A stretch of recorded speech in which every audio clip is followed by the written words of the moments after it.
A small-time hardware store owner managed to fix a stalled military vehicle in just 5 minutes during a live show, right in front of tens of thousands of viewers. Everyone thought he was a hidden genius mechanic, until the Military Research Institute's experts opened up that newly replaced hydraulic pipe and were instantly scared stiff. No one knew that the inner wall of this pipe was actually engraved with markings only found on top-secret weapons. My name is Jiang Chuan, the owner of Rhine Hardware Store, a small shop hidden at number 66 Luying Avenue in Zhangcheng. My slogan is, a complete range of hardware tools, with no shortage of money for home repairs. Originally, I was just an ordinary person, but after signing up for Longyang's City 100 Skills Challenge program, my life took an unexpected turn. The program randomly selects 108 people from different professions across the country for live broadcasts, and I was fortunate enough to be one of them. I knew this was an excellent advertising opportunity that could bring massive traffic to my small shop. Viewers were steadily streaming into my live broadcast room, curiously eyeing the tools covering the walls. Some are amazed by my youthful and handsome appearance, while others question whether I genuinely understand hardware. When a construction worker walked in carrying a power drill, I didn't even look up before saying I can fix it, which brought the skepticism to its peak.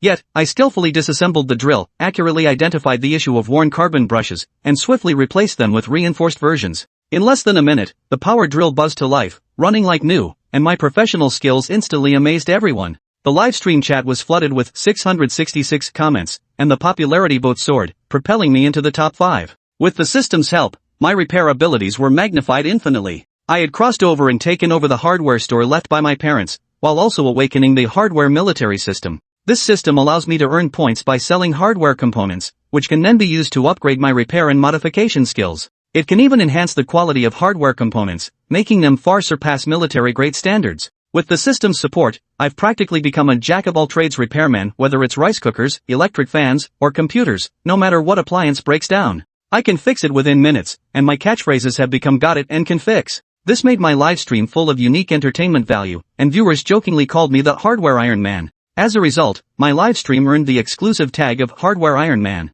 Just as I was enjoying this special wave of popularity, a young woman in a white lab coat and thin-framed glasses appeared anxiously at the shop entrance. Her cool, intellectual demeanor caught the audience's attention, and everyone began speculating about her identity. She urgently needed a hydraulic pipe because the one on their military transport vehicle was broken. I instinctively replied yes, but my heart skipped a beat. There is indeed one in my shop, but it's an experimental piece previously used to test system amplification, which I enhanced. It even had rifling engraved inside. To avoid tarnishing my reputation, I gritted my teeth and brought out that tube. He proactively offered to help with the replacement, and at the scene of the military vehicle breakdown, I swiftly handled the disassembly and installation. The replacement was completed in just 5 minutes, pushing the livestream's popularity to new heights once again. The audience was amazed that I could even repair military vehicles, and a military researcher named Gu Chengbo expressed his gratitude to me, and paid the fee. However, this particular hydraulic hose still raised suspicion. When Gu Chengbo and his colleague brought the car back to the institute for inspection and repair,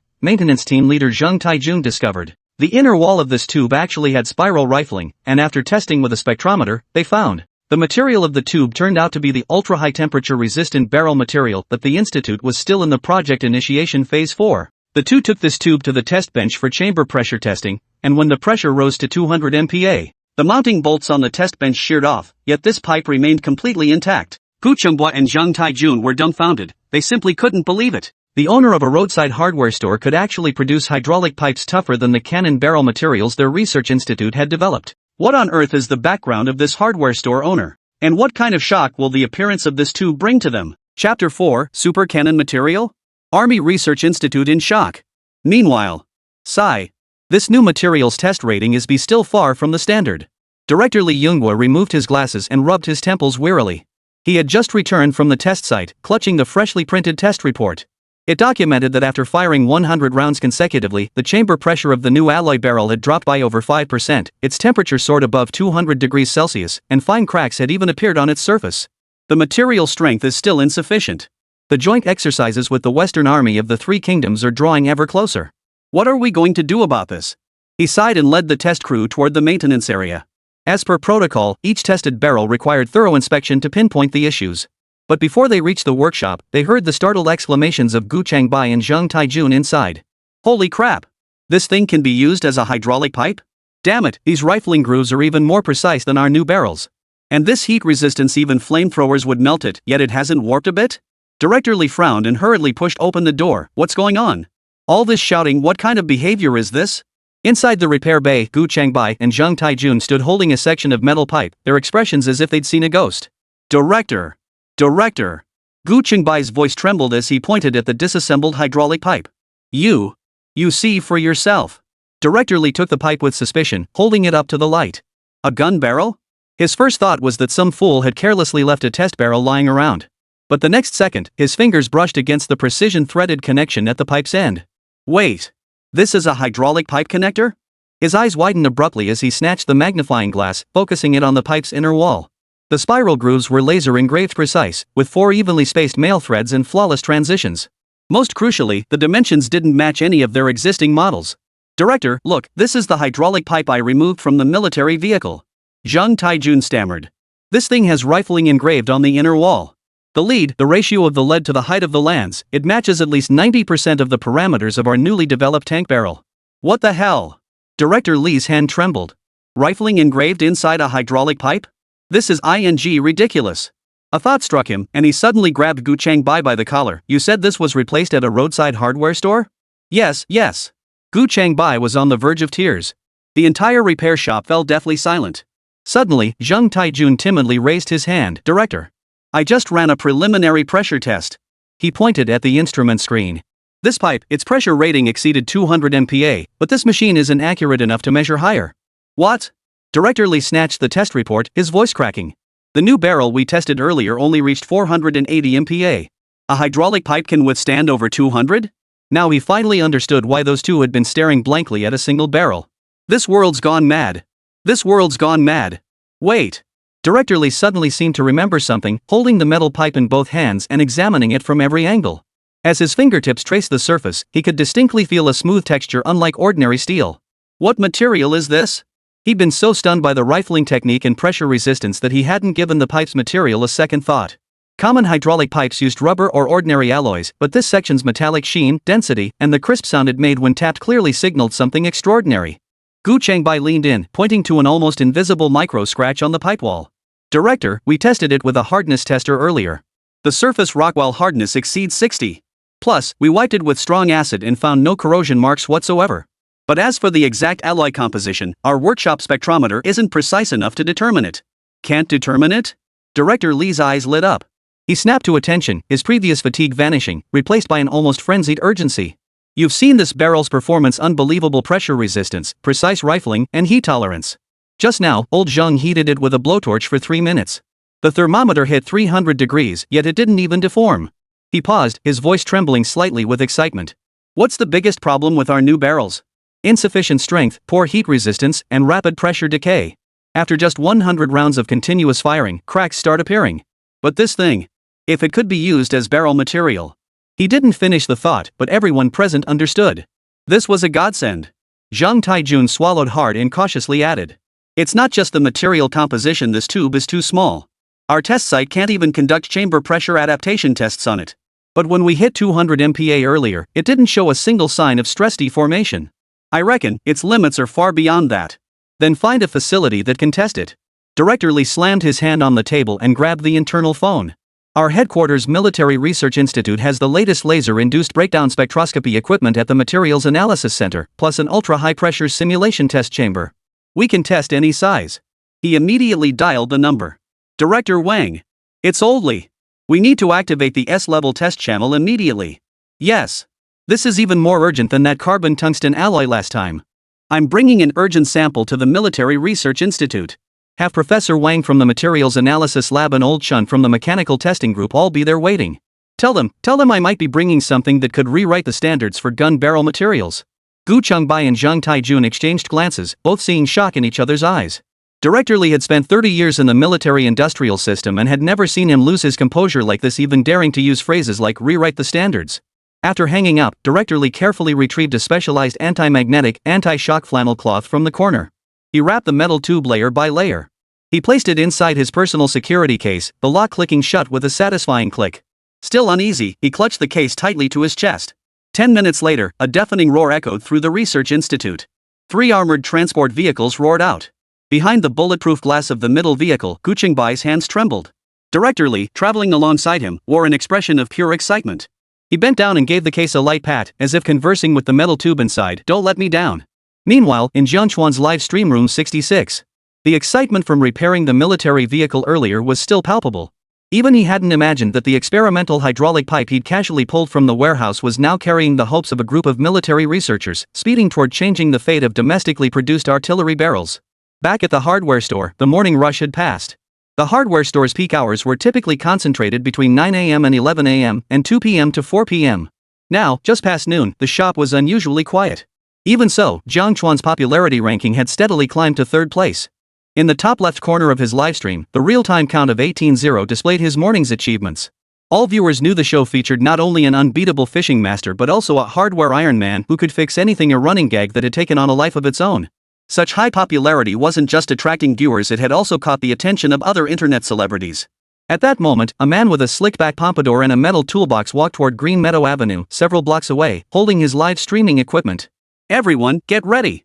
Across the street is where today's viral sensation, the Iron Man of hardware from Urban Craftsman Challenge, is located. Ajay, the slicked-back host, waved dramatically at the camera while holding his selfie stick. Word is this boss can fix anything, no job too tough. In all my years, I've never met someone this amazing. What a coincidence, my brand new Yunjiang drone just broke down. Today we're going to meet him and see if he's really that good. Chapter 5, the household appliance healer coupler for $10. Sure enough, after slapping on the bright red title Iron Man of hardware and steel, Ajay's livestream audience surged instantly, surpassing 1,000 viewers in mere moments. This only made him more annoyed. Originally a drone enthusiast, he'd streamed aerial photography and explained professional drone knowledge daily. He considered himself more knowledgeable than other tech streamers, yet his channel consistently drew single-digit viewers. Lucky days might bring a few hundred at most. Then this morning, he stumbled upon this hardware store owner.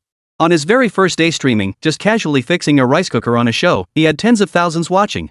What gives? Ajay gritted his teeth and patted the metal case in his hands. Inside was the latest Yunjiang Falcon Pro aerial drone. He'd splurged on a model not yet officially available to the public.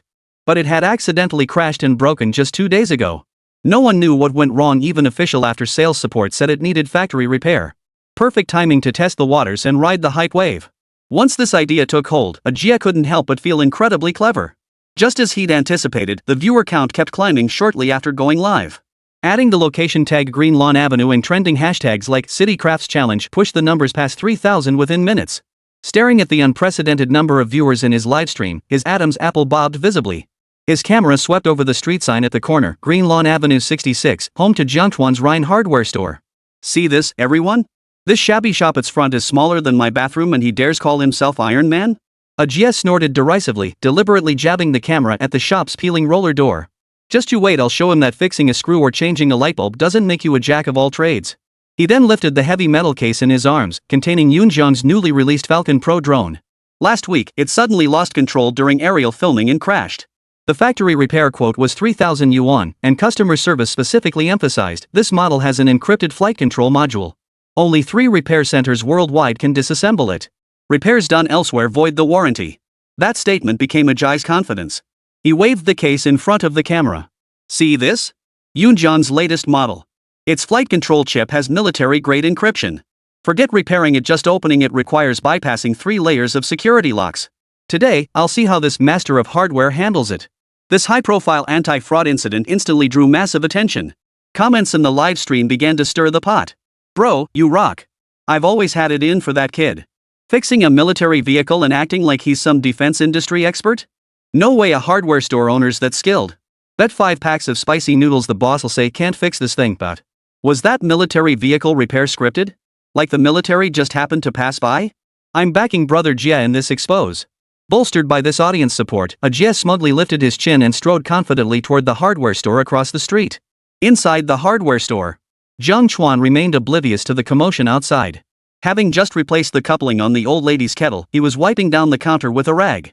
The old lady scanned the QR code with a smile, holding her repaired kettle. You work fast, young man, much quicker than my husband. He needs help just to change a light bulb. No problem. Coupler, $10. Jiang Chuan waved it off with a smile. Just as the WeChat payment notification chimed, the system also chimed with a notification. Successful repair of Kettle coupler. Repair proficiency +1. It had to be said, couplers were the best sellers. Ever since the buzz picked up this morning, many of the elderly folks around knew there was a hardware store here not only stocked with a full range of hardware, but also offering appliance repairs. They all brought over their faulty appliances, with the vast majority being kettles mostly due to issues with the coupling, a common wear and tear part. Coupler, $10. Sir, the kettle, $10. Old, 10 yuan. Fortunately, Jiang Chuan had prepared in advance, stocking up on a whole box of couplers. He didn't charge repair fees either, just covering costs with a few extra bucks. After all, this way he could help neighbors solve problems, quietly accumulate points and skill levels, and boost his down-to-earth image in the livestream, truly killing 3 birds with 1 stone. More and more people started coming. Boss, she and I just don't click anymore. Can you fix that? Ha ha ha, another catchphrase. Coupler, $10. Who knew couplers would be the best sellers? Boss, you've cemented your kettle savior persona. Suggest renaming it Coupler Wholesale Center number 66. My grandma wants to stockpile 10 just in case. The comments flew by at lightning speed until someone flooded the screen. Hold up. How about the Huatua of home appliances? Fixes military vehicle hydraulic lines 1 minute, saves kettles the next. Definitely a modern-day Huatua. This abstract term instantly ignited the comments section, flooding the screen with home appliance Huatua tags. Some viewers even started photoshopping Jiang Chuan's face onto Huatuo's portrait, holding a coupler with the caption specializing in curing household appliance ailments. Soon, alongside Iron Man of hardware, Jiang Chuan's livestream comments section gained a new moniker, Household Appliance Huatua. Seeing the flood of comments, Jiang Chuan rubbed his forehead with a wry smile. This generation of netizens truly had talent to spare. But soon, he spotted some discordant voices. Boss Jiang. Some influencers coming to challenge you, claiming your whole act is just for show and they're here to expose the fake. Just came from the neighboring livestream. That guy's making bold claims. He wants to expose your military industry tycoon persona and says your military vehicle repairs are scripted. He's got the latest Yunjiang drone claims. Only 3 places worldwide can fix it. He's betting you won't even be able to take it apart. Ha, the home appliance surgeon meets the show spoiler? Boss, better get your coupling ready. Oh wait, get your wrench ready. The warning comments in the bullet chat grew denser by the second. Someone even sent over a screenshot of a Jia's livestream.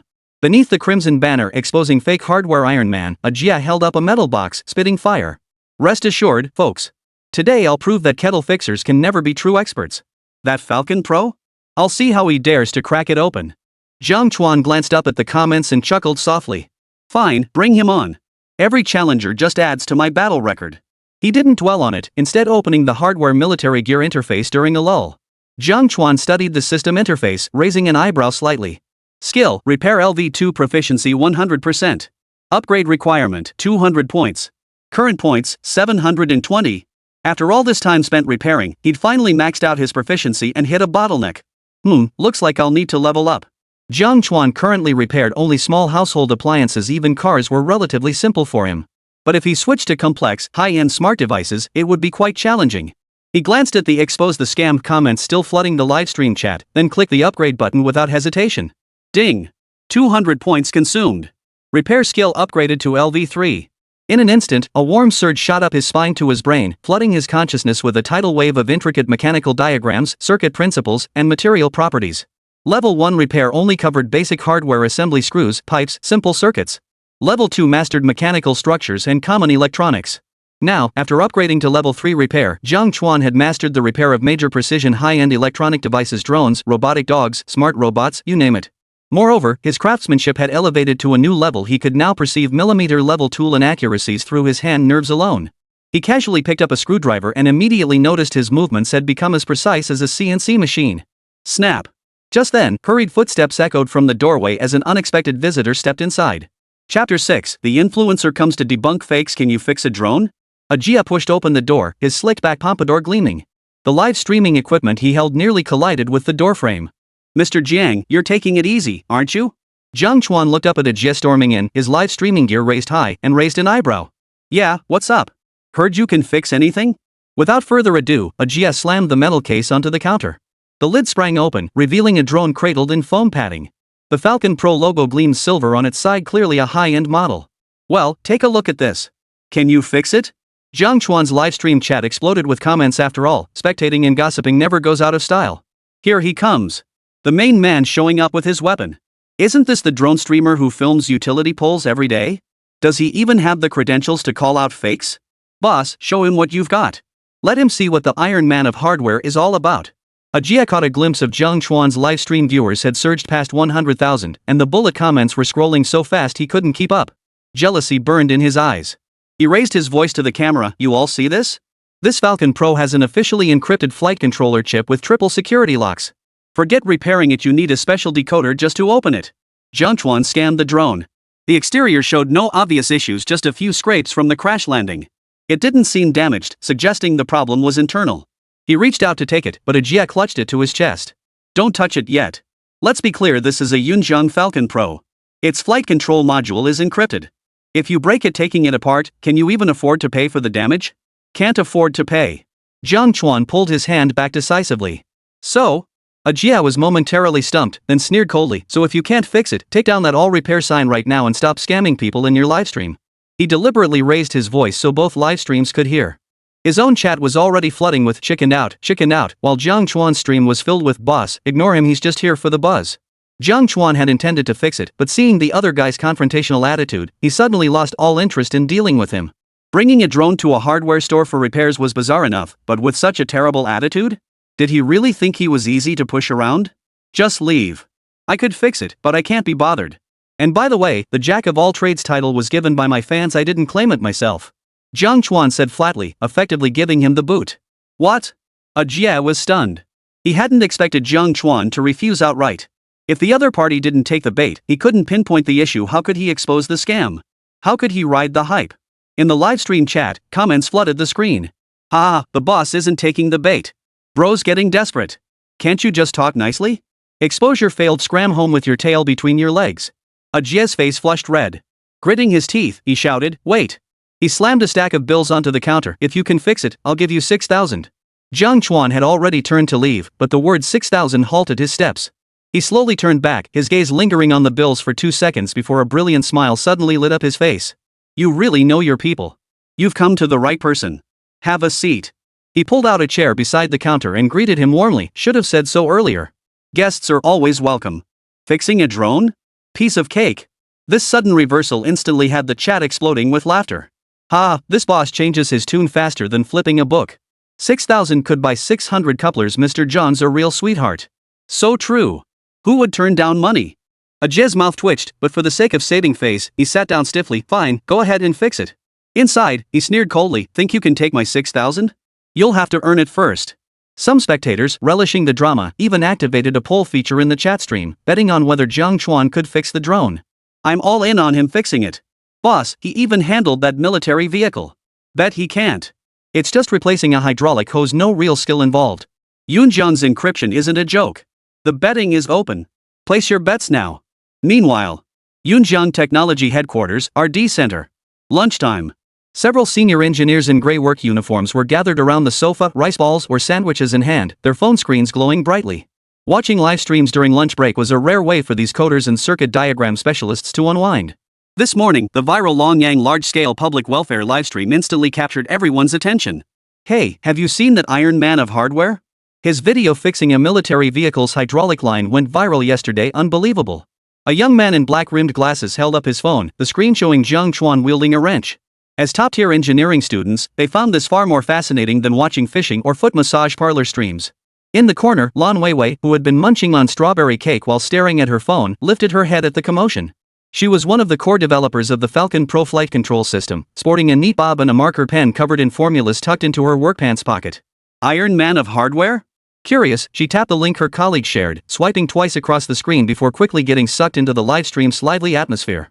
The young owner on screen bent down to replace the kettle's coupling with lightning-fast precision, like a magician at work. The chat exploded with comments like home appliance surgeon in rapid succession. This owner is genuinely handsome. Lan Weiwei took a bite of cake, her eyes crinkling like crescent moons.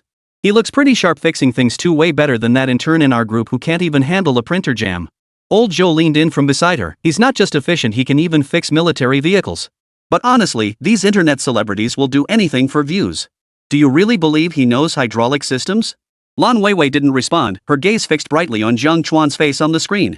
It wasn't infatuation, she just felt his focused expression looked familiar, reminiscent of that legendary senior from her university days who supposedly built robots from scrap parts. As she watched intently, the livestream suddenly shook.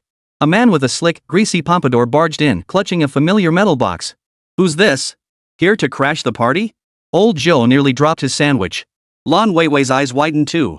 The Yunjiang logo and text printed on the box's side, she could draw it with her eyes closed. When the man snapped open the case, revealing a silver-gray frame cradled in foam, her strawberry cake clattered onto the paper napkin. Sure enough, it was Yunjiang's D-Team's latest product from last month, the Falcon series drone. Holy crap! Is that our Falcon Pro? Lan Weiwei sat bolt upright, oblivious to the cream splattered on her work jacket. This guy's using our latest product to bust counterfeits?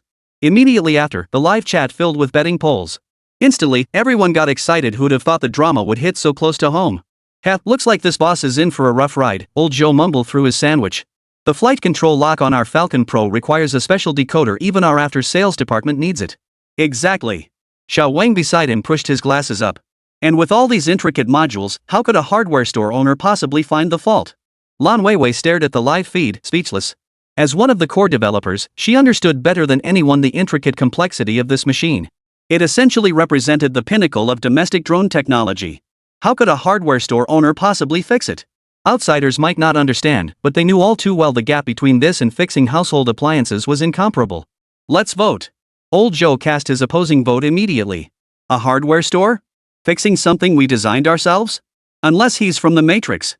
The RD team erupted in laughter as over a dozen phones simultaneously cast their no votes. Chapter 7, Cloud Frontier Team's defenses breached, treating drones like household appliances? The live stream's heat continued to rise. Such an intense influencer-led fake-busting event had everyone ready with snacks, eager for the show. However, most viewers had witnessed Jiang Chuan's undefeated streak all morning. The nickname Jack of all fixes was already etched in their minds, so the majority cast votes in support. In less than a minute, the vote tally raced upward, with "can be repaired" leading by a landslide 75%. Seeing the comments, Ajia's face darkened further. Mr. Jiang, with so many people watching, don't ruin your reputation. Jiang Chuan took the drone with a smile. Don't worry. If I can't fix it, I'll pay you 6,000 out of my own pocket. He gently ran his fingers over the drone's casing, examining it from every angle without rushing to start the repair. Seeing this, Ajia chuckled, already convinced the other guy probably couldn't even open the drone's casing. After all, even he, a seasoned drone enthusiast, was stumped by this latest model. How could a hardware store owner who'd barely touched a drone manage it? Even he, a seasoned enthusiast, had only seen the internal structure of this model in official disassembly videos. But the next second, Jiang Chuan's fingertip tapped the port on the side of the drone. I've checked it over, no external damage. Must be an internal issue. Oh, and you call this an encryption module? It's just an extra tamper-proof latch, you can pry it open with tweezers. Ajia's face froze instantly. How do you know that? Ignoring him, Jiang Chuan picked up the tweezers and gently pried at the tamper-proof latch beneath the drone's bottom. With a distinct click, the latch released, exposing the ribbon cable connector beneath. Ajia's eyes widened like copper bells, his live streaming stick tilting in his hand. You're forcibly disassembling it. That'll trigger the lockout program. Jiang Chuan said nothing. His fingertips gripped the ribbon cable connector, gently pulling and reinserting it. The core components slid out smoothly, without any resistance or other reaction. He examined it closely. With his repair skills, he immediately pinpointed the issue. It was just a minor solder joint disconnection, a simple resolder would fix it. Jiang Chuan peered through a magnifying glass. The solder joint was as fine as a strand of hair. The shock from the fall had indeed caused the ribbon cable connector to come loose. It wasn't a major issue, and the repair cost was practically negligible. He glanced up at Ajia, whose face had gone deathly pale, then swept his eyes over the stack of cash on the counter. He pondered whether charging 6,000 yuan to fix a solder joint might tarnish the Rhine hardware discount reputation. Even though this kid was here to challenge the shop, a red light was still a red light. It wouldn't look good if word got out that he was taking advantage of the situation. As he pondered, his hand slipped into a drawer and found a small black module, an experimental device he'd modified from a discarded infrared transmitter. After amplification, it had become an infrared module, perfect for adding thermal imaging capabilities to his drone. He'd intended it as a toy, but now it was proving useful. I've got nothing better to do, so I'll add a little feature for you. Jiang Chuan weighed the infrared module in his hand, a faint smile playing on his lips. He then gripped the drone's mainboard with his left hand while picking up the soldering iron with his right, beginning the repair. He gently blew hot air onto the solder joints with a heat gun, then precisely applied silver paste with the tip of a pair of tweezers. The solder wire melted into smooth beads at 600 C, without damaging the surrounding circuitry. His technique rivaled that of a chip lab technician. The moment the soldering iron tip touched the joint, a faint sizzle sounded. The silver-white solder wire instantly melted, securely bonding the disconnected circuit. The entire process was as swift as a magic trick. All done. Jiang Chuan blew on the solder joint, reconnected the infrared module, and snapped the mainboard back into the drone's body. This precision drone, which Ajia claimed only 3 places in the world can repair, was nothing more than a construction set in his hands. Whoosh, whoosh, whoosh. The entire repair took less than 5 minutes. The drone's indicator lights hummed to life, its 4 propellers spinning in unison as it hovered steadily mid-air. This left not only Jia dumbfounded, but the entire lounge area of the Yunjiang or D Center fell into a momentary dead silence. How did he know the location of the key verification module? Lan Weiwei's almond-shaped eyes widened in shock, her voice trembling. That's an internal design detail only our team knows, it's not even marked in the after-sales manual. Old Joe's rice ball rolled under the sofa. Holy crap, he spotted the flaw at a glance? This can't be real. At that moment, every senior engineer in the RD Center froze in place. The live stream chat exploded with comments. Holy? 4 minutes? From disassembly to adding features? This guy's a god. How many tricks does this home appliance surgeon have up his sleeve? Encrypted drones are like remote-controlled cars in his hands. Is a Jia's face hurting? $6,000 for an upgrade service? What a steal. Only 3 repair locations worldwide? Now add Rhine Hardware Store number 66 to the list. The boss just expanded his horizons. Upgrading everyone who challenges him. Yunjiang should hire him as a technical advisor. Jiang Chuan shoved the drone into a Jia's hands. Try it out. I threw in an infrared module for free, now you can add thermal imaging aerial photography. 6,000 wasn't a ripoff after all. A Jia froze in place, his fingers trembling as he touched the drone's body. The vibration from the startup pulsed through his palms, so real it made him want to cry. He glanced at the live stream's viewership, now over 200,000, then back at his own screen flooded with fake debunking failed comments. Suddenly, that 6,000 yuan felt like a red-hot branding iron, burning his hand until it trembled. So, are we still exposing this scam? Jiang Chuan wiped the solder residue from his hands and asked with a smile. A Jia's face turned from green to white, then white to red. Finally, he abruptly stood up with a thud and bowed 90 degrees to Jiang Chuan. Brother Jiang. I didn't recognize a mountain when I saw it. His voice trembled. You must take the 6,000. A loser must honor his bet. Consider it tuition.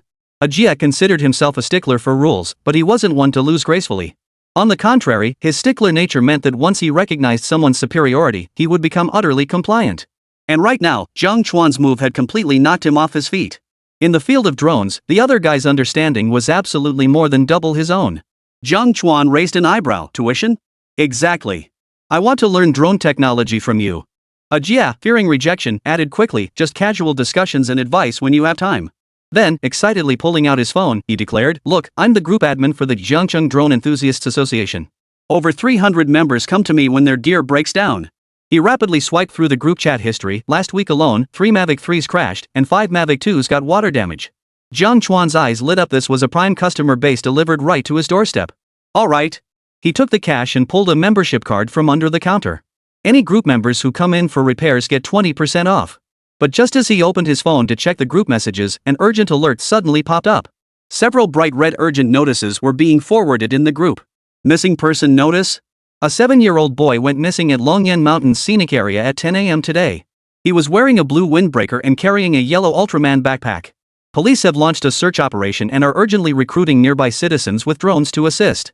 Interested parties contact Officer Chen, 138x 5678.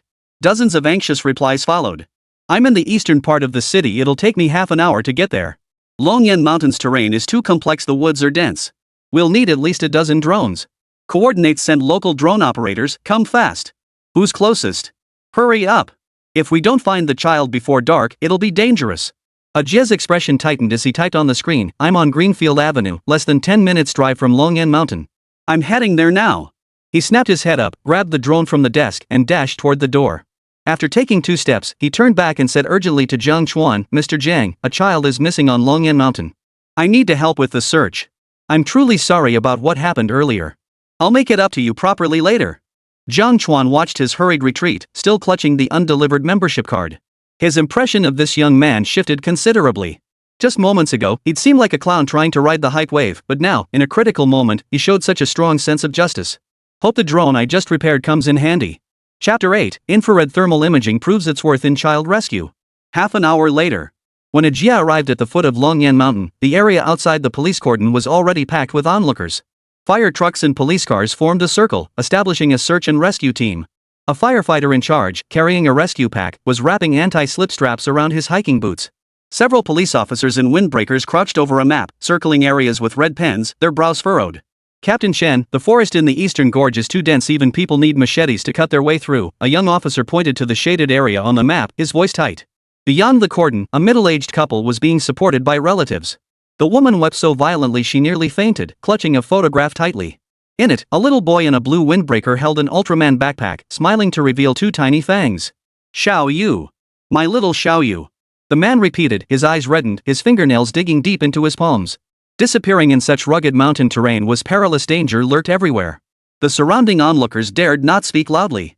Only the whistling of the wind through the treetops could be heard, making everyone's hearts tighten.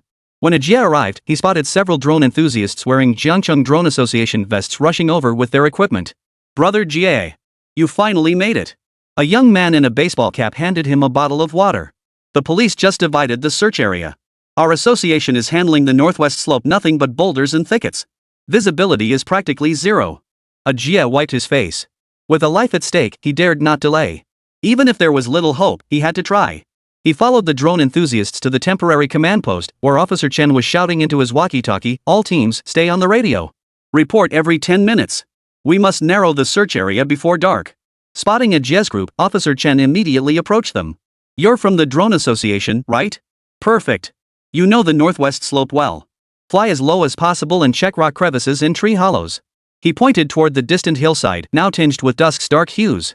The boy was last seen at the viewing platform. Surveillance footage shows him running that way. He might have wandered off to some hidden spot. "Don't worry, Chief Chen. We'll do everything we can."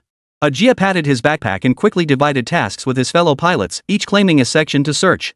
With a low hum, over a dozen drones took flight simultaneously, like a swarm of silver dragonflies diving into the dense forest. Jie guided his Falcon Pro toward the designated zone, but the screen's view sent a chill down his spine. Layer upon layer of dense canopy formed a green dome, completely shrouding the ground. The visible light camera captured only swaying foliage, not a single patch of bare earth was visible. Damn it, how am I supposed to find anything like this? Gritting his teeth, he lowered the drone's altitude until it skimmed the treetops, its propellers whipping up gusts that made the leaves rustle. Time ticked by, and the walkie-talkie kept relaying reports from other drone operators, all no target found. Below the hillside, the boy's mother's cries grew increasingly wrenching. Jie stared at the blurry green on the screen, his palms sweaty. An hour passed. With the battery nearly depleted, he had no choice but to return for a replacement. As he landed, he saw other pilots returning with equally frustrated expressions. One kicked a rock hard. "Damn this place. Even flying the drone right above the ground is useless." As Jie crouched to swap batteries, his finger accidentally pressed a function button on the remote. The screen flashed, and the original color image transformed into a black and gray thermal imaging map. Only then did he remember this was the infrared module Jiang Chuan had added. It had a thermal imaging capture mode. He'd been too stunned to figure out how to use it yet. Is this night vision? Doesn't seem like it. Could this really be the mode that scans heat source distribution? Jie's finger hovered over the remote, recalling Jiang Chuan's words, "I gave you an infrared module." He'd assumed it was just basic night vision, but now it seemed different. "Let's try it. Nothing to lose." He took a deep breath, restarted the drone, and sent it soaring once more. This time, he deliberately activated the thermal imaging mode. The world on the screen instantly transformed. Dense forests became a dark gray backdrop, while several startled birds streaked across the screen as bright red specks. In the distance, a sun-baked rock glowed with a faint orange halo. All heat sources are clearly labeled with varying shades of color based on their radiation intensity. Holy! Jie's eyes widened as he abruptly maneuvered the drone deeper into the dense forest.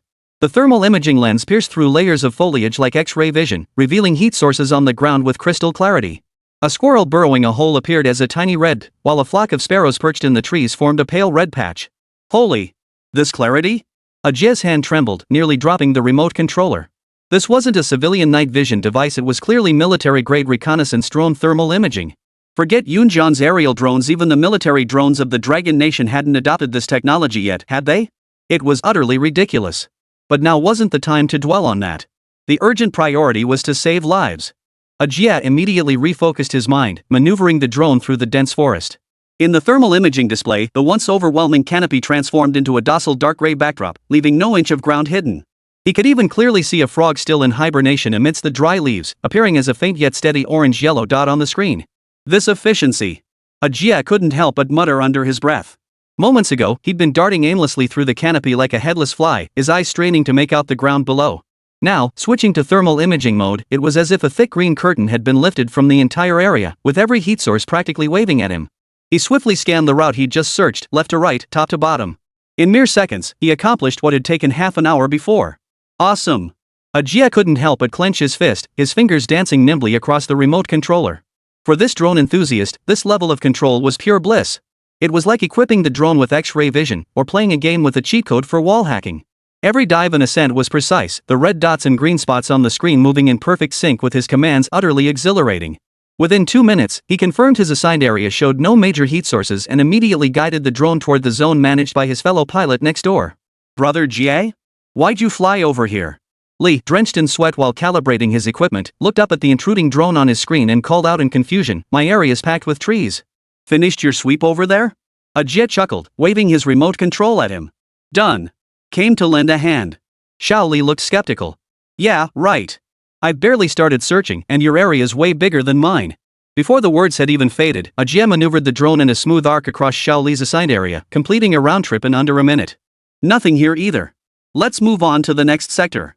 Jie tucked away the remote and slapped Xiao Li on the shoulder. Xiao Li's eyes widened. "Wait, what's going on?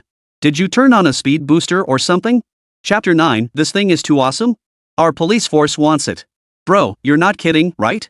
He stared intently at the slow-moving footage on his screen, afraid to miss a single detail. Then he looked at Jie's calm and composed expression, his mind filled with question marks. "You said no one was here? This is a matter of life and death, how can you be so flippant about it?" But knowing Jie's meticulous and principled nature, he held his tongue, trusting the other man had solid evidence to back his claim. Yet over the next 10+ minutes, Jie moved with astonishing speed, sweeping his drone across 3 or 4 areas. At each location, he completed the search in record time before confidently informing the pilot responsible for that area, "Nothing here. Move on." At first, everyone was skeptical. But after following Jie through 2 zones and finding his claims consistently accurate, someone finally couldn't hold back. Old Wang grabbed Jie just as he was about to take off, pointing at his remote control screen. "Brother Jie, what's with all the red and green patches on your screen? Why does it look so different from ours? Could it be a new feature for the Falcon series?" I don't recall any mention of new functions in the official product announcements. Only then did Jie leisurely switch back to thermal imaging mode. Instantly, the screen filled with a dense cluster of heat sources. A squirrel dozing on a branch, a colony of ants foraging on the ground, even faint heat traces from warm water seeping through rock crevices were visible. Holy! Thermal imaging? Old Wang's eyes widened like saucers. "When did you install this thing? With such high precision? This stuff isn't even available on the drone market yet. Where did you get it?" The other drone enthusiasts gathered around, craning their necks to stare at the screen, murmuring in amazement. "This is insane. It can see through leaves? No wonder you're so fast, this is practically a mountain searching god." A smug look spread across Jie's face as he secretly gloated inside. As a drone enthusiast, what could be more satisfying than having gear that outperforms others and earning their envy? Then he said mysteriously, "Secret weapon. I'll tell you all about it once we find the kid." He didn't have the heart to admit it was just a module the hardware store owner had casually added. The functionality and precision of this thing, if you said it was military-grade thermal imaging for combat, people would believe you. With that, he maneuvered the drone toward the 5th section. This section was near a steep rock face, littered with loose stones, the most dangerous spot. Jie's heart leapt into his throat, his fingers instinctively tightening around the remote. Just as the drone flew over a waist-high boulder, a bright red dot suddenly appeared in the lower right corner of the screen. The dot was small, yet its heat signature was more concentrated than that of an animal. Its shape vaguely resembled a human figure, crouched in a crevice beneath the rocks. "Found it!" Jie's heart skipped a beat as he abruptly lowered the drone's altitude. In the thermal image, the red dot remained motionless, with no other heat sources nearby, clearly a trapped person. He swiftly switched back to visible light mode. Though the image remained somewhat blurry, he could clearly make out a flash of blue peeking from the rock crevice, the very blue windbreaker worn by the missing boy. Beside it lay a yellow object, what appeared to be an abandoned Ultraman backpack. "Captain Chen!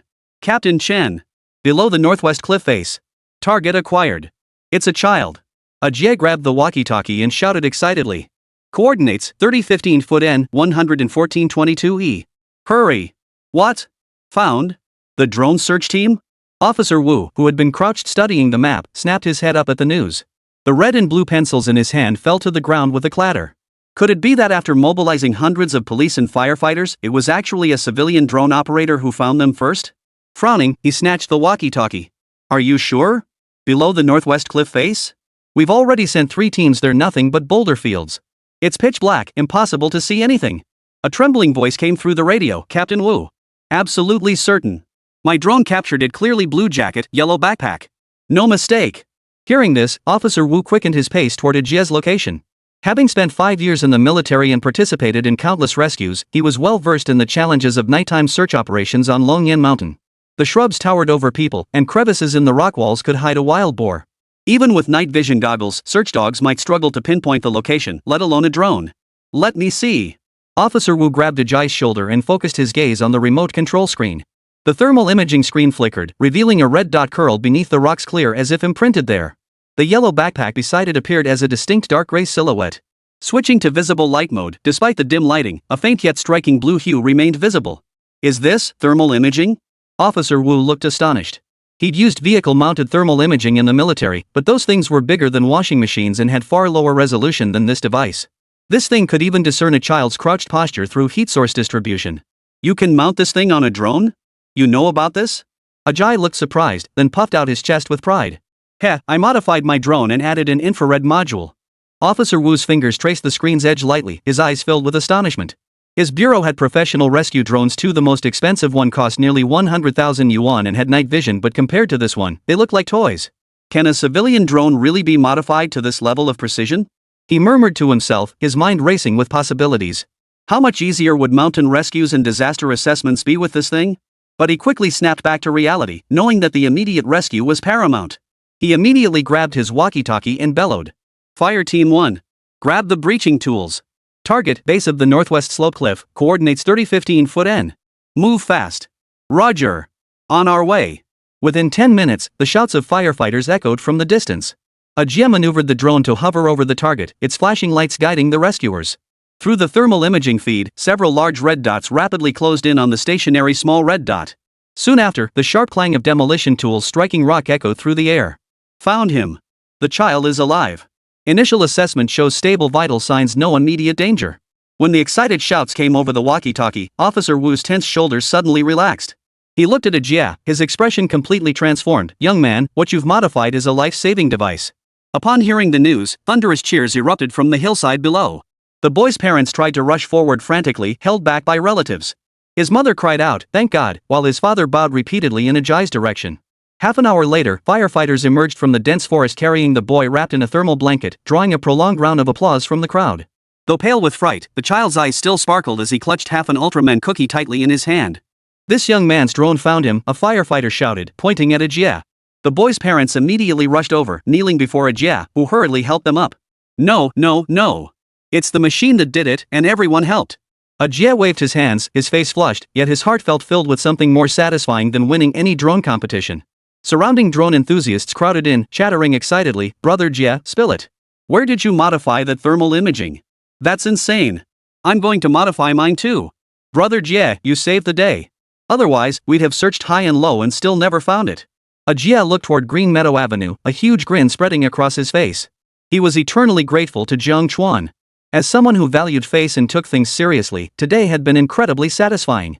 What's more, his standing within the drone community was now even more solid. As night deepened, the police lights faded among the mountains and forests, finally bringing the rescue operation to a close. Officer Wu, having wrapped up his duties, immediately returned to find Brother Jie, his face beaming with a smile. "Comrade, thank you so much for your help. We really owe it all to you. You'll be getting an award for this, and you'll even make the news." "Haha, you flatter me. It was my pleasure to help." Ajay couldn't stop grinning. This was one of his rare moments in the spotlight. But the next second, Officer Wu shifted his tone, his gaze fixed intently on the drone in Ajay's hands, his eyes darting back and forth. "Ahem. Right, I haven't asked you yet, where did you get this thermal imaging feature modified? We in law enforcement really need this capability." Chapter 10, Hardware Store Mods Military-Grade Thermal Imaging? Bonus Chapter. Officer Wu's voice carried a hint of embarrassment. After all, he represented the police department, yet their officially issued search and rescue drones were indistinguishable from off-the-shelf models. Now he actually had to seek advice from an ordinary drone enthusiast.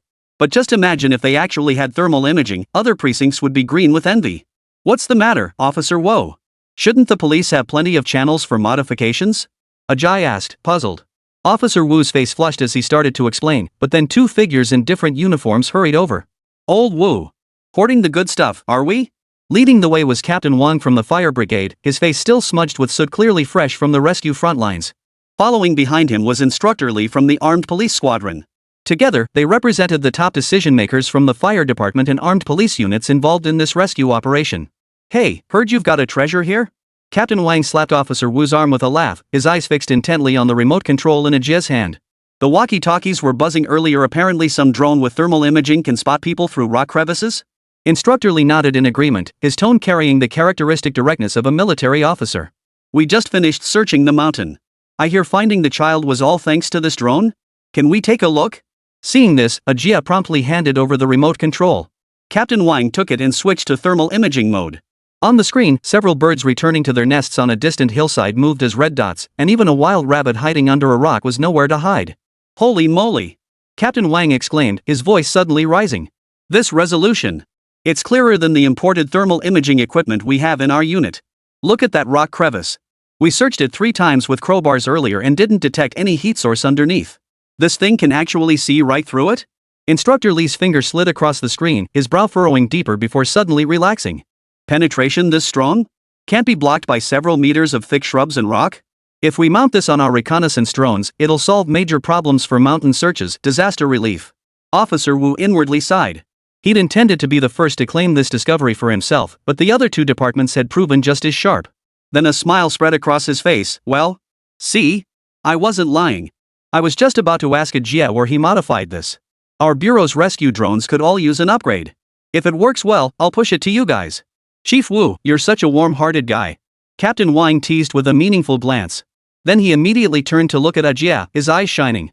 Young man, could you tell us where this modification was done? You see, for us firefighters, searching for trapped victims in thick smoke at fire scenes is like groping in the dark.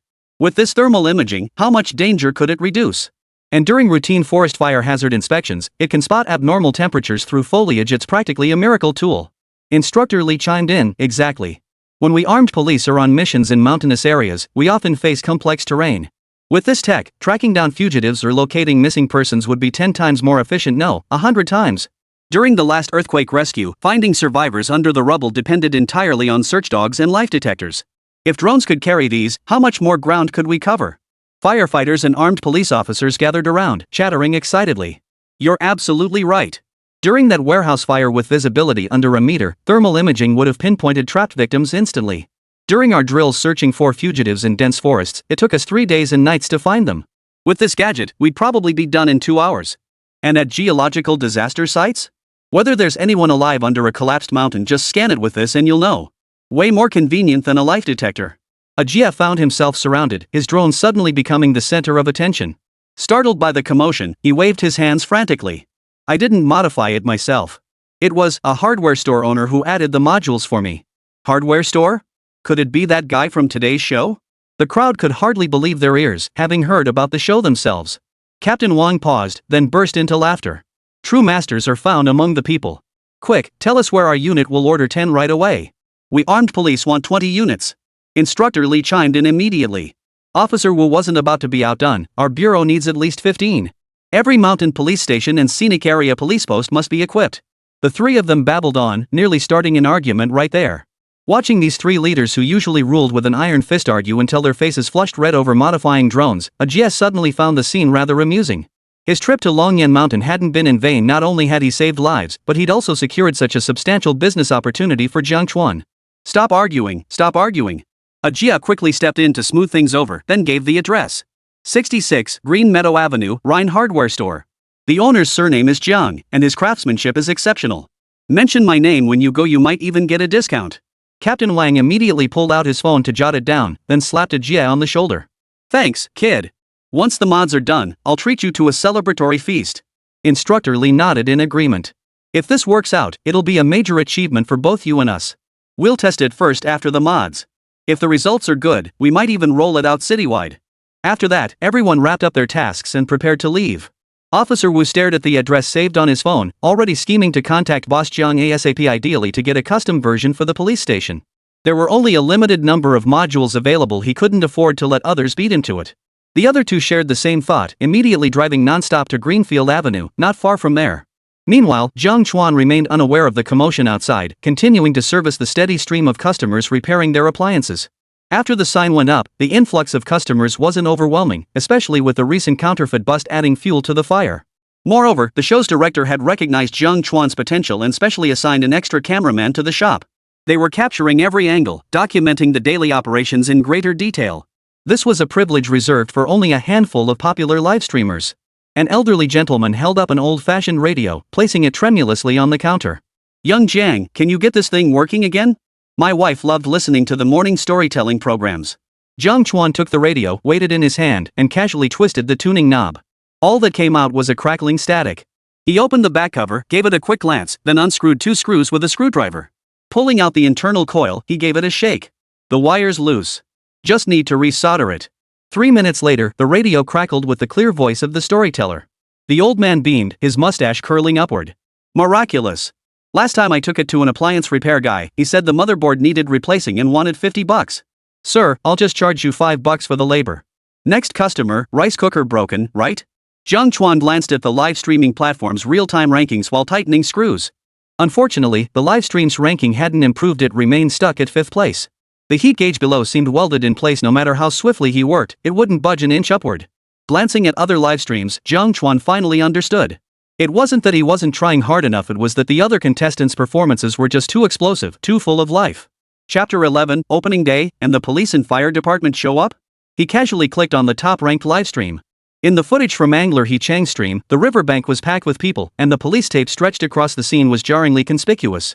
He Chang himself was crouched on the ground being questioned, still clutching half a fishing rod in his hand. His expression was half bewilderment, half blank confusion. Folks, I really didn't mean it. He Chang pleaded helplessly to the camera. I just wanted to catch a big carp, but the hook ended up snagging this thing. The camera panned down to reveal a silicone doll lying half submerged in muddy water on the grassy bank. Some guy's cyber girlfriend, no doubt. Long hair clung messily to its face, making it look like a floating corpse at first glance. The live chat exploded with comments. The year's most terrifying catch is born. Master, he must have taken on the river cleanup project. Suggest renaming him Shoreside Corpse Examiner, way more thrilling than fishing. The platform's real-time trending tag was even more absurd. #Heeching, pioneer of river dredging #, followed by an exploding icon. Jiang Chuan silently exited the livestream and clicked into the feed of the second-place finisher, lawyer Su Cheng. In the court mediation room, a meticulously dressed woman wept into the microphone while the man across from her looked utterly devoid of life. He checks up on me 80 times a day. If I grab coffee with my bestie, he'll coincidentally show up within half an hour. The woman grew increasingly agitated. Worse still, he remotely monitors how many times my cat poops today. This isn't love, it's mental control. The man turned red with frustration. I'm just looking out for you. Last time you exchanged a few extra words with a male colleague, you gave me the silent treatment for 3 days. The chat exploded with comments, some condemning the man's possessiveness, others dismissing the woman as overly dramatic. Some even dug up that they were a whirlwind marriage, barely 3 months in. Caught in the middle, Su Cheng pressed her forehead in exasperation. Yet the livestream's heat skyrocketed like a rocket, with the hashtag bizarre marriage dispute poised to hit the trending charts. Jiang Chuan switched to the third stream, massage parlor owner Sister Lin's livestream, where the wail of an ambulance blared clearly. Lin stood with her hands on her hips at the shop entrance, ranting to the camera, 10 years in this business, and this is the first time I've seen someone jump off a building to dodge a bill. 3rd floor, folks. All for a measly 180 yuan massage fee. Now he's lying in the flower bed downstairs, and the medical bills will probably hit 38,000 yuan. The camera shifted to the ground floor, where medical staff in white coats carried a stretcher toward the ambulance. The man on the stretcher struggled and shouted, I wasn't skipping out. My feet slipped. Slipped and slid out a 3rd floor window? Sister Lin rolled her eyes. Next time I'll give your brain a massage. The comment stream flooded with ha ha ha ha, while others typed worst delivery failure of the year and it should nominate for Darwin Award. Jiang Chuan exited all live streams, staring at the disassembled inner pot of a rice cooker in his hands. Suddenly, his days repairing appliances felt like a paradise. Others were either pulling floating corpses from the water, mediating bizarre marriages, or dealing with customers who jumped off buildings, each one a natural-born trending topic. Screwing in bolts feels more solid. He picked up his screwdriver and tightened the heating plate's mounting screw. At least rice cookers don't jump off buildings, kettles won't sue me for harassment, and radios won't reel in silicone dolls. The live chats seemed to read his mind. Don't envy them, boss. Their fame is fleeting. Yours is steady and lasting. Gaining 1 point of proficiency per appliance fixed? Way more reliable than chasing flashy trends. Stay strong. We can win. Dear hardware store owner, we the people need practical folks like you the most. Jiang Chuan smiled at the comments and handed the repaired rice cooker to the customer. Coupler, $10. After calming down, Jiang Chuan waved cheerfully and glanced up at the electronic screen on the wall, his self-installed repair achievement board, where the number had just jumped to 52. He'd added it at his fans' strong request. He'd noticed many viewers enjoyed watching the numbers climb, finding a sense of nurturing satisfaction in seeing his success grow. It also aptly represented his professional skills, so Jiang Chuan was more than happy to oblige. From morning until now, he'd repaired a kettle, a rice cooker, a fan, a radio, all sorts of gadgets. With each new number, the points on his system panel increased and his repair proficiency slowly climbed. Though lacking the flashy gimmicks of others, the tangible boost it gave him was undeniable. Jiang Chuan was quite satisfied. The live stream's comments were even livelier than the shop's customers. 52 wins in a row. Boss, you've turned this hardware store into an appliance hospital. Just got back from Longguo Mountain. Heard Brother Jie saved someone with a drone modified by the boss? Is that true? Home appliance surgeon plus military industry tycoon plus rescue gadget creator Boss Jiang's titles are piling up. Jiang Chuan chuckled at the comments. Just then, the shop door slammed open with a clang. A Jia, who'd vanished for 2 hours, burst in panting, sweat beading on his forehead. Jiang. Brother Jiang. I gotta tell you.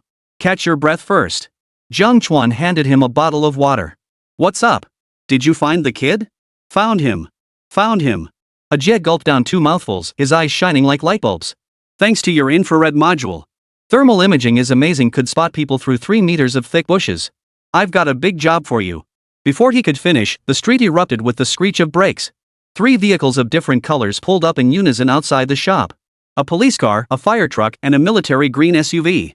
Officer Wu, Fire Brigade Captain Wang, and armed police instructor Li rushed in, their uniforms still untouched. Police badges, fire department insignia, and armed police shoulder patches collided in the cramped shop, a jarring sight. The live stream's chat froze for half a second, as if paused by this sudden commotion. Then, a flood of question marks and exclamation points surged like a tidal wave. What's going on here? Did they come to check the water meter and end up at a hardware store? Police plus fire plus armed police. What big trouble did the owner get into fixing appliances? Just got back from Longguo Mountain. Is Brother Jia in trouble for doing something illegal with his modified drone? Wait. They don't seem to have handcuffs? And they don't look like they're arresting anyone. Jiang Chuan's screwdriver froze mid-air as he stared at the 3 big shots crowding the doorway, a string of question marks forming above his forehead. The cameraman beside him turned the lens and froze instantly. Holy crap, did he break some divine law? Chapter 12, you run a hardware store, and the police come knocking for cooperation? Mr. Jiang, long admired your reputation. Captain Wang pushed his way through the doorway first, laughing boisterously as he reached out to slap Jiang Chuan on the shoulder. We've come seeking you out. Officer Wu quickly nudged him aside, offering Jiang Chuan a slightly stiff smile. Mr. Jiang, we're here to discuss business. Business? Jiang Chuan blinked, his gaze sweeping over their uniforms. Need repairs for a police car? Or a fire truck? Seeing they weren't here to arrest him, Jiang Chuan instantly relaxed. He'd thought he'd broken some unwritten rule. The imposing aura of these 3, fresh from the rescue scene, was even more intimidating than when a Jia had come to crack down on counterfeits earlier. The cameraman beside him almost pressed the power button to shut down and make a quick escape. But upon hearing that the police were actually discussing business with a hardware store, his head grew even more confused. No. Instructor Li stepped forward, his tone decisive. We heard you modified a drone for Comrade Jia with an infrared function add-on. We're here to order a batch of modified drones, just like the one Ajay has. The moment those words were spoken, the live chat exploded. Did I hear that right? Armed police officers ordering drones from a hardware store? So this is the big order Brother Jia mentioned? A joint order from the military, police, and fire department? From fixing kettles to taking military and police orders, Mr. Zhang's growth is faster than a rocket. Remember when they said water meter inspectors deserved a beating? Now they're officially certified rescue gadget suppliers. Jia hurriedly explained from the side, Brother Jiang, it's them. Just now at Longguo Mountain, they saw my modified drone and insisted on coming to you for a custom order. I was rushing to search for survivors earlier, and the features you added to the drone really saved the day. Jia then quickly recounted the rescue story from the foot of Longguo Mountain, since Jiang Chuan hadn't been there. The events there hadn't been broadcast live, so most viewers were unaware at most. They'd heard a news report about searching for a missing child. Once the full story unfolded, the live stream audience erupted. So that drone they'd just exposed as fake had actually performed a heroic rescue. Even the police and fire department were lining up to order one. Holy crap! This plot twist gets full marks. Debunking fakes in the morning, then becoming a rescue hero by afternoon? So Brother Jia's drone really saved lives? Thermal imaging found a child through 3 meters of bushes? What kind of god-tier tech is this? Boss, this isn't just a mod, it's like giving the drone X-ray vision. Even the military doesn't have tech like this. From hardware Iron Man to nationally designated rescue supplier, all it needs is an official plaque. Anyone who said the boss only knows how to swap out couplers, step forward. Check out this order. Police, fire department, and military all placed it together. Oh, so that's what it was. I thought I'd done something wrong. Jiang Chuan finally snapped out of it, setting down his screwdriver and wiping his hands. You guys want to modify drones? Right. Officer Wu nodded eagerly, pulling out a small notebook from his pocket. Our station needs 5 units, preferably with long-range video transmission. Mountain rescue operations have poor signal reception. We need 6 units for the fire department. Captain Wang cut in. At the last fire scene, the drone crashed after just 2 minutes without capturing anything. Instructor Lee chimed in without hesitation. The armed police squadron needs 10. The penetration capability must be enhanced, ideally capable of penetrating 2 meters of rubble. The 3 of them chattered away, turning the small hardware store into a bidding session. Surprisingly, however, they all addressed Jiang Chuan with great respect, even though he was a full generation younger than everyone present. After all, he was the hero of this rescue operation, and this technology could bring immeasurable benefits to their police force. Most crucially, they had their own ulterior motives. This technology was something they could report up the chain. If it proved effective, they would earn commendations. That could mean a real chance for advancement. So all 3 were eager to be the first test subjects, naturally rushing to cozy up to Jiang Chuan. The livestream audience was utterly dumbfounded. These high-ranking police officials looked like middle-aged guys shopping for hardware. This scene feels so familiar.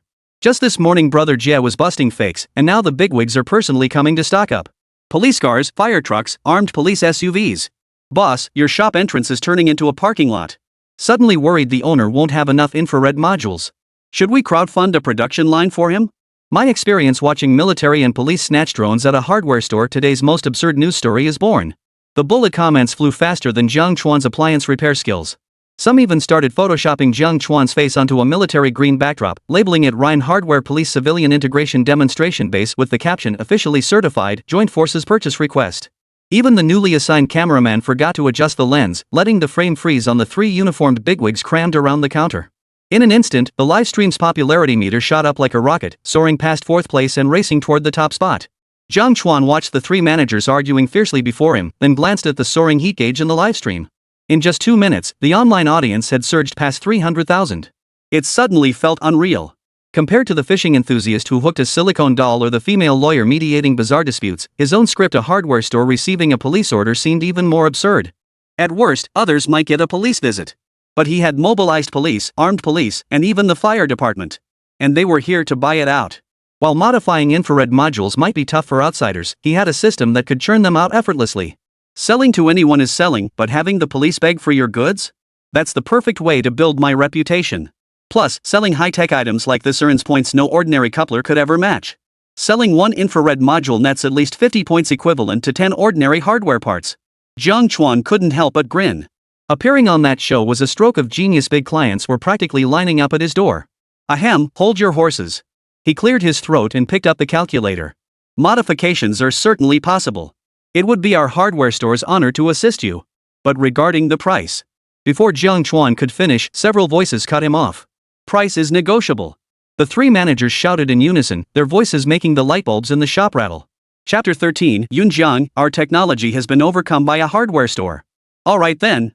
Jiang Chuan pointed to the numbers on his calculator. Since this is for the public good, I won't overcharge. The infrared module costs 1,200 at cost, plus 300 for labor, 1,500 total per unit. He paused, then added, but this work is delicate. We need to calibrate the sensor sensitivity and match it to your specific machine models. We can only modify 3 units per week at most. What? Only 3 per week?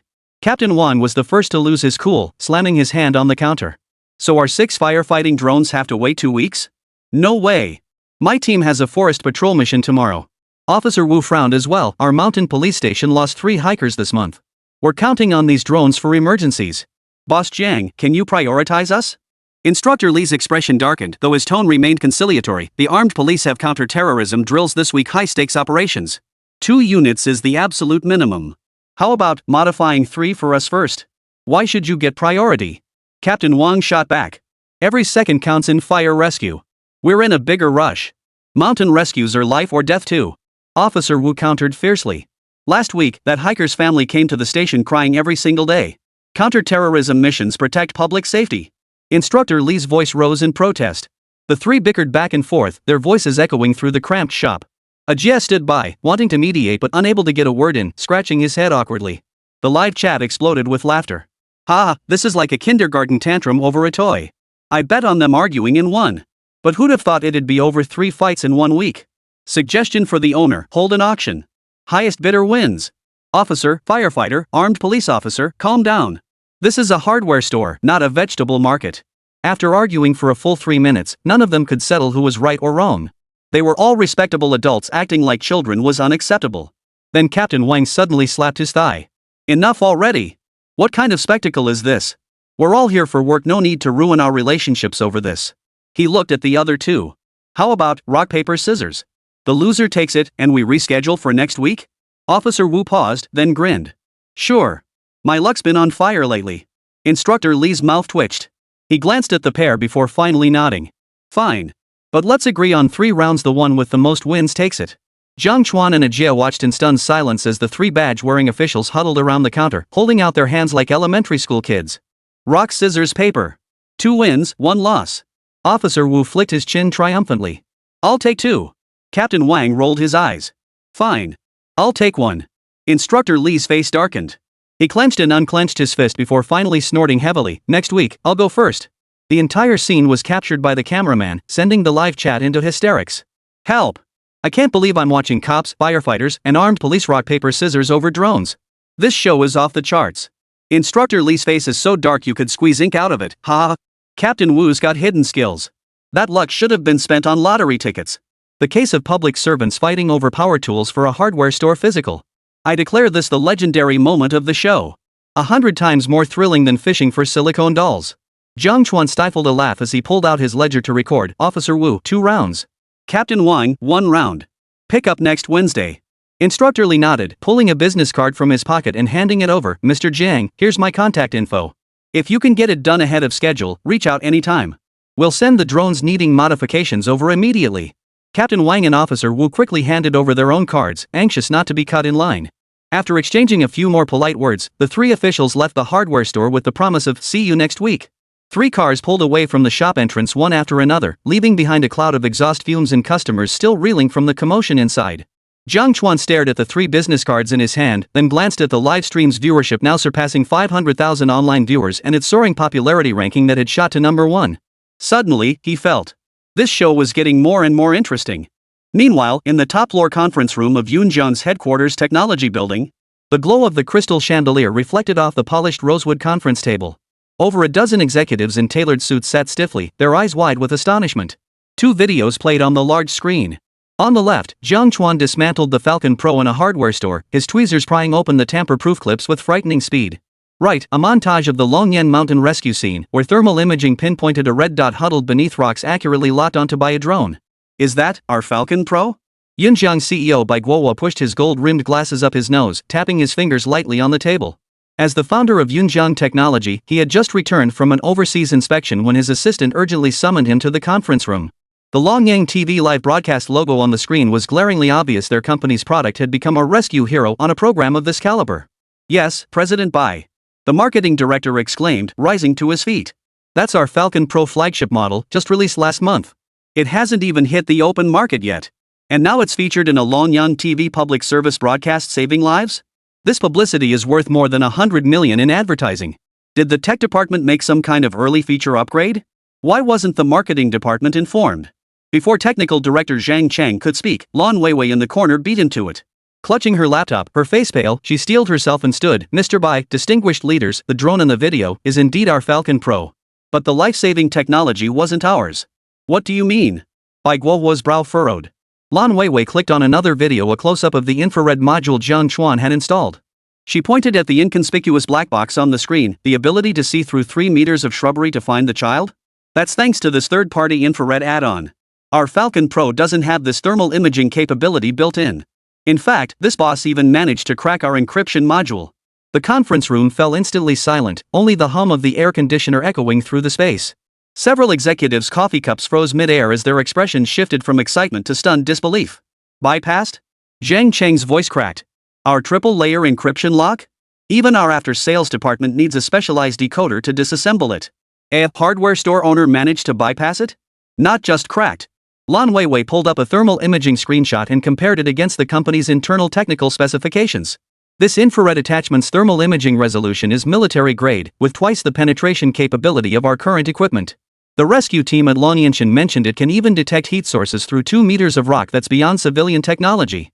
Bai Guohua's fingers froze on the tabletop, his gaze sharpening. Are you saying our flagship model developed over 3 years with a 200 million yuan investment has been turned into a rescue marvel by a hardware store owner adding a simple plug-in? The remark hit the meeting room like a stone dropped into water, instantly setting it abuzz. Impossible. Our encryption protocol uses bank-grade algorithms. Third-party modifications? Could this compromise our warranty system? What exactly is that plug-in's technology? Could we potentially patent it? The executives were stunned. Their Yunjiang drones were the undisputed leader in benchmark in the global drone market. What kind of small-time workshop could be this formidable? Chapter 14, Dashia Materials Center. You want me to test a pipe? The conference room buzzed with disbelief. Bai Guohua suddenly raised his hand, signaling for silence. He walked to the screen, his finger resting on the black infrared module. The earlier bewilderment had vanished from his eyes, replaced by the sharp focus of a seasoned businessman. Everyone? His voice was low yet tinged with excitement. For 3 years, we debated whether thermal imaging had civilian applications. The module we invested 200 million yuan to develop couldn't be mass-produced due to excessive costs. Now, a hardware store owner has achieved results we never dared imagine with a 1500 yuan plug-in. This isn't a setback, it's an opportunity. He turned, his gaze sweeping the room. How many rescue teams nationwide? How many mountain police stations? How many forest firefighting units? They don't need drones that shoot 4K video. They need eyes that can find people in thick smoke, dense forests, and beneath rubble. This market is a blue ocean. The marketing director's eyes lit up. Mr. Bai, are you suggesting we should develop an identical infrared module? Not the same, better. Bai Guohua turned to the technical director. Zhang Chang, can our tech team develop this penetrating thermal imaging module? What's the cost control target? Zhang Chang's face flushed crimson as he stammered, theoretically, it's possible, but it would require at least 3 months of debugging. And with our supply chain, the cost would be at least 5,000. 5,000? Before Bai Guohua could respond, Lan Weiwei in the corner suddenly whispered, I just had a friend in Longyanshan check the police only spent 1,500 to install this plugin. What? Zhang Chang's voice shot up. 1,500? Impossible. Just the sensor procurement alone costs more than that. It's true, Lan Weiwei pulled up a screenshot of the chat log. And they said this plugin's penetration capability is over twice that of our lab samples. Instructorly from the armed police specifically tested it earlier. It can identify heat sources through 2 meters of concrete. Our best military customized version can only penetrate 1 meter. The conference room fell silent once more, this time tinged with the bitter disbelief of disbelief. A tech company worth tens of billions, outpaced so drastically in core technology by a hardware store owner? Bai Guohua's eyes grew increasingly bright. True masters lie hidden among the people. He suddenly smiled, not a resigned one, but the exhilaration of discovering new territory. Zhang Chang, take the core team from the tech department to visit him. Not to nitpick, but to learn. He paused, his tone turning resolute. Tell that Mr. Jiang we can collaborate. Technology licensing, joint R&D, or even, we'll fully acquire his plug-in technology. Name your terms, anything reasonable is up for discussion. The marketing director's face flushed red then drained pale, but, the promotional plan we just devised. Put that on hold. Bai Guohua cut him off, his gaze shifting to Lan Weiwei. What's the name of this hardware store owner? Where is he? Jiang Chuan. Rhine Hardware Store. 66, Greenfield Avenue. Lan Weiwei gave the address, her voice tinged with complexity. He's the internet celebrity who fixed the military truck's hydraulic line this morning, the one netizens are calling Iron Man of hardware. Internet celebrity? Bai Guohua raised an eyebrow. Interesting. An internet celebrity who can crack our encryption system and build military-grade infrared plug-ins. He rose and walked to the floor-to-ceiling window, gazing down at the bustling city below. Zhang Chang, forget it.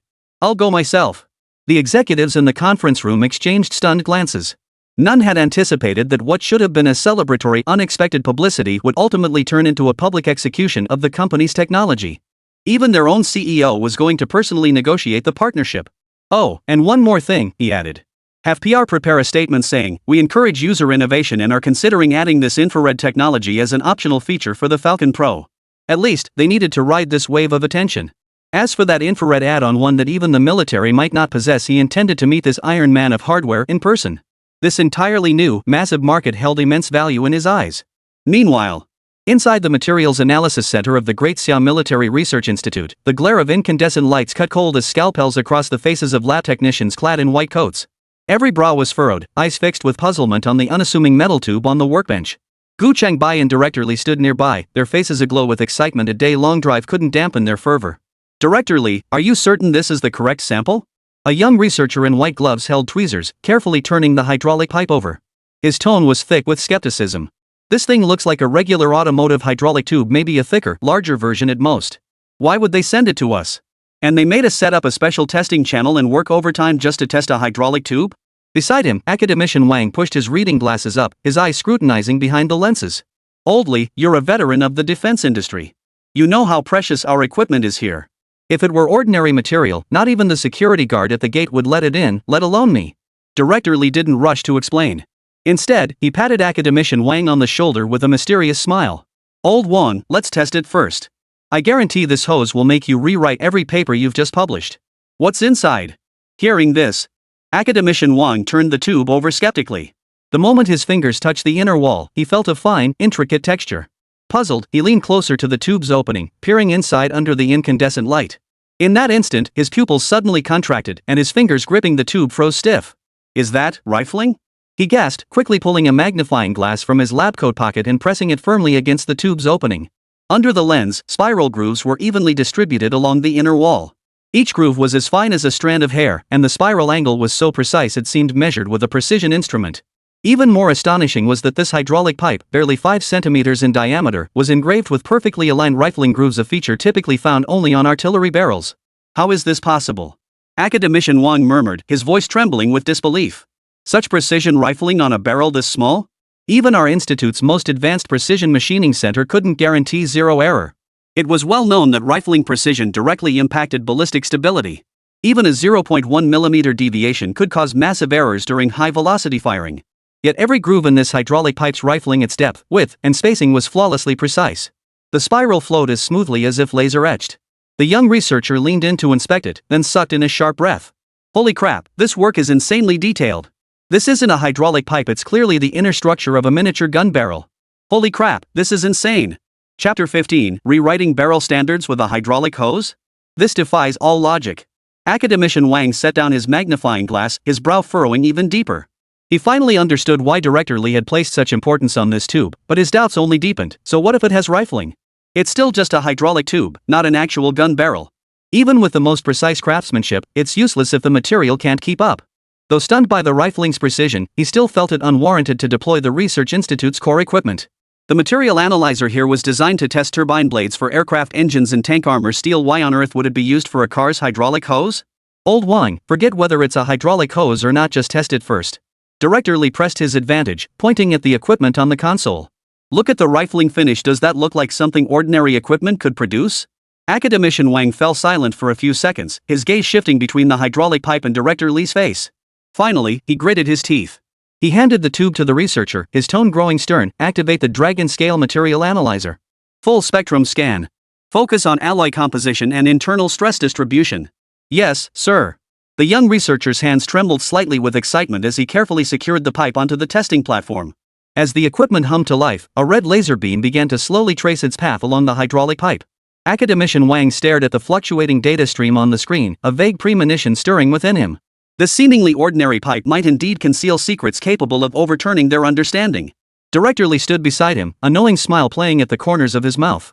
He knew it wouldn't be long before these veteran experts, who had spent their entire careers working with metals, would be utterly stunned by this hydraulic pipe from a hardware store. Whoosh, whoosh, whoosh. A material analyzer resembling a CT scanner slowly lowered its probe. A red laser beam swept across the hydraulic pipe, and a dense string of data immediately appeared on the screen. Chromium content at 18.7%, exceeding the standard for military steel by 3 percentage points. The young researcher's voice abruptly halted. Wait. There's molybdenum too. 2.3% content, that's a formula reserved for turbine blades in aircraft engines. His voice grew increasingly agitated as his eyes widened like copper bells. Holy crap, we're detecting trace amounts of rhenium. That stuff's rarer than gold. How did it end up in a hydraulic pipe? The entire team froze in shock. Standard hydraulic hoses use 45 steel at most. Better ones add chromium nickel alloy for toughness and corrosion resistance. Who's ever seen such a pile of rare metals? Academician Wang stared at the absurdly high elemental content chart, his worldview crumbling. This formula is more extravagant than the special steel we use for fighter jet hydraulic systems. The elderly researcher beside him pushed his glasses up, his voice tinged with disbelief. Rhenium. That's rocket engine nozzle material with a melting point over 3000 degrees Celsius. In a hydraulic pipe? This isn't overkill, it's like using gold bars as scrap metal.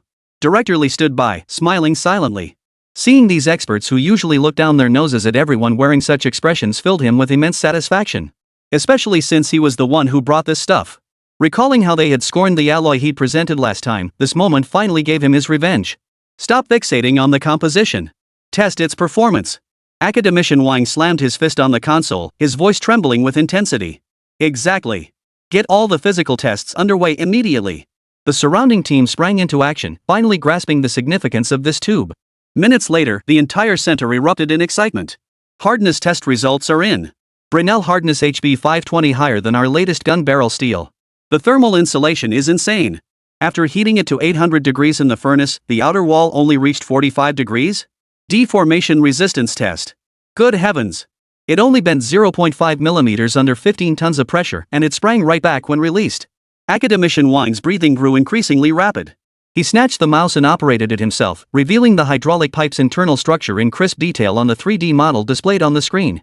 Within the pipe walls lay a layer of honeycomb-like cushioning invisible to the naked eye, clearly a hidden marvel. This isn't a hydraulic pipe, he snapped his head up, his voice trembling.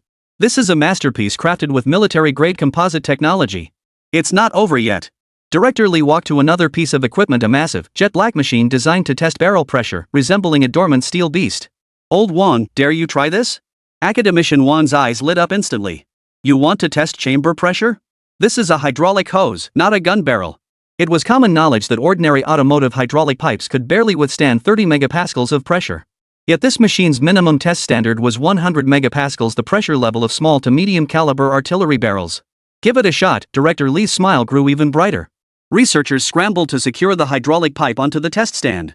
At Academician Wang's command, the machine began slowly increasing pressure. 100 megapascals. The hose remained perfectly still. 300 megapascals. The pipe walls merely shone slightly. 500 megapascals. The test bench emitted a faint groan, yet the hydraulic pipe remained rigid. Everyone at the control console held their breath, the air itself seemed to freeze. Consider this, even the most advanced M1A2 tank gun barrel from the Eagle Nation has a maximum chamber pressure limit of only 700 megapascals. Increased to 700. Academician Wang's voice trembled slightly. The machinery rumbled deeply as the pressure gauge needle danced wildly. The moment the needle touched 700, every pair of eyes riveted to the real-time monitoring screen. The hydraulic hose remained intact. It can handle more, the young researcher blurted out. 800. Academician Wang nearly shouted. This time, the machine's roar transformed into a shrill metallic screech. The pressure gauge needle shook violently at the 800 mark.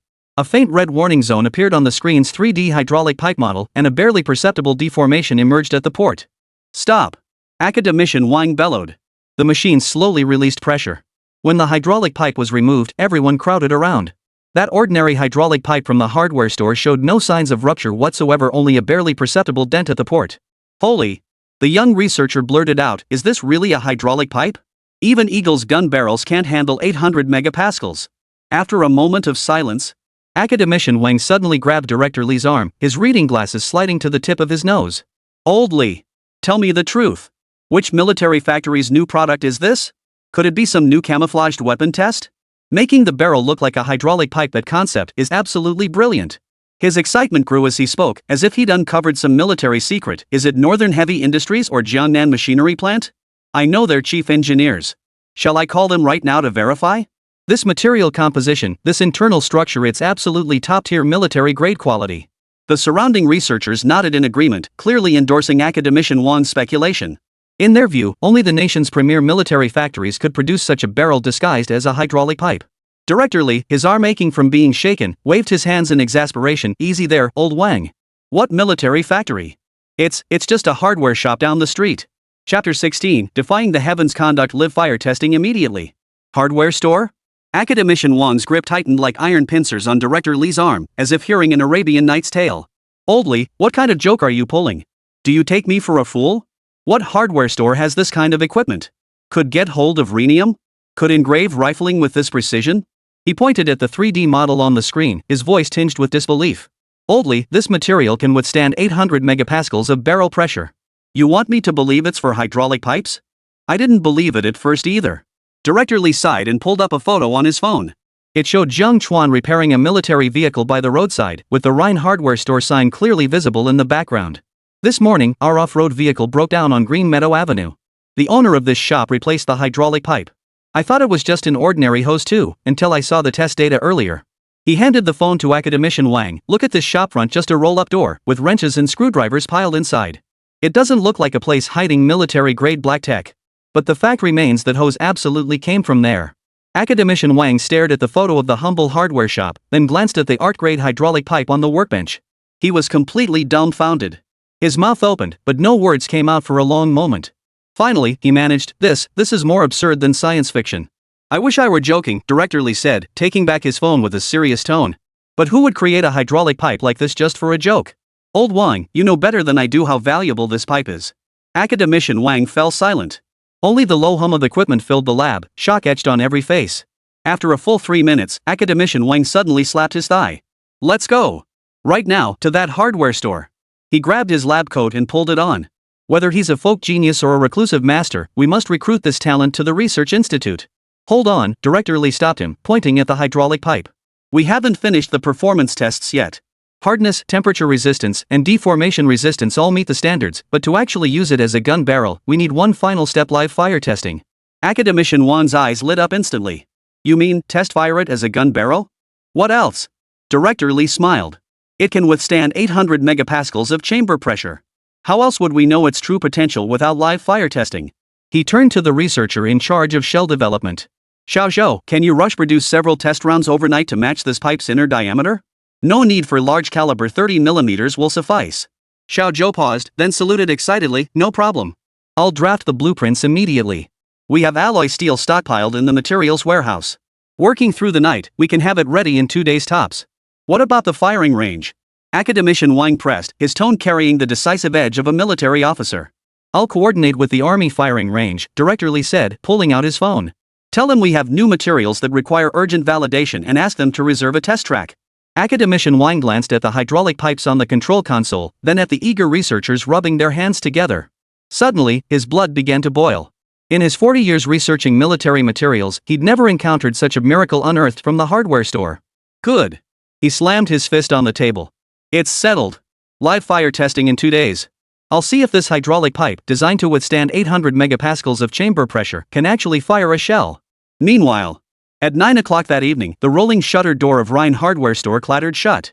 Jiang Chuan brushed the dust off his hands and turned to push open the back door of the shop. Beyond the door lay not a narrow alley, but a warehouse spanning 200 square meters. Industrial lights flickered on overhead, illuminating densely packed shelves. On the left were bearings and gears arranged by model, while the right side held stacks of metal pipes in various specifications. Wooden crates in the corner were crammed with dismantled motors and circuit boards, the air thick with the mingled scent of machine oil and metal. This place feels more like home. Jiang Chuan shed his solder-stained jacket and tossed it onto a chair beside the workbench. This was his true home turf. The small appliances in the storefront were merely the tip of the iceberg. The parts in the warehouse could assemble half an armored vehicle. What's the most important thing about running a hardware store? Of course, it's having a complete inventory. Whatever the customer wants, you have it. Otherwise, if they can't find it here and find it elsewhere, they'll become someone else's customer. He walked over to the workbench where 3 drones lay quietly on foam padding, their bodies still bearing police serial numbers. These were the 3 units Officer Wu had sent over. Jiang Chuan pulled 3 palm-sized infrared emitters from the drawer scrap parts he'd salvaged from old remote controls earlier that day. Few could have imagined that the formidable infrared thermal imaging add-on was originally just this piece of junk. System, activate augmentation. He silently commanded. A pale blue virtual panel instantly appeared before his eyes. Spend 50 points to upgrade the infrared emitter to an infrared thermal imaging plugin? Expected effect, penetrate 3 meters of obstacles, detect 0.1 temperature differences. Confirm. The next second. Ding. 150 points consumed. Infrared emitter X3 military grade thermal imaging plugin X3. Remaining credits, 820-670. The emitter in his fingertips suddenly grew faintly warm. The plastic casing visibly smoothed over, internal circuits automatically reconfiguring as the original red indicator light transformed into a deep inky black. In less than 10 seconds, 3 unremarkable scraps transformed into precision plug-ins with a metallic sheen. Done.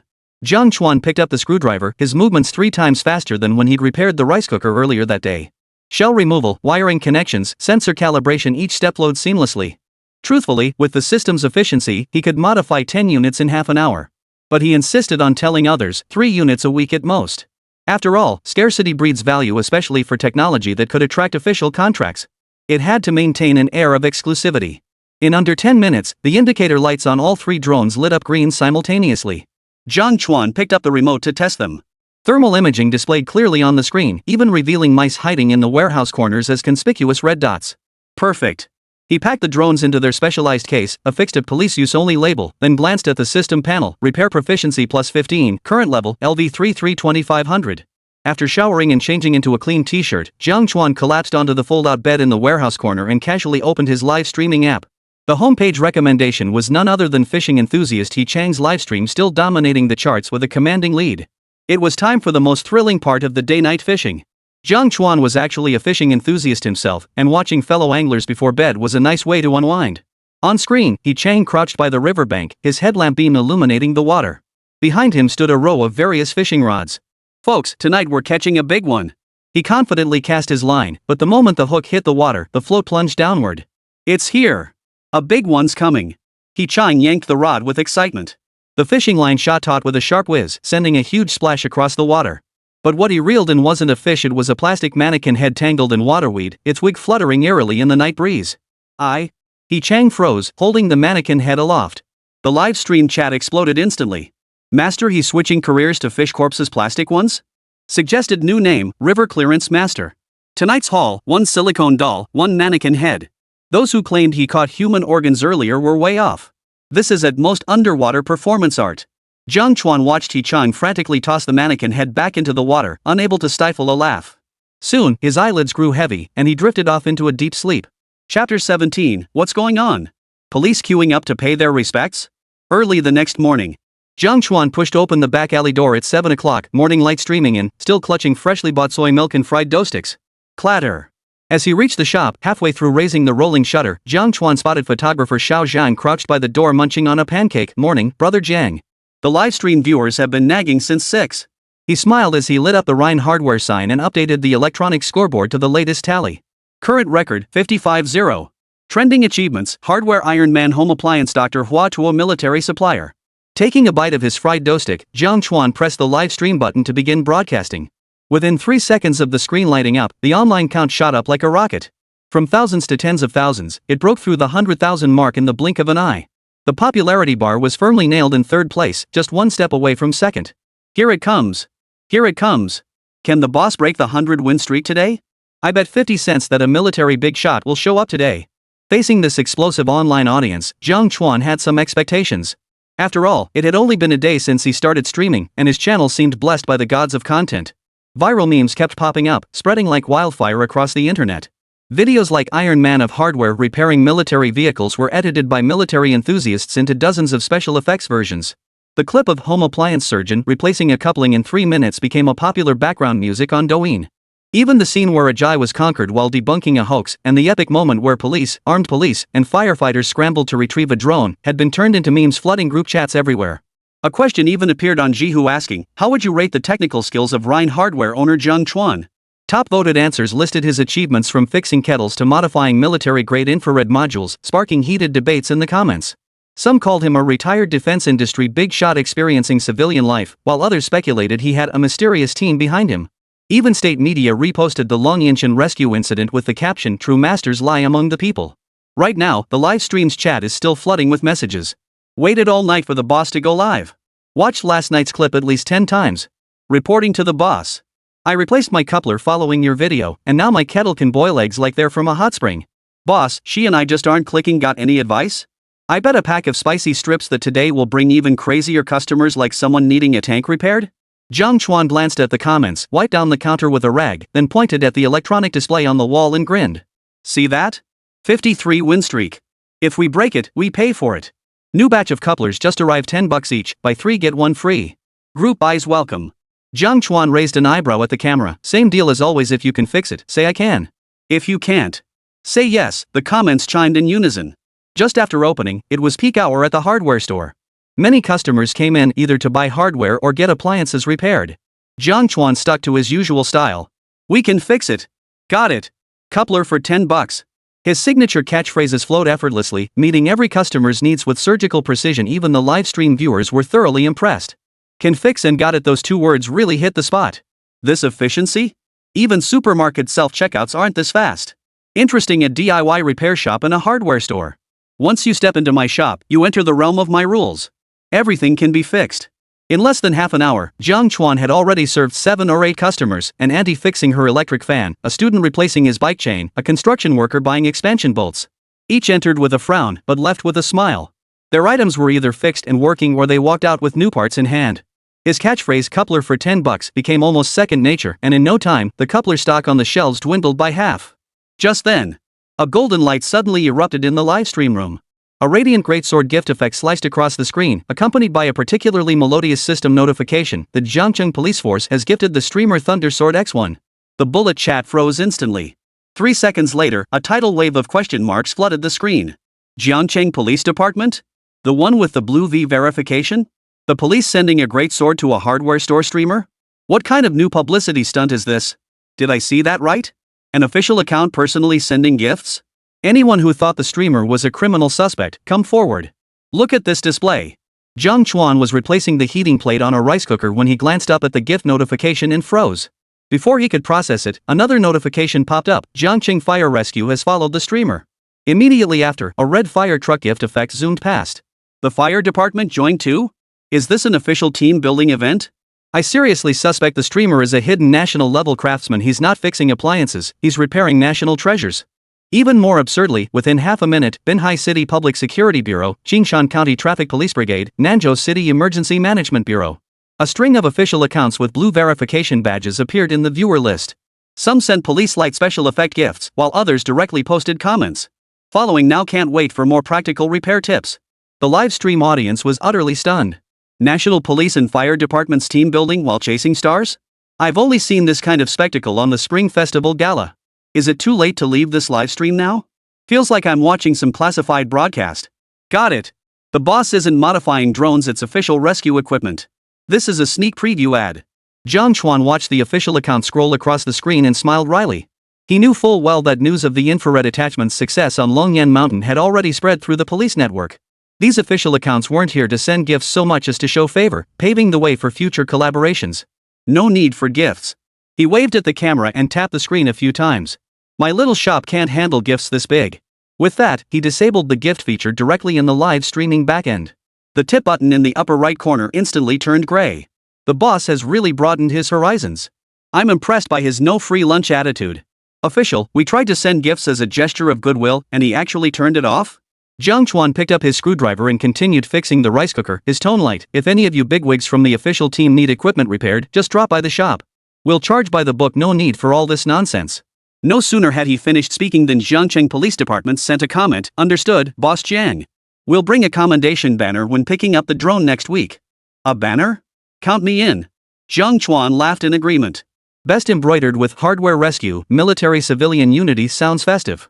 The livestream instantly erupted in laughter. The boss sure knows how to take orders. Official response, got it, heading out to have it made. From gifting swords to presenting banners, this shift in style is happening fast, haha. This move instantly sparked a new wave of attention and gifts from major police departments. Chapter 18, Government Interview Your Advertising? Meanwhile, at Longyang's headquarters, Program Director Zhang Yimou sat in the monitoring room, thoroughly satisfied with the real-time data displayed on the large screen. He never imagined his large-scale variety show focusing on people's livelihoods would go viral on its very first day, with ratings shattering records and becoming the go-to entertainment for ordinary folks during their leisure time. But a sudden spike in one red line immediately made him frown. Today's main event was supposed to be the rerun of Night Fishing Adventures featuring angler He Chang. But now a jarring red alert flashed on the back-end data, not a malfunction, but a live stream's heat surge had breached the system's preset threshold. Which live stream is this? He lifted his thermos to take a sip when his peripheral vision caught the channel name, Rhine Hardware, the Iron Man of hardware's daily repairs. The next second, Zhang Yimou sputtered, spraying water onto the screen. He sprang up from his chair, his fingers flying across the touchscreen as he zoomed in on the viewer list. There they were, Jiangcheng Police Department, Jiangcheng Fire Rescue, Binhai Municipal Public Security Bureau. A string of accounts bearing golden shield icons stood out prominently, the word official next to their avatars flashing so brightly it hurt the eyes. Even more absurdly, gift effects kept intermittently drifting across the screen, items like Thunder Sword and Fire Truck, all exclusive custom gifts reserved for official accounts. Shao Li. Zhang Yimou bellowed, pulling his assistant over. Is this data correct? The police and fire departments collectively gifting a hardware store streamer? Assistant Shao Li looked equally bewildered, refreshing the page repeatedly. Director, it's not a mistake. Look at the comments, the audience is going wild. Zhang Yimou leaned closer to the screen, his mind buzzing as he scanned the flood of comments like official team building event and this is absolutely epic. He'd spent 30 years producing public service programs from street interviews to reality shows and had seen it all. But police and fire departments teaming up to cheer on an appliance repair live streamer? This was a first. This Jiang Chuan, what's his deal? He rubbed his chin, recalling the streamer's various exploits. Repairing military vehicle hydraulic lines, modifying drone infrared modules, earning commendations for mountain rescues. He'd assumed Jiang was just a skilled amateur craftsman, but now it seemed this hardware store was hiding a traffic goldmine. Other directors in the monitoring room gathered around, chattering excitedly. Director, this has already hit over 1 million views. It's even bigger than that time he Chong fished for silicone dolls. The provincial news department just called they want to use Jiang Chuan's footage for a social news segment. Should we give Jiang Chuan's livestream a featured spot? He's officially certified as a positive energy streamer. Zhang Yimou waved his hand dismissively, yet his eyes grew increasingly bright. He grabbed his walkie-talkie, sent a message to Zhang, the cameraman covering Jiang Chuan. Keep the camera on him every second. Whether he's fixing screwdrivers or answering calls, capture it all. Let's not overdo it. Just bump up his live stream waiting a bit and let him do his thing. At the hardware store, a familiar figure suddenly appeared at Jiang Chuan's shop, entranced none other than Jia, the troublemaker from yesterday. As soon as he lifted the curtain, he started shouting, clutching a gold embossed notification in his hand, his voice 8 octaves higher than usual. Brother Jiang. Great news. Huge news. He dashed to the counter, slapped the notice down in front of Jiang Chuan, his face still flushed. The city verified the thing yesterday, saving the kid. They're giving us the Act of Bravery award and a 30,000 yuan bonus. Jiang Chuan was replacing the carbon brushes in an electric drill when he looked up and smiled. Wow, they approved it that fast? Congratulations. You bet. Jia rubbed his hands together, a hint of embarrassment in his eyes. But I figure this whole thing was mostly thanks to your infrared module. I was just the one operating it. I want to go with you for the interview. As for the bonus, how about we split it 50-50? Jiang Chuan set down the drill. He hadn't expected Jia to be such a decent guy, willing to give him both the credit and the money. He wiped his hands with a rag. I'll go for the interview, but forget the bonus. You already gave me so much for modifying your drone, I didn't take that either. No way. Jia protested, that's different. Just then, a man and woman walked in through the door, wearing Jiangcheng news press badges around their necks. The young female reporter raised her recorder but suddenly spotted Zhang, the cameraman, in the corner. She froze. Zhang? What are you doing here? They were both part of the same photography team in Jiangcheng and knew each other from before. Xiao Zhang raised his camera and smiled helplessly. We're filming Boss Jiang. It's for the production team. The reporter looked from Xiao Zhang to Jiang Chuan, nearly dropping her recorder. So, you're still filming a show here? The live chat exploded with laughter. Dual cameras. What a setup. Government interview meets reality TV crew. Is Boss Jiang going pro? Reporter, I just came for a feel-good story, but why does this feel like I've wandered onto a film set? 2 cameras filming simultaneously? 666. Alright then. The female reporter sighed, rubbing her temples. This was her first time encountering such a situation. But to fulfill her superior's requirements, she dared not delay. She immediately set up the camera and began filming. Jia, unfazed, cleared his throat and addressed both lenses. Honestly, I was pretty panicked back then. Couldn't see a thing in that dense forest. Thank goodness for Brother John's modified drone. That thermal imaging could spot people right through the trees. He spoke with genuine emotion, not forgetting to give Jiang Chuan a thumbs up. When it was Jiang Chuan's turn, the female reporter handed him the microphone. Mr. Jiang, as the key figure in this rescue operation, is there anything you'd like to say? Jiang Chuan faced the 2 cameras and suddenly broke into a wide grin. First, I'd like to thank the government and all the leaders for their recognition. Second, I'd like to take this opportunity to say, Rhine Hardware Store, located at 66 Green Meadow Avenue. We specialize in all kinds of hardware accessories, repair home appliances and drones, and offer custom infrared modules. Honest deals for everyone. The reporter's hand holding the microphone froze mid-air. Her expression shifted from seriousness to bewilderment before she finally managed, Mr. Jiang, this is a news interview. Exactly, Jiang Chuan retorted with righteous indignation. Isn't the point of news to inform more people? My shop can fix and modify appliances. If anyone faces difficulties in the future, why not come straight to me instead of taking the long way around? The live chat exploded with comments.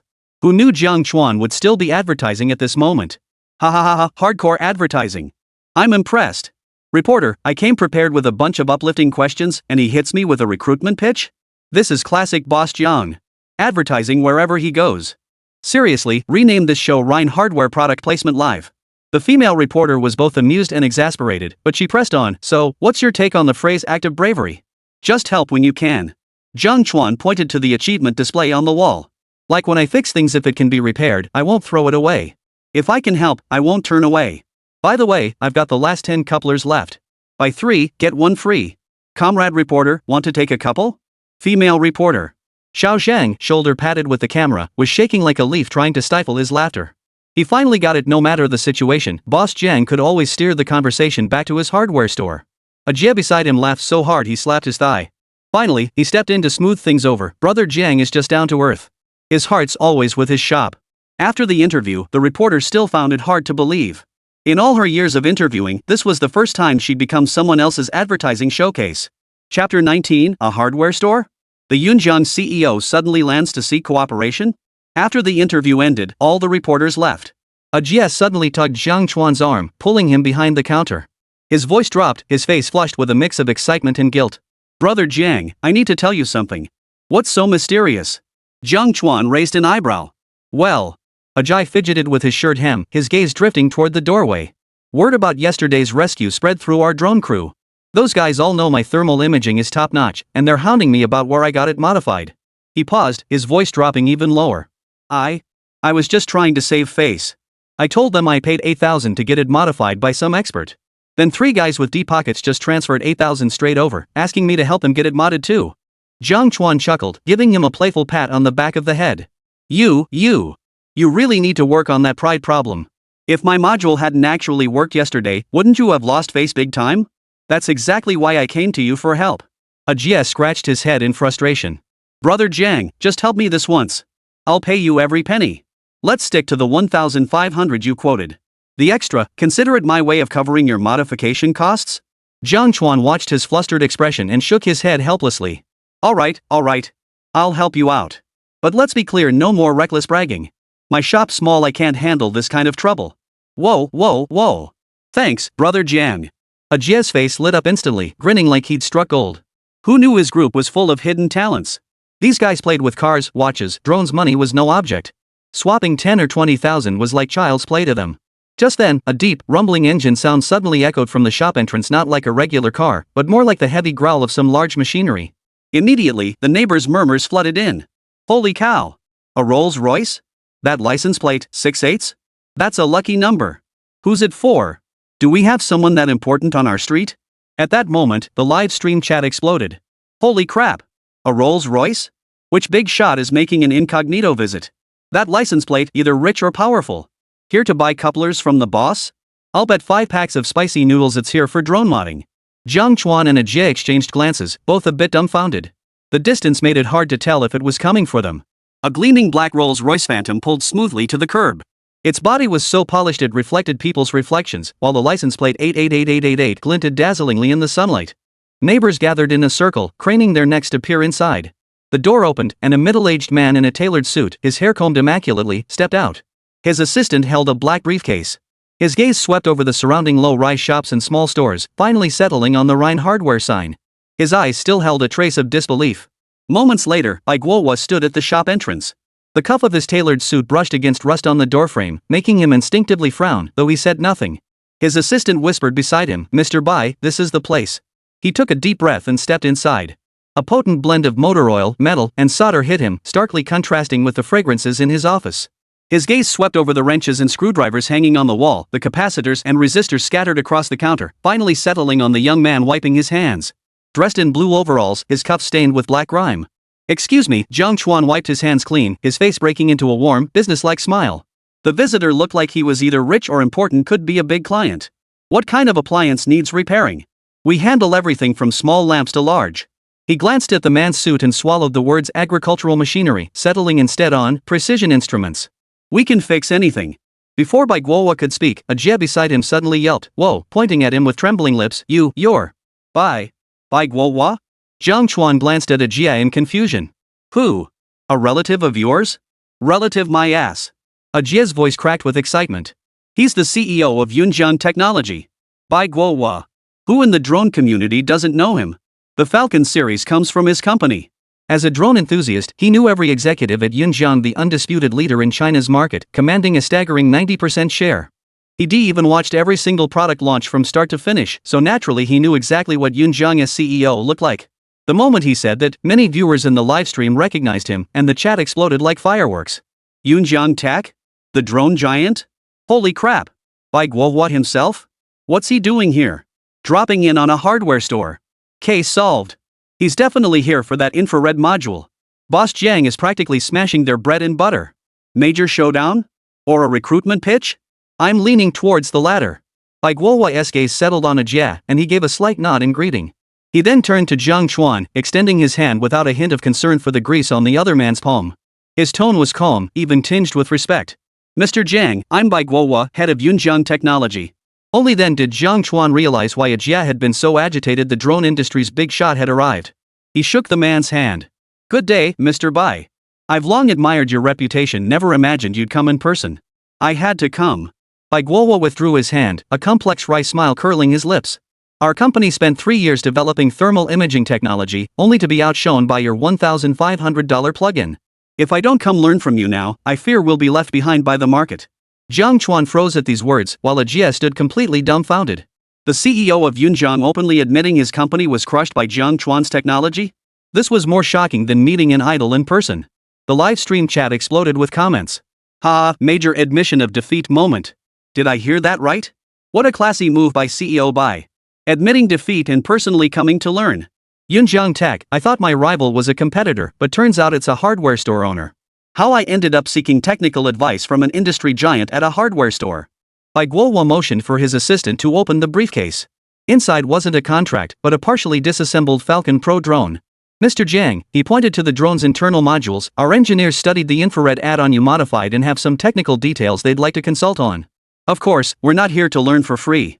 Leaning forward slightly, his tone grew earnest. Yunjiang is willing to pay a technology licensing fee, or we could pursue joint development to bring this technology to a broader market. Name your price. Jiang Chuan glanced at the Falcon Pro, then met Bai Guo's earnest gaze. Suddenly, he smiled. Mr. Bai, consultation is too strong a word. Technology is meant to be shared. But as for collaboration, he gestured toward the wall-mounted performance display. This little shop still needs to do business. Why don't you leave this drone here? I'll make some modifications for you. You can see the results? Bai Guo hadn't expected such directness. After a moment's surprise, he burst into laughter. Great! Let's do it! Beside them, Jia clutched his chest, feeling overwhelmed by the sheer volume of information processing his brain to its limit. Police gifts, government interviews, and now even the Yunjiang CEO bringing his drone for modifications? What kind of magical place was this hardware store? The livestream's heat gauge instantly shattered the system's display limit the moment Bai Guo uttered the words joint development, leaving only a blinding white glow. The chat flooded with jokes like the hardware store is going public, so densely that everyone was overwhelmed. A hardware store? The CEO of Yunjiang Tech suddenly shows up seeking a partnership? Chapter 20, what? They want me as their supplier. Jiang Chuan knew this was his chance to land a major client time to show off his skills. He took the drone handed by his assistant, weighed it in his hands, then looked up at Bai Guo with a smile. Mr. Bai, this modification process involves some proprietary details best kept private. Shall I handle it in the back warehouse?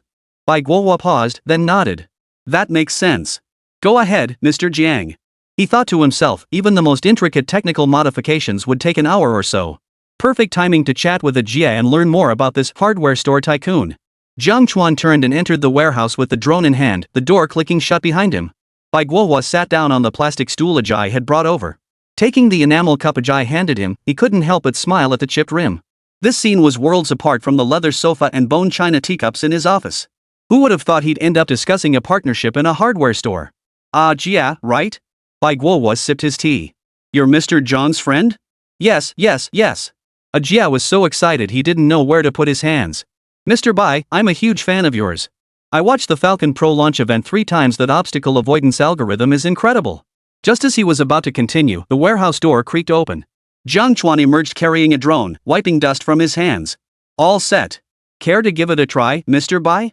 Bai Guo, question mark. Jia, question mark. Live chat? From the moment Jiang Chuan entered the warehouse to when he emerged, barely 5 minutes had passed, not even enough time to finish a cup of tea. That's it? Bai Guo nearly dropped the enamel cup in his hand. Having flown drones for decades, he'd seen the fastest mods take at least 2 hours. This was faster than a delivery guy. Try it and see. Jiang Chuan handed him the drone, his tone as calm as a summer breeze. Bai Guo took a deep breath, set the drone on the ground, and connected it to his phone app. When the feed appeared on the screen, his pupils suddenly contracted. The infrared view was indeed there.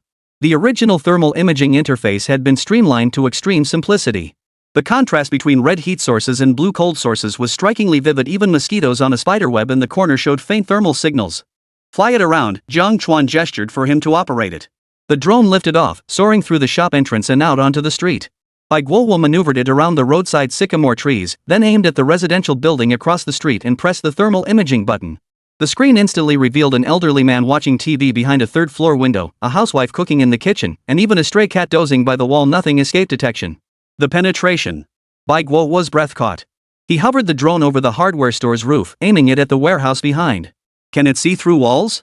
The moment he pressed the button, the screen revealed the metal pipes stacked inside the warehouse, even distinguishing which ones were freshly cut, still warm.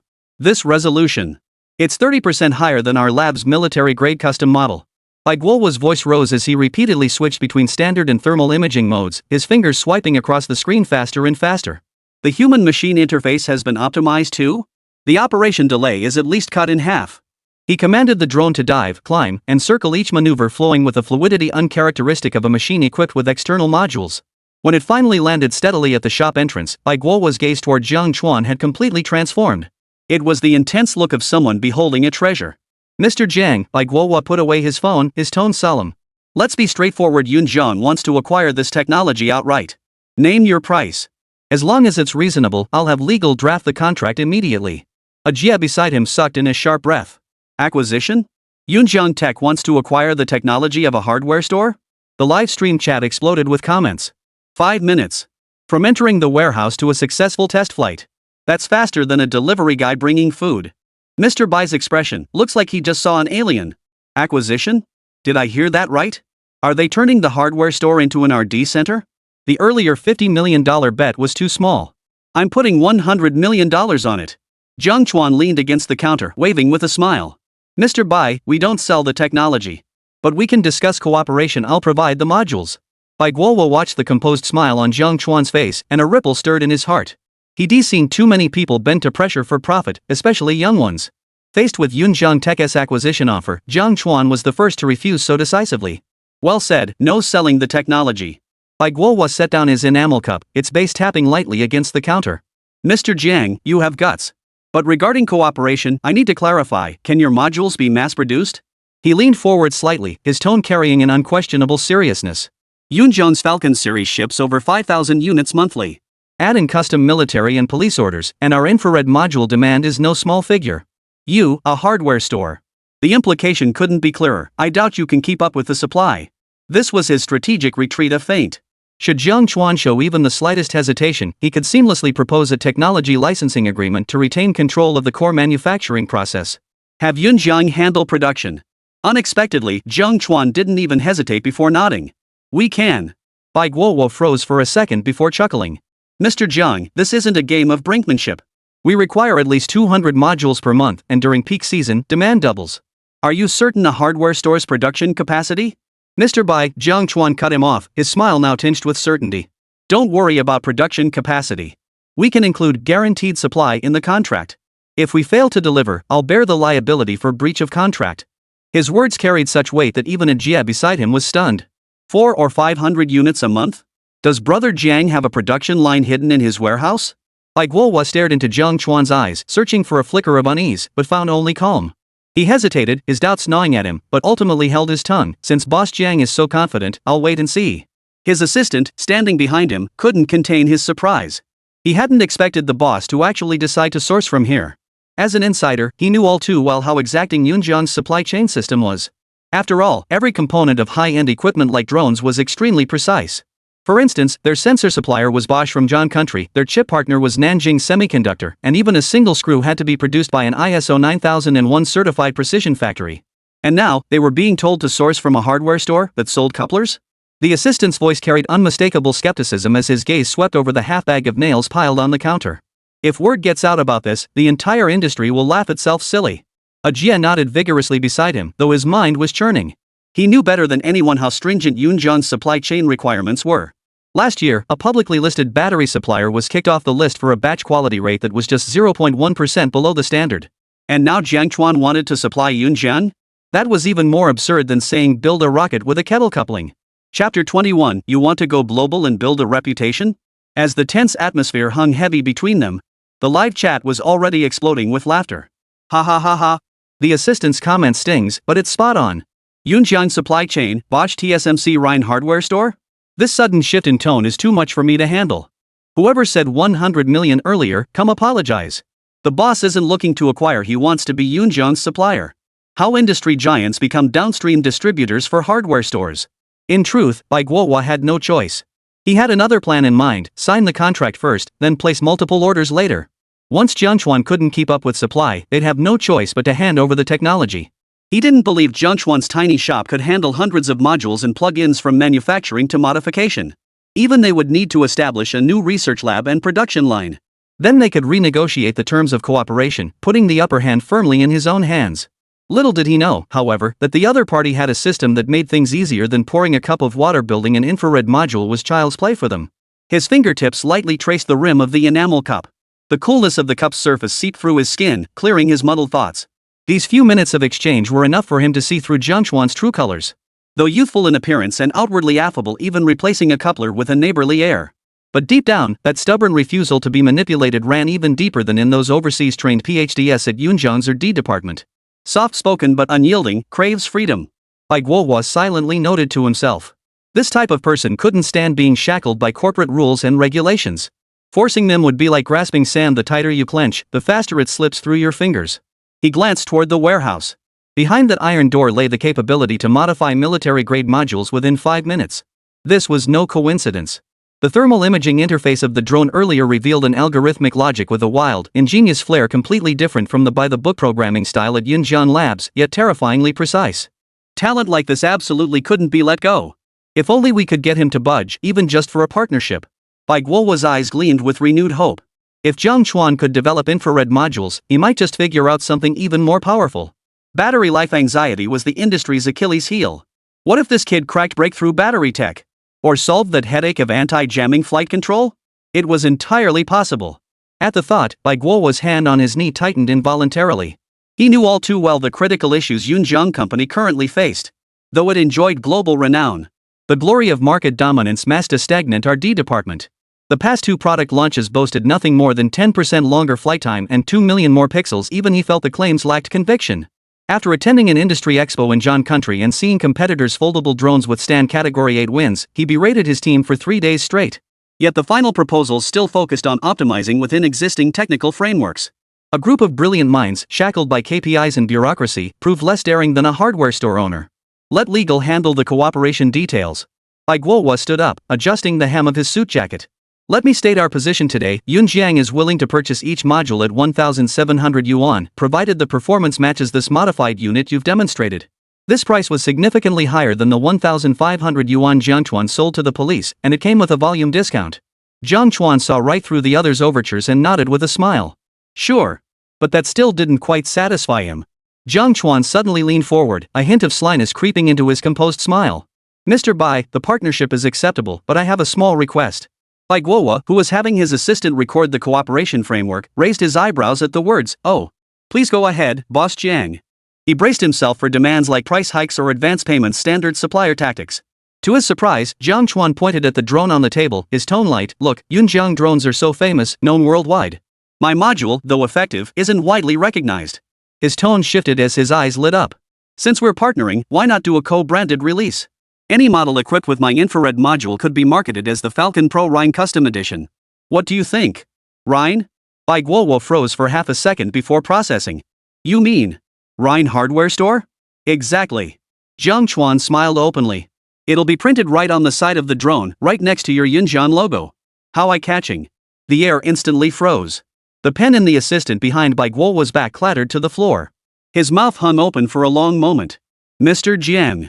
Do you realize what this means? Our Yunjiang premium models are going to be sold bearing the name of a hardware store? A Jie beside him had turned to stone, his live streaming pole leaning crookedly on the ground, the camera pointing at the ceiling. His mind was flooded with the image that had just flashed through his mind. At the Yunjiang product launch, spotlights shone on the drone as Bai Guohua pointed to its body and proudly announced, "This model incorporates cutting-edge technology, jointly developed by us and Rhine Hardware at 66 Green Meadow Avenue." Jai couldn't stifle a laugh, quickly covering his mouth as his shoulders still shook. The live chat exploded like a bomb had been dropped. Ha ha ha ha. Boss is trying to turn the hardware store into an international brand. The downfall of cloud frontier tech, from industry giant to hardware store OEM. Suggestion, just relocate the factory to 66 Green Meadow Avenue and set up a Kettle repair stall out front. Mr. Bai, I thought it was a tech partnership, turns out it's investment promotion. Picture the police flying a drone labeled Rhine Hardware on a mission. The scene is too beautiful for me to bear. Bai Guowa's temples throbbed twice. He stared intently at Jiang Chuan, searching his eyes for any trace of jest, but found only earnestness. This seasoned tycoon, who usually commanded the business world with ease, now felt a headache coming on. He could accept sourcing supplies from a hardware store, but he never imagined giving the hardware store a private label. Mr. Jiang, Bai Guowa tapped his fingers on the tabletop, his tone conciliatory. How about we skip the co-branding? If you need publicity, we can add a supplier link on our official website stating core infrared modules provided by Rhine Hardware. Would that suffice? Not enough. Not enough. Jiang Chuan shook his head. Joking aside, with Yunjiang Drone's high profile, it would be a shame not to capitalize on this collaboration for some serious advertising. With Bai Guowa personally coming to him, Jiang Chuan had to seize this once-in-a-lifetime opportunity. Chapter 22, What? A hardware store collaborating with Yunjiang. Then Jiang Chuan pointed at the drifting comments in the livestream chat. See? Everyone thinks this is novel. Besides, this batch of drones is mainly for government and police use. They care about performance, not a couple extra words on the body. But for me, it's different. The Rhine Hardware Store Collaboration Edition? How impressive would that sound? Next time a neighbor needs appliance repairs, I can brag, I've partnered with Yunjiang. Half joking, half serious, yet it hit the nail on the head. Bai Guowa instantly understood, Jiang Chuan wasn't after money, but a name that could elevate his hardware store's status. His assistant, sweating nervously beside him, leaned close and whispered urgently, Mr. Bai, you absolutely can't do this. If word gets out, the media will scream Yunjiang Tech teams up with a street hardware store, shattering its high-end image. Our stock price will plummet. Ajia also found it absurd and couldn't help but interject, Brother Jiang, enough already. Just being able to supply Yunjiang is impressive enough. Jiang Chuan ignored them, fixing his gaze on Bai Guowa. Mr. Bai, think about it. This module outperforms your lab's designs and costs less. Rename it Yunjiang Rhine Joint Development Module. Wouldn't that make you look more committed to technological innovation? As for the civilian market, your flagship models won't use this module anyway. What's there to fear? Bai Guowa's fingers froze mid-air, his brow furrowed. Two images flashed through his mind. One showed an academic heavyweight at an industry summit mocking him for straying from his core business while pointing at the Rhine Hardware label on a drone. The other showing procurement holding test reports declaring, the Rhine co-branded model has zero return rate. Police just placed an additional 3,000 unit order. Mr. Jiang, this collaboration, isn't it a bit outlandish? Not at all, Jiang Chuan replied earnestly. Think about it. When military and police systems see Rhine Custom Edition, they'll know it's the rescue-specific model with enhanced infrared capabilities. How much easier is that for identification? Besides, my shop handles repairs and modifications. If module issues arise later, they'll come straight to me, saving you some after-sales costs. His point hit home. While Yunjiang's after-sales network was extensive, servicing specialized modification modules remained a weak spot. Bai Guowa stared at Jiang Chuan for a full 10 seconds, his mind racing. Reject it, and if Jiang Chuan gets upset and stops supplying, the infrared module project would stall. Accept it, and the company executives would likely demand a collective meeting to deliberate. But then he thought, this co-branded product primarily supplies military and police systems, not the mass market. The impact would be limited. After weighing the pros and cons for barely 3 seconds, he slapped his thigh. All right. We'll do it your way. His assistant nearly collapsed in shock. Mr. Bai? Bai Guowa shot him a glare before turning to Jiang Chuan. Collaboration is fine, but the logo must be designed by us. It can't be too down to earth. He couldn't bear to imagine a drone emblazoned with a wrench logo. Jiang Chuan's eyes crinkled with laughter. No problem. I'll snap a photo of the sleekest coupling in my shop for your reference, guaranteed to look high-tech.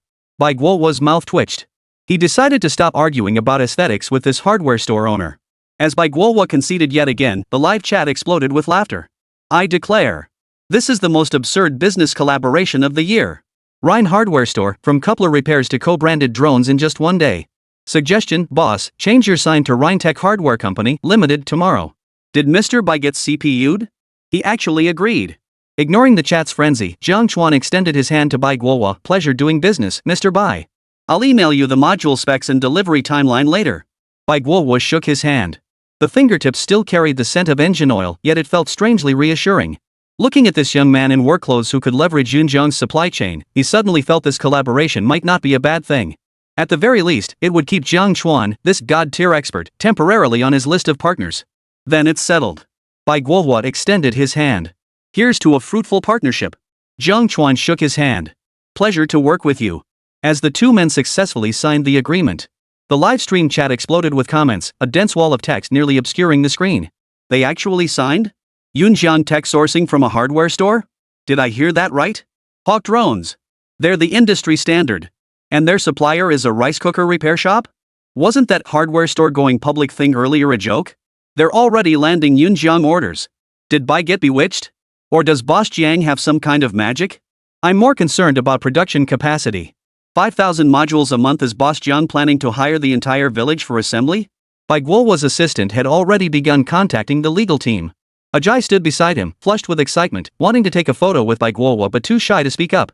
Jiang Chuan surveyed the scene before him and nodded with satisfaction. How does one end up with major clients knocking on the door every day while sitting in a hardware store?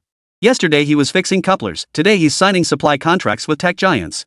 This drama is more absurd than a fishing enthusiast catching silicone dolls. Mr. Bai, Jiang Chuan gestured toward the newly modified drone, are you taking this one? Of course. Bai Guowa instructed his assistant to pack up the drone, then glanced at the 65 win streak display on the wall and smiled. Mr. Jiang, feel free to visit Yunjiang's headquarters sometime. Let our engineers learn from your expertise. I certainly will. Jiang Chuan escorted them to the door. The Rolls-Royce door swung open. Bai Guowa's foot hovered over the step before he pulled it back. He turned back, his gaze settling on Jiang Chuan. The look in his eyes held a hint of regret, yet also a touch of anticipation. Jiang Chuan sensed he had something to say and asked with a smile, is there anything else, Mr. Bai? Bai Guowa paused for 2 seconds, as if making a decision, then spoke with renewed sincerity, Mr. Jiang, I must ask, your skills are far too valuable to be confined to a hardware store. He gestured toward the warehouse. The precision of those modules and the optimization of the algorithms surpass what our RD engineers with PhDs can achieve.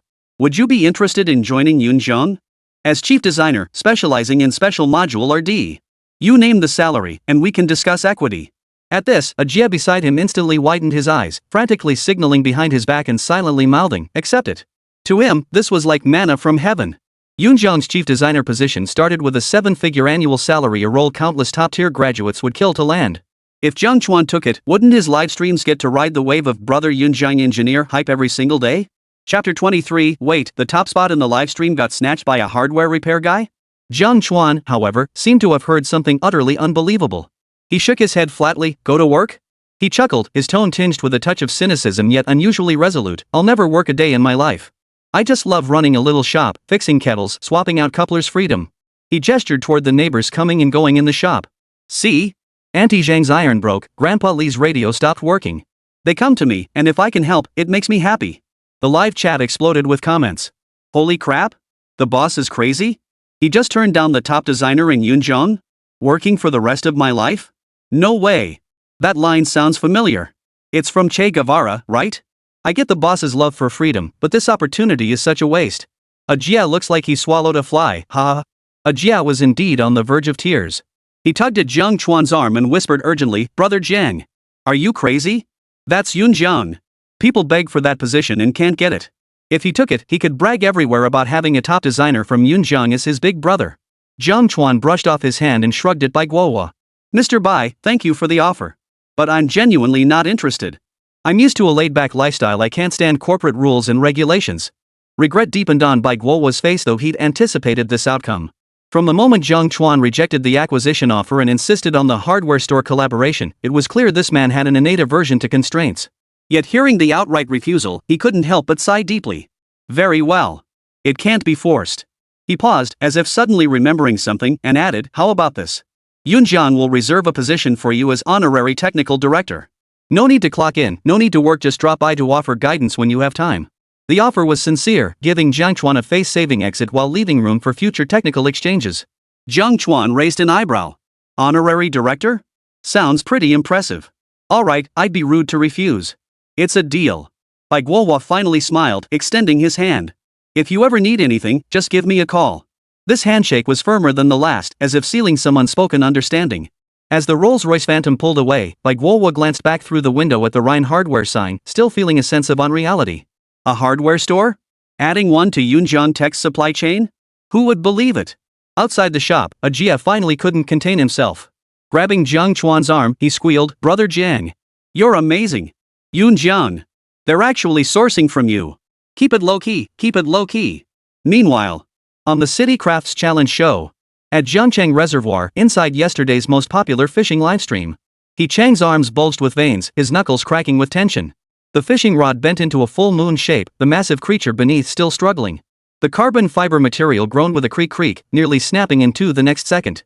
Big one. Definitely a big one. He gritted his teeth and roared, beads of sweat trickling down his cheeks and splashing into the murky river water. Two cameramen beside him hoisted their equipment, lenses fixed intently on the water's surface, holding their breath. This was a guaranteed iconic moment for Chang's livestream.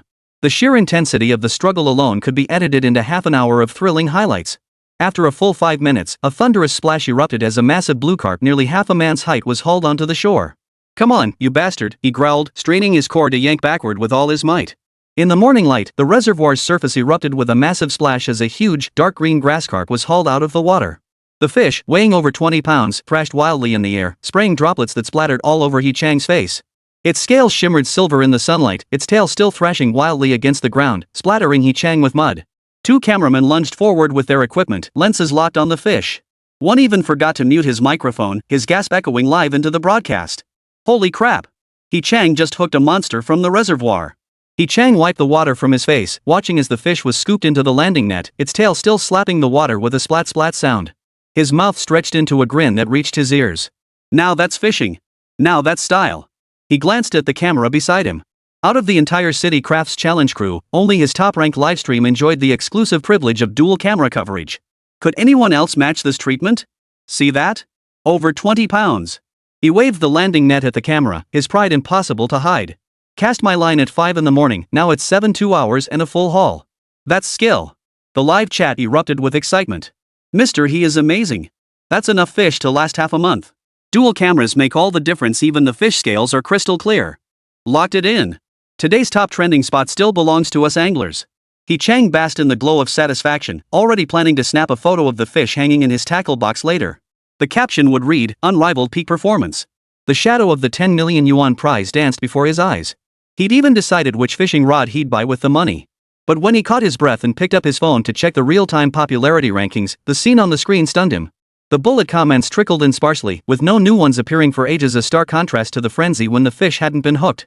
The online viewer count read 22,000, a staggering drop from the hundreds of thousands at peak. Lag? Chang frowned, exited the livestream, and rejoined 3 times, still no change in the numbers. Just as he was about to curse the phone signal, he caught sight of the trending chart on the homepage. The top spot was empty, replaced by a line of glaring text: 2, Fishing Pro Chang, Reservoir Bonanza, 20 pounds of monster catch. What about my first place? His fingers swiped up rapidly, his heart sinking. At the top of the popularity chart now sat the headline: 1, Rhine Hardware Store, Yunjiang CEO lands for collaboration. Trailing the online viewer count was a staggering number, 328,000. Yunjiang CEO? Chang froze. The moment he clicked in, bullet comments flooded in like a tidal wave, nearly crashing his phone. Just signed by President by himself. The hardware store will supply modules to Yunjiang. Compared to what teacher he caught, suddenly 20 pounds doesn't seem impressive anymore. Those who said fishing enthusiasts were guaranteed to win, come out. Now you know what dimension lowering strike means, right? Teacher, I got a massive haul. Jiang boss, I signed a contract with Yunjiang. Popularity, got it. On screen, Jiang Chuan was surrounded by a slick-haired host, with the Rhine Hardware sign and stacks of couplers visible behind them. Chang stared at the man dubbed Yunjiang CEO on screen, then scanned the live chat filled with terms like Yunjiang technology, infrared modules, and collaborative partnership. His mind buzzed like it had been struck by a sledgehammer. He knew Yunjiang Technology, the domestic drone industry leader, a giant with a market value of hundreds of billions. How could someone of that caliber personally visit a hardware store? And what was this joint venture business? Chang grew increasingly alarmed as he watched, until the camera swept over the signed contract on the table and the Yunjiang Tech employee badge beside it. Only then did it dawn on him. Holy, a billionaire CEO coming to your shop to discuss a partnership. Chapter 24, Screw Fishing, I'm fixing stuff too. What the hell is going on here? They hired an actor to impersonate the CEO. Chang's eyes were glued to his phone screen. In Jiang Chuan's livestream, Guo was shaking hands with the young man in work clothes, the Rhine Hardware sign in the background glaring brightly. After scrolling through a bunch of comments, he finally pieced together what happened. Holy! He cursed again, but this time without the swagger of landing a big fish. Only pent-up frustration remained. He suddenly recalled yesterday's back-end data. This Rhine Hardware store had surged upward like it was on steroids, nearly catching up to his popularity several times.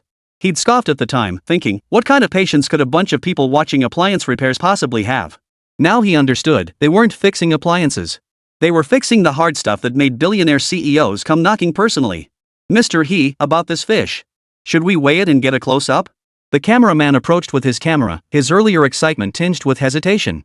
Jiang ignored him, continuing to watch Jiang Chuan's livestream.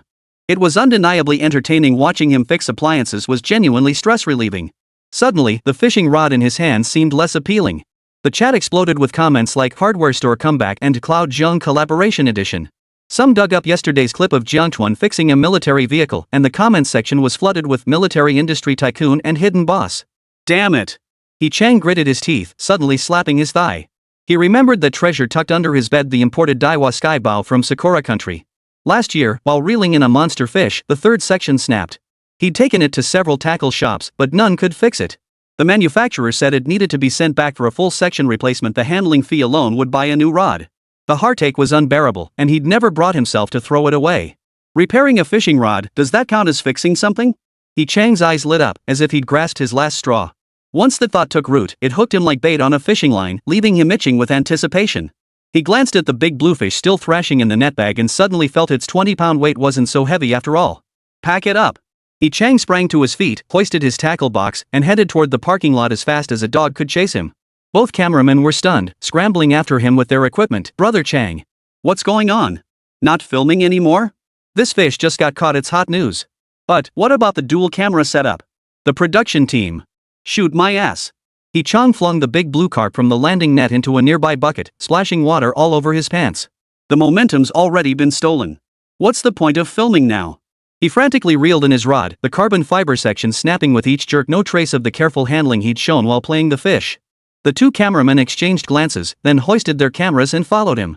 On camera, the big blue carp just moments ago hailed as the crowning achievement now floundered alone in the bucket, looking pitifully forlorn. Jiang's livestream chat exploded with comments. What's up with Teacher He?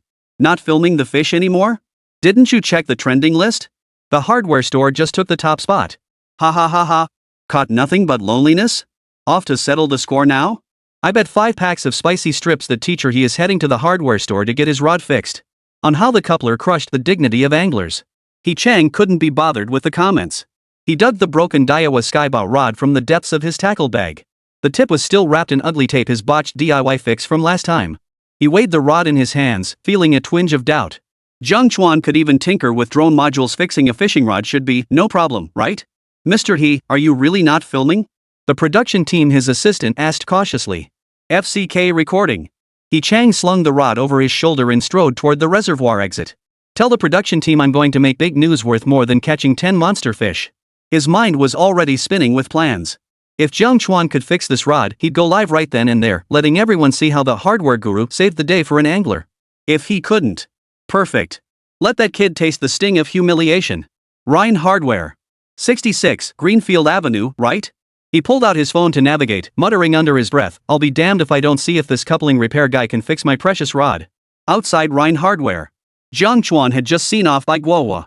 Wiping sweat from his brow, he thought to himself, today's job was truly absurd. Yesterday, 3 cops showed up at his door fine. Today, he was fixing a coupling, only to have a billionaire CEO show up in person. Just as he was about to pack up his tools and resume his daily repair business, when a soft, sweet voice suddenly reached his ears, tinged with timidity. Sir, can you fix this? Jiang Chuan didn't even look up, answering reflexively, of course I can fix it. But when he looked up, he froze in place. Standing before him was a beautiful young woman in an oversized duck print pajama set, her feet tucked into fluffy slippers, hair tousled as if she'd just woken up. The girl before him looked to be in her early 20s, sporting twin ponytails and still carrying a hint of baby fat on her cheeks. But her appearance was utterly mind-blowing, because trailing behind her was a waist-high white object. It was a toilet. Yep, just your average household toilet, except it had a gaping hole in the side, looking like it had been smashed open by something. Jiang Chuan's mouth twitched. Miss, what exactly is this? It's broken. The girl pointed at the hole in the toilet, her eyes red and her voice trembling with tears. I asked so many people, but they all said it can't be fixed and told me to replace it. But I can't replace it. Du Yaya sniffed, pulling the hood of her duck print pajamas over her head to reveal her watery eyes. My name is Du Yaya. I'm a little inventor streamer. She pointed to the solder stains on her pajamas. Graduated from Central South University of Science and Technology. I love tinkering with little gadgets like these slippers. I added shock-absorbing springs to the soles myself. Perfect for preventing twisted ankles. Her words matched her appearance perfectly. Viewers in the live chat recognized her immediately. It's yeah. I follow her. Last time she turned a vacuum cleaner into a snowblower and nearly blew cat hair into the neighbor's place. A top student from Central South University. The contrast is adorable. Who knew she'd recognize a toilet? The tale of the beautiful streamer hauling a toilet to fix hardware. Duyaya ignored the comments, clutching the toilet rim with a pout that made her look like a child who'd lost their candy. Some people get bed-bound, I get toilet-bound. This came with the apartment I rented. I've used it for 3 years. If I switch to a new one, I won't be able to, well, you know. Her voice grew increasingly emotional, tears welling up. Yesterday I was squatting on it trying to brainstorm solutions. In my excitement, I kicked it and it ended up like this. She pointed at the gaping hole, her voice thick with despair. Without it, I might be constipated until retirement. Jiang Chuan watched her toilet over life demeanor, then glanced at the comment stream flooded with ha ha ha ha and boss, save the kid. Suddenly, the screwdriver in his hand felt unbearably hot. Fine, he sighed, crouching to inspect the damage. The porcelain crack can be patched. But honestly, wouldn't it be easier to just replace the whole thing? No way. Duyaya shook her head immediately, her duck ears bobbing along with it. It stuck with me through my thesis defense and witnessed my first 100,000 followers.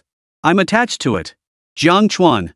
He finally understood this girl wasn't here to fix the toilet. She was here to give it a new lease on life. Chapter 25, The Beauty Who Came to Fix the Toilet, Tech Blogger Collaboration. The live chat was already laughing hysterically. On the emotional value of toilets by Duyaya.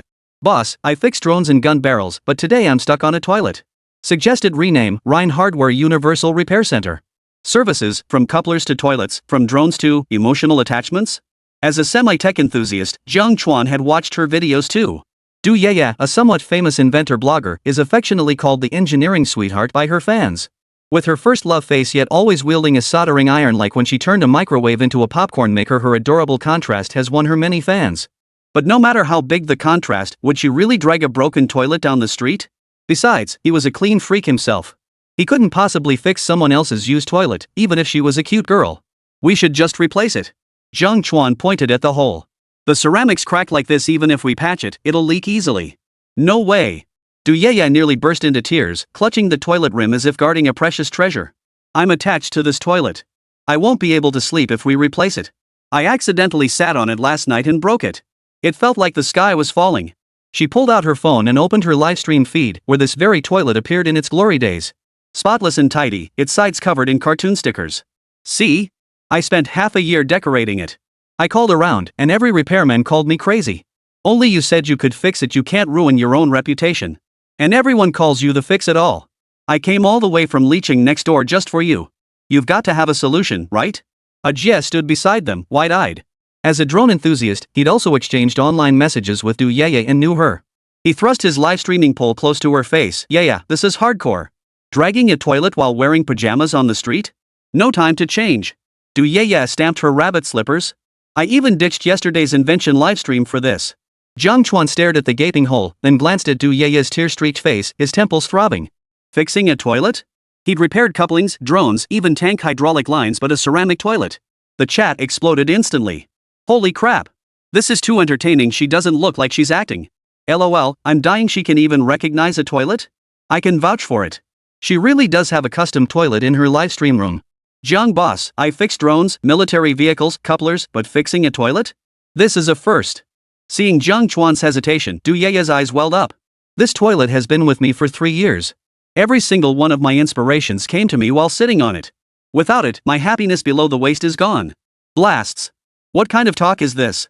Happiness below the waist? You can actually drive on this crappy road? Holy crap, inspiration from a toilet? That's a new one. Mr. Jiang, I can't take this job. Seeing the beauty on the verge of tears, her face streaked with rain, struck Jiang Chuan right where it hurt. He could face billionaire CEOs like Bai Guowo without batting an eye, but this little princess was beyond his handling. Jiang Chuan pressed his hand to his forehead. Fine. I'll take a look. He crouched down to inspect the damaged toilet, noticing the jagged edges around the hole as if smashed by a heavy object. How did this happen? You didn't kick it, did you? Duyaya scratched her head sheepishly. Last night during my live stream, I was working on an invention and accidentally dropped the hydraulic press model into the toilet. Blast. A hydraulic press model? Typical engineering girl got a hydraulic press at home. Mr. Jiang, run. Who knows what other dangerous items this girl might have at home.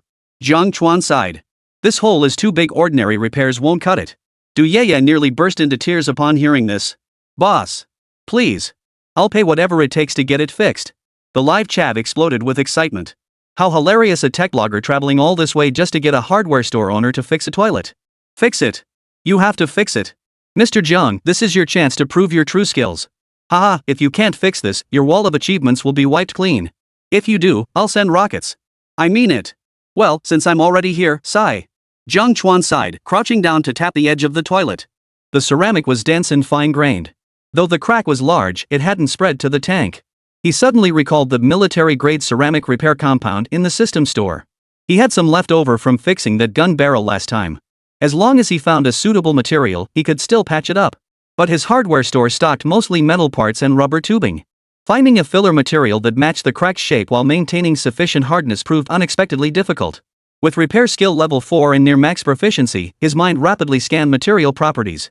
Soon, a suitable and common solution came to mind: instant noodles. After a moment's thought, all right. He stood up frequently. I can fix it, but you'll have to wait a bit. I need to go buy something. Buy something? Du Yeye's eyes lit up. Cement? There's a store right next door. No need. Jiang Chuan pulled out his wallet with a mysterious smile. Just grab 2 big packs of instant noodles. Du Yeye was baffled. Jia, holding the live streaming pole, nearly shoved his phone into Jiang Chuan's face upon hearing this. Bro? What did you say? Instant noodles? He glanced at the gaping hole in the toilet, then at the wallet in Jiang Chuan's hand, utterly bewildered. Bro? What did you say? Instant noodles? He assumed Jiang Chuan was starving from fixing the toilet. Scratching his head, he added, how about I grab you a sausage? Boil an egg? A deluxe instant noodle combo? The live stream chat instantly flooded with instant noodles. Ha ha ha ha. Did the boss see the toilet hole and think of a noodle cup? On the peculiar obsessions of hardware store owners, seeing a hole makes them crave instant noodles. Got it. Plugging holes with instant noodles saves money and fills you up, kills 2 birds with 1 stone. Hey, snap out of it. That's a toilet. Plugging a hole with instant noodles? Won't they float up when you flush? Jiang Chuan ignored the joker and nodded toward Du Yeye. Go to the convenience store across the street. Get the beef stew flavor, bigger packs are better. Buy instant noodles to fix it? But she needed his help now, so she gritted her teeth and nodded. Fine. As long as it gets fixed, I'll buy not just 2 packs, but 20 packs if needed. She gripped the hem of her duck print pajamas, her heart pounding. Could it be he can't fix it and just wants to eat first to stall for time? Chapter 26, the first person in history to fix a toilet with instant noodles impressed? Wait for me. Du Yeye blinked her watery eyes. Though her mind was filled with question marks, seeing Jiang Chuan's confident expression, she obediently ran off, clutching the hem of the duck print pajamas. When Du Yeye returned, panting and clutching 2 extra large packs of instant noodles, Jiang Chuan was crouched beside the toilet, gesturing. She handed him the noodles and cautiously asked, Boss, should I help you prepare them? I saw a kettle over there. Prepare what? Jiang Chuan took the noodles. Who said we're eating? Ha! Du Yeye and Jia, who had just approached, exclaimed in unison, their eyes widening like copper bells. Then, if not for eating, what's it for? He tore open the packet with a sharp crack, dumped the noodle block onto the floor, and began crushing it with the back of a wrench. The crisp crackling of the noodles shattering echoed distinctly in the quiet shop.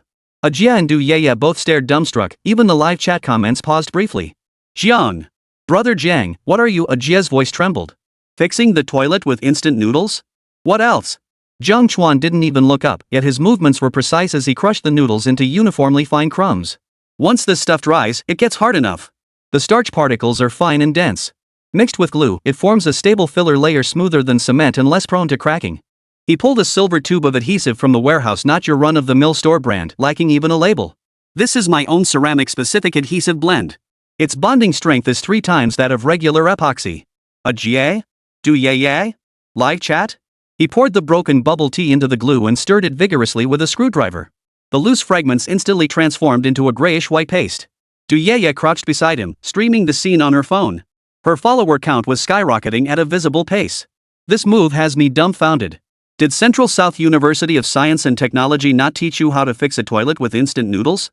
Suddenly, this feels kinda legit? What's going on? When an engineering student meets a folk genius, 100 non-edible uses for instant noodles. Ignoring their excited chatter, Jiang Chuan used a putty knife to pack the instant noodle paste into the toilet's cracked hole.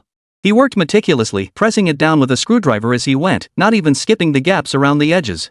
Du Yeye stared at the instant noodle paste with intense curiosity. As a tech blogger who loved inventing things, she'd never encountered such an ingenious idea and down-to-earth method. Fixing a toilet with instant noodles? Who would believe that? The more she watched, the brighter her eyes grew. I get it. This uses the instant noodle's porous structure to absorb the glue, forming a composite material? Kind of like the principle of adding rebar to concrete? As an engineering student, she instantly grasped the key point. Pretty much. Jiang Chuan nodded, picked up the instant noodle dough, and pressed it onto the hole in the toilet with the deftness of someone molding clay. He deliberately aligned the texture of the noodle fragments with the toilet's porcelain surface, pressing the edges together seamlessly. This hole is too big, we'll need 3 layers, each requiring time to dry completely, he explained. Otherwise, it'll crack. While waiting for the first layer to dry, Jiang Chuan suddenly remembered something and looked up at Du Yeye. Is this toilet clean? Du Yeye's face flushed crimson. Stomping her rabbit slippers, she scolded, of course it's clean. I scrubbed it 3 times yesterday. Don't make excuses if you can't fix it. She held her phone up to the toilet rim. Look. It's cleaner than a Jie's face. A Jie? What does this have to do with me? The live chat exploded with laughter. Ha ha ha ha. Toilet, I'm cleaner than a hottie. Is the boss just being professional? Disinfecting gun barrels is standard, shouldn't fixing toilets come with cleanliness checks too? Where are the rocket donors? The boss is getting hands on time to fire up those rockets. Sure enough, a golden rocket streaked across the screen trailing a trail of sparks. The chat exploded with "Boss is awesome." Once the 3 layers of instant noodle glue dried completely, Jiang Chuan took out sandpaper and polished the surface repeatedly, starting coarse and finishing fine. The once protruding patch gradually smoothed out. Finally, he pulled out a can of white spray paint and lightly applied it to the repaired area. After a few minutes of drying, it blended seamlessly with the original porcelain surface, barely detectable unless you got up close. Done. Jiang Chuan straightened up, brushing dust off his hands. Fill it with water and see if it leaks. Du Yeye quickly fetched a bucket and filled the toilet. Watching the water flow smoothly down the drain, she saw not a single drop seep from the repaired spot. Jiang Chuan watched the calm water surface, then suddenly took a half step back and stepped right onto the toilet rim. Boss! What are you doing? Du Yeye gasped in alarm, her phone shaking in her hand. The toilet had just been repaired, how could it withstand someone stepping on it? A Jie was stunned too, rushing over with his live streaming pole. Brother Jiang. Stop messing around. If you crack it, all our hard work will be for nothing. But Jiang Chuan stood on the toilet seat, deliberately bouncing up and down twice. The ceramic beneath his feet emitted a dull thudding sound, yet not a single crack appeared at the repaired spot. He hopped down, patting the seat. See? Solid as a rock. Not just for sitting, even a kid squatting on it wouldn't break it. Du Yeye's eyes widened like copper bells. She cautiously extended her foot and gently pressed down on the repaired spot. The cool ceramic surface remained perfectly stable. It's really, really fine, she exclaimed in delight. She scrambled up onto the seat and tested it by sitting down. It was as steady as a rock. You're a genius, boss, she exclaimed, jumping down from the seat, her excitement making her words tumble out. This is even sturdier than the original. No sooner had the words left her mouth than she clutched her stomach, her cheeks flushing crimson. Her eyes darted nervously toward the store exit. Then I'll pay first. She frantically scanned the QR code. The moment the 50 yuan payment confirmation shined, she yanked the toilet seat and bolted toward the roadside. Thanks, boss. I've got an emergency, gotta run. She looked like she was being chased by a dog. Huh? Why's she running so fast? A Jie scratched his head. Jiang Chuan watched her frantic retreat, the duck-patterned hoodie cap bobbing wildly as she dragged the toilet. It dawned on him she must have been overcome by that toilet-claiming fervor. He shook his head helplessly. The shop had only been open 2 days, and he'd already encountered every kind of weird customer imaginable. Today he'd finally unlocked the toilet repair achievement and he'd fixed it with instant noodles. A Jie held up the live streaming pole as the camera followed Du Yeye's retreating figure. He doubled over laughing, ha ha ha ha. Yeye's rushing back to test her lower body happiness. The chat in the livestream was already warped with laughter. On the urgent use cases for a repaired toilet. Holy crap, did you really turn it into a cement toilet? Boss, you're a legend. A toilet fixed with instant noodles that can hold a person. That technique deserves a patent. Where's the guy who promised rockets? Come out now. This boss's move is worth 10 rockets. I'm following you. For this instant noodle toilet repair skill alone, I'll call you when my aircraft carrier breaks down. Sure enough, several rockets floated across the screen one after another. Jiang Chuan's popularity surged again, solidifying his position at the top of the Urban Craftsman Challenge rankings. He glanced at the achievement screen on the wall. The 67 win streak number stood out prominently. Alright, stop laughing. Jiang Chuan kicked a Jie. Sweep up those ramen crumbs on the floor. The next customer is waiting. Chapter 27, How a Hardware Store Became an Instant Noodle Spokesperson, Commanding Sky-High Advertising Fees. An hour later. Du Yeye dragged a toilet bowl clattering all the way into the courtyard villa on the outskirts of Licheng. Pushing the toilet through the front gate, she lost one of her slippers. The hood of her duck print pajamas was askew, and her hair was a tangled mess like a bird's nest. Panting, she dragged the toilet toward the living room. The ceramic tiles screeched under the wheel, the grating sound jarring in the villa's meticulously decorated interior. Slow down. If you drop it, I won't help you pick it up. What on earth are you lugging back? A commanding voice boomed from the sofa. Du Yeye looked up and nearly dropped the toilet in fright. Her grandfather, Du Zhenbon, sat on the leather sofa, leaning on a dragon head cane. The brass eagle head at its tip gleamed coldly. The old man wore a Zhongshan suit. Though his epaulets were empty, the military presence he carried from the military compound made everyone hold their breath. He was indeed Du Yeye's grandfather, just returning from the military compound. He'd intended to surprise his granddaughter, only to open the door and witness the scene of her carrying a toilet bowl at full speed. Grandpa? Du Yeye stammered. Why are you back? Didn't you say next week? If I hadn't come back, this villa would have been turned into a junkyard. Du Zhenbon's eyes widened as he slammed his cane onto the floor. The thud made the teacups on the coffee table jump. His gaze swept across the living room. Half-disassembled robot skeletons piled on the floor, welding torches and circuit boards strewn across the sofa, even an unfinished drone propeller dangling beneath the crystal chandelier. Look at this place. Does it look like a girl's room? The old man's beard bristled with fury. I arranged for you to be a teaching assistant at the National University of Defense Technology, but you refused. You insist on holing up at home tinkering with this junk. If word gets out, it'll bring shame upon the entire Du family. Du Yeye stuck out her tongue, tossed the toilet brush aside, and sidled up to her grandfather. She tugged at his arm, her voice instantly softening to a sweet tone. Grandpa, please calm down, I'm just working on inventions. Look at this automatic feeder I made, it so convenient for Grandma Wan's cat next door. She pointed to a clanking metal contraption in the corner, trying to change the subject. She playfully flicked his cheek with her twin ponytails. By the way, why are you back? Didn't you say your family visit leave wasn't until next week? I missed you so much. The old man was so flustered by her that he lost his temper. He couldn't resist her tricks, sighing helplessly, all right, stop shaking me.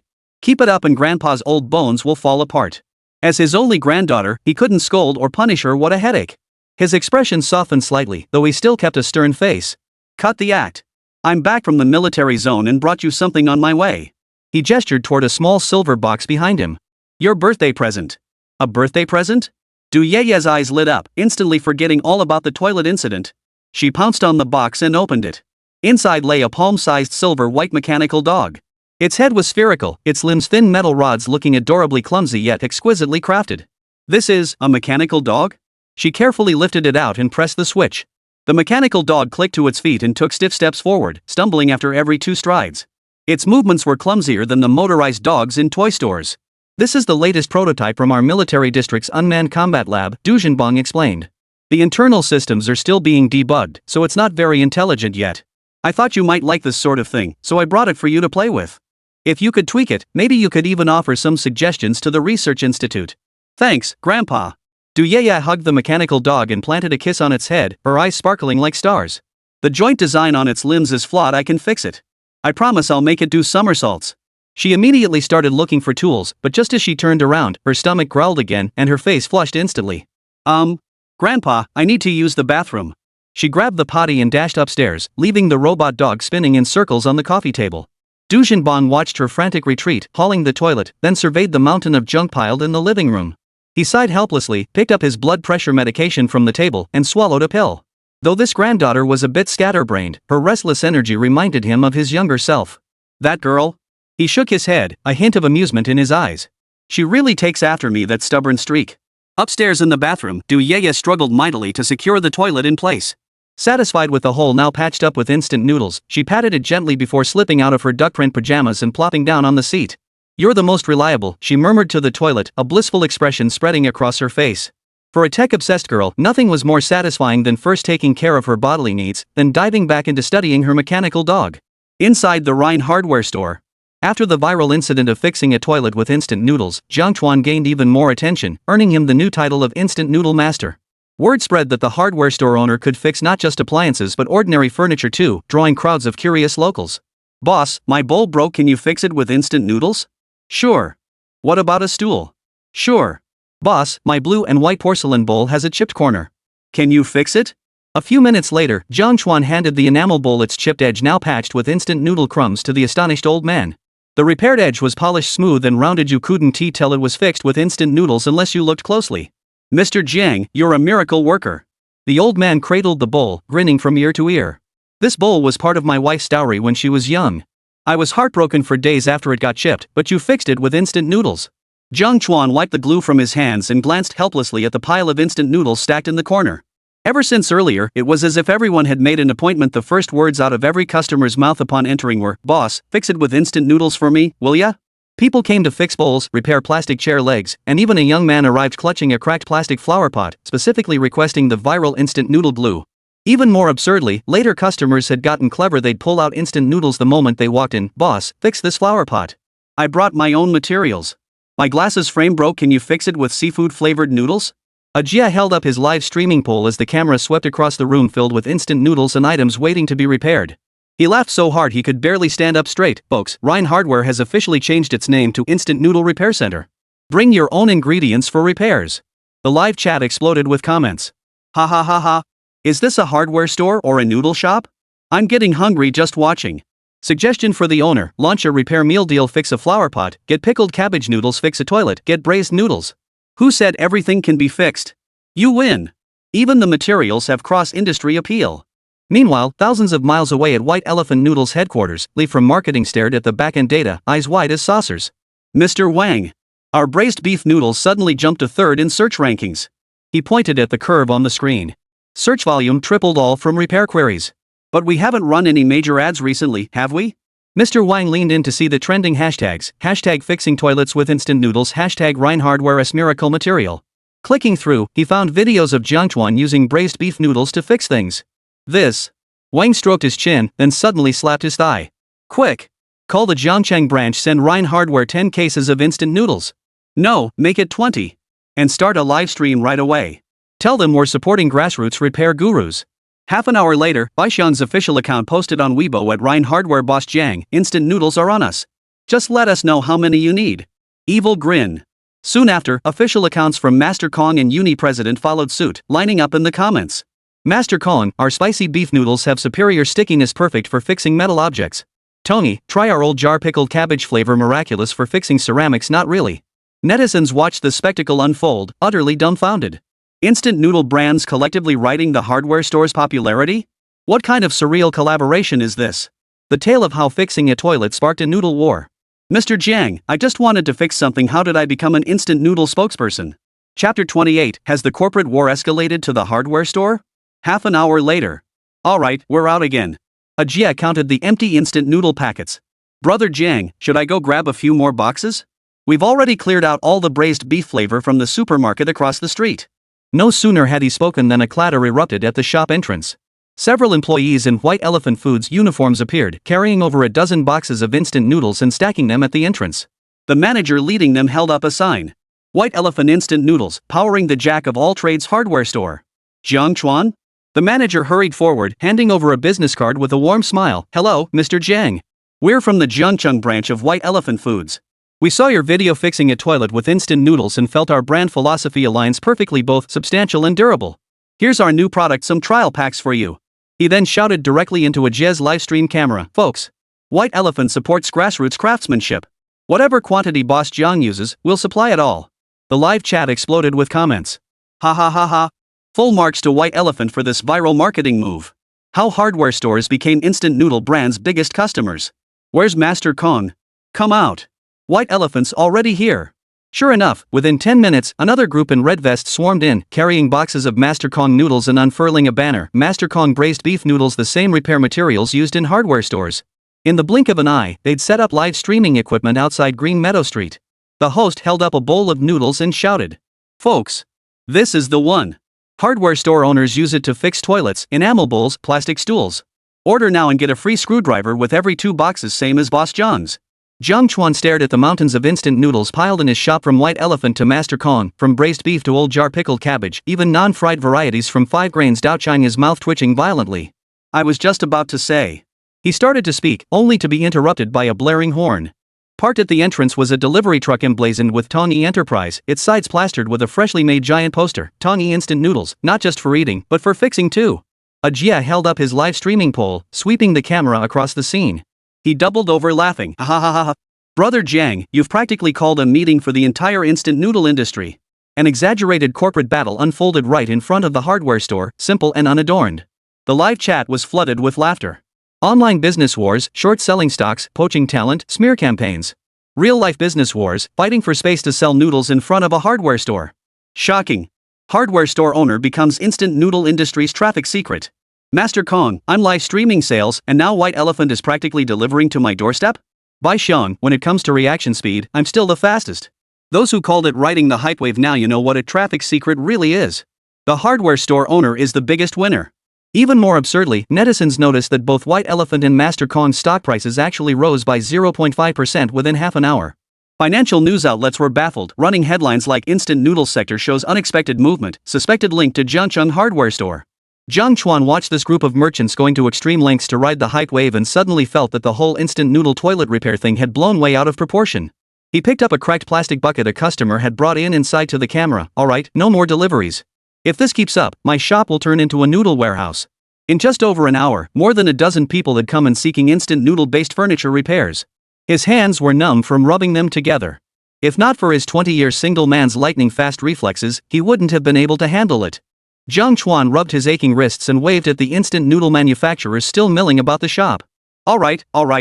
I'll take the goods. You guys should head back now. If you don't leave soon, the city management will be here." The manager from White Elephant tried to say something more, but Jiang Chuan silenced him with a single glance. Jia sensibly hoisted several boxes of instant noodles toward the warehouse, muttering, "Brother Jiang, this warehouse is almost full. If you send any more, we'll have to stack them in the bathroom." The live stream chat exploded with laughter. "Ha ha ha ha. Warehouse, I'm bearing a weight I shouldn't have to."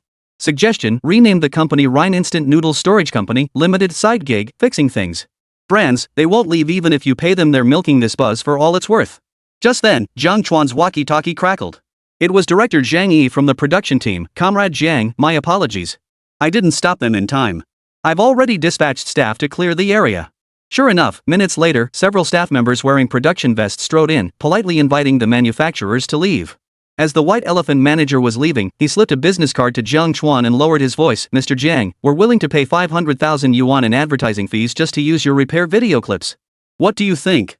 "We'll see." Jiang waved him off, casually tossing the card into a drawer. Master Kong's streamer took it even further. Passing by the camera, he shouted at the screen, "Folks, follow Boss Jiang, buy instant noodles and get a free toilet repair tutorial." Only after the last delivery truck drove away did the shop finally settle down. Jiang Chuan slumped in his chair, glancing at the mountain of instant noodles piled in the corner. He sighed helplessly. What kind of situation is this? Jia held up the live streaming pole, the camera sweeping over the empty doorway. "Brother Jiang, you single-handedly made the instant noodle industry go viral, didn't you? Even the financial news is covering it." No sooner had he finished speaking. A familiar figure appeared at the shop entrance. Shouldering a broken fishing rod and clad in mud-spattered fishing gear, who else could it be but Yi Chang? Holy crap! The big catch king's here? Jia nearly dropped his live streaming pole. "Why are you here instead of fishing at the reservoir?" Yi Chang ignored him, walking straight up to Jiang Chuan and slamming the broken Daiwa Skybow rod onto the counter. The third section of the tip was still wrapped in ugly tape. "Mr. Jiang, long time no see." His tone was stiff, yet his eyes held a hint of expectation. "Can you fix this rod?" Years in the fishing scene had cultivated an unusual pride in him. The live stream chat exploded instantly. Two top-tier anglers in the same frame? Is this a powerhouse collaboration? Is Mr. He putting down his fishing rod to join the hardware store? Whoever wrote this script, come out. These two together? Only if the sun rises in the west. What the hell? On how the dignity of anglers bows to hardware stores. Jiang Chuan raised an eyebrow, slightly surprised. He picked up the fishing rod and weighed it in his hand. Finally, something slightly normal, no more tedious instant noodle repairing furniture nonsense. Without hesitation, he declared, "I can fix it." Well, truth be told, fishing rods shouldn't even be in a normal hardware store. But he'd been dealing with so many bizarre items lately. Jiang Chuan inspected it. The carbon fiber rod was light yet resilient, and the material at the breakpoint was indeed unusual. Its fiber density was significantly higher than that of ordinary fishing rods. Daiwa from Sakura country? He recognized the logo on the rod. This material is indeed rare domestically. It's high modulus carbon fiber, right? Yi Chang's eyes widened. He dared to say it could be fixed after just a couple of touches? Chapter 29, Angler Epic Collaboration. Can fishing rods even be repaired? But Jiang Chuan's immediate breakdown of the details stunned him. His eyes lit up. You know it? He'd had this rod brought back from Japan by a contact. Even domestic fishing gear shops couldn't name its exact model. "I know a thing or two." Jiang Chuan pinched the broken fibers between his fingers. It's not a clean break, it can be repaired. But the tip uses a special braiding technique. Regular fishing line won't hold. You'll need a custom high-strength connection line. As long as it can be fixed. Chang exhaled in relief, though lingering doubt remained. Don't try to pull a fast one on me. I know this rod's strength, it could haul in 30-pound monsters before it snapped. If it's even slightly compromised after repair. If it's not up to par, I'll replace it with a new one. Jiang Chuan cut him off, picking up a caliper to measure the tip's diameter. Come back in a week. I need to source materials for the custom splice, this can't be rushed. A week? Chang was skeptical. There aren't any ready-made parts for this material in China. What are you going to use to fix it? You can't use instant noodles, can you? On his way over, he'd been glued to Jiang Chuan's livestream. After seeing the instant noodle toilet fix and the subsequent string of furniture repairs, he was thoroughly impressed. True masters exist in the grassroots. So even though he usually looked down on others, he showed Jiang Chuan utmost respect now, speaking calmly and seeking his advice. Especially when he heard the other guy claim he could fix his most prized fishing rod. Jiang Chuan glanced at him and pulled out a roll of silver fiber cloth from the warehouse. This is a special material we use. It's no less durable than the material your rod is made of. For specialized parts like the guides, I'll have them shipped from elsewhere. They'll definitely arrive within a week. Chang stared at the roll of fiber cloth, then met Jiang Chuan's unwavering gaze. Suddenly, his earlier doubts felt unnecessary. If someone could modify a drone's infrared module, fixing a fishing rod seemed like a piece of cake. All right. He pulled out his phone. How much? I'll pay a deposit first. No deposit needed, Jiang Chuan waved it off. We'll talk after it's fixed. If it's not as strong as before, you won't pay a cent. Jiang Chuan suddenly grinned, tapping his fingers along the rod's shaft with a hint of mischief in his voice. No deposit needed, but I have one small request. Chang froze. Go ahead. He thought the other party was going to ask for more money and had already braced himself for it. As long as the rod got fixed, spending a little extra was worth it. But to his surprise, Jiang Chuan pointed at his fishing gear. Once the rod's fixed, you're taking me night fishing. Night fishing? Chang was dumbfounded, and the live chat exploded with comments. Boss, you're clearly not here for the rod repair. You just want to piggyback on teacher he's fishing secrets. How hardware store owners leverage anglers' popularity. I knew there was something fishy between them. Night fishing? Are they heading to the reservoir for a heart-to-heart? Jiang Chuan scratched the back of his head and smiled, a hint of anticipation in his eyes. To be honest, I used to love fishing too. But since opening this shop, I haven't had time. On quiet nights, I watch your livestream. Seeing you reel in those monsters is pure thrill.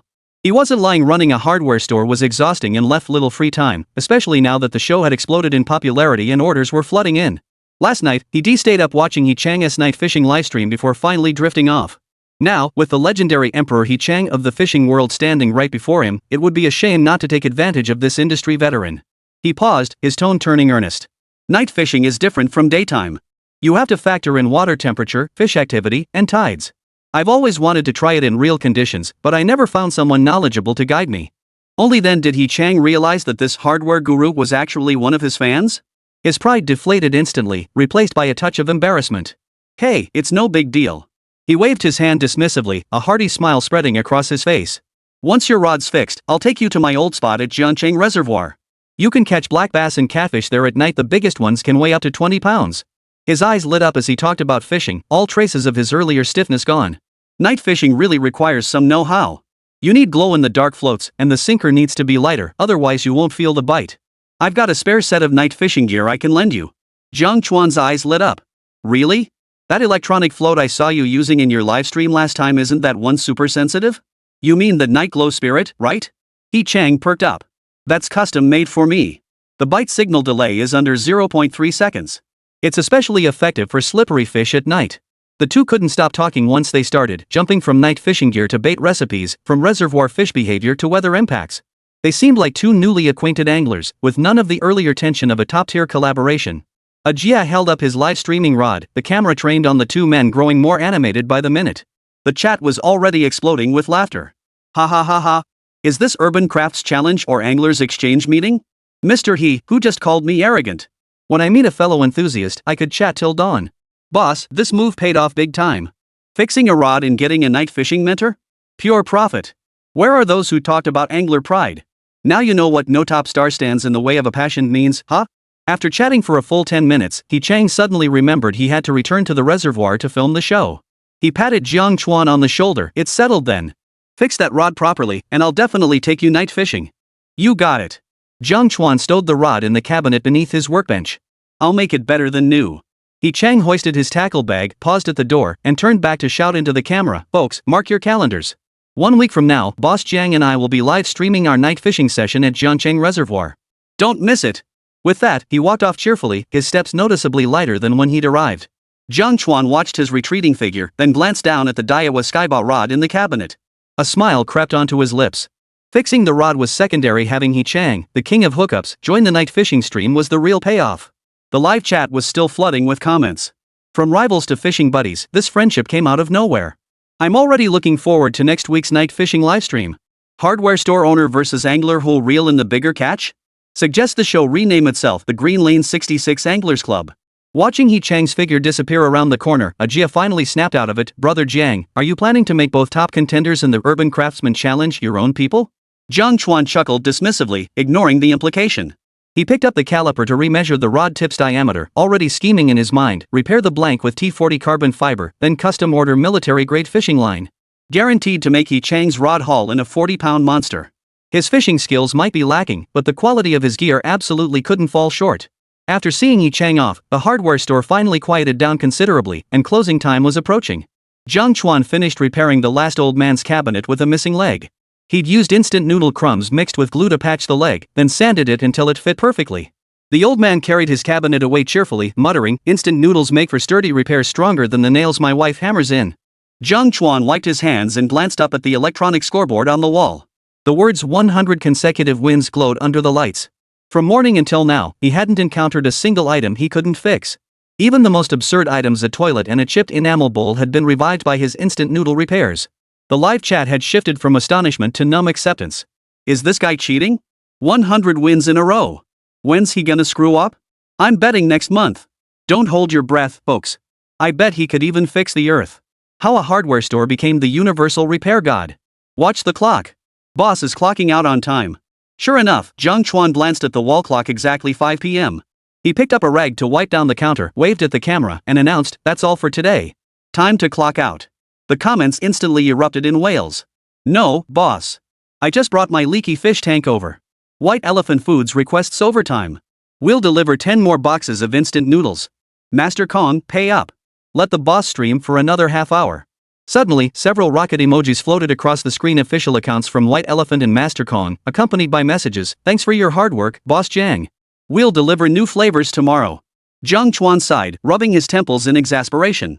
This livestream had completely turned into an advertising platform for instant noodle companies. He had no idea how many people were eyeing his shop now, whether that was a blessing or a curse. Chapter 30, Redeeming T1000 Carbon Fiber, Full Tech Blueprint Set. This is Ryan 66. See you tomorrow. He ignored it, clicking to end the livestream. The screen instantly went dark. After cameraman Xiao Zhang left, the shop finally fell completely silent, broken only by the occasional clack of the electric fan in the corner. Jiang Chuan locked the rolling door and turned toward the warehouse. The warehouse was piled high with today's work, the most conspicuous item being Chang's broken Daiwa bow. He rubbed his aching wrists, his gaze settling on the tackle bag in the corner. He then hauled the rod onto the workbench, switched on the desk lamp, and examined it closely. He'd said it would take a week to fix because he needed to be reasonable to raise his own value a bit. Otherwise, if he fixed this rod in minutes using materials unavailable domestically, wouldn't that be too intimidating? But this thing was genuinely tricky. Even with his level 4 repair skill, he couldn't immediately see a straightforward solution. But let's not forget he had a cheat code. Hardware military system, scan and analyze. As the command was issued, his consciousness projected outward, enveloping the fractured Daiwa skybow. A three-dimensional structural diagram rapidly materialized on the light screen, with the fractured carbon fiber molecular chains highlighted in red and magnified. Target, Daiwa Saltiga Skybow Competition Edition. Material, T300 grade carbon fiber Toray patented weaving process. Defect, stress fracture at the base of the third guide ring. Recommended repair options. 1. Conventional welding 42% success rate. 2. Nano-level carbon fiber reinforcement requires 200 points. Just as I thought. Jiang Chuan tapped lightly on the workbench. This rod was made from high-strength military-grade derivative materials from the land of cherry blossoms. Ordinary fishing tackle shops didn't even have the testing equipment, let alone the capability to repair it. He slid open a drawer and retrieved a roll of silver fiber with a metallic sheen. This was leftover T200 grade military spec carbon cloth from yesterday's drone repair, top-tier material in civilian applications. Yet the system still deemed it insufficient to fully match the original rod's performance. The fracture on the carbon fiber rod blank had been meticulously cleaned by him, revealing the intricate fiber patterns within. Jiang Chuan ran his fingers over the fibers, his brow furrowing slightly. He Chang was right, the fishing line for this rod was indeed a challenge. The fishing lines available on the domestic market were either strong enough but too stiff, affecting casting sensitivity. Or they offered good flexibility but poor tensile strength, prone to snapping when fighting large fish. He Chang's rod was paired with a specialized line from Toray in Japan. Just 0.2 millimeters in diameter, it could withstand tens of kilograms of tension, a product simply unavailable domestically. Materials are still lagging behind. Jiang Chuan sighed. He had seen superior fishing line formulas in the system before, utilizing ultra-high molecular weight polyethylene fibers that offered 5 times the strength of steel wire and resisted seawater corrosion. Unfortunately, domestic fishing tackle manufacturers lack the technology to produce such materials. He Chang was the top contender on Urban Crafts Challenge, and this rod was his prized possession. If he couldn't fix it properly, or if its strength was even slightly compromised, his master repairman reputation would be ruined. Jiang Chuan stroked his chin, his gaze drifting to the system panel tucked in the corner of the workbench. After a 2-second hesitation, he reached out and tapped the material synthesis interface. Detected item for repair, Daiwa Skybow fishing rod carbon fiber. Damaged components, 3rd section of rod tip, guides, custom fishing line. Recommended solution, repair rod tip with T1000 grade carbon fiber, customize military grade ultra high molecular weight polyethylene fishing line, and acquire full knowledge bundle of material synthesis manufacturing techniques. Points consumed, 500. 500 points. Jiang Chuan clicked his tongue. That was nearly half the points he'd earned from today's repairs. But staring at the broken rod tip, he gritted his teeth and clicked confirm. After all, high-performance carbon fiber wasn't available domestically yet, and he needed it for many of his inventions. Getting the full set of technological knowledge and manufacturing processes in exchange was definitely worth it. The system panel instantly glowed blue, and a fine beam of light shot toward the broken end of the rod. Jiang Chuan held his breath as he watched. The T1000 grade carbon fiber filaments, finer than human hair, glowed with a lustrous sheen under the beam.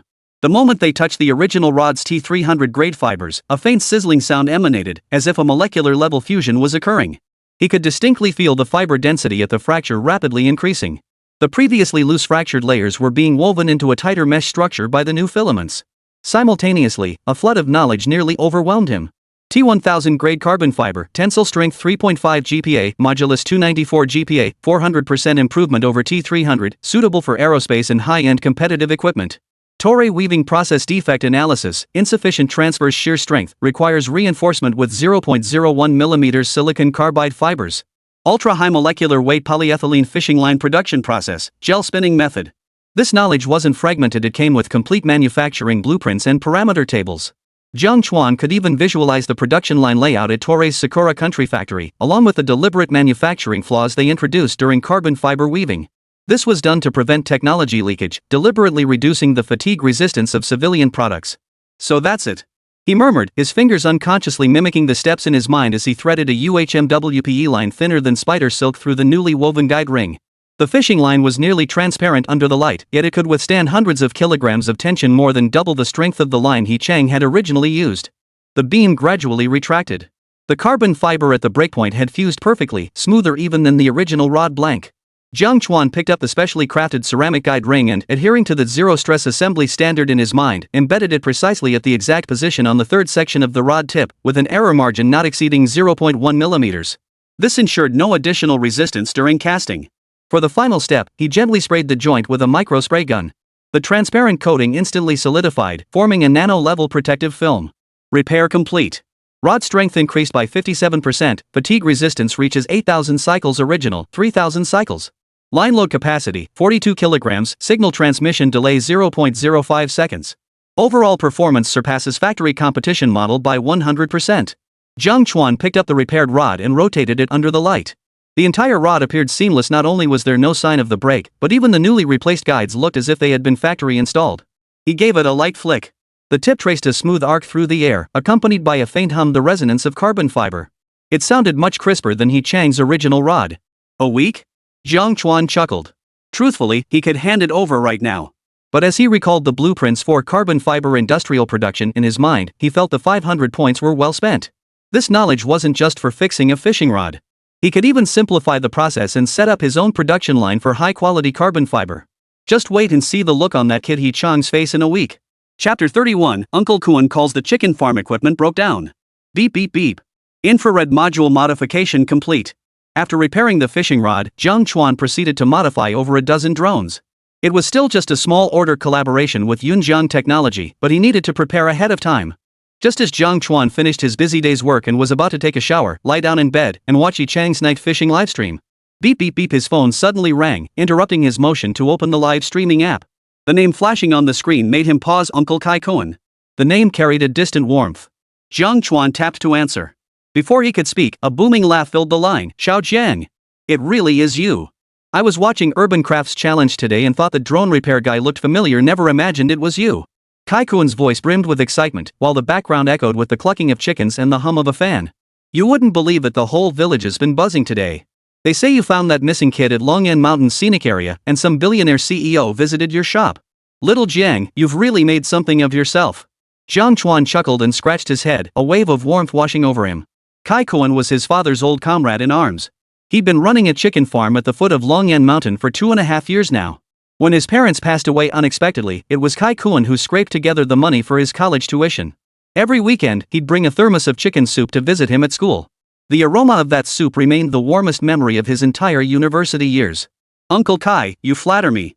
It's just good luck. Jiang Chuan's voice softened. These past 2 years, I've been so indebted to your kindness, and I haven't properly thanked you yet. Don't mention it. Family doesn't need formalities. Kai Kuan's tone suddenly paused, his laughter fading. Well, little Jiang, I called today not just to praise you. Jiang Chuan's heart skipped a beat. Trouble, as expected. He softened his tone.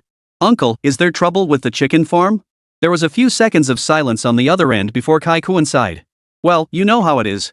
The equipment at the chicken farm has been running for 5 or 6 years now. Lots of parts are worn out.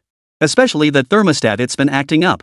The other night when the temperature dropped, it nearly froze the newly hatched chicks. His voice trailed off.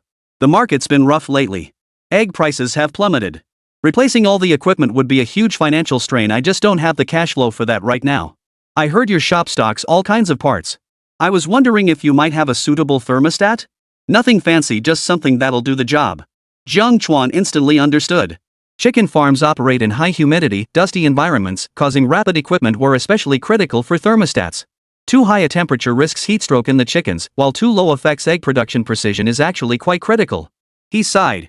I just checked with the repair crew. They said this old model thermostat is long discontinued.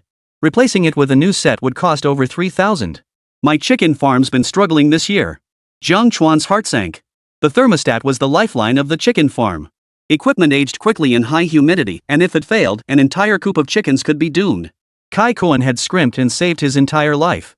Unless pushed to the brink, he would never ask for help. This must be his last resort, that's why he's coming to him. Got it. Hold on, I'll bring it right over.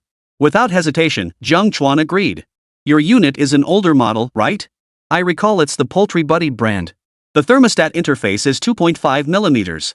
I have a compatible one here and can even help you debug it. I guarantee it'll work better than a new one. Really? Kai Kuan's voice brightened instantly. Thank you so much, Jiang. It's already so late. No problem. I can drive over quickly. Longyanshan is only about 40 minutes from here. Jiang Chuan already grabbed his work jacket. Just tell me the exact problem so I can bring the right parts. After hanging up, Jiang Chuan rummaged through the warehouse and pulled out his toolbox. Inside were not only thermostats but also spare sensors and relays. Recalling Kai Kuan's ancient incubator, he suspected the wiring was also worn out and added a roll of high-temperature resistant wire. With everything ready, he walked to the parking area behind the warehouse and opened the door of a semi-worn white van. A crooked, crayon-drawn Shin-chan was spray-painted on the side. The paint was still vividly bright, a boredom project of his. He'd bought this van secondhand after graduation and used it for hauling goods. Though it looked beat up, it was well maintained overall. Many parts had actually been upgraded and modified by him. The hydraulic hose he'd sold earlier was just one of his test projects. What others didn't know was that even the crayon Shin-chan coating was an upgraded stealth car paint he'd applied. Tossing the toolbox into the cargo bed, Jiang Chuan floored the accelerator. The truck chugged away from Green Meadow Avenue, heading toward Longyan Mountain. The night breeze blew through the window, carrying a hint of the field's coolness. As he watched the streetlights flash by, he mentally planned a comprehensive overhaul of Kai Kuan's equipment. Not just the thermostat, the ventilation fan and feeder would likely need adjustments too. Every bit of efficiency saved counted. To this uncle who had once given him tremendous help, Jiang Chuan was determined to repay the favor, returning kindness with kindness. The truck veered off the provincial highway onto a side road leading to Longyan Mountain. As night deepened, the forests on either side loomed like giant ink silhouettes, with only the headlights slicing through the darkness, casting two dim yellow beams to illuminate the pitted road surface. "This road feels different from before," Jiang Chuan muttered, suddenly hitting the brakes. A few dozen meters ahead, a portable barrier stood erected, flanked by flashing police lights. Two officers in reflective vests were conducting vehicle checks. He rolled down the window, letting in a gust of mountain breeze carrying the scent of grass and trees. "Good evening, sir." The officer approached, sweeping his flashlight across the driver's compartment. "Where are you headed?" "Heading to Kai Kuan's chicken farm at the mountain foot to deliver some equipment parts." Jiang Chuan pointed to the toolbox in the rear cargo bed. The officer nodded and asked, "Aware of the recent crackdown?" "Poachers have been active in the mountains. We caught 2 hunting wild boars yesterday, so we set up this checkpoint." "Poachers?" Jiang Chuan froze. "There are wild boars in these mountains?" "Plenty. Longyan Mountain is huge. The scenic areas are strictly managed, but the deeper parts? Who knows?" "Oh, and don't wander off late at night, it could be dangerous." Chapter 32, Late Night Drive to Longyan Mountain, Delivering Warmth. After the officer finished recording the information, he lifted the barrier. "Go ahead, but drive carefully. There's another checkpoint up ahead." Jiang Chuan thanked them and drove on, feeling uneasy. He'd never seen checkpoints on previous trips to the chicken farm. This poaching incident must be serious. Sure enough, after driving 2 kilometers, he encountered another checkpoint. This time, besides police officers, there were 2 forestry station workers in camouflage uniforms scanning the mountains with infrared binoculars. "Delivering something?" asked a man wearing a red armband. "Yeah, delivering a thermostat to Kai Kuan." "Old Kai," the man chuckled. "His chicken farm's thermostat really needs replacing. Last time I checked, the needle was practically falling off." He waved them through. "Go on in, but don't drive too deep into the mountains. It's unsafe at night." The truck jolted over the final mountain pass, and scattered lights finally came into view ahead. Kai Kuan's chicken farm sat nestled in a mountain hollow. Rows of chicken coops lay like rectangular blocks on the ground, faint clucking echoing from within. The truck had barely come to a stop when a figure in olive drab rubber boots sprinted out of the guardhouse. Kai Kuan himself. A few chicken feathers still clung to his hair as he clutched a flashlight, its beam making Jiang Chuan squint. Finally, Kai Kuan pulled him toward the coops. "Listen, the fan in that shed isn't running right. The thermometer needle keeps jumping up and down." Jiang Chuan followed him into the innermost chicken coop, where a pungent mix of chicken manure and feed hit his nose. In the corner, the thermostat screen flickered with garbled code, while the heating element beside it dimmed and brightened erratically. "This thing right here," Kai Kuan pointed at the thermostat. "It was fine this morning, but suddenly went haywire this afternoon. The temperature shot up to 30 degrees, and the chicks were all panting with their mouths open." Jiang Chuan wasted no words, pulling out his toolbox. "Old Poultry Buddy brand, right? I brought a compatible motherboard." He swiftly disassembled the thermostat casing, replaced the circuit board, and tested the sensor. "The sensor's worn out too. Better swap that out now to prevent future issues." Kai Kuan handed him tools from the side, watching him solder wires and debug the unit while muttering, "You really know your stuff. Last time I hired someone to fix it, they fiddled around for 2 hours and still couldn't get it working. Charged me $80. Half an hour later, the thermostat display showed a steady 25°C, and the heating element and fan finally worked properly. Jiang Chuan inspected the equipment in several other rows of chicken coops, jotting down replacements needed: relays, fuses, even various water tanks and feed silos in his phone's memo app. He planned to replace every single part in Uncle Kai's chicken farm during his next visit. "Uncle, I'll source these parts myself. Within a week max, I'll have everything replaced." He patted Kai Kuan's shoulder. "Then I'll fix the wiring in the chicken coops so they stop tripping all the time." Kai Kuan's eyes stung as he pulled a thermos from the duty room. "Fresh chicken soup, take it home. I know you're busy, so I won't keep you." Jiang Chuan couldn't refuse and accepted the thermos. After giving a few more reminders, he drove back. But just as he reached a fork in the road, Jiang Chuan stopped. Retracing his route would likely mean 2 more stops for inspections, far too cumbersome. For a tech-savvy guy accustomed to highly efficient workflows, these repetitive, meaningless procedures were torturous. At this junction, he noticed an abandoned dirt road branching off to the right.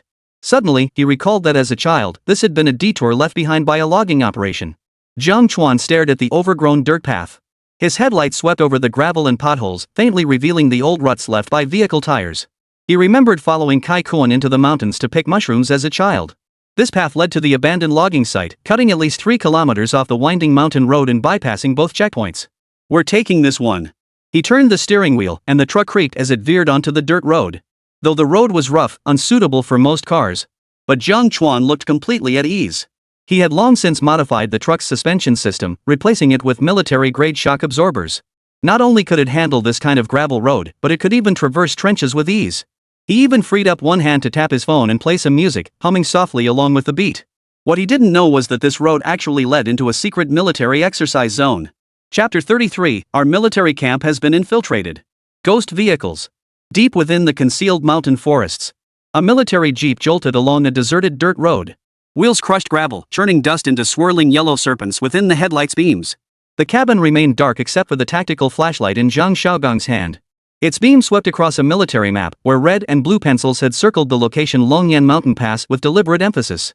"This is a prime ambush spot," he murmured, his 2 bars and 2 stars shoulder insignia still visible in the dim light. "The hollow outside the pass can conceal an entire reinforced company. Blue force must pass through here to breach our lines. This is our pocket formation." The staff officer in the passenger seat leaned closer to the map and whispered, "Colonel Zhang, this is too close to the abandoned logging site. Could villagers wander in by mistake?" "No." Zhang Xiaogang shook his head, tracing an arc with his pencil on the map. "The camp's been abandoned for 5 years. That dirt road hasn't seen a soul. Besides, the exercise zone is sealed off 3 outer sentry posts. Even a bird flying in would need clearance."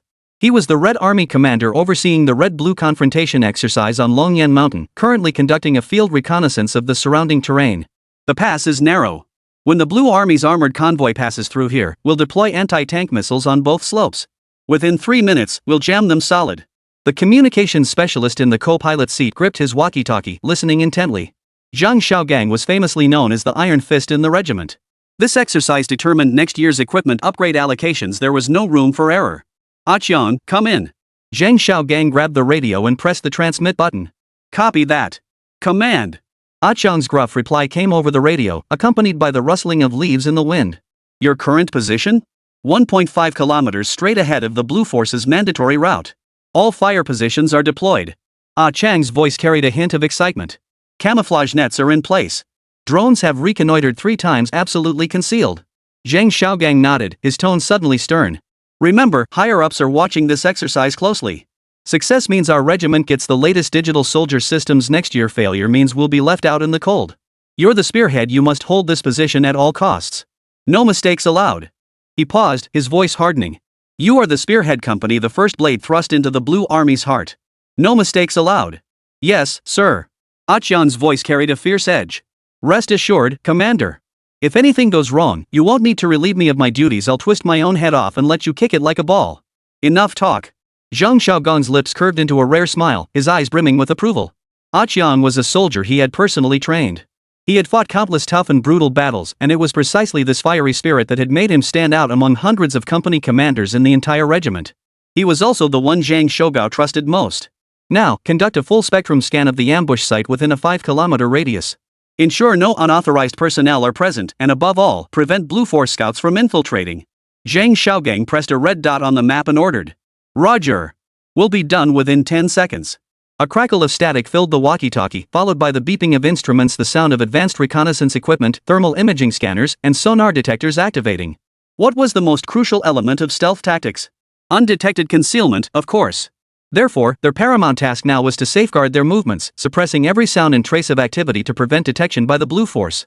1 second. 2 seconds. 3 seconds. Zhang Xiaogang leaned back in his chair, fingers lightly tapping his knee as he waited in silence.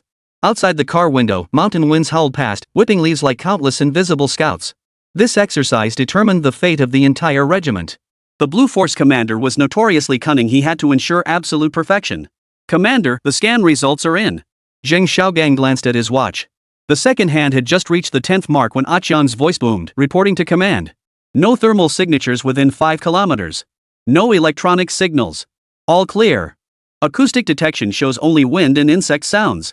All normal." "Excellent."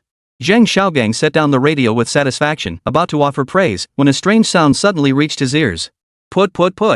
It sounded like the engine of an old tractor, drifting from the end of the dirt road and growing louder. "What's that noise?" The communications specialist in the passenger seat snapped his head up and grabbed his binoculars. Zhang Xiaogang frowned, sweeping his tactical flashlight toward the source of the sound. 2 dim headlights pierced the darkness, swaying unsteadily along the pitted dirt road. Something seemed painted on the vehicle's body. A civilian truck? The communications officer's eyes widened. This road's been abandoned for ages. How did a vehicle get here? Before he could finish, the old white truck had already surged alongside the jeep. The crooked crayon Shinchan graffiti on its side blurred indistinctly under the headlights. The vehicle was moving at breakneck speed, like a whirlwind. As it drew nearer, everyone saw the truck galloping wildly like a runaway stallion, bouncing over the pitted dirt road. The engine roared with a thunderous putt-putt, blending with the deafening heavy metal blaring from the cargo hold to create a savage force. The military truck driver instinctively jerked the steering wheel, the tires screeching over gravel as he narrowly avoided a rear-end collision. Zhang Xiaogang was thrown against the window by the sudden force, his tactical flashlight clattering onto the floor mat as its beam swept wildly across the ceiling. "Damn it!" Zhang Xiaogang cursed under his breath, grabbing the overhead handle as his eyes locked onto the rearview mirror. The beat-up white van showed no sign of slowing down. Its taillights flickered like two crimson ghostly flames, bouncing up and down over the bumpy road. The crayon Shinchan decals on its sides flapped wildly in the wind, radiating an absurd arrogance. The rugged, steep gravel road saw speeds soar past 100 miles per hour. Inside, Jiang Chuan was revved up on heavy metal music. Not noticing the car ahead, he casually honked, yanked the wheel, and zoomed past, leaving the dust cloud in his wake. A clang echoed from the toolbox and the truck's bed, as if providing an accompaniment to this sudden encounter. Zhang Xiaogang and the communications soldier froze in shock. Watching helplessly as the truck plastered with crayon Shinchan stickers cruised leisurely past their carefully chosen top-secret ambush route, its exhaust nearly splattering the Jeep's windshield.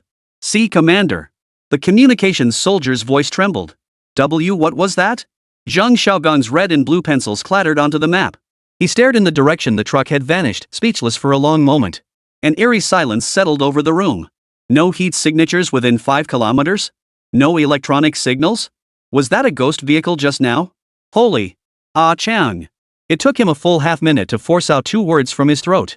His face turned ashen, his entire body trembling. Finally, he could no longer contain himself. Zhang Xiaogang's roar exploded through the walkie-talkie like a thunderclap, making the receiver buzz at the other end. "Ah Chang! I want to kill you right now. Chapter 34 just flew past our military vehicle like that?"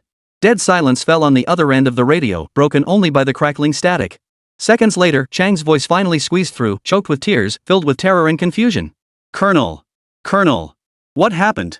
I didn't do anything wrong. The scan results were all normal. The blue force showed no movement. He had just deployed the last anti-tank squad and was wiping sweat beneath the camouflage net when the furious roar nearly sent him tumbling down the hillside. "You didn't do anything wrong?" Zhang Xiaogang's voice was more terrifying than ever, each word crackling with sparks. "You say there's no one unauthorized within 5 kilometers? Not a single trace? Then what the hell just flew past my face? A ghost? A beat-up truck painted with crayon Shinchan? Speeding at 100 miles per hour in your blind spot? Not a single feather to be found. Did your ancestors come back to haunt us?" Chang was utterly dumbfounded, the binoculars in his hands clattering to the ground. Just moments ago, he'd been gloating over their zero-error reconnaissance. Now, a chill ran down his spine, as if a gun barrel were truly pressed against his neck. "Impossible. Commander. We're using the latest in PPS-5C radar with thermal imaging resolution down to 0.5 meters. Not just a truck, even a rabbit running by would show up. Not a blade of grass has moved within 5 kilometers on my real-time monitor." He lunged frantically toward the radar console. The screen's scan range was blank, save for the flickering green dots representing friendly forces. He pulled up the 5-minute-old log. The timeline was pristine, devoid of any red traces marking moving targets. "Equipment. Check every single piece of equipment." Aqiang bellowed at the operator beside him, his fingers trembling. "Thermal imaging. Acoustic detection. Satellite positioning. Check them all." The operators scrambled to calibrate the instruments. Data flashed rapidly across the screens, all pointing to the same conclusion: everything was normal. "CC Captain, the equipment's fine." A rookie stammered. "The self-check report shows all parameters within standard ranges." Cold sweat instantly soaked through Chang's combat uniform. He knew Zhang Xiaogang's temperament, he never lied. Yet the blank radar screen proved it clearly: no vehicle. There never had been one. Just then, Zhang Xiaogang's icy voice crackled over the walkie-talkie. "You have 10 minutes. Get your ass over here immediately. All vehicles stand down. No one moves." "Yes, sir." Aqiang practically scrambled up into the command vehicle, flooring the accelerator. In all the time he'd served under Zhang Xiaogang, he'd never seen him this furious. 10 minutes felt like an eternity. Finally, the distant sound of tires crunching gravel echoed in the distance. 3 reconnaissance vehicles charged madly toward them, screeching to a halt beside the Jeep. Chang was the first to leap out, his cap askew, beads of sweat streaming down his cheeks. Without pausing to wipe his brow, he ran to stand at attention before Zhang Xiaogang and saluted, his voice dry as sandpaper. "Reporting, Commander. Equipment inspection complete. Everything is normal. No malfunctions recorded. All systems checked: radar, thermal imaging, satellite monitoring. Absolutely nothing found. System self-tests normal. No possibility of malfunction. Zhang Xiaogang said nothing, merely lifting a black box from the passenger seat of the jeep and tossing it into Jiang's arms. The box clicked open, revealing a military-grade dashcam inside. See for yourself. His voice was eerily calm, beneath which raged an even more violent fury. Jiang's heart skipped a beat. His fingers trembled as he picked up the recorder and pressed play. The moment the screen lit up, his pupils contracted violently, as if his throat had been clamped shut. The footage showed a military jeep traveling along a dirt road when suddenly, two dim yellow headlights surged toward it from the rear left, hurtling like an out-of-control cannonball. Immediately after, a white van emblazoned with a cartoon image of Crayon Shin-chan screeched past. The grinning, toothy face on the side of the van seemed utterly out of place amidst the grim, foreboding mountains and forests. The roar of engines drowned out the jeep's horn, its exhaust trailing a hazy white mist across the lens. The most terrifying part was that the vehicle appeared crystal clear on the dashcam, as if right before their eyes, yet all their radar screens remained blank. This can't be. Chang's Adam's apple bobbed as he watched helplessly. The van, plastered with Crayon Shin-chan stickers, drifted into view, its tires skidding across the road. The crooked characters on the front bumper flickered in and out with the jolts, while a figure inside the cab swayed to the rock music, head bobbing rhythmically. This. Chang's lips trembled, unable to form a complete sentence for a long moment. Impossible. Absolutely impossible. This defies logic. How could the radar not detect it? Why didn't thermal imaging pick it up? Is it invisible? Suddenly recalling something, he snapped his head up. Is it the Blue Army's new gear? Stealth tech? Stealth my ass. Zhang Xiaogang kicked the nearby dirt embankment, sending mud splattering across Chang's face. Ever seen stealth gear drawing Crayon Shin-chan? Or blasting ing heavy metal rock? Pointing toward the direction the truck vanished on the recorder, his voice turned icy. Chiang, you better pray this is just a lost truck. If this thing blows our cover, forget equipment upgrades, our entire regiment will be reporting for duty at the pig farm. Now! Retrieve every recording from that timeframe: radar scans, infrared thermal activity, satellite feeds, everything. Compare frame by frame. Yes, sir. Chiang immediately instructed operator Chao Yang to retrieve all relevant data. The massive main screen instantly split into 6 sections. The left pane displayed radar scan dynamics, the center showed thermal imaging temperature distribution, the right featured satellite live monitoring feeds, while the bottom section presented acoustic detection spectra and electronic signal capture logs. The most advanced reconnaissance equipment now lay exposed like prisoners under scrutiny. Commander, look! Chao Yang zoomed in on the radar image, pointing to a flickering green dot 8 kilometers away. That's a mountain villager's motorcycle. Engine temperature 42°C, speed 35 km/h. We've even marked the vegetable basket he's carrying. He then switched to the timeframe when the truck passed through. The screen showed a clean area, with only the red dots representing the Red Army's ambush points silently blinking. But the truck route you mentioned, there's absolutely nothing there. Chiang sweated nervously beside him, pointing at the screen in defense. And look at this precision. Not just trucks, even a hunting dog wearing an electronic collar would show up on our radar. If that truck made such a big commotion, it couldn't possibly leave no trace at all. Zhang Xiaogang stared at the screen, unable to sit still any longer. What the hell is going on here? Chapter 35, the gun barrel material finally solved. In over 30 years of military service, he'd used everything from old-school radar to digital systems but never encountered anything like this.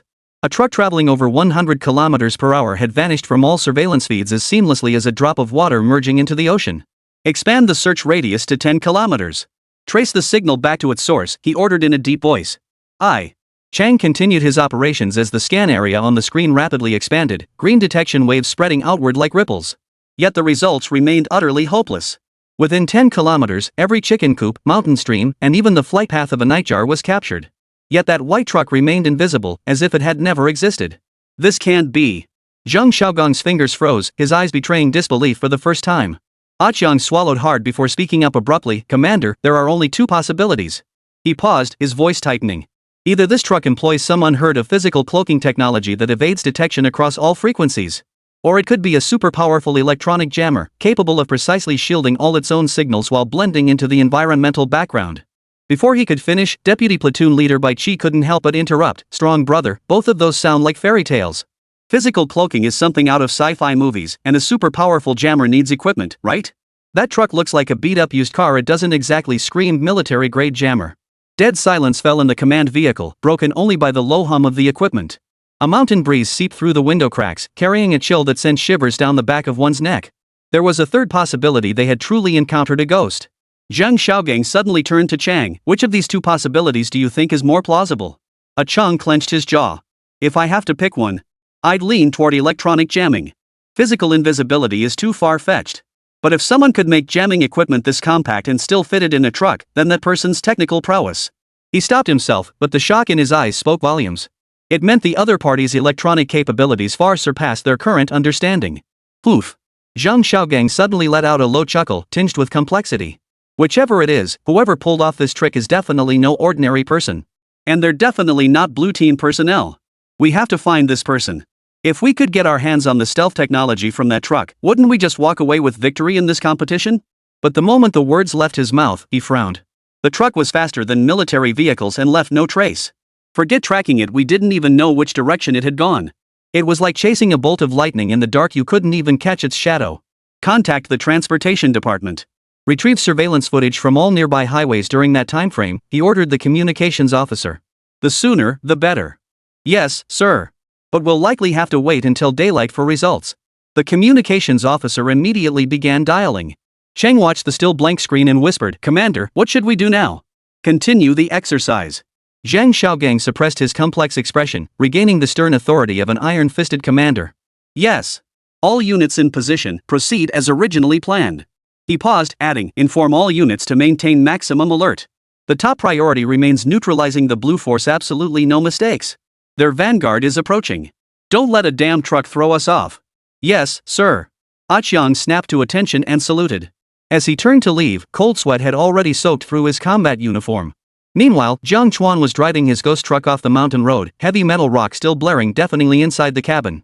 He had no idea that his beat-up truck, plastered with crayon Shin-chan stickers, had become the top-secret asset of the entire Red Army exercise force.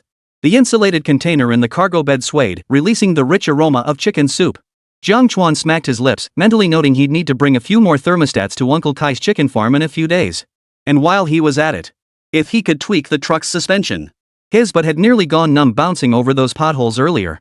Back home, Jiang Chuan gulped down 2 bowls of chicken soup. After brushing his teeth and washing up, he contentedly opened He Chang's livestream. Listening to fishing tips, drowsiness washed over him, and he drifted into a deep sleep. Little did he know that not only the Longguo military district, but also the entire materials team at the Daxia Military Research Institute was losing sleep over him at that very moment. Dawn was breaking, yet the lights remained blazing. It actually completely stabilized the trajectory. The harsh white lights at the firing range couldn't dispel the excitement permeating the air. The specially designed projectile shot from the modified launcher, piercing the air with a sharp whistle before striking the bullseye 100 meters away with pinpoint accuracy, the impact point deviating by no more than 0.5 millimeters. Data on the monitoring screens flashed wildly before settling on a series of breathtaking figures. Chamber pressure decay rate was 40% lower than military standards. High temperature deformation was controlled within 0.02 millimeters. Even under simulated high-altitude low-temperature conditions, performance degradation did not exceed 5%. It worked. It really worked. A bespectacled researcher clenched his fist tightly, his eyes instantly reddening. Who would have thought this unassuming little thing could solve the problem that had plagued them for half a year? Director Lee strode to the screen, his finger swiping repeatedly across the data, his voice trembling slightly with excitement. It can meet requirements even when scaled up to a 125mm caliber? Yes, Director. The researcher in charge of simulation testing stood tall. The digital model ran 3 times with consistent results. This material's fatigue resistance and thermal stability surpass our existing military-grade alloys. Ha ha ha. A long suppressed cheer erupted across the firing range, with some even embracing in excitement. The Army's main battle tank upgrade program had stalled for far too long over the gun barrel material. None of the bidders from the military-industrial enterprises had delivered a viable solution until a hydraulic pipe from a hardware store unexpectedly broke the deadlock. Everyone, calm down. Director Lee suddenly raised his hand, instantly silencing the crowd. Initiate Level 1 security protocols immediately. Encrypt and archive all test data. All personnel must sign confidentiality agreements. That hydraulic pipe. He gestured toward the half-length metal tube beside the control console. Send it to the materials analysis lab. Keep it under 24-hour guard. Yes, sir. Xiao Gu. Director Lee turned to Gu Changbai beside him, his tone grave. Contact Colonel Du at the military district. Tell him the barrel issue is resolved. Have him come here immediately, bringing the chief designer of the Type 99 tank. Gu Changbai wasted no time, dialing the encrypted line immediately. He knew what this news meant for the Eastern Theater Command. 3 months later, during the joint military exercises with the three nations, they would finally be free from the shackles of the insufficient low-temperature performance of the gun barrel issue. Meanwhile, at the Eastern Theater Command Headquarters, Du Yuesheng, just returned from the Liqing family quarters, frowned at the exercise sand table. His tea had grown cold on the table, while a thick stack of equipment test reports piled beside him. The top document boldly declared, high-altitude barrel low-temperature performance evaluation, failed. The failure of the last joint exercise had been a thorn in the veteran commander's side for half a year.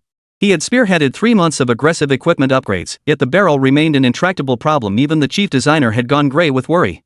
Report. The guard hurried in. Urgent message from Director Li at the Military Research Institute. He says, the barrel problem is solved. Chapter 36, Hidden Talents. Recruit this man immediately. Du Yuesheng snapped his head up, his reading glasses sliding to the tip of his nose. What did you say? Director Li says they've found material that meets the requirements for the 125mm barrel. He wants you to go there immediately. 5 minutes later, 3 military jeeps sped out of headquarters, sirens blaring, racing toward the Military Industry Research Institute. Seated in the back, Du Yuesheng clutched the rejection report, feeling a sense of unreality. He had waited for this news far too long. The moment the gates of the Military Research Institute opened, Du Yuesheng pushed his way out of the vehicle and strode toward the firing range. Director Li and several gray-haired senior experts were already waiting there. Seeing him arrive, they all came forward to greet him. Du Lao. You're finally here. Director Li pointed at the data on the screen. Look at this. Du Yuesheng leaned closer to the screen, his gaze sweeping from the error data to the material analysis report before finally settling on the half-length hydraulic pipe. Having served in artillery, he understood the performance metrics of gun barrels better than anyone. He grasped the significance of the numbers on the screen more clearly than anyone else. This material. He picked up the hydraulic pipe, his fingertips tracing the wall. Where did this come from? It's embarrassing to admit, Director Li said with a wry smile, we sourced it from a hardware store. And they actually used it as a hydraulic pipe. A hardware store? Du Yuesheng froze, then erupted in a hearty laugh so loud it rattled the target range lights. Excellent. A hardware store. What a stroke of luck. Sought high and low, yet found without effort.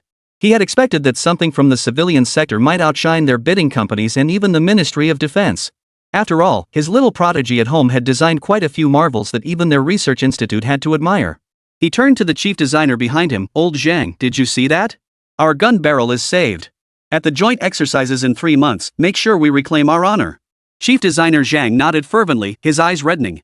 Rest assured, old Du. With this material, I guarantee the Type 99's firepower will reach new heights. Director Li interjected at the right moment, Mr. Du, we've initiated the traceability procedure. We must locate the manufacturer of this material immediately. This technology absolutely cannot be allowed to leak. Have you investigated the hardware store owner's background? Du Yuesheng turned to Gu Changbai, a hint of urgency in his eyes. Gu Changbai promptly pulled a file from his briefcase and handed it over. We have. The owner is Jiang Chuan, 26 years old. He's an outstanding graduate of Longguo University's mechanical engineering program. His father was a veteran technician at a state-owned hardware factory and a former soldier. After his father passed away, Jiang took over the shop. He paused before adding, interestingly, he's gained some online fame over the past 6 months. Netizens call him Mr. Fix-It. Recently, during the search for a missing child in Longyanshan's scenic area, it was his modified thermal imaging equipment that located the person. And there's more. What else? Du Yuesheng took the file, flipping through it rapidly. His eyebrows shot up when he saw Yunjiang technology drone modification and infrared module precision exceeding military grade. Drones, a crucial direction for their army's equipment development. Development was already underway with Yunjiang Corporation. Who would have thought a hardware store could achieve such innovation in this field? Thermal imaging equipment is also used by the military, yet he managed to source it from the civilian market. Director Li added, we also discovered other restricted tools sold in his shop. Last month, a construction machinery repair shop owner claimed the hydraulic hoses he bought from him worked flawlessly for 3 months in a 30°C cold storage facility without any leaks. And that video of him fixing a toilet with instant noodles yesterday? It's all over the internet. Gu Changbai couldn't help but chuckle. A hardware store owner who can modify drones, repair artillery barrel materials, and fix toilets with instant noodles. That's a bit unnerving. Du Yuesheng flipped to the last page of the file, where a photo of Jiang Chuan was pasted. Dressed in work clothes, he stood behind the hardware store counter, holding a coupling with a friendly smile. Yet this seemingly ordinary photo reminded him of that hydraulic pipe with extraordinary performance he'd seen at the firing range earlier. Longguo University. Du Yuesheng murmured. The school's mechanical engineering program ranked among the nation's best, particularly renowned for materials science. An outstanding graduate. No wonder he could develop such material. Suddenly, he recalled his granddaughter Du Yeye dragging a toilet to get repaired yesterday. He hadn't paid much attention at the time, but now he wondered, could the hardware store owner she mentioned be Jiang Chuan? This material, Du Sheng picked up the half-length hydraulic pipe, his fingertips lightly tracing the pipe wall, isn't something he sourced from somewhere. He probably made it himself. Director Li's eyes lit up. You mean, he has independent R&D capabilities? Nothing else explains it. Du Sheng set down the file, his tone unwavering. Coming from a state-owned hardware factory, trained in the field, and running a shop with access to all kinds of materials, it's still too strange for him to have made something like this. He had initially assumed the hydraulic pipe was sourced from some obscure supplier, but now he suspected it was directly connected to the shop owner himself. He suddenly smiled, a smile even more heartening than when he'd seen the barrel data earlier. Hidden talents lurk in the civilian sector. A plumber casually solved a problem that had stumped us for half a year. So, should we contact him now? Gu Changbai asked. No rush. Du Sheng waved his hand, folding the file and tucking it into his pocket. You can't order someone like this to come in. Get ready, I'll personally visit his hardware store tomorrow. No matter where that hardware store came from, track it down immediately. It must not be allowed to slip away. Tomorrow, no, start investigating immediately. Du Yuesheng's expression turned stern. Use every resource available. Dig to the ends of the earth if you have to find this man. The lights at the firing range remained harshly white, yet now every face glowed with a flush of excitement. No one could have imagined that the problem plaguing the entire army's equipment system would be so easily solved by a hydraulic pipe from a hardware store. Meanwhile, far away on Green Meadow Avenue, Jiang Chuan was still sleeping, smacking his lips in his dreams, completely unaware that the spare part he'd casually sold had already disrupted the entire Eastern Theater Command's equipment upgrade plan. Chapter 37, Army surrounds shop, bullet hell runs rampant. Early the next morning, Jiang Chuan turned off his alarm and rose at 6:30 a.m. sharp. He rolled up the shutter, tidied up the shop, and prepared to open for business. Before long, cameraman Xiao Zhang arrived as usual, kicking off another day of live program filming. Good morning, everyone. Jiang Chuan waved a screwdriver at the camera and cheerfully announced, Good morning, everyone. We're opening early today with 20% off repairs. Couplers are $10 each, no gimmicks, no tricks. First jobs today, 3 rice cookers and 1 iron. Neighbors needing repairs, just drop your items on the counter. Same rule as always, first come, first served. The livestream instantly flooded with comments like Good morning, boss, and my rice cooker needs fixing. But not long after going live, a deep, rumbling roar suddenly echoed from the street corner, not the motor of a morning market tricycle, but the distinctive low growl of a military vehicle's engine. What's that noise? Onlookers outside the street were watching the commotion when, the next second, they nearly dropped their phones in shock. Holy crap! Military vehicles? 3 olive drab jeeps tore through the morning mist, their tires screeching on the wet pavement as they slammed to a halt on Rhine Street. The military insignia gleamed in the morning sun. The lead 2 police cars, their lights flashing, startled sparrows from the roadside plane trees. Holy crap, what's going on? Yesterday it was a Rolls-Royce, and today suddenly a military convoy shows up. And police cars too? Is our Green Meadow Street hiding some big-time drug lord? Across the street, old Wang, selling breakfast, could barely steady his soy milk bowl. Good heavens! Are they arresting spies or what? The crowd scattered in a rush. One guy in flowery shorts even lost a shoe, thinking he'd been caught for secretly catching a protected fish in the park last week. The police car screeched to a halt at the street entrance. Officer Wu wiped sweat from his brow as he jumped out. When he received the urgent military zone dispatch at 3 a.m. to assist, he never dreamed the destination would be here. What's going on? The fried dough stick vendor craned his neck to peek. Yesterday the big boss came, today soldiers show up. Is this hardware store hiding a gold mine? Could it be that Mr. Jiang messed something up while fixing it? You there, the one who said he was peeping on the widow, come out. The police aren't after you. The live stream chat exploded instantly. Military intervention? Boss, what the heck did you fix? From fixing an electric kettle to alerting the military district, the legendary 24 hours of the hardware store.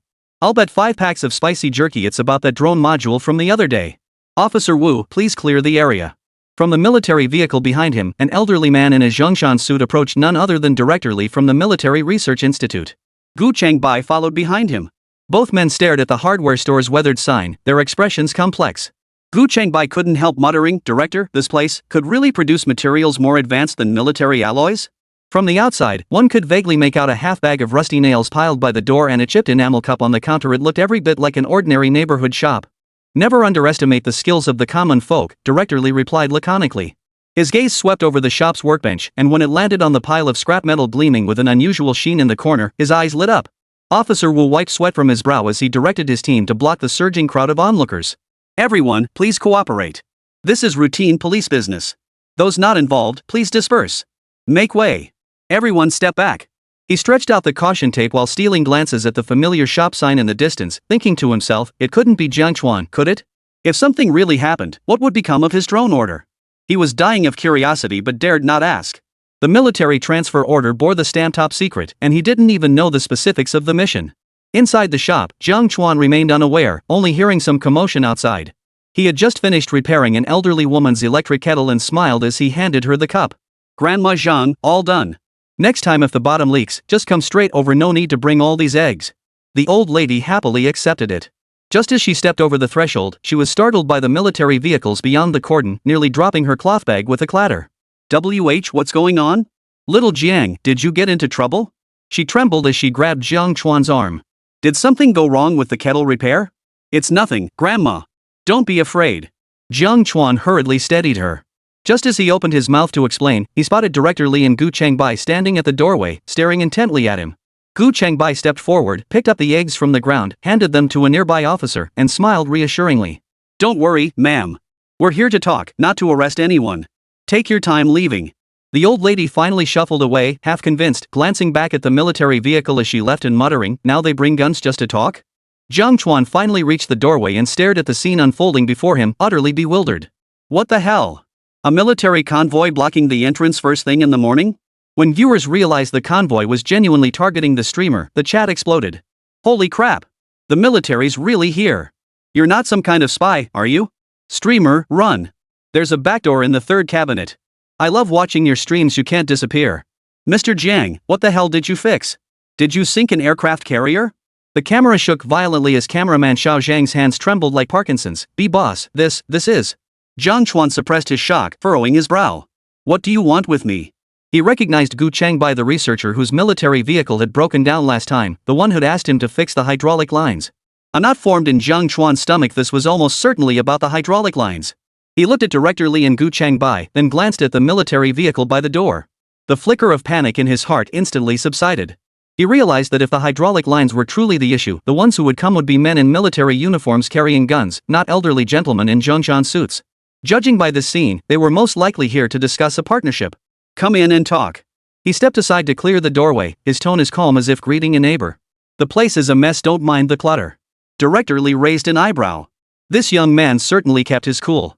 Most people would have gone weak in the knees surrounded by so many military vehicles, yet he remained composed. That alone was no small feat. Good morning, Mr. Jiang, Gu Changbai said with a slightly stiff smile, gesturing behind him. This is Director Li from our Military Research Institute. Director Li nodded, his gaze lingering on the screwdriver still clutched in Jiang Chuan's hand before shifting to the shivering cameraman beside him, camera still raised. Hello, Comrade Jiang. His gaze sweeping over the still running live feed.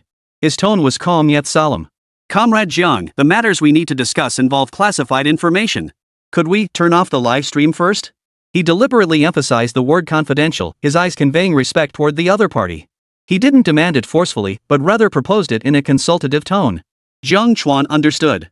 Military-industrial cooperation matters were indeed not suitable for public disclosure. The other party was showing him respect by making this request. Whether to shut down the broadcast was ultimately his decision. He turned to look at the still shaking cameraman, Xiao Zhang, turn it off. Ha? Oh. Right. Xiao Zhang frantically reached for the off button, but his fingers kept slipping due to nerves. The camera shook violently in the final seconds, catching a corner of the document marked top secret in Director Li's hand before going completely dark. However, the live stream didn't disconnect immediately. Per platform regulations, a 3-minute buffer delay followed after the stream ended. The moment the screen went black, the chat exploded. Chapter 38, Holy, did we just expose a police nest? Bonus chapter. Holy, did I see that right? Classified material? Are they about to discuss state secrets? Did you see that top secret stamp on the last document? The boss is really going to build tanks. 3-minute delay. Quick, guess what they're talking about? I bet they're sending the boss to fix an aircraft carrier's gun barrel. Whoever called it espionage earlier needs to apologize. This is clearly military poaching. Don't shut down the live stream, I need to watch tomorrow's broadcast. The military industry saga that started with a black screen Rhine hardware store special edition. Oh no, the boss is getting conscripted by the state. No more instant noodles and toilet repairs. In the blacked out live stream, comments flooded in at hundreds per second as viewers frantically speculated about the mysterious meeting between the military and the hardware store owner. But the moment the stream went live, it dropped a bombshell. Meanwhile, on the other side, Director Zhang Yimou hovered his finger over his tablet, equally baffled. He had been brimming with confidence, ready to shatter viewership records on this new day, but now he was utterly dumbfounded. Is my show illegal? The police show up every day, and now the military's here too. Jiang Chuan's livestream suddenly went black. A tidal wave of comments flooded the screen, a dense sea of classified, military, and tanks stinging his eyes. Director. His assistant's voice trembled. Jiang Chuan's livestream is shut down. The military won't let us film anymore. Jiang Imo remained silent, his gaze fixed on the black screen. As the executive director of Urban Crafts Challenge and producer of numerous renowned domestic films and TV shows, he'd seen countless dark horse contestants, but never one like Jiang Chuan. In just 3 days, he'd gone from fixing rice cookers to topping the trending charts, from hosting the CEO of Jingdong to having the military show up at his door. This plot twist was more absurd than any movie he'd ever directed. Where's the perimeter cordoned off? He suddenly asked. It's already at the street corner. Our cameras can't get anywhere near. His assistant pointed to the surveillance feed, where several soldiers in camouflage uniforms were stationed at the hardware store entrance. Even the production crew's press passes were useless. Officer Wu just whispered that the visitor is directly from the Military Research Institute.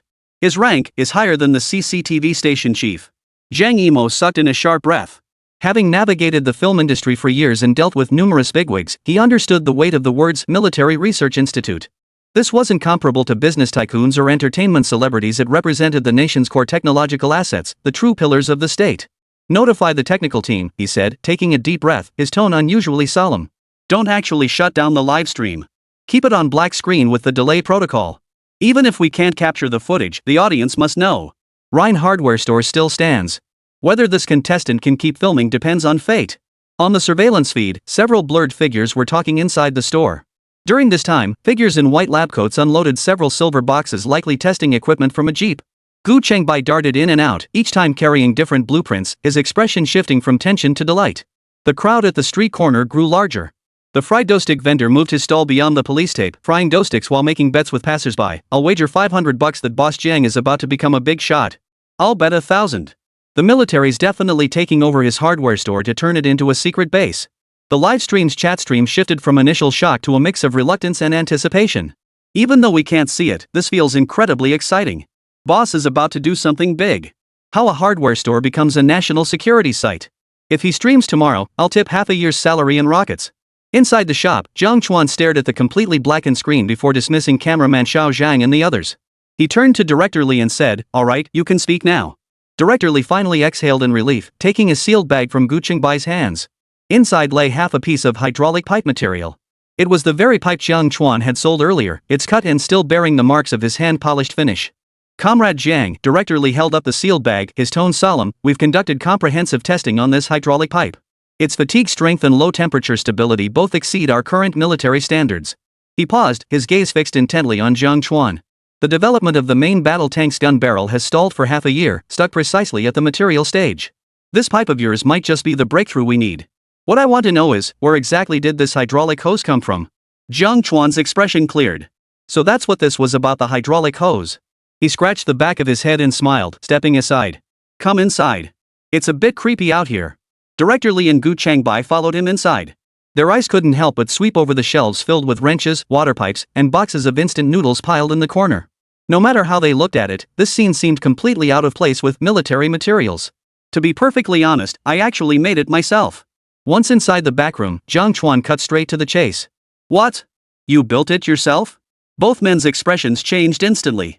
While they'd considered the possibility, it still seemed improbable. Then how come a civilian hardware shop like yours possesses military-grade rifling manufacturing technology? The atmosphere fell silent. Jiang Chuan felt a pang of awkwardness. It was hard to explain. He couldn't exactly say it was the system's doing, could he? He blinked, his voice tinged with unease as he began to explain. Ahem, my hardware shop emphasizes innovative concepts, so I carved these gears and lines during downtime. Rest assured, my products absolutely meet application standards, and the material selection and ratios pose absolutely no safety hazards. But before Jiang Chuan could finish, Li Yunghua cut him off. Hold on, don't tell me, you built this thing yourself from start to finish? His eyes widened in disbelief. He'd suspected it was stolen from some factory or modified by someone, but he never imagined it was entirely self-made. Gu Chengbai's eyes widened even further as he stared intently at Jiang Chuan, as if looking at an alien. Jiang Chuan scratched his head, looking slightly embarrassed. Ah, yeah. I just like tinkering with little gadgets in my spare time. He turned and dragged a toolbox from beneath the shelf, lifting the lid to reveal several rolls of blueprints. The rifling? I copied it from photos in military magazines. Jiang Chuan scratched his head. Just thought it'd be fun. Never imagined it'd actually work. Gu Chengbai nearly choked on his own blood. You just played around and came up with this? Their research institute had dozens of experts and burned through hundreds of millions in funding trying to crack the rifling processing technology, and this kid was just messing around like some DIY enthusiast? Sigh. Li Yunguo sucked in a sharp breath. The usually composed and steady man had lost his composure countless times today. A little toy? Li Yunguo snatched the steel pipe, pointing at the intricate spiral rifling on its inner wall. Do you have any idea what level of machining precision this requires? There are fewer than 3 factories in the country capable of achieving this standard. Jiang Chuan blinked. Is that so hard? Li Yunguo. Gu Chengbai. 2 guards. Chapter 39. At the hardware store, the army wants me to supply gun barrels? The air froze for 3 seconds. Li Yunguo took a deep breath, forcing himself to calm down. Comrade Xiao Jiang, how exactly did you manage to pull this off? Jiang Chuan turned and pulled back the curtain at the rear of the shop, revealing a small machine tool and a pile of precision instruments in the back storage area. Here. Just these. I modified them myself. Li Yunguo leaned closer and nearly gasped. He'd never seen that model of small CNC machine before, clearly bought and modified by hand. The precision parameters displayed, so many decimal places, even surpassing some equipment at the research institute. Where did you get this equipment? Gu Chengbai's voice trembled. I assembled them myself, Jiang Chuan replied matter-of-factly. Bought parts online, rewrote the programs, tweaked the parameters. The 3 of them? Another wave of silence washed over them. Li Yunguo suddenly grabbed Jiang Chuan's wrist. Comrade Jiang, would you be interested in working at our research institute? Jiang Chuan froze. Huh? $1 million annual salary. Housing allocation. Family relocation benefits. Li Yunguo was so excited his mustache was trembling.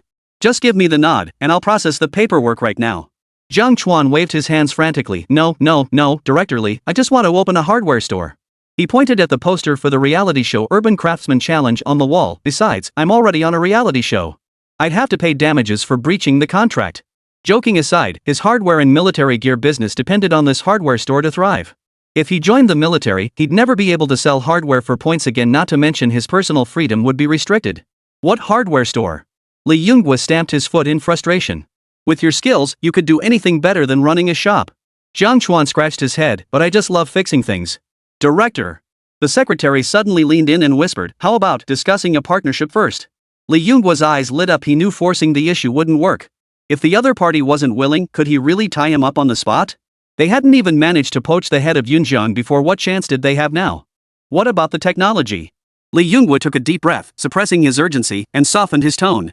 Comrade Jiang, we absolutely must have the technology. Here's the deal, name your price, and we'll buy the patent rights to this technology. He looked at Jiang Chuan, his eyes filled with enticement. The patent fee will definitely satisfy you, starting at 7 figures. If that's not enough, we can negotiate further. From now on, this technology will be exclusively manufactured by the Research Institute. As for your side, you'll no longer sell related products externally. Gu Chengbai nodded in agreement beside him. That's right, Boss Jiang. This technology is of critical importance. Entrusting it to our professional institution ensures quality and qualifies for national special funding benefiting both you and the country. Jiang Chuan listened, then shook his head calmly. Director Li, we won't sell this technology. What did you say? Li Yunguo thought he'd misheard. 7 figures isn't enough? Then 8. Our institute may be strapped for funds, but for this technology, I can apply for special approval. It's not about the money. Jiang Chuan gestured toward the machine tools in the warehouse. I developed this technology bit by bit through trial and error. It's like my own child, how could I just sell it off? Besides, I occasionally need this material to repair special parts in my shop. If I sell it, I won't have any left for future repairs. His words were half truth, half pretense. More importantly, if the patent were sold outright, he'd lose the ability to earn credits by producing related materials. Upgrading his hardware and military systems would become impossible. But Li Yunguo tapped his thigh in frustration. How much material could a hardware shop possibly use? Keeping this technology locked away here is a waste. Hand it over to us, we can put it in tanks and warships, serving the nation. Fixing things is also serving the people. Jiang Chuan smiled. Remember when we found that kid in the scenic area? That was thanks to my modified thermal imaging. If I sell this tech, next time something like that happens, I might not have the right equipment. The air in the office instantly froze. Li Yunguo stared at Jiang Chuan, his expression complex. This kid really wouldn't budge, no matter how you tried. But suddenly, another thought struck him. He immediately adopted a friendly expression. Little Jiang, how about this? He pulled out a blueprint and spread it on the counter. Triple the size of this barrel to 125 millimeters caliber. Can you make it? Jiang Chuan glanced at the blueprint. A gun barrel? Ahem. Director Li frantically signaled with his eyes. Dual use. Military and civilian applications. Jiang Chuan pondered. It's doable, but what? Li Yunguo pressed anxiously. But it'll cost extra. A familiar, warm smile spread across Jiang Chuan's face. Wasn't this a deal that came knocking? He scanned the blueprints, picked up a calculator, and tapped away. Material costs plus labor, roughly 1 million per ton. What? Li Yunguo's voice cracked. The cheapest imported equivalent costs at least 3 million per ton. Consider this, a single tank barrel weighs around 2 tons. That meant selling them one for 2 million dragon coins. Abroad, for instance, Rheinmetall's 155mm howitzer barrel sold for a staggering 1.2 million eagle coins per piece. Converted to dragon coins, that's 8 million, and they're not even sold to the public. Now you, a Rhine hardware store, are selling gun barrels and 4 times cheaper? Even if you gave them the technology to produce it themselves, their costs would still be about 500,000 higher. But only Jiang Chuan knew he was pocketing a hefty chunk of the profits. It's domestically produced, we have to give our own people a better deal. Alright then. Li Yunguo slammed his fist on the table, his eyes flashing with determination. Comrade Jiang, will buy out the material ratios, manufacturing processes, and patents outright. He held up 5 fingers. 50 million. Paid in full, upfront. At this moment, he was intensely curious about the special alloy formula for Jiang Chuan's gun barrel, not to mention those astonishing precision parameters. What's better than a partnership? An outright buyout. He was certain this greenhorn had never seen such a staggering sum before. Beside him, Gu Chengbai sucked in a sharp breath. After all, the entire special fund allocated for their institute's materials project was only 100 million. Jiang Chuan, however, remained utterly unfazed. He smiled and shook his head. Director Li, this technology isn't mature yet. What a joke. The military tech tree granted by the system had barely sprouted. How could he sell it now? 50 million sounded like a lot, but he could recoup his investment by selling just a few dozen units. Why sacrifice the bigger picture for a minor gain? Besides, he wasn't noble enough to just hand the technology over to the state. Keeping the technology under his own control, continuously earning points to unlock more black tech, that was the real deal. He tapped the steel pipe. How about we collaborate on a few prototypes first? I'm not even sure how mature my tech is yet. If the results are good, we can discuss the next steps. Alright then. I'll place an initial order for a few on behalf of the institute. Old Li was speechless, unable to help but regard this young man with newfound respect.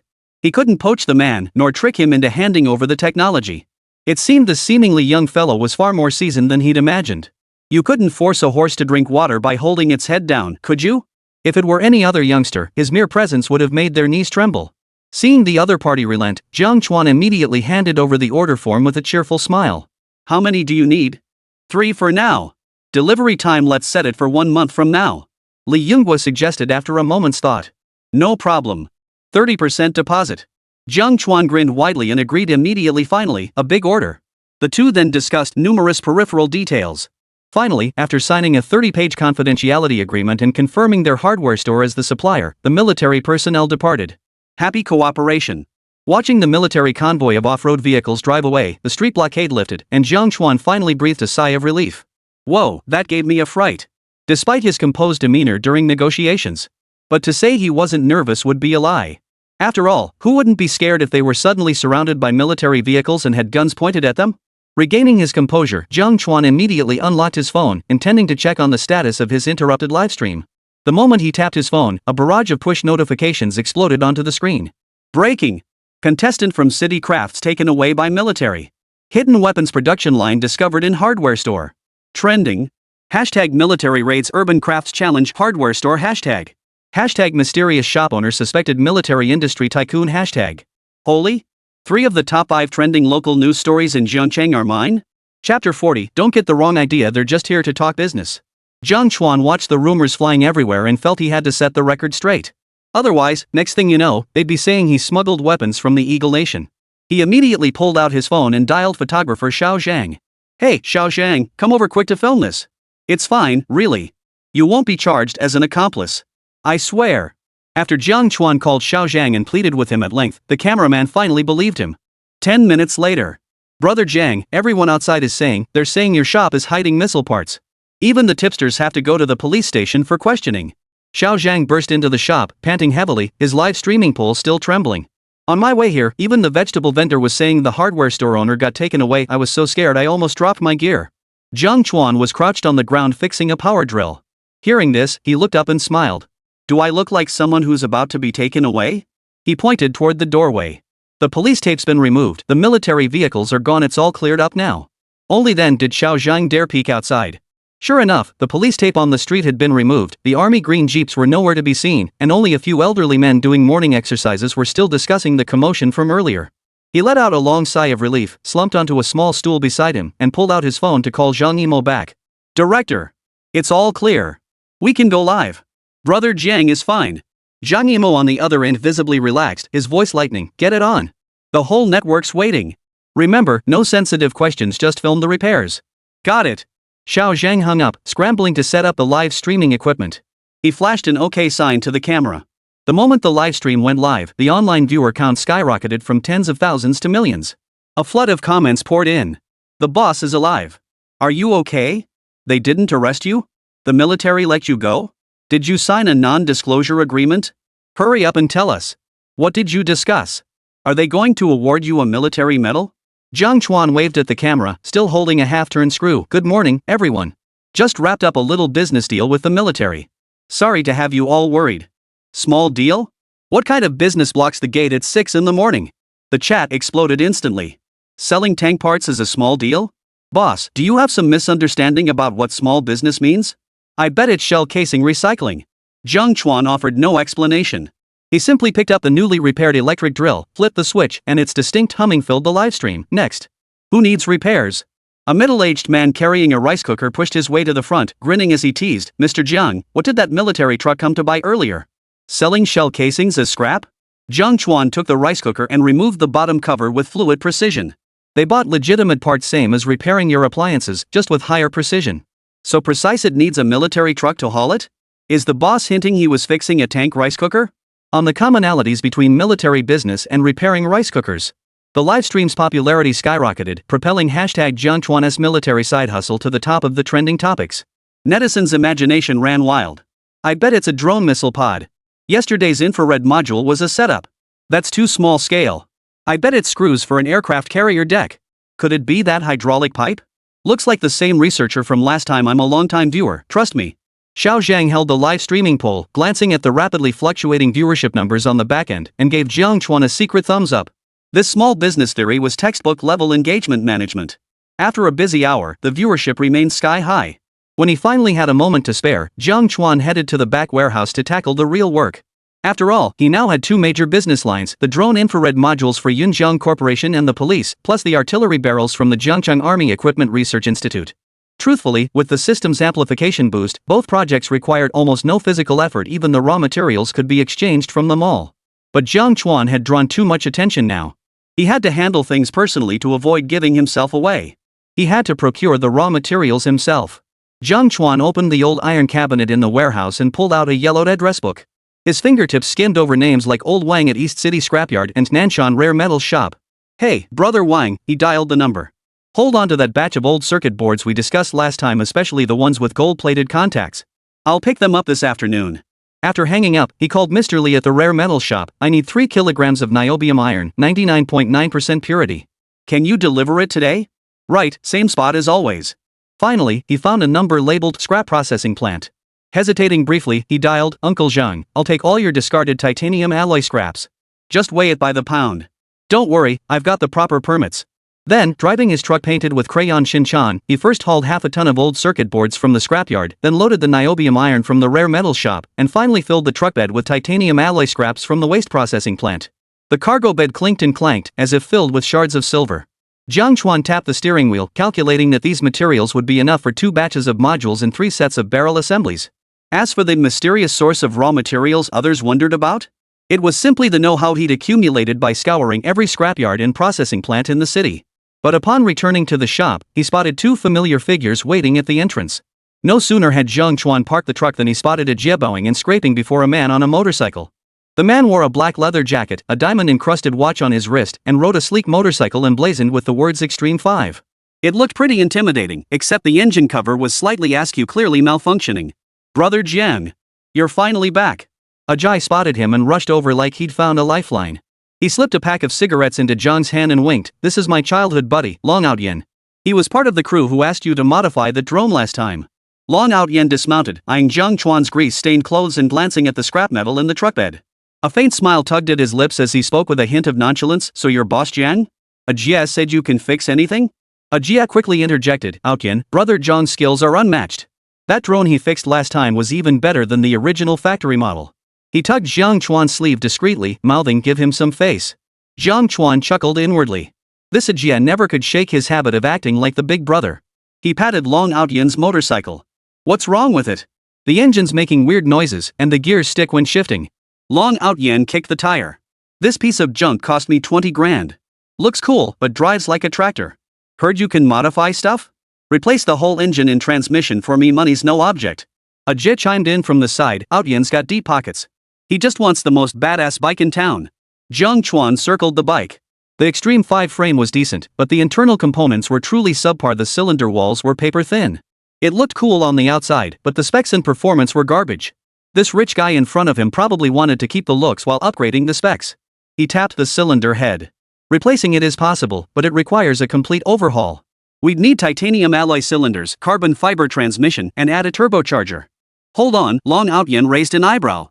Can you even fit all that? The shop said this frame can't handle it. They can't do it doesn't mean I can't.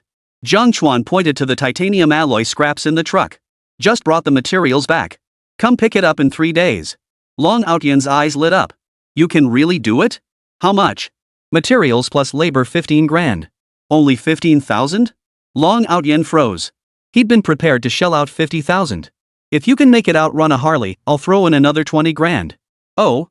Then just trust me. Jiang Chuan's eyes crinkled into slits with laughter. Passing up easy money would be foolish. He didn't say much. Back in college, he'd earned his tuition by modifying used motorcycles. He knew the Extreme 5 entry-level model inside out and was quite interested in it. Tired of fixing clutches day in and day out, this project would be a welcome distraction. Chapter 41, Modifying Motorcycles, Mechanical Beasts. After collecting the deposit and seeing them off, Jiang Chuan pushed the Extreme 5 onto an empty patch of ground and began studying it. The intense repair work over the past 2 days had already maxed out his level 4 repair proficiency again. Without hesitation, Jiang Chuan spent 500 points and successfully upgraded to level 5. Another wave of tingling sensation washed over his body. He clenched his fist, feeling an incredible power surge through his hands, almost as if he could turn rotten wood into gold. Modifying a small motorcycle was no problem at all. After spending over 100 more points to exchange for specialized parts in the system store, Jiang Chuan officially began the modification process. The viewers in the livestream room were witnessing their host repair a motorcycle for the first time. They settled into their seats, grabbed their watermelons, and marveled at the spectacle. Holy crap, you just fixed a toilet yesterday, and today you're tackling a motorcycle? You're truly Iron Man of hardware. Is there anything you can't handle? But this bike is such junk. How can you even fix it? And it's gonna cost 35 grand?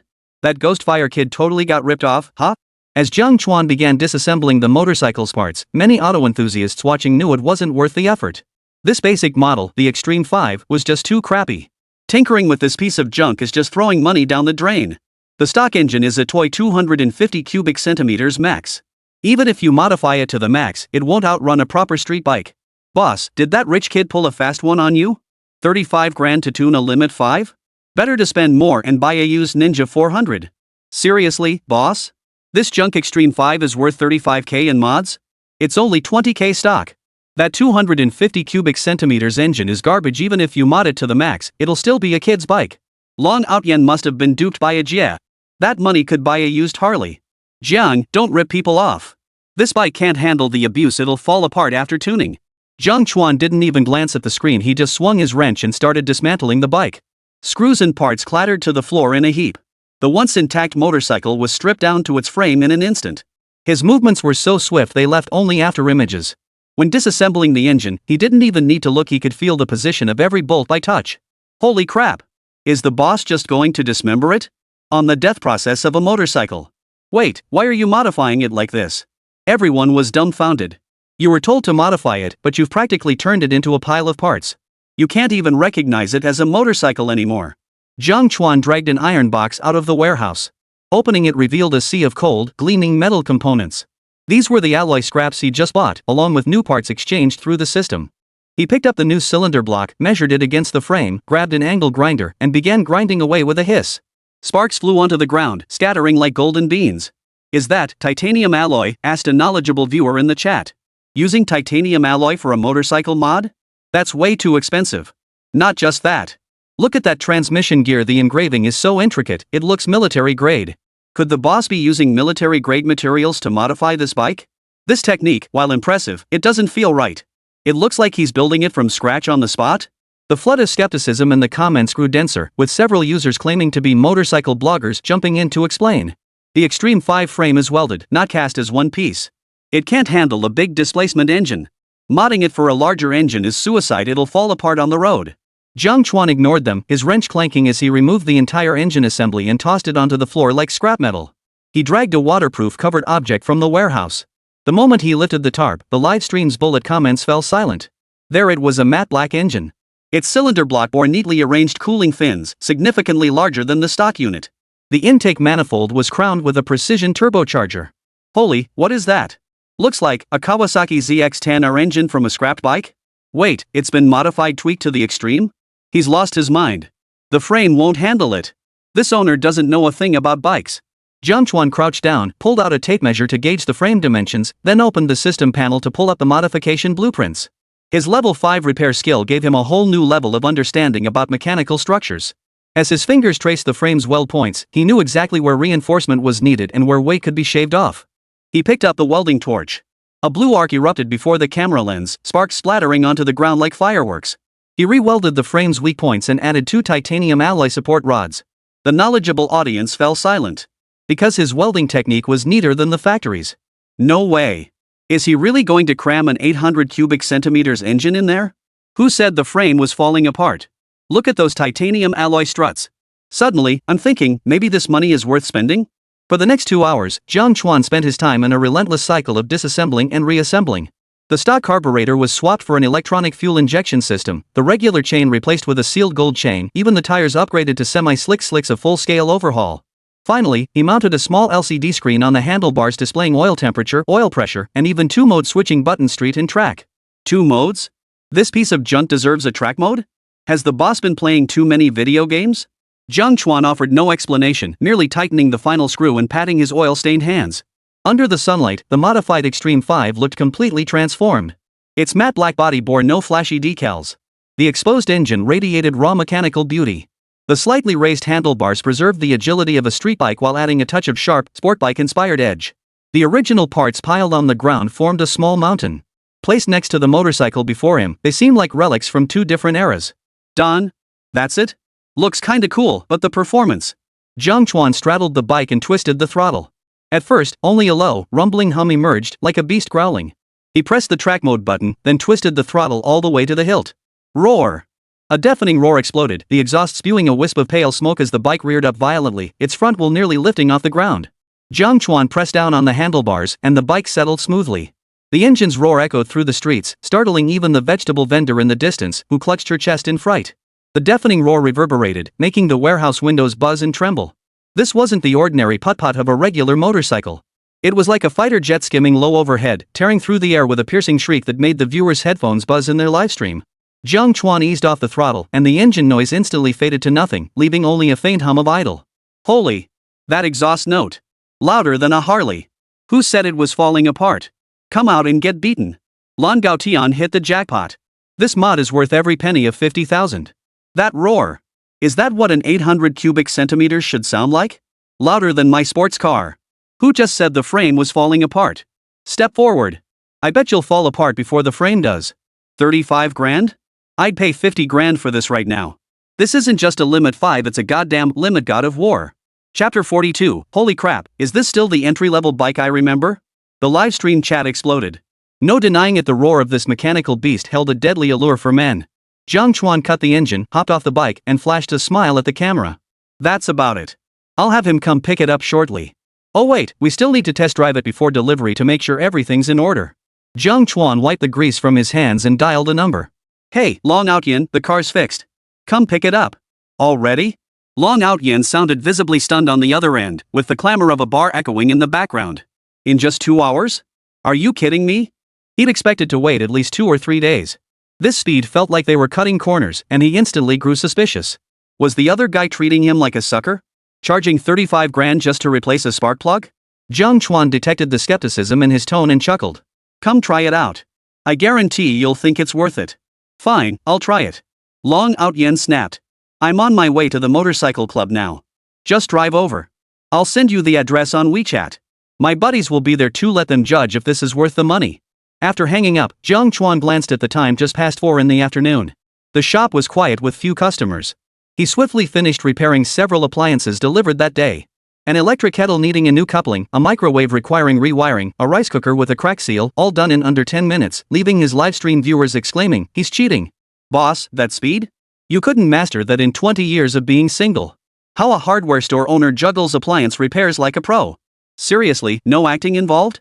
Just eager to clock out? Jiang Chuan ignored the comments. After completing the repair order, he shut the shop door and hung up the closed for break sign. He then hopped onto his modified Extreme 5 and rode out of the shop. The LCD screen on the handlebars displayed street mode.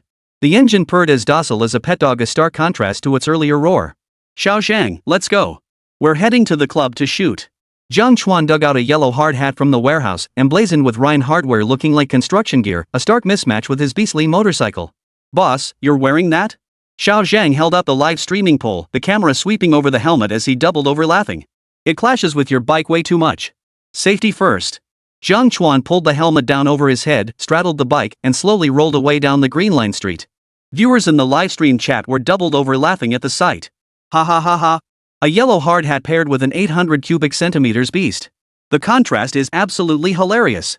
Boss, did he just grab his construction gear and hop on the bike? Who said it would fall apart? Look at how smooth this ride is, steadier than my electric scooter. Jiang Chuan rode steadily all the way, even stopping properly at red lights. This drew frequent glances from the Harley riding biker beside him, his eyes filled with pity at such a waste of a beast. Such a cool bike, yet he rode it like a daily commuter, not making a single sound. 20 minutes later, the gates of the motorcycle club came into view. It was Jiang Chuan's first time here. A massive sign depicted a motorcycle soaring through the air. A row of gleaming luxury bikes lined the entrance, from Harleys to Ducatis, each worth at least 10 times more than his Extreme 5. Holy crap! This place is pretty impressive. Xiao Zhang swept his camera across the track. Boss, they've got a professional test area here. Jiang Chuan parked his bike in the rest area. No sooner had he taken off his helmet than a club staff member approached, eyeing his motorcycle with a hint of disdain. After all, the Extreme 5 was fundamentally too ordinary. No matter how flashy the modifications, to this crowd of luxury bike enthusiasts, it still looked like a knockoff. Hello, are you a friend of Mr. Long Outyen? He mentioned he'll be here in half an hour, the staff member inquired politely. Yes. Jiang Chuan nodded, but his gaze was already drawn to the track nearby. It was a circular asphalt track, not particularly long, but featuring several consecutive bends that looked challenging. His fingers itched as he touched the track mode button on the handlebars. Earlier, riding in normal mode on the streets felt like cruising on an electric scooter. He hadn't tasted the true power of this 800 cubic centimeters engine. Can I test right here? Jiang Chuan asked, pointing at the track. The staff member paused, glancing at his motorcycle and then at his work uniform before replying vaguely, technically, you need to register. But if you want to give it a try, go slow and be careful. Clearly, he didn't take this modified Extreme 5 seriously, thinking it was just for cruising down the straightaway. Jiang Chuan's eyes lit up. He put his helmet back on and straddled the bike. What's the boss up to? He's not planning to test it on the track, is he? There are a few turns up ahead. Can he handle it? The live stream audience instantly perked up. Jiang Chuan took a deep breath and slowly entered the track. He first drove a slow lap on the straight to familiarize himself with the surface. Then, just before entering the first corner, he abruptly pressed track mode. Vroom! The engine's tone instantly transformed. Gone was the docile hum, now it roared like a beast awakened, a deep, throaty growl. Jiang Chuan twisted the throttle, and the bike shot forward, its speed instantly surging to 80 miles per hour. As he approached the curve, he leaned his body into the turn, the motorcycle practically skimming the asphalt. The tires screeched against the road surface, sending the nearby staff's eyes nearly popping out of their sockets. Holy! That cornering! That skill! Was the boss a race car driver before? Look at that staff member's expression, went from disdain straight to shock. Jiang Chuan grew more confident with each turn, pushing the limits through the consecutive bends. The lean angle grew steeper with every curve, his helmet nearly scraping the asphalt. The wind on the track blew in his face, carrying the roar of the engine and the smell of burning rubber. This thrill of speed was something he'd never experienced while fixing appliances. He even pushed the throttle on a straight stretch. The speedometer needle instantly broke 120, the wind whistling sharply in his ears. The live chat was flooded with 666 comments. So cool. This isn't some appliance repair boss, he's a racer held back by a hardware store. Long Outyen, hurry over. This car is about to be turned into a championship-winning ride by the boss. Crew, keep up. Don't lose the camera. After a few laps, Jiang Chuan was on fire and immediately set his sights on the advanced track. This basic zone seemed utterly devoid of any challenge. Even the sharpest cornering couldn't put the slightest structural strain on the bike. He wasn't even utilizing 2/3 of its potential. No way. He needed to ramp up the intensity, otherwise, his pride and joy of a custom build would be a total waste. Chapter 43, Motorcycle Club, Test Ride. In the pit area beside the track, several leather-jacketed veterans pointed and whispered in Jiang Chuan's direction. That kid's riding an Extreme 5? A middle-aged man with a full beard took a sip of coke, his tone dripping with contempt. That piece of junk? No matter how flashy you make it, it's still all show and no substance. A lanky guy beside him nodded in agreement. Exactly. Blasting that engine on the beginner track like he's trying to show off. If he's so skilled, why not take it to the advanced track? The exterior mods aren't half bad. That alloy frame looks pretty intimidating. Another man in goggles tapped the table. But the Extreme 5's foundation is what it is. The engine bay's tiny. Cramming a big displacement engine in there? Cooling's gonna be a nightmare. He'll be sputtering to a halt after 2 laps. These were seasoned car enthusiasts who knew the limitations of entry-level models like the Extreme V inside out. Watching Jiang Chuan show off on the beginner track, they just saw youthful bravado. Especially his roaring performance on the beginner track, pure show-off. As they chatted, Jiang Chuan emerged from the beginner track on his motorcycle, slowly entering the advanced track entrance. The crash barriers lining both sides of the track were plastered with logos from various event sponsors. In the distance, several riders in professional gear leaned against the barrier smoking. Spotting his yellow helmet and Extreme 5 frame, they smirked with disdain. "Hey, rookie," a blue-haired youth shouted. "The advanced track has sharp turns, your bike won't handle it." Jiang Chuan chuckled, seemingly unfazed. Had his earlier showboating drawn unwanted attention? Ignoring them, Jiang Chuan walked straight up to a staff member. "Hello, I'd like to try the advanced track." The staff member froze. "The advanced track? It has consecutive S-curves and steep inclines. Your bike." He didn't finish, but the implication was clear: your car can't handle it. "No problem, I'll just slow down," Jiang Chuan insisted. The staff member sighed helplessly and explained, "The advanced track requires payment. You can either get a membership for 6,000 a month, or pay per lap at 50 per lap. Whoa, that expensive? Jiang Chuan sucked in a sharp breath. That price per lap was more than repairing 10 electric kettles. The price was indeed steep. While he knew motorcycles were expensive, he hadn't imagined it would be this costly. The monthly membership alone was higher than most people's monthly salary. "Can't you give me a discount?" The manager shrugged. "This track is FIM certified. The asphalt is imported, heat-resistant and wear-resistant. The cost is what it is. Either get a membership or pay per lap. No exceptions." Jiang Chuan gritted his teeth. With all the orders he had on hand, he'd made a decent profit and wasn't going to be stingy this time. "Fine, charge me per lap then." The live chat exploded with laughter. "Haha, boss is splurging big time. How many couplings does $50 buy? Has the boss lost his mind over the mod fees? $50 for ribs would be way better. Boss is so bold. Anyone who said he wouldn't dare to speed up, come out now. He's even daring to take the advanced route." Jiang Chuan put his helmet back on and slowly entered the advanced track. At first, he still drove cautiously, carefully adjusting the car's body through the consecutive S-curves, his speed barely exceeding 60 miles per hour. After all, this advanced track was no joke. He needed to get familiar with the conditions. "Ha ha ha ha. I told you he wouldn't dare go fast. At this speed, I could outpace him on a shared bike. A car that can't go fast is just a car that can't go fast. What's he trying to prove?" The seasoned veterans in the rest area shook their heads in disbelief. The man with the bushy beard even pulled out his phone, ready to snap a photo and mock him on social media. Just then, the roar of engines echoed from the club entrance, emerging through the special VIP lane to face the crowd. A fiery red Ducati Panigale V4 glided in, its carbon fiber rear wing gleaming coldly in the sunlight. "Brother Tang's here," someone shouted. The rider removed his helmet, revealing a handsome, rugged face. It was none other than Tang Haimao, China's professional motorcycle racer and 3-time national road championship winner, also the owner of this club. "Well, what a coincidence. Are you here to support the business again today?" Tang Haimao smiled, his voice gentle and refined, a stark contrast to the aggressive motorcycle beneath him. "Hey, come on, your track is the most standard around. Where else would we go but here?" The group chuckled heartily, then their eyes locked onto the motorcycle beneath Tang Haimao like they'd been programmed. "Bro Tang, is this a new build?" The man with the bushy beard immediately leaned in, eyes wide as saucers. "That carbon fiber frame, top-tier Italian craftsmanship, right?" Tang Haimao chuckled, patting the handlebars. "Got a German tuning master to tweak it 3 times. Now it's pushing 200 horsepower. Just testing the waters today. 200 horsepower?" The group sucked in their breath. That was approaching professional racing specs, a true beast of the road. "Yep. That's why I've been MIA lately all for this bike. As soon as it was tuned, I came straight out for a test ride. Hearing this, the gleam in everyone's eyes intensified. They'd long heard rumors that Tang had customized a Ducati abroad, and now they'd finally get to witness its real-world performance. For a group of motorcycle enthusiasts, this was an irresistible draw. Tang Haimao's gaze swept across the track. Spotting the yellow helmeted figure navigating a corner, he raised an eyebrow. Is that Extreme 5? Yep, Tang, the skinny guy quickly explained. Some rookie we don't know dares to take a beat-up bike onto the advanced track. What a reckless driver. Should we have him step down? Leave the stage for your solo test? Chapter 44, Little Rookie, think you can pull off ghost fire like a yellow-haired show-off? Tang Haimyo said nothing, merely watching Jiang Chuan's cornering technique, his expression gradually turning serious. He could clearly see that the center of gravity control and throttle coordination of that Extreme 5 were far beyond what a novice could achieve. Especially at such high speeds, the precise cornering demonstrated skills even more solid than some semi-professional drivers. And the car's performance was definitely not that of an ordinary Extreme 5. Let him drive, Tang Haimyo withdrew his gaze, his tone calm. The track's wide enough, it won't be a problem. He paid his money, why should we kick him out? His words instantly silenced the veteran drivers in the pit lane. Everyone knew that while Tang Haimyo appeared easygoing, he placed immense importance on driving integrity. He was fierce and aggressive on the track, yet humble and courteous off it. That was precisely why everyone enjoyed coming here. A large part of it stemmed from their admiration for Brother Tang's character.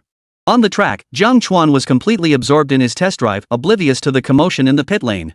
All he felt was the wind roaring past his ears, the engine's vibrations pulsing through the handlebars like a living heartbeat. This pure mechanical thrill was more addictive than fixing anything.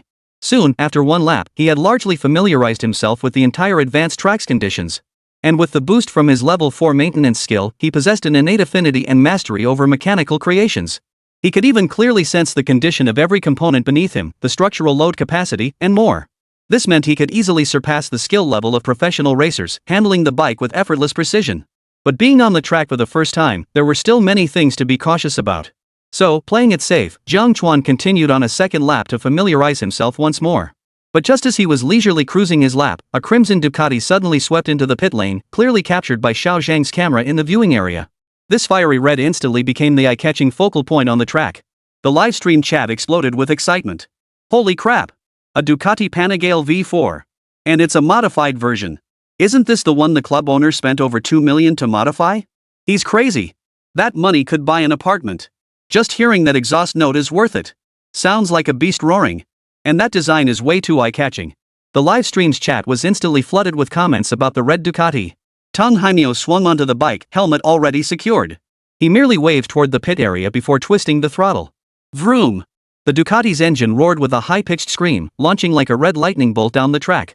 Having practiced countless times on this home track, he didn't need to familiarize himself with the layout. He knew every turn with his eyes closed.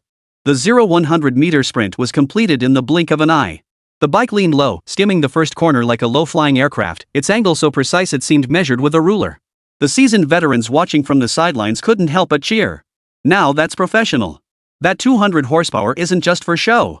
He left that 58 horsepower bike in the dust right off the line. The red Ducati streaked past like an afterimage, quickly catching up to Jiang Chuan, who was still leisurely familiarizing himself with the track. Tang Haimyo deliberately gave way, then with a light twist of the throttle, roared past Jiang Chuan, the exhaust blast making Jiang Chuan's yellow helmet wobble. This scene had some aggressive netizens cheering with delight. Ha! Can't even catch a whiff of his exhaust. This is the gap between a pro rider and an amateur. Boss, stick to fixing rice cookers. Racing isn't for you. The bearded man in the rest area laughed the loudest, recording the scene on his phone. Look at that scaredy cat. He can't even accelerate after getting past. Extreme 5 really is a piece of junk. Jiang Chuan, however, paid no mind to being overtaken. He felt every nuance beneath his motorcycle, still riding at a steady pace. Finally, after another quarter lap, the engine temperature was just right, the suspension feedback was crisp through the consecutive turns, and the tires had reached peak grip. Almost there. He murmured, his right hand suddenly twisting the throttle to the max while simultaneously pressing the beast mode button. V-room.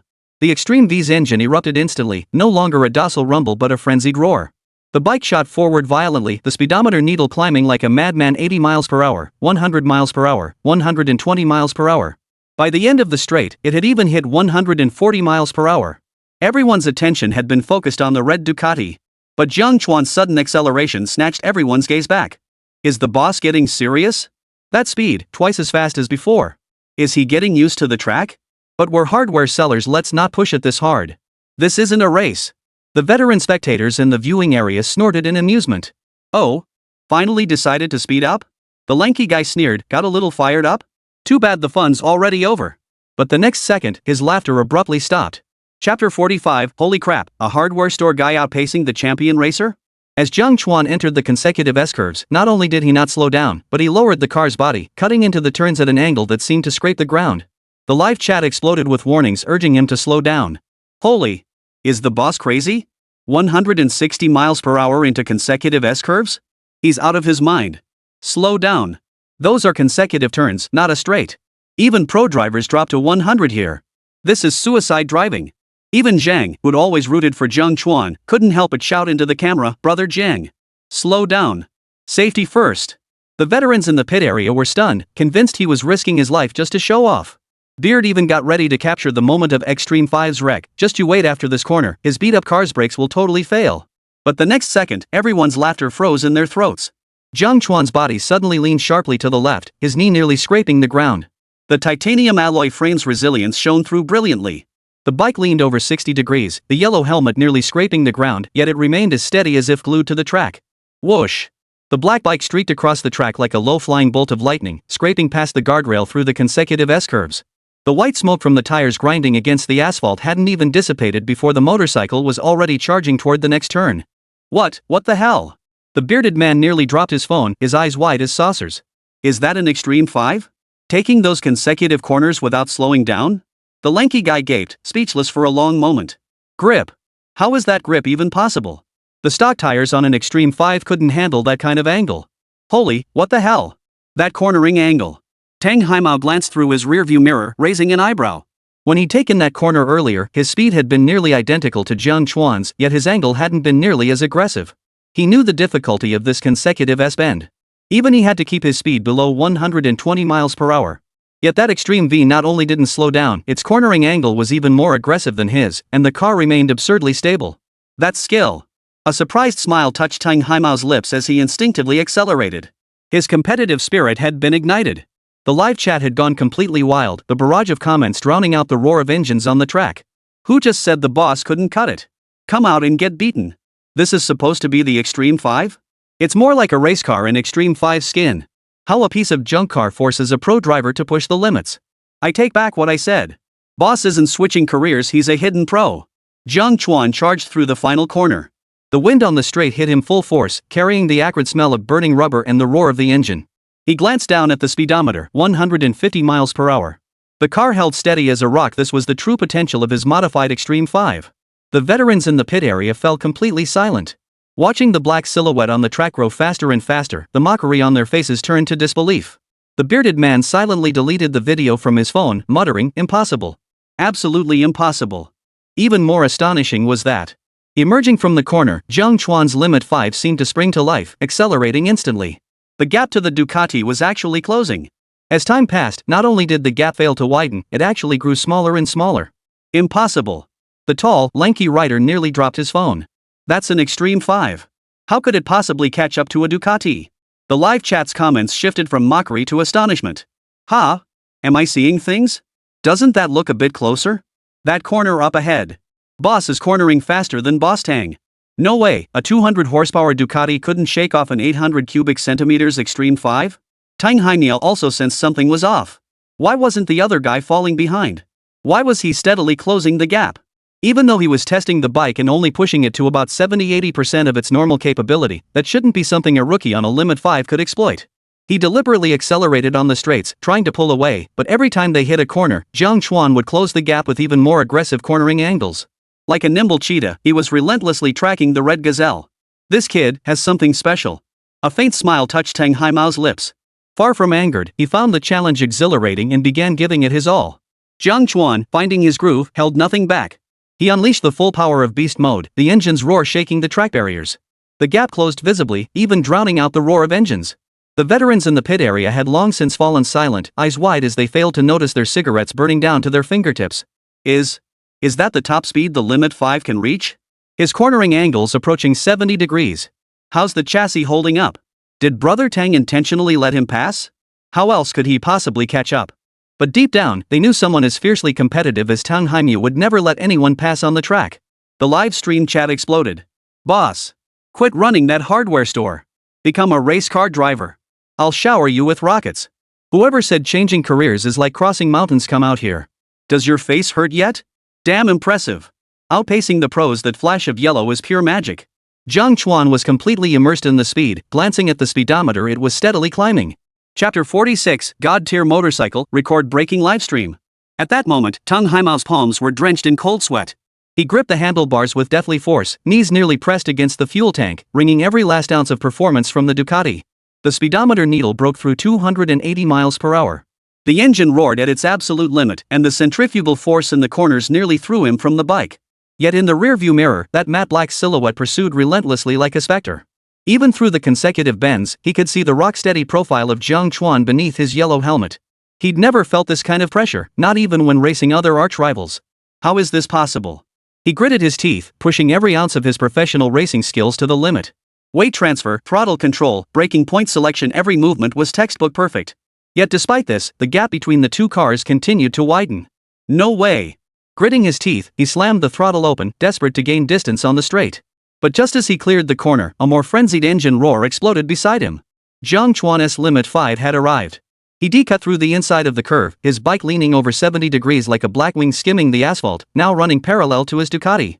Whoosh! The Limit 5's front end swayed slightly, cleanly overtaking the Ducati. The yellow helmet flashed past the red bodywork. The moment he crossed the finish line, the trackside timer beeped and displayed the time, 3 minutes 10 seconds. Tung Haimiao slammed on the brakes, the Ducati sliding half a meter along the track before coming to a halt. He removed his helmet, cold sweat trickling down his forehead and cheeks. His gaze fixed on the timer's display, his fingers trembling. His heart shattered into pieces. How could he possibly have the heart to continue testing? This time was a full 8 seconds faster than his own track record. The veterans in the pit lane had long since fallen silent. Cigarettes burned down to their fingertips, the heat making them flinch before snapping back to reality. The bearded man gaped, speechless for a long moment, before finally choking out, This must be some kind of cheat in the racing game, right? No one argued. After all, a 200 horsepower Ducati getting blown away by an 800 cubic centimeters entry-level bike? A professional champion left in the dust by a hardware store owner? This was crazier than any sci-fi movie. The lanky guy gaped, speechless for a long moment, a 280 miles per hour Ducati, overtaken by an 800 cubic centimeters entry-level domestic bike? And it broke the record? The live chat exploded like fireworks. 3 minutes 10 seconds. This is rubbing the pro rider in the dirt. A 3 million yuan modified Ducati got crushed by a 20,000 yuan Extreme 5? Am I seeing this right? Yellow helmet equals proof of the monk sweeper. This isn't a hardware store owner, it's a retired racing legend. At that moment, Jiang Chuan hadn't even stopped on the track. He was utterly immersed in the thrill of speed, the roar of the engine, the feedback from the tires gripping the asphalt, the resistance of the wind, every sensation amplified to its peak. As he crossed the finish line once more, the track controller's display flashed again, 2:58. Under 3 minutes. The number struck like a thunderbolt, sending shivers down everyone's spine. The entire venue fell silent. 2 minutes, 58 seconds. A full 12 seconds faster than the previous record. On a professional track, every second shaved off represents a breakthrough in technique, vehicle performance, and courage. A 12-second gap was practically an insurmountable chasm. Tung Haimiao's Adam's apple bobbed up and down as his mouth went dry. He had ridden countless top-tier racebikes and met the most renowned customization masters, yet he never imagined a domestically produced entry-level bike considered a toy within the industry could be modified to this extent. He certainly never imagined the rider would be a hardware store owner wearing a yellow hard hat, looking like a migrant worker. Unbelievable. He muttered under his breath, his resolve shattered as if struck by a sledgehammer. The excitement he'd felt coming to test ride this bike had now turned to nothing but bitterness. Compared to Jiang Chuan's Extreme 5, his 3 million yuan Ducati looked like a joke. Only after completing the 10th lap did Jiang Chuan reluctantly ease off the throttle and pull off the track. At that moment, Longguo, fresh from the bar, finally arrived, completely unaware of what had transpired. Spotting Jiang Chuan riding off the track, she immediately approached to greet him. The moment they met, his eyes lit up as he stared at the bike, instantly convinced the modifications were worth every penny. Holy! Is this my Limit 5? The mods look insane. Like it? Jiang Chuan removed his helmet, a thin sheen of sweat glistening on his forehead, a satisfied smile spreading across his face. More than just like it. Lan Outyan circled the bike 3 times, his fingers tracing the titanium alloy frame. That exhaust note, that design, even cooler than a Ducati.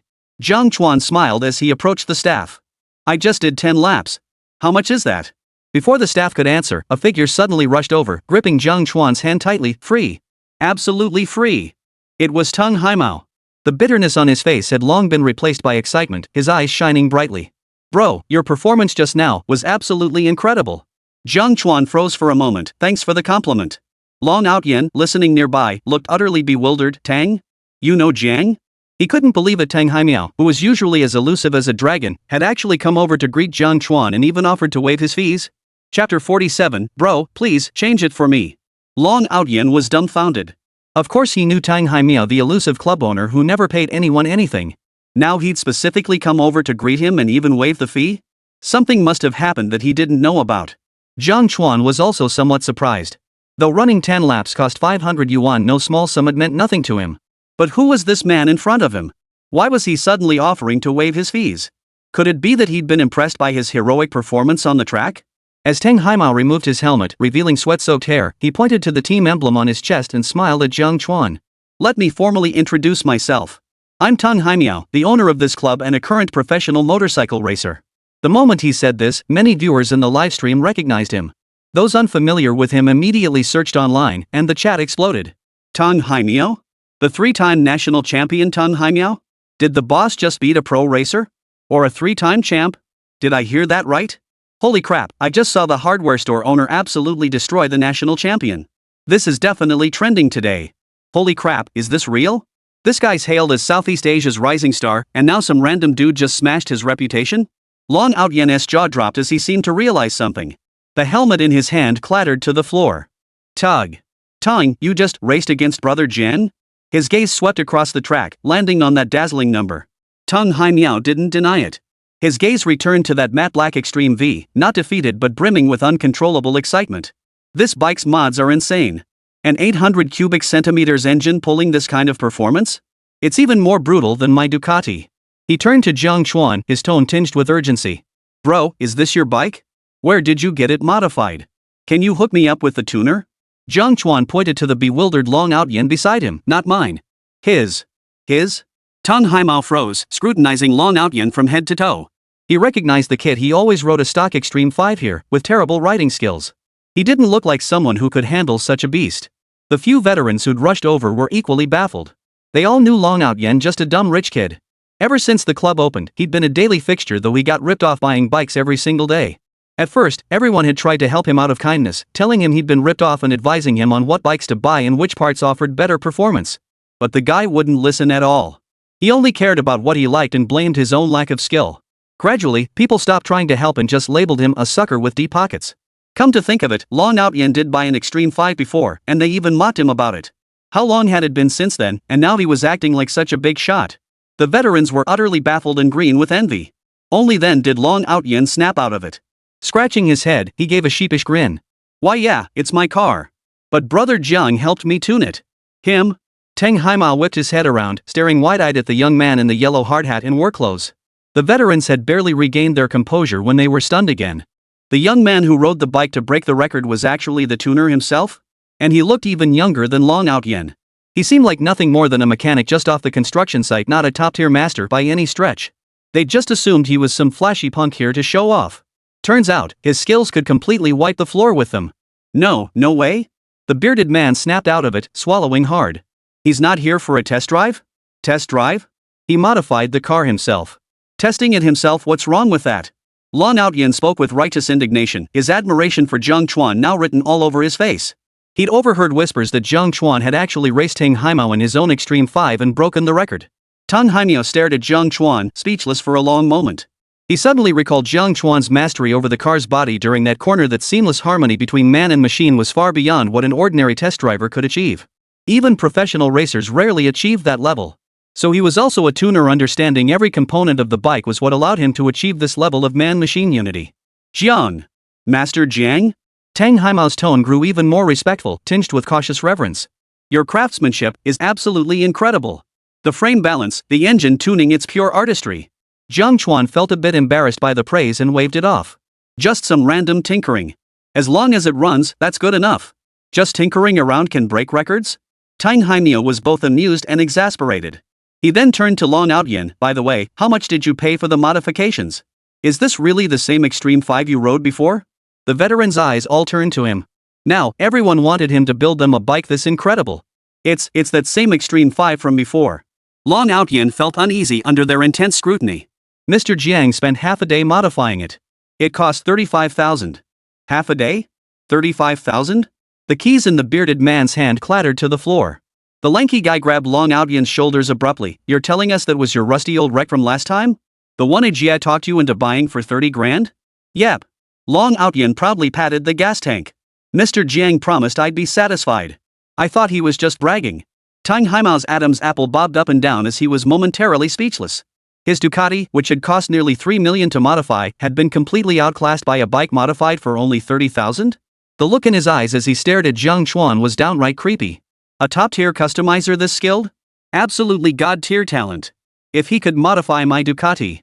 And next month's race, if he became his race engineer, victory would be practically guaranteed. The veteran mechanics were utterly dumbfounded, convinced they'd misheard, mistaking 3,500,000 for 35,000. Hold on. Blue Hair suddenly interrupted, pointing at Jiang Chuan's work uniform as if recognizing something. Aren't you that hardware store owner from the TV show? I was just watching you fix a washing machine yesterday. The room fell instantly silent. Hardware store? You run a hardware store? Rhine Hardware. We fix appliances and modify vehicles too, Jiang Chuan explained with a smile. Home repairs aren't cheap. Tang Haimao didn't bother with formalities.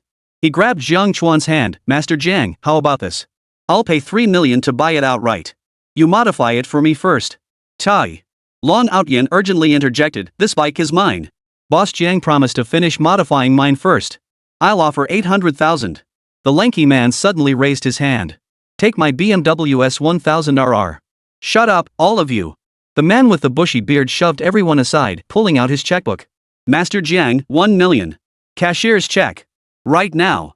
Jiang Chuan found himself surrounded by this suddenly frenzied group of riders, looking like a survivor trapped by zombies. He helplessly raised his hands. Guys, I'm just a hardware repair guy. Bike tuning is just a side gig. Side gig? Tang Haimao nearly fell to his knees. With your skills, you could be the chief mechanic for a MotoGP team. Honestly, it's just a few tweaks. Jiang Chuan gestured at the motorcycle. The supercharger's a modified agricultural machine part, and the drive shaft uses scrap aerospace steel. Wait. Tang Haimao suddenly latched onto the key phrase. What kind of steel? Jiang Chuan inwardly cursed his slip.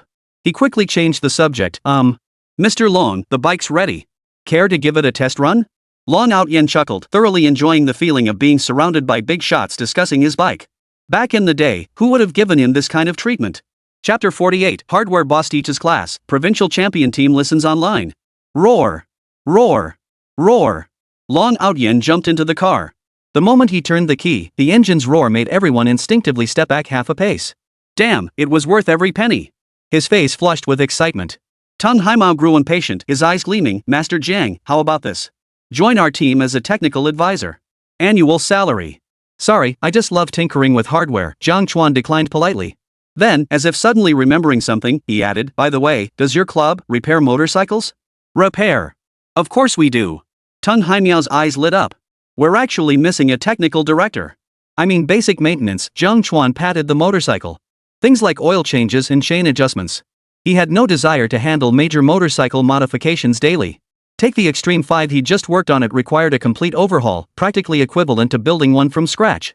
That was exhausting.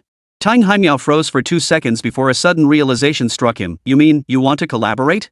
Jiang Chuan smiled without answering, slowly handing over a business card. Rhine Hardware Store, address, 66, Green Meadow Avenue. Tang Haimao stared at the card Jiang Chuan handed him. The words Rhine Hardware Store plunged him into a long silence. Only then did he realize that this master tuner, capable of outpacing professional racers, was truly just a hardware repairman. Master Jiang, he quickly tucked away the card, his tone softening considerably. How about this? There's no rush on the partnership. Let's just become friends first. My car still has some tuning issues. Could I ask your advice? Even just 10 minutes? He could tell Jiang Chuan wasn't the type to chase fame or profit. Pushing too hard would only turn him off. Getting technical insights from someone of this sweeping monk caliber might be worth more than spending 3 million on modifications. Jiang Chuan intended to decline, but Tang Haimao's enthusiasm was too persistent. Reluctantly, he patiently discussed chassis balance and engine cooling with him. Unexpectedly, the conversation kept flowing. Tang Haimao possessed a profound understanding of technology, always asking questions that hit the nail on the head. As Jiang Chuan casually mentioned several component specifications, Tang Haimao's eyes grew increasingly bright, like a student who had just received a valuable lesson. The veterans in the break area listened intently, growing more and more alarmed with every word. This guy's insights are sharper than anything we've seen in decades in this industry. Some of the technical terms were completely unfamiliar. Thus, the live stream captured a scene that was almost too funny to watch. Three-time National Motorcycle Championship winner Tang Haimao was now crouched beside Jiang Chuan, furiously scribbling notes in a small notebook. Behind him, 4 or 5 technicians in professional team uniforms were gathered, all craning their necks like chicks waiting to be fed. Master Jiang, about that titanium alloy radiator angle you mentioned earlier. Tang Haimao pointed toward the engine compartment. Shouldn't we factor in the drag coefficient? Jiang Chuan tapped the fin lightly with a wrench. No need for such complex calculations. Just cut it at a 45-degree angle. That'll boost cooling efficiency by 30%. Ah, I see. Tang Haimao exclaimed in realization, turning to shout at the technicians, take note. Redesign all the radiator fins on every race car tomorrow. The chat exploded with laughter. Ha ha ha ha. The national champion acting like a school kid listening to a hardware store owner lecture? I could laugh at this scene for a year. How did a hardware store owner become a track mentor? That boss's knowledge base, he must be a graduate of Blue Elephant Vocational School. Even funnier, those veteran racers who'd been sneering at Jiang Chuan earlier were now pressed against the glass door of the rest area, their faces squished out of shape. The bearded guy was stomping his feet in frustration. Let me in. Just one sentence. The lanky guy held up his phone to record. Master Jiang, tell us more about that drive shaft. The livestream's popularity skyrocketed, with hashtags like #HardwareStoreOwnerTeachesLive and #ProRacerSeeksMaster quickly trending. 10 minutes later, Long Outyan returned from the track, face flushed, hair tousled like a bird's nest, shouting nonstop. That was insane. More thrilling than a roller coaster. Brother Jiang, you didn't just modify a motorcycle, you built a rocket. As soon as he stopped, he pulled out his phone and scanned Jiang Chuan's payment code. Brother Jiang, you have to take this money. Jiang Chuan stared blankly at the 700,000 notification. Why is it 790,000? We agreed on 35,000. That was the old price. Long Outyan pounded his chest. For your craftsmanship and this bike's record-breaking potential, 700,000 is worth every penny. All the bikes I bought before were junk. This is the real deal. He'd been saving this money for other motorcycles. But after a few laps, his head cleared, and he felt like he'd been kicked in the head before. This one bike was worth 100 others. By comparison, the bikes in his garage were pure junk. He never wanted to look at them again, let alone ride them. His words drew nods of agreement from the seasoned riders in the pit area. Just moments ago, they thought 35 grand was steep, but now 70 grand seemed like a steal. Transforming an entry-level stock bike into a track beast? That skill is pure gold, priceless. On the open market, someone would pay 2 million for it. The bearded guy couldn't help but interject, Long, kid, that money was well spent. If it were me, I'd pay double. Jiang Chuan stared at the price tag and realized his mods had indeed gone a bit overboard. Combining high-grade materials from the system with his own level 5 master-class tuning skills had pushed the performance far beyond civilian standards. Getting 70,000 was already a huge discount compared to market prices, and it even saved him a lot of potential headaches down the line. After all, he knew many were eyeing him with ulterior motives like modifying a motorcycle for tens of thousands, then flipping it for millions. He'd be the sucker if that happened. He nodded. Alright, I'll take it. If you have any issues later, just let me know. The live stream chat exploded with laughter. Huge win. Today's theme, from fixing toilets to making 700k the hardware store owner's wealth formula. Whoever said changing industries is like crossing mountains? This boss scaled that mountain faster than a rocket. Suggest renaming it Rhine Racing Mods, just make hardware your side gig. Boss, can we connect on WeChat? I want to customize a motorcycle too, please. Jiang Chuan ignored the comments, but his mind was already spinning with ideas. The efficiency of that modified engine was truly astonishing. Maybe he could explore applying this technology to other fields. It might just become his flagship service, raking in more than appliance repairs. He'd have to study it more when he had time. Well, I gotta head back, the shop's waiting for me to open. He patted Long Outyan on the shoulder. Remember to service the bike regularly. That supercharger might be durable, but it won't hold up if you run it in beast mode every day. Tang Haimao hurried forward. Master Jiang, let me drive you. It's on my way. No need. Jiang Chuan gestured toward the production crew's follow-cam vehicle. I have a dedicated ride. As he was leaving, Long Outyan caught up and thrust a black card into his hand. Brother Jiang, this is our club's VIP card. Come anytime, everything's on the house. Several veterans also handed over their business cards. Master Jiang, I'm the manager of a 4S dealership. I run an auto repair shop, drop by sometime. My family's in the tire business. Jiang Chuan accepted them all. As he turned to leave, something occurred to him. Oh right, team leader Tang, does your club need any hardware parts? Tang Haimao froze for 2 seconds before bursting into laughter. Yes. Absolutely. I'll send someone to buy them tomorrow. MHM. Jiang Chuan nodded with satisfaction before walking away. Tang Haimao and the veteran stood rooted to the spot, watching the car disappear around the corner, frozen for a long moment. Tang, the lanky guy swallowed hard. Are we still gonna laugh at Extreme 5? Tang Haimao said nothing. He simply pulled out his phone and set Jiang Chuan's business card as his screensaver. Only one thought occupied his mind. Tomorrow, he had to visit Rhine Hardware. Even if he only bought a few screws, he had to get familiar with Master Jiang. Chapter 49, Holy, that ghost car's back in the military zone? Just as he returned to the shop, Jiang Chuan parked the truck and spotted 3 regular customers crouched by the entrance. Grandma Zhang clutched a faulty electric heater, old Wang the bike repairman carried a bench chain, and Sister Li from the supermarket held up a cash register with a black screen. The moment they saw him return, they all stood up and approached him. Little Jiang, you're finally back. Grandma Zhang plopped the heater on the counter. We were just about to come get it fixed. Little Zhang said you were out racing? Jiang Chuan smiled as he pulled up the roller door. Not at all. Just helping a friend modify his bike. Your heater's leaking electricity? Let me take a look. He took the heater, unscrewed the base, and scanned the wiring. Just a loose wire terminal. Wrap it with a couple turns of electrical tape. No charge. No way. Grandma Zhang pulled out a cloth bag. I brought you 2 farm-fresh eggs from my own chickens. Viewers in the livestream watched this familiar scene unfold, and the chat instantly filled with warmth. Ha ha ha. From the racetrack back to fixing heaters, the boss switches gears effortlessly. What's up? The national champion coach is fixing an old lady's heater? Ah, boss is hilarious. Same old formula, same old flavor, that down-to-earth charm of a hardware store. On the track, I'm a wild wolf. Off the track, I'm the neighborhood's go-to appliance wizard. Jiang Chuan worked with lightning speed, fixing the electric heater, bicycle chain, and cash register in just 10 minutes. Sister Li stared at the lit-up cash register screen, whistling in admiration. With skills like yours, it's a shame you're not fixing rockets. By the way, my freezer's compressor is making a terrible noise. Could you take a look tomorrow? No problem, I'll come by tomorrow morning. After seeing off the last customer, Jiang Chuan glanced at the time. It was already past 3 in the afternoon. With the rush hour over, the shop finally quieted down. Jiang Chuan seized the moment, heading straight to the warehouse. He retrieved a palm-sized engine model from the system store, a scaled-down version of the 800 cubic centimeters engine he demodified for the Extreme 5. He placed the model on the workbench. The palm-sized metal block gleamed with a matte finish. He turned on the diagnostic tool. The data on the screen began to flicker rapidly. It showed thermal conversion efficiency at 42%, 15% higher than industry standards, continuous operation for 100 hours with a parts wear rate of 0.03%, performance degradation not exceeding 3% in a simulated 40°C environment. This efficiency is too good to be wasted on a motorcycle.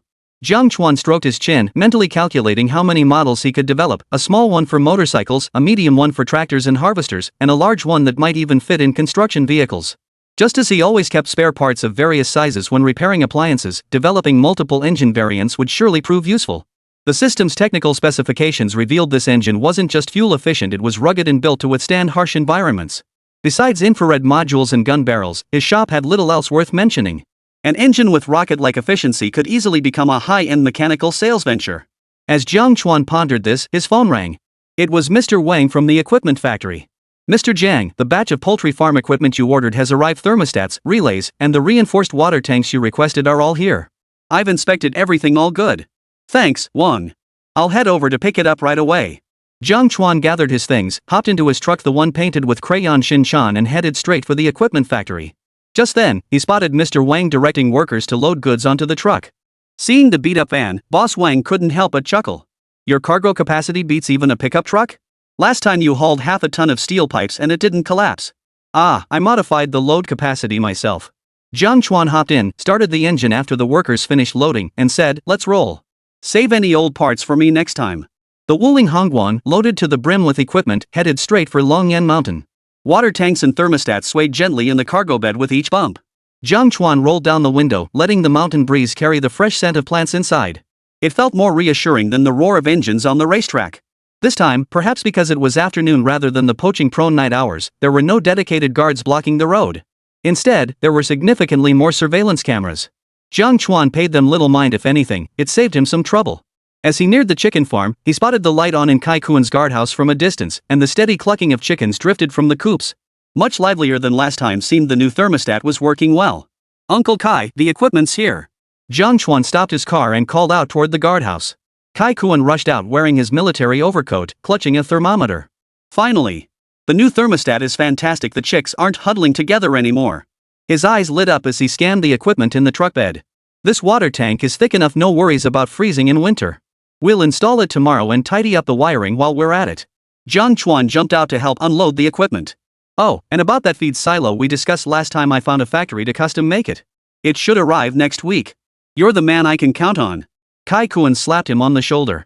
Don't leave tonight. I'll slaughter a chicken. Let's have a drink, just the two of us. No thanks, uncle. I've got things to do at the shop.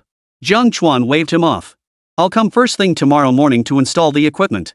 After saying goodbye, Jiang Chuan left the area, driving slowly along the highway. But when he reached the fork where the logging road branched off, he turned onto it without a second thought. Perfect timing to experience the thrill of mountain biking. Meanwhile, in the surveillance room monitoring that section of road, alarms were blaring. Inside the room, Officer Xiao Bai's voice trembled. He stared fixedly at the white truck bouncing along the mountain trail on the screen. The crooked Xinjiang sticker on the truck's side, warped and distorted in the surveillance feed, struck everyone like a bolt of lightning. Captain Wang! Captain Wang! We found it! We really found it! He yanked the captain, who was sipping coffee nearby, by the sleeve, jabbing at the screen. That's the one. The truck with crayon Xinjiang painted on it. Matches the military zone's description exactly. Captain Wang nearly spit out his coffee, lunging toward the screen with eyes wide as saucers. Are you sure? You didn't misread it? Absolutely certain. Xiao Bai pulled up a comparison image.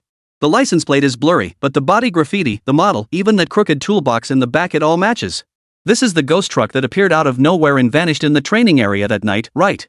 The monitoring room erupted in chaos. They had burned countless all-nighters these past few days, combing through every surveillance feed around Longyan Mountain, even digging up scrapped vehicle records from 5 years ago, yet not a single trace of this car had surfaced. Now, it had brazenly reappeared on Longyan Mountain's winding road and was now entering the abandoned logging camp's back roads. Quick! Track it across all surveillance feeds. Captain Wang grabbed his walkie-talkie, his voice trembling with urgency. Notify all checkpoints along the route, monitor its movements. I'm calling the military district right now. The call connected almost instantly. Zhang Xiaogang's voice, strained with suppressed anger, came through. Hello? He was in the middle of an undercover operation. Blue Force personnel could appear at any moment, yet he suddenly received a private emergency call. If it weren't for the urgency, his temper would have erupted in a torrent of curses. Colonel Zhang. We found it. The ghost vehicle. It's on a logging road just outside your exercise perimeter. Surveillance is tracking it now. Zhang Xiaogang was crouched under camouflage netting, his binoculars just sweeping the pass. At the news, he shot upright, leaves rustling off his fatigues. What did you say? Where? The logging site north of Longyan Mountain. It's heading straight for your ambush zone. Zhang Xiaogang's heart skipped a beat as he whipped his head toward the radar screen. The screen remained blank, only the green dots representing their own forces flickering. Not even a bird's flight path was visible. Sure enough, that terrifying scene was unfolding again. Unlike last time, this time it happened right under his nose. Chapter 50, Officer Wu, another call to the hardware store? Bonus chapter. Impossible, he growled, snatching the walkie-talkie. All units, attention. Heighten alert. Vehicles approaching. Before he could finish, a soldier concealed on the mountainside suddenly reported. Commander. Southeast direction. Spotted a white van. Painted with cartoon designs. Driving down the dirt road. Zhang Xiaogang snatched the high-powered binoculars beside him, locking the lens firmly on that direction. There it was, the truck painted with crayon Xinjiang bouncing wildly like a runaway donkey over the potholed path. Its engine roared putt-putt so loudly it echoed across the valley. It sailed right past the edge of the surveillance zone packed with radars, thermal imaging cameras, and sonar detectors. All the advanced equipment seemed blind, not even a ripple appearing on the screens. Holy! Zhang Xiaogang's roar echoed through the valley, his binoculars nearly crushed in his fists. This was the second time. The first time was the night before the exercise, when the vehicle had ghosted past his jeep. If that had been a coincidence. This time, it had slipped through their meticulously laid web of surveillance in broad daylight. No radar response, no thermal imaging detection, even the sonar detector only picked up the sound of the wind. What's the difference between this and seeing a ghost with your own eyes? Shang! Zhang Xiaogang roared into the walkie-talkie, are your sentries just for show? The vehicle drove right under their noses, and you tell me there was no reaction? On the other end, Ah Chang was on the verge of tears. Staring at the radar screen, his hands trembling, he stammered, Commander. There really was no signal. Equipment self-check normal. It was like it was invisible. Jiang Chuan in the truck remained utterly unaware that he had once again triggered a military uproar. He gripped the steering wheel, savoring the shock absorption of his modified suspension system, humming a tune, the mountain road on the left, with its 18 twists and turns. So caught up in the drive, he even honked the horn, causing the crayon Shin-chan emblem to flash briefly through the trees. In the monitoring room, Captain Wang watched the truck's silhouette vanish deep into the mountains. He swallowed hard. What kind of vehicle is this? The military district's radar can't even detect it? Xiao Bai murmured, could it be actual physical stealth technology? The entire underground unit fell into deathly silence. Damn it! Quick, catch him! Pursue it! Zheng Xiaogang slammed his binoculars to the ground, his camouflage sleeves clenched white at the knuckles. Shang! Have your assault vehicle take the shortcut. We must block it at the mountain pass. No! Take a platoon and intercept it. Bring him back alive or the vehicle back intact. Aqiang nearly shouted back through the radio, yes, Commander. The assault vehicle lurking halfway up the mountain roared to life, its engine shattering the forest's silence. But the moment the vehicle charged onto the narrow path, the driver sucked in a sharp breath. That white truck was actually hitting over 70 miles per hour on the gravel road. Too fast. Ah Chang's voice trembled with disbelief. 80 miles per hour on gravel. Our vehicles can barely hit 50. We'll never catch it. Toolboxes rattled wildly in the cargo bed, yet the truck's body remained as steady as if glued to the ground. Sparks flew as its tires crushed sharp stones, proving more agile than their military off-road vehicle. Commander! We can't catch him, the driver's voice was filled with despair. He's drifting through the consecutive curves. Our wheelbase is too long, we can't make the turns. Zheng Xiaogang lay prone on the hillside, watching helplessly as the truck painted with crayon Shin-chan vanished like a streak of white light into the dense forest at the mountain pass. Within seconds, it was gone. The mountain wind swept through, leaving only the lingering roar of the engine and his heavy panting. Commander, it's on the highway now. Aqiang's voice trembled with frustration. We lost him. Damn it! He kicked the nearby tree trunk, sending bark flaking down. Call the Department of Transportation. Have them seal off every exit leading to the city. I refuse to believe he can just drive out. Have them monitor every exit. Trace every movement of that vehicle. Dig to the bottom of the earth, I'll find the owner. Yes, sir. The communications officer's fingers danced rapidly across the radio. In the surveillance room, Captain Wang stubbed out his cigarette in the ashtray, pointing at the real-time trajectory on the screen. Quick! He's on the national highway. Pull up footage from every checkpoint. Check them one by one. Xiao Bai's eyes stung from staring so long, his fingers flying over the keyboard. Speed cameras can't identify it. We'll have to monitor it manually. A dozen screens simultaneously scrolled through footage of the highway. Finally, at a sharp curve, the side of the truck flashed by. Xiao Bai slammed the pause button. Got it. The last 3 digits of the license plate are 739. Check it. Immediately check Min DXX 739. Captain Wang grabbed the phone and dialed the vehicle management office directly. Whoever owns this vehicle, I need the owner's information within 5 minutes. 3 minutes later, the DMV called back, hesitation in their voice. The owner is Jiang Chuan. Registered address is 66 Green Meadow Avenue, Rhine Hardware Store. Hardware store? Captain Wang froze, then looked at Xiao Bai. This address, doesn't it look familiar? Xiao Bai slapped his thigh. That's Officer Wu's jurisdiction. It's the hardware store owner who saved that kid by fixing the drone. The surveillance room fell silent. Who would have thought that the owner of the ghost car that had outmaneuvered military radar was just an appliance repairman? Captain Wang was baffled too. He'd imagined countless possibilities. A spy? A high-tech smuggler? Even an alien? But he never imagined it would be an appliance repairman. Who cares what kind of shop he runs? Notify the local police station immediately, dispatch officers. Captain Wang acted decisively. Tell them it's suspected illegal vehicle modification to evade speed cameras and military radar. Meanwhile, Officer Wu at the station was just taking off his uniform, ready to grab a bite before heading home, when the emergency assembly whistle blew him back to duty. What now? He grumbled as he pulled on his uniform, thoroughly displeased.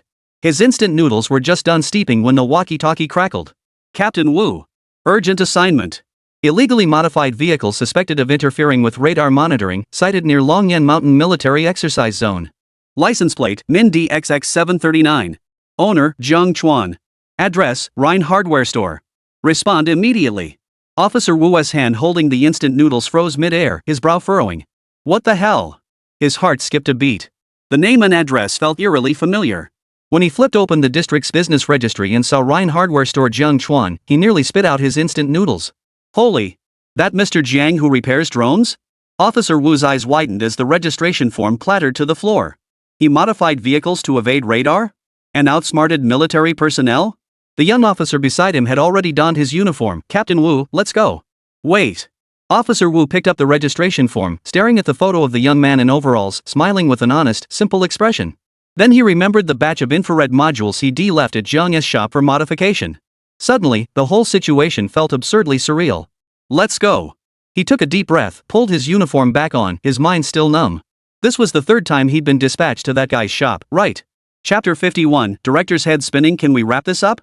Meanwhile, Jiang Chuan remained completely unaware. After navigating the winding mountain roads, he hurried back to the hardware store. He'd been away for nearly 40 minutes to film the show, and customers were waiting. So he sped back at breakneck speed, arriving at the shop in no time. Humming a tune as he arrived, he found 7 or 8 neighbors already lined up outside the shop, each holding electrical appliances. Seeing him return, they immediately complained. Where's Boss Jiang gone? My rice cooker is still waiting to be fixed. Can't he focus on the live stream properly? Sorry. Jiang Chuan swiftly pulled up the rolling door. Just had to make a delivery. Back to work right away. Cameraman Xiao Zhan followed in with his equipment. As soon as the livestream feed returned, comments flooded in. The boss is finally back. Without seeing you for even a second, my heart feels empty. Boss, same request, she and I just don't click. Can you tweak it for me? Even the comments joked about him acting like a diva. While other livestreams had viewers glued to their screens 24/7, Jiang Chuan remained as elusive as a dragon that never shows its tail. He either clocked out on time or stepped out unexpectedly. It was breaking viewers' hearts. While bantering with the chat, Jiang Chuan grabbed his screwdriver and swiftly fixed appliance after appliance, handing them back to customers. After seeing off the last customer, he glanced at the time. It was already 5:30 p.m., almost quitting time. That's about it for today's livestream, everyone. Before Jiang Chuan could finish his sentence, a piercing police siren suddenly blared from the end of the street. Woo-wah woo-wah. 3 police cars screeched to a halt in front of the shop, their tires skidding and leaving a trail of blue smoke on the pavement. Officer Wu led 4 or 5 police officers over at a brisk pace, their expressions so grave they could have dripped water. Comrade Jiang. Officer Wu glanced at the live stream camera and lowered his voice. We need your cooperation with an investigation. Jiang Chuan's soldering iron hissed and smoked in his hand. He froze for a moment. Officer Wu? Wasn't the drone supposed to be delivered the day after tomorrow? This isn't about the drone. Officer Wu gave a subtle signal, and the officers behind him immediately drew their handcuffs. There's a special incident here requiring your cooperation. Please come with us immediately. Hold on. Jiang took a half step back. You have to explain this clearly, right? He instantly realized they were likely after something else entirely. But after a brief moment of hesitation, he remained calm. After all, he hadn't done anything illegal, had he? A clear conscience fears no shadow. The live chat exploded with comments. Holy! They're really arresting him? What's going on? This doesn't look good. He's about to get thrown in the slammer. What did the boss do? They're arresting him? Could it be a problem with the drone modification? Wait, that's not illegal either. The neighbors waiting in line were also in an uproar. The pancake vendor tried to get closer but was blocked by the crowd around the scene. All she could do was shout. What did Xiao Jiang do wrong? He's a good guy. Officer Wu's forehead broke out in sweat. He didn't want Jiang Chuan to get into trouble either. After all, he still needed someone to fulfill his drone orders. If Jiang got locked up, who would he turn to? He leaned close to Jiang Chuan's ear. Did you drive to Longyan Mountain earlier? Yeah, Jiang Chuan replied blankly. Delivery. Your car. Officer Wu lowered his voice further. Can it evade radar? Jiang Chuan's heart skipped a beat as he suddenly remembered the modified coating he'd applied earlier. Oh no. Could it be? But he hadn't been speeding. How did they find out? Everyone step back, a young officer suddenly barked. The suspect may be carrying dangerous items. As he moved to cuff Jiang Chuan, Officer Wu stepped in. Hold on. Take him back to the station first. By the book, handcuffs were mandatory. But given their prior acquaintance, Officer Wu vouched for him, sparing Jiang Chuan some dignity. The chat exploded with comments. Many viewers, expecting Jiang Chuan to end his stream, were already preparing to leave. But with the police's arrival, they all rushed back, causing the online viewership to skyrocket and the livestream to explode with heat. Meanwhile, He Chang, who'd been stuck in second place, sat perched on his fishing box. Glancing at the time, he held up a freshly caught bass to the camera, humming to himself, "Today's the day Boss Jiang should finally let me take the top spot." He glanced at the back-end data. Viewers had just hit 200,000, nearly half more than usual, and felt smug. After all, Jiang Chuan's stream ended punctually every night. This was his golden opportunity to surge in popularity, the very moment his night fishing segment began. But before he could place the bass into his fish net, the online viewer count on his screen suddenly plummeted like it was sliding down a slide, dropping rapidly until it fell below 100,000 in the blink of an eye. What's going on? He Chang froze, rod in hand. Is the internet down? His assistant pointed at the phone. Bro, look at the top donor. Boss John's popularity is exploding again. It's almost hitting 10 million. He Chang snatched the phone and clicked into Jiang Chuan's livestream. On screen, 3 police cars blocked the hardware store entrance. Officer Wu was talking to Jiang Chuan while a young officer held gleaming handcuffs. The chat stream flooded faster than a waterfall. Holy! Chang nearly dropped the phone into the water. Again? Does this boss die if he doesn't make a huge splash every single day? He recalled the last time Jiang Chuan trended by fixing a toilet with instant noodles, crushing all the buzz Chang had painstakingly built. Later, when Lu Jun came knocking for a collaboration, it made his fishing livestreams look like a retirement center activity.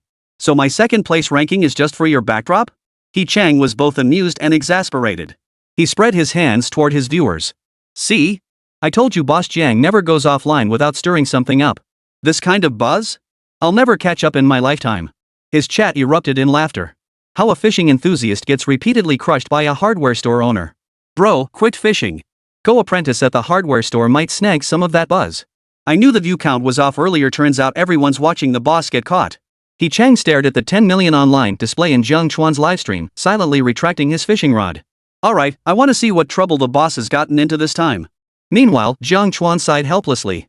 Looks like this damn shop can't run properly. Day after day.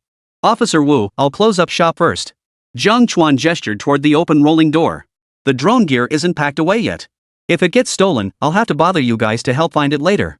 Officer Wu hesitated, glancing at the neighbors peering curiously from nearby, then nodded. Alright, but hurry up. Damn kid, still trying to be clever and thinking about his shop at a time like this.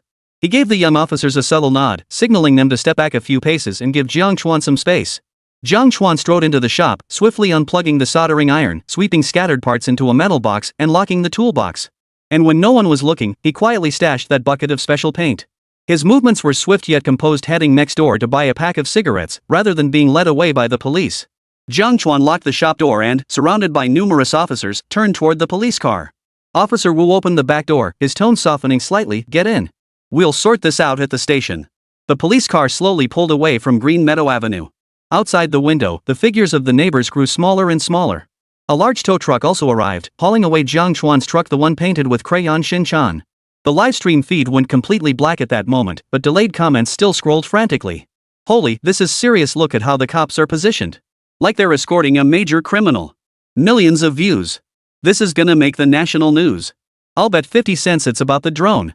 Bull. It's definitely a modified vehicle. Didn't you hear radar evading? They even towed the truck, must be smuggling parts. The owner's probably an arms dealer. Tomorrow's headline, from appliance repair to suspected national security threat, the bizarre life of a hardware store owner. This time it's different, they took him straight to the station. Will I even see the boss tomorrow? Wah? How am I supposed to survive without you? Cameraman Xiao Zhang shut off his equipment, watching the receding police cars with a wry smile. After following Jiang Chuan for so long, from instant noodles and toilet repairs to military visits, and now being taken away by police, his initial shock had long since turned to numbness. He was even starting to get used to it. It felt like this hardware store owner's life was just meant to be this turbulent. Chapter 52, Materials Research Institute. My supplier's been taken in? Will we still broadcast tomorrow? The assistant asked cautiously. Xiao Zhang pulled out his phone and sent Jiang Chuan a message. Brother Jiang, I'll wait for your word. After a moment's thought, he added, I'll keep an eye on the shop for you. Don't worry. The message sent successfully, but no reply came. Ugh. Whether we can go live tomorrow depends on Brother Zhang's reply. Xiao Zhang let out a heavy sigh. City Crafts Challenge Director's Room. Director Zhang. Studio 60 SAXS feeds down again. Assistant Xiao Wang's voice cracked. This time it's a police shutdown. Executive Director Zhang Yimou's thermos clattered to the floor. Damn it, Jiang Chuan again? The final image frozen on the monitor screen showed Jiang Chuan being shoved into a police car. His expression was truly iconic. 3 parts bewilderment, 3 parts innocence, and 4 parts what did I do now, indignation. Just then, the station director's call came through, his tone fierce enough to devour a man. Jiang Yimou. Can you stop causing trouble every single day with that Rhine hardware store livestream? Last time it was the military, now it's the police. Are you trying to get the station shut down? Director, this isn't something I can control. Jiang Yimou replied with a bitter smile, staring at the 9.99 million peak viewership on Jiang Chuan's livestream. And suddenly felt like he wasn't producing a repair skills competition show, he was directing a suspense blockbuster. At the same time, inside the Jiangcheng Equipment Materials Research Institute, Fang Bingbing and Gu Changbai had just finished testing a new experimental material, both looking exhausted. The laboratory's fume hood hummed as it contained the failed stealth coating sample. Under radar wave exposure, its reflectivity remained a high 35%, far exceeding the military's requirement of below 5%. She rubbed her sore eyes and tossed the last experimental sample into the recycling bin, the pungent chemical smell making her wrinkle her nose. Another failure. Gu Chengbai massaged his temples, slamming the test report onto the table. The US F-22 stealth coating has achieved a reflectivity of just 1%. Not only is our coating ineffective, it's also highly toxic. Every time the fighter returns, we have to repaint it. It's a complete joke. This is the 17th formula this month. Either the stealth effect lasts less than half an hour, or the toxicity exceeds standards. It's completely unusable. Fong Bingbing sighed, picking up the cold tea on the table and taking a sip. Ever since the breakthrough in the gun barrel material project, she had been temporarily reassigned to this even more classified team developing the next generation of military stealth coatings. The reason behind it was bittersweet. The barrel material project they'd been working on had been deadlocked for 6 months, only to find a breakthrough after accidentally swapping out a hydraulic pipe. Just think about how low the probability was, how surreal it all felt. Everyone at the Materials Research Institute agreed that Fong Bingbing possessed a scientific research lucky charm constitution. So she and Gu Chengbai were assigned to another materials project that had been shelved for a year. Even if they couldn't achieve a breakthrough, they might at least bring some good luck. But Fong Bingbing didn't see it that way. Since she'd been assigned to the project, it was a sign of trust from the higher-ups. Naturally, she should give it her all, not just be a figurehead. So these past few days, she'd been diligently studying stealth materials and testing samples. And this wasn't as simple as painting a coat of paint on an aircraft. In modern warfare, radar waves, infrared detection, and satellite imaging function like omnipresent eyes. Achieving true stealth means rendering all these eyes blind. The importance of stealth materials in the military field is comparable to a second skin. Whether it's fighter jets, warships, or tanks, reducing radar cross-section allows them to vanish without a trace on the battlefield. But domestic technology has long been stuck at a bottleneck, lagging behind even the Eagle Nation's decade-old advancements. Recently, the Eagle Nation has made new breakthroughs in this field, with their stealth fighters now appearing on radar screens as small as a bird. Meanwhile, China's current coatings either compromise equipment mobility due to their thickness, or, as Gu Chengbai mentioned, they either have a short lifespan or are toxic, requiring repainting after every test. Not only is this time-consuming and labor-intensive, but it also poses significant health risks to the operators. Director Li said this project takes priority over even the gun barrel. Fong Bingbing stared at the countdown calendar on the wall, where red ink circled the words 90 days until military acceptance. If we can't pull this off, our armored units will be sitting ducks during the Joint Air Force exercises in a few months. Let's grab something to eat first, Gu Chengbai glanced at the time, then we'll work overtime tonight. Just then, Gu Chengbai's phone pinged with a message from his assistant. Attached was a live stream link titled, Breaking. Owner of Rhine Hardware store taken away by police, suspected of being a criminal suspect. Rhine Hardware? Jiang Chuan? Gu Chengbai froze for a moment before clicking the link. The screen showed Jiang Chuan being escorted by police officers into a police van. The chat was flooded with speculations like radar evasion, modified vehicles, and arms dealer. Why was he arrested? Fong Bingbing jumped to her feet, nearly dropping her coffee cup. He still has our barrel material order. The two immediately clicked in, finding the livestream replay and various clips, showing the exact sequence of Jiang Chuan being surrounded by police and taken away. Oh no! Gu Chengbai's expression instantly darkened. Call Director Li immediately. When the call connected, Director Li's voice carried the clamor of a meeting room. What is it? I'm in the middle of an important meeting. Director! Jiang Chuan's been taken away by the police. Gu Chengbai raced through the words. The livestream says he's suspected of modifying vehicles to evade radar. A 2-second silence followed before Director Li's urgent voice cut in. Which police station? I'll contact them immediately.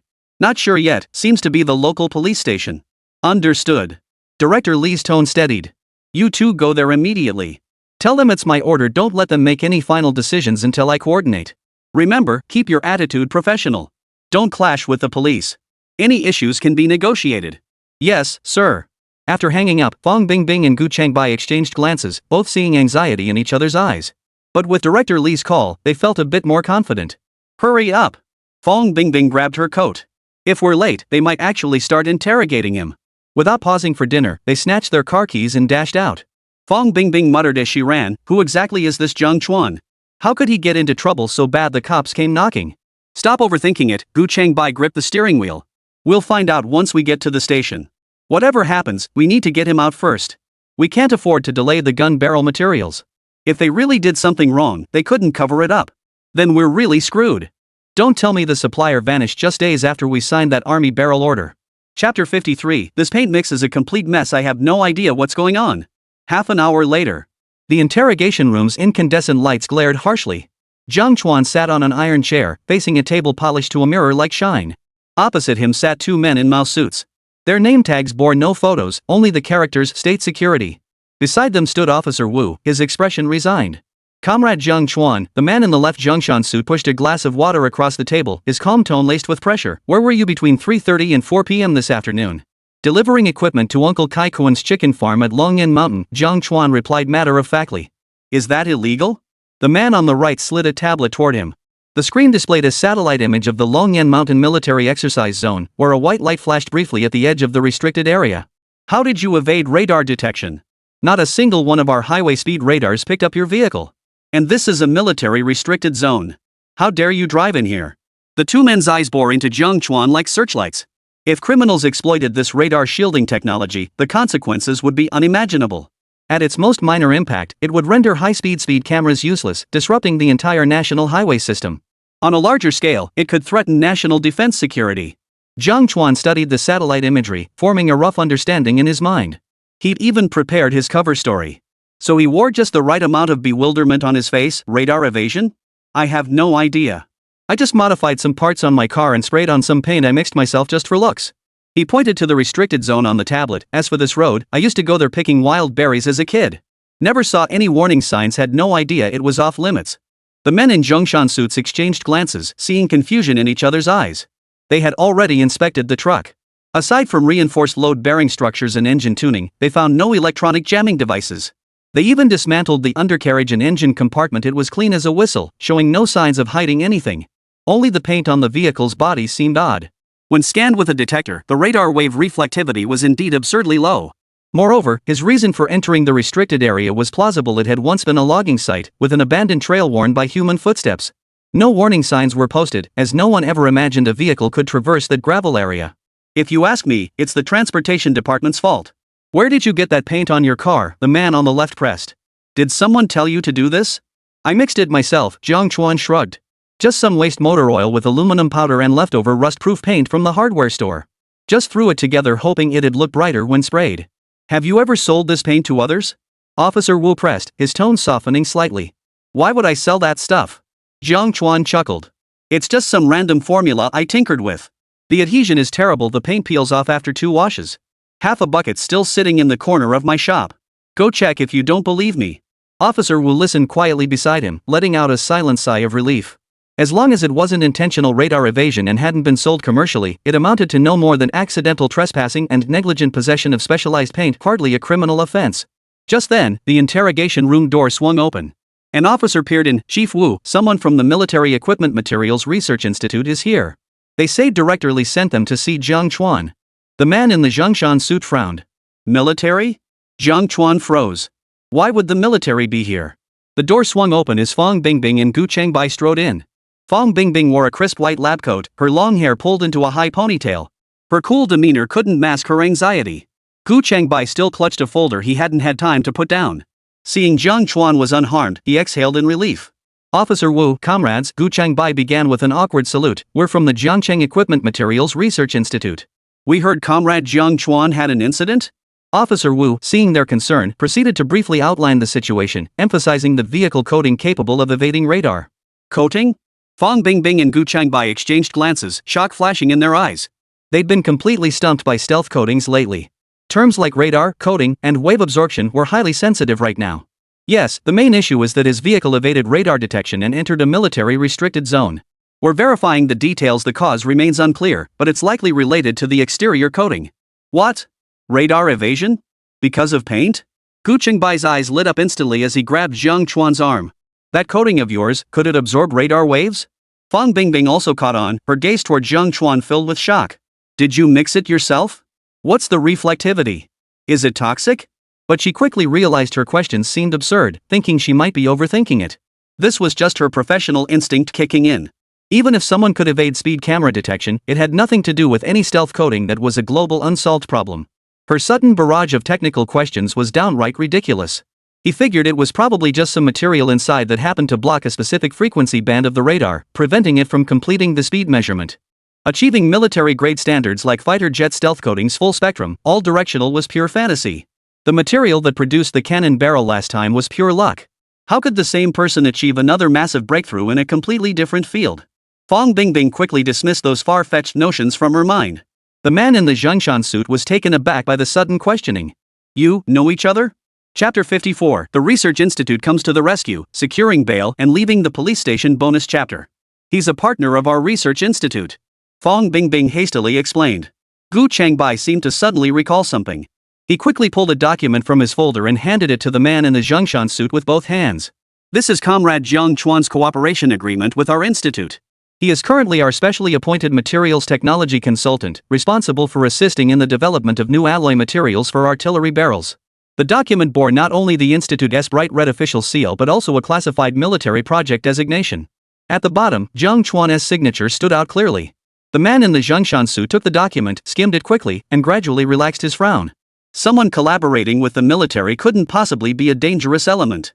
He set the documents down, his tone softening slightly. Since he's affiliated with the Research Institute, this should make things much easier. The military's face must be saved, especially since preliminary investigations showed Jiang Chuan had no criminal intent. This was most likely an accident. He turned to Officer Wu. At this point, Comrade Jiang Chuan clearly had no criminal intent. His entry into the restricted area was likely due to unclear road signage. But we must clarify the issue with that coating. If it truly can evade radar, that involves technological control. The man in the Zhongshan suit on the left turned to Officer Wu. We need to confirm whether it caused the radar failure. If this substance leaks out, the risks are too great. Moreover, higher-ups are paying close attention. We must provide a clear explanation. Officer Wu frowned. We contacted the Municipal Materials Testing Center. They said their equipment can only measure environmental standards for civilian paints. They can't test anything related to radar wave reflection. No sooner had he finished than Fong Bingbing's eyes lit up.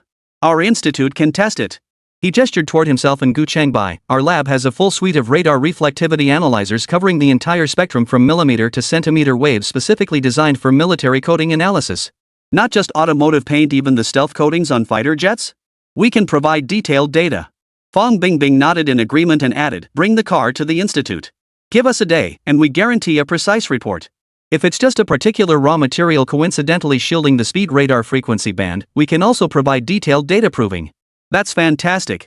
Officer Wu breathed a sigh of relief and immediately dispatched his team. Wang, take 2 officers and transport Mr. Zhang's vehicle to the Equipment Materials Research Institute. Coordinate with their staff and ensure you obtain a copy of the test report. Yes, sir. With the matter finally settled, the man in the Zhongshan suit stood up and extended his hand to Jiang Chuan. Comrade Jiang, I apologize for the inconvenience.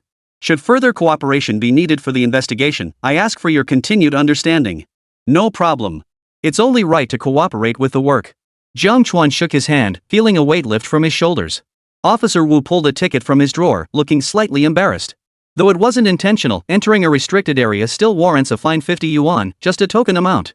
Jiang Chuan scanned the QR code to pay, then joked with a smile, next time I go to Longyan Mountain, I'll definitely call 110 to report my visit first. Everyone laughed, and the tense atmosphere in the interrogation room completely dissipated. At this point, the matter had shifted from a criminal investigation to a technical verification. Jiang Chuan stood up and stretched his shoulders. Glancing at the documents in Gu Chengbai's hands, he realized he had officially become a nominal member of the military. He felt a flicker of gratitude. Had the other man come all this way just to bail him out? So, he gestured toward the door. Can I go now? You may. The man in the Zhongshan suit put away his tablet. We'll need your assistance again later when we require your cooperation in explaining the paint formula. Officer Wu quickly stepped in to smooth things over. Oh, and you'll need to write a statement about the restricted area. Don't wander in there again next time. Jiang Chuan smiled and agreed, absolutely. Next time I'll just let the GPS guide me around it. By the time the 3 men stepped out of the police station, night had deepened. As soon as he stepped out of the police station, Jiang Chuan's stomach suddenly growled loudly, the sound echoing distinctly in the quiet night. He rubbed his stomach and smiled sheepishly. Been busy all afternoon and haven't eaten yet. Fong Bingbing glanced at the time, past 8 in the evening. They'd rushed over without eating a bite, and the institute cafeteria had long since closed. She hesitated, then looked at Gu Changbai. How about grabbing something at the nearby night market? Just as Gu Changbai was about to nod, his phone buzzed. The screen flashed laboratory emergency. He answered, listened for a moment, and his expression instantly darkened. What? The newly alloyed sample cracked? Alright, I'll be right back. After hanging up, he looked at them with a grim expression. You two go ahead. I need to rush back to the lab to salvage the situation. That batch of samples has to be sent for testing first thing tomorrow morning. With that, he grabbed his folder, hurriedly hailed a taxi, and before leaving, turned back to remind them, make sure to get more details from Consultant Jiang about the gun barrel. Jiang Chuan watched his retreating figure and smiled. Are all researchers this driven? Fang Bingbing smoothed her hair, her tone tinged with resignation. The project's on a tight deadline. He's got 2 others on his plate and has been working non-stop for 3 days straight.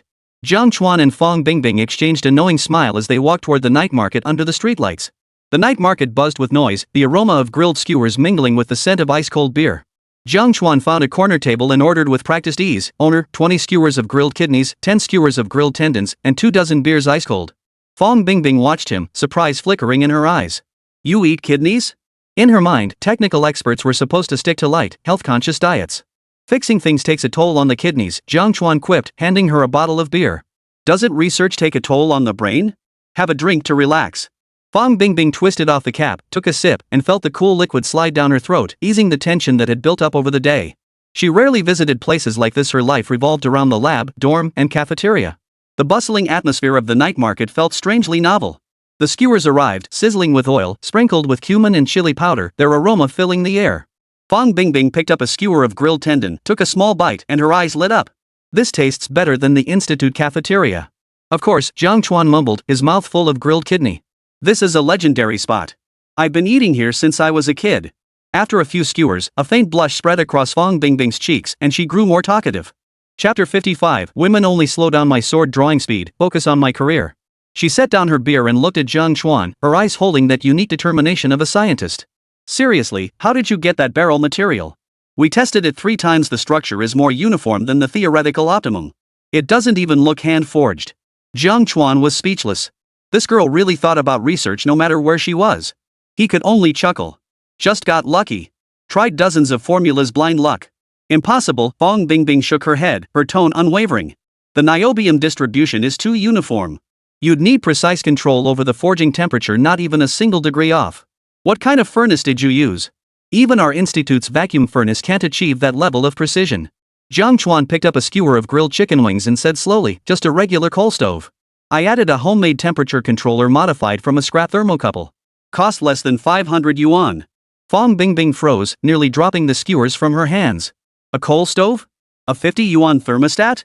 In all her years researching materials, she'd never heard of anyone producing military-grade alloys using a coal stove. "Don't doubt it," Jiang Chuan gestured at her lab coat. "Your lab equipment is top-notch, but sometimes it's too precise. It lacks that rough edge dot. Just like these skewers, they only get that smoky flavor from charcoal. An electric grill just can't replicate it." Fang Bingbing said nothing, only lowered her head to sip her beer, though her mind churned with turmoil. She recalled her last visit to Jiang Chuan's hardware store, where she'd seen those modified machine tools in the warehouse. Their precision parameters surpassed even those at the research institute. Perhaps this appliance repair shop owner truly possessed some hidden expertise. For a moment, her gaze toward this seemingly carefree, handsome shop owner held a hint of admiration. "What about the coating?" She changed the subject, her tone tinged with caution. "Is it really waste oil mixed with aluminum powder?" Jiang Chuan raised an eyebrow. "What else? Do you think I could get my hands on military-grade radar-absorbing material?" He picked up a skewer of grilled leeks. "Actually, it's just a coincidence that the particle size of the aluminum powder happens to reflect the frequency band of speed detection radar." Fang Bingbing remained skeptical but didn't press further. After all, once the car arrived at the lab, they could figure it out. Finishing the bottle, Fang Bingbing traced circles on the beer bottle. This was probably her first drink this year, and it was with a guy her age. The neon lights of the night market flickered in her eyes. But Jiang Chuan's profile, chewing on grilled tendons, was sharply defined in the light. The smile that touched his brow when he spoke was worlds apart from the researchers in the lab, always frowning over data. He possessed a remarkable quality, the scholarly aura of someone steeped in precise knowledge, yet equally at ease and unpretentious amidst the bustling street life. "You?" She cleared her throat, finally unable to hold back, her voice barely louder than a mosquito's hum. "Are you single?" Jiang Chuan was just yelling to the owner, "Add 10 more skewers of beef tendon." He turned at her words, raising an eyebrow. "You mean single?" He laughed heartily, downing a gulp of beer. "Single or not, I really don't have time to think about it right now. Look at my hardware store." Just as my live streaming started picking up, the military threw another order my way. "I'm swamped.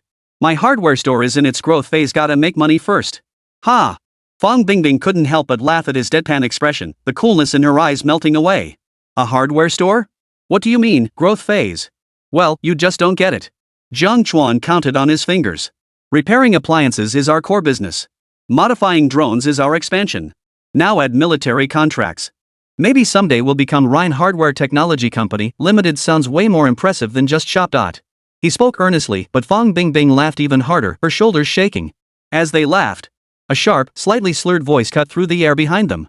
Well, if it isn't our Minister Jiang.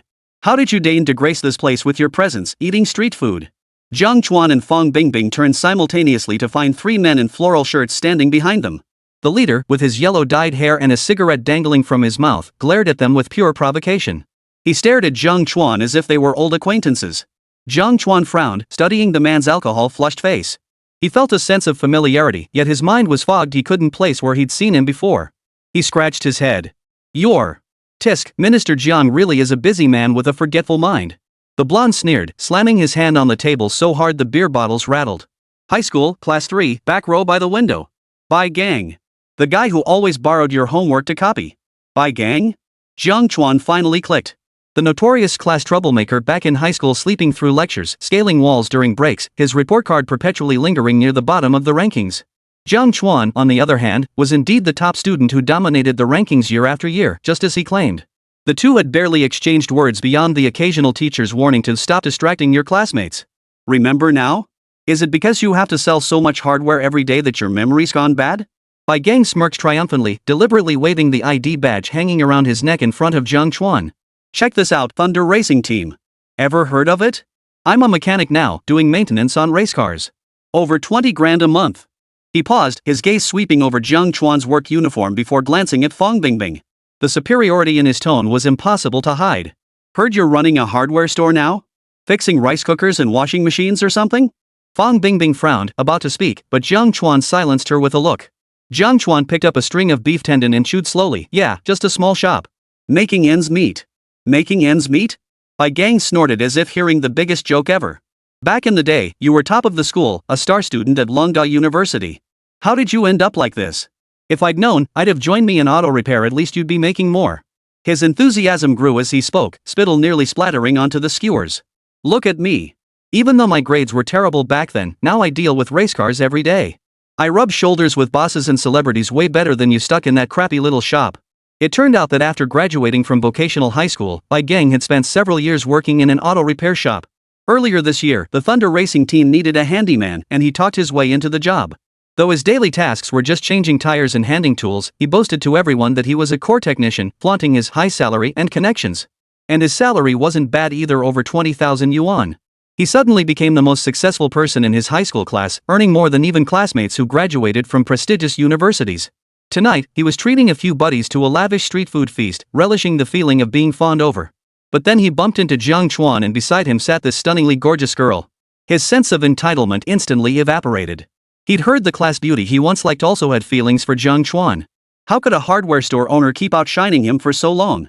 Chapter 56. Excuse me, let me introduce you to the club's black gold card. Oh, and a pretty girl too. Bai Gang shot a smug glance at Fang Bingbing. Though she wore simple lab attire, her delicate beauty shone through. His eyes turned lecherous. Is this your girlfriend? Pretty enough, but her taste is questionable, putting up with you and this junk food. Fang Bingbing frowned, about to speak, when Jiang Chuan pressed her hand down. Got something to say? Jiang Chuan picked up a skewer of grilled kidneys and took a leisurely bite. If you don't, then don't block someone trying to do business. Nothing? Bai Gang looked as if he'd heard the biggest joke in the world. I just came to tell you that the guy you looked down on back then is doing better than you now. Weren't you the top student? Weren't you the star of Longguo University? How come you can't even land a decent job? Running some crappy shop fixing junk? Brother Gang's a big shot in the racing scene now. The green-haired guy chimed in immediately, slapping Bai Gang on the shoulder. He gets to deal with sports cars every day. Unlike some people stuck running a crappy hardware store, never even touching a steering wheel in their whole life. Another guy with yellow hair chimed in, exactly. We copied your homework back then as a favor. Now we're letting you hang with Gang, and you're not even worthy. Bai Gang grew increasingly smug, his chin jutting out proudly. His excitement grew as he spoke, spittle flying onto the table. Listen up. Our team's about to compete in the National League. I'll be a certified mechanic, traveling with the team to races. We'll eat at 5-star hotels and stay in luxury apartments. And you? You'll be stuck in your hardware store forever, fixing rice cookers. Jiang Chuan set down his skewers, wiped his hands with a napkin, his gaze as still as a pond. Finished? You. Bai Gang was rendered speechless by his nonchalant attitude, his face turning the color of liver. You still dare look down on me? I don't look down on you. Jiang Chuan stood up, towering half a head above Bai Gang. Everyone lives differently. You think being a technician is great, I find fixing things more grounded. There's no comparison. He paused, glancing at the flying chariot team logo emblazoned on Bai Gang's chest, and chuckled softly. How ironic it was precisely the team under Tang Haimiao's banner. Then he added. Oh, and if your team needs help with modifications, hit me up. Just finished tuning in Extreme 5, pretty solid performance. Extreme 5? Bai Gang doubled over laughing as if he'd heard the biggest joke ever. You're modifying that piece of junk? Our team's worst bike is a Ducati. Do you know how much a Ducati costs? Enough to open 10 hardware stores. Oh, right. Bai Gang suddenly perked up, sizing up Jiang Chuan with a sneer. What? You're into motorcycles too? That's not something a hardware store owner like you should be dabbling in. His tone grew smug. No wonder you're stuck riding that trashy entry-level Extreme 5. In our team, even apprentices won't bother fixing those things. Then he abruptly turned to Fong Bingbing, pulling 2 flame pattern tickets from his pocket and waving them in front of her. Next month's National Championship Finals. See these? Front row VIP tickets. People are scalping them for $3,000 each and still can't get their hands on them. Hey, girl, wanna come with me? I'll treat you to dinner. Way better than eating skewers at some roadside stall. Fong Bingbing didn't even lift her eyelids. She picked up her beer and took a sip, too lazy to respond. Jiang Chuan chuckled, suddenly remembering something. He reached into his pocket and pulled out a black gold card with subtle patterns along the edges. Its front bore the gold embossed logo of Speed Tribe. Sorry, he waved the card in front of Bai Gang. I think I can get in any time without a ticket. Bai Gang initially opened his mouth to sneer. Where'd you scrounge up this crappy card? But the smile froze on his face the moment he recognized the card's design. His eyes widened like copper bells. This is the club's black gold card? Having raced motorcycles for so long, he knew exactly how significant this card was. The entire Speed Tribe Club had only 2 black gold cards, one held by the boss, Tang Haimiao, and the other supposedly given to a friend who'd won multiple national championships. Only the champion's closest friend was worthy of possessing it. Money couldn't buy it. Where did you get this? Bai Gang's voice trembled. It must be fake. Or stolen. His voice grew increasingly agitated as he lunged forward to grab it. Hand it over. Let me see. Daring to forge a club card? You're asking to get arrested. Jiang Chuan sidestepped him, about to speak, when his phone suddenly dinged. The screen lit up, displaying a bank deposit notification. Your savings account ending in XXXX received a deposit of 170,000 renminbi at 2047. Sender, Yunjiang Security Technology Company, Limited Reference, final payment for order. The air froze instantly. 170,000 yuan? Bai Gang's hand froze mid-air, sobering him up considerably. As a mechanic for a racing team, he earned just over 20,000 yuan a month. This 170,000 yuan equaled nearly half a year's salary. How could a hardware store owner have such a large deposit? The 2 yellow-haired sidekicks beside him were dumbfounded, not even noticing the skewered meat they were eating had fallen to the ground. They usually tagged along with Bai Gang, and the most money they'd ever seen was a few thousand in gambling bets. The notification of 170,000 yuan hitting the account made their heads buzz. 5. How does a hardware store make that much? The green-haired one stammered, his gaze toward Jiang Chuan tinged with newfound respect. Fong Bingbing couldn't hold back her laughter beside them, covering her face with her beer glass. If she told them that Jiang Chuan's military contract for artillery barrel materials raked in millions monthly, this bunch would probably pass out on the spot. Jiang Chuan tucked away his phone, not even glancing at Bai Gang. He turned to Fong Bingbing. Finished eating? Let's head out once you're done. As he passed Bai Gang, his pace faltered momentarily. Oh, and about that treat you mentioned earlier, remember to settle the bill for us. Thanks. With that, he took Fong Bingbing's hand and strolled leisurely out of the night market, leaving behind a crowd of stunned onlookers. Bai Gang stood rooted to the spot, unable to recover for a long while. Only after the pair had walked far away did Fong Bingbing finally burst out laughing. She too had watched the midday race broadcast. That card was from the club owner this afternoon, right? Was that on purpose?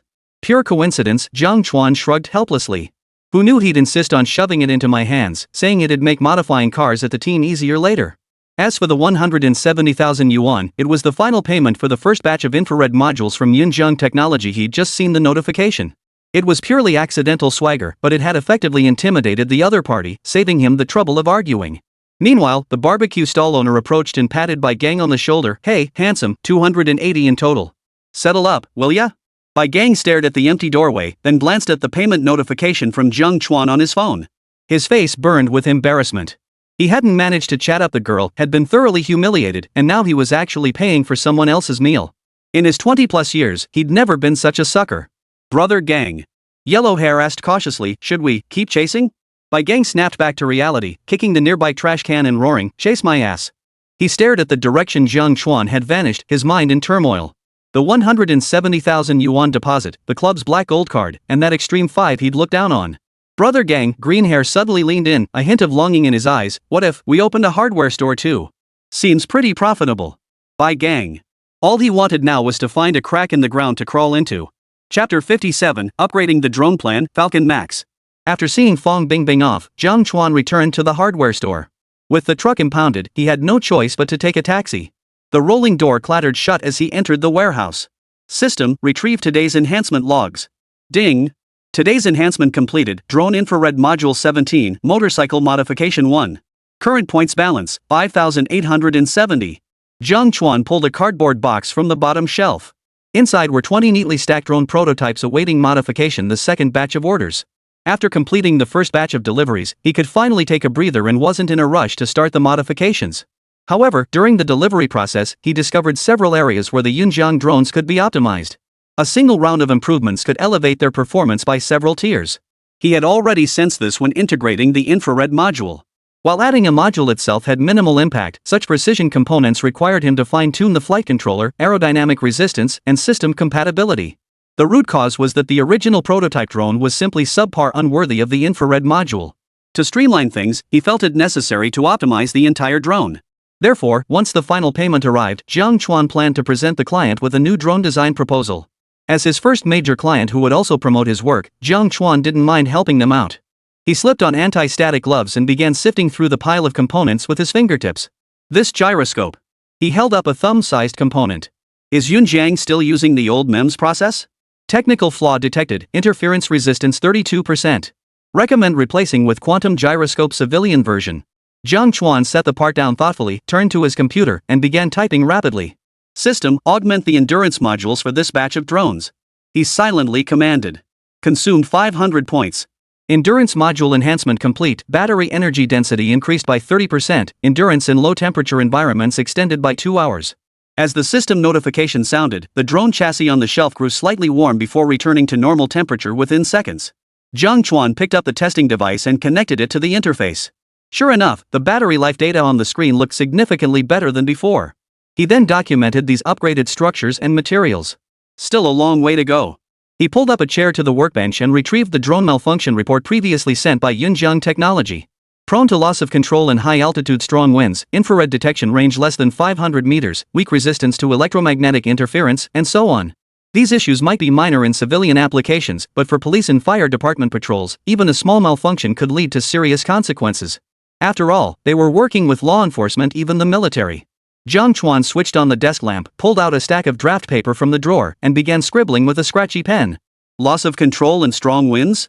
We could add a micro-gyroscope to the belly of the unit, using shock absorption principles for buffering.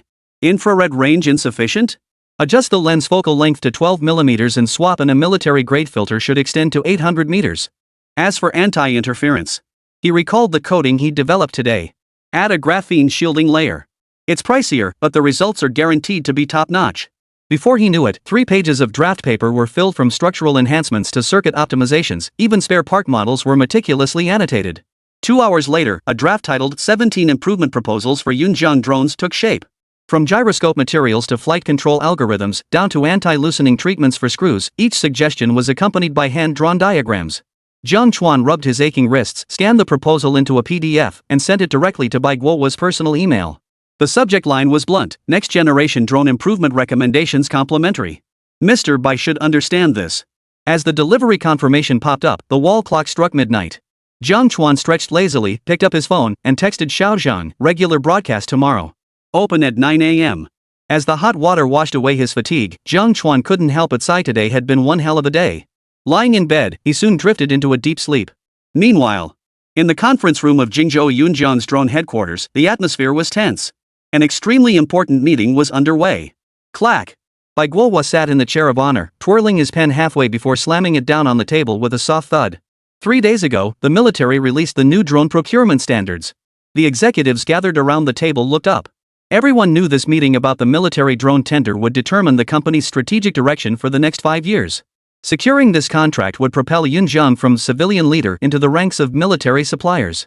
Should they fail, however, the shrinking overseas market compounded by the technological blockade and tariff barriers imposed by the United States would leave the company vulnerable. Director Du, by Guo's gaze fixed on the chief technology officer, tell us how much of the performance parameters required in the military tender can we currently meet? Director Du pushed his glasses up, inwardly sighing that he couldn't dodge this one.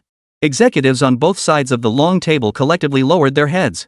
Only he steeled himself and stood up. Mr. Bai, the military's parameter requirements. He swiped his tablet, projecting blinding red text onto the screen. Military-grade UAV technical requirements. 1. Endurance must exceed 100 kilometers fully loaded. 2. Payload capacity must exceed 50 kilograms. 3. Electromagnetic interference resistance, grade A+. 4. Positioning accuracy, 3 centimeters. Our current flagship model. Duming's voice trailed off, has a full load endurance of 42 kilometers, payload capacity of 21 kilograms, and interference resistance level B. Bang! Bai Guo slammed his fist onto the conference table, sending coffee cups clattering. And this is the result of 3 years of work from your tech department? So we can't even meet half the requirements? Yes. Director Du's voice trailed off.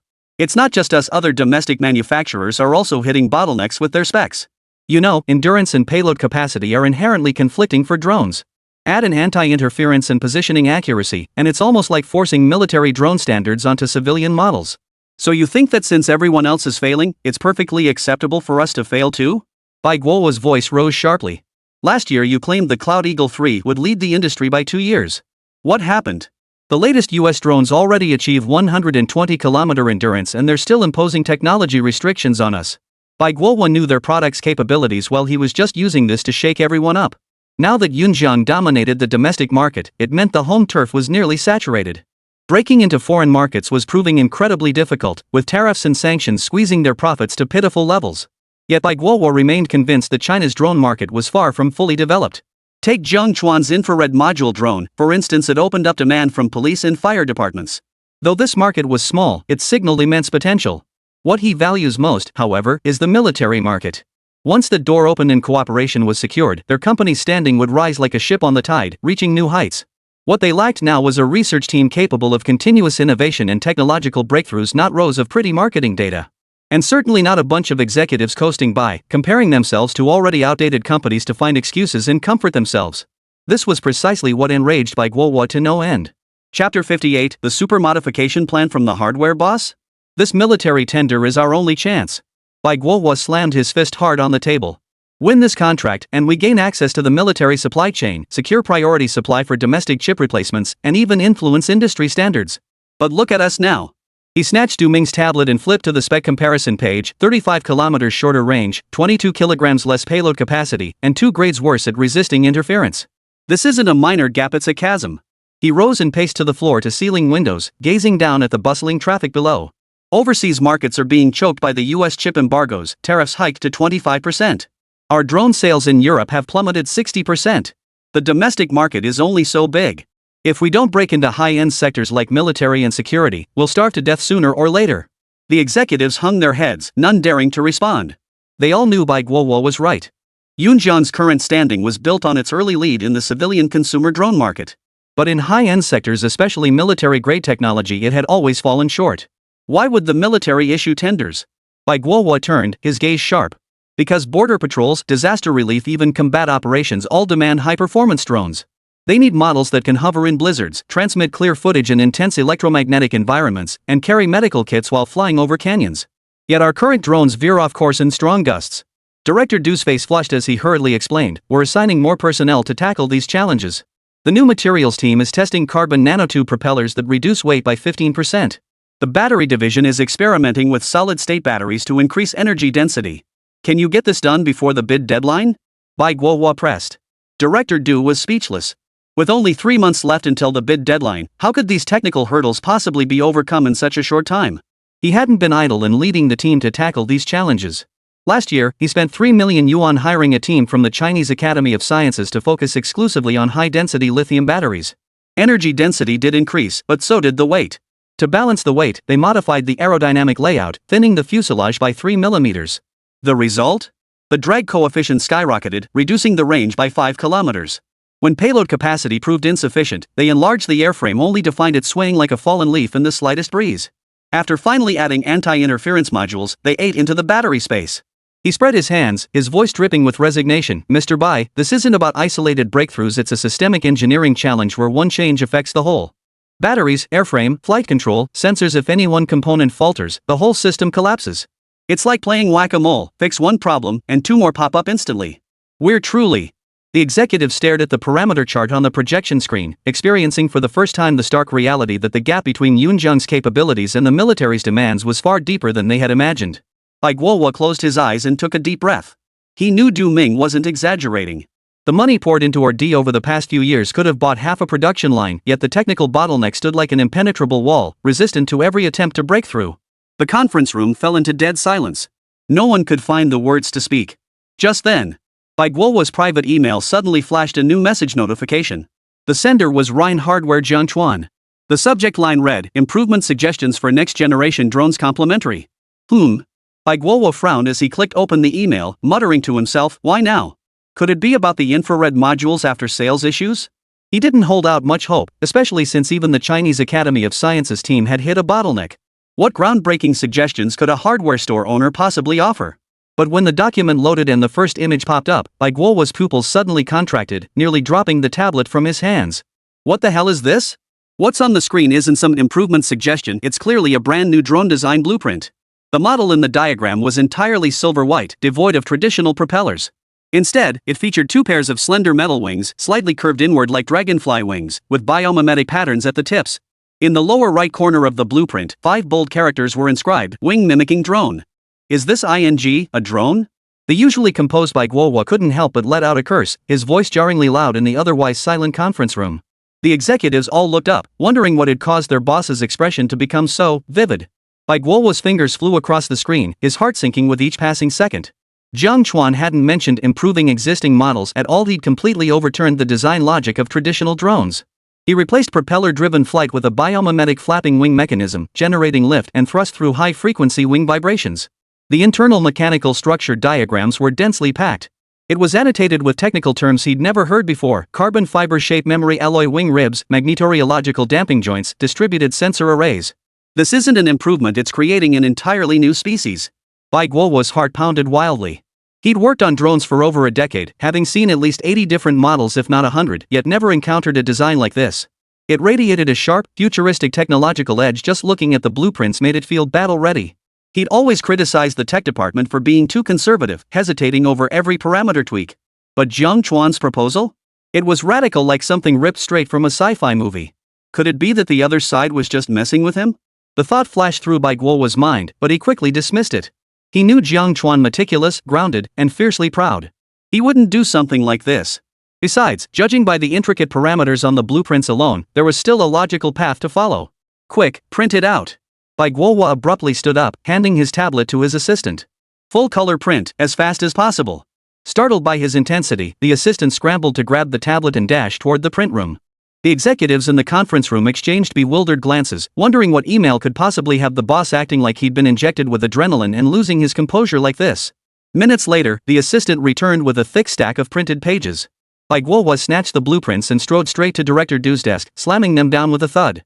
"Here, take a look. What do you think?" Director Du picked up the blueprints with confusion. The moment he glanced at them, his glasses nearly slid off his nose. Biomimetic flapping wings? What the hell is this, a drone? But after the initial shock, his attention was completely absorbed. He grew increasingly engrossed, stroking his chin, occasionally frowning or nodding, murmuring to himself. Controlling the wing vibration frequency between 20-50 Hz perfectly avoids strong wind resonance bands. This joint structure brilliant. The flight control algorithm here. He pointed to a page, then suddenly slapped his thigh. They actually used insect compound eye visual positioning logic. Its anti-interference capability is absolutely 10 times stronger than traditional GPS. Surrounding executives gathered closer. Though they couldn't decipher the technical details, the dense parameter annotations on the blueprints alone. They knew this proposal was no simple matter, clearly tailored for the military tender requirements. Chapter 59, Zero Reflectivity. Has Crayon Shin-chan become a ghost? This is pure artistry. A full half-hour later, Director Du flipped to the final page, his eyes shining like light bulbs. The flapping wing drive resolves the trade-off between endurance and payload. The biomimetic structure inherently resists wind, and the distributed sensors provide redundant backup. Theoretically, this model could solve many of our challenges. Who designed this? He snapped his head up to stare at Bai Guohua, his voice thick with incredulous excitement. Is this an external team we hired? Or some new breakthrough from a university? Bai Guohua didn't answer directly, only staring at the signature on the blueprint. In the lower right corner, written in fountain pen, were the characters Jiang Chuan, accompanied by a small wrench emblem of Rhine Hardware. He recalled his offhand remark about appointing you as honorary designer. He'd meant it as a joke, never expecting Jiang Chuan to actually deliver such an answer. Never mind who did it. Suppressing his inner turmoil, Bai Guohua gathered the blueprints. Director Du, how long will it take your technical department to assess the feasibility of this proposal? After all, Jiang Chuan hadn't yet indicated whether he was willing to reveal his identity, so Bai couldn't disclose it either. Mr. Bai. Director Du looked up, his weariness replaced by fervor. This proposal looks absolutely feasible.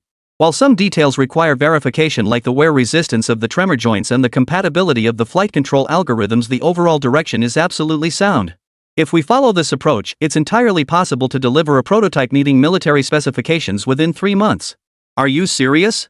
Bai Guohua exclaimed excitedly, then had the entire technical department work overtime to produce a verification report based on this plan. Du Ming, you personally lead the team.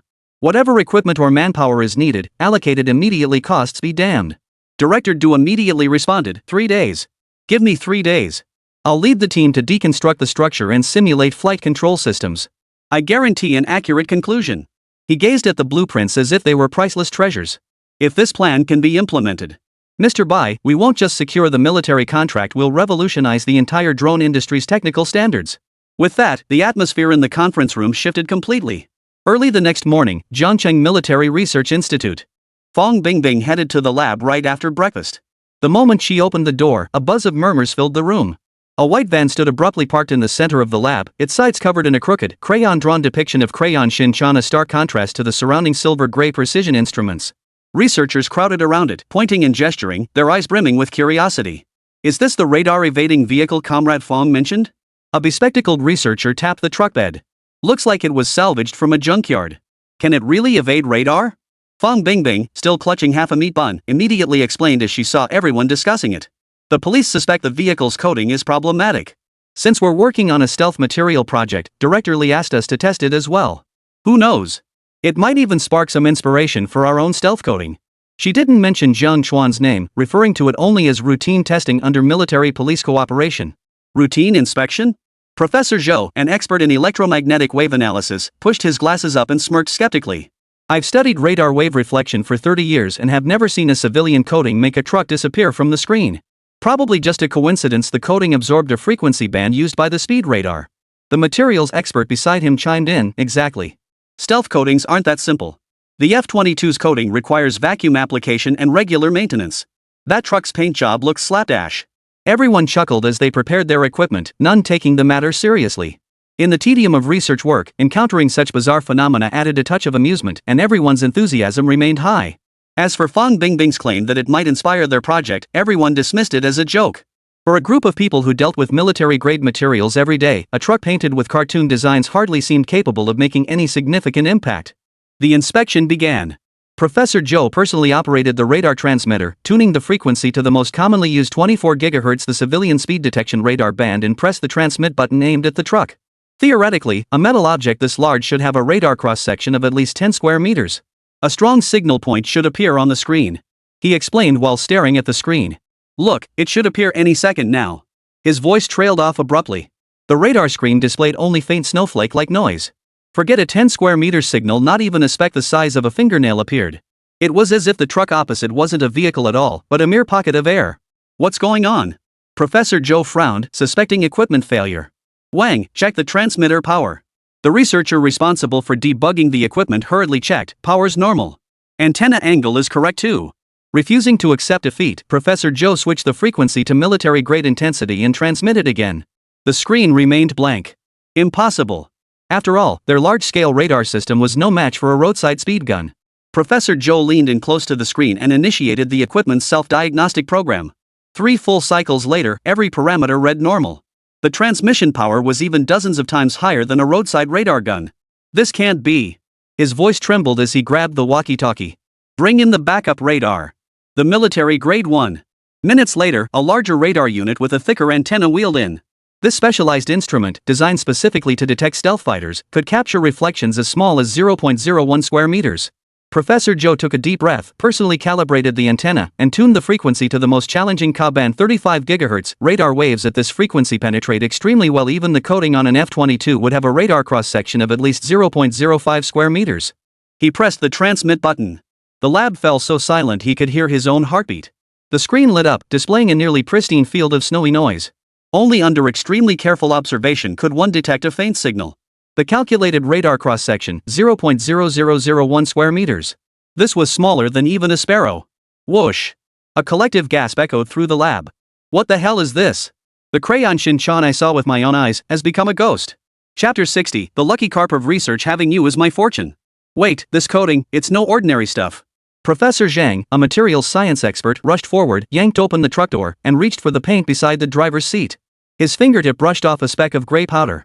He placed the powder under a microscope, his pupils suddenly contracting. This coating contains nanoscale carbonyl iron powder and graphene flakes. Their arrangement is honeycomb-like. Honeycomb arrangement? Professor Zhou whipped his head around. That's the most ideal absorptive structure. It makes radar waves bounce back and forth inside until all the energy is completely absorbed. But such a structure requires manipulation under an electron microscope. How could civilian paint achieve this? Professor Zhang's voice trembled with disbelief. And look at the uniformity of this powder. It's even better than our military-grade samples in the lab. No one laughed anymore. The researchers who had been joking moments ago now crowded around the truck. The disdain in their eyes had turned to awe, even bordering on fervor. Quick! Test the full spectrum. Professor Zhou barked. From 1 GHz to 100 GHz, measure every single band. Single band stealth and full band stealth held entirely different implications. Minutes later, the test results hit everyone like a sledgehammer. From civilian broadcast bands to military radar frequencies, even extending to the ultra-high frequencies used in satellite communications, the truck's radar cross-section remained consistently below 0.001 square meters. Single-band stealth is just a trick, Professor Zhou muttered, cold sweat soaking his hair. Full-spectrum stealth is the real skill. Professor Zhou murmured, cold sweat soaking his hair. This means it can evade not just speed cameras, but military radar and satellite surveillance. They've literally applied stealth fighter technology to a freaking truck. And Professor Zhang pointed at the truck's roof. Look, this coating has a matte black sheen in sunlight, indicating it also reflects infrared detection. Electromagnetic interference resistance, infrared stealth, full-spectrum radar wave absorption. This isn't just paint. It's a super material integrating every stealth technology under the sun. Suddenly recalling something, he spun toward another device. Quick! Switch to absorptive testing. See if it absorbs radar waves from every angle. The researchers sprang into action, rotating the radar antenna from 0 degrees to 90 degrees, then to 180 degrees, scanning the truck from every angle. The data on the screen flashed rapidly. Azimuth 0 degrees, reflectivity 0.01%. Azimuth 45 degrees, reflectivity 0.03%. Azimuth 90 degrees, reflectivity 0.02%. Azimuth coverage 99.9%. When the final data point was reported, the lab erupted in chaos. This is insane. Absolutely insane. A young researcher stammered in excitement. The F-22 only achieves 90% coverage and can only cloak at specific angles. This truck manages full-angle, full-spectrum stealth? Quick! Test for toxicity. Professor Zhang grew even more agitated, clutching the small amount of gray powder in his hand. No matter how good its performance is, if it's toxic, it can't be used on a large scale. A gloved researcher immediately took a sample and placed it into the toxicity analyzer.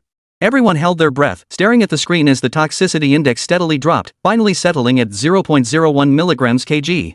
This was far below the safety standards for civilian coatings, even safer than the coatings used on children's toys. Non-toxic. Completely non-toxic, the researcher exclaimed excitedly. This coating uses water-based solvents, not even volatile organic compounds were detected. The lab erupted in excitement. Holy cow! Full-spectrum stealth, non-toxic, and so easy to apply. This is practically tailor-made for military use. If we coat the J-20 with this, its radar cross-section could drop below 0.001 square meters, smaller than a mosquito. And tanks, warships, even individual combat uniforms with this stuff, soldiers would become true invisible men on the battlefield. Everyone chimed in, their eyes sparkling with excitement. Having researched stealth materials for years, they knew the pain points well. Either the performance met standards but the toxicity was enormous, or it was environmentally friendly but the effect was mediocre. A coating that had it both ways was nothing short of a fairy tale. Comrade Fong. Professor Zhou grabbed Fong Bingbing's arm urgently. Who developed this coating? Which institution created it? We must contact them immediately. Researchers nearby chimed in, yes, Engineer Fong. This technology is crucial. No matter the cost, we must get the formula. Surrounded by her colleagues, Fang Bingbing watched the usually meticulous researchers almost to the point of rigidity act like starstruck fans. She felt both amused and exasperated. She cleared her throat. Everyone, please calm down. I'm only responsible for assisting with testing. The specifics. I don't know yet. She couldn't exactly say it was some hardware store owner's random concoction of waste oil and aluminum powder, could she? Professor Zhang patted her shoulder, beaming with satisfaction. Whoever made it, you brought us this good fortune. Comrade Fong, you're truly our institute's lucky charm. Having you here is pure fortune for us. The breakthrough in the gun barrel material came after you arrived, and now you've brought us this treasure. Transferring you here was absolutely the right decision. Everyone else was also immensely relieved about the decision to transfer Fang Bingbing over. She was practically a breakthrough catalyst wherever she went. Fang Bingbing rolled her eyes helplessly. Professor Zhang, please stop calling me a lucky charm. It's putting too much pressure on me. She herself was utterly bewildered.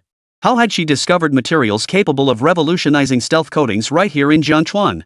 Jokes aside, everyone present understood this discovery was even more significant than the gun barrel material. Fang Bingbing took a deep breath, walked to a corner, and dialed Director Li's number.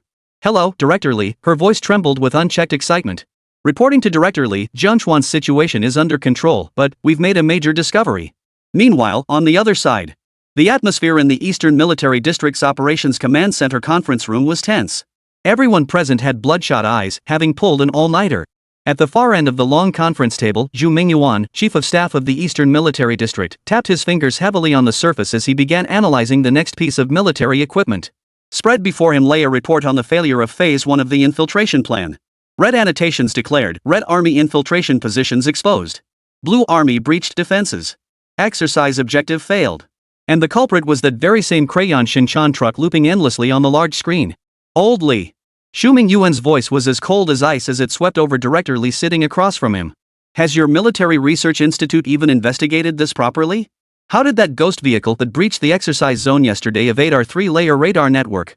Zhang Xiaogong's regiment is still holed up in the mountains. How am I supposed to explain this to him? 18 of the combat systems you supplied still haven't been rechecked. Back up all the data today. I need to see where the error occurred. Director Li was drenched in sweat, cursing under his breath. Staring at the ghost-like truck on his tactical tablet, he still couldn't quite believe it. Ever since the Red Army's 1st Regiment failed their infiltration mission yesterday and had to abandon a crucial stronghold, the hot-tempered Zhang Xiaogang not only berated his entire team but also summoned the logistics department responsible for supplying equipment to take responsibility. He'd been invited here since yesterday morning, enduring a grueling 24-hour session with a group of officers bearing shoulder stars. All to pinpoint technical shortcomings. They had combed through the military district's radar logs, infrared surveillance footage, and even satellite imagery, yet not a trace of that truck had been found. Then last night, the sudden bad news from Gu Changbai and Fang Bingbing about Jiang Chuan's arrest had him reeling. Misfortune never comes alone. But he couldn't leave now. He had to resolve this major incident first. Chief of Staff Zhu, he said, wiping his face, his voice hoarse with exhaustion, the technical department has double-checked everything. All equipment was functioning normally. There are no fault records whatsoever. That car, it was like it appeared out of thin air and vanished just as suddenly. We simply can't find a reasonable explanation. No explanation? Xu Mingyuan slammed his fist on the table, making the teacup jump. The exercise zone is a military restricted area. A vehicle barges in unimpeded, disrupts our deployment, and you tell me there's no explanation? I'd say your institute's technology is falling behind.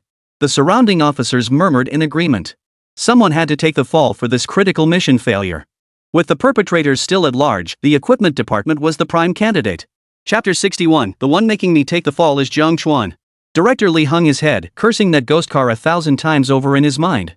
Why did it have to crash at the worst possible moment right in the middle of the crucial red-blue exercise? Now look at him, stuck as the scapegoat. Just then, Director Li's phone in his pocket suddenly buzzed. The screen flashed the name Fang Bingbing. His heart skipped a beat.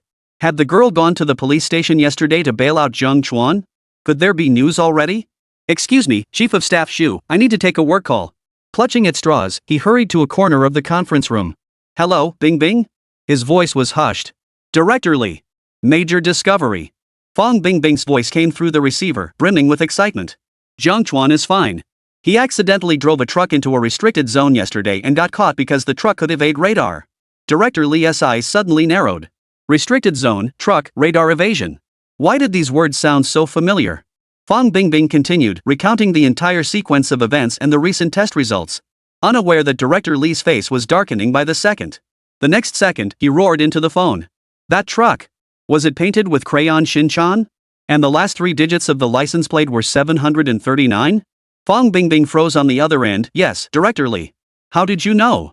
Is it really Jiang Chuan? Director Lee felt as if struck by lightning, his mind buzzing.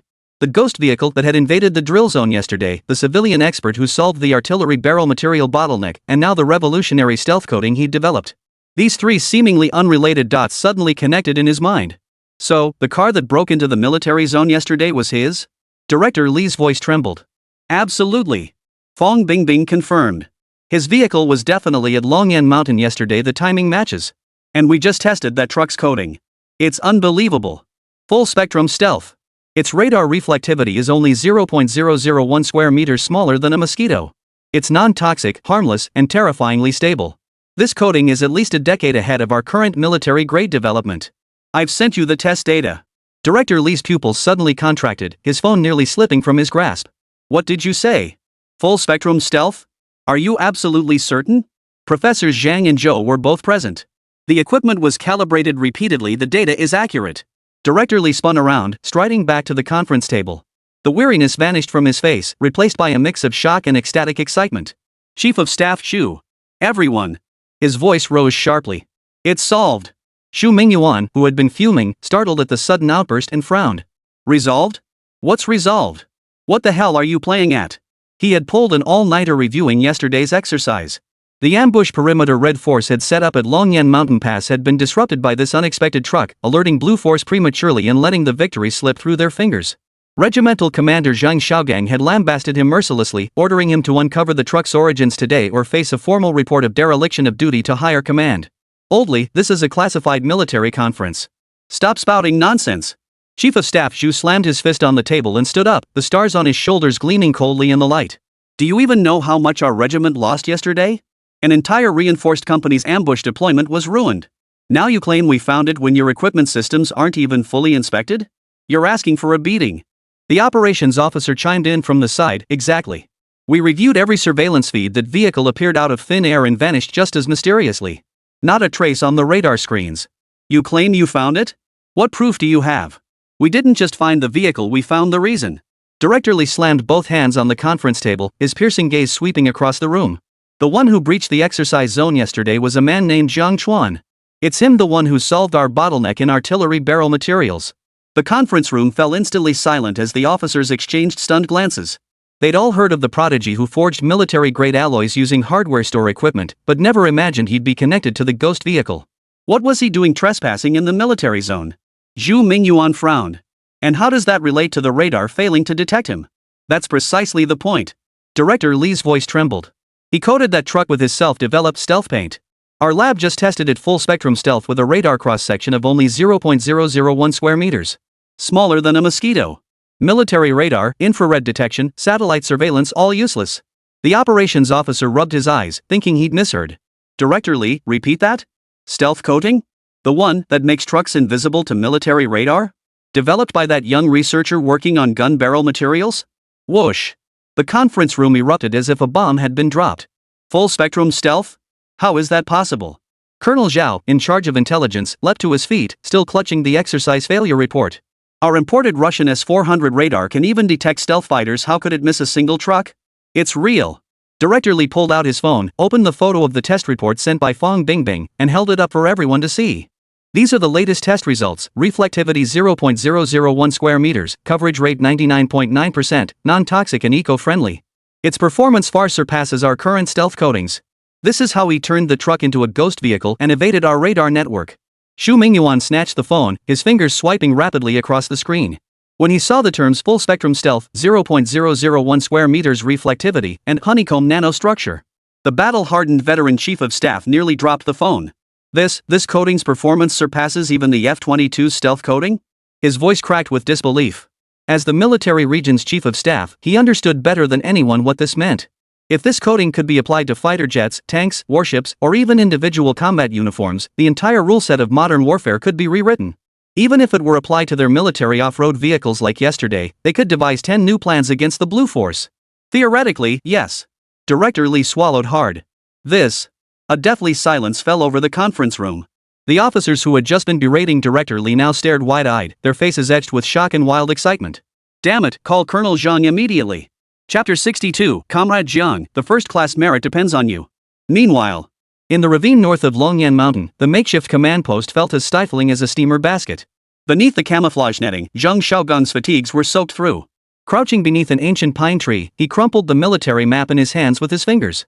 After the Red Force's ambush perimeter was disrupted, the Blue Army closed in from 3 directions like wolves smelling blood. Trapped on this rocky slope, their reinforced company was running low on supplies. Even the mess kit's iron pot was nearly empty. At most, they had 3 days before being caught like turtles in a pot. Regimental Commander. Blue Force's reconnaissance drone is circling overhead again. The communications soldier crouched low as he ran over, rain dripping from his helmet's brim. The camouflage netting in our sector can't block thermal imaging. If we don't find a solution soon, we'll be wrapped up like dumplings within 2 days. Zhang Xiaogang slammed his fist hard against a rock, splattering muddy water all over his face. Damn it! If it weren't for that damn wreck of a truck, I'd have wiped out the Blue Force command post by now. Just thinking about yesterday's truck that appeared out of nowhere filled him with rage. Their ambush had been perfectly set, but that truck had whizzed through the pass, instantly alerting the Blue Army's outpost. Not only had their victory vanished, but they'd been forced into a desperate situation, causing the entire operation to collapse. He even suspected the Blue Army had deployed some new reconnaissance tech, cursing the Military Research Institute 1,000 times over. All that money spent on anti-stealth radar, and it couldn't even detect a single truck? Just then, the satellite phone pinned to his chest crackled to life. The screen flashed the name Chief of Staff Xu. Hello? Zhang Xiaogang answered, his voice still brimming with frustration. Chief of Staff, the Blue Force is pushing forward again. If reinforcements don't arrive soon, we'll have to concede defeat. Surrender my ass. Xu Mingyuan's voice on the other end was unusually agitated. Forget the exercise for now. Listen to this. He dumped the news Director Li had brought out in one go. The vehicle that broke through your ambush yesterday? Found it. The owner is Jiang Chuan, the guy who helped us source the gun barrel material. Zhang Xiaogang froze. He knew their artillery barrel materials had been compromised by a hardware store owner. Jiang Chuan? The hardware store owner? What's he doing breaking into the military zone? Got nothing better to do? The point isn't that he breached the military zone. Staff Officer Zhu nearly shouted. It's his vehicle. He mixed his own coding full spectrum stealth. Our radars, infrared, satellites, none of them can detect it. The Research Institute just released the data, reflectivity 0.001 square meters. Smaller than a mosquito. What did you say? Zhang Xiaogang thought he'd misheard and instinctively raised his voice. Stealth coating? A repairman fixing appliances? He developed full spectrum stealth coating? Old Zhu, did the sun fry your brain? Me? I think you're the one who's lost it. Chief Staff Officer Zhu recited the parameters from the test report, sounding anything but joking. The words swirled in his mind, then exploded with a sudden boom.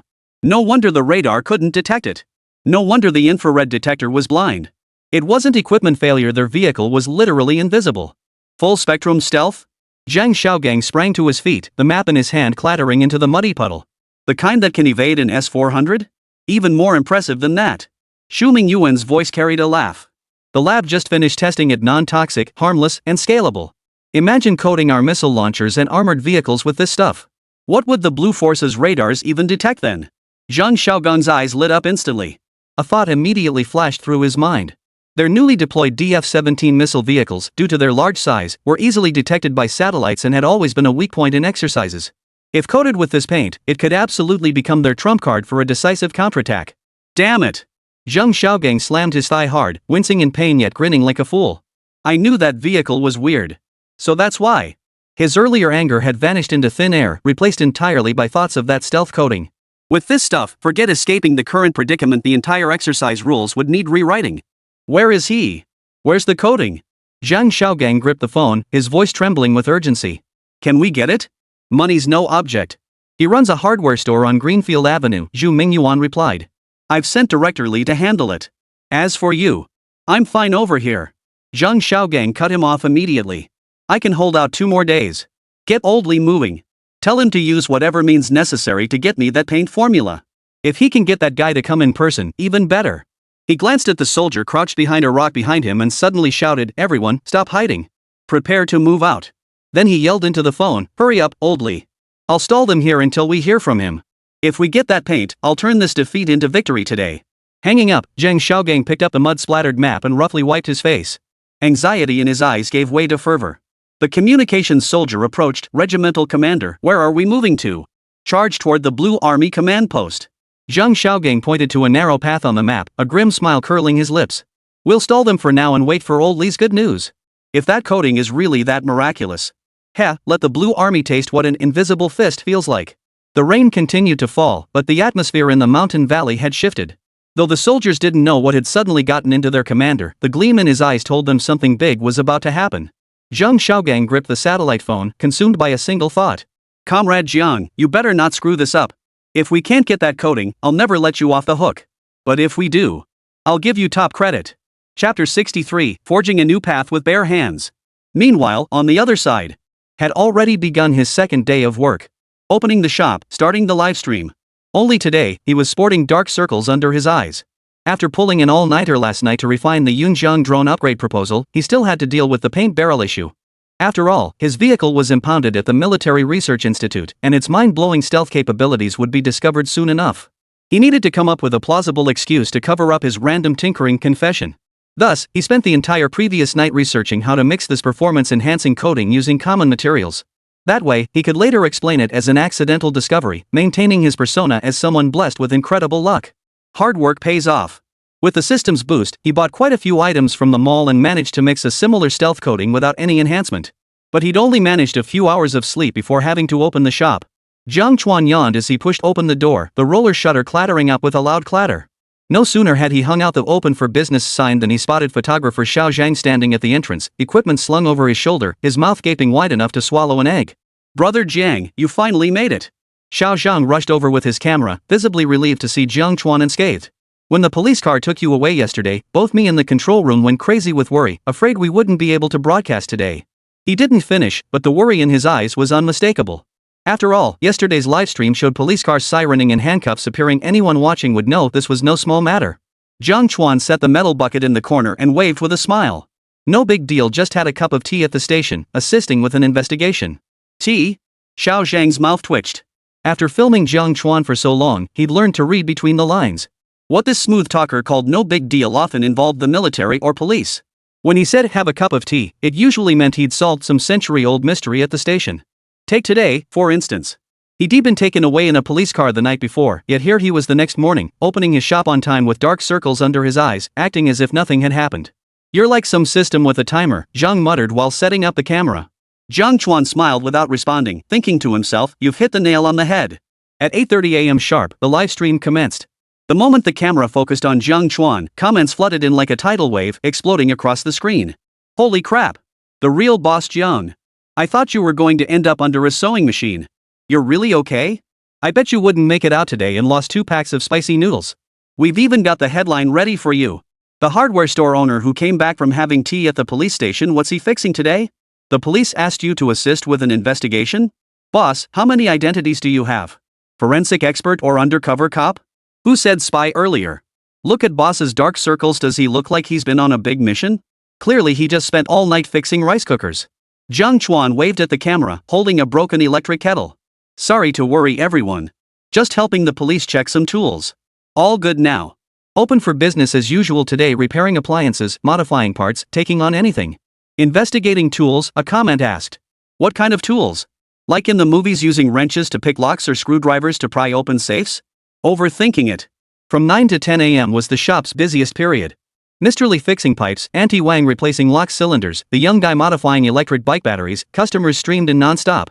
Jiang Chuan was running around like a chicken with its head cut off, his dark circles seeming to fade a bit. An hour flew by as he fixed 7 or 8 small appliances and saw off 2 groups of regulars. Suddenly, the shop quieted down. Jiang Chuan glanced at the live chat, still filled with all sorts of wild guesses and outlandish theories. As he watched the increasingly outlandish theories float by. Like undercover agent recalled mid-mission, cracked a military-grade lock with a screwdriver, or actually a special mechanical consultant hired by the police, the veins on his forehead began to throb.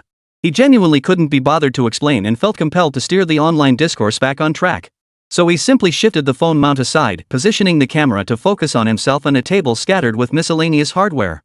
Stop guessing, he said, picking up a stainless steel pipe and weighing it in his hand. We're not talking about anything else today.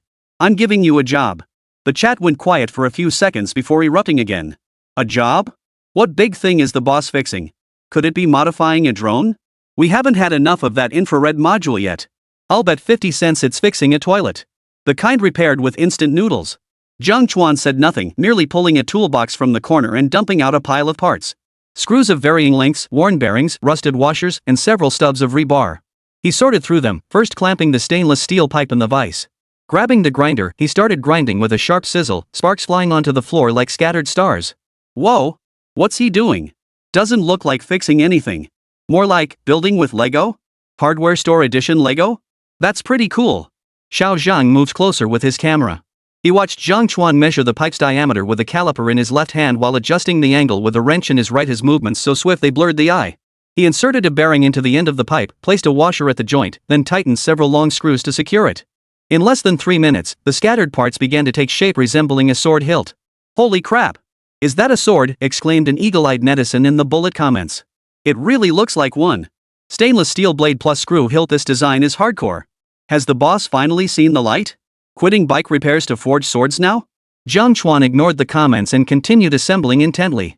He bent a slightly thinner steel rod into an arc and welded it to both sides of the blade. Then he found several pattern nuts and screwed them onto the end of the hilt as counterweights. Finally, he picked up sandpaper and polished the entire blade until it gleamed, leaving not a single burr in the screw threads. After over half an hour, he released the vise, revealing a nearly meter-long greatsword standing prominently on the table. The blade was polished stainless steel tubing, while the hilt was assembled from bearings and screws, wrapped with several layers of anti-slip tape. The most eye-catching feature was the row of raised nuts along the spine, adding a mechanical edge while giving the entire sword an exceptionally imposing look. Holy! This is way too cool. You handcrafted a giant sword. You got this from a hardware store? It's way cooler than any mechanical sword in a video game. A man's romance. Who gets it? Just looking at it makes me want to pick it up and swing it around. Xiao Zhang's hand holding the camera was shaking. He was closest to it and could clearly see every detail on the blade. The welds were even, the joints seamless, and even the counterweight was perfectly balanced. It felt surprisingly light in his hands. Jiang Chuan lifted the sword, testing its swing with a couple of swishes through the air. The feel was surprisingly good. He spun around in front of the camera, radiating an air of dominance and martial arts flair. What do you think? He arched an eyebrow, a hint of pride in his voice. Pure metal construction, no glue, held together solely by screws and welds. Sturdy enough to chop wood. The comments exploded. I'll call it the Holy Metal Sword. Link please. I'm buying. Start a side hustle, boss.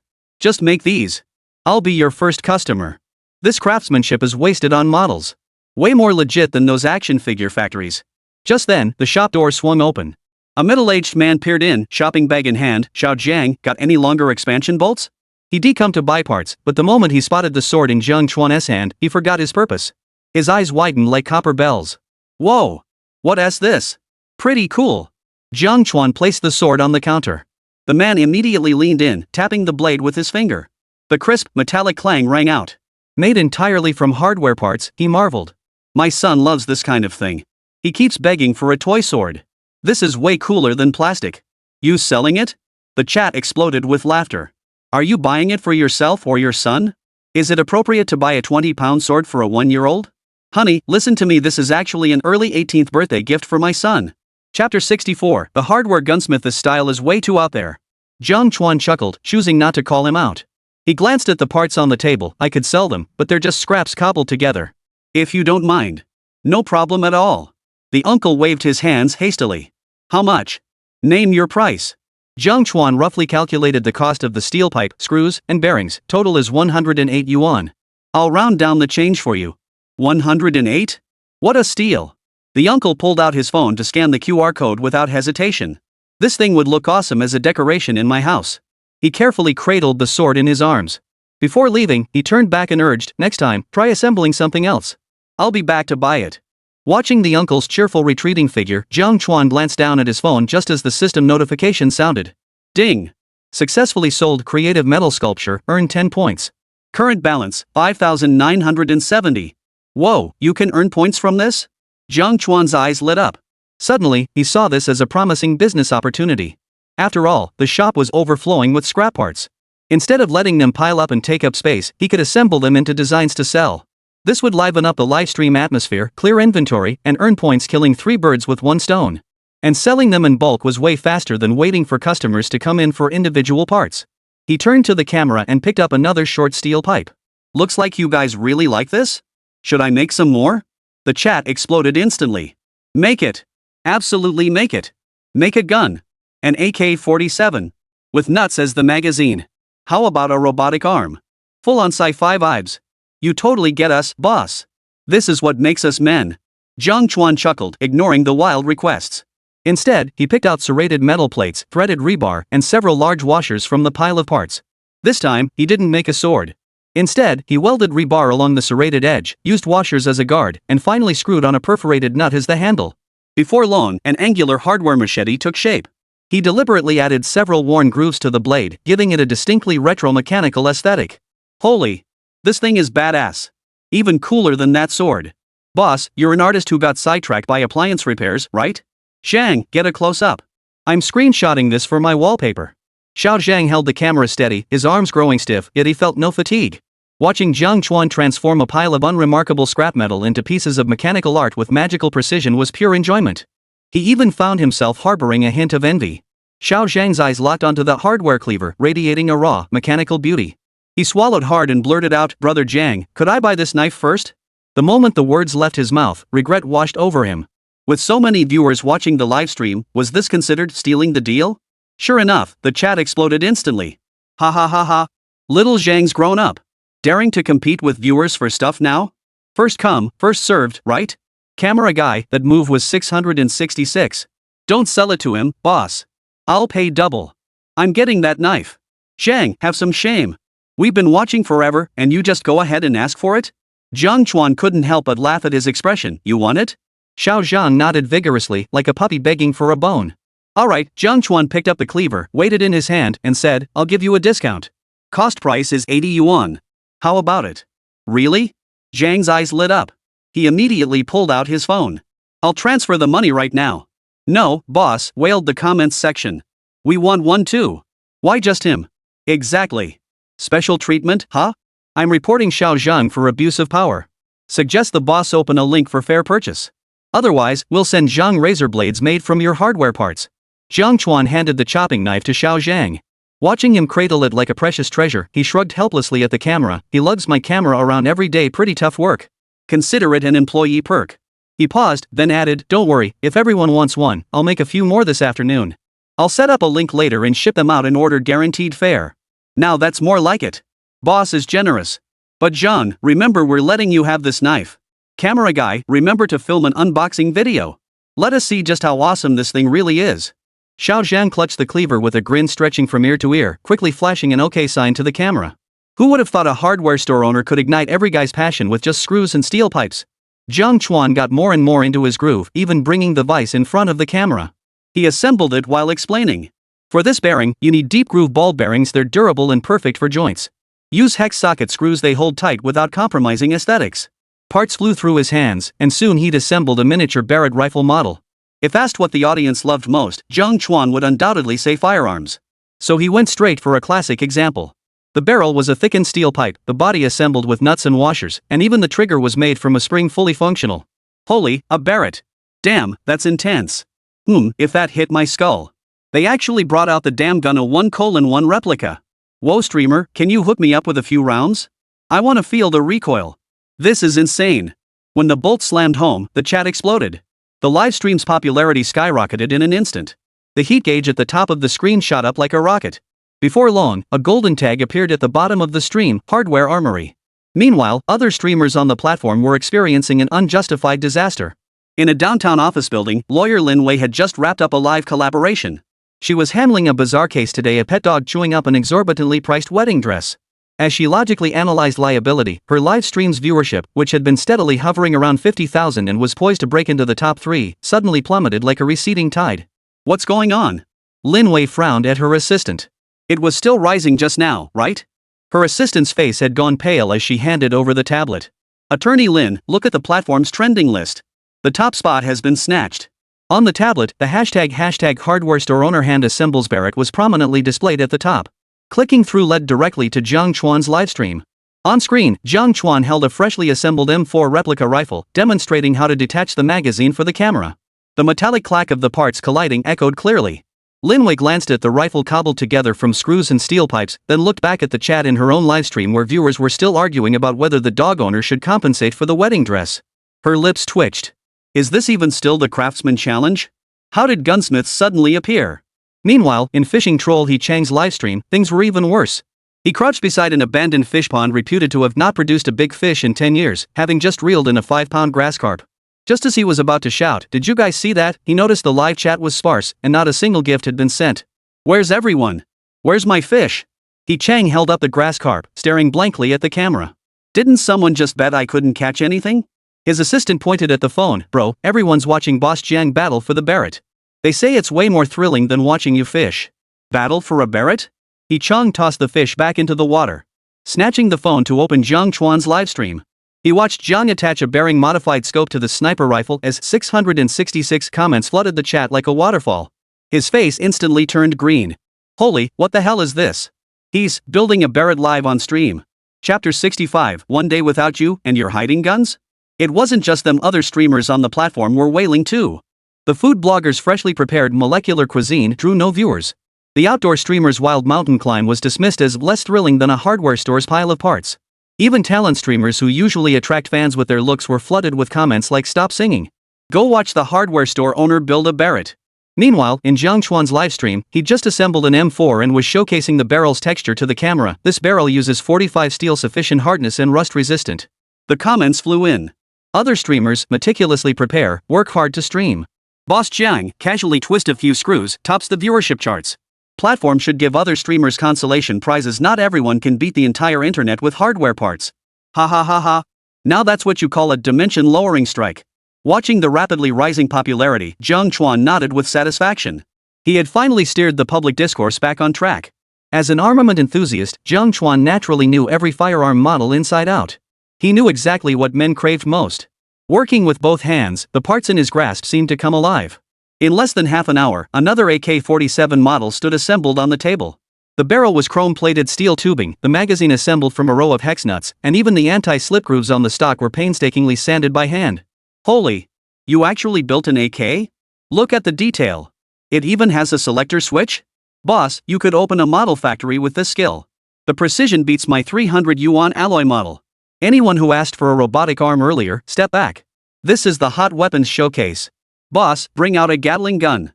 Even little Zhang, who'd been holding the camera the whole time, stared wide-eyed. Suddenly, his cleaver seemed less impressive. Compared to the AK-47, his own machete looked like a toy. Jiang Chuan got more and more into it, digging out old chains and gears from the corner. He fashioned the blade from chains, used steel pipe for the shaft, and welded gears onto the spearhead as decoration. A formidable Fong Tianhua Ji spear took shape before his eyes. He bent a thin steel rod into a spearhead, wrapped the shaft with paint-soaked hemp rope, and infused it with the grim aura of ancient battlefields. Within just 2 hours, the table was filled with all kinds of weapons. From modern M4s and sniper rifles to ancient spears and crescent blades, all assembled from hardware parts. Each piece was lifelike and visually striking. Boss, sell me that AK. I want the Fong Tianhua Ji. I'll pay whatever it takes. Hold it. Stop fighting over it, I'll pay triple the price. Soon, the shop was bustling with a steady stream of customers. A group of young men in work uniforms poured in, factory workers from nearby plants who'd rushed over after seeing the livestream. They swarmed around the counter, pointing and gesturing, afraid they'd miss out if they hesitated. Some even slammed cash down on the counter. I'll pay a deposit now. Whatever you have, as long as it's from the boss, I'll take it. Jiang Chuan was surrounded in the middle, busily recording transactions and collecting money, sweating buckets but grinning from ear to ear. The money made in these few hours exceeded his weekly earnings from appliance repairs. The system notification chime rang incessantly.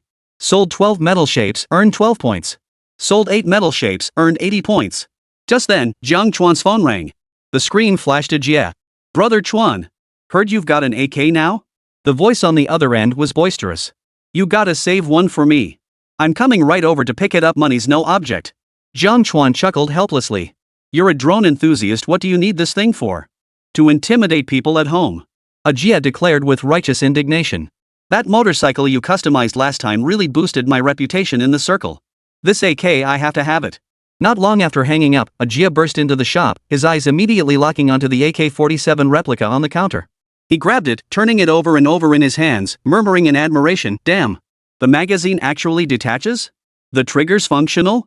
Brother Chuan, with skills like yours, you'd be wasted not working as an armorer. He raised the AK, firing imaginary rounds at an old tire in the corner with a bang. Bang! He was having a blast. Jiang Chuan chuckled at his antics, picked up the Barrett sniper rifle, and challenged him to a headshot duel. Careful, it might go off. Bring it on. Let's see what you've got. Jie brandished his AK, and he and Jiang Chuan began playfully sparring inside the shop. The clanging of metal drew curious glances from passers-by outside. Suddenly, a police car slowly rounded the corner and pulled up in front of the hardware store. The window rolled down, revealing Officer Wu's familiar face. After letting Jiang Chuan go yesterday, he'd been waiting for news from the research institute. But instead of the lab report this morning, the military had abruptly ordered the police to stay out of it, imposing a total information blackout. His superior had even instructed him to apologize to Jiang Chuan, hinting that higher-level authorities would now take over the case. Officer Wu had no choice but to come over quickly and make his presence known. But as he passed by, he heard unusual commotion inside and caught sight of the gunfight unfolding in the shop. Officer Wu's eyes widened instantly, his hand instinctively reaching for his holster. What's going on? The young officer in the passenger seat also snatched out his handcuffs, thinking he'd stumbled upon an armed brawl. He flung open the door and charged forward. Police! Freeze! The commotion inside abruptly ceased. Jie brandished his AK, while Jiang Chuan gripped his Barrett rifle. Both looked every bit the real deal, like hardened criminals. Both men froze in their standoff positions, their smiles still frozen on their faces. Customers scrambling at the entrance were stunned, their weapons dropping to the floor. The scene turned awkwardly tense. Holy, you're illegally possessing firearms. Chapter 66, Officer Wu, sorry, I can't handle your case. Jiang Chuan's hand, still raised with the Barrett, froze mid-air. He watched the young officer burst in, his lips twitching. This look definitely gives off that vibe. Don't be impulsive. Jiang Chuan quickly hid the Barrett behind his back and pointed to the AK replica in Jie's hands, explaining. Officer Wu, it's all metal parts, screws, steel pipes, bearings. Not a single dangerous item. It just looks the part. Officer Wu followed him into the shop, his gaze sweeping over the table laden with weapons. From the AK-47 to the Fong Tian halberd, his expression shifted from wariness to astonishment. Finally, his gaze settled on the AK replica. He picked it up and weighed it in his hand. This is really just metal parts assembled together? You bet. Jiang Chuan picked up the magazine, revealing the hex nuts inside. Take it apart and it's just a pile of parts. Can't fire a single bullet. The young officer peered closely for a long moment before sheepishly holstering his handcuffs. Captain Wu, it really is fake. I could tell, Officer Wu remarked, running his fingers along the AK stock with admiration. The feel of this is more realistic than the training simulators I use. Mr. Jiang, your craftsmanship is impressive. Jie chimed in smugly from the side, you bet. Brother Chuan's talent is wasted running a hardware store. No sooner had he finished than the live chat exploded again. Holy crap! The cops are playing with it. And they're complimenting the owner's craftsmanship. How a hardware store owner got the cops to play with fake guns. I'll bet 50 cents Officer Wu wants an AK too. Wait, didn't he just come yesterday? Why's he back today? Anyone who said they'd be taken away, come out. Does your face hurt? Hurry up and tell us what really happened yesterday. This gossip is getting stale. Jiang Chuan waved his hand with a laugh. Just random shopping. Sorry to make you laugh, Officer Wu. What brings you here today? Officer Wu finally remembered the serious matter at hand. Officer Wu set down the AK, his expression turning serious. He glanced at the surrounding customers and the live stream camera before lowering his voice. Can we talk somewhere private? Jiang Chuan nodded and led him to the repair area at the back of the shop. Jiang, ever observant, quickly turned the camera to point at the weapons on the countertop. But the microphone was still on, and the faint sounds of their conversation in the backroom could be heard. The chat exploded with excitement. Here it comes. The main event is starting. It must have happened yesterday. I told you it wasn't that simple. Turn up the volume. I want to hear it. Officer Wu pulled a small notebook from his pocket, his expression turning serious. Comrade Jiang, I'm here today on behalf of the police station to offer an apology. Apologize? Jiang Chuan froze. Jie and the customers in the shop all paused their actions, looking at him curiously. Yesterday's incident, we failed to investigate properly and caused you unnecessary trouble. Officer Wu bowed slightly. After verification, you have not violated any laws or regulations. The related charges have been dropped and the case is closed. Closed? Jiang Chuan was even more bewildered. He knew full well the shady dealings behind his paint. Full spectrum invisibility, non-toxic and eco-friendly, the technical sophistication had long exceeded standards. He considered himself lucky they hadn't taken him in for a cup of tea and a thorough interrogation. How could they just drop it like that? Closed. Officer Wu nodded firmly, his eyes holding a hint of what he himself hadn't noticed. We have orders from above. This matter ends here. He paused before adding, I can't elaborate on specifics, but suffice it to say, it was our mistake. We apologize. The live chat exploded with comments. Holy! They apologized. The cops actually apologized. Instructions from higher-ups? There's gotta be some major scandal behind this. What the hell is this boss's background? He gets cops to apologize in person and says I can't say more? Hey, you who called him a spy earlier. Believe it now? This guy's definitely a secret agent. Jiang Chuan stared at Officer Wu's earnest expression, his doubts only deepening. He'd expected to at least be summoned to the institute for a chat about the paint incident. Instead, the case was closed outright with an apology. This treatment fell off. Officer Wu, this isn't standard procedure, is it? Jiang Chuan couldn't help asking. What about the paint on my car? You don't need to worry about the paint anymore, Officer Wu cut him off, lowering his voice. A more specialized department will handle it. They'll contact you. A more specialized department? Jiang Chuan's heart skipped a beat. This definitely wasn't over. Officer Wu patted his shoulder. Anyway, sorry for the trouble. If you ever need the station's help in the future, just come find me. I have work to attend to at the bureau, I must go. After saying that, he glanced at the AK on the table and smiled. I'll get myself a model when I have time. Save me a spot. Absolutely, absolutely. Jiang Chuan hurriedly agreed. Officer Wu left with the young officer. As the police car pulled away, the young officer glanced back at the hardware store and muttered, Officer Wu, that AK really is pretty cool. The shop fell silent for a few seconds before erupting in laughter. The boss is awesome. Even the cops come to apologize. A more specialized department? Could it be the military? The boss really has connections with the military. Hold that AK steady, Ajia. Don't drop it, it's a police-certified legendary gun. Ajia held the AK, dazed for a long moment. When he finally snapped out of it, he grabbed Jiang Chuan's arm. Brother Chuan. What the hell did you do? Made the cops apologize and say higher-ups gave orders? Spill it, you really stashed some secret weapon, didn't you? What weapon? Even if I did, you'd have blabbed it all away with your big mouth. Jiang Chuan swatted his hand away and picked up the Barrett rifle. Stop guessing. It was just a misunderstanding. A misunderstanding made the cops bow and apologize? Ajia clearly didn't buy it, his eyes sparkling with gossip. Come on, tell me, is it about your car? I heard it can dodge radar? Jiang Chuan watched his curious expression and suddenly smiled. You've got so much free time. Why not ditch the drones and come work for me? Meals provided, and you can play with hardware every day. Work?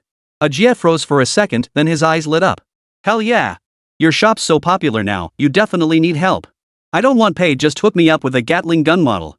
He genuinely found the job appealing. Playing with hardware and watching Jiang Chuan pull stunts every day sounded far more exciting than tinkering with drones at home. Jiang Chuan. He'd only mentioned it offhand, never expecting the kid to take it seriously. Yeah, I'm just hanging around all day anyway. Watching your live streams? Might as well come help you out. Ajia grew more enthusiastic as he spoke. Brother Chuan, I'm telling you, I'm dead serious about this. He scratched his head, rare for him to be so serious. You know my family's situation, just a few apartments and shops. Collecting rent is all it takes. I don't have to lift a finger. Put simply, he was a second-generation slacker with a family fortune, occasionally taking on drone photography gigs just to kill time. The friends I usually hang out with? Either they're into motorcycles or they're rich guys tinkering with watches. Looks exciting, but honestly, it's pretty boring. Ajia glanced at the AK-47 on the counter, his eyes lighting up. But your place is different. You can modify drones, build model guns, even collaborate with big companies like Yunjiang. His excitement grew with every word, as if he could already see his new future. I'll be your assistant, carry parts, track orders, and occasionally learn how to assemble these things. Isn't that better than just lying around at home? Most importantly, he had a little scheme brewing in his mind. Jiang Chuan was a supplier for Yunjiang Tech. Working here meant he'd be, well, practically connected to a major corporation. Back when he chatted with those rich guys, he was always mocked for just playing with cameras. Now, if he could drop a line about our drone project collaboration, wouldn't that restore his pride? This time, he was seriously tempted. Chapter 67, Opening an Online Store. Weapons sold out in seconds? Hearing this, Jiang Chuan fell silent. His offhand remark had been taken seriously by Ajia. But he did need to hire someone. With traffic this high, the daily workload was overwhelming. He couldn't handle it alone. Upon reflection, Ajia was indeed a solid candidate. But appliance repairs and modifications would have to be handled personally, no room for him there. Seeing the eagerness in Ajia's eyes, Jiang Chuan gradually formed a plan. He pointed to the weapons on the countertop. If you really want to do this, you can. But let's be clear, you won't be involved in appliance repairs or modification techniques. You'll have to start from the basics. He picked up a steel pipe and several screws. These metal-based weapons are all the rage now. Start by learning to assemble these. It's not hard, I'll show you a few times, and once you get the hang of it, you can handle it yourself. No problem. Ajia pounded his chest, his eyes shining brighter than when he'd seen the new drone. I'll be fully trained in 3 days.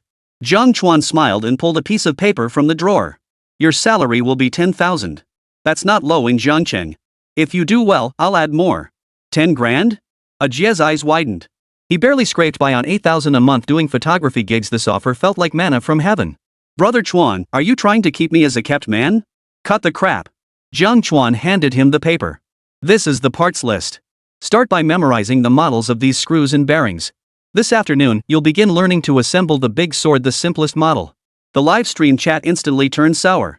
Holy. 10 grand. And I get to play with hardware every day. I'm taking this job. Boss, need more hands? I can tighten screws. Just give me 8 grand. Ajie just hit the jackpot. Going from rich guy to blue-collar worker and actually coming out ahead? Ajie had no time for the comments.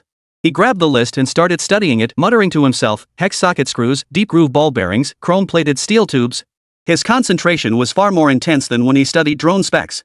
Jiang Chuan watched him, shook his head, and turned to fix the rice cooker he hadn't finished yesterday.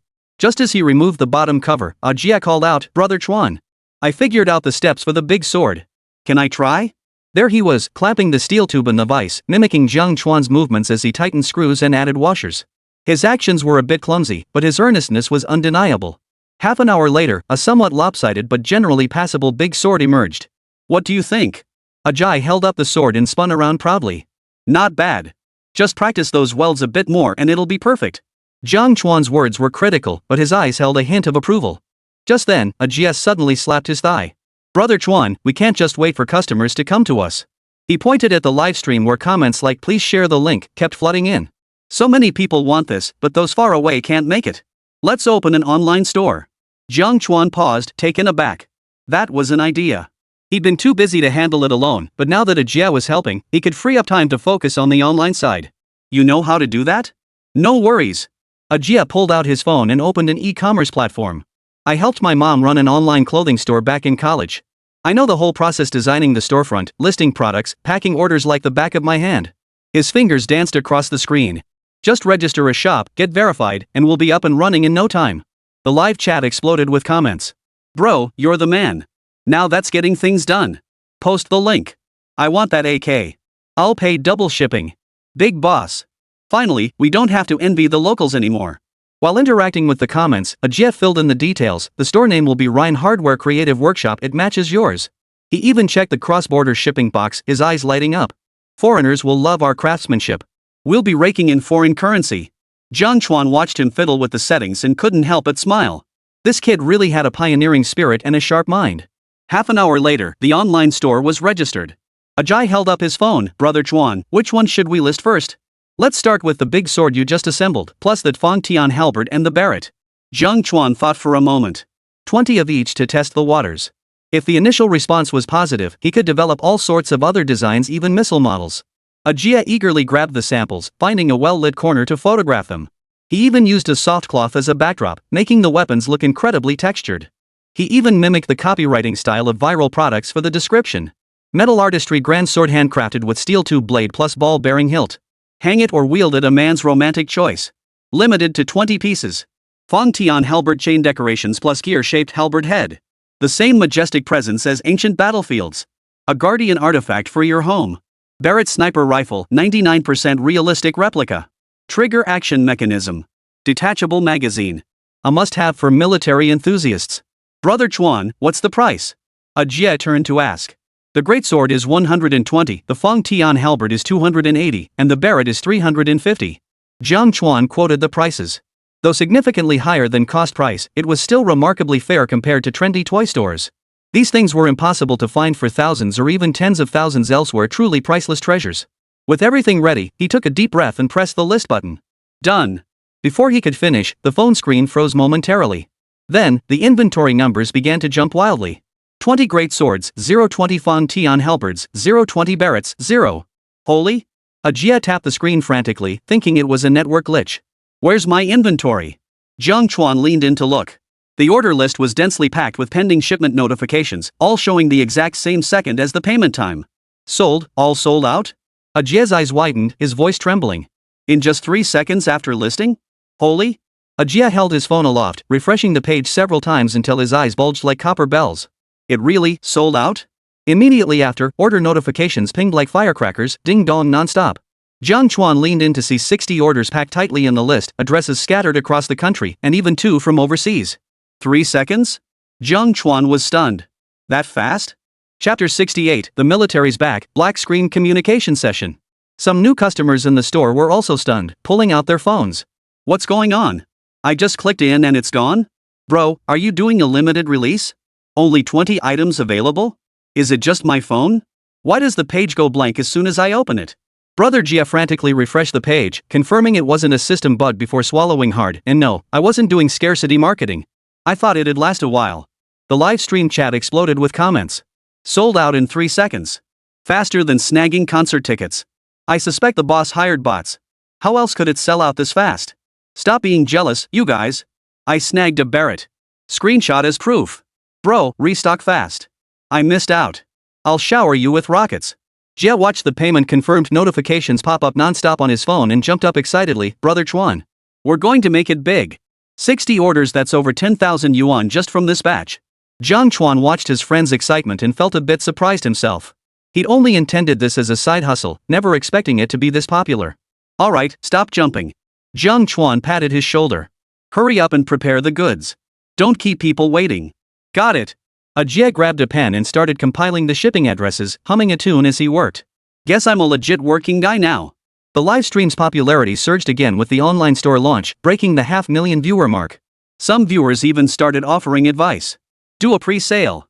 Produce based on orders so people don't miss out. Make smaller keychains. The big ones are hard to carry. Brother Jia as store manager, boss as chief designer, this combo is unbeatable. Why not post the tutorials online? I'd bow down to you. Jiang Chuan silently thanked his lucky stars he hadn't listed too many items, otherwise he'd never have made it home today. Hee, we're going to make a fortune. I'll keep listing more. Jia was beaming with pride, bursting with accomplishment. But Jiang Chuan pulled him back. Hold on. We can't handle too many orders. Just keep it limited daily. Send out the hardware materials list later. We could consider making tutorial videos. Jia, frantically adjusting inventory in the backend, froze at the suggestion. Tutorials? Share the list? But then people will just make their own who'd buy from us? Jiang Chuan picked up a freshly assembled mini M4 and spun it in front of the camera. There's no real technical barrier here. Anyone serious enough could figure it out by watching long enough or consulting a pro. Instead of hiding our techniques only to be copied, we'll openly share them. Those who want to learn can build their own, those who find it too much hassle can buy from us. Everyone gets what they need. The point isn't to hide our tech, it's to show everyone we're the real deal at this craft. Only then did Jia catch on, his eyes lighting up. Brother Chuan, that's a brilliant move. It makes us look generous while winning over fans. When they want a ready-made product later, they'll still come to us. With that, the audience who'd been left out suddenly felt relieved. What? They actually released the tutorial videos? The boss has elevated his game. This is what a true artisan looks like. Converted from casual observer to fan. For this kind of generosity alone, I'm buying another one. Get that tutorial up ASAP. My kid's been begging for an AK, I'll build him one myself. Soon, some deep pockets started showering gifts. Gift effects drifted like snowflakes, pushing the online viewership to a staggering 600,000. The platform even tagged it as a hot livestream. Jiang Chuan said no more, lowering his head to keep filling orders. Over the next 2 hours, the shop transformed into a weapons production line. Jiang Chuan personally taught Jia assembly techniques, from the basic big sword to the complex Barrett. Jia learned quickly and soon could independently assemble a decent-looking M4. Half an hour later. Brother Chuan, look at this. Jia held up his freshly assembled Barrett, excitedly gesturing toward the camera. How's that? Got the right vibe, right? Just as Jiang Chuan was about to say not bad, his peripheral vision caught an uninvited guest approaching the door. A military green SUV screeched to a halt by the roadside, its license plate bearing the word military. The door swung open, and 3 men in camouflage uniforms stepped out. Leading them was an officer with 2 bars and 3 stars on his shoulder, his gaze sharp as an eagle's, striding straight toward the shop. They moved with a fierce, intimidating presence. Jia was busy mimicking gunfire with his Barrett rifle, firing tuck-tuck-tuck at an old tire in the corner while humming the theme song from Wolf Warrior. He hadn't noticed the commotion at the entrance at all. Only when the thudding of military boots on concrete grew louder did he instinctively turn around. 3 soldiers in camouflage stood at the entrance. The 2-bar, 3-star insignia on the leader's uniform glinted coldly in the light, fixed on the gun in his hands. And as he turned, the muzzle was pointed straight at them. Jia's hand shook violently, sending the Barrett clattering to the floor. Parts scattered everywhere. Brother, don't panic. He raised his hands abruptly, his voice trembling. Don't shoot. It's fake. Just bolts screwed together. Jiang Chuan rubbed his forehead. This kid was so green. Viewers in the livestream chat exploded with laughter at the scene. Ha ha ha ha. Bro, that reaction you've been caught before, haven't you? How to turn a hardware store into an arms depot in 1 second. Director Lee, I just came to talk business. How did it feel like I'd infiltrated enemy territory? Who said the stream's about to cut out? Step forward. I'll bet a pack of spicy noodles it'll definitely cut out this time. Director Lee's gaze swept over the table laden with weapons, then landed on Jia with his hands raised. A vein throbbed at his temple. Last time he visited, it was just an appliance repair shop. How, in just a few days, had it turned into an arsenal? Mr. Jiang, Director Lee said with a hint of resignation, your business scope sure has expanded rapidly. Jiang Chuan picked up a part from the floor and smiled, trying to smooth things over. Just for fun. Customers like it, so I put together a few kits to sell. Director Lee, you didn't come here today for this, did you? Of course not. Director Lee's expression turned serious as his gaze swept over Xiao Zhang filming. Could you pause the live stream? I need to discuss something important with you. Jiang Chuan nodded and gave Xiao Zhang a knowing look. Xiao Zhang, accustomed to such interruptions, swiftly pressed pause, hoisted the camera, and headed out. Before leaving, he shot at Jia a good luck glance. The live stream screen instantly went black, but delayed comments kept scrolling frantically. Just as expected. The black screen meeting is back. I bet it's about yesterday's incident. Definitely. I knew the police wouldn't just let it slide, turns out the military took over. Brother Jia's still holding his hand up. Quick, tell him to put it down, his arm must be killing him.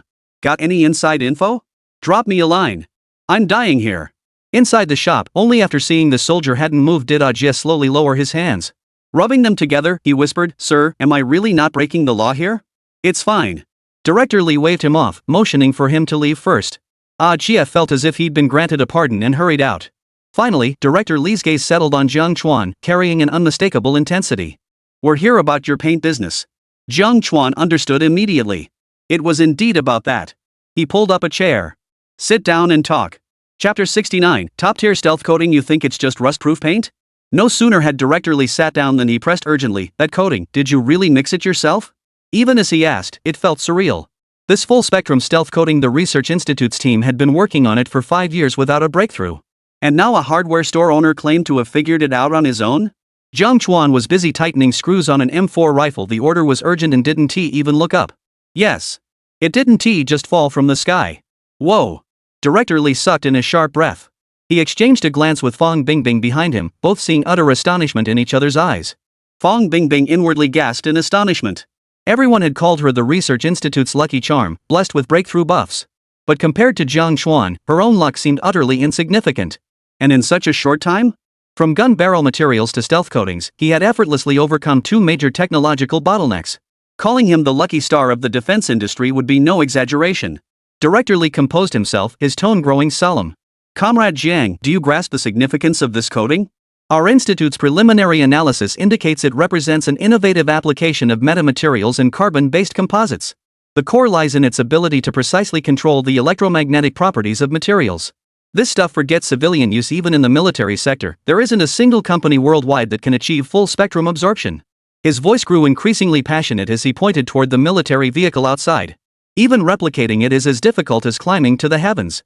Every step must be precise to the milligram. The slightest deviation ruins the effect. And you just mixed it by feel? This technology could advance our fighter jet stealth capabilities by at least a decade. The technical officer beside him added, exactly. We've attempted replication 3 times, with material ratios calibrated down to the milligram, yet the reflectivity remains 2 orders of magnitude off. Mr. Jiang, how did you achieve this? Jiang Chuan finally paused his work and glanced at him. Pretty much. Just tinkered with a few formulas. Blind luck. A blind cat stumbling upon a dead rat? Director Lee's lips twitched. If that was a dead rat, every cat in the world should retire. His heart pounded wildly at that moment. His worst fear was that Jiang Chuan would say he'd forgotten the formula or that it was an accident. He edged half a step closer, his voice tight with tension. So, can you make it again? The air in the shop seemed to freeze upon those words. Fong Bingbing clenched her palms, and the 2 officers held their breath. They knew all too well the value of this coating. Once mass-produced, it could cloak border patrol armored vehicles, mission-critical helicopters, and even individual combat suits in an invisibility cloak. The stealth capabilities of the entire Long Nation's fighter fleet would leap forward by several tiers. Just then, Jiang Chuan nodded toward a corner of the shop. You mean those, right? Following his gaze, they saw several paint buckets stacked in the corner, each labeled rust-proofing specialty. A thin layer of dust settled on them, making them look indistinguishable from the cheap, 10 yuan a bucket variety found at hardware store entrances. These. Director Li's voice trembled. He hurried over, carefully picked up a bucket, and gave it a shake. The sound of liquid sloshing inside echoed. Leftovers from the same batch. We mixed too much, Jiang Chuan said casually. We can still mix more. I remember the formula. Director Li and Fong Bingbing froze in place, utterly stunned. The cutting-edge material they treasured at the institute, requiring constant temperature and humidity control, were here with Jiang Chuan, labeled as rust-proof paint and casually piled in a corner gathering dust? If you need more, I can mix some up. Director Li. Fong Bingbing. 2 guards. He'd imagined countless possibilities: a secret lab in Jiang Chuan, high-tech equipment hidden away, even a mysterious team behind the scenes. But he never imagined that this cutting-edge material capable of advancing fighter jet stealth capabilities by a decade would be stored in a bucket labeled rust-proof paint, casually tossed into a corner of a hardware store, piled alongside wrenches and screws. Fong Bingbing instinctively reached out to touch the barrel. A cold sensation met her fingertips, and she could even detect a faint solvent odor. That scent exactly the same as the samples worth millions in the lab. It really is the same smell. She was overjoyed. Of course it's the same. We had extra thinking we could use it later for painting shelves rustproof and anti-static. How could we use different colors if the finish wasn't uniform? Jiang Chuan explained. Shelf painting? Director Li nearly lost his footing. If those old professors at the research institute found out their cutting-edge materials, developed through countless sleepless nights, were being used to paint shelves, they'd probably faint on the spot. Quick! Director Li snapped back to reality, grabbing Jiang Chuan's arm with urgency. Comrade Jiang, you're coming with me to the lab right now. Take these coatings, we need to test them immediately. He hadn't forgotten today's mission. Zhang Xiaogung's face already flashed through his mind. That ruthless battalion commander had suffered a setback in yesterday's exercise and was now relentlessly demanding countermeasure equipment. If this batch of paint passed testing and could be sent directly to the front lines, it might just turn the tide for the Red Army. Then he wouldn't have to take the fall. The mere thought of Colonel Zhang's murderous glare sent a chill down Director Li's spine. Jiang Chuan froze at his grip, then raised an eyebrow. So urgent? Urgent. Extremely urgent. Director Li nodded frantically, pointing at the barrels of rust-proof paint. Take all of this. The lab's equipment is on standby as soon as testing clears. Watching his desperate urgency, Jiang Chuan finally understood. No wonder the police had abruptly dropped the case and apologized. It had been taken over by the military. His coating had clearly hit a nerve with the military. All right. Jiang Chuan stood up, brushing dust off his hands. But what about my shop? I'll have someone watch it. Director Li immediately called over the guard at the entrance. Keep an eye on this shop. Don't let anyone go in. The guard snapped to attention and saluted. Yes, sir. Director Li glanced at the paint buckets in the corner, still feeling uneasy. He couldn't help but ask, Comrade Jiang, do you have a lot of this paint here? My demand is probably quite high. Not only do I need it for testing, but I also have to supply the military directly for immediate use. If the quantity isn't sufficient, it could cause problems. Jiang Chuan smiled confidently and gestured toward the back of the shop. We've got plenty.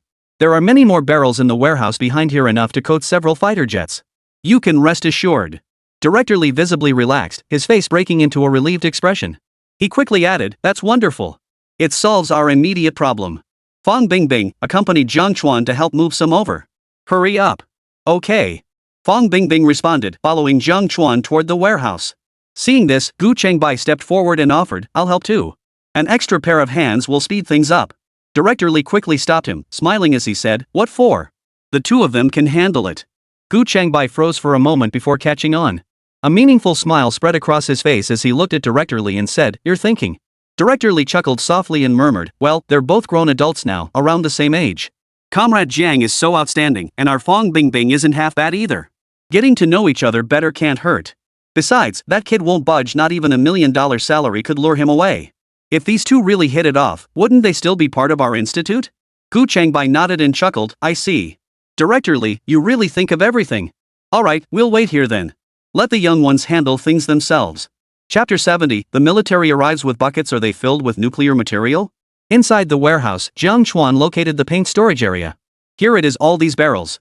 He pointed to a row of seemingly ordinary paint buckets. Fong Bingbing gazed at the paint, her heart filled with mixed emotions. Who would have thought these seemingly ordinary paint buckets held cutting-edge stealth materials capable of reshaping the military-industrial landscape?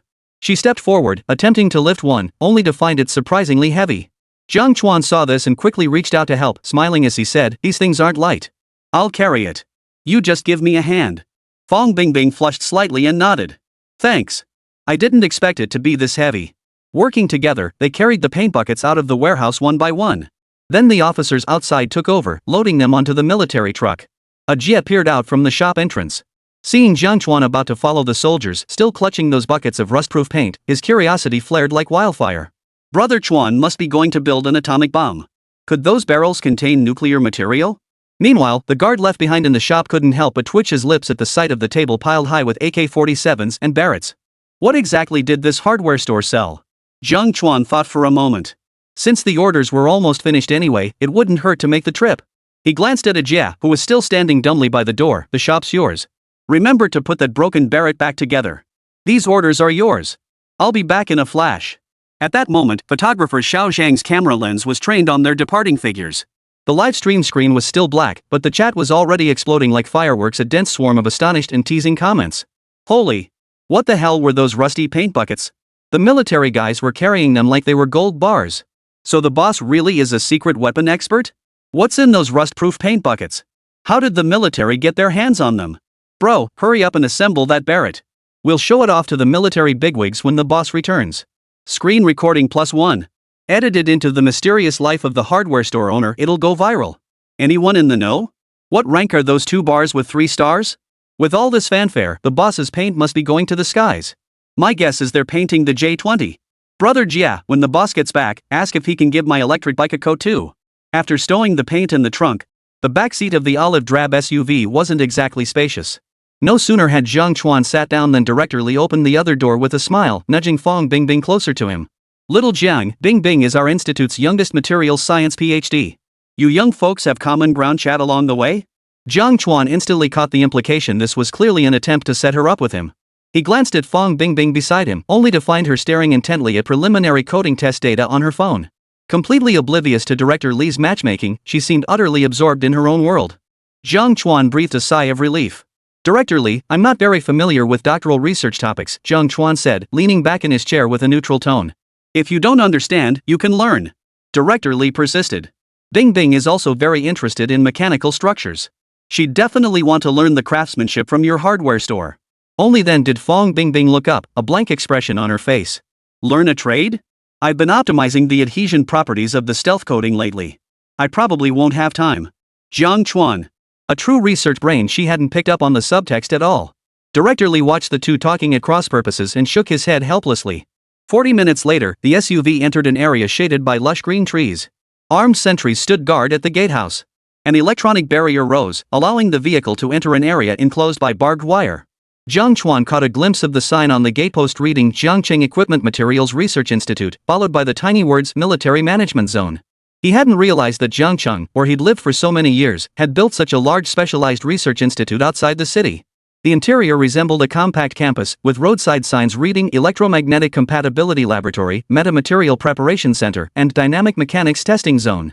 People in white lab coats or camouflage uniforms hurried past, each wearing a photo ID badge on their chest. We're here, Director Li said, opening the car door and pointing to a silver-gray building. This is our Materials Analysis Center. Bingbing's stealth coding project team is based here. Fong Bingbing pointed to the floor and added, my team is on the 3rd floor. As soon as they entered the lobby, Jiang Chuan was startled by the slogan on the wall. Beneath the bold words, strengthen the military through technology, start with materials, images of advanced equipment from fighter jets to aircraft carriers each bore the label breakthrough in domestic production of key materials. It was clear this research institute had taken on numerous cutting-edge domestic technology projects. Chief of Staff Zhu was also here. Director Li indicated the conference room at the end of the corridor. The door was open, revealing an officer with 2 stars on his shoulders, none other than Zhu Mingyuan, who had lost his temper at yesterday's military district meeting. Upon hearing of a breakthrough in the ghost vehicle incident, he had rushed here without delay. Spymaster Zhu's stern expression softened slightly upon seeing Jiang Chuan. He rose and extended his hand. Comrade Jiang, I've long admired your reputation. Thank you for the gun barrel material. It was the least I could do. Jiang Chuan shook his hand, but inwardly he was thinking. This pomp and circumstance was intimidating, even more elaborate than Yunjian Tech's headquarters. Thankfully, his nerves were steel. Glancing around, Jiang Chuan saw the laboratory already prepared for action. A dozen researchers in white lab coats surrounded a waist-high device labeled full-band electromagnetic reflectivity tester. As the security guard behind him carried in the bucket labeled anti-rust paint, all eyes turned toward it like spotlights. Director Lee wasted no time, immediately directing, open the barrel. Take a sample. Use testing device number 3. Begin testing. At the command. A gloved researcher carefully unscrewed the lid. The grayish-white paint emerged, carrying a faint solvent scent. He drew 1 milliliter with a pipette, dropped it onto a test strip, and placed it into the full-band radar reflectometer. The curve on the screen began to flicker, initially showing slight fluctuations. As the paint dried, the curve gradually stabilized, finally settling at a reflectivity of 0.01 square meters, matching the previous test results exactly. Success! Full-spectrum stealth performance is stable, with maximum adhesion rating. Azimuth coverage at 99.9%. Completely consistent with yesterday's coding data from the truck. The researcher in charge of the operation shouted excitedly. Chief of Staff Zhu slammed his fist on the table. Damn it! It actually worked! Chapter 71. On the night of my decisive battle, you deliver paint? This is fantastic. Director Lee rubbed his hands together and looked at Chief of Staff Zhu. Chief, now regarding Colonel Zhang. Send it to the front lines immediately. Chief of Staff Zhu turned and strode toward the exit. I'll personally escort the convoy to Longyan Mountain. Let those bastards in the Blue Force see what real stealth technology looks like. As he reached the doorway, he suddenly turned back to Jiang Chuan, his eyes filled with admiration. Comrade Jiang, thank you. Once the exercise is over, I'll treat you to a celebratory drink. Jiang Chuan smiled. No need for drinks. If you ever need your armored vehicles repainted, come find me. I'll give you a discount. Agreed. What's yours is yours, not a penny less. I've got urgent business now, so I'll be heading out. I'll make sure you get paid for all this paint. Hearing this, Jiang Chuan finally felt at ease. That's exactly what I was waiting for. Chief of Staff Zhu then turned to his subordinates and ordered. Divide the supplies immediately. Dispatch a helicopter to deliver them to Longyanshan to Zhang Xiaogang. Tell him if he can't win the exercise with this paint, he'd better not show his face back here. Yes, sir. The technical officer immediately grabbed the walkie-talkie. Calling air transport unit, prepare to receive special cargo. Destination, Longyan Mountain Exercise Zone.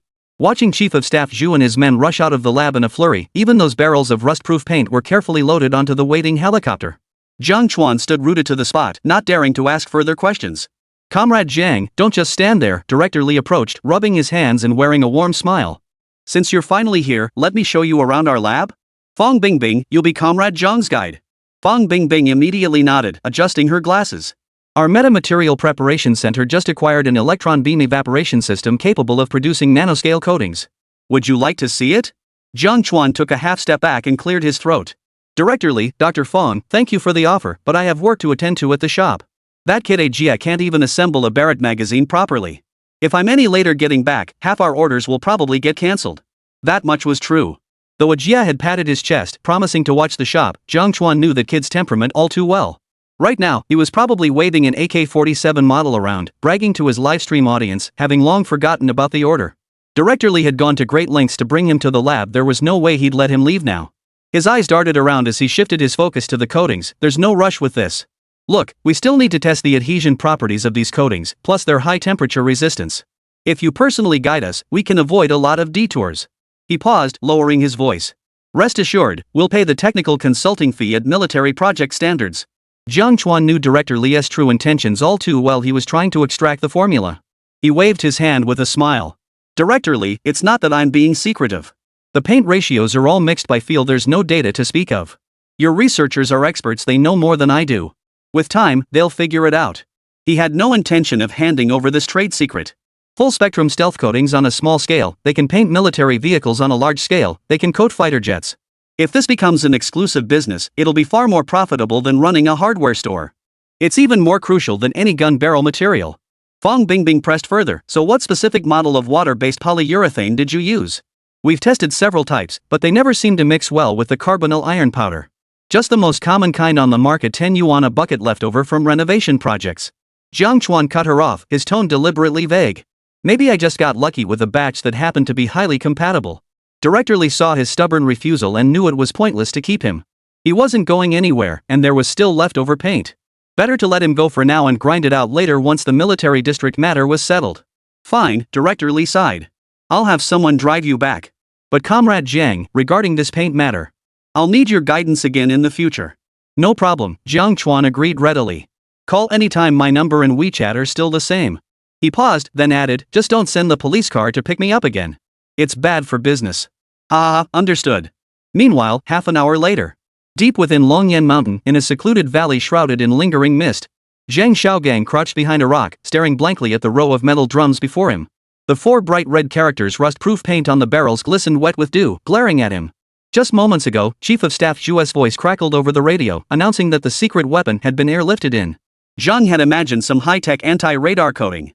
But the logistics crew had hauled in several large boxes of metal drums labeled rust-proof paint. This stuff? A young soldier weighed a paint can in his hands. Commander, is this rust-proof paint for our armored vehicles? Or does Director Li think we're turning into the Rust Army? Yeah, are we being set up?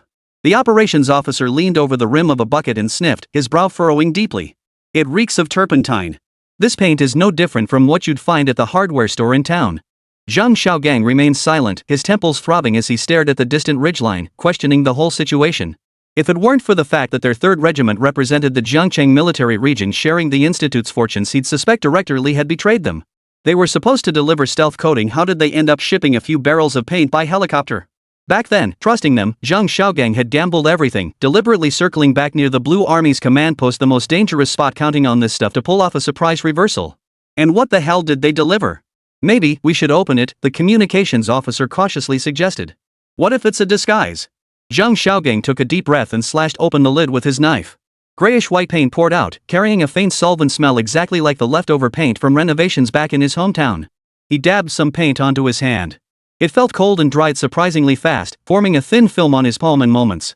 Zhang Xiaogang's forehead veins throbbed as he prepared to curse, but the communicator suddenly blared with a shrill alarm. Commander! Blue Force drones are approaching. 3 kilometers out. The observer's voice carried panic. They must have detected the transport helicopter's trail. Zhang Xiaogang snapped his head up, gazing toward the sky beyond the mountain hollow. A small black dot rapidly approached within the distant clouds, scanning the surrounding mountains. His heart sank. Especially since radio reports an hour ago had already indicated. Blue Force's radar had already locked onto their approximate location. The roar of the reconnaissance aircraft grew ever closer, like the sword of Damocles hanging overhead. Before tonight was over, their position would be pinpointed, surrounded by Blue Army armored companies, and the final battle would begin. No time for hesitation. Zhang Xiaogang sprang to his feet, kicking off the lid of a paint can. Who cares if it works? Paint it. Zhang Xiaogang slammed the tactical map onto a rock. Get to work. Paint the missile vehicle. The soldiers exchanged glances, but military orders were absolute. They picked up brushes and began dipping them into the rust-proof paint, coating the Dongfeng 17's hull. If the enemy finds out we're painting before the final battle, they'd probably laugh themselves silly. Chapter 72 Holy, this is holy water. Time ticked by. The missile vehicle was massive and angular, making painting an arduous task. One soldier muttered as he worked, if this doesn't work, we'll be heading into battle as painted targets just like the ones at the firing range. This dark humor drew a low chuckle from the group. This missile vehicle was their trump card, a game-changer capable of turning the tide of battle if it functioned properly. Its range was long enough, its accuracy high enough. But its sheer bulk made it a sitting duck. Radar could pinpoint it anywhere. The Blue Force would undoubtedly prioritize taking out these tools first, rendering them completely useless. This paint dries way too fast, huh? A rookie had just finished painting one side of the armor when he noticed the coating had already turned white. Scraping it with his fingernail, he found it hard as enamel. Zhang Xiaogang found it odd too. He ran his hand over the coating on the vehicle's hull. It felt smooth as sandpaper, completely different from the rough texture of regular paint. Stop dawdling. Apply the second coat. He barked the order, grabbing a brush himself to coat the missile launcher. An hour later, the once silver-gray missile carrier was completely transformed. A matte gray-white coating now covered its entire body. In the mist-shrouded jungle, it possessed an eerie stealth-like quality. Without a closer look, one would never suspect this was a colossal machine. Commander, shall we test it? The operations officer held up the portable radar, his palms sweaty. Surrounding soldiers paused their work, even holding their breath. Everyone knew that if the test failed, their hour-long paint job right under enemy noses would become the Army's annual training exercise joke. Zhang Xiaogang took a deep breath. Power it up. The radar screen lit up, green ripples sweeping across the jungle. A massive signal source should have appeared on the display. After all, the Dongfeng 17's radar cross-section was designed to be comparable to a small building. Yet now, the screen displayed only faint snowy static, not even a pinprick of a signal. Not powered up? Zhang Xiaogang frowned. It's on. Full power. The communications officer frantically checked the equipment. Antenna angle is correct too. Yet as the final ripple swept across, the signal on the screen suddenly vanished as if swallowed by a black hole, remaining completely flat. What's going on? The radar operator slapped the equipment hard. Broken? Scan the off-road vehicle next to us. Zhang Xiaogang pointed to the command vehicle nearby. The radar locked onto the SUV, and as sharp peak immediately appeared on the screen, the equipment wasn't broken. Test the missile truck now. This time, the screen displayed only a flat, smooth noise pattern, not even the most basic reflection signal. Holy! Someone cursed first, and the mountain hollow instantly fell silent. The soldiers exchanged glances, their brushes clattering to the ground. One soldier reached out to touch the missile vehicle's hull, glanced back at the radar screen, then suddenly crouched down and burst into laughter. This paint, it's amazing. The operations officer jumped up, nearly dropping his radar console. It's gone. The radar's vanished. The soldiers erupted into a frenzy, crowding around the screen and chattering excitedly. Is this paint made from fairy water? The DF-17? Something that big just vanished? Quick! Paint the armored vehicles too. Zhang Xiaogang remained motionless, his gaze fixed intently on the gray-white missile vehicle. Just then, a Blue Force reconnaissance drone buzzed overhead. Everyone recognized the model. It would sound an alarm whenever it detected large weaponry. Its camera circled overhead twice, then flew straight past the missile vehicle, heading deeper into the jungle. It hadn't even noticed the deadly weapon right beneath its feet. It worked! Zhang Xiaogang suddenly burst into laughter, slapping the missile vehicle. Well done, Director Li. Well done, rust-proof paint. What do you think? Aqiang rubbed his hands, his eyes sparkling with excitement. Commander, now we finally have a countermeasure. Zhang Xiaogang slammed his thigh, snatched the tactical map, and spread it on a rock. His finger jabbed hard at the marked location of Longyan Pass. Countermeasure? We're going to counterattack. He pointed at the terrain on the map, his voice brimming with unchecked excitement. Look, we're currently at Black Wind Pass, less than 5 kilometers in a straight line from the Blue Army command post. Only Eagle's Beak Canyon stands between us. This gorge is a natural choke point. If they want to flank us, they have to pass through this gap. Surrounding soldiers gathered around, studying the marked points on the map as they gradually grasped his meaning. Commander, you mean? Aqiang's eyes lit up. Hide the missile vehicle halfway up the mountain and deliberately expose ourselves at the gorge entrance? Exactly. Zhang Xiaogang traced an arc with his dagger. The Blue Force will assume we're cornered with no escape route and will definitely commit their main force through the gap to encircle us. Their radar's supposed to be so advanced? By then, forget spotting the missile vehicle, they won't even find our shadows. He paused, a ruthless smile curling his lips. Once their armored company is fully committed into the gorge, the Dongfeng 17 locks onto the gap. Then we deploy that camouflaged ATG vehicle to block the rear. All guns fire, the soldiers shouted in unison, their weariness vanishing from their eyes, replaced by a fervent fighting spirit. Too bad we're running low on paint. An old soldier glanced at the few remaining paint buckets and clicked his tongue. Otherwise, we could paint every armored vehicle and wipe out the Blue Army stronghold. Zhang Xiaogang waved him off. Enough! The Dongfeng 17 is the killer weapon. Just paint that Type 89 ATG one more layer, that'll suffice. He pointed to the small gun vehicle nearby. This thing's agile. Paint it, hide it on the canyon flank, and when the Blue Force advances, we'll hit them from both sides. Yes, sir. The soldiers sprang into action. The remaining paint was scarce, barely enough for half a gun carriage. They worked with meticulous care, coating even the crevices of the barrel as if the paint itself were a life-saving talisman. An hour later, the camouflage was complete. The Dongfeng 17 silently rolled into the dense forest halfway up the mountain, its launch port alone visible, aimed at the gorge. The anti-tank gun was concealed behind rocks on the flank, its muzzle slightly elevated, like a cheetah poised to strike. Zhang Xiaogang crouched at the observation post, scanning the canyon through his binoculars. The radio crackled with Blue Force's static. They were clearly still searching for the 3rd Regiment's trail. Commander, the drone is back, the observer whispered. A Blue Force reconnaissance drone drifted lazily over the canyon, its camera sweeping the mountainside yet failing to notice the missile vehicle mere yards away, heading straight for Black Wind Pass. There, Zhang Xiaogang had deliberately left several decoys carrying radios. Beep beep beep. Sure enough, the drone overhead immediately sounded an alarm, initiating a location warning. Got him, Zhang Xiaogang chuckled coldly, issuing orders into his communicator. Decoys, withdraw according to plan. Lead them to the gap. Chapter 73, Blue Force Assaults, Mantis Stalking Cicada. Beep beep beep.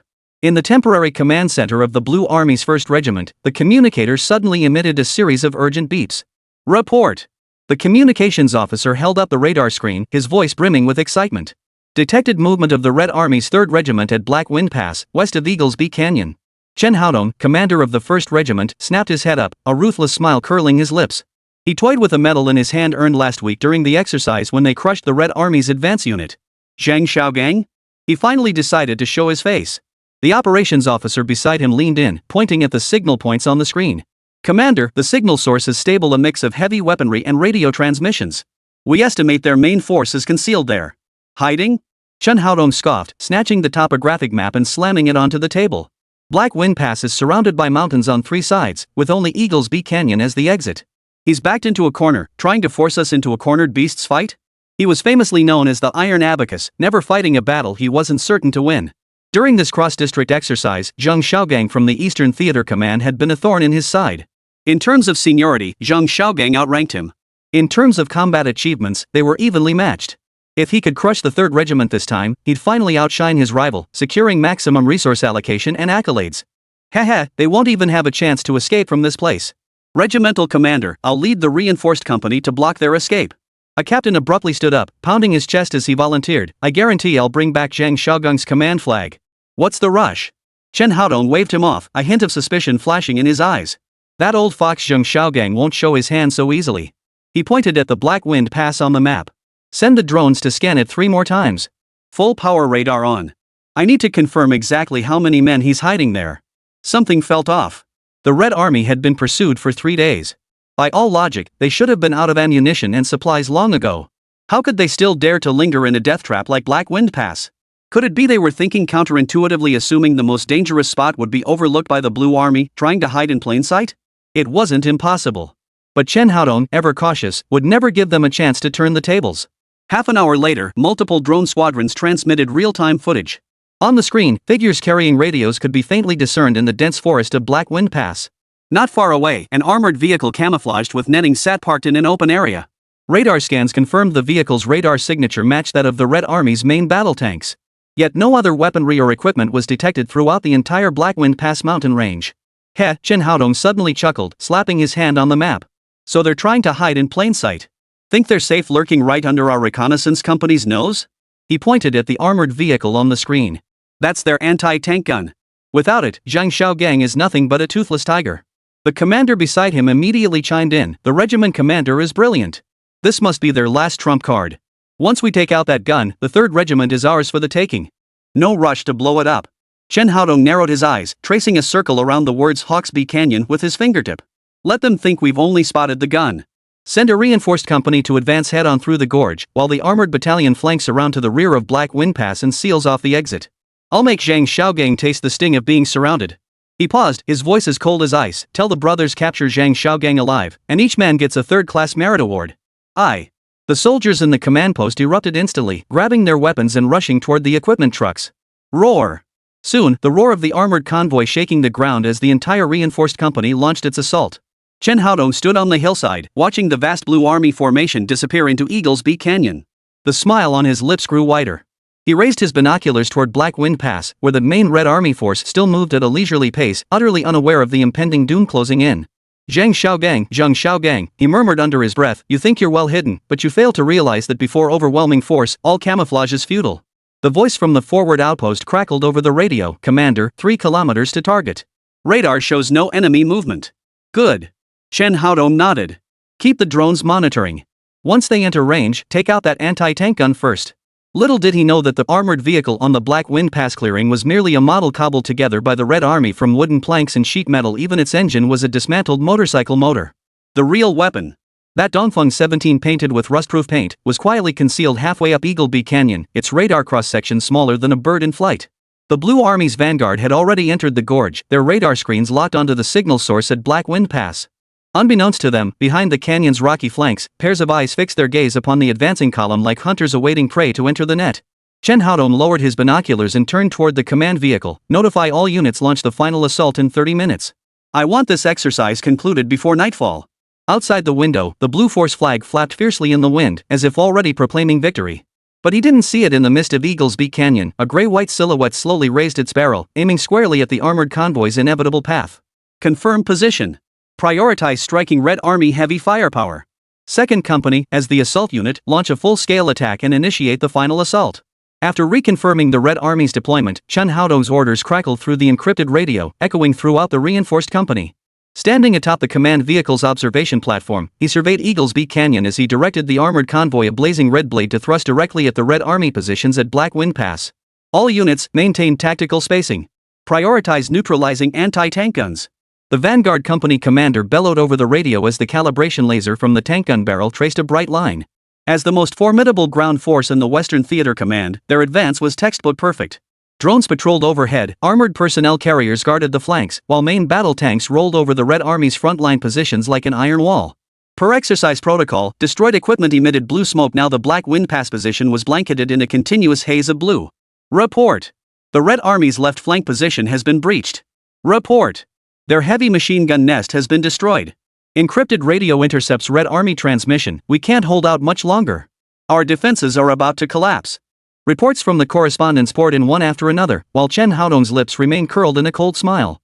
He picked up his binoculars and saw several soldiers in Red Army camouflage desperately abandoning their radios and diving into the dense forest, which only bolstered his confidence. What's the rush? He sneered into the radio. Is this all Zhang Xiaogan's got? Seems I overestimated him before. So this is the Eastern Theater Command's true caliber. The operations officer beside him leaned in. Regimental commander, the Red Army's anti-tank guns are still in position. They haven't moved. They're waiting to be disarmed, Chen Haodong said, lowering his binoculars. Tell the Vanguard Company to hold off on blowing it up. We'll keep it as spoils of war. Just then, Zhang Xiaogang's panicked voice crackled over the Red Army's encrypted radio. All units. Abandon positions. Immediately transition to guerrilla warfare in the mountains and forests. Now. Trying to escape? Too late. Chen Haodong slammed his fist on the command console. Armored battalion, accelerate. Block the retreat route behind Black Wind Pass. Reinforcement company, charge in and capture Zhang Xiaogang alive. Blue Army soldiers erupted in fervor. The Vanguard Company's tanks charged into the Black Wind Pass camp first, their tracks crushing the ammunition boxes left behind by the Red Army. The tank commander leaned out and shouted, "Brothers of the 3rd Regiment, lay down your arms and you won't be harmed." The infantry company followed close behind. Some were already fantasizing about the 3rd-class merit medal they'd earned for capturing Zhang Xiaogang alive. Push harder. Pierce the 3rd Regiment's rear. Show them who's boss. Tanks and armored vehicles streamed in one after another, filling the entire gap of Eagle Beak Canyon. They linked end to end, forming a steel dragon. Preparing for the final hunt. Chapter 74, Ghost Missile Vehicle Mid-Slope, Yellow Bird in the rear. Reporting to HQ, Drone Squadron, Tank Squadron, all units have entered Black Wind Pass. Deep within the dense forest, Zhang Xiaogang stared at his portable radar. The screen was densely packed with blue dots, all now inside the gorge. He gave a subtle nod to the communications officer, a barely perceptible smile curling his lips. You're being overly cautious, young man. You won't take the bait unless you slip up. Now. Halfway up the mountain, the Dongfeng 17 missile launcher, camouflaged in grayish-white paint, suddenly stirred. The camouflage net was torn away, the launch platform slowly rose, and the barrel aimed directly at the Blue Force tank at the very front of the valley. The moment the operator pressed the launch button, the exercise system's laser emitter fired an invisible beam that surged toward the valley. Haha, our 2nd company's gonna score big this time. Let's take him down. At that moment, the tank commander of the Blue Army's 2nd Company charged his tank to the very front, unleashing a barrage of blank rounds upon the camp. Watching the enemy casualty data scroll across the display, he beamed with delight. But the next second. Boom! No earth-shattering explosion, only a blinding red cloud of smoke erupted from the turret of their tank. That was the simulation system's indicator for destroyed. What the hell? The commander abruptly thrust his head out, staring blankly at the crimson smoke above. Did we get hit? The 2nd tank, following closely behind, had just begun to slow down when red smoke instantly billowed from its turret too. Damn it! Where's the attack coming from? No radar detection. An anti-tank missile? But their artillery vehicle was under our fire control.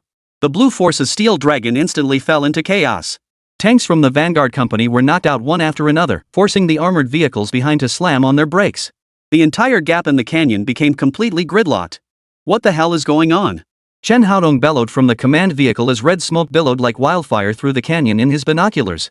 The operations officer frantically checked radar data, but the screen remained blank. Commander, no missile signals detected. Their weapons seemed to have appeared out of thin air. Out of thin air? Chen Haodong snatched the radar screen, staring at the area representing the Red Army positions. There were only a few scattered blue dots, Red Army soldiers marked as casualties, no signs of heavy weaponry whatsoever. Just then, the radio crackled with the forward company commander's shrieking voice, filled with unprecedented terror. Commander! It's the DF-17. Their missile launchers are halfway up the mountain. Chen Haodong snapped his head up, gazing toward the western slope of Eagle Beak Canyon. Through the morning mist, a gray-white silhouette slowly rotated its gun barrel. Sunlight glinted off the coating, reflecting a dull metallic sheen. It was the very rust-proof paint missile launcher he had scanned 3 times with high-power radar, yet never detected. How is this possible? He shouted. Why didn't the radar detect it? This missile carrier, it's a ghost? No one could answer him. Red smoke still billowed through the canyon as Blue Force tanks fell like dominoes, their once fierce assault collapsing into rout. Casualty rate soared to 70%. Deep within the dense forest, Zheng Xiaogang stared at the Blue Army's stagnant formation on the radar and suddenly burst into laughter. "Commander Chen, how does this rust-proof paint taste?" He barked orders to his communications officer, "Order the ATG vehicles to move in and cut off their retreat." From behind the rocks flanking the canyon, the Type 89 anti-tank gun painted with half a bucket of camouflage suddenly opened fire. Red smoke billowed from the Blue Army's rear armored vehicle. The entire Eagle Beak Canyon had become a true pocket. Chen Haodong clutched his binoculars tightly, his expression blank.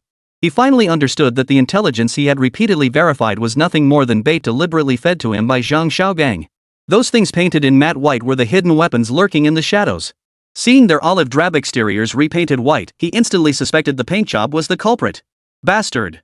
he muttered under his breath, his voice betraying a first hint of disbelief and panic. "Investigate! What the hell is that thing?"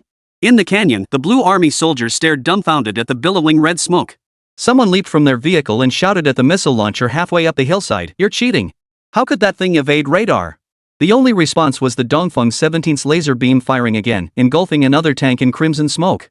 The crimson smoke continued to spread through the canyon like a fire dragon devouring steel. The Blue Force's armored convoy was completely paralyzed. The lead tank became a sitting duck, while the vehicles behind, unable to retreat due to blocked paths, could only watch helplessly as the Dongfeng 17's barrel repeatedly turned toward them. "Anti-tank missiles! Take it down!" Chen Haodong bellowed from the command vehicle, his voice distorted by rage. Two Blue Army soldiers hoisted a portable anti-tank missile launcher, aimed at the missile vehicle halfway up the hillside, and pulled the trigger. The missile streaked skyward, trailing a fiery plume, but suddenly lost lock-on as it neared the target. It plunged into the dense forest. "What the hell?" The soldiers stared in disbelief. Its infrared signal vanished, the technician screamed, staring at the equipment. "We can't lock on." Chen Haodong shoved him aside and took control of the radar himself, but the screen remained blank. The gray-white missile vehicle seemed to have blended into the mountain backdrop. No matter which frequency band they scanned, only static noise responded. "Everyone out. We're going in on foot," he ordered, eyes red with fury. "Blow that thing up with explosives if you have to." The Blue Force soldiers braced themselves and scrambled out of the vehicle. Barely a few steps into their run, laser beams fired from the dense forest struck them, red smoke billowing up one after another. Zhang Xiaogang's infantry, concealed in the shadows, had been waiting for this moment.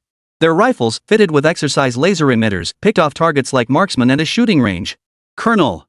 Our retreat is cut off." The communications officer's voice trembled with panic. "Our armored vehicle was destroyed by the Red Army's anti-tank gun."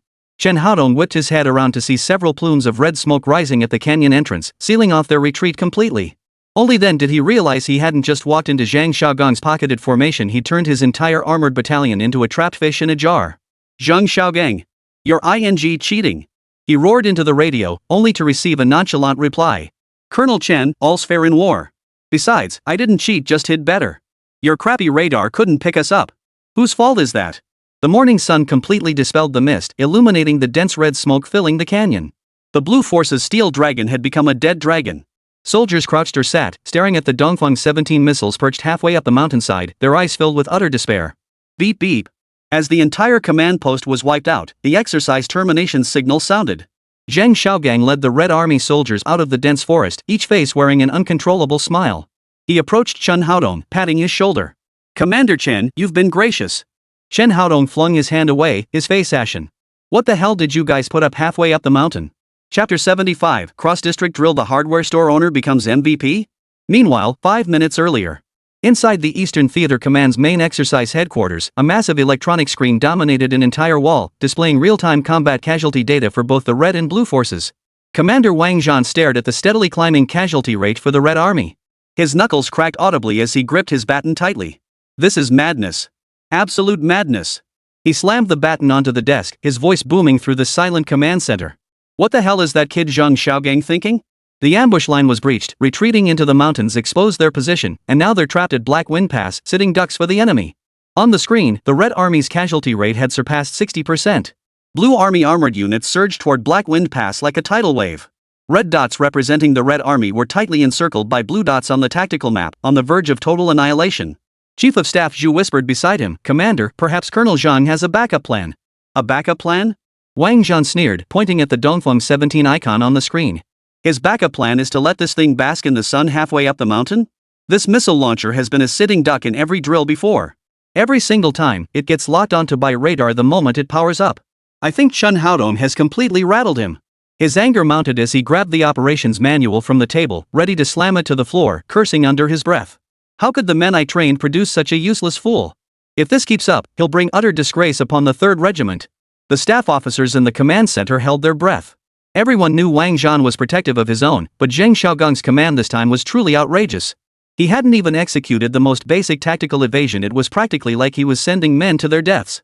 Wang Zhan's rage only intensified.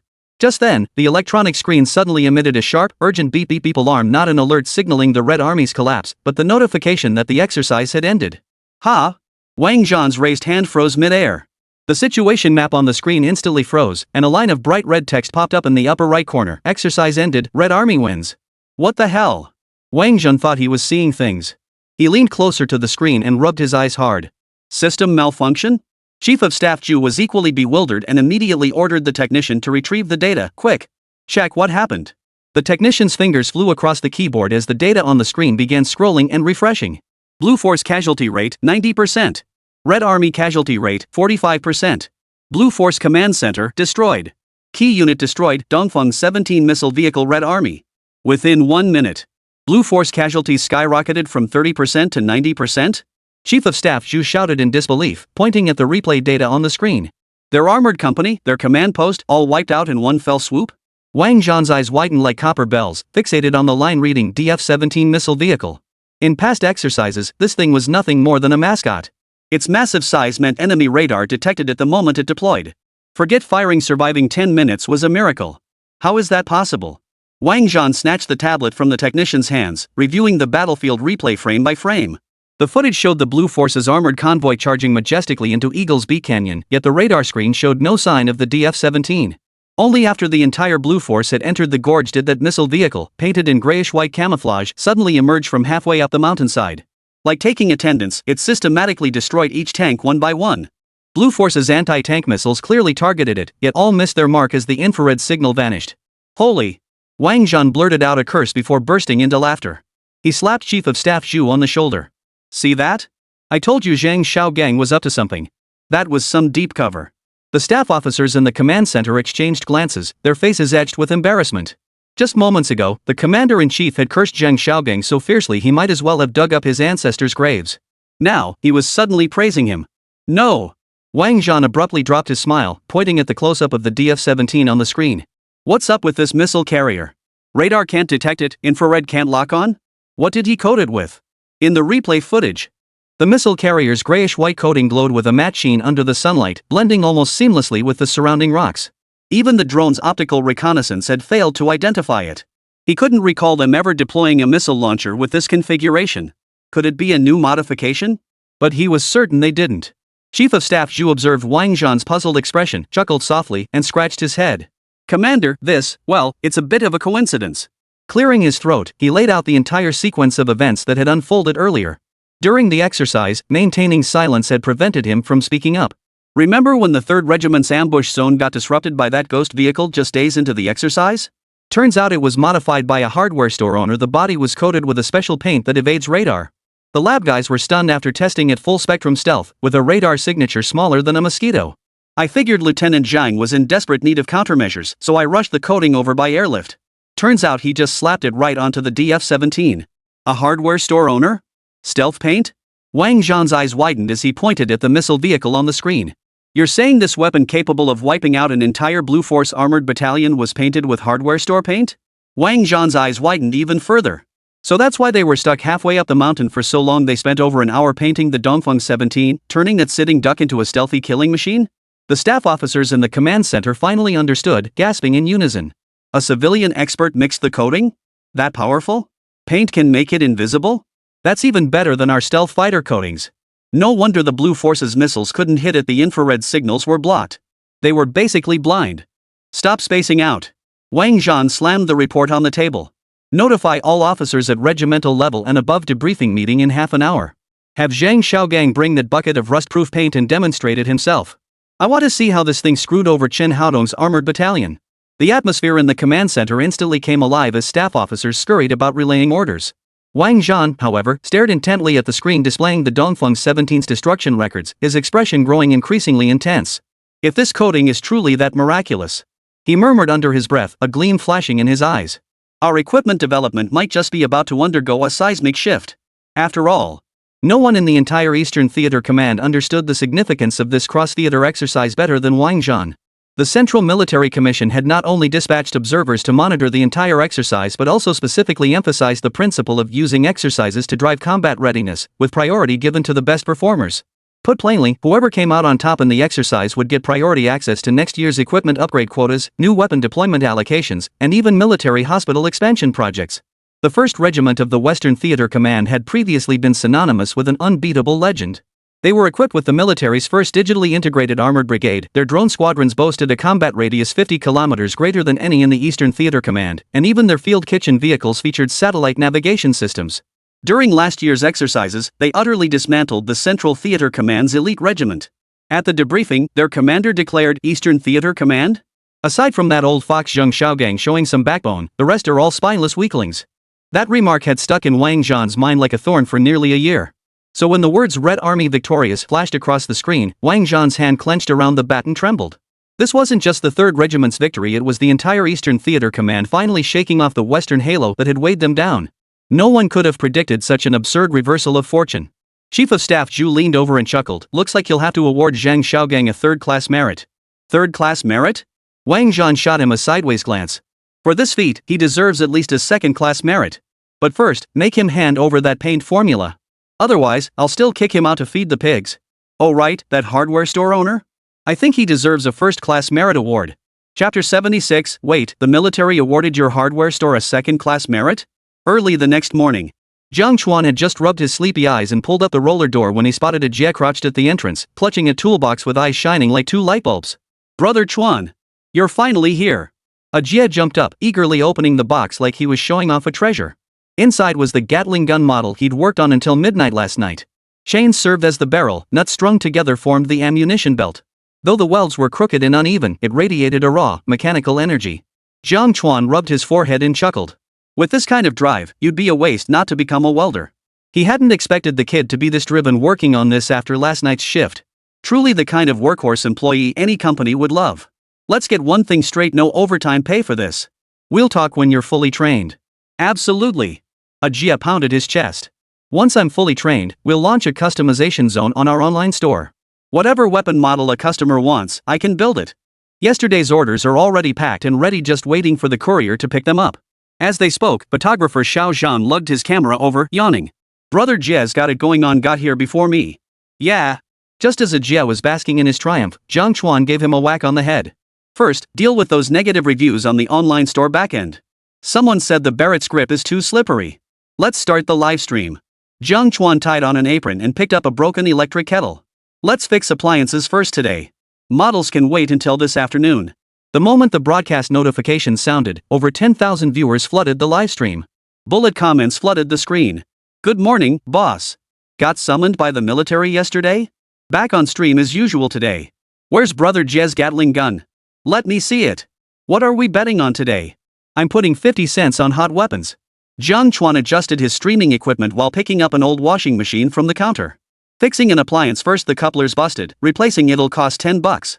His hands moved with precision as the screwdriver spun like a flower in his grasp. Within minutes, the part was disassembled. When he had a moment to spare, he picked up the pile of parts again and began assembling a green dragon crescent blade. Using a bent steel pipe with a blade, he pieced together dragon patterns from gears. Even the serrated edge along the blade's spine was crafted from nuts strung together, giving it a rustic mechanical flair. With skills like yours, boss, it's a shame you're not making action figures. I'll pay $500 for a pre-order. Hey, wake up.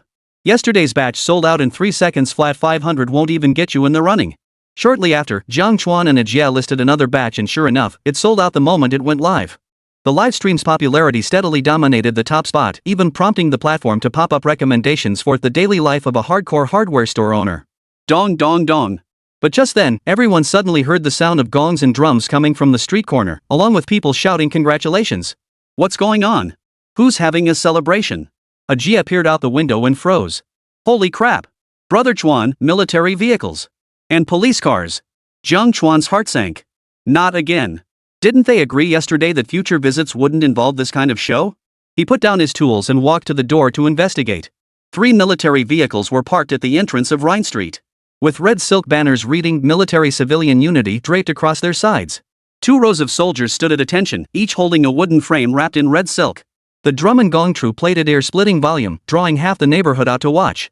One photographer, seeing the military vehicles, instinctively reached to shut down his camera only to freeze mid-motion. Who are they presenting this banner to? The old lady from the neighborhood grocery store peered out, utterly bewildered. Hasn't anyone around here been commended for meritorious service? Old Jiang from next door hobbled over with his cane, squinting at the red silk draped over the military vehicle. Suddenly, he slapped his thigh. Could it be my son, Xiao Hu? He's a squad leader in the army. He called recently saying he'd been honored and was planning a surprise for me. His words drew the neighbors closer. Uncle Jiang, your little tiger's made something of himself. Judging by the pomp, it must be at least a third-class merit award. With all this fanfare, it might even be a second-class merit. Grandpa Jiang beamed from ear to ear, stroking his beard as he nodded. That stubborn boy of mine has always been headstrong. He must have worked his fingers to the bone in the army. Jiang Chuan stood at his shop entrance, watching the soldiers carry the red silk-covered wooden frame toward him. A vague sense of foreboding crept over him. The direction they were heading seemed to be straight toward his hardware store. Brother Chuan, it doesn't seem to be heading for Grandpa Zhang's place. A Jia tugged at his sleeve, pointing at the officer leading the way. Isn't that Staff Officer Zhu who came to pick up paint yesterday? Jiang Chuan looked closely and recognized Zhu, the chief of staff. Dressed in a crisp military uniform, Zhu held a gold embossed certificate in his hands and was waving toward the hardware store. We're done for. Jiang Chuan's heart sank. He turned to hide inside the shop, but Zhu called out to him, Comrade Jiang, don't hide. We're here to present you with an honor. At those words, the entire street froze, all eyes turning to Jiang Chuan. Little Jiang? It's for little Jiang? He just runs a hardware store. What kind of merit could he have earned? He was just hauled off in a police car the other day, and now he's got military honors? The live stream chat exploded with comments. I knew it. The boss is definitely no ordinary guy. Handcuffed yesterday, decorated today. This plot twist is more thrilling than any drama. The hardware store owner's comeback story, from suspect to hero. Grandpa Zhang, what about my son's surprise? Comrade Jiang Chuan, congratulations. Chief of Staff Zhu extended his hand with a smile, his voice booming, I brought you the good news. Jiang Chuan froze in place, good news? I didn't do anything. Chief of Staff Zhu motioned for a soldier to unveil the red silk ribbon. Inside the wooden frame lay a gold embossed certificate. It bore the words second-class merit in bold characters, signed by the Eastern Theater Command Headquarters, with a gleaming gold military medal pinned beside it. Boom! This time, the neighbors erupted in a frenzy. The hardware store owner got a second-class merit? Jiang's got it going on. Kept that under wraps. No wonder military vehicles came yesterday. Turns out he earned a medal. Ajia held his phone steady for the live stream, his hands trembling as the chat exploded. Holy crap! Boss is awesome. Second-class merit. I knew the boss was no ordinary guy. He's pulled off something major for the military. Damn it, he won't get called away again, will he? What about my orders? Boss, you're so busy. Only then did Jiang Chuan snap out of it, pointing at the certificate and stammering, This is for me? Of course it's for you. Chief of Staff Zhu slapped him on the shoulder, stepped closer, and whispered in a voice only they could hear. Your stealth coding helped the Red Army win the exercise, shattering the Western Theater Command's undefeated myth. You deserve this recognition. Commander Wang said he'll invite you to give a technical lecture at the military region headquarters later. Jiang Chuan stared at the military medal in his hand, suddenly feeling the wrench in his grasp grow heavy. Now he finally understood why they'd rushed in yesterday, airlifting the paint with such urgency. Never imagined it would go straight into battle. Seems like it even earned them a major achievement. Jiang Chuan scratched his head. I'll take the award, but maybe skip the lecture? I still have electrical repairs to do. All he wanted was to run a hardware store in peace. Why did he always get caught up in so much trouble? Chief of Staff Zhu laughed heartily. Don't worry, it won't interfere with your business. This is a bonus from the military district, and here's this. He handed over a plaque. Military Civilian Joint Construction Advanced Unit. Hang it outside your shop. If anyone dares cause trouble, just mention the military region's name. Gongs and drums sounded again as neighbors applauded. Ajia waved his phone, snapping photos, while Xiao Zhang shoved his camera right in front of Jiang Chuan. Even the old lady from the grocery store brought over a plate of fruit. Congrats, Jiang! After completing the award ceremony with a cheerful smile, Chief of Staff Zhu suddenly changed the subject. Oh, right, Comrade Jiang, we still have that business deal to finalize. Jiang Chuan's eyes lit up. This was exactly what he'd been waiting for. Chapter 77, just waiting for you. The big stealth paint deal arrives. You mean those dozen or so barrels of paint? He pulled out his ledger, or a red circle marked, July 15th, Zhongcheng Research Institute Materials Center picked up 12 barrels of rust-proof paint, unpaid. Though labeled exclusively for rust prevention, you've seen its effectiveness. Pricing must align with military stealth coding standards.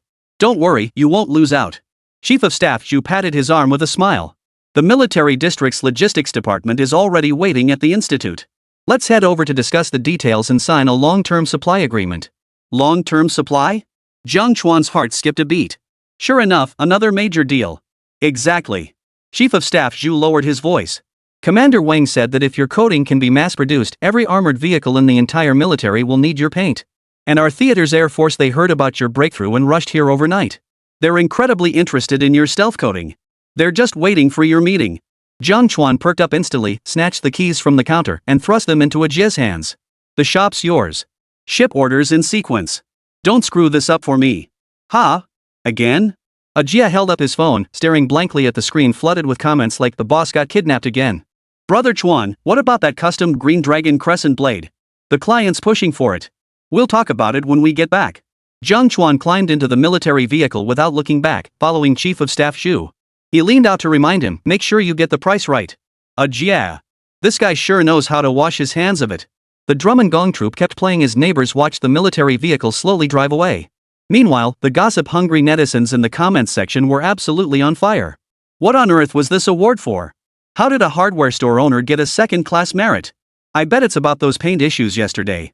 It can't really be nuclear materials, can it? I knew that paint was fishy. I suspected something when the military hauled it away yesterday. That's way too conservative. Maybe it's anti-gravity coating? Look how stable the military vehicles were when they arrived. Could it be? Brother Chuan is a retired elite soldier? Running the hardware store to cover his tracks, and yesterday's summons was an emergency recall? Laughing so hard I'm passing out. Handcuffed the day before yesterday, delivering paint yesterday, getting a second-class merit today. Brother Chuan's last 3 days have been more thrilling than my entire 3 years. Grandpa Zhang, where's my son's surprise? Creepy when you think about it. Brother Chuan fixes appliances so fast. Did he use to disassemble missiles? Meanwhile, chaos erupted in the production control room. Assistant Wang clutched his head, yelling into the walkie-talkie, Director Zhang. Director Zhang. Police cars are at Studio 66 again. 3 of them. Wait, there are military vehicles too. Did yesterday's incident go unsolved? Our show's about to get shut down. Director Zhang emo froze. Again? How many times? Is this never going to end? But when he rushed over, he discovered that Studio 66 wasn't blacked out. The cameraman beside him pointed at the monitor and suddenly interjected, Brother Wang, look. Those aren't police cars arresting people, they're delivering a banner of appreciation. Red silk. And a certificate of commendation. Xiao Wang snapped his head up, following the direction of the cameraman's finger. On the screen, Chief of Staff Zhu was handing a gold-embossed certificate to Jiang Chuan. The camera zoomed in, and the words second-class merit were glaringly obvious. Second-class merit? Xiao Wang froze, wiping away tears. For Jiang Chuan? Zhang Yimou also froze, pointing at the screen, speechless for a long moment. He'd been producing shows for over a decade, filmed celebrities' scandals, recorded ordinary people's rags to riches stories, and recently captured police raids. But he'd never seen a guest pull off a triple play in 3 days, getting taken away by the police, submitting materials to the military, and receiving a second-class merit. Holy! Zhang Yi suddenly swore, his eyes gleaming with excitement. Xiao Wang! Quick! Replay that footage. Zoom in. Get close-ups of the military vehicle, the award certificate, the soldier's posture, capture every detail. Xiao Wang hadn't processed it yet, Director? Aren't we about to get banned? Screw that. Start streaming to channel 66 immediately. Our contestant just earned a second-class merit award. This will absolutely break viewership records. Yes, sir. Half an hour later. Amidst the uproar outside, Jiang Chuan had already arrived at the Eastern Theater Command's main exercise conference room. Come in. As the guard pushed open the conference room door, Jiang Chuan instinctively straightened his back. The circular conference room, spanning half the size of a basketball court, was filled with people seated around a dark brown solid wood table. The stars on their shoulder insignia and the ranks of the senior officers gleamed brightly under the overhead lights.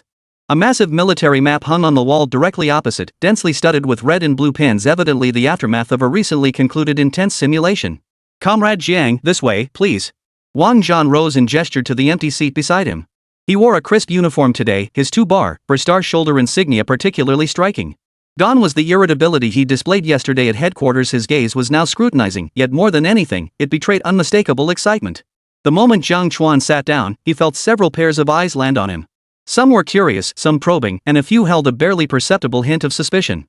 Zhao Peng, the Air Force commander seated to Wang Zhan's left, spoke first. Comrade Jiang, I hear your coding can make the DF-17 disappear on radar? Theoretically, yes. Jiang Chuan nodded, still feeling somewhat embarrassed.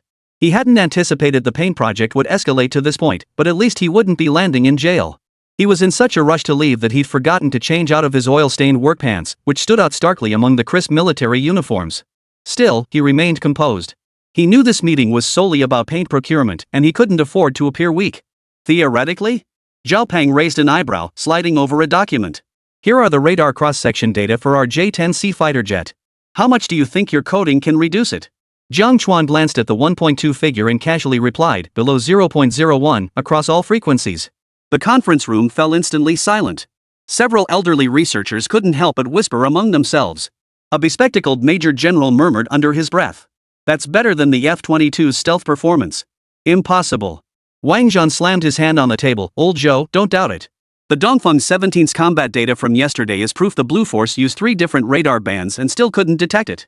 He turned to Jiang Chuan, his tone solemn. So we want to conduct a live test using the J-10C, right here at the Longyan Mountain Test Range. This afternoon. This afternoon? Jiang Chuan froze. No prep needed? Prepare what? Zhao Peng waved his hand dismissively. We brought paint samples, and the fighter is already on standby. We're just waiting for you, the chief designer, to give the nod. He deliberately emphasized the words chief designer, his eyes twinkling with teasing. Who would have thought that the stealth challenge that had military bigwigs racking their brains would be solved by a hardware store owner using rust-proof paint? At this point, the corners of everyone's mouths couldn't help but curl upward. It was precisely this stroke of luck that allowed them to be the first to act, making their Air Force department the inaugural pilot unit for the coding. The other theater commands would likely be green with envy. Meanwhile, Jiang Chuan's mind was racing with calculations. If the field test succeeded, a long-term supply contract would be a sure thing. He looked up and smiled. No problem. But if the tests pass, the purchase price will be exactly what I said. Chapter 78, Painting Fighter Jets with a Brush? You're something else, kid. Not holding back at all, bargaining with us right off the bat. You're the first one to try that. Wang Zhan chuckled. Rest assured, the military procurement price won't shortchange you. And he shifted gears. If the tests pass, the Eastern Theater Command Air Force will be your first pilot unit. Once rolled out across the entire military, your hardware store, your paint factory will need to ramp up production. Chief of Staff Ju chimed in from the side. Other theater commands don't know about this paint yet. We need to move fast. By the time they catch on, it'll be too late to get their hands on it. His remark drew laughter from everyone in the conference room, instantly lightening the mood. Without further delay, Wang Zhan grabbed the encrypted phone on the table and dialed. By Tianhua, transfer your 2 most prized J-20s to the Longyanshan test base. They must arrive within half an hour. Air Force Commander Bai Tianhua's voice came through the line, tinged with surprise. Old Wang, you're snatching fighter jets? Half an hour? I just finished their maintenance. Cut the crap. Wang Zhan bellowed into the receiver. This concerns a breakthrough in the entire military's stealth technology. If we delay, neither of us can afford the consequences. Hanging up, he nodded toward Jiang Chuan. Let's go. I'll show you something. The test base was nestled deep within Longyan Mountain's valleys, its tens of thousands of square meters of apron enclosed by barbed wire. Sentinels stood armed and alert in guard posts, while atop the distant control tower, radar antennas slowly rotated. As Jiang Chuan followed Wang Zhan onto the tarmac, he was immediately captivated by 2 silver behemoths. 2 silver-gray J-20 fighters sat at the end of the runway. Their streamlined fuselages resembled crouching eagles, their skin reflecting the sunlight with a cold, hard metallic sheen. Ground crew in orange vests bustled around them upon receiving orders. Radar vehicles and signal towers formed a semicircle in the distance. The entire area was designated a military restricted zone, where even the wind carried a sense of grim tension. Holy crap! Jiang Chuan couldn't help but gasp. He'd seen countless images of fighter jets online, but witnessing the real thing up close revealed just how awe-inspiring these machines truly were. The missile pylons beneath the wings, the phased array radar at the nose, the thrust vectoring nozzles at the tail, every detail radiated a deadly beauty. It absolutely struck the deepest romantic chord within a man's heart. No way I'm building my own fighter jet someday. He vowed silently. This is our way, Long. Wang Zhan's voice brimmed with pride. The one on the left uses active stealth paint. The one on the right, it's yours starting today. For this test, the team planned to paint one with Jiang Chuan's new coating and the other with the old one. Comparing the two would reveal the results simple and efficient. Several engineers in white protective suits were performing final checks on the fighter jet. Hearing Wang Zhan's words, they all turned to look at Jiang Chuan with curiosity. This kid, clad in work pants and clutching a wrench, hardly looked like a cutting-edge materials expert. It was even harder to imagine him as the mastermind behind the revolutionary stealth coding that had stunned the world. Commander Wang, the procedures for the live fire test are all set. An engineer wearing glasses handed over a document. According to the plan, we'll first test the radar cross-section of 2 fighter jets, then conduct simulated aerial combat evasion maneuvers, and finally perform missile lock-on tests. Wang Zhan waved his hand. No changes to the procedure. Focus on the one on the right. He turned to Jiang Chuan. You'll be the one applying the paint to the fighter later. That'll be a lot of work for you. Jiang Chuan froze, pointing at the J-20's massive fuselage. I'm painting it? This thing is huge. I'd be painting until dark and still wouldn't finish. He thought he'd just be watching the action, not actually getting his hands dirty. Who said you'd be doing it alone? Wang Zhan chuckled, gesturing toward the nearby engineering crew. These 20 young men are professionals. You tell them the steps and they'll handle the work. Jiang Chuan finally relaxed, picking up the paint bucket he'd brought. Steps? Simple. First wipe the fuselage clean, no oil residue, then just start painting. Same as painting a radiator, apply it evenly, no bubbles, and it'll dry in half an hour. Everyone present froze in shock. The bespectacled engineer couldn't help but interject, Comrade Jiang, you're not joking, are you? Applying stealth paint demands extremely precise environmental conditions. Temperature must be controlled at 25 C1C, humidity can't exceed 40%, and specialized electrostatic spray equipment is required. He paused, his tone laced with disbelief. Have you heard of the Eagle Nation's F-22? Applying its stealth coating requires a climate-controlled, dust-free hangar. Operators must wear full protective suits with filtered breathing. Repairing a tiny patch costs tens of thousands of Eagle dollars. And you plan to paint radiators? Jiang Chuan scratched his head. My coating isn't that delicate. He unscrewed the bucket lid, dipped his finger in the paint, and smeared it on the iron plate. See? It cures at room temperature. It's dust-proof, moisture-proof, and you can apply it with any old brush. Once dry, it's super durable, even a pressure washer won't budge it. Wang Zhan watched the paint rapidly dry on the metal plate, his eyes growing brighter. So you mean we can touch up the paint anytime during field operations? Absolutely. Jiang Chuan patted his chest. Last time I painted old Wan's security door next door, it rained but didn't slow us down. It still dried rock solid. Great. Great. Great. Wang Zhan exclaimed 3 times, then slapped his thigh emphatically. This is exactly the coating our military needs. No finicky equipment, no complicated procedures. In combat, you can mix it with a bucket of water and apply it with a brush. That's what I call combat ready. The engineers exchanged bewildered glances, still finding it hard to believe. They'd spent over a decade developing stealth coatings, with installation standards filling a thick manual only for a hardware store owner to dismiss it with, it's just like painting radiators? Stop spacing out. Wang Zhan ordered. Follow Comrade Zhang's instructions, start wiping down the fuselage. The engineering troops sprang into action, wiping down the J-20's fuselage. Jiang Chuan stood on the boarding ladder, directing them where to apply extra coats and where to apply thinner layers. The leading edge of the wing has a large curve, give it 2 extra coats and don't leave any blind spots. The tail section tends to collect dust, so apply a slightly thicker coating there. He spoke with authority, occasionally tapping the fuselage with his wrench, as if inspecting an old washing machine in his own shop. Chapter 79, Live Fire Testing, One-Sided Carnage. Is it really that simple? Bai Tianhua watched the fighter gradually transform into a grayish-white hue, his astonishment growing by the second. This wasn't applying stealth coating, it was practically painting the fighter with rust-proof paint, like something you'd see at a hardware store entrance. Bai Tianhua felt his decades of military engineering knowledge being overturned. That's it? That's it. Jiang Chuan stood up and clapped his hands. 2 more coats. Wait 3 hours for it to dry, and we can head to the radar station for testing.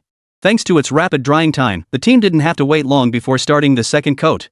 And just like that, in under 4 hours, all preparations were complete. The team arrived at the command center of the testing base to observe the entire process. Attention all units, live air combat testing commences. Bai Tianhua's voice boomed over the command center's PA system as he stood before the circular display, his gaze fixed on the green dots representing the 2 J-20 fighters. On the tarmac, 2 pilots clad in anti-G suits saluted the control tower with a crisp military salute before deftly climbing into their cockpits. Roar! Roar! Roar! The roar of engines instantly split the valley. The 2 J-20s slid down the runway like silver arrows, their tail flames spewing orange-red fire. Almost simultaneously, they lifted off the ground and soared into the sky. Flight 1 new paint scheme has entered designated airspace, altitude 8,000 meters, speed 1.2 Mach. Aircraft 2 current paint scheme has entered designated airspace, altitude 8,200 meters, speed Mach 1.1. The tower's announcements echoed through the command center. The test procedure involved the 2 fighters pulling apart to sufficient distance until neither could detect the other's position, then engaging in simulated aerial combat using radar. Jiang Chuan stood on tiptoe, watching through the circular screen as two green dots gradually separated across the blue sky until they were 50 kilometers apart. This was the standard initial separation distance for simulated dogfights. Turn on your radars and search for targets. Manhwa ordered. On the left side of the screen, the radar interface for Aircraft 1 quickly flashed a red dot representing Aircraft 2, displaying clear data on coordinates, speed, and altitude. Meanwhile, on the radar screen of Flight 2 on the right, the display remained a steady sea of clutter, with only sporadic reflections from scattered clouds. Flight 2 reporting, no target detected. Requesting expanded search range. The voice of Pilot 2 came through the headset, tinged with confusion. Aircraft 1 reporting, Aircraft 2 lot. The pilot of Unit 1's voice was steady and authoritative. Inside the command center, engineers instinctively leaned forward, eyes glued to the screens. The bespectacled engineer muttered, impossible. Our active radar has a 150-kilometer detection range. How could it miss? Jiang Chuan folded his arms, watching the green dot of Machine 1 slowly pivot, circling toward Machine 2 like a falcon. On the screen, Aircraft 2 continued its mindless straight flight, completely unaware of the danger closing in. Beep beep beep, a lock-on alert sounded from Unit 1, and a lock-on successful prompt popped up on the screen. According to the drill rules, Unit 2 was now deemed shot down.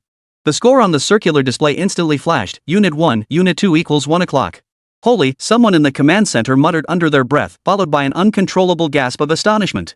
Manhwa clenched his fists tightly, his eyes narrowing sharply. In his 30 years in the Air Force, he had never seen an operational radar system fail to detect one of their own J-20s. The pilot of Aircraft 2's panicked cry crackled through the headset, laced with disbelief. Captain. I'm locked on. But my radar shows nothing. Where is he? Just then, Pilot 1's voice came through, tinged with teasing. Old Zhang, take a look behind you at 6 o'clock. The number 2 pilot yanked the stick hard, executing a perfect barrel roll. Through the canopy, he clearly saw number 1 just 300 meters behind him, its gray-white fuselage nearly blending into the clouds under the sunlight. How is that possible? Pilot 2 shouted in disbelief. Is my radar broken? You're right under my nose, and it didn't register a thing. In the command center, the screens replayed the earlier footage. As number 1 approached number 2, its radar signature remained consistently below 0.0001 square meters smaller than a bird's reflection. Current radar systems were utterly incapable of detecting it. This is revolutionary. The bespectacled engineer pushed his glasses up his nose, his voice trembling. At this distance, an F-22's radar cross-section is at least 0.05 square meters. Our current coatings are 0.1 square meters. But this new coating. Wang Zhan slapped Jiang Chuan on the shoulder, grinning from ear to ear. Comrade Jiang, this coating is even more impressive than we anticipated. Jiang Chuan scratched his head. Maybe I applied it more evenly? Everyone. Still talking about paint application at a time like this?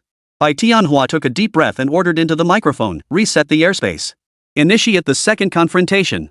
Unit 2, activate anti-stealth mode. Unit 1, maintain your course. He had to confirm this wasn't a fluke. The second confrontation commenced. Unit 2 immediately activated its most advanced anti-stealth radar, cranking the power to maximum. The ripples on the screen nearly became jagged. Yet 10 minutes passed. Machine 1 circled around it 3 times like a ghost, and the anti-stealth radar remained completely silent. Report. Locked again. The pilot of Unit 2's voice carried despair. This isn't air combat, it's a one-sided slaughter. The score instantly became 2 o'clock. Chapter 80, Ghost Fighter, Unbelievable Record. The next 10+ minutes became a one-sided hunting game for Machine 1. On the circular display, Machine 1 streaked like a gray-white lightning bolt, diving, climbing, executing unimaginable maneuvers around Machine 2. Meanwhile, the radar screen of number 2 remained blank. Pilot Old Zhang could only rely on visual search. The gray-white coating of machine number 1 seemed to blend seamlessly with the sky. Often, it wasn't until the wings were nearly grazing his canopy that he realized its presence. Beep beep beep, the lock-on alerts became a constant background noise in the command center, rising and falling in a shrill, relentless chorus. 3 o'clock. 5 o'clock. 8 o'clock. The score skyrocketed like a rocket launch.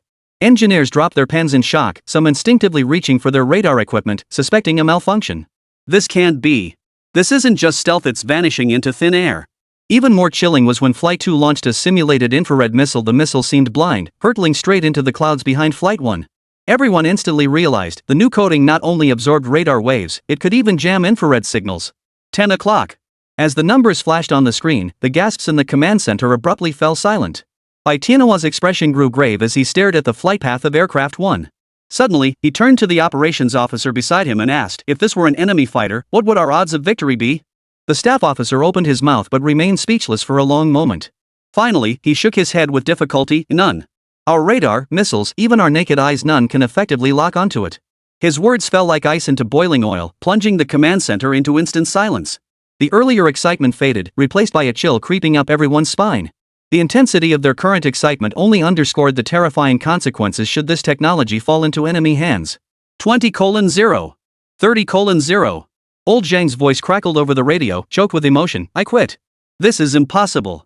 It's circling right beside me, I can hear its engines, but it's not showing up on radar. This is cheating. Wang Zhan ignored his complaints, his eyes fixed intently on the screen showing Unit 1. He suddenly realized that during its low-altitude penetration, Target 1's silhouette remained indistinct even to ground-based optical reconnaissance systems. Its gray-white coating adjusted its hue like a chameleon, blending seamlessly with the ambient light. 50:0. When the score flashed on the screen, the command center fell into complete silence. No one spoke, only the roar of the fighter engines echoed across the screens.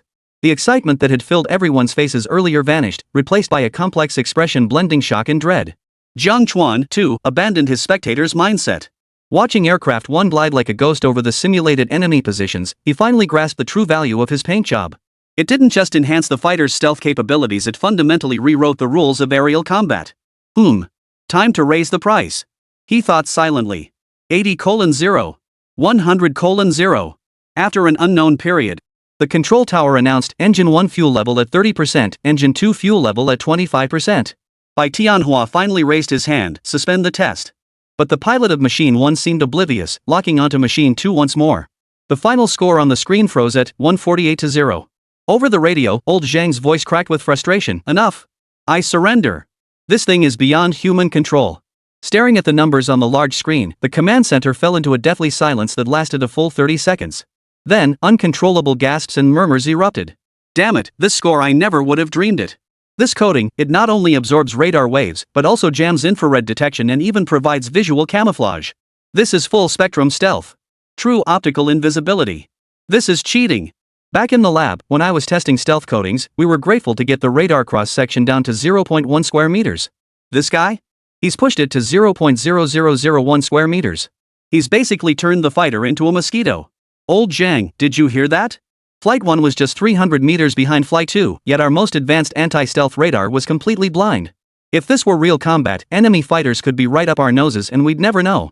That's pure suicide. You bet. Look at its maneuverability, it's like a game. With this coating, they didn't even need to change the aerodynamic layout. Stealth performance just skyrocketed. This isn't just paint, it's black tech. Bai Tianhua remained silent, just rubbing his hands until his knuckles turned red. After a long pause, he finally managed to say, damn it. If this coating had come out 3 years earlier, our Air Force wouldn't be obsessing over their F-22s every day. Now it's their turn to lose sleep. He then stood up abruptly, walked to Jiang Chuan, and saluted with a crisp military salute. His voice was hoarse. Comrade Jiang, on behalf of the Air Force, thank you. At that moment, everyone realized they were standing at a turning point in Air Force history. Chapter 81, Stealth Coating Procurement, a price satisfying both sides. An hour later, everyone returned to the conference table. This time, however, the atmosphere was even more charged. The rosewood table was covered in documents, with the words Stealth Coating Procurement Pilot Program standing out prominently at the top. Wang Zhan tapped the tabletop. Cigarette butts had piled up like a small mountain in the ashtray. The test results are right here. Let's cut to the chase. Step 1. Completely repaint all 3 J-20 squadrons of our Air Force with the new coating as a pilot program. He pointed to the terms in the plan. Establish a dedicated procurement team led by Comrade Lee from the Research Institute. Funding will be allocated from this year's equipment upgrade budget with priority assurance. Director Lee immediately nodded. No problem. I'll have the logistics department coordinate with Comrade Jiang this afternoon. We'll order 500 barrels, first enough to coat 1 squadron's fighters. Stability testing must continue uninterrupted. Wang Zhan shifted his focus to the bespectacled engineer. The 10,000-hour weather resistance test, extreme temperature simulation, and battlefield corrosion experiments, not a single one can be skipped. If this thing fails during an international exercise, none of us can afford the consequences. After all, this was a brand new product. Even though it had passed live aircraft testing, it still required more extensive and prolonged verification. Better safe than sorry. Mention of the international exercises made the meeting room atmosphere grow even heavier. The joint military exercise held at the Tri-Border region is the military's flagship event this year. Each nation's most advanced equipment will be showcased. Whether we can outshine the West and reclaim Yazwa's top spot in the land forces rankings hinges entirely on this mission. It's not just about the fighter jets. Chief of Staff Zhu interjected, his eyes gleaming. I think tanks and armored vehicles should be tested too. Imagine our Type 99A tanks coated with this paint. They'd blend into the grasslands like invisible sheep when enemy radars scan the area. And individual combat gear. A young staff officer interjected excitedly, if we could develop a coating for body armor, our special forces would truly become ghosts during missions. The discussion grew increasingly heated as everyone envisioned the coating's applications. Even the most conservative veteran engineer began calculating how much would be needed to coat an aircraft carrier. Wang Zhan waited until the discussion had died down before raising his hand to signal silence. His gaze settled on Jiang Chuan. Comrade Jiang, I must speak my mind. The barrel materials and stealth coatings you've developed are game-changing hard assets. The military desperately needs talent like yours. Would you be interested in joining the Military Region Research Institute? The offer was irresistible: Rear Admiral rank, a dedicated lab, and unlimited funding to research any materials you choose. Jiang Chuan hesitated barely at all before shaking his head. Commander Wang, thank you for the offer. I'm used to my freedom. I can't sit in an office. Running my hardware store suits me just fine. But Wang Zhan grew impatient. How can a hardware store compare to national defense? To me, they're the same, Jiang Chuan smiled. Everywhere, it's about figuring out how to make things better, just that I work with paint and wrenches, while you guys deal with fighter jets and tanks. Joking aside, they wanted to milk his research for free? Not even the heavens themselves could make that happen. A wave of regret washed over the conference room. Bai Tianhua tried to plead further, but Wang Zhan cut him off. Enough. To each his own. You can't force someone to do what they don't want. As long as he's willing to supply us with coatings, it doesn't matter where he is. The disappointment lingered, but Director Li was already scheming. He glanced at Fong Bingbing taking notes in the corner, then looked at Jiang Chuan, suddenly struck by an idea. He'd have to speak with Fong Bingbing later, perhaps assign her an extra task to keep a closer eye on Jiang Chuan's livestream. Given that kid's talent, he might just come up with something great again someday. With her scientific lucky charm constitution acting as a go-between, collaboration would be smoother. Besides, Fong Bingbing discovered Jiang Chuan, and Jiang Chuan had done such a huge favor for the institute. Their connection was no coincidence. If the young people interacted more, who knows? Maybe something could blossom? Director Li found the idea increasingly plausible. He discreetly winked at Gu Changbai beside him, who instantly got the message and gave him a thumbs up. Soon, the meeting progressed to negotiating the paint's price. After some discussion, Jiang Chuan cleared his throat and steered the conversation back on track. Regarding the coating price, I've given it some thought. Everyone perked up immediately. Even Wang Zhan, who had been feeling down moments ago, sat up straight. 15,000 yuan per kilogram. Jiang Chuan announced the price with a hint of shrewdness on his face, typical of a small businessman. This price includes material costs and my technical service fee. For bulk purchases exceeding 1,000 barrels, we can offer a 10% discount. A moment of silence fell over the conference room before it erupted with low murmurs of astonishment. That's incredibly cheap. Jiang Chuan was quite satisfied with this price, especially since the system's support meant the cost per barrel didn't even exceed a few hundred yuan. The military was even more satisfied. No one understood what this price meant better than the military. The stealth coating on the United States F-22 fighter jet costs a staggering 150,000 Eagle dollars per kilogram converted to dragon currency. That's nearly $1 million. And that didn't include subsequent maintenance costs. After every supersonic flight, the coating developed microscopic cracks that required repair in climate-controlled hangars. The maintenance cost for a small section alone equaled the price of a family sedan. More troublesome still, this coating is extremely sensitive to environmental conditions. It oxidizes at humidity levels above 50%, and in salt spray environments, entire sections can peel off. Building dedicated maintenance hangars for these fighters alone requires each base to invest over 100 million yuan. Jiang Chuan's coating, however, remained completely intact after undergoing supersonic maneuvers, low-altitude penetration, and extreme temperature tests during the simulated dogfight. This means it requires no special maintenance, no need to shelter it from rain, wipe off dust, or even high-pressure washing has minimal impact. This rugged durability virtually eliminates follow-up costs, offering military operators who prioritize combat effectiveness an absurdly high cost-performance ratio. Smiles spread across the faces of the leaders in the conference room. Even the usually stern military chief of staff loosened his tie, a rare gesture. They were all doing the math in their heads. In 1 week, Jiang Chuan would deliver the upgraded barrel material innovation that would boost tank gun penetration by 30% and enhance overall stability. Now, with the sudden emergence of stealth coating, it was as if both the Army and Air Force had been equipped with ghost cloaks simultaneously.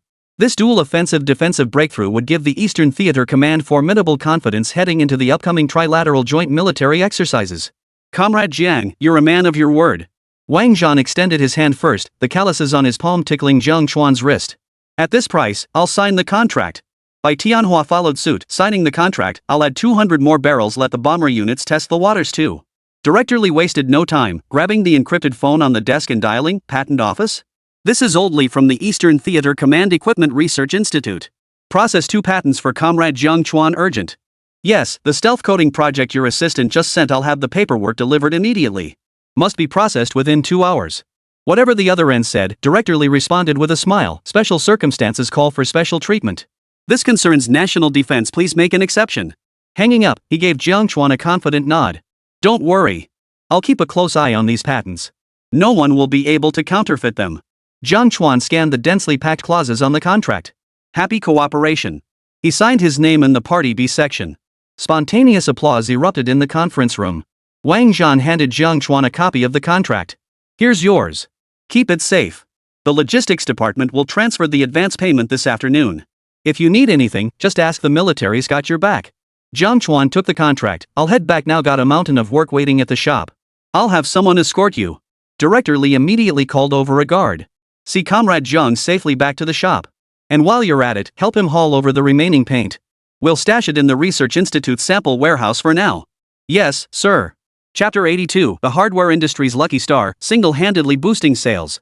By the time Jiang Chuan returned to the hardware store, it was already 4:30 p.m., just before closing time. Jia was sprawled across the counter playing with his phone. Hearing the commotion, he snapped his head up, his face twisted in exaggerated grievance. Brother Chuan, you're finally back. Another half hour and I was closing up shop. Well, you haven't closed yet. Jiang Chuan took off his coat and draped it over the chair back, glancing at the wall clock. It was 4:30 p.m., still an hour and a half before the usual closing time. You have no idea. Jia sprang to his feet, still clutching his phone. Orders have been flooding in non-stop since this morning. Over 80 Barrett models alone. My hands are about to fall off from assembling them. And you? You just leave for the whole day, acting like a hands-off boss. Jiang Chuan smiled as he picked up a half-finished model from the table, a samurai sword assembled from copper tubing and gears, its blade polished to a mirror-like shine. Looks pretty good to me. With this skill, you're almost ready to graduate. You bet. Jia immediately perked up, forgetting his earlier complaints. And guess what? I pulled off something big. He proudly opened a video account, its cover featuring a hardware store sign, with the bold username Rhine Hardware Armory. 3 videos had already been posted. The first, step-by-step guide to building an AK-47 model, had racked up tens of thousands of views in no time. I broke down the assembly steps into tutorial videos. Jia pointed at the screen. And I posted the hardware parts list and purchase links in the comments section. This saves us from answering the same questions over and over, plus it drives traffic. Look, since posting this video, inquiries have jumped by 30%. Jiang Chuan raised an eyebrow. Not bad. You bet. Jia leaned closer and lowered his voice. But I've noticed a problem. Even if we worked non-stop without eating or sleeping, we could only assemble 50 models a day. We're nowhere near keeping up with the order volume. I was thinking, what if we outsource the assembly? Find a small workshop to build them to our specs. We just handle design and quality control. That could multiply our output several times over. Jiang Chuan paused, then nodded. That's a solid idea. I'm not about to spend my days stuck here twisting screws like some factory assembly line. He became a hardware store owner for the freedom. If he got bogged down by orders, he might as well go back to the lab to work with screws. Got it. Ajay grabbed his phone and dashed out. I'll contact outsourcing companies right now. There's a toy manufacturer nearby, I'll go negotiate prices. Watching Ajay's energetic retreat, Jiang Chuan chuckled. This kid was even more eager to expand than he was. He definitely made the right choice hiring him. As the shop quieted down, Jiang Chuan walked to the shelves and casually picked up a box of screws. The shelves were densely packed with hardware, from tiny screws measuring just a few millimeters to half-meter-long steel pipes. There were easily tens of thousands of varieties, all stored in his mental map. If I'm not here, Ajia would spend ages searching for a single part, he muttered to himself. Ajia wasn't bad with memory, but to reach for a customer's part with his eyes closed like Jiang Chuan could do? That would take years of practice. If he got drafted by the military again, the shop would descend into chaos. I need to create something that can indicate where parts are. Jiang Chuan pondered, when suddenly a flash of inspiration struck him. He pulled out his phone and opened the Jingdong shopping app to search and place an order. As time passed, Jiang Chuan had just finished attaching the third QR code label to a shelf when his phone suddenly started ding dong non-stop. It was a barrage of WeChat messages from Ajia, over a dozen voice notes, the background filled with excited shouts. Brother Chuan! It's gone viral. Our video has completely blown up. The AK-47 model assembly tutorial has hit 5 million views. Over 100,000 likes. The comments section is blowing up, everyone's asking where to buy the parts. Jiang Chuan tapped the video link Ajay sent. Sure enough, the view count on the screen was still climbing wildly, with bullet comments scrolling by thick and fast. Holy crap! This is actually made from hardware store parts? It's more detailed than the action figures I bought. Gears as ammo belts, copper tubing for the barrel. The creator is a genius. How's that gear magazine secured? Mine fell apart at step 3. I'm unleashing. Anyone wanna hit up Ryan Hardware Store? I'm getting the owner to assemble one for me personally. Where's the parts list? I want to build my own. With all my school supplies, I'm making a Gatling gun. Location, Jiang. Can I still buy the finished product at Ryan Hardware Store now? Waiting online. Urgent. Even crazier, the account's follower count skyrocketed like a rocket, shooting from 0 to 300,000 overnight. The private inbox was flooded with messages like custom order requests and tutorial requests, making it look like a celebrity account had just landed. This kid's got some serious luck. Jiang Chuan chuckled and shook his head. Just as he was about to reply, his phone rang again. This time it was Jie calling. Brother Chuan. The outsourcing deal is done. Jie's breathless voice came through the receiver. I found 3 toy factories. Each can assemble 200 models a day. I've already listed them on the online store, with 1,000 pre-orders for each weapon type. The result? He paused, his tone brimming with disbelief. 10 minutes.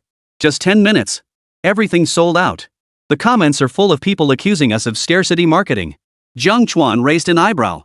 That intense? You're telling me? Ajay shouted. I just checked the back-end data. Lots of people are searching for exact replicas using our parts list. Hardware stores around Zhongcheng are getting flooded with inquiries. Just now, a shop owner added me on WeChat asking if we had some kind of promotion going on. He said today's sales of screws and gears were 10 times higher than usual. Only then did Jiang Chuan realize that Ajay's tutorial video had not only boosted their online store but indirectly driven sales across the entire hardware industry. Sure enough, not long after, Jiang Chuan's phone rang with an unknown number, labeled Old Wang from South City Hardware Store. Is this Mr. Jiang from Ryan Hardware? A warm, earnest voice came from the other end. I'm Old Wang from the hardware store in South City. Today, suddenly a lot of people came to my shop buying copper pipes and gears. When I asked, they all said they watched your videos and want to build models themselves. Old Wang couldn't stop grinning.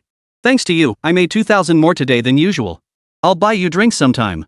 Not only that, hardware stores nationwide saw their sales double. Shop owners thought the economy was picking up. After asking around, they discovered it was all thanks to one competitor who pioneered a brand new weapon assembly service, single-handedly boosting sales across the entire industry. The hardware manufacturers group chat was flooded with non-stop messages. The trade association should give Boss Jiang an outstanding contribution award. We absolutely must give Boss Jiang a round of applause. My little shop was on the brink of closing, but today I made half a month's rent just from selling copper pipes. Mr. Jiang, you're truly the lucky star of our hardware industry. Chapter 83, Smart Interactive VR Glasses, Power Up.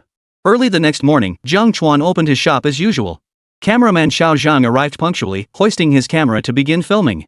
As soon as the stream went live, comments flooded the chat like a tidal wave, blanketing the screen. Good morning, Brother Jiang. What were you doing at the military base yesterday? Missed you so much with no livestream all day. That katana model is so cool. I spent ages trying to assemble it from the tutorial, but the spring keeps popping out. Please give me a step-by-step guide. Heard you made hardware stores nationwide go viral? The shop owner downstairs just restocked 10 boxes of copper tubing today, said he wanted to thank you, Wang Chai. Did the military truck pick you up again yesterday? What on earth did they call you for with that second-class merit? So curious. Before long, the live stream shot straight to the top spot among hundreds of channels. Ajia slipped in just in time, tablet in hand. Brother Chuan, the outsourcing factory, says the first batch of Barrett models will arrive by noon. I've sent you the tracking number. Jiang Chuan didn't even look up, just leave it on the counter. When the JD delivery guy arrives, have him help carry it. Then the two began serving customers, welcoming the hardware store's busy morning rush. But now Ajia seemed like a hands-off boss. With weapon assembly outsourced, he couldn't help with repairs, and he couldn't remember where parts were stored. Everything fell on Jiang Chuan's shoulders. He could only kill time by managing the online store. As noon approached, the JD courier's shout echoed from the doorway, Ryan Hardware, package for Jiang Chuan. Jiang Chuan's eyes lit up. He set down his tools and went to meet him, coming. Wow, Brother Jiang actually shops online? Ajia approached curiously. He'd never seen Jiang Chuan buy anything online. Given Jiang Chuan's skills, everything from screws to toolboxes was either made by him or sourced from the wholesale market. Brother Chuan, what did you buy? Jiang Chuan took the medium-sized cardboard box and eagerly tore it open, revealing a black eyeglass case inside. Inside were a pair of uniquely designed glasses. The frames and temples were noticeably larger than standard glasses, with lenses coated in a semi-transparent special film. Several miniature cameras were embedded along the edges, giving them a high-tech appearance. Glasses? Jia froze. Bro, did you get nearsighted? I've never seen you wear them before. Jiang Chuan weighed the glasses in his hand, a smile curling his lips. These aren't ordinary glasses, they're VR goggles. VR glasses? Jia leaned in for a closer look, suddenly understanding.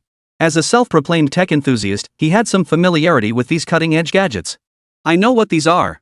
Semi-transparent headsets good for light office work or watching movies, but I hear the experience is pretty lackluster. Wearing them too long gives you a headache. He scratched his head. Why'd you buy these? We don't need them in our shop. These were all unproven technologies, and buying them seemed pointless. Jiang Chuan pushed the glasses toward him. They're not for me. They're for you. For me? Jia's eyes widened, pointing at his own nose. I'm not nearsighted, and I don't play games. You're being way too polite. The chat exploded instantly. Holy crap. The boss gives employees VR glasses on their second day? What kind of god-tier boss is this? Those glasses look pricey, at least $3,000, right? I'm jealous. Jia, take them. It's a token of the boss's affection.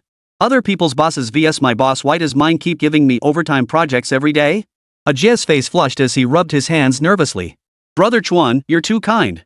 But I do love this gift. He reached out to take them, but Jiang Chuan swatted his hand away. Don't rush to accept it. Jiang Chuan picked up the glasses, tapping the hinge on the side of the frame with his finger. This is just a prototype. I'll modify it into a headset before you use it. A headset? Jia was even more confused.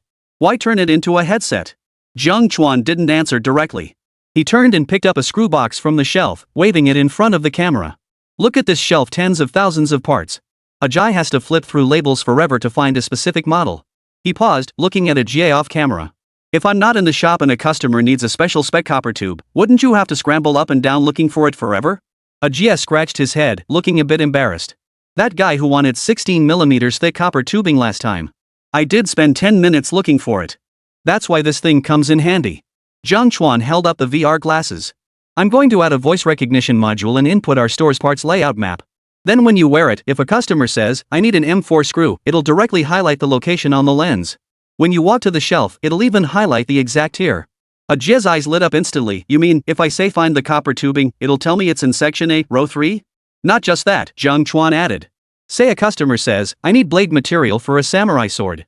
It'll automatically recognize the need, recommend spring steel sheets, and even show the weight and price. Even when I'm not here, you can run the shop solo. The live stream fell silent for 2 seconds before comments flooded the screen so fast they blurred together. Holy crap? What kind of black tech is this? Hardware store AR navigation? Boss is definitely a tech nerd. How does his brain even work? Got it. From now on, Jia can be a walking map just by wearing those glasses. Should totally patent this. This thing would sell like crazy. So when the boss said yesterday, we need something to pinpoint locations, this is what he meant. Jia gaped, his mouth hanging open for ages. Bro, this thing actually works? Just by the customer saying a word, it knows where the parts are? Just try it and see. Jiang Chuan flipped the VR glasses over and over, examining them closely as he began analyzing the structure. The built-in positioning isn't accurate enough. We need to keep the error within 2 centimeters, or it won't pinpoint the part's location. He opened the battery compartment again, his brow furrowing slightly. The battery life is also inadequate. The original battery won't last 2 hours. We need to replace it with a higher capacity one. Jia leaned in beside him, staring blankly at the parts in his hands. Bro, this thing must be tough to modify, right? I heard from tech bloggers that VR headsets have super complex optical designs, off by even a millimeter and the image gets blurry. It's certainly no simple task. Jiang Chuan nodded, casually grabbing paper and pen to sketch out the modification plan. To implement voice recognition and positioning, we need to master 3 core technologies. First, the optical positioning sensor must precisely capture shelf coordinates with no more than 1 centimeter of error. Second, a real-time display system. The lenses need to be replaced with high-definition, light-transmitting ones, or wearing it for too long will make your eyes dizzy. Third, the smart interaction module. It must understand specific requests like gun barrel for an AK-47 or find rust-proof paint and automatically match them to the parts database. He paused, pointing at the circuit diagram on the paper. It's like installing a brain in the glasses. They must see the shelves, understand human speech, and tell you where things are. The live stream's chat had never seen such a complex concept before, instantly transforming into a technical discussion forum. Optical positioning? Isn't that the same tech used for drone obstacle avoidance? Is the boss putting drone tech into glasses? Real-time display plus voice recognition? That's basically a budget Iron Man helmet. Cool. Suddenly my VR games feel so lame they're using VR for real-world business.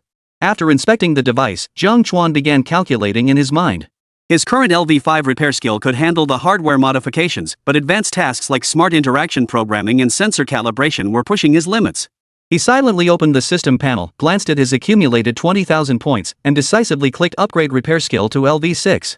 Confirm, consume 6,000 points to upgrade repair skill from LV5 proficiency 100% to LV6?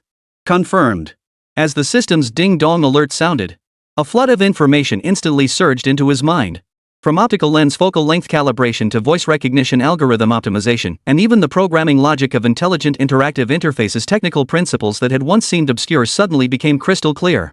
He could even immediately devise 3 solutions to enhance sensor positioning accuracy. Got it. Jiang Chuan set down his pen, his eyes brightening. Now I've got a clear path forward. Jia watched his newly confident demeanor with immense anticipation. After all, whatever Jiang Chuan modified turned out to be mind-blowing. Previously, just swapping a module in the Yunjiang drone had caused an upheaval, prompting the CEO to personally seek collaboration and sparking a mad rush from fire and police departments. Then there was that entry-level motorcycle he modified. It blew away the champion Ducati. Now he was modifying his own smart glasses? Saying he wasn't excited would be a lie. Chapter 84, Hardware Collaboration Drone Unveiled, Market Value Skyrockets. Meanwhile, while Jiang Chuan was busy modifying the headset, across town on the 3rd floor of Kyoto Wanda Plaza, today marked a significant milestone for drone enthusiasts. Yunjiang's new upgraded model was unveiled just 1 month after the Falcon's release, instantly capturing widespread attention among enthusiasts. Long before the glass doors of the Yunjiang drone store fully opened, a queue had already formed outside. Several young people, camera bags slung over their shoulders and model manuals clutched in their hands, stood on tiptoe peering inside, their excited whispers rising and falling. Heard today's release is an upgraded Falcon model with a 40-minute flight time. No way. The Falcon series is already the flagship. How could it get any better? Stop guessing. An insider leaked yesterday that it's the first co-branded model this year. There's definitely a big surprise in store. At exactly 10 a.m., the staff opened the glass doors, and the crowd surged inside. Under the spotlight at the center of the display, a silver-gray drone hovered silently inside a transparent showcase. Its body lines were sleek, with cameras beneath the wings emitting a faint glow. It bore an uncanny resemblance to the Falcon model, featuring only subtle refinements that made it look even more dazzling. But what captured everyone's attention was the prominent collaboration logo on the side of the drone. Alongside Yunjiang's classic logo, a simple wrench icon now stood beside it, accompanied by a line of small print. Collaboration partner, Rhine Hardware Store. The guy in the front row rubbed his eyes and shoved his camera up to the display case. Rhine Hardware Store? What the heck is that? Yunjiang collaborating with a hardware store? The girl next to him pulled out her phone to search. Never heard of it. A local hardware store in Kyoto? No way. Yunjiang always partners with tech companies. Maybe it's a mistake? Someone tapped the clerk on the shoulder. Did they stick the label on backwards? A hardware store collaborating with a drone company? Selling screws and giving away drones? The clerk, a young woman fresh out of training, took a deep breath facing the barrage of skepticism and delivered her rehearsed line. Hello everyone, this is indeed Yunjiang's first co-branded drone release this year. The core technology matches our Falcon series, but the new intelligent obstacle avoidance and infrared scanning modules were exclusively developed and provided by Rhine Hardware Store. A hardware store developed an infrared module? A wave of laughter erupted from the crowd. Don't joke around, young lady. Hardware stores just sell screws and steel pipes, right? Exactly. This module sounds so high-tech. How could a hardware store possibly make it? The young lady was prepared. She opened a demo video on her phone. Everyone, look at this test footage. Standard drones have an average obstacle avoidance delay of 0.8 seconds in complex environments. With this infrared module, the delay drops to 0.1 seconds. It can even identify personnel through several meters of obstructions, making it ideal for search and rescue operations. In the video, the drone navigated a cluttered warehouse with agility, coming to an instant halt when encountering a suddenly extended bamboo pole, and precisely locating a human dummy amidst flames. The crowd gradually fell silent. Is this module really that powerful? The skeptical young man frowned. But how did a hardware store pull this off? We can't disclose specific technical details, the young woman maintained her smile, but I can confirm this co-branded drone is currently unavailable for sale. The first batch has been delivered to Jiangqing Police Department and Fire Services for complex search and rescue and reconnaissance missions. Holy crap! Not for sale? And they're supplying it directly to police and fire departments? That's insane. Proves the tech is legit, not just hype. Rhine Hardware Store. I'll remember that name. I've got to look up who the genius behind it is. The crowd's murmurs shifted from skepticism to awe. People started snapping photos frantically to post on their social feeds. Hashtag Yunjiang Drone Collab Hardware Store hashtag instantly trended in local tech circles. In under half an hour, this absurdly named topic surged to the tail end of the trending list, and the comments section exploded. Laughing so hard I'm in pain. The top domestic drone maker collaborating with a hardware store? What kind of crossover is this? Hold your laughter. Didn't you see it's for firefighting? Practicality is what matters. Wait. Rhine Hardware. Isn't that the shop that recently went viral for weapon model kits? I've seen their videos. Although CEO Guo had mentioned the collaboration during Jiang Chuan's livestream, it was only a verbal promise. With limited livestream reach, the news didn't spread widely, leaving everyone unsure if it was real. But now, collaboration products are displayed in showrooms nationwide. It doesn't get any more real than this. Suddenly, people from other regions learned about this hardware store, bringing Jiang Chuan a surge of traffic and a small wave of popularity. Meanwhile, in Yunjiang's headquarters conference room, the tension was even thicker than at the launch event. Seated around the long conference table, Guo and several veteran directors stared intently at the large wall-mounted screen, divided into two halves. The left side displayed real-time public sentiment monitoring, while the right showed stock market trends. The red curve resembled a taut string, tugging at everyone's nerves. Old Bai, I still think this move is too risky. Director Zhang, seated at the head of the table, tapped the desk. As one of the company's founders, he valued brand integrity above all. We're Yunjiang, the leading domestic drone manufacturer. Partnering with a hardware store? What will people think? This morning my grandson asked me, Grandpa, is your company starting to sell screws now? Director Li beside him nodded in agreement. Exactly. Before the launch, I had someone look into that Rhine hardware store. Their online presence is flooded with videos of building weapon models that completely clashes with our tech image. I consider ourselves lucky if our stock doesn't drop 5 points today. Guo felt beads of sweat forming on his temples. But there was no way out. If he didn't go through with the collaboration, that Jiang boss would be impossible to reason with. To push this collaboration through, he'd held 7 meetings back-to-back, wearing down the old directors until they finally relented. He'd long braced himself for the backlash plus market volatility scenario. Chairman Zhang, Chairman Li, were betting on technology, not gimmicks. The infrared module's performance data speaks for itself. Feedback from fire departments and police has been excellent. Before he could finish, the PR assistant burst in, nearly dropping the tablet he held. Mr. Bai. Directors. The public sentiment, it's flipped. All eyes turned to the left side screen. The comments section, once flooded with this hardware store collaboration is ridiculous, was now inundated with positive remarks. Suddenly, Yunjiang seemed so down to earth. Skipping flashy celebrity collaborations and partnering with genuine technical experts, that's how a tech company should operate. Watch the test video. That infrared obstacle avoidance is seriously impressive. More stable than imported models in complex environments. Firefighting and rescue operations desperately need this kind of solid gear. Looked up Rhine hardware store. The owner's a master at fixing appliances and building models, even earned a second-class merit award. This crossover collaboration has me impressed. Rather than cashing in with trendy celebrities, I'm all for these grassroots tech plus major company muscle collaborations. Go domestic brands. What's going on? Director Zhang pushed his reading glasses up, staring at the keywords pragmatic and hardcore on the screen, utterly baffled. Weren't they all skeptical just half an hour ago? It's not just public opinion. The assistant pointed excitedly at the right-hand screen. The previously steady curve had suddenly shot upward, the red limit up text blazing like a bomb, blaring out from the display. The stock price hit the limit up. Market cap just jumped by 300 million. The conference room fell silent, so quiet you could hear a pin drop.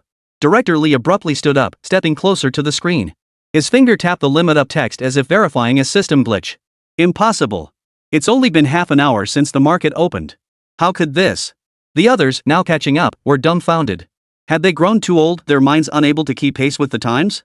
Chapter 85, Hidden Talents in the Market, Strategic Direction Reform. Ha ha ha, so now the market values technical prowess over flashy gimmicks. Guo exhaled deeply, his tense shoulders finally relaxing. He picked up the test report from the table. The Yanjing Fire Department just placed an additional order for 200 units. They say this module's positioning accuracy in dense smoke environments is 50% higher than imported equipment. Netizens aren't fools, they know what's truly useful. Director Zhang stared at the stream of positive comments on the screen, then glanced at the soaring stock price. He gave a wry smile. Seems we're getting old and can't keep up with the times. I always thought collaborations had to involve tech giants or industry heavyweights. Who knew a hardware store could make such a splash? You're absolutely right. Director Li sank back into his chair, a hint of self-mockery in his tone. I used to call this undervaluing ourselves, but now it seems we were just too rigid about our value. Technology that solves real-world problems is valuable anywhere. The assistant added, Mr. Bai, we just received word that fire departments from several regions have inquired about the co-branded drones, and tech media outlets want to interview us about the collaboration details. Guo watched the steadily rising public sentiment metrics on the screen, his mind suddenly clearing. Suddenly recalling something, he looked up at Du, the head of the technical department. By the way, what's the status of the development team's progress on that bionic wing drone proposal Jiang Chuan gave us last time? Old Du pushed his thick glasses up and flipped open his notebook. Mr. Bai, you mean the dragonfly wing design? The team is currently deconstructing it based on the parameters. To be honest, this proposal is a bit counterintuitive. He pulled up the 3D model on his computer, revealing a pair of slender wings on the screen, their vein patterns strikingly similar to a dragonfly's. Look at this wingspan ratio and flutter frequency. Jiang Chuan's parameters demand millimeter-level precision. Even the curvature at the wing tips is specified to 0.01 millimeters. Our engineers replicated it, but 6 consecutive printed samples still failed to meet his instantaneous lift standard. That difficult? Director Zhang leaned in, scrutinizing the densely packed parameters on the model. It's just a wing. Is it really worth such meticulous attention? The moment everyone first saw the proposal, they were stunned. They immediately formed a new team to work day and night, determined to verify its feasibility. They'd assumed clear specifications and annotations would lead to swift results, but never imagined the design would cause their top-tier lab to fail over 100 times. Even if the answers were handed to them on a test paper, they'd struggle to replicate it. This moment completely changed everyone's perception of the hardware store owner. Don't underestimate these wings, Old Du explained. According to Jiang Chuan's design, these bionic wings will enable drones to hover stably in 8 force winds, extend endurance by 50%, and execute dragonfly-like instant stops in sharp turns. If we pull this off, we've got the military's field reconnaissance project in the bag. He continued with admiration. Jiang Chuan's design is incredibly forward-thinking. He didn't just provide specifications, he even detailed the material ratios. Carbon fiber combined with shape memory alloy, plus an outer layer of what he calls a flexible wear-resistant coating. Our lab tested it. This coating resists wind erosion twice as effectively as current materials. But we just can't produce it. Director Li stroked his chin thoughtfully. This hardware store owner, what's his background? Infrared modules, bionic wings. He seems 100 times more knowledgeable than our R&D department's PhDs. Who cares about his background? As long as his tech is solid. Bai Guohua made the call. Old Du, reinforce the R&D team. No budget constraints. We must crack this according to Jiang Chuan's specifications. The military tender closes in a month. We need a prototype ready before then. He rose and walked to the floor-to-ceiling window, gazing down at the bustling traffic below. His voice carried an unprecedented confidence. This collaboration went viral, proving the market embraces the path of civilian tech plus major manufacturer implementation. If Jiang Chuan's proposal succeeds, we'll not only secure the military contract but also elevate our civilian market presence to the next level. Think about it, drones that can deliver packages during typhoons or aid disaster relief in mountainous regions? Who wouldn't want that? Old Du nodded immediately. I'll go oversee the progress right now. Jiang Chuan just messaged me about the material test results. I mentioned hitting a snag, and he said if I ever visit Beijing, he'd personally guide the debugging. Really? Bai Guohua's eyes lit up. Invite him over immediately. Cover all his expenses and provide the best debugging equipment. Tell him Yunjian's doors are always open to him. Or we could ride this wave and arrange an exclusive interview with him. Director Zhang watched Bai Guohua's decisive manner and suddenly smiled. I always thought partnering with a hardware store was nonsense. Now it seems your vision is sharper than us old-timers. Times have changed, and so must we. Bai Guohua turned and smiled. Back in the day, we developed technology behind closed doors. Now, we need to open our eyes to the world. Meanwhile, at Rhine Hardware Store in distant Jiangcheng, Jiang Chuan had just finished soldering a module circuit for the VR goggles, completely unaware of the conceptual earthquake unfolding at Yunjiang headquarters. Jia rushed over, phone in hand. Chuan. We're trending. The Yunjiang drone collaboration is blowing up. Everyone's asking if we're moving into tech. In the live stream feed, comments cascaded down like a waterfall, scrolling so fast they blurred into a white streak of light. Holy crap! Just saw it on trending. John's hardware store really partnered with Yunjiang? I thought it was fake news before. That infrared module was made by Brother Jiang? No wonder it's so awesome. It can navigate obstacles with precision even through thick smoke. Not for sale, huh? No worries, I'll scour the police station and fire department's second-hand market, Wanchai. From weapon models to drone modules, Brother Jiang is turning his hardware store into a tech company. Bro, spill it. Did your boss used to work at a research institute? This tech is next level. Jia held his phone up to the camera, his chin practically pointing to the sky. Folks, rest easy. That co-branded infrared module? We developed it right here in our shop. Bro Jiang personally handled the tech, it's legit. He glanced at Jiang Chuan, who didn't even lift an eyelid. The soldering iron tip landed steadily on the solder joint, sending tiny sparks flying. Brother Chuan, say something. Jia nudged Jiang Chuan's arm. The whole internet is praising you. Jiang Chuan blew on the freshly soldered joint, his head still down as he replied. Focus on fixing your glasses. If the sensor calibration's off, you'll end up getting guided straight into the warehouse corner. Ugh, such a killjoy. Ajay pouted, but inside he felt sweetly flattered. He slipped out to the shop entrance with his phone and snapped a selfie with the wooden Rhine hardware sign. In the photo, he stood beneath the sign making a peace sign, with AK model guns and brass katana swords displayed in the shop window visible in the background. He opened the WeChat group full of drone enthusiasts, posted the photo, and captioned it. Checking in at my new workspace. From now on, call me Vice President of Rhine Hardware, smug. The group immediately bubbled with replies. Bro, where'd you go to experience life? A hardware store? Didn't you always show off Yunjiang HQ's afternoon tea before? Haha, that sign looks pretty retro. Do they sell screws or wrenches? Wait. A message suddenly flooded the screen, the characters on that sign. Rhine Hardware Store? Holy crap. Rhine Hardware? Is this the Rhine Hardware from the Yunjiang collaboration? Am I seeing this right? Bro, are you working there? Chapter 86, the racing champion comes calling, offering a 7-figure salary. Jia watched the group chat explode with messages and replied cheerfully. Yep, that's the partner for Yunjiang's new drone model. Our boss personally handled the infrared modules. Hope to see you around. Holy crap. Bro, you've hooked up with a big shot. What's the big deal about posting photos with executives? Now you're practically the VP of the partner company. Jealous to tears. I'm still fretting over snagging a Falcon model and you've landed in the modular D-base? Please hook me up. I'll gladly work in the hardware store tightening screws. Just feed me. I'm so eager to level up. Bro, spill the beans. How'd you pull off that infrared module? Is Boss Jiang taking apprentices? While brother Jia stood at the doorway chatting away. On Yunxia Avenue, a red Ferrari 488 glided leisurely along the roadside. Its engine hummed at an extremely low pitch yet still drew frequent glances from passers-by. Inside sat Tang Haimao and his crew from the Extreme Motorcycle Club. Days had passed without Jiang Chuan contacting her, and his phone remained unreachable.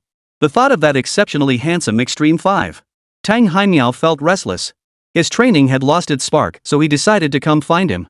Hu Wei, the team's general manager, peered out the passenger window, glancing around suspiciously. Haimao, are you sure you're not mistaken? A top-tier customization master hiding in a hardware store? And one on the side of the road in this old neighborhood? He clutched a crumpled business card in his hand. The words Rhine Hardware Store on it had a cheap, printed feel. It was worlds apart from the sleek business cards he associated with racing engineers' workshops. He had been vacationing abroad. When Tang Haimia called a few days ago, claiming he'd found the most incredible race car tuner of his career. He'd assumed it was some retired F1 technician and had flown back from abroad in high spirits. Only to be told the person was a repairman at a hardware store. He had to go to the hardware store to find the master. Hu Wei nearly thought the guy had crashed his race car so hard it scrambled his brain. Tang Haimia gripped the steering wheel, his gaze sweeping over the shop signs lining the roadside, his expression unusually resolute. No doubt about it, the address on the card is right here. You should have seen him modify that entry-level bike to extreme specs that day. He made that entry-level bike run like a Ducati. It clung to the corners like it was glued to the asphalt. Even the brake pads were custom ground from raw metal by him. Recalling that day on the track still made his heart race. Jiang Chuan's patched-up Extreme 5 was laughed at by everyone at the start. Yet when they crossed the finish line, even his professionally tuned Ducati was left in the dust. Remember, there's no such thing as a lone hero in racing. The performance of a top-tier race bike is 70% down to the engineer's tuning and only 30% on the rider's skill. This is an ironclad rule universally acknowledged within the racing community. Tang Haimao himself was a top-tier driver, yet he always fell just short in the Intercity League. The problem lay with his engineering team. They could push the bike's parameters to the absolute limit, yet they always lacked that unorthodox creativity. What Jiang Chuan demonstrated on the track that day was precisely this rule-defying creativity. Haven't you seen the replay? The suspension tuning and power distribution on that car were absolutely masterful. Beyond sheer personal skill, it had to be top-tier modifications, no other explanation. Hu Wei, manager of the speed racing team, had raced alongside Tang Haimao for a decade. He knew that despite his easygoing exterior, Tang Haimao harbored immense pride. When it came to racing, he was uncompromisingly genuine and never minced words. Yet he'd seen at least 80 top-tier engineers in his career, and hearing the phrase hardware store owner still struck him as absurd. But hardware stores sell screws and steel pipes. Tuning race cars requires wind tunnel testing and computer modeling. He can't possibly build a race car engine with just a wrench. The more he thought about it, the more absurd it seemed. Besides, what race engineer would ever work out of a place like this? They're either at Porsche factories or F1 or D centers at the very least. They'd have a professional tuning workshop. Hu Wei rolled his eyes. You've been taken for a ride, haven't you?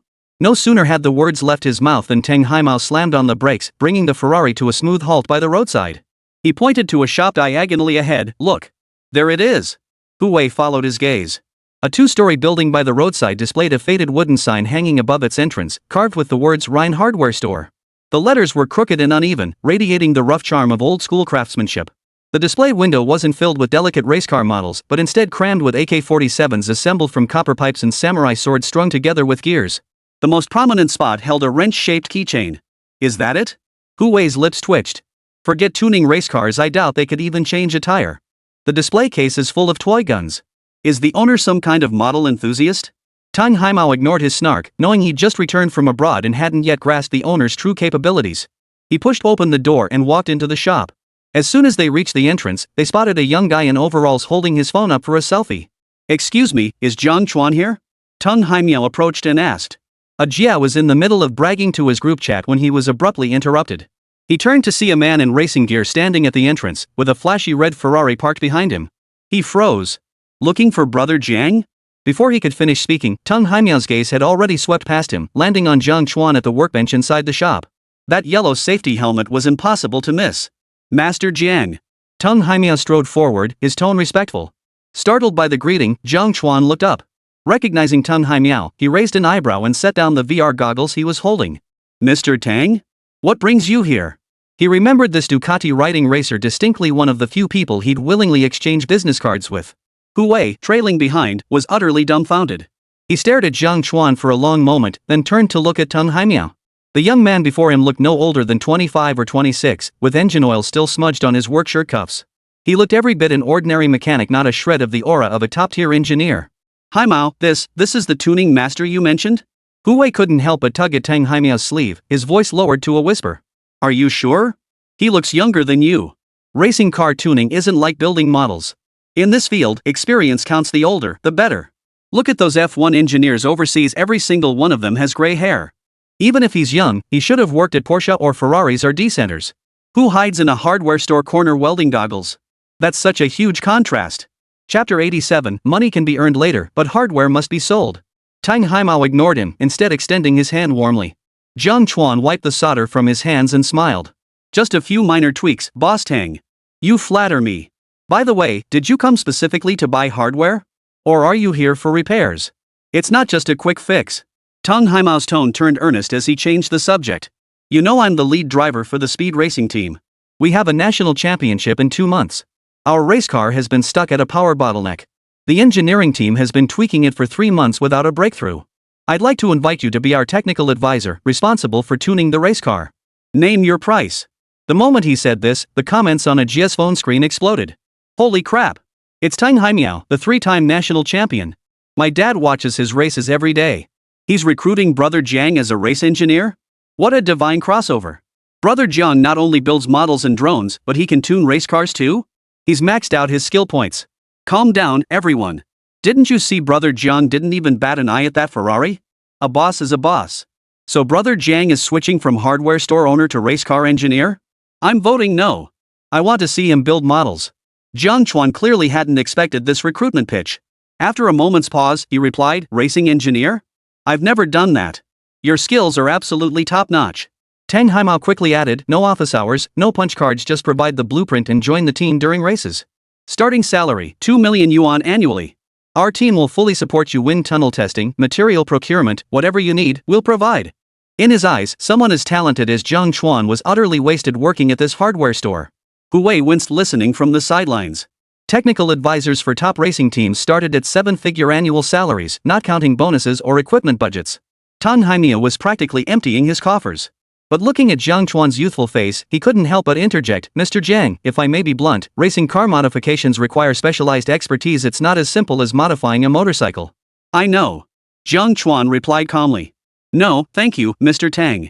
Jiang Chuan's refusal was crisp and decisive, his eyes showing not a hint of hesitation. I'm not interested in being a technical advisor. I'm tied up with the hardware store. The words struck Hu Wei like a stone to the heart. His mouth opened, but no words came out for a long while. A 2 million yuan annual salary, an opportunity countless people would fight tooth and nail for, and this young man turned it down without a second thought? He couldn't even detect a flicker of surprise on Jiang Chuan's face. It was as if he'd refused not a 7-figure annual salary, but merely a cup of plain water. But Hu Wei had no idea that Jiang Chuan was currently handling military coding orders worth tens of millions. The module partnership with Yunjiang Drones was also negotiating long-term procurement. To him, this annual salary was indeed insignificant. What mattered more to him was the freedom of running his hardware store and the joy of tinkering with new gadgets. Master Jiang, please reconsider. Tang Haimao grew impatient, leaning forward half a step. Besides the salary, winning the championship comes with a 500,000 yuan prize. With media coverage, your skills could gain national recognition and reputation. Fame doesn't sell hardware. Jiang Chuan smiled, cutting him off as he picked up a wrench from the table and weighed it in his hand. I'm a straightforward man. Selling screws and wrenches is where I feel grounded. The live chat exploded with laughter. On the mindset of hardware store owners, a 2 million yuan salary can't compare to selling screws. Brother Jiang genuinely treats money like dirt. If it were me, I'd be groveling already, crying. Jia just turned pale, terrified the boss would get snatched away. LOL. Good thing I didn't agree. I still want to see Brother Jiang assemble his Gatling gun model. Jia visibly relaxed, quietly turning his phone camera toward himself and mouthing a yeah at the screen. When Tang Haimiao mentioned the 2 million yuan annual salary earlier, he genuinely feared Jiang Chuan might impulsively agree. If that happened, wouldn't his vice president title become meaningless? The glow on Tang Haimiao's face dimmed slightly. After a few seconds of silence, he changed his tone. Master Jiang, if you're unwilling to be a consultant, then, could you help me modify the race car? Just like how you modified Long Aodian's motorcycle, we'll pay top-tier fees for the modifications based on your vision. Hu Wei finally caught on. He realized that Jiang Chuan wouldn't suddenly back down. He was using a retreat to advance tactic. Failing to secure him as an advisor, they'd first capture the modification business. If Jiang Chuan could truly deliver top-tier performance, there'd be plenty of opportunities to recruit him later. Besides, this approach was more acceptable to Hu Wei. After all, hiring someone without knowing their background could easily lead to trouble. One collaboration would reveal his true capabilities. Modification fees are negotiable. Tang Haimao quickly added. And our racing team and club will buy all our hardware, wrenches, steel pipes, and more from your shop. Our repair shop goes through tons of screws and bearings every month. Long-term partnership. At these words, Jiang Chuan's eyes lit up instantly. What mattered most to him wasn't the one-time modification fee, but the steady stream of hardware sales. He could make less profit, but hardware sales were non-negotiable. A professional racing team's workshop consumes a lot, and long-term procurement isn't a small sum. This deal would not only bring in income but also accumulate system points through hardware sales, a perfect trifecta. We can talk about this. Jiang Chuan set down his wrench, his tone noticeably warming. Modifying race cars is fine, and long-term hardware procurement is no problem. But I have one condition: the modification plan must follow my lead. You can't tell me what to do. Chapter 88, 1.5 million yuan modification fee, a money printing machine. No problem. You call the shots. Tang Haimao was overjoyed, nearly slapping his thigh. Modify it however you see fit. Use whatever materials you need to boost performance. What's the maximum G-force a driver can handle? Jiang Chuan inquired. Professional drivers can handle 8 G overloads.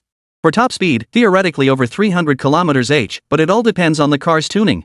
Tang Haimiao answered instantly, his eyes sparkling with excitement. Push it to the absolute limit. I can handle it. Jiang Chuan nodded, already mentally calculating material options. Alright, bring the car tomorrow. Modification fee tentatively set at 1.5 million, covering materials and labor. Any special parts will be billed separately. 1.5 million? No problem. Tang Haimiao agreed without hesitation. To him, this sum was insignificant compared to the championship title. I'll have finance process the advance payment immediately. Hu Wei, listening nearby, turned green with envy. He tugged Tang Haimiao's arm and whispered urgently, Haimiao. 1.5 million? Setting that price before even finalizing the plan? Our entire engineering team's annual salary is about that much.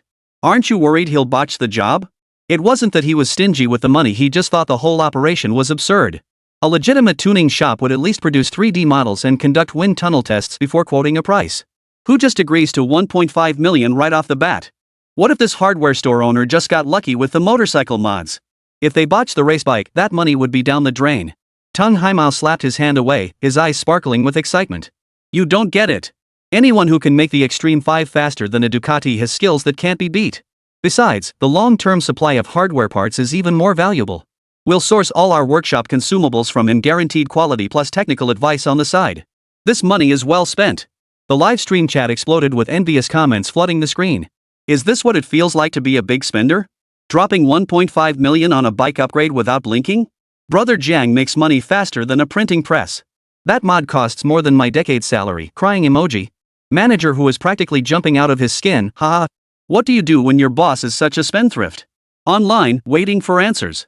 Stop being sour, didn't you see Brother Jiang turn down a 2 million a year salary? He's living off his skills. Holy crap, thank goodness the show isn't about who makes the most money to win, otherwise brother Jiang would have swept first place. Jiang Chuan hadn't expected Tang Haimao to be so straightforward. He'd even prepared a spiel about material cost analysis, but it turned out completely unnecessary. He scratched his nose, suddenly feeling a bit embarrassed. Boss Tang, there's no need to rush. I'll take a look at the car's condition tomorrow, and we can discuss the exact modification costs then. No need to discuss. Tang Haimao waved his hand dismissively, pulled out his phone, and started contacting his finance department. 1,500,000. I trust your skills. The advance payment will be in your account within half an hour, keep an eye out for it. Wu stood by, feeling like crying. Watching these two, one daring to name a price, the other daring to agree, made his blood pressure soar. This wasn't modifying a race car, it was practically handing cash to a hardware store owner. After finalizing the details, Tang Haimao enthusiastically discussed a few more racing parameters before leaving with a hopeful-looking Wu in tow. Jiang Chuan nodded with a smile. After seeing them off, he turned to find a Jia holding his phone, eyes wide as saucers. Brother Chuan. 1.5 million. Shouldn't we get a gold-plated sign for the shop? Forget the sign. Finish modifying your smart glasses first. Jiang Chuan tapped him on the head and returned to his workbench. Oh, and once the advance payment comes in, stock up on high-strength steel pipes and bearings. We might need them for the race car mods. Ajia nodded eagerly, his fingers flying across the phone screen as he muttered, long-term racing team procurement. Could we hang up a official supplier of the speed racing team sign in our shop? The more he thought about it, the more exciting it became. First partnering with Yun Zhang, now with a champion racer, he was determined to elevate the hardware store and infiltrate every industry. Jiang Chuan didn't respond. He picked up the soldering iron again and continued welding the sensors onto the VR goggles. The live stream's heat kept rising. Netizens were already imagining Jiang Chuan modifying race cars. Someone even photoshopped a hilarious hardware store racing team image, setting the comment section abuzz. Jiang Chuan remained focused on debugging the glasses, shutting down the livestream and working late into the night. The shop fell quiet, only the workbench lamp remained lit, illuminating the nearly finished VR headset. After an unknown amount of time, Jiang Chuan stretched, loosening his sore shoulders. Looking at the finished product on the workbench, a smile crept onto his face. This VR headset had undergone a complete transformation. Finally done. Chapter 89, Black Tech Headset, 3D Revolution in the Hardware Store. Vote for me. The next morning, the roller shutter at Rhine Hardware Store rose as usual. Ajia yawned as he walked in, a freshly bought meat bun in hand. Ever since outsourcing the weapon model assembly, his daily tasks had dwindled to managing the online store and replying to comments so idle he was practically gathering dust. When customers came in asking for parts, he'd either point at the shelves and mumble, or have to call Jiang Chuan to save the day. As for appliance repairs? That was entirely Jiang Chuan's domain. Over time, he'd even lost the courage to greet customers proactively. He felt like nothing more than a mascot in the shop. Brother Chuan, not many orders today, just a few, asking when the samurai sword models will be restocked. Ajia slammed his phone on the counter and took a bite of his meat bun. Did you finish modifying those VR goggles yesterday? Jiang Chuan was crouched in front of the shelves organizing parts. Hearing the question, he lifted the headset in his hand and waved it. Just finished charging it. Want to try it? The headset truly looked like a new product after the modification. The bulky frame had been refined into a sleek, lightweight design, while the semi-transparent curved lenses emitted a faint blue glow. The touchpad embedded on the side and the dual cameras on top radiated a strong sense of technology, leaving no trace of the original VR glasses. As soon as the live stream went live, the comments flooded with reactions to the glasses. Holy crap! These glasses are insanely cool. Way more sci-fi than Apple glasses. Brother Zhang's all-nighter paid off. This build quality is insane. Ajia's employee perks are insane. Boss personally crafting smart glasses, jealous. Looks cool, but what can it actually do? That curved display looks so high-end. All that tinkering paid off. This tech vibe is off the charts. Brother Jia hit the jackpot today, what a lucky guy. This gear is even cooler than an esports helmet. Is it done? Ajia stuffed a bun into his mouth and hurried over, but just as his fingers were about to touch the headset, Jiang Chuan swatted his hand away. Wash your hands. Jiang Chuan pointed to the sink in the corner. Wait to try this on. Don't get grease on the lenses. After washing his hands, Ajia returned and watched as Jiang Chuan picked up the headset to try it on, his eyes going wide. Jiang Chuan didn't rush Ajia to try it on. He put the headset on himself first to adjust the settings. This device was far from ordinary VR goggles. The semi-transparent curved screen directly in front utilized the latest micro OLED technology. This allowed the real-world view to remain unobstructed while projecting a clear AR interface. Moreover, Jiang Chuan had added countless modules within it. The side touchpad had been replaced with a gesture recognition module, allowing simple actions like raising a hand or clenching a fist to execute commands. The wearer can effortlessly access various functions. The dual cameras mounted on the head, one for infrared night vision and the other for thermal imaging scanning, work in tandem with surrounding fill lights to pinpoint parts with precision even in dimly lit warehouse corners. Since it was for his own shop, Jiang Chuan could be said to have adapted it to local conditions. Beyond that, he specifically enhanced the voice-related functions. The built-in voice recognition system has been optimized to understand vague descriptions like motorcycle chain parts or washing machine bearing repair, automatically matching inventory. For extended use, the battery capacity was increased to 5,000 mAh, providing up to 12 hours of battery life, enough to last an entire workday. Finally, concerned about Ajay's fatigue, he thoughtfully added a biosensor that monitors the wearer's heart rate and fatigue levels in real time, triggering alerts if abnormalities are detected. Despite integrating multiple functions, this headset remains lightweight, even lighter than a helmet. Through lightweight design, the overall weight is kept under 200 grams, preventing headaches even during extended wear. Jiang Chuan spun around wearing the headset, then waved his hand toward the shelves. Green dots instantly appeared on the lenses, precisely marking the location and model of each part. He murmured, "Find the 16mm thick copper tubing." Instantly, an arrow appeared on the lens, pointing directly to the shelf in section A, row 3. Beside it was the inventory status, 5 remaining, 45 yuan per meter. Got it. Jiang Chuan removed the headset and handed it to Ajie. Try it. Ajie's palms sweated with excitement as he carefully put on the headset. No sooner had he adjusted its position than a line of green text appeared on the lens. "Welcome to the Rhine Hardware Smart Navigation System. Scanning store environment. New user detected. Binding identity. Binding successful. Rhine Hardware Store Smart Assistance System activated." The world before his eyes transformed instantly. The once cluttered shelves now displayed fluorescent labels on every screw box and steel pipe, while even the toolbox in the corner glowed with the prompt, "Frequently used tool zone." He mimicked Jiang Chuan's gesture, raising his hand to summon a virtual control panel. Swiping and tapping felt incredibly smooth. With this headset, you can handle customers buying hardware in the store from now on. Jiang Chuan patted Ajie on the shoulder, his tone tinged with teasing. No more being the store mascot. The live stream chat exploded instantly, filling the screen with "I don't believe it" and "curious." Seriously? These glasses can act as a hardware translator? Cut the crap. There are so many hardware part models, how could one pair of glasses recognize them all? If Ajie can run the shop with this thing, I'll eat a screwdriver live on stream. Hold your horses, guys. Didn't you see Brother John pull off that Barrett with just his hands? These glasses are legit. Hardware hero is here? Love this concept. Ajie stared at the virtual interface before him, swiping his fingers through the air. The panel shifted smoothly in response, drawing his amazed murmurs. "Folks, check this out. This interface is smoother than a smartphone. Every shelf's labeled with its model number, and even the spare screws in the corner have their own lights. Let's test it in action." Jiang Chuan cleared his throat, deliberately altering his tone. "Boss, I need a 120mm axial fan blade to fix my range hood." The moment the words left his mouth, a line of text instantly popped up on Ajie's headset display. Searching 120mm axial fan blade. Simultaneously, a virtual keyboard automatically appeared on the interface. Holy! It understands me. Startled, Ajie instinctively straightened his posture, nodded, and silently repeated confirmed search in his mind as prompted by the headset. The image on the lens instantly shifted. A red cursor started from the origin, tracing a route map between the shelves before stopping behind the fifth shelf on the right. Target location locked, 3.5 meters away, bottom shelf of row 5 in section B. That fast? Ajie blinked in disbelief. He passed this spot dozens of times without noticing it, and now a fan blade was hidden here? Half doubting, half convinced, he followed the cursor over, crouched down, and pushed aside the boxes on the bottom shelf. Sure enough, a box labeled 120mm axial fan blade lay inside, matching Jiang Chuan's description perfectly. Holy! Awesome! Ajie nearly jumped up in excitement, waving the box at the camera. You guys see that? I really found it. This thing's smarter than my brain.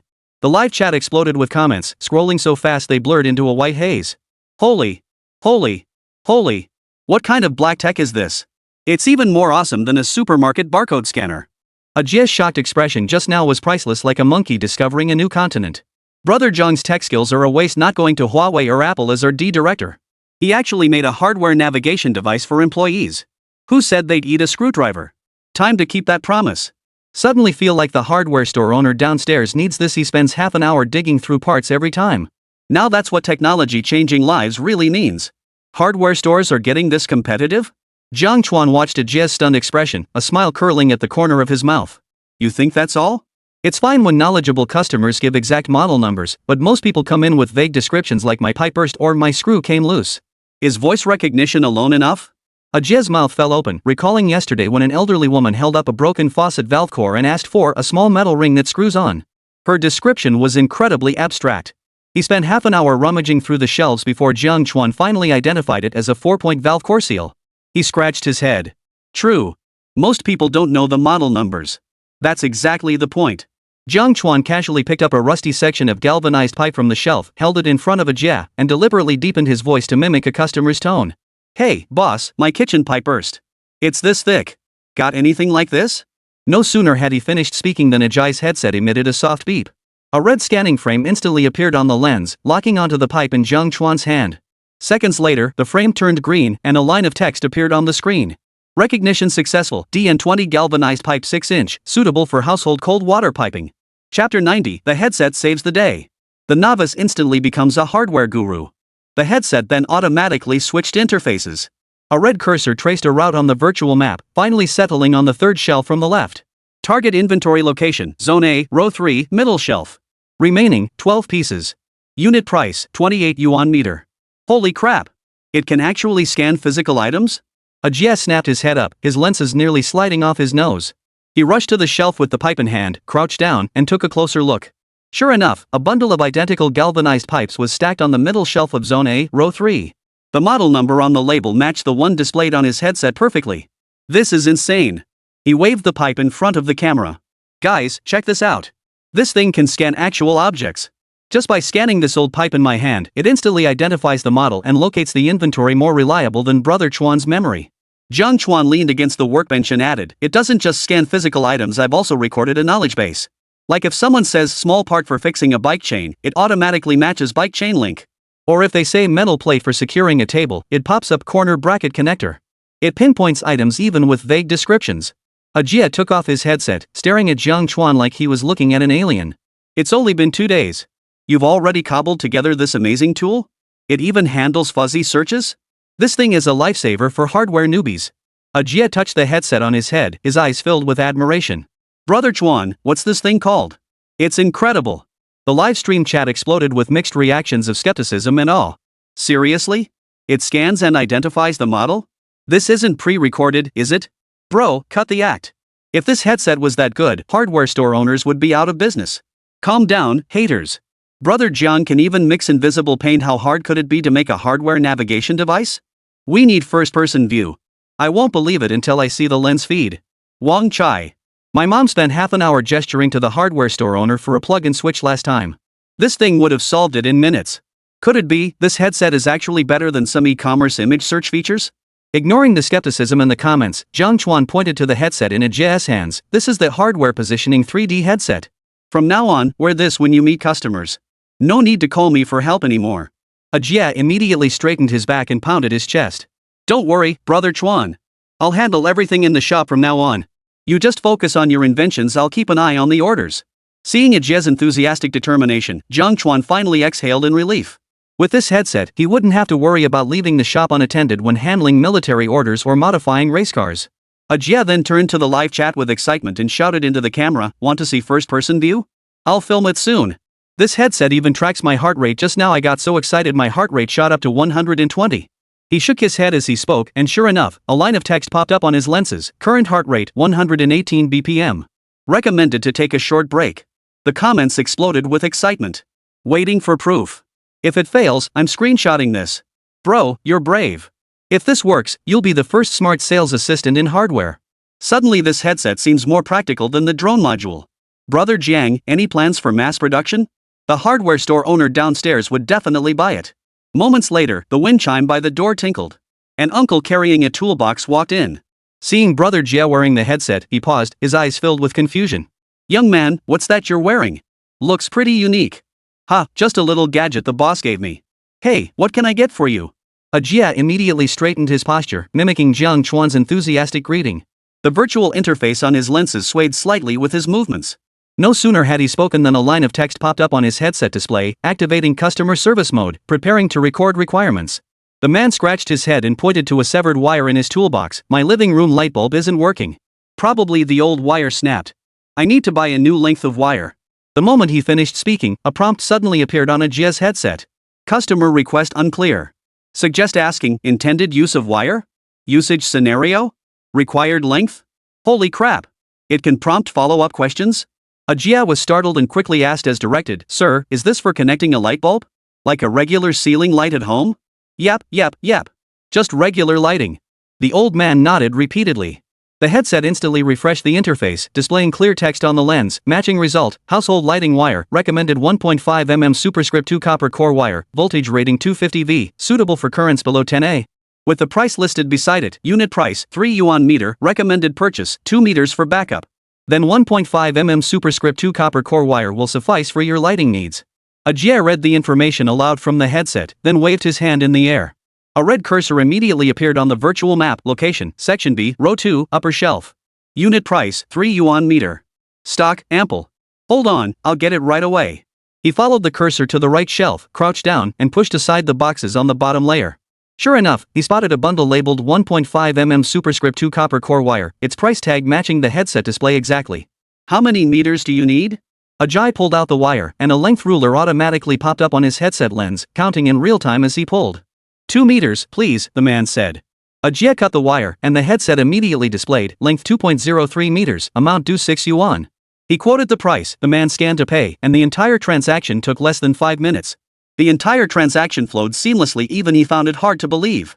Normally, he'd spend at least 10 minutes rummaging through shelves and might even grab the wrong model. After the man left, Ajia immediately flashed an OK sign to the camera. "Did you guys catch that? Mission accomplished. From greeting the customer to checkout, I didn't call Brother Chuan once, all thanks to this headset." The live chat was utterly impressed, flooding the screen with 666. "Holy crap! It actually works." From vague requests to pinpointing the exact item, it guides you through the whole process automatically. This is even better than supermarket self-checkout. Ajia looked so confident just now, I almost thought he was a different person. Brother Zhang's invention totally solves hardware store pain points. How many people waste trips because they can't describe the part number? Who was talking about eating screwdrivers earlier? Come out here. This tech is worth 10 screwdrivers. Mass production is a must. My dad runs a hardware store and complains daily about customers not knowing what they need. This headset is a godsend. How a mascot used black tech to become a top-notch salesperson. Now the live stream viewers were completely convinced. Many were longtime fans who knew Ajay inside out. He was practically clueless about hardware parts, yet after just 2 days of exposure. So this sudden expertise must be thanks to the headset's magic. Chapter 91, New Research Institute Project 8th Generation Military Fighter Headset. At the same time, Jiangcheng Equipment Research Institute, Project Team Laboratory Building. A red banner reading 8th Generation Fighter Jet Head-Up Display Project Rally hung prominently at the front. Dozens of researchers in white lab coats sat around long tables, their laptop screens filled with dense parameters and blueprints. Project Director Wu Fong stood at the podium, laser pointer in hand, pointing at the fighter jet model projected on the screen. "Comrades, our institute's success in securing the Air Force's 8th Generation Fighter Head-Up Display project is entirely due to the breakthroughs we achieved earlier with gun barrel materials and stealth coatings. Those gave us the confidence to take this on." As soon as she finished speaking, the conference room erupted in enthusiastic applause, with some excitedly tapping their desks. It was a monumental achievement for the Jiangcheng Research Institute, which had historically focused solely on army equipment. Securing a core Air Force project was an unprecedented milestone. Thanks to the Stealth Materials Project, they had established contact with the Air Force and earned their trust. Superior authorities even allocated an additional 100 million yuan in research funding. What does this mean? It means the Air Force trusts us. They've entrusted us with the eyes of their next-generation fighter. Wu Fong motioned for quiet and continued, but we must stay clear-headed. The next-gen fighter's head-up display isn't just any piece of equipment. How complex is the battlefield environment? It must prevent motion sickness during high-G maneuvers, maintain communications under electromagnetic interference, and integrate infrared imaging, tactical maps, and friendly aircraft data in real time with latency not exceeding 0.1 seconds. She pulled up a set of specifications. The Air Force's strict requirements: weight 300 grams, battery life 8 hours, stable operation in temperatures from 40°C to 60°C, plus dust resistance and salt fog corrosion protection. Most critical is information fusion missile trajectories, enemy aircraft positions, and remaining ammunition must appear seamlessly integrated into the pilot's field of view, without compromising battlefield awareness. Researchers below the stage frowned, murmuring among themselves. These requirements are leagues beyond current pilot helmets. Just that low-latency AR display module alone will keep us busy for half a year. Anti-jamming and low latency are inherently contradictory. If electromagnetic shielding is done properly, signal transmission speed inevitably drops. Lightweighting is even tougher. The lightest military AR headset weighs 420 grams. To get it down to 300 grams, we'd need to switch to special alloys, tripling the cost. A voice cut through the murmurs below the stage. Wu Fong clapped her hands, her gaze settling on Fong Bingbing in the corner. She beckoned with a smile, "Come on up. Let me introduce our newest key member, Comrade Fong Bingbing." She deliberately emphasized the words key member. Though young, Comrade Bingbing's track record speaks for itself: artillery barrel materials, stealth coatings. She personally broke through both of these tough projects. Our team landing this assignment owes much to the good luck she brought. Applause erupted in the conference room once more, even more enthusiastic than before. Someone even whistled. "Welcome our research koi. With Bingbing on board, our project is in solid hands." After achieving breakthroughs in 2 major projects within less than a month, her reputation as the Institute's lucky charm had exploded. Countless project teams and departments were scrambling to recruit her. Had their project not just been established, they likely wouldn't have been able to accommodate Fong Bingbing. Feeling the warmth of everyone's gaze, Fong Bingbing's cheeks flushed. She quickly stood up and bowed. "Director Wu, esteemed professors, I'm new to the fighter jet project and still have much to learn. I humbly ask for your guidance moving forward." But inside, she was bitterly amused. Good luck? This was clearly all thanks to Jiang Chuan, that hardware store owner. The project report in her hands, the parameters for the gun barrel material, the ratios for the stealth coating were all breakthroughs made by Jiang Chuan himself. At best, she was merely a messenger. Yet now, the labeled lucky charm for research was spreading like wildfire. Even Director Lee had started getting mystical lately, telling her, "Bingbing, keep an eye on Rhine Hardware's live streams. You might just uncover another gem. Consider it a special assignment from the organization." She nearly fainted on the spot. So now she's not only doing research but also moonlighting as a livestream observer? She thought Director Lee was being way too presumptuous. Breakthroughs in cutting-edge technology are rare and unpredictable, they can't just happen over and over again, right? So she resolutely applied to join this brand new project team, determined to make her mark. "Bingbing, relax." Wu Fong walked over and patted her shoulder. "Your task is to oversee the human-machine interface lens material module for the headset. This part really tests attention to detail. We need to make sure pilots find it comfortable to wear and easy to use. It can't fail when it matters most. It aligns perfectly with your expertise in materials science." Fong Bingbing took the project assignment sheet, stared at the words human-machine interaction module, and took a deep breath. This time, she wanted to try on her own. She had proper training after all, she couldn't just become a lucky fish who only rode others' coattails. Chapter 92, Tuning a Race-Grade Motorcycle, let's see what it's made of. At the same time, inside the Zhongcheng Speed Club garage, the roar of machinery and the clanging of tools echoed, creating a bustling atmosphere. Staff in uniform blue overalls bustled around several race bikes. "Boss, the truck's all checked out. Towing hooks and straps tested, guaranteed secure." Bai Gang poked his head out of the garage with a grin, clutching a bottle of ice-cold mineral water. He hurried over to Tang Haimao and handed it to him. Having interned at the club for just half a month, he was filled with admiration for the 3-time champion racecar driver owner and constantly sought to make his presence felt. If Jiang Chuan were here, he'd recognize this guy immediately. It was Bai Gang who had caused trouble for him during that late-night barbecue with Fong Bingbing. But Tang Haimao didn't take the bottle at all. Instead, his gaze remained fixed on 2 cars parked in the corner of the garage, hesitation evident in his expression. Parked in the garage's center was a sleek silver-gray GPX S11. Its body lines were fluid, and the Extreme Racing Team emblem gleamed on its surface.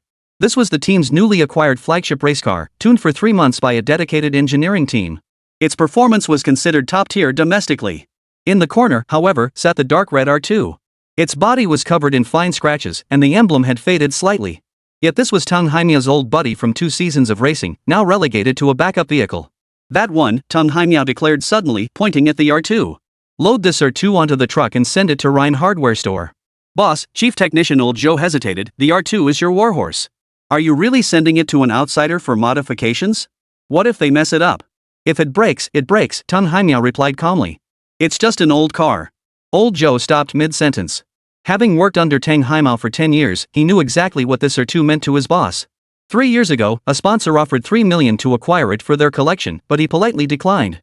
And now he was willing to hand it over to some hardware store owner to tinker with? "I know what you're thinking," Tang Haimiao suddenly smiled. "If Jiang Chuan can truly breathe new life into this old machine, wouldn't that be a good thing?" Lao Zhou's eyes lit up. "You mean the GPX was modified by Engineer Wang? Let's give the R2 to Jiang Chuan." Tang Haimao patted Lao Zhou on the shoulder. "The new car is the team engineer's hard work. Handing it straight to an outsider for modifications would definitely upset them. This R2 is an older model. Everyone knows its baseline performance. If the mods succeed, the improvement will be immediately apparent. Even if they don't, it won't affect the main battle tank's preparations. It's a win-win." His calculations were clear. Using the older vehicle for comparison would test Jiang Chuan's true capabilities without alienating the team's engineering staff. If Jiang Chuan could make the R2 outperform the new car, it would give him leverage for future collaborations. If he couldn't pull off anything special, it would be a clean break. No need to collaborate with Jiang Chuan again, sparing him the lingering thoughts. Either outcome was acceptable to him.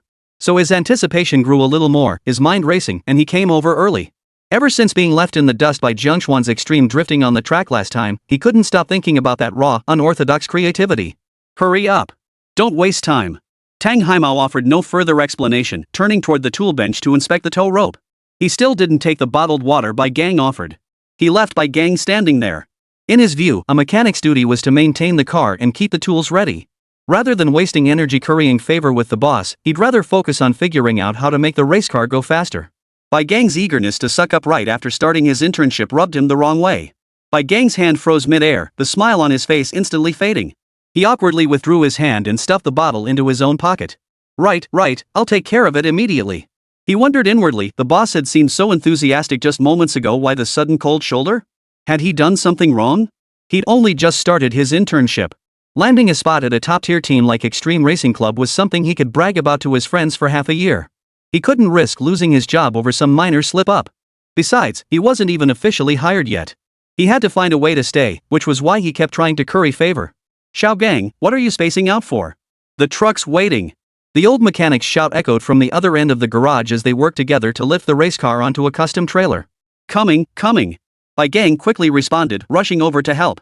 Bai Gang and several mechanics were carefully securing the R2 onto its dedicated transport frame. Racing motorcycles differ from ordinary ones. Since they're not street legal, they can only be transported using specialized trucks.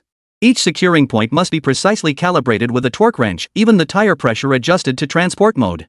"Tighten the rear wheel bracket 2 more notches," Old Joe directed from his crouched position at the rear. "Yes, that's it. Xiao Gang, go get the dust cover." Bai Gang jogged over with the custom-made cover, helping secure the straps while asking, "Brother Zhou, there's no race today. Why's the boss suddenly shipping out the R2?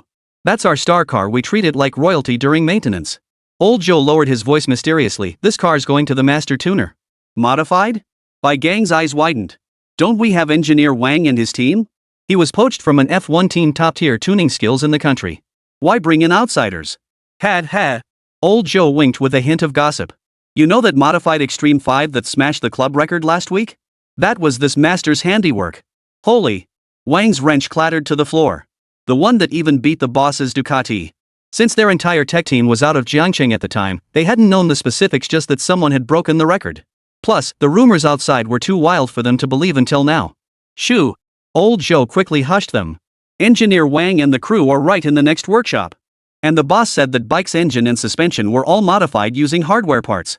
Even professional diagnostic tools couldn't detect the modification logic. It broke the track record purely on sheer brute force." Bai Gang's eyes widened in disbelief. "Modified with hardware? And they broke the record? That's bull." "Bull?" Old Joe sneered coldly. "The boss personally went to negotiate a deal yesterday, offering them 2 million yuan a year to join our team as chief mechanic. Guess what happened? He flat out refused, saying running a hardware store is more relaxing than modifying race cars." Whoa, the surrounding mechanics sucked in their breath in unison.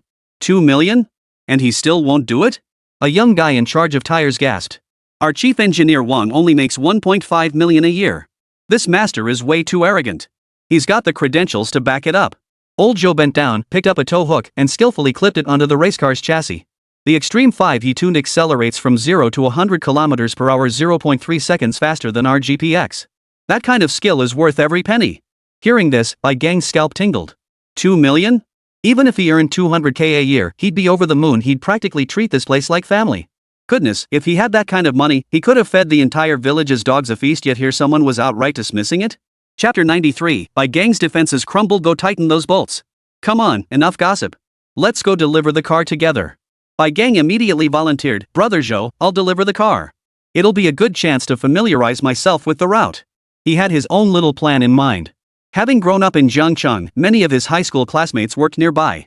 If they spotted him following the Extreme Racing Club's truck delivering race cars now as a race car engineer, wouldn't they be green with envy? And if he happened to run into the class beauty from back in the day? This was way more impressive than just wrenching in the garage. The other mechanics already found transporting cars a hassle. Hearing him volunteer, they waved him off. Go ahead, go ahead. Drive safe. Old Joe selected 2 experienced mechanics to accompany him, and the 3 climbed into the truck. Tang Haimao led the way in his Ferrari, while Bai Gang sat in the truck's passenger seat, watching the cityscape fly by with a satisfied grin. He was already scheming to casually drop a line in his class chat later, help the team deliver a distinguished race car today. Half an hour later, the sight of the streets and alleys before him left him utterly bewildered. Wasn't he supposed to be delivering a car? How did he end up here? There weren't any high-end auto repair shops around either. The only place remotely related to racing parts was a hardware store. Could it be that the tuning master really just ran a rundown little hardware shop? He suddenly remembered that Jiang Chuan, who had given him a rough deal that day, also ran a hardware store and held their club's top-tier black membership card. Wait a minute. He seemed to make a connection. Bai Gang's legs trembled as he leaped off the truck. He stared fixedly at the weathered sign of the hardware store. The 4 characters Rhine Hardware burned into his retinas like a branding iron. What are you standing there for? Unload the truck. Old Joe slapped him on the back. Get the R2 down. Joe. Brother Joe. Bai Gang's voice trembled. That master, is his surname Jiang? That's right. Old Joe gave him a strange look. Master Jiang? You know him? Bai Gang's vision darkened and he nearly collapsed to his knees. Just then, someone inside the hardware store heard the commotion and emerged wearing a yellow hard hat. Mr. Tang, you're here early. Jiang Chuan greeted him with a smile, still holding a half-eaten apple in his hand. Bai Gang's gaze locked onto Jiang Chuan's face and he felt as if struck by lightning. Wasn't this the very Jiang Chuan he had mocked at the night market as only fit to fix rice cookers? Jiang. Jiang. He managed to choke out a few broken syllables, the cable tie in his hand clattering to the floor. Jiang Chuan turned at the sound, his gaze lingering on Bai Gang before a look of surprise flashed across his face. A playful smile then spread across his lips. Well, if it isn't Brother Gang? You two know each other? Tang Haimao raised an eyebrow in surprise. Well, sort of. Jiang Chuan took a bite of his apple. Ganga even treated me to barbecue the other day. Bai Gang's mouth opened, but no sound came out. His mind was flooded with images of his arrogant demeanor from the night before. Gang is the rising star of the racing team now. You'll never get your hands on a steering wheel. Xiao Bai. Old Joe suddenly barked, stop spacing out. Come help out. Liar. He's nothing but a liar. Bai Gang suddenly leapt to his feet and shouted, his voice exploding through the quiet street, drawing passers-by to stop and gather around. He pointed at Jiang Chuan, his face flushed crimson. How could someone who runs a hardware store possibly modify race cars? A master who can't be hired even for $2 million a year would be holed up in a place like this selling screws? This is definitely a scam. His voice grew more heated as he spoke, as if he'd uncovered some crucial evidence. Think about it, boss. Where would a real race car engineer work if not in a dust-free workshop? His walls are covered in steel pipes and bolts, and he doesn't even have a professional testing device. How could he possibly modify cars? He's clearly trying to scam us out of our tuning fees. Tang Haimao's face instantly darkened like a sooty pot bottom, a vein throbbing at his temple. He'd finally persuaded Jiang Chuan to help, only for his own teams in turn to publicly question the man's credentials. It was a direct slap in the face. Bai Gang. Tang Haimao's voice was as cold as ice. I see you've been interning too long and forgotten the team's rules.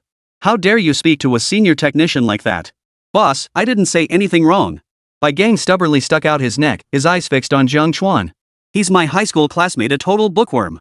What does someone like him know about racing modifications? Don't let him fool you. By now, Jiang Chuan's livestream had erupted. The camera captured Bai Gang stomping his feet as comments flooded in like a tidal wave. Whoa, where'd this dimwit come from? Daring to question our Iron Man of hardware? Laughing so hard I'm passing out. Last time Brother Jiang was tuning the Extreme 5, this guy was probably still tightening screws. $2 million a year and he still won't budge? Brother Jiang turns down military contracts. Does he need your measly cash? Classic case of sour grapes. Can't cut it himself, so he can't stand seeing others succeed. +1 to the above. If you haven't seen Brother Jiang's mad motorcycle modding skills firsthand, go watch the replays. An engine cobbled together from steel pipes outruns a Ducati. Does that even need a diagnostic tool? Jiang Chuan took a bite of his apple, watching Bai Gang's animated expression, and suddenly smiled. Earlier, he thought Bai Gang's stupidity was just drunkenness. Turns out this is just his nature. A leopard can't change its spots. And what a coincidence, he was actually part of Tang Haimao's team. He didn't argue with Bai Gang. Instead, he walked over to the truck and tapped the hood of the R2 race car with his fingertips. Mr. Tang, has this race car been stalling at low speeds lately? Especially during sudden acceleration, does it cut out when you push the throttle too hard? Old Joe froze for a second before nodding sharply. Yes. Engineer Wang has tuned it 3 times and still hasn't fixed it. How did you know? Jiang Chuan didn't answer directly, instead pointing to the rear suspension. And this suspension, the damping's set too stiff. The car bounces violently over speed bumps, right? You removed the anti-roll bar to save weight, but now the body roll in corners is excessive, right? Spot on. Joe's eyes widened. We just discussed these issues in our internal meeting last night. You figured them out with just one glance? Bai Gang's voice trailed off abruptly, like a duck being choked. Though he was just an intern, he knew these were chronic issues with the R2 race car. Even Engineer Wang needed hours of computer diagnostics to pinpoint the issues, yet Jiang Chuan had nailed them with just a glance? Tang Haimiao's expression softened slightly as he bowed apologetically to Jiang Chuan. Master Jiang, forgive this youngster's lack of judgment. Please don't take it personally. He turned to glare at Bai Gang. Get back to the team now. Write a 5,000-word self-criticism.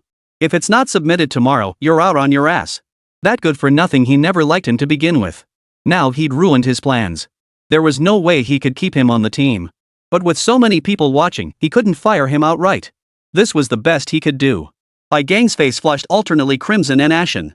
Seeing Jiang Chuan's calm demeanor and the stunned expressions of old Zhou and the other mechanics, he finally grasped the magnitude of his humiliation. He just mocked the guy for not understanding racing, only for him to pinpoint the core issue with a single glance. The slap to his face stung like a slap. Bai Gang tried to protest, but old Zhou yanked him aside. Get out of here. You want the boss to kick you out himself? Watching Bai Gang slink away, Jiang Chuan finished the last bite of his apple and tossed the core into the nearby trash bin. Mr. Tang, it seems your team's mechanic has some character issues. My deepest apologies. It's our fault for hiring him. He offended you today, and I'll have him kicked out of our team immediately. Tang Haimiao felt like he had two headaches. How could such a mess happen? But at least Jiang Chuan didn't seem angry. It's fine. Young people making mistakes is normal. I know a good place where he can get some training. Jiang Chuan pulled out a business card for a machinery factory, the very third-party workshop Jia had partnered with just days prior, specializing in assembling metal weapon modules. Orders had been pouring in lately, requiring at least 15 hours of screw tightening per day. Naturally, Jiang Chuan would look out for his former classmate. Chapter 94, Super Modification Plan, Conquering the Fleet Manager. No problem, I'll arrange it immediately. Tang Haimiao understood perfectly and quickly agreed. Mr. Tang, don't let irrelevant people get you down. Unload the race car. I'll start by taking apart the engine. I'll aim to have a preliminary plan ready tonight. Alright. Tang Haimiao nodded eagerly, directing the technicians to unload the car. Go ahead and tinker, Master Jiang. If we need more tools, I'll go buy them right now. The live stream chat was still flooding with comments. Haha, major face slap moment. This guy probably won't dare hang around the team anymore. Now that's a boss move, brother Jiang. No nonsense, just letting his skills do the talking. Suddenly feel a bit sorry for that intern, probably got lifelong trauma from this, Wan Chai. The real focus is the R2 race car. Brother Jiang is about to modify the old warhorse. Count me in for the full build process. Less than half an hour later, the two began finalizing the modification plan. Jiang Chuan crouched beside the R2 race car, his finger lightly tracing the engine block as if taking the pulse of an old friend. Solid foundation here, but it's been messed up by past mods. He tapped the intake manifold. Engineer Wang wanted to boost high RPM performance, so he widened the intake duct by 3 mm without adjusting the injector flow rate. Fuel atomization isn't sufficient at low RPMs, no wonder it cuts out during hard acceleration. Tang Haimiao leaned in, studying the unassuming connector. So how do we fix it? Narrow the intake?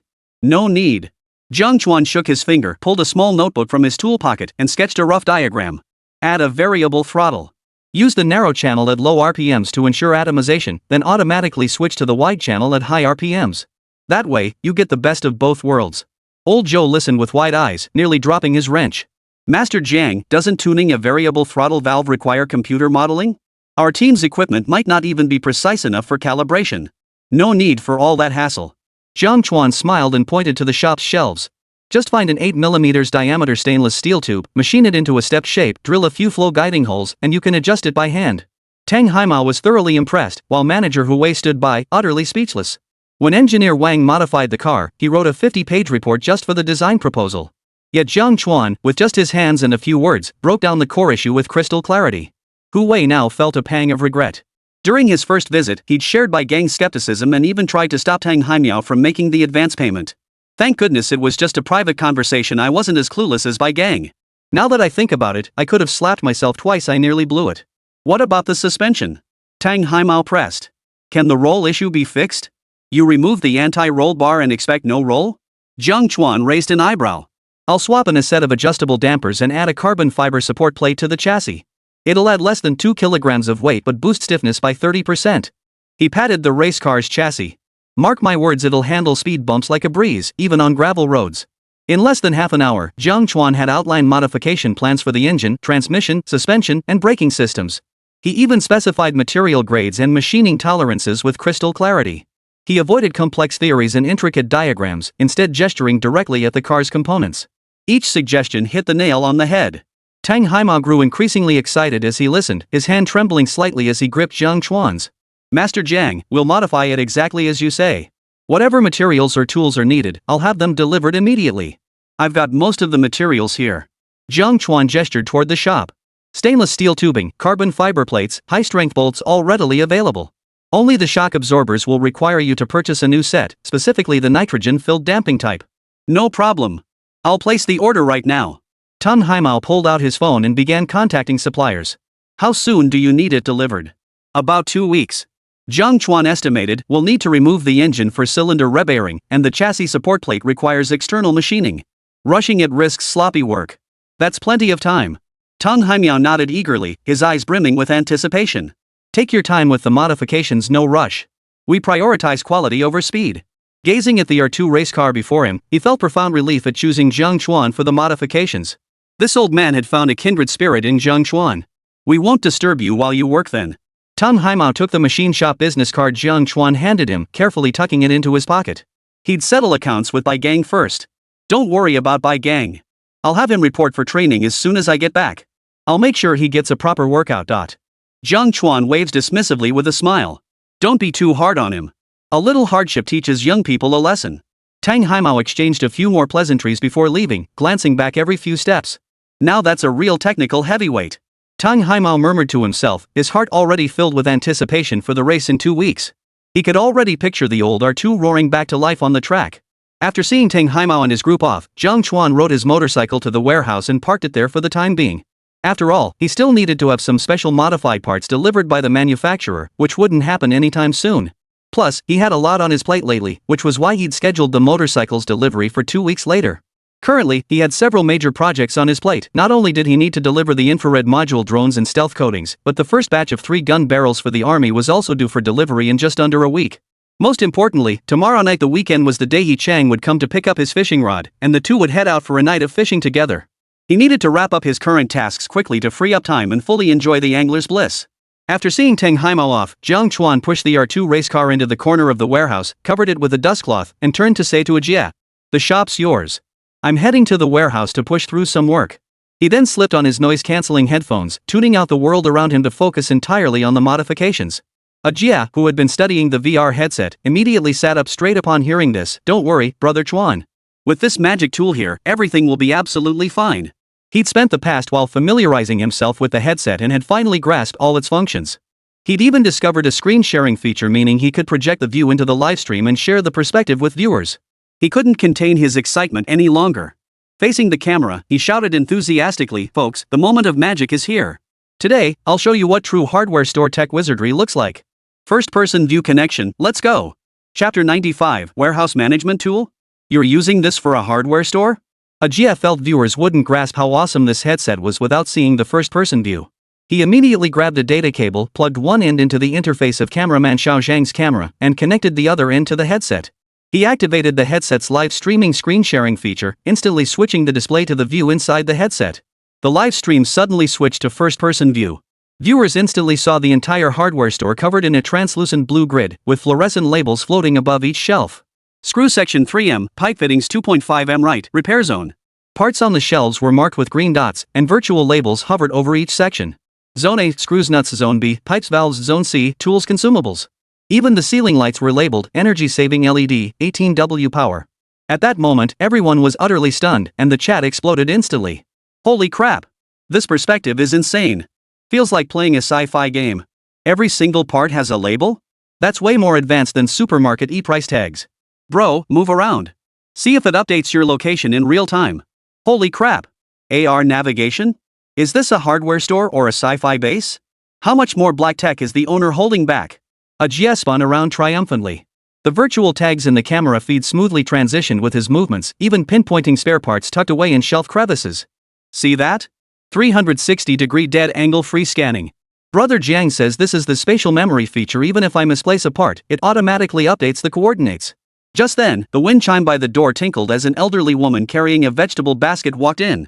Young man, I need 2 rolls of waterproof tape and a plumbing plug, the kind used to connect washing machine hoses. Just as Jia opened his mouth, a prompt popped up on his headset lens. Customer request, waterproof tape 2 rolls, washing machine hose plug 1 piece. Recommended models, waterproof tape, butyl rubber, temperature range, 40C to 80C, plug 4-inch PPR material, fits standard washing machine connectors. A red cursor immediately appeared, with precise locations below: waterproof tape, Zone B, Row 5, lower shelf. Plug, Zone C, Row 2, middle shelf. Just a moment, ma'am. Jia followed the red cursor on his visor to the shelf, crouched down, and pulled open a box. Sure enough, there was butyl rubber tape. The temperature resistance specifications on the packaging matched the headset prompt exactly. He then moved to Zone C, reached out, and retrieved the 4-point PPR plug with ease. The entire process took less than 2 minutes. The woman took the items and exclaimed in surprise, "Young man, you have an amazing memory. Last time I came to buy plugs, I searched everywhere and couldn't find them." Jia pointed to the VR headset on his head and grinned proudly. "It's not my memory, it's these smart glasses that are amazing. Just tell me what you need, and they'll lead me straight to it." Viewers in the livestream watched with rapt attention, bombarding the chat with comments. The lady's totally stunned. This tech is way ahead of its time. From parts-finding struggler to gold medal salesperson, all it took was a headset. Brother Jia's moves are smooth as silk, even faster than when Brother Jiang was around. Hold your horses, it's still thanks to Brother Jiang's modified headset. But Brother Jia's progress is impressive. After seeing the lady off, Jia flashed an OK sign to the camera. See that? 0 mistakes the whole time. This headset not only navigates to parts but also auto-recommends models. It even intelligently recognizes voice commands and analyzes issues. As he spoke, the headset suddenly popped up with a new alert: detected high-frequency welding noise in warehouse area. Recommend reminding Master Jiang to ensure ventilation. Jia immediately shouted toward the warehouse, "Brother Chuan. The headset says you're welding too intensely, remember to turn on the exhaust fan." A muffled reply came from the warehouse, "Got it." The livestream audience erupted in laughter. Ha, it can even act as a megaphone. Is this headset all-purpose or what? Even Brother Jiang is being monitored. Brother Jia's status just skyrocketed. Suddenly feel like this headset is more considerate than a girlfriend, not only helping with work but reminding you to take care of yourself. Jia couldn't stop laughing at the comments. He fiddled with the headset's touchpad and pulled up the inventory management interface. "Let me show you something even cooler. It can do real-time inventory checks. Look, there are only 23 M4 screws left in Zone A, and the headset automatically sent a restocking alert to the supplier." On the virtual interface, parts with low inventory were marked with red warnings, accompanied by supplier contact info and historical purchase prices. The audience was utterly impressed. This isn't just a VR headset, it's the smart brain of a hardware store. If Brother Jiang mass produces this invention, hardware store owners nationwide will thank him. Rename it Hardware Store Owner's Savior. I'll reserve 10 right now. Meanwhile, Jingdong Tower, Intelligent Warehousing RD Department. A palpable sense of anxiety permeated the cubicles of the RD department. The clatter of keyboards was sparse. Several engineers slumped in their chairs, sighing heavily, while coffee cups piled up like small mountains on their desks. Team lead, this warehouse management system is impossible to fix. An engineer with glasses massaged his temples. We're trying to implement dynamic inventory plus AR navigation, but we've already revised the algorithm model 8 times. The actual measurement error is still over half a meter. Last week, the VP chewed us out for half an hour. Yeah, these requirements are insane. Engineer Old Zhang pounded his keyboard. Real-time inventory plus demand forecasting? We don't even have enough AI training data. The craziest part is adapting it to 80% of warehouses nationwide. Xiao Wang slumped in his swivel chair. We don't even have standardized shelving in our main warehouse. No matter what, step up your game. Team leader Lu Ming slammed the proposal on the table inside. If we don't deliver, our entire team's performance bonuses are gone this month. The team murmured in agreement, complaints rising in waves. The entire RD department was filled with discontent. Just then, Lu Ming caught sight of Xiaolong, the intern in the corner, head down, his phone screen glowing brightly. He hadn't heard a word they were saying. Lu Ming walked over and discovered the kid was actually watching a live stream. Old Wang instantly lost his temper. "Xiaolong. Slacking off again? You've been here 3 months and I haven't seen you write a single line of code. What are you glued to your phone for all day?" Xiaolong flinched in fright, nearly dropping his phone. He quickly looked up, his face not showing fear but rather eyes sparkling with excitement. Team leader. I'm not goofing off. I found something amazing, it might solve our problem." Solve our problem? What does an intern know? And you dare watch live streams on the job and make excuses? Lu Ming's temper flared even more. He strode over, intending to snatch the phone. What are you watching? Short videos or games? But when he saw the screen, he froze. The screen showed a live stream from Rhine hardware store, displaying the headset's first-person view.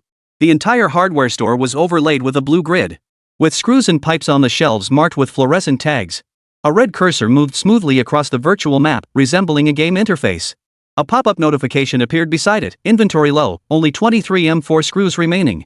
Automatic restocking alert triggered. What is this? Old Wang's eyes widened instantly as he snatched the phone and leaned in closer. On the screen, a Jia wore a headset and circled the hardware store. The virtual labels in the camera view updated in real time as he moved. Even spare parts tucked away on the bottom shelves were precisely marked, and voice commands could instantly locate items like washing machine plugs or waterproof tape. The navigation route was more precise than a delivery guy's tracking. Team leader, look. Xiaolong jumped up excitedly, pointing at the screen. This is that hardware store owner who's been all over the internet lately. He modified the headset himself. It scans the space in real time, labels each part's location, alerts when inventory runs low, and even syncs with suppliers. Isn't this exactly the core warehouse management functionality we've been seeking? Lu Ming's eyes widened as he snatched the phone to zoom in on the virtual inventory interface. Each part displayed its real-time quantity, shelf coordinates, and even a line chart showing recent outbound frequency. He suddenly recalled the RFID-tagged goods still missing from his own warehouse, his breathing quickening. This spatial positioning accuracy, near zero latency. The tags move with the goods and automatically update coordinates? Damn it, this thing should be sold in hardware stores. Chapter 96, Jingdong Group Earthquake Smart Machines to the Rescue. What the hell is this? Engineers nearby gathered around, craning their necks to see the screen. Once they got a clear look, the initial grumbling turned into gasps of astonishment. Holy crap! That blue grid is the spatial modeling we've been struggling with forever. How did he achieve real-time rendering? Automatic inventory alerts. It even coordinates restocking with suppliers. Isn't this 10 times better than our false alarm system? Voice navigation. When the warehouse manager shouts find the laundry detergent on shelf 3, the cursor guides them straight there. Isn't this the user-friendly operation we've been after? Lu Ming slapped his thigh and shoved his phone at Xiaolong. Quick! Cast this live stream to the conference room screen. Everyone, come over. His voice cracked with excitement. This thing works better than all 3 algorithms we tested. Spatial memory, real-time updates, voice interaction, it hits every pain point in warehouse management. Then Lu Ming went straight to other office areas, summoning every technician he could find. Engineers swarmed into the conference room as Xiaolong frantically cast the screen. The large screen quickly displayed the headset's first-person panoramic view. Everyone watched as every corner of the hardware store was precisely labeled. When parts moved, tags automatically followed them, and red warnings for low inventory stood out clearly. While viewers in the livestream might just marvel at the visual impact, to the technical staff, it felt like watching a sci-fi movie. Every single technology had broken through bottlenecks they'd never thought possible. The entire conference room erupted in excitement. Can we adapt this headset's spatial scanning tech? This spatial positioning tech is insane. Our LiDAR systems aren't this accurate and they pulled it off with just 2 cameras? The inventory sync supplier logic could be directly integrated into our system. And this voice recognition, it even matches vague descriptions like pipe plugs with precision. Way better than our keyword search. Inventory synchronization is so seamless. Automatic replenishment for shortages, isn't this exactly the unmanned management our clients demand? Lu Ming stood before the large screen, tapping the virtual inventory interface on his headset with his finger, his eyes sparkling. We used to obsess over complex algorithms for positioning, only to get tangled up in our own solutions. Look at this hardware store owner. He solved the problem with the most straightforward spatial tags, real-time updates, and voice navigation. Then he slammed his fist on the table. Stop spacing out. Break down the features from that livestream. AR navigation module, voice recognition logic, inventory synchronization algorithms. This guy practically built our requirements right before our eyes. If this headset becomes commercially available, it could fully meet our needs. No way, this thing is critical. Report it immediately. Meanwhile, in the top-floor conference room of Jingdong Tower, a critical executive meeting was underway, the atmosphere tense. Seated on either side of the long table were JD's core executives, each facing a thick stack of financial reports where the numbers were alarmingly red. Chairman Lu Changdong scrutinized the group's latest figures, his brow furrowed into a knot. Warehousing costs are up 18% year-over-year, and the positioning error rate for our smart delivery robots just won't come down. His voice was low, tinged with suppressed frustration. Investors just called again. If we don't show a breakthrough in profitability soon, next month's funding will be suspended. The chief operating officer sighed. With over 700 warehouses nationwide, inventory checks alone require thousands of staff, and the stock error rate is as high as 5%. Robots frequently misidentify shelves in warehouses, making delivery timeliness impossible to improve. This has become a deadlock in our expansion. Switching back to manual labor would push costs beyond our limits. The CFO pushed his glasses up. If this drags on, our Q3 financials will be disastrous. We either scale back warehouse operations or accept the investors' harsh terms. A heavy silence fell over the conference room. Everyone knew this was a critical expansion phase for Jingdong's commercial empire, with rivals rising everywhere. Without breaking through the bottlenecks in warehousing and distribution, forget about capturing market share. Even holding onto our current position was in jeopardy. Lu Changdong tapped his finger heavily on the financial report and suddenly looked up at the head of technology. By the way, how's the collaboration with the Military Research Institute progressing? Has there been any breakthrough in the smart headset development? Everyone knew the smart headset project was the core of the warehouse robotics system. Without precise AR navigation, the robots would be like headless flies navigating the shelves. The technical lead gave a wry smile and pushed his glasses up. Chairman, we launched the Smart Robot Headset project last year, investing nearly 700 million yuan, precisely to leverage military-grade technology to solve the positioning accuracy issue. But the Research Institute, progress has been painfully slow. He paused, his voice dropping lower. They say the spatial modeling module from the military headset is poorly suited for our logistics environment and requires completely redesigned adaptation algorithms. Moreover, military technology involves confidentiality agreements, and the Research Institute insists on completing declassification procedures before delivery. During last week's meeting, they said the prototype won't be ready until Q1 next year at the earliest, and mass production is still up in the air. First quarter of next year? The chief operating officer couldn't help but interrupt. By then, the investors will have pulled out long ago. Our smart robotics project can't afford any more delays. Lu Changdong leaned back in his chair, his frustration mounting. This intelligent robotics management and distribution project was the core strategy he had pushed through against strong opposition last year. It aimed to replace manual inventory checks and distribution with robots, fundamentally solving warehouse efficiency issues and massive labor costs. But the invested funds seemed to vanish into thin air, especially for the robot's eyes, the smart headset. They remained stuck on spatial positioning accuracy and dynamic recognition. Ordinary civilian technology couldn't meet the requirements, leaving them to pin their hopes on technology transfer from military research institutes. The CFO sighed, we've already spent nearly 400 million just on research institute collaboration fees. If this drags on, our funding chain won't hold. Everyone knew they were in a competitive expansion phase. Any single unstable factor could trigger a financial chain collapse, leading to the downfall of an entire commercial conglomerate. Silence fell over the conference room once more, broken only by the ticking clock on the wall, each beat feeling like a hammer blow to their hearts. Lu Changdong stared out the window at the glass curtain wall of Jingdong Tower, reflecting the gray, overcast sky, his frustration deepening.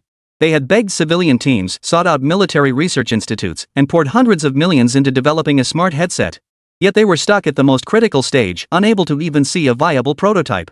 So, Lu Changdong's voice was weary, we've spent 300 million, waited a year, and now we're still pinning our hopes on some vaguely defined first quarter of next year? The technical lead lowered his head, unable to respond. The other executives remained silent, each understanding the helplessness in those words. Bang! The conference room door burst open as Lu Ming stormed in, panting heavily, sweat beading on his forehead. Lu Ming? Have you lost your mind? The chief operating officer slammed his fist on the table. Can't you see we're in a high-level meeting? Get out! Lu Changdong raised his hand to stop him, fixing Lu Ming with a stare. What's so urgent? Lu Ming didn't bother to wipe his sweat. Clutching his tablet tightly, his voice trembled yet remained resolute. Chairman. Executives. I've found a solution to the warehousing and distribution problems. A solution? The CFO scoffed coldly. We've been discussing this all morning with no progress. What could a mere RD team leader possibly come up with? It's true. Lu Ming slammed the tablet onto the conference table and opened a video clip. Look at this. It's a live feed from a hardware store in Jiangcheng. The owner modified a smart headset himself. The screen displayed a first-person view from Rhine hardware store. Within the blue grid-covered space, parts on the shelves were precisely labeled with fluorescent tags, while a red cursor updated the route in real time as it moved. This is... The chief operating officer's voice trailed off abruptly as his body leaned forward involuntarily. In the footage, a GS spoke into the headset, find the washing machine plug. The cursor instantly pointed to section C, row 2. When he said, inventory M4 screws, a virtual interface instantly popped up, 23 remaining, restocking alert sent. Most astonishingly, when a GM moved a part to a new shelf, the headset's label automatically updated its coordinates with near zero latency. The conference room fell silent as all eyes were drawn to the screen. What is this thing? Chapter 97, Tech Girl Ecstatic Mechanical Dog Saved. Upon seeing the long-awaited interface, everyone held their breath. Lu Changdong leaned forward, the weariness in his eyes instantly replaced by a gleam of excitement. Spatial modeling this smooth? Positioning error looks under 2 centimeters? What the hell is this thing? It's a smart headset modified by a hardware store owner. Lu Ming pointed excitedly at the virtual navigation on the screen. Our warehouse is just too big with too many SKUs, right? Equip the head of operations with this headset. Locating goods with cursor navigation could skyrocket restocking and inventory efficiency. Install the same positioning module on smart delivery robots. We could even ditch the LiDAR. Positioning errors in complex environments would definitely stay under 3 centimeters. Isn't this exactly the smart logistics closed loop the investors want? Lu Changdong abruptly stood up. Is this technology mature? Can it be commercialized? From the livestream, it looks completely mature. Lu Ming affirmed. This company even handles military contracts. Their tech is rock solid. His headset can pinpoint screws in hardware stores with precision. Our warehouse shelves are far more organized than any hardware store. It'll definitely work. The conference room fell silent. Executives exchanged glances, their shock gradually giving way to wild excitement. Lu Changdong slammed his fist on the table and stood up abruptly. Contact this hardware store owner immediately. No, I'm heading to Jiangcheng myself. Pointing at the headset on the screen, his eyes blazed with conviction. How much will it slash our storage costs? How much will it boost delivery efficiency? This thing solves every single problem our investors are demanding. His gaze sharpened. This is no time for excitement. You all understand better than I do how crucial this technology is for smart logistics. Whoever secures it first will gain at least several years' lead in warehouse efficiency over the competition. The chief operating officer immediately snapped to attention, beads of sweat forming on his forehead. The chairman is right. Our competitors have been eyeing smart warehousing lately. If they learn about this headset tech, they'll go crazy trying to snatch it up. Especially Pinduoduo and Taobao, their logistics weaknesses mirror ours. They're just waiting for a breakthrough. The marketing director added, if they snatch this headset tech, the 700 million we poured into our smart robotics project will truly go down the drain. The meeting room atmosphere shifted from euphoria to tension. Everyone understood that in the fiercely competitive e-commerce logistics sector, such core technology was the nuclear weapon of warehouse management. Falling into competitors' hands would spell disaster. Lu Changdong grabbed his phone and dialed his assistant directly. Book the fastest private jet to Jiangcheng immediately. Departure in half an hour. He paused, then emphasized. Also, have 2 people each from legal and tech accompany me. Bring contract templates and equipment testing tools. We must meet with the hardware store owner today. After hanging up, he pointed at the screen displaying Rhine Hardware Store. Lu Ming, you'll monitor this livestream from start to finish and record every technical detail. Especially the dynamic demonstration of spatial modeling and the logical flow of voice interaction. Not a single detail can be missed. Yes, sir. I'll arrange the private jet immediately. At the same time, within the compound of the Liqing Villa, afternoon sunlight filtered through the leaves of the sycamore trees in the courtyard, illuminating a scene of utter chaos. Screws, gears, and circuit boards were scattered everywhere. A half-disassembled mechanical dog lay sprawled in the center, its head components piled into a small heap. Beside it sat a soldering iron, its tip still smeared with unremoved solder residue. Du Yeye crouched before the mechanical dog, her head encased in a welding helmet larger than her face. Pink strands of hair peeked through the helmet's cracks, dotted with oil stains. She wore an oversized yellow duck print apron, its hem dotted with small black holes burned by solder. It stood in stark contrast to her sweet face, now ringed with dark circles. One last time. This time it's gotta work. Du Yeye rubbed her sore eyes, her voice hoarse from staying up all night. She flashed a determined thumbs up at the camera, her gaze stubborn. Everyone, look closely. I've added a new smart positioning module and voice interaction system. This time, it can not only walk but also understand complex commands. The live chat was already flooded with comments. Yeah, get some sleep.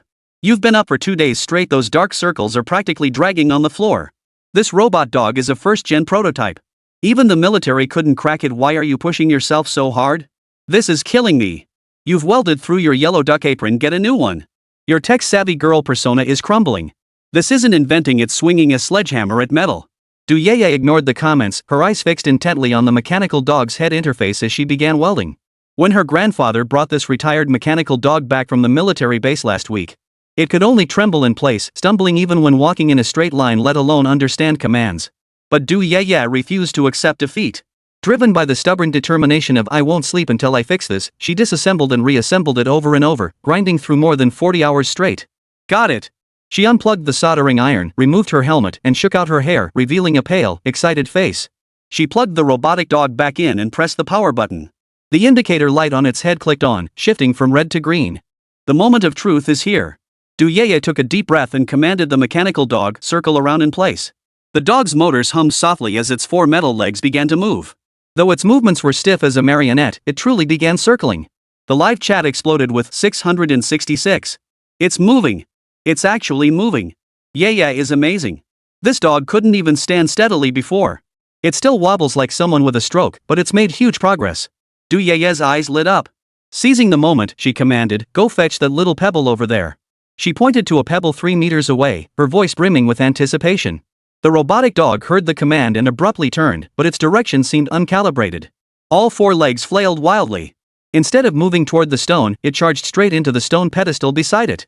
With a clang, the robot dog's head slammed hard against the stone block. Its indicator light flashed red twice before it froze completely. Silence fell over the courtyard. Du Yeye. Live chat comments. Ha ha ha, stroke turned into concussion. 3 seconds of pity for the dog, 3 hours of pity for Yeye. This dog must be doing it on purpose. Trying to fake an accident with a stone block. Oh my god. Du Yeye tugged at her hair in frustration, pulling the hood of her yellow duck apron crooked. How did I end up with such a dumb dog? She crouched down to inspect the mechanical dog's sensors, the feedback data on the screen a jumbled mess. Positioning error exceeded 10 centimeters, voice command recognition rate was under 50%, and even the most basic obstacle avoidance function hadn't triggered. The positioning module is still inaccurate, and the voice logic isn't sorted out either. She muttered with a frown, her eyes reddening further. Over the past 2 days, she'd tried 7 or 8 different algorithms, but the robot dog seemed to be deliberately defying her, either ignoring commands or crashing into things. When Grandpa called 2 days ago to check in, he left only one sentence: "This thing needs a team effort. Don't push yourself too hard." She refused to believe it and wouldn't give up. Just then, a golden comment floated by from Brother Ming, the top-ranked user. "Yeah, don't worry. If all else fails, just equip your dog with Jiang Chuan's VR headset. I heard that thing can locate screws, maybe it could help your dog find its way around, or even chat with you." The moment the comment appeared, Du Yeye snapped her head up, a flicker of confusion crossing her eyes. Bro Ming was a longtime fan who always hung out in her livestream room, and he was also a seasoned tech enthusiast. His suggestions were always pretty solid. Jiang Chuan's VR headset? She muttered, suddenly recalling the hardware store owner who'd once fixed her toilet with nothing but instant noodles. Come to think of it, the inspiration for this upgrade had also sprung from that very toilet. He deserved some credit for helping her upgrade the mechanical dog. But lately, she'd been so absorbed in her mechanical dog research that she hadn't watched his livestream in ages. Could he have invented something new? Curious, she disconnected the mechanical dog's power while clicking on the link Minggu had sent. It was the live stream from Rhine Hardware Store. On screen, a Jia wore a headset showcasing a first-person view. Every component in the blue mesh-covered space was precisely labeled. Just then, a customer arrived. The moment the voice command "find the pipe plug" was uttered, a red cursor instantly guided the way, even automatically alerting to low inventory. Holy! Du Yeye blurted out an expletive, her eyes widening in shock. Chapter 98, Fong Bingbing. Did Shuang and I collide on the headset project again? She watched the headset spatial modeling flow as smoothly as a game scene. And the voice recognition accurately matched even vague descriptions. Suddenly, she remembered the positioning errors and voice recognition flaws in her own mechanical dog. Wasn't this the ready-made solution? The live stream's comments kept flooding in. Brilliant suggestion, Ming. Yeah, hurry and buy a headset from Boss Jiang. Maybe Boss Jiang can even upgrade the mechanical dog's engine to outrun Bolt. He fixed that toilet like a pro last time. Tuning a robot dog would be a piece of cake. After watching for a few minutes. This is insane. Du Yeye gasped softly, then abruptly stood up and dashed back into the yard. Seeing the mechanical dog still staring blankly at the ground, a new spark instantly ignited in her eyes. She grabbed her tablet and shouted excitedly into the camera. "Folks, I think I know how to modify the robot dog. Hold on while I grab a magic tool. Prepare the car. We're heading to Jiangchang now." She kicked open the toolbox, sending parts clattering across the floor. When the butler rushed in flustered, he saw the young miss stuffing the robotic dog into a backpack, with brass welding goggles pinned to her chest. "But miss, there's an online exchange with the MIT AI professor tomorrow. Tell him I'm postponing the exchange." Du Yeye had already straddled her heavy motorcycle. The engine roared, making the vines on the courtyard wall shiver. "Tell him this lady found a much cooler teacher." Meanwhile, at the Jiangcheng Equipment Research Base. Inside the research staff apartments. Only a warm yellow floor lamp illuminated Fong Bingbing's room, its soft glow spilling across the carpet.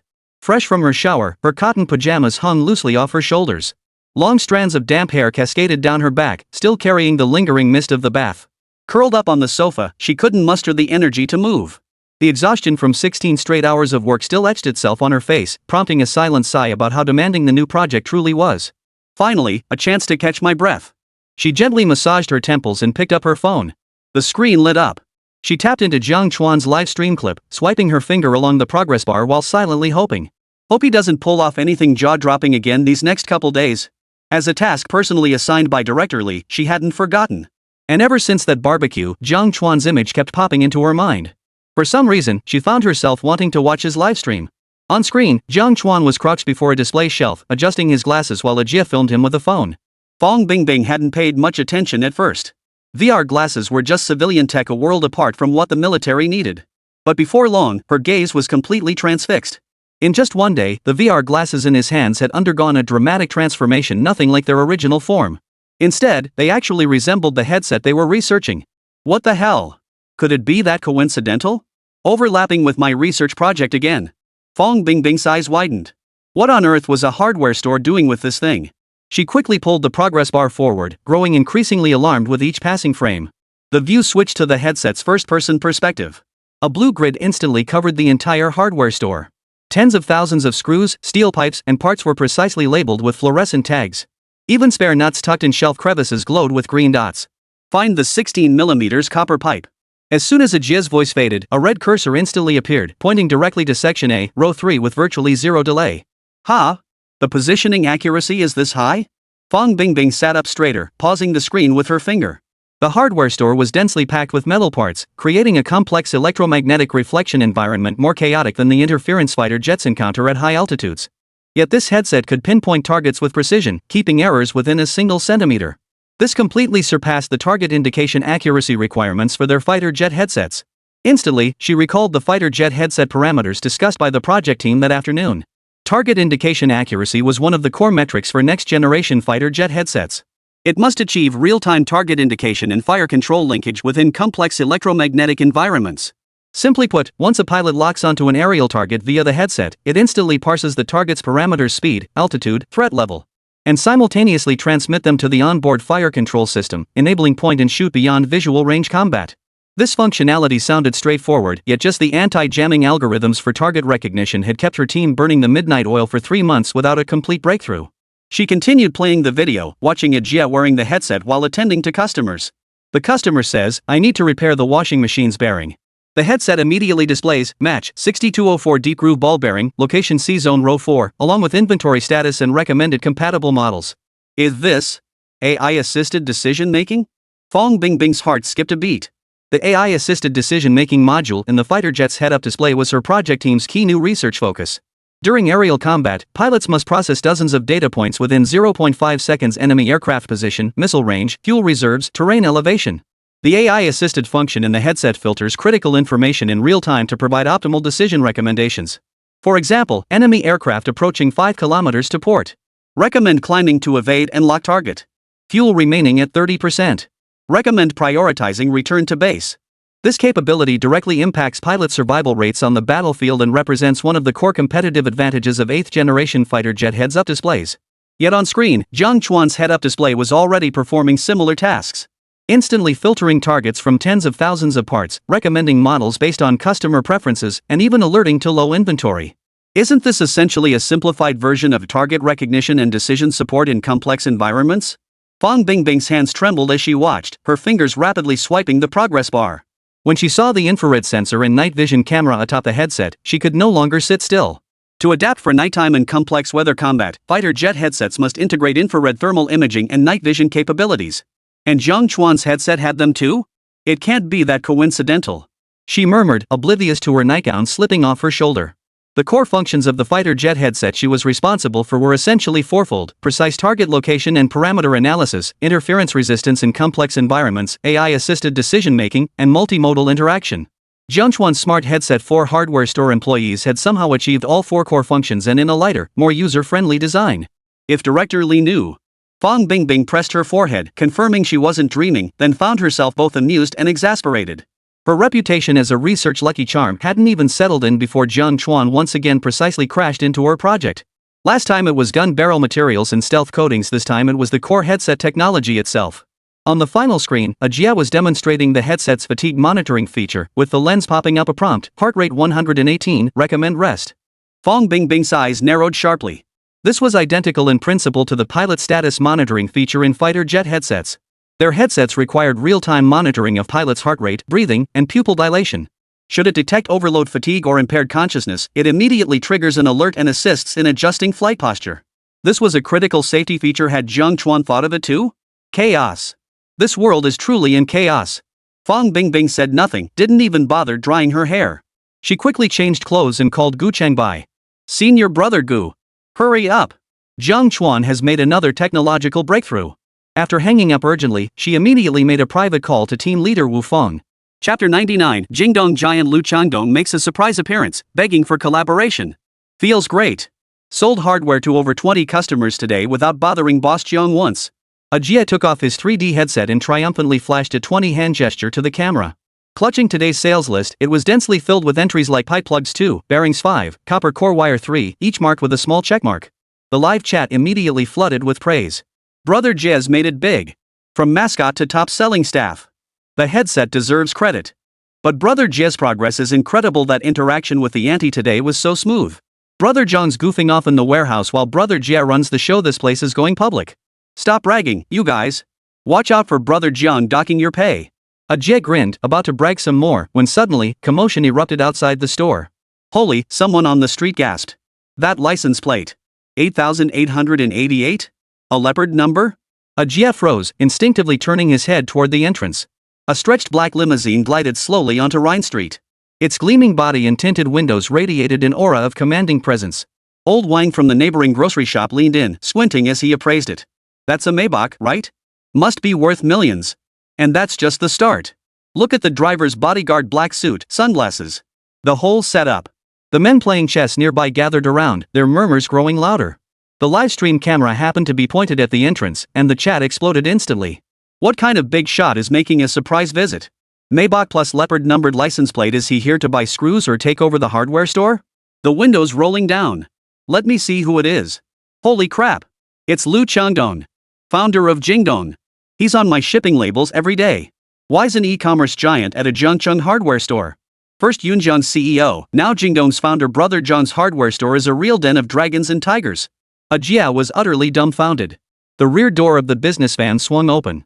A middle-aged man in a black leather jacket stepped out, radiating authority. None other than Lu Changdong, a familiar face in financial news. Two sharply dressed aides followed behind him, each carrying a black briefcase, clearly here for serious business. Lu Changdong scanned the hardware store's signboard, suppressed his inner shock, and walked straight inside. His gaze landed on Jia, who stood frozen in place. Hello, he said politely. Are you the owner of this shop? I have an important matter to discuss. Jia opened his mouth but remained speechless for a long moment. Just then, the headset he'd left on the counter lit up, displaying a prompt. Important visitor detected. Recommend directing to reception area and notifying responsible party. Ah, I'm not the owner. Jia snapped back to reality, snatching his headset and dashing toward the warehouse. The boss is in there. Brother Chuan. Brother Chuan. Important people are looking for you. In the warehouse, Jiang Chuan was crouched on the floor, adjusting the engine of the R2 race car, a wrench still in his hand. Hearing Jia's shouts, he wiped the grease from his hands and emerged from the warehouse, puzzled. What's all the fuss? What big shot? No. You need to come out now. Jia's voice was strained. Jiang Chuan frowned, brushed the dust off his hands, and strolled out of the warehouse. What's the rush? Before he could finish, he spotted Lu Changdong standing in the shop. Jiang Chuan froze. He recognized the man's face from financial news reports, the founder of Jingdong Group, a titan in e-commerce and logistics. What was he doing at a hardware store? Lu Changdong's eyes lit up upon seeing Jiang Chuan. He extended his hand proactively. You must be Mr. Jiang Chuan, the owner? I've long admired your reputation. I'm Lu Changdong from Jingdong. Jiang Chuan shook his hand, his confusion deepening. Mr. Lu? What brings you here? Let's get straight to the point. Lu Changdong pointed at the headset Ajai had dropped on the counter, his tone slightly unsteady. I saw your modified smart headset livestream. That spatial positioning, voice interaction, and AI-assisted system is precisely the core technology our smart logistics division lacks most. I'd like to discuss a partnership applying this technology to our warehouse and delivery robots. Jiang Chuan scratched his head and gave a nervous chuckle. Mr. Lu, have you got the wrong person? I'm just a hardware store owner who fixes toilets. Lu Changdong's mouth twitched. He thought to himself, my billion-dollar research team couldn't figure this out, yet here you are, a hardware store owner. After a moment of silence, he replied meaningfully, a hardware store owner who can achieve centimeter-level accuracy in AR navigation is a rare find. Neighbors nearby and viewers in the livestream held their breath. An e-commerce giant personally visiting to seek collaboration. This spectacle was even grander than when the Yunjiang CEO came last time. Neighbors gathered in increasing numbers, tiptoeing to peer into the hardware store as camera flashes clicked incessantly. Cameraman Xiao Zhang beside him was stunned. Since starting his career, he'd filmed so many bigwigs he could barely count them on one hand. Military brass, business tycoons, police commanders. Is this even a lifestyle show anymore? Jie stood nearby, secretly pulling out his phone to flash his 666 sign at the camera. He also snapped a selfie with Lu Changdong for his work photo album. He was already scheming about how to brag in the group chat later. Upon hearing Lu Changdong's purpose, the live chat exploded with white-hot comments. Holy! Holy! Holy! Jingdong's partnering with a hardware store? Brother John's skills are unstoppable. Military contracts, racing, and now even e-commerce logistics are coming to him. Brother Jia, get Brother Jiang some water. This is a billion-dollar deal in the making. The previous scale was too small. If this tech lands, the logistics industry will be turned upside down. Jingdong is acquiring hardware stores? This move is going to take off. After a brief exchange, Jiang Chuan leaned against the workbench, twirling a wrench in his hand. The confusion on his face gradually gave way to understanding.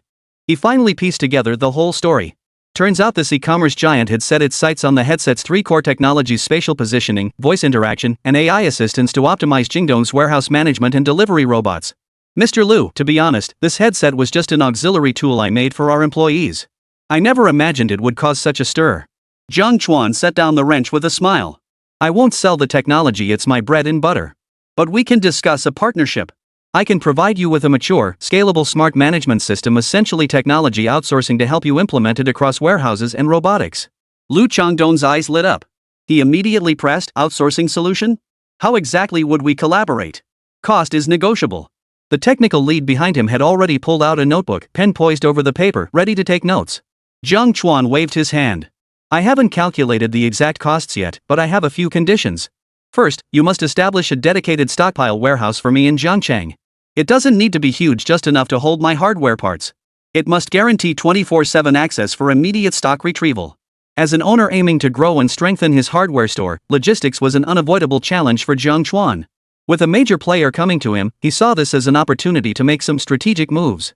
Lu Changdong paused, then nodded. No problem. Jingdong has 3 warehouses in Jiangcheng. Designating a dedicated section for you is straightforward.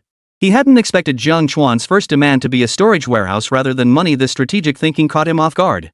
Second, Jiang Chuan held up 2 fingers. For all future shipments from my hardware store nationwide and even overseas, you must give me the most favorable wholesale rates for logistics.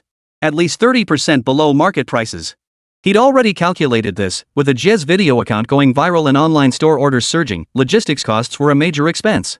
Partnering with Jingdong would solve this problem perfectly. Agreed, Lu Changdong replied without hesitation. Once the volume picks up, we can negotiate not just 30%, but even 40%. For Jingdong, offering logistics discounts to secure major clients was standard practice. Besides, Jiang Chuan's technical expertise was worth far more than just these shipping costs. He even had room to profit. Seeing his straightforward demeanor, Jiang Chuan felt more confident and presented his final condition. Third, I plan to export models and hardware overseas next year. You need to help me set up 2 overseas warehouses in Southeast Asia and Europe, with storage and distribution strictly following my standards. He pointed to the green dragon crescent blade model on the shelf. This thing is pretty popular overseas. Logistics can't fall behind. At this, the entourage behind Lu Changdong froze in shock. A hardware store owner thinking about overseas warehouses? That's some serious ambition. Chapter 100, 100,000 for one test run. Is the headset made of gold? After a brief silence, Lu Changdong smiled. He admired people with foresight. He had the numbers down pat. Jiang Chuan's technology could save Jingdong billions in warehousing costs. Building 2 overseas warehouses was a drop in the bucket, perfect for a pilot project. We can discuss overseas warehouses. We already have operations in Southeast Asia, and our European warehouse is in the planning stages, perfect for a collaborative pilot. But Mr. Jiang, you must guarantee the system's implementation effectiveness. Our robots and warehousing can't afford delays. Rest assured. Jiang Chuan patted his chest and picked up his headset to pull up the back-end data. I can optimize the spatial positioning module to within 1 centimeter of accuracy. Voice recognition supports 20 dialects. AI-assisted decision-making response times are controlled under 0.3 seconds. I'll deliver the first adaptation plan next week. He knew these specs by heart. After all, they were custom-built for his own store. Adapting it for warehouse use was merely a matter of skinning it differently. Seeing Jiang Chuan's confident demeanor, Lu Changdong's last shred of doubt vanished. He reached out and shook Jiang Chuan's hand again. Great partnership. I'll have our tech team send someone tomorrow to coordinate. They'll discuss pricing and details with you. I guarantee you'll be satisfied. Great to work with you. Jiang Chuan smiled as he returned the handshake, his mind already racing with calculations. Selling the system for tech fees, saving costs with logistics discounts, expanding sales channels through overseas warehouses. This was a win-win move for both the present and the future, a surefire way to make a profit. The neighbors around them watched in stunned silence. Old Wang nudged old Jiang beside him. Little John's partnering with Jingdong? This hardware store is about to see a revolution. Grandpa Jiang clicked his tongue, not just a change, this is going to skyrocket. The live stream chat exploded with excitement. With comments like business genius boss Jiang and from hardware store to multinational partnership flooding the screen. Who knew Jiang Chuan would propose such terms to the boss? Holy crap! Brother Jiang's got some serious ambition. Planning to open hardware stores worldwide? This isn't just a partnership, he's using Jingdong's logistics network to expand his empire. Business genius. Trading tech for distribution channels, this move pays off. Not selling tech but services while solving logistics issues too. Jingdong, I'm here to buy technology. Brother Jiang, no, you're here to work for me. Brother Jia, write this down. This is how a boss thinks. A Jia beside them listened wide-eyed, then tugged Jiang Chuan's sleeve discreetly. Brother Chuan, are we building overseas warehouses? Can we sell copper tube katana swords to foreigners now? Jiang Chuan patted his head. First, learn to sell the stuff in the store properly. The remark drew laughter from those around them. Finally, Lu Changdong's gaze settled on the headset in Jiang Chuan's hands, his eyes brimming with anticipation. Mr. Jiang, to be perfectly honest, I'd like to borrow this headset for a day of testing. His tone was earnest. We'll only test basic functionality compatibility.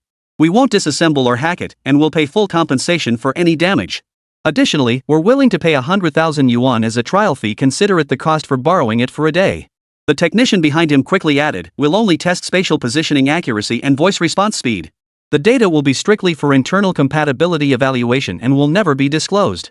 For Jingdong, obtaining real-world test data a day earlier meant accelerating the deployment of their warehouse system. 100,000 yuan was a drop in the bucket. 100,000 yuan for a single day? The surrounding neighbors gasped in astonishment. Is this headset made of gold? Old Wang quietly pinched himself to make sure he wasn't dreaming. Jiang Chuan weighed the headset in his hand. His program had 3 layers of password locks, with the core algorithm hidden in a hardware encryption chip. Not even a month of reverse engineering by Jingdong's R&D team could steal this technology. And 100,000 yuan was pure profit, a surefire win. And tomorrow happened to be his weekend off. He was going fishing with He Chang, and Jia wouldn't be coming to work either, so he wouldn't need the headset. Seeing how much value this idle item could generate made even Jiang Chuan, a seasoned veteran, grin from ear to ear. V-room. V-room. V-room. Just as he was about to agree, a shrill motorcycle engine roared outside the door, followed by a sharp, urgent voice blaring from the doorway. Hold on. You can't lend him that headset. Everyone turned to see a pink and white girl's motorcycle screech to a halt outside the hardware store. The tires skidded, leaving half-meter-long black marks on the ground. The rider removed her helmet, revealing messy pink hair and heavy dark circles under her eyes. And she was still wearing that oil-stained yellow duck pajama set, none other than Du Yeye, who had rushed all the way from Licheng.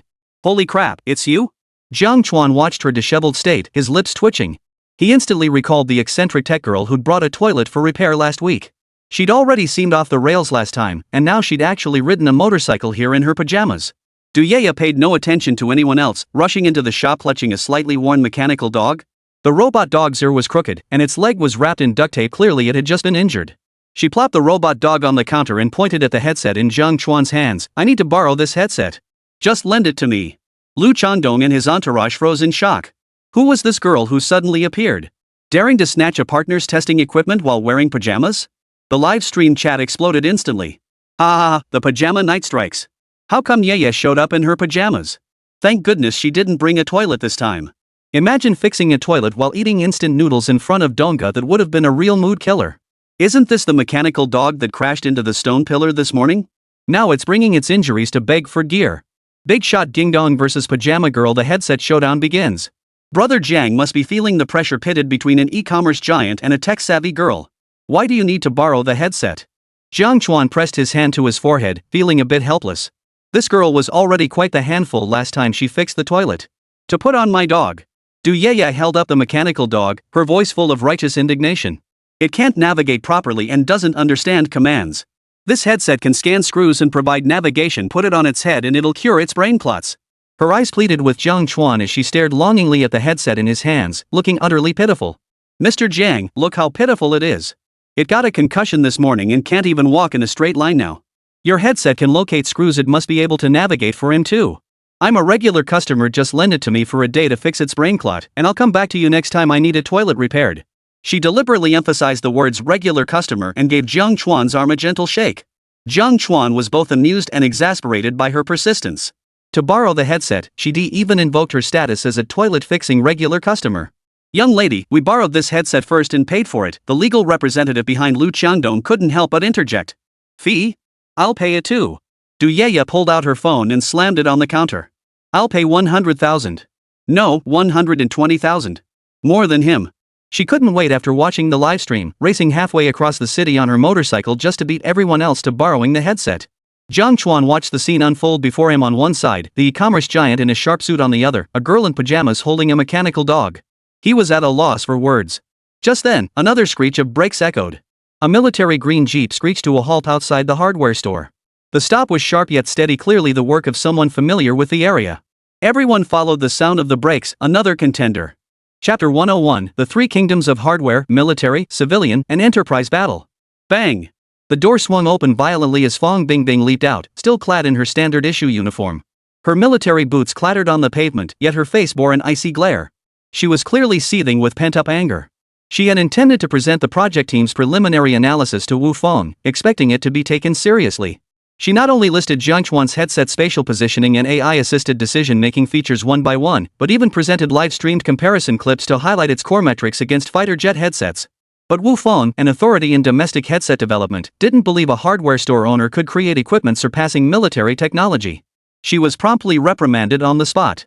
Bingbing, stop relying on lucky fish luck. Fighter jet headsets are hardcore tech, you can't expect outside DIY solutions to cut it. Get back to your EMC testing. Stop entertaining these shady schemes. After all, they only knew that the two previous project teams she'd been on had indeed solved major challenges, but they didn't know Jiang Chuan was involved in both. Each project was highly classified and operated in complete isolation. She felt utterly wronged and called Director Li again. Unexpectedly, Director Li became agitated upon hearing the news and immediately ordered her to retrieve the headset for testing. Later, when she tried to request time off from Wu Fong, the latter made veiled insinuations and gave her another earful, this time including Director Li in the criticism. The implication was that even if she brought it back, she'd have to test it alone without any assistance. It was up to her to figure it out. Upon reflection, she understood. After all, Wu Fong had just launched her own research project. The fact that a subordinate researcher and her former advisor were trying to get an outside party to break through the bottleneck was a tremendous insult to Wu Fong. And the person in question ran a hardware store, a blatant sign of contempt for her abilities. This situation was like two national treasure-level veterans of the military industry going head-to-head, with her caught in the middle suffering the consequences. After hanging up, Fong Bingbing had no choice but to grab her car keys and rush over. Jiang Chuan.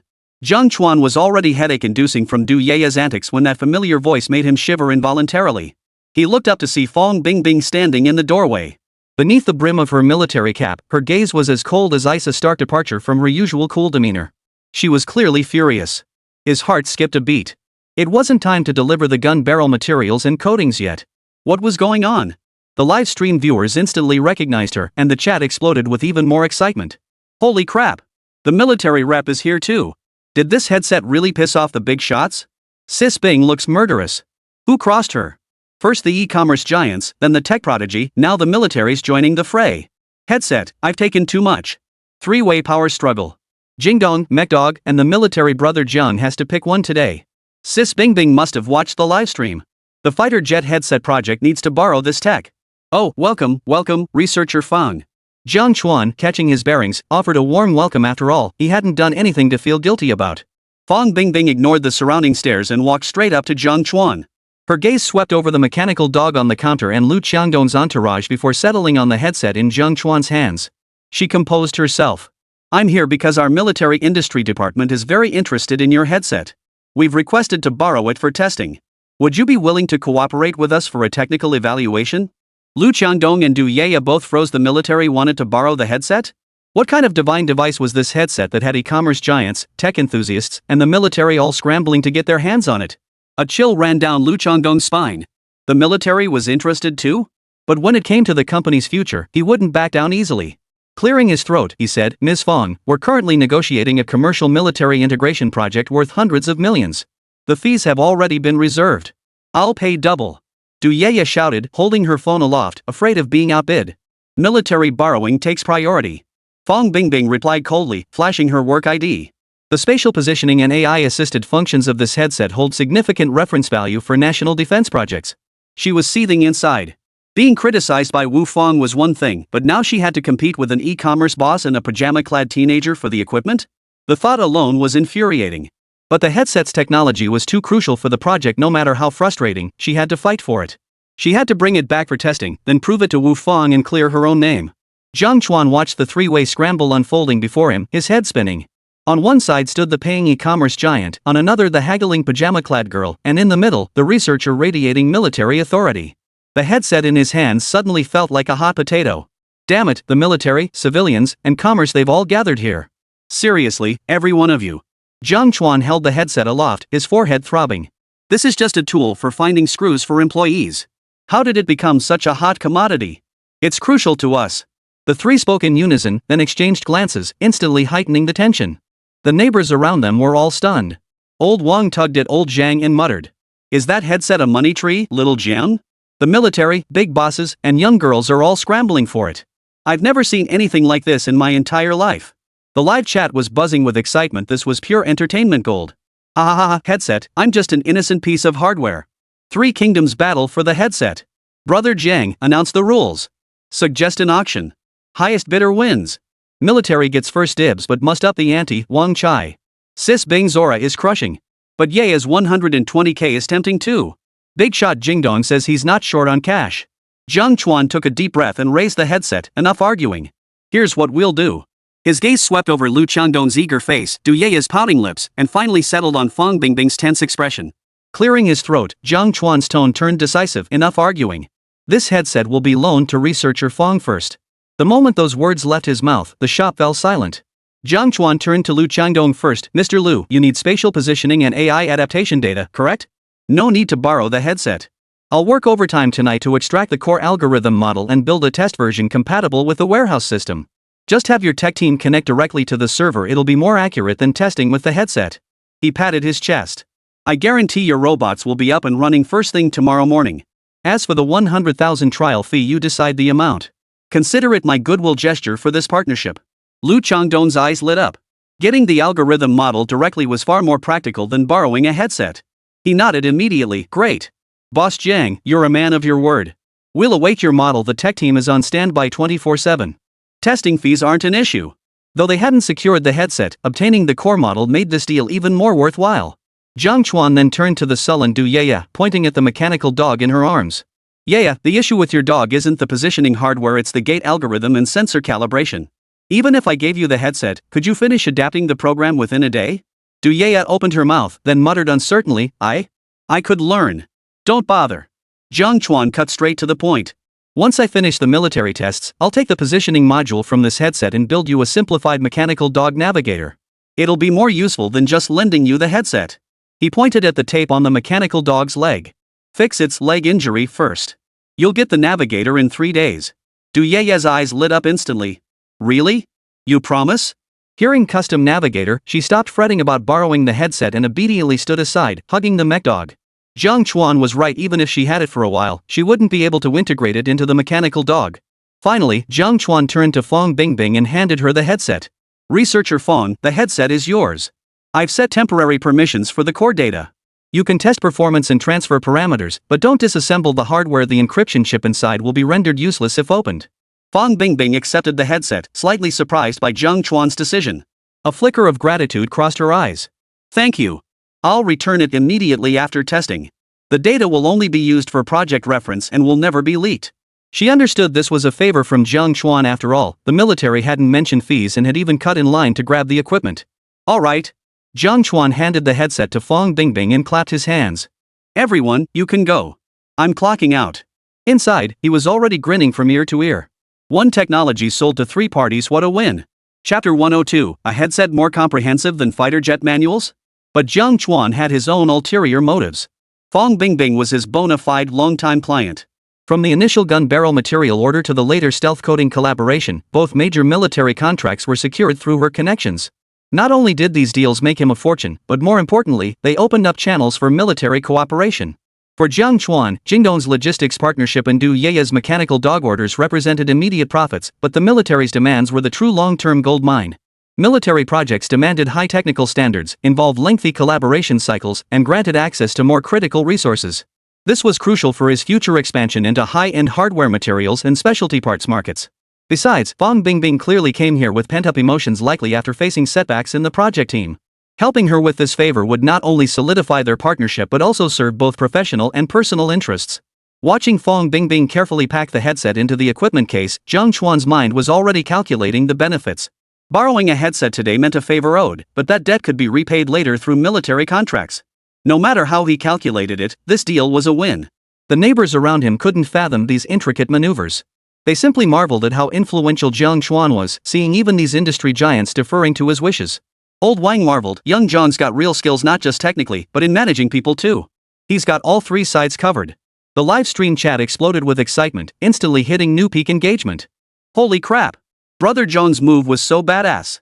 Settled a three-way power struggle with one sentence. Business genius plus tech wizard plus peacemaker Brother John's got every role covered. Giving Jingdong the prototype, promising Yeye a pie in the sky, and borrowing headsets from the military. That allocation is genius. Sis Bingbing finally got her headset. The fighter jet headset project is saved. Director, I didn't invite this many big shots. What's with all this hype? Meanwhile, backstage at the production studio. In the monitoring room at the back of the production team, the air was practically ignited by the ratings data. The curve on the screen shot up like a rocket, smashing the platform's all-time record. The red record broken pop-up flashed so brightly it hurt the eyes. Zhang Yimou's hand gripping his thermos trembled slightly. This hardware store's popularity had broken yet another record? Online viewership was nearing 1 million. In his decade-plus of documentary work, he'd never seen a small local shop's livestream blow up like this. He whipped around and barked at his assistant beside him, "What's going on? Is this data accurate? Another record broken?" Assistant Xiao Zhou's face flushed crimson with excitement as he frantically pulled up the back-end feed. "Director! Look for yourself! Lu Changdong! Lu Changdong from Jingdong is here!" He shoved his tablet in front of Zhang Yimou. The screen showed Lu Changdong shaking hands with Jiang Chuan to discuss a collaboration, with the camera even zooming in for a close-up of the Jingdong logo. Lu Changdong? Zhang Yimou froze, instinctively reaching for his phone in his pocket. Did we hire him for an ad? How come I didn't know? The budget never approved that expense. He always produced his shows on a whim, never bothering with such flashy nonsense. Besides, how could a big shot of that caliber get involved? We didn't hire him. Xiao Zhou nearly burst out laughing. He came on his own. Just like that drone company CEO last time, he's here to discuss a partnership with Jiang Chuan. Look at the entourage behind him, they're even holding Jingdong ID badges. Zhang Yi leaned closer to the screen, double-checking that the figure was indeed Lu Changdong, then glanced at the rapidly scrolling comments. Comments like, "Jingdong Daddy actually showing up in person, this product placement is way too obvious but I love it, the production team should be collecting ad fees." Suddenly, he slapped his thigh, sending his thermos clattering onto the table and spilling tea everywhere. "Quick! Contact Jingdong's marketing department immediately." Zhang Yimou grabbed the walkie-talkie and bellowed, his voice cracking, "Tell them their CEO just appeared on our show. Got 3 whole minutes of screen time. We can't let that ad space go to waste. Tell them to transfer the money immediately. If it's less than 5 million, don't even think about it." Xiao Zhou froze. "Director, is that appropriate? They came to discuss a partnership. Isn't this considered commercial placement? Why wouldn't it be appropriate?" Zhang Yimou's eyes widened as he pointed at Jingdong's logo on the screen. "Look at this close-up. It's clearer than our paid ads. Yunjiang sponsored us last time, Jingdong can't be left out. Also, keep pushing traffic to that hardware store, aim for the top 3 trending topics." "Yes, I'll contact them immediately." 1 hour later, Zhangcheng Research Institute, Battle Performance Headset Testing Facility. The rest of the project team had already clocked out for the day, leaving only a few cold fluorescent lights illuminating the testing area. The wall bore the slogan, 8th Generation Fighter Jet Headset Project. After receiving the headset, she wasted no time, driving straight to the institute. The moment she entered the testing area, she eagerly unpacked the box, pulling out the smart headset that had caused her so much frustration within the project team. It's surprisingly light. Fang Bingbing held the headset in her hands, weighing it carefully as she examined the slim frame and semi-transparent curved display.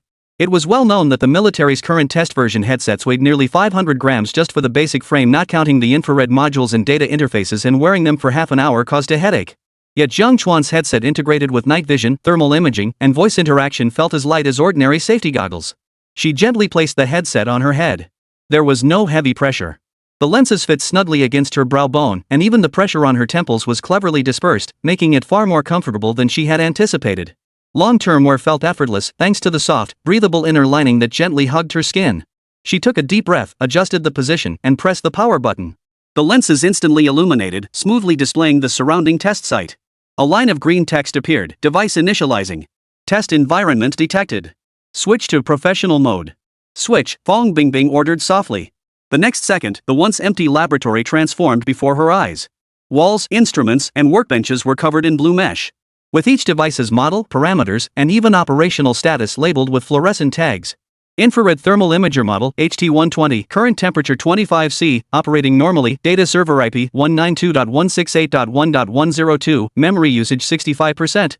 Even the fighter jet parameter manual she placed on the desk was labeled, paper document, 127 pages total.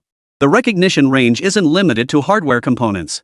Fong Bingbing raised an eyebrow, her surprise deepening. She had assumed the headset's database only stored metal parts, but it could even accurately identify and classify everyday objects.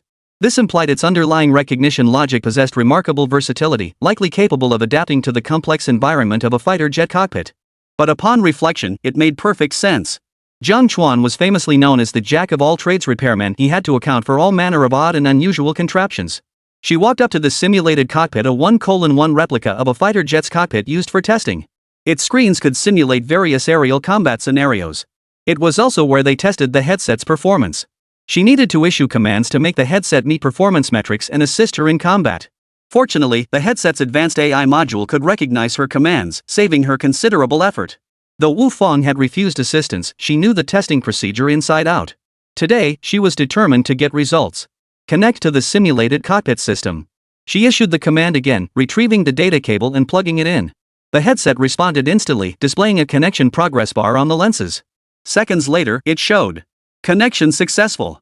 Synchronizing fighter jet baseline data. To ensure the headset understood her upcoming commands, Fong Bingbing intended to input the basic parameters of the Dragon Nation's main fighter jet into its database. Maximum flight speed, Mach 2.5. Payload capacity, 8 tons. Range, 3,500 kilometers.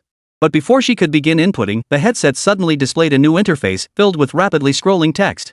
Detected fighter model, JXX presumed, supplementing data. Engine model, WS-15, thrust 18 tons, radar detection range, 200 kilometers, compatible weapons, PL-15, PL-10. Even the cockpit instrument panel layout and emergency button locations were clearly marked, more detailed than the official manual in her hands. What the hell? It comes preloaded with our main fighter's component data? Fong Bingbing froze abruptly, her eyes widening in realization. This meant the head-up display's knowledge base already encompassed every detail and component of their fighter jets. There was absolutely no need for her to re-enter anything. A fleeting, absurd thought crossed her mind.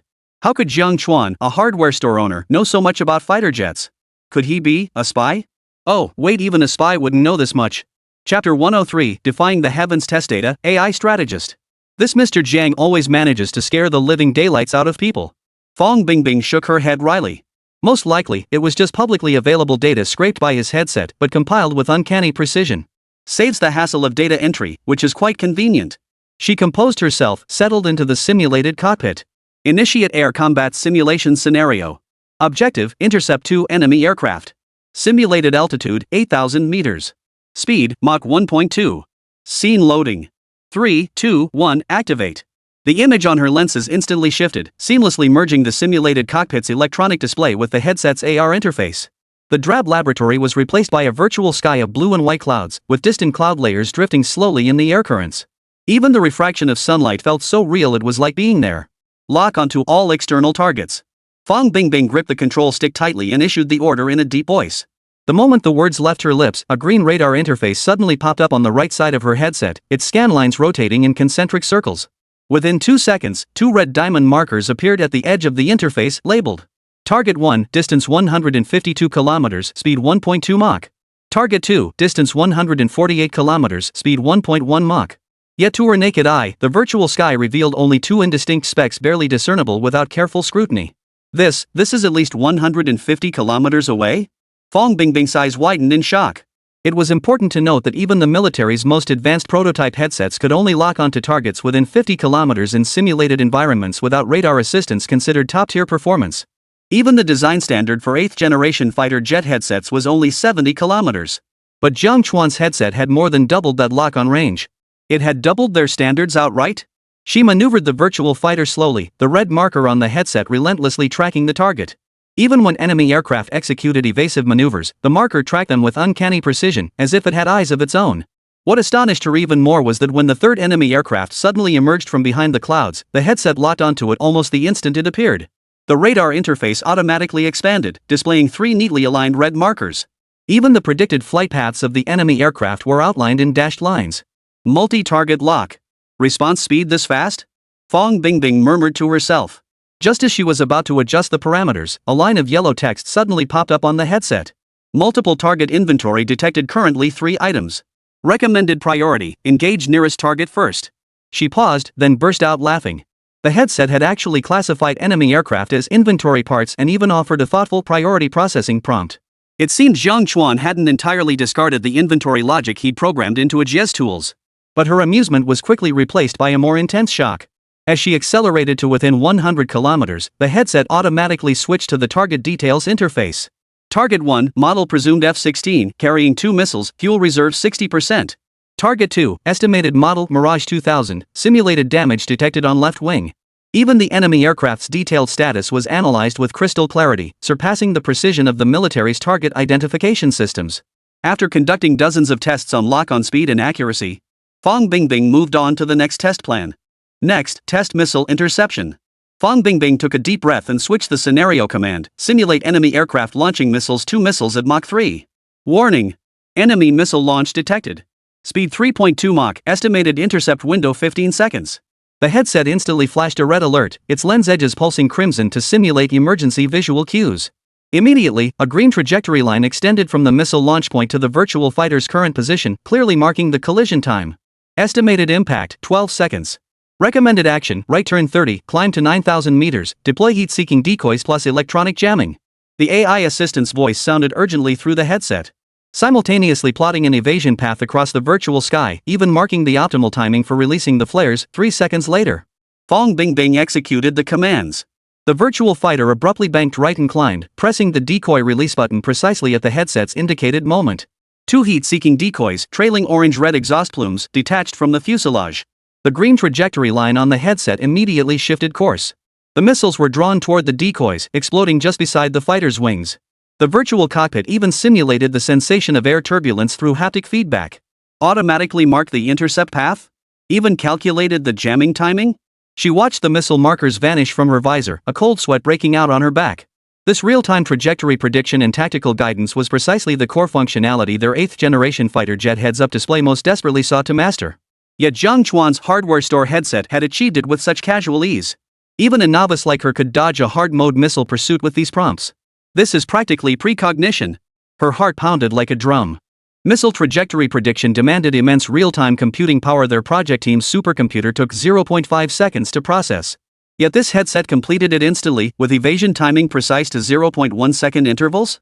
The next half hour unfolded in utter awe. In the ground support scenario, she immediately ordered, simulate urban street combat environment. Identify ground targets and obstacles. The display instantly shifted to dense urban blocks. The headset rapidly generated centimeter-level spatial models of buildings, streets, and cover, overlaying the entire area with a blue grid. Suspicious targets are marked in red, friendly positions in green, and even wall thickness and penetrable angles are clearly labeled. Complex terrain modeling simplified to hardware store shelf patterns. Zona detects 3 ground targets at 30xxn, 114xxe, recommended attack angle, 20 elevation, avoiding 5-meter thick concrete wall on right.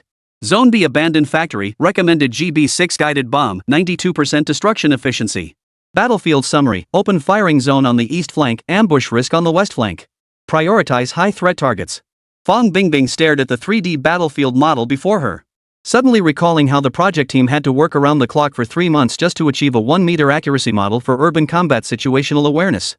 Yet this headset could generate centimeter-level modeling in real time and even offer tactical recommendations?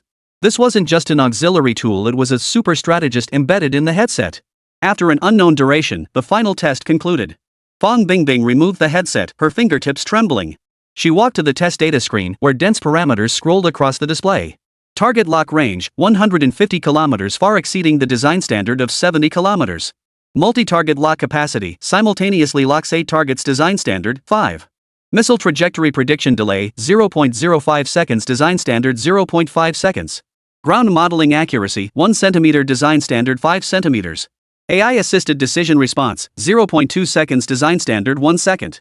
Each figure far exceeded the project team's expectations, even shattering the technological limits she had believed possible. Staring at the screen, she recalled Wu Fang's afternoon remark, "You can't get things done with a makeshift approach," and felt her eyes sting. This isn't amateur work at all. This is a complete game changer. Chapter 104, The faith of a 30-year headset authority crumbles. Unbelievably brilliant. The cannon barrel, stealth coating, and the headset. Jiang Chuan is beyond exaggeration.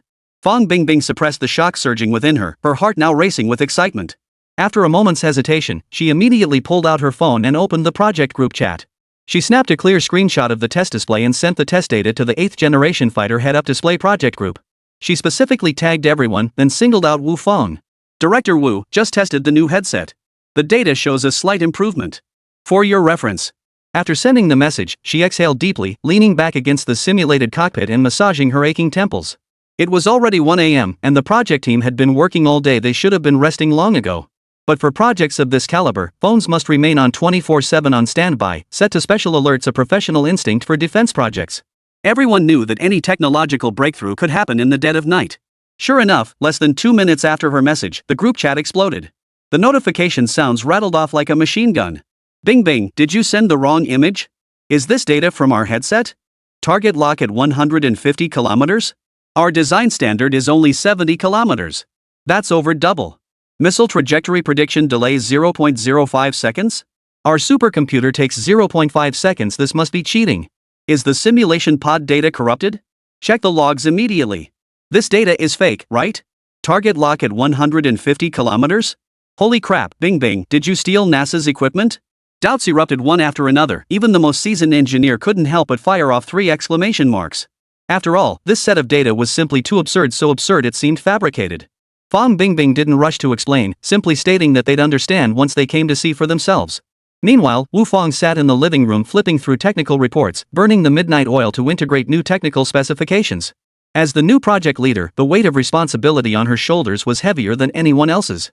Wu Fang rubbed her sore eyes, pushed the technical report aside, and frowned deeply. The report was densely annotated with specifications for the 8th generation fighter jet's head-up display. Target lock on range 70 kilometers, multi-target tracking capacity 5, trajectory prediction latency 0.5 seconds. Simply sorting through the new technical specifications had consumed 3 solid hours. Each one felt like a mountain crushing her, leaving her breathless. These electromagnetic compatibility standards are way too strict. She rubbed her temples and scribbled a bright red question mark on the report. And the multi-target recognition algorithm? We won't finalize that in less than 2 months. Her frustration mounted as the day's arguments with Fang Bingbing and Director Li resurfaced. That girl, instead of learning proper military technology, went off believing in some hardware store owner's unorthodox methods. It was putting the cart before the horse. She picked up her phone, pulled up the project team's attendance sheet, and resolved to emphasize discipline tomorrow. She needed to get Fang Bingbing to refocus and stop chasing shortcuts. The fighter jet head-up display was a vital national asset. How could it rely on trivial breakthroughs from civilian tinkering? Just then, her phone suddenly dinged with a special notification.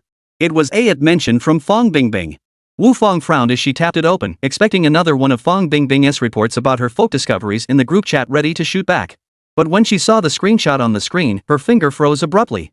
Target lock on range, 150 kilometers, number of multi-target locks, 8 missile trajectory prediction delay, 0.05 seconds. Each set of data in the screenshot exploded like thunderclaps in her mind. She zoomed in repeatedly, double-checking the decimal points. Not 15 kilometers, 150 kilometers. Not 0.5 seconds, but 0.05 seconds. This can't be possible. Wu Fang sprang up from the sofa, nearly dropping her phone. With 30 years in the industry and having led the development of 5 generations of fighter jet heads-up displays, she understood exactly what these figures signified. This wasn't progress, it was generational technological dominance. The 70-kilometer standard they'd barely scraped together with every ounce of effort now looked like a joke in light of these figures. Nonsense. Could it be a malfunction? Or did she deliberately falsify the data? That girl, she didn't lie, did she? Wu Fang's heart sank with each passing moment. Finally, she sprang up from the sofa, grabbed her coat, and headed for the door. She had to go to the lab and see for herself whether this outrageous data was real or fake. If it was real, this wasn't just a tiny bit of progress. This was outright trampling their technical standards into the dust. In less than 15 minutes, the lab doors swung open one after another. Project team members, sporting dark circles under their eyes, half in pajamas and half in robes, hair still uncombed, rushed frantically into the testing area. Where's the data? Where can we see it? Bing Bing, just tell us, is this really from our headset's test? Is this real? Did something go wrong? Whoa! A dozen people crowded into the testing area, their eyes fixed on the scrolling parameters on the screen. The air was thick with audible gasps. Bing Bing, this data. Are you sure it's not wrong? Shaoli rubbed his eyes, wondering if he was still half asleep. Our target lock-on range this afternoon was capped at 70 kilometers. This has more than doubled it. I wish it were a mistake too. Fong Bingbing pointed to the data screen outside the simulation chamber. The simulation chamber parameters haven't changed. The test recordings are right here, check for yourselves. Old Zhang immediately rushed over to operate the computer, pulling out the simulation chamber's back-end logs and the headset's test records, meticulously cross-referencing timestamps and data chains line by line. Target distance, lock-on time, trajectory prediction error. Every single item matched the screenshots perfectly, even more precisely than what the screenshots showed. The logs haven't been tampered with. The data is real. His voice trembled, and the cigarette in his hand nearly fell to the floor. Then hurry up and watch the replay. Everyone crowded around the screen and clicked to play the replay. In the virtual scene of blue skies and white clouds, the enemy aircraft appeared in the distance only to be instantly locked by a red frame. After the missile launch, a green trajectory line instantly appeared, clearly marking the evasion angle and the timing for countermeasures. In the video, Fong Bingbing simply issued commands like lock target and evade missile. And the headset automatically annotated and suggested actions like a game interface.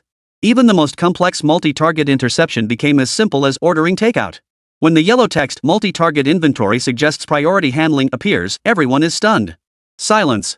Dead silence. You could hear a pin drop. The lab suddenly plunged into deathly silence. This is foolproof operation, right? A young engineer responsible for algorithms muttered to himself, we spent half a year just to achieve 3 target tracking and it can lock onto 8 simultaneously with 0 delay? The ground modeling part is even more insane. Another researcher pointed at the video.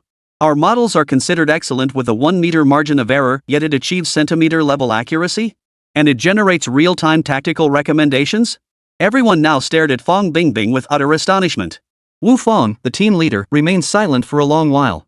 Having dedicated her entire career to developing fighter jet heads-up displays, she'd seen the most cutting-edge technology but never anything this unreasonably advanced.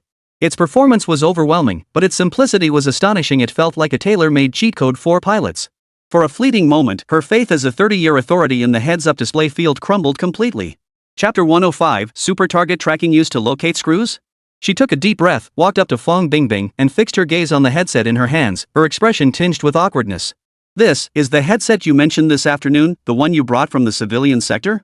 May I take a look? Fong Bingbing nodded and handed it over. Sure, Director Wu. The moment Wu Fong took the headset, her eyes widened again. The headset was absurdly light. She could barely feel its weight in her hand. It was at least half as light as she had anticipated. After all, the frame alone of their prototype headset weighed 500 grams. Yet this device, integrated with infrared, night vision, and AI modules, felt no heavier than 200 grams in her hand. The skin contact lining was soft as a cloud. She examined it from every angle, her fingertips gliding over the slim frame and sleek curved screen. The more she looked, the more astonished she became. This design, the weight control, the ergonomics, it's leagues ahead of our prototype. Having spent her entire career in headset R&D, her sensitivity to weight and comfort far surpassed that of ordinary people. The attention to detail here is 10 times more meticulous than the military's test version. Light, too light. Wu Fong instinctively slipped on the headset and pressed the power button. The moment the lenses lit up, the lab equipment was instantly overlaid with a blue grid. Every instrument's model, parameter, and even screw specifications were clearly labeled, matching the precision she'd seen in military manuals to a T. Whoa, what's this? Wu Fong's fingers lightly traced the side of the headset, suddenly encountering 2 inconspicuous camera modules. She yanked the headset off and held it up for a closer look. These are infrared cameras and night vision illuminators? As an authority in fighter jet headset development, she knew exactly how critical these modules were. Infrared was used for nighttime target identification, while night vision illumination ensured imaging in complex lighting conditions, both core configurations of military-grade equipment. Yet now, they were appearing on a civilian headset? Are you certain this is a civilian invention? Not something leaked from a secret military research facility? Or foreign technology? Wu Fong's voice trembled with disbelief. Infrared imaging algorithms, night vision noise reduction technology, these aren't things ordinary people can access. In her 30 years in the industry, she'd seen countless civilian technologies, but never before had she encountered military-grade modules integrated so compactly and discreetly. Fong Bingbing patiently explained. It's definitely civilian. The inventor is Jiang Chuan, who runs a hardware store called Rhine Hardware. He previously modified infrared modules for Yunjiang drones, probably just applied that know-how to the headset. A hardware store owner? Taking orders from Yunjiang Corporation? The young engineer beside her nearly dropped his jaw in astonishment. That's an insane leap across industries. He modified Yunjiang's infrared modules? No wonder their new drones sold like hotcakes this year. Old Zhang, in charge of sensors, suddenly had an epiphany. I was wondering how they managed to break through that technical bottleneck. The lab erupted in commotion again. Everyone exchanged stunned glances, their faces screaming unbelievable. A guy who runs a hardware store? He not only mastered drone infrared modules but now built a headset that crushes military standards? This completely shattered their perception of civilian technology. Fong Bingbing pursed her lips, thinking to herself, if they knew he'd also developed the barrel material and stealth coating, they'd probably find it even harder to accept. Wu Fong took a deep breath, suppressing the storm raging within her, and pressed on. Why would a hardware store owner go to such lengths developing these modules? What exactly is this headset for? The moment the words left her mouth, all eyes turned to Fong Bingbing. Indeed, such advanced equipment unsuitable for mass production and profit, yet involving sensitive technology. What was the point? Fong Bingbing pressed her lips together, her eyes flickering with a mix of resentment and helpless resignation. Director Wu, this is precisely what I wanted to discuss with you this afternoon. This headset is for hardware positioning. Locate hardware? Wu Fong frowned, confused. It's because the store shelves are too high and there are too many parts. He's too lazy to climb a ladder to find items. Fong Bingbing spread her hands in resignation, her explanation tinged with helplessness. He puts on the headset, scans the area, and the camera automatically identifies the part model, inventory count, even which shelf and shelf level it's on. The multi-target lock function is for finding several parts at once. Trajectory prediction, he says it calculates the angle he needs to reach for parts, so he doesn't knock anything over. The lab fell deathly silent, even breathing sounds audible. After a dozen seconds, a pen clattered to the floor. No one knew who's shattering the stunned silence. Find screws? Wu Fong nearly dropped the headset in her hand. Using technology capable of locking onto targets 150 kilometers away to find screws? Using centimeter-level modeling to locate shelves? 8 simultaneous targets to track 8 different parts at once? A young engineer from the algorithm team pinched himself hard, wincing at the pain. This is like using a sword to swat a fly. Whoa! Another wave of gasps rippled through the lab. Staring at the screen displaying specs far exceeding military standards, only to learn its purpose was merely finding screws, everyone felt their worldview had been completely upended. It was like using aerospace materials to make a wok and a supercomputer to calculate recipes so absurd it was laughable. But after the initial shock, a wave of wild excitement began to wash over everyone. Old Zhang rubbed his hands together, his voice trembling with excitement. Who cares what it's for? This tech is real. Target acquisition, multimodal sensing, high-precision modeling. Our project team just got started, and we'd only finalized the specs. This headset just doubled our performance. Exactly, nodded the algorithm engineer. With minor adjustments to adapt it to fighter jet systems, this 8th-generation headset will lead the world. Wu Fong gazed at the headset in her hands, then glanced at the test data on the screen, letting out a long sigh of relief. This was like manna from heaven. These past few days, she'd endured relentless pressure from superiors, burning countless midnight oil, dreaming of technical breakthroughs, even preparing for a protracted battle. But now, a headset from a hardware store had effortlessly solved the problem that had stumped them for half a year. She recalled her earlier mockery of unorthodox methods and her rebuttal to Director Lee, her face flushing with embarrassment. But overwhelmingly, she felt exhilaration. The development of national strategic equipment shouldn't be confined by background. Technology that solves problems is good technology. Bingbing, Wu Fong's tone carried a solemn apology for the first time. I was stubborn before. This headset, it really is something special. With that, she bowed deeply to Fong Bingbing. Bingbing, I'm sorry. We almost missed out on such crucial technology. This headset has been invaluable to the project. The time, manpower, and resources it saved are beyond measure. Chapter 106, Game-Changing AI Assistance Sufficient for 7th-Generation Aircraft. Stop. Fong Bingbing jumped in surprise and hurriedly reached out to steady her. Director Wu, please don't do that. I just got lucky. I never expected someone of his stature, a veteran military industry figure, to apologize so readily. Seeing the genuine remorse in Wu Fong's eyes, the slight resentment she'd felt from their earlier argument instantly vanished. She understood that Wu Fong's stubbornness stemmed from his reverence for military technology and his commitment to technical rigor. No one else would have dared to believe such a thing. Now that he'd humbled himself to apologize, she felt a bit embarrassed. It's not luck. It's your discernment. Old Zhang couldn't help but interject from the side. If you hadn't insisted on pursuing this civilian technology, we'd still be pulling our hair out over the multi-target lock-on algorithm. My logic model was supposed to take at least a year to develop. But with this headset's underlying algorithm as a reference, we can implement it in under a week. You bet. Xiaoli, in charge of sensors, slapped Fong Bingbing on the shoulder, grinning with excitement. We used to joke you were our lucky fish hired to bring good fortune. Now I believe it. You're not just a lucky charm, you're a good fortune star. The project team just formed 2 days ago, targets were only set yesterday, and today we've already broken through core technology. This progress feels like a dream. Everyone was now thoroughly convinced. They felt ever more fortunate to have recruited Fong Bingbing. It was exactly as the rumors had claimed. Fong Bingbing's cheeks flushed crimson under the barrage of praise. She gave up arguing, shrugged helplessly, and let out a wry laugh. She thought to herself, fine, call it luck if you must. Jiang Chuan really is a prodigy. She couldn't hold a candle to him. She'd accepted her fate when it came to technical ingenuity and creative vision. Her competitive drive simply couldn't hold a candle to Jiang Chuan's. Their newly formed project team had barely set their technical targets when everything came to a halt. The electromagnetic compatibility challenges, multi-target tracking bottlenecks, trajectory prediction delays, all seemed like minor issues in the face of this headset. Xiaoli suddenly remembered something and exclaimed excitedly. Does this mean our project could wrap up ahead of schedule?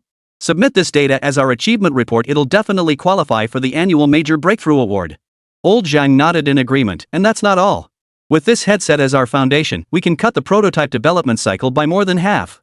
The stress tests and battlefield environment adaptation we were worried about. This headset runs stably even in the electromagnetic noise of a hardware store. Its battlefield adaptability is absolutely no problem. I reckon it'll even work for 6th-gen fighters. The group chattered excitedly, but Wu Fang cut them off. Clearing her throat, her expression turned serious once more.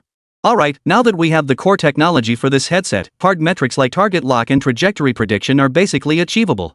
But don't forget, there's one crucial element left in the project proposal: the AI-assisted decision-making system. We still need to put in extra effort on that part. Before she could finish, Fong Bingbing timidly raised her hand. Director Wu, there's something I haven't mentioned yet. Go ahead. Wu Fang raised an eyebrow, gesturing for her to continue. Fong Bingbing pressed her lips together and whispered, the AI-assisted system you mentioned, this headset already has it built in. And I believe its functionality fully meets the project proposal requirements. We might not even need to develop our own. What? The lab erupted in an instant. This was the very module they hadn't even begun to tackle. The proposal only mentioned it in broad strokes. It comes with the headset? Its features already defy belief, and now it comes with AI? Did they just shove a supercomputer inside?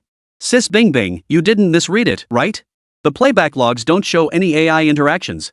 Fong Bingbing quickly explained, the logs only record data, not voice interactions. During my test just now, every tactical suggestion and evasion command came automatically from the headset's AI. It even prioritized multiple targets 10 times smoother than our project team's demo. Otherwise, even with this amazing headset, I'd still suck at shooting down planes. Wu Fang's eyes lit up instantly, her breathing quickening. Seeing is believing. Li, load the most complex dogfight scenario into the simulator. I'll test it myself. Got it. Xiaoli frantically worked the controls, instantly switching the virtual scene on the screen. Once ready, Wu Fang strapped on the headset and entered the test chamber. Soon, the visuals transformed: overcast skies, an electromagnetic interference environment, for enemy aircraft launching surprise attacks from different directions, interspersed with 2 simulated missiles. Within a split second, dense annotations appeared on the visor. Enemy aircraft 1, distance 80 kilometers, high threat level, carrying 2 missiles. Enemy aircraft 2, distance 100 kilometers, suspected decoy aircraft. Missile trajectory prediction: Missile 1 will enter range in 15 seconds, recommend priority interception. Intercept Missile 1, evade enemy aircraft 2. Wu Fang issued the command. Execution plan generated: climb to 9,500 meters, turn left 45, simultaneously release electronic jammers, launch interceptor 10 seconds later. The green trajectory lines on her head-up display updated in real time, even marking the optimal launch angle for the interceptor with a red arrow. Wu Fang executed the maneuvers as directed. Guided by the AI, the virtual fighter skillfully evaded threats. The interceptor missile struck the enemy missile with precision, then used cloud cover to flank the enemy aircraft from the rear. The entire sequence flowed seamlessly, without a single glitch. Even she, a seasoned expert, couldn't help but marvel. The AI's response speed and tactical judgment far surpassed the system the project team had spent 3 months developing. Moments later, Wu Fang removed her headset, her eyes shining brightly. She remained speechless for a long while. Everyone watched the newly updated data, even more astonishing than the previous run. Breathtaking, truly breathtaking. Wu Fang's fingers trembled as she spoke. This AI not only responds to commands but also anticipates risks and proactively optimizes solutions. It's like an experienced air combat commander. I've spent my entire career developing headsets, and I've never seen a system this intelligent. In that moment, she felt her past inventions were like half-finished products. Compared to this headset's AI, they were practically elementary school level. Wu Fong composed herself, then suddenly grabbed Fong Bingbing's hand, her expression intensely serious. Bingbing, this hardware store owner, you absolutely must take me to meet him. This kind of technology, he's definitely a hidden gem, a national treasure. Her voice grew increasingly urgent as she paced back and forth, wringing her hands. She'd already imagined him as some reclusive master, possibly with an eccentric personality. Do you think it would be too abrupt for us to just show up and ask for a partnership? What if he's unwilling to work with the military? A genius like that must have a temperament as eccentric as his skills. Fong Bingbing couldn't help but laugh at her nervousness. Director Wu, rest assured his temperament isn't eccentric at all. He's very easy to talk to. We're bringing sincerity and orders, he'll be delighted. I've worked with him several times, I know exactly how he ticks. Recalling Jiang Chuan's money-hungry demeanor during negotiations, she imagined he'd be thrilled to have another business deal. At this moment, she almost felt like she'd become the Military Research Institute's sales representative. Greedy for money? Wu Fong paused, clearly taken aback by this response, then smiled. That's great, that's great. Money isn't an issue as long as we can collaborate. Oh, and this headset can't just be judged by surface specs, we need in-depth testing. Hardware compatibility, algorithm robustness, resistance to strong electromagnetic interference. We need to take it apart, dissect it, and examine every detail. She turned to the team, her tone unwavering. Since they've granted us full data access, everyone will work overtime today and tomorrow. We must thoroughly understand the core technical logic. No problem. A chorus of agreement immediately filled the lab, not a single complaint uttered. After all, this technology could potentially advance the project timeline by 2 years. 2 days? 2 weeks? No problem. Wu Fong watched the team's enthusiastic response, a smile finally breaking through the tension on her face. She patted Fong Bingbing on the shoulder. Once we have preliminary test results, we'll head out to meet this boss. This time, we're not just negotiating technology licensing ideally, we'll recruit them to join our technical advisory team. Talent like this is hard to come by. Fong Bingbing sighed silently, wanting to say she'd already tried recruiting them several times, in fact. Chapter 107, Mechanical Dog Mounts Gatling Gun Exclusive Gear. On the other side, the roller shutter door of Rhine hardware store clattered down, completely shutting out the outside commotion.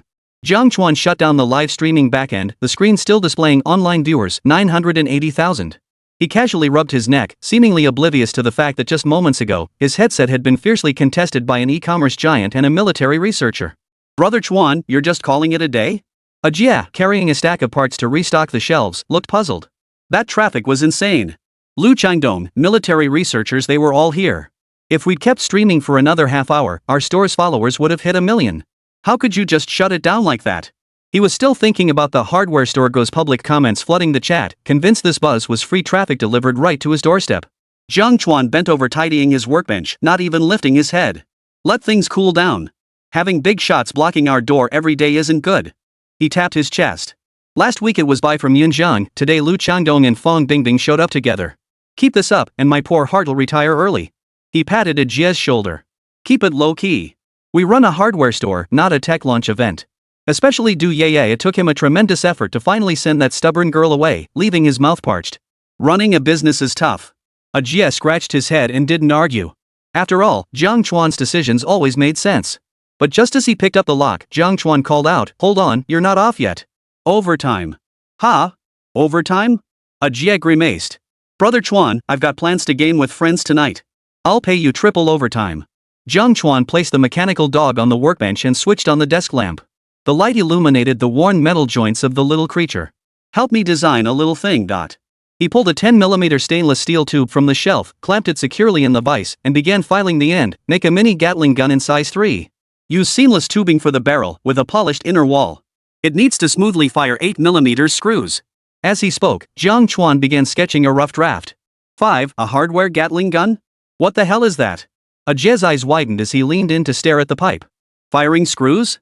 What the hell do you need this for, Brother Chuan? To hunt rats? He pictured the scene of screws firing tuck tuck tuck and got goosebumps. When he picked up the blueprint, he was even more baffled. The drawing showed a miniature rotating barrel mechanism mounted on the back of a mechanical dog. Beside it read, rate of fire, 3 rounds second, range, 10 meters. A hardware Gatling gun? Firing screws? Brother Chuan, are you switching careers to sell arms? Jiang Chuan laughed and kicked him playfully, pointing at the mechanical dog on the workbench. It was the very one Du Yeye had just brought over, its head now disassembled to reveal the circuit board inside. Upgrading this thing. The design of these robotic dogs is genuinely interesting. Wonder where Du Yeye even got hers. He picked up the robot dog's metal leg. Du Yeye's dog has poor positioning. I just checked the core sensors, too outdated. Since she hasn't nagged me yet, I figured I'd give it a new outfit. Ajia was even more baffled, giving the robot dog a Gatling gun? Is it going to war or something? Fishing. Jiang Chuan dragged a cardboard box from the warehouse corner. Inside were freshly packaged infrared modules. Aren't we going night fishing with Yi-chan tomorrow? First time night fishing, gotta be prepared. He pointed to the mechanical dog's head area. Install an infrared module in its eyes and embed my positioning algorithm. That way it can pinpoint fish schools underwater at night. If we can't reel them in. He waved the Gatling gun sketch. Then have this dog strapped with the Gatling fire a few rounds, using screws to scoop the fish up American-style net, get it? Got it, but not entirely. Ajia scratched his head, staring at the rotating barrels in the sketch. Suddenly, his eyes lit up. Holy! That's wild. Shooting fish with screws? Brother Chuan, you really think outside the box. He instantly grabbed the sketch and dashed to the drawing board. Use stainless steel for the barrel to resist corrosion. We need to slow down the barrel rotation speed, or the screws will jam. I'll start modeling it in 3D right now. Given his previous intensive training, Jiang Chuan was confident he could handle these requirements. Jiang Chuan smiled, then returned to his other tasks. With the system's boost, he'd already completed all of Yunjiang Drone's orders for the month, along with the stealth material orders, within a single day. The cannon barrel materials proved more challenging. He'd finished one, but the other two would have to wait until the day after tomorrow. No rush. He also needed to tweak Jingdong's hardware warehouse core algorithm later and send it to their tech department, a simple task requiring little effort. So for now, he only needed to focus on the mechanical dog. He turned to address the mechanical dog's old injuries. First, he tested the sensors with a multimeter and indeed found several positioning chips had aged, with reading errors exceeding 20 centimeters. No wonder it kept bumping into stone pillars. He muttered under his breath. He picked out several new high-precision sensors from the parts box and swiftly soldered them onto the mainboard. I'll add a voice interaction module.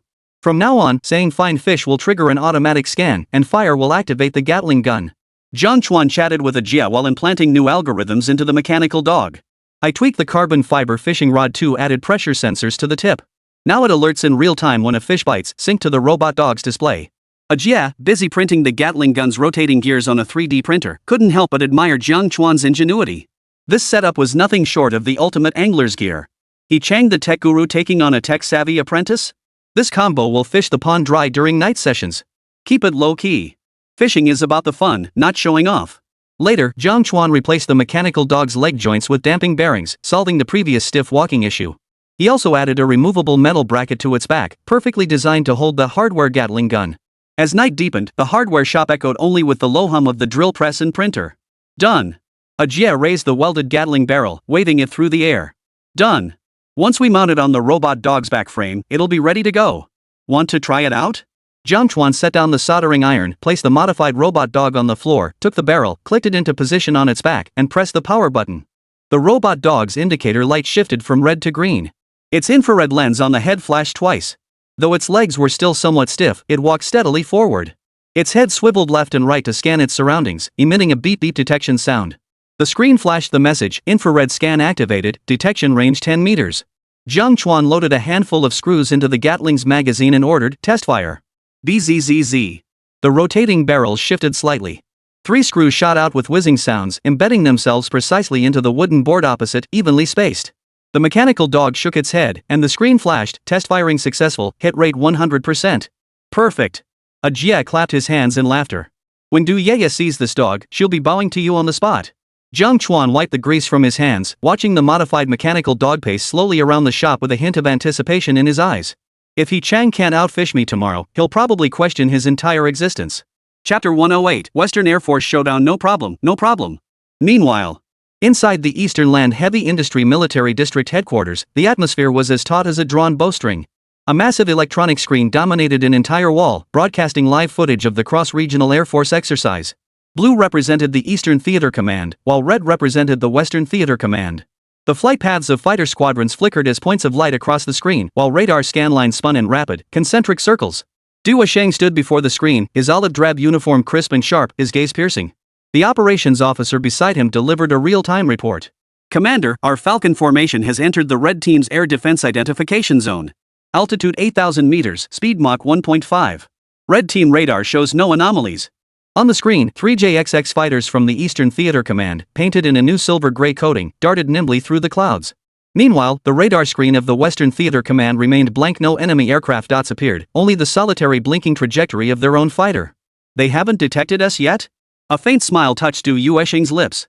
Ever since the Western Theater Command's ground forces lost to their Eastern Jiang Chuan counterparts in the last exercise, they'd been seething with frustration. This time, they initiated the Air Force confrontation themselves, vowing to take back what was lost. Little did they know that the fighter jets in Jiangcheng district of the Eastern Theater Command had already been secretly outfitted with Jiang Chuan's new stealth coating, rendering them undetectable even by the most advanced phased array radar. Sure enough, the next second, the operations officer reported loudly.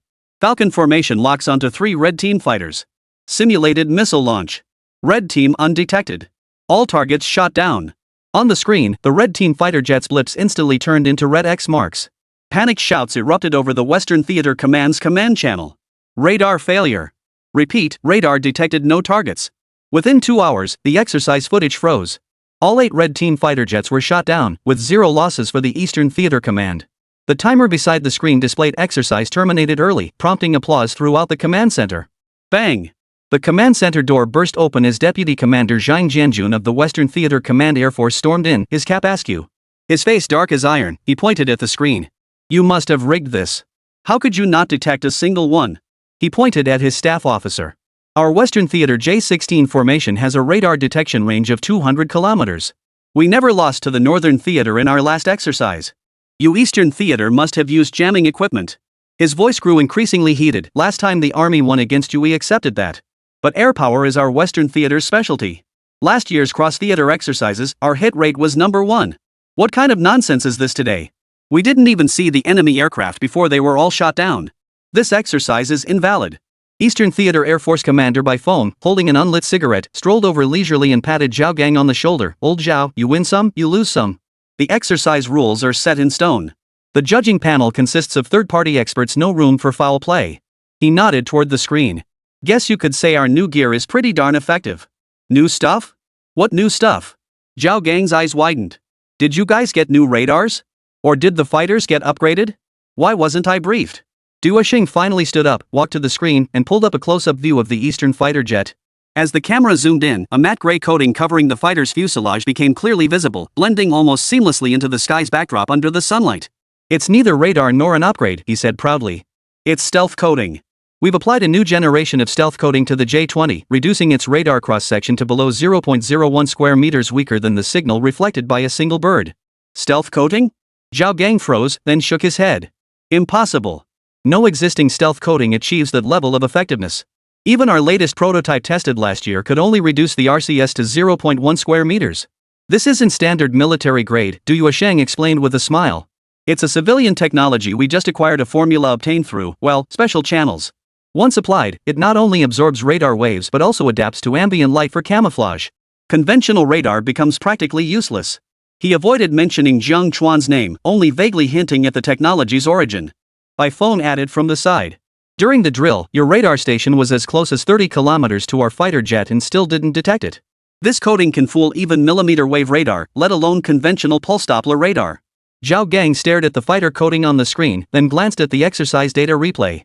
Eastern fighter jets traversed red team airspace throughout the exercise without ever appearing on any radar screen, only briefly revealing their positions when the fire command was given. His mouth opened, but no words came out for a long moment. Finally, he slammed his fist hard onto the nearby table. "Damn it! This isn't just stealth coating, it's a freaking cheat device." After the initial rage subsided, his eyes filled with envy. "Old buy, this coating, where did you get it? Can you spare some for our Western Theater Command? We'll pay whatever it takes." Moments ago he'd been furious with suspicion, but now the scene had instantly transformed into a purchase request. Du Yuesheng roared with laughter. "Can't spare any. Production's limited, we barely have enough for ourselves." He slapped Zhao Gang on the shoulder. "Want to trade? Win our next cross-district exercise, and we'll talk." Zhao Gang pursed his lips but didn't press the matter further. The facts were clear, the technological gap was undeniable. Watching the return flight path of the Eastern Theater fighter jets on the screen, he silently resolved to investigate the origins of this stealth coating later. Technology that could blind radar systems? He had to get his hands on it. As soon as the commander of the Western Theater Command, his face ashen, left the room and the headquarters door closed, the oppressive atmosphere was instantly replaced by erupting laughter. "Ha ha ha. That was awesome. Bai Feng yanked off his cap and pounded the table with laughter.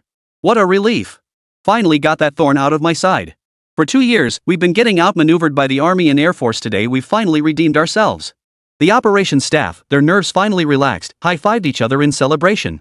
Winning the joint army exercise last time wasn't enough. This time, we shut out the Air Force completely. We've really knocked the swagger right out of the Western Theater Command. Just look at Vice Commander Zhao's expression. He'll probably stay up all night studying our stealth coatings. You should have seen the look on their ace pilots' faces, like they'd seen a ghost. Ha ha ha ha. Du Yuesheng walked to the window, watching the distant flight paths of returning warplanes. The smile on his lips was as hard to suppress as AK-47 fire. Good news had come one after another over the past fortnight. Not only had the Army joint exercises demonstrated overwhelming dominance, but the Air Force had also achieved zero-loss crushing victories thanks to the stealth coating. 3 months from now, the artillery barrel in the joint exercises with the 3 countries in the West had also been breached. Just 2 days ago, higher-ups had specially dispatched commendation orders. The newly allocated funding and military project list had just arrived in his inbox, a thick stack that made his heart swell with pride. Debriefing concluded. Everyone returned to your posts. Du Yuesheng turned. Organize the exercise data, especially the combat performance of the stealth coating. Prepare a separate report for the equipment department. Yes, sir. The staff officers responded in unison, their footsteps light as they exited the command center. Bai Feng approached, handing him a cup of hot tea. Old Du, can you finally relax now? With the Army's artillery barrel issue resolved and the Air Force's stealth coating now operational, our Eastern Theater Command is solid. We'll take it to the next level at the Tri-Nation International Joint Exercise in 2 months. Du Yuesheng took the teacup, its warmth spreading through his fingertips. We're mostly secure, but we can't afford to slack off. Our opponents in the international exercises aren't the Western Theater Command. We'll need to show our true capabilities. He shifted his gaze to the operations calendar. Speaking of which, what's the status on the first batch of artillery barrel orders? The procurement officer immediately stepped forward to report. Based on Jiang Chuan's progress, delivery is scheduled for 4 days from now. The factory is working through the night, with quality inspection reports tracking simultaneously. If all goes well, they can be fitted onto the drill artillery group for testing in 4 days. Good. Du Yuesheng nodded emphatically, his eyes gleaming. I'll personally inspect the test at the firing range in 4 days. If these new barrels meet the expected strength, our ground firepower will outshine the 3 nations during the international joint exercises. Bai Feng quipped from the side, good things keep piling up lately. You should take a break. I heard you brought a robotic dog for your precious granddaughter last time. How long has it been since you, as her grandfather, returned to Licheng? At the mention of Du Yuesheng's expression softened. It is time to visit. I don't have any urgent work these days. I'll head back to Licheng for a couple of days, see Yaya, and maybe drop by the fish pond for a few casts. Chapter 109, Paradise at Lishui Pond Night Fishing Time. He chuckled, a hint of anticipation in his voice. I've been swamped lately, but now I'm free as a bird. Perfect timing to scratch that fishing itch. The aide suddenly remembered something and added, oh, Commander Du, we received news from the Research Institute last night. Wu Fang's fighter jet head-up display project seems to have made a major breakthrough. They say the test data far exceeded expectations. I haven't had time to ask for specifics yet. Oh? Du Yuesheng raised an eyebrow, intrigued. Fighter jet heads-up displays? That project was just established by the Air Force, and they've already made a breakthrough? Interesting. He waved his hand dismissively. No need to rush for details. Let them focus on the breakthrough. They'll report when they have results. This makes things easier for me. Gazing at the blue sky outside the window, he murmured softly, if we could achieve a breakthrough with the intelligent unmanned robotic dog units too, our Army's unmanned combat capabilities would advance another step. Then the Army's joint exercises in 3 months would be a sure thing. Before finishing his sentence, he chuckled to himself. At his age, he should be retired and enjoying his golden years. But after a lifetime in military industry, witnessing the Army's transition from mechanization to intelligence systems, he simply couldn't let go of this responsibility. He'd voluntarily taken on tough projects like tank upgrades and unmanned systems. Many around him urged him to accept his age, but he refused to believe in such notions. Now, with each hurdle conquered, he could finally catch his breath.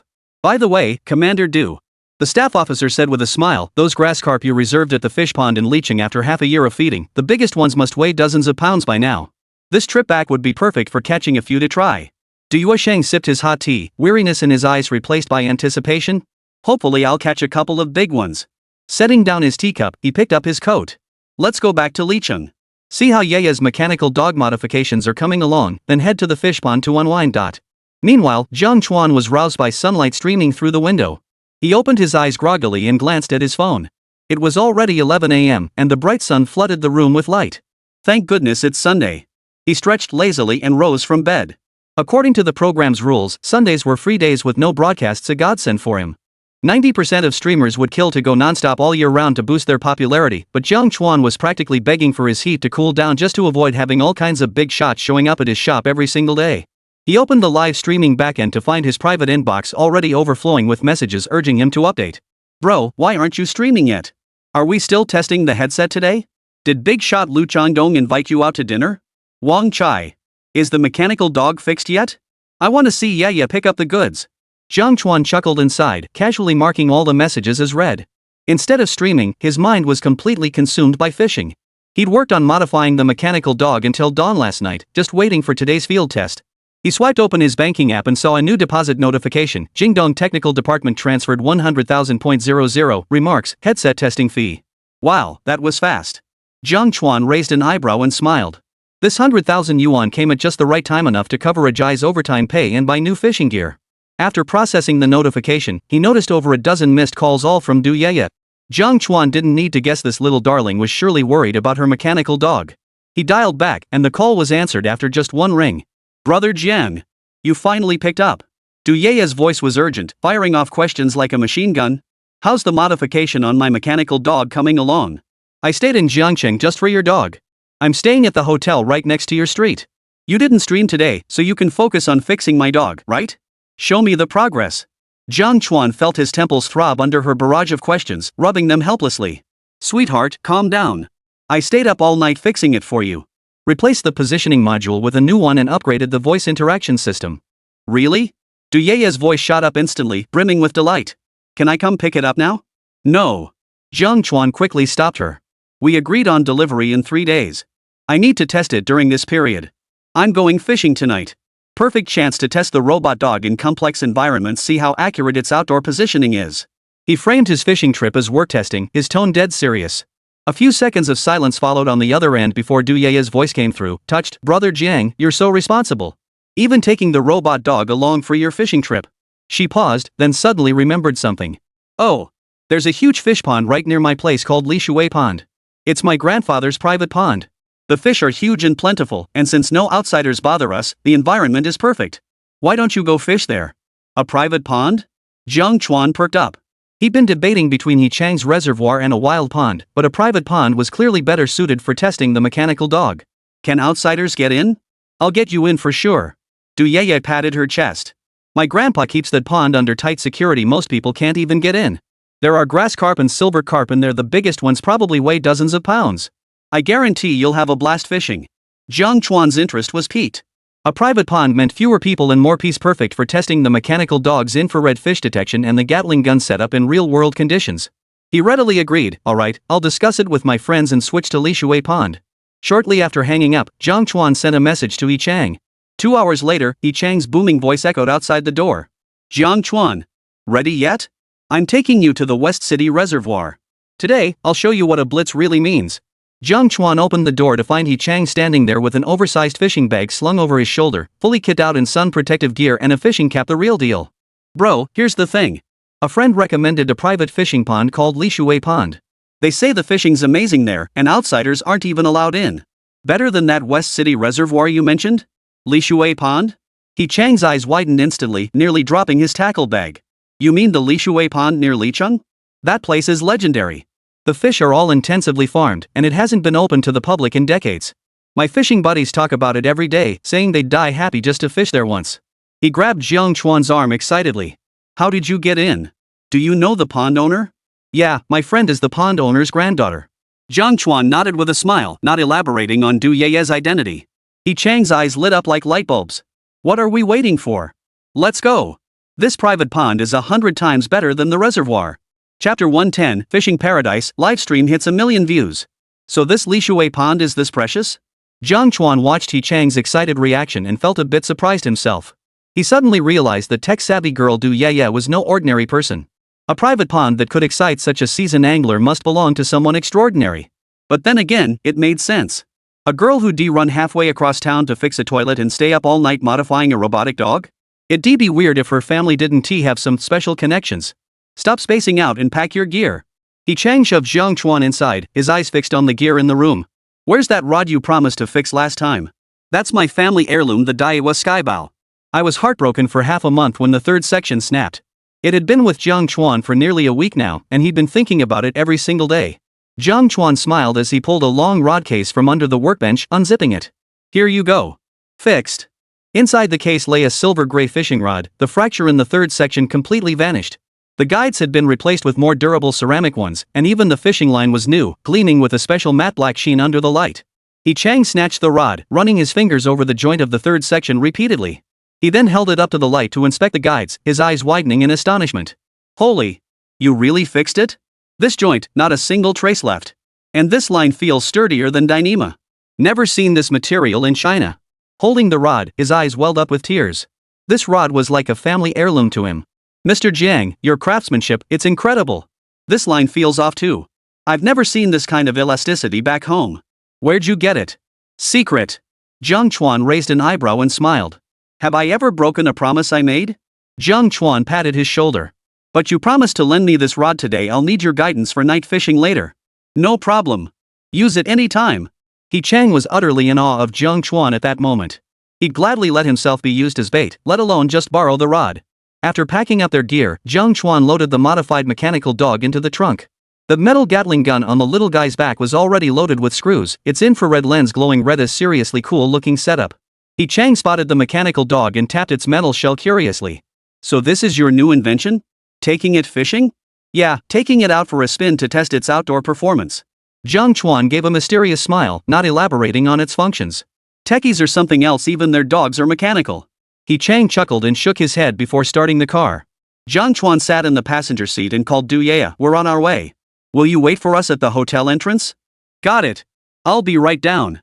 Rustling sounds came from the other end of the line. Du Yea was clearly bursting with impatience.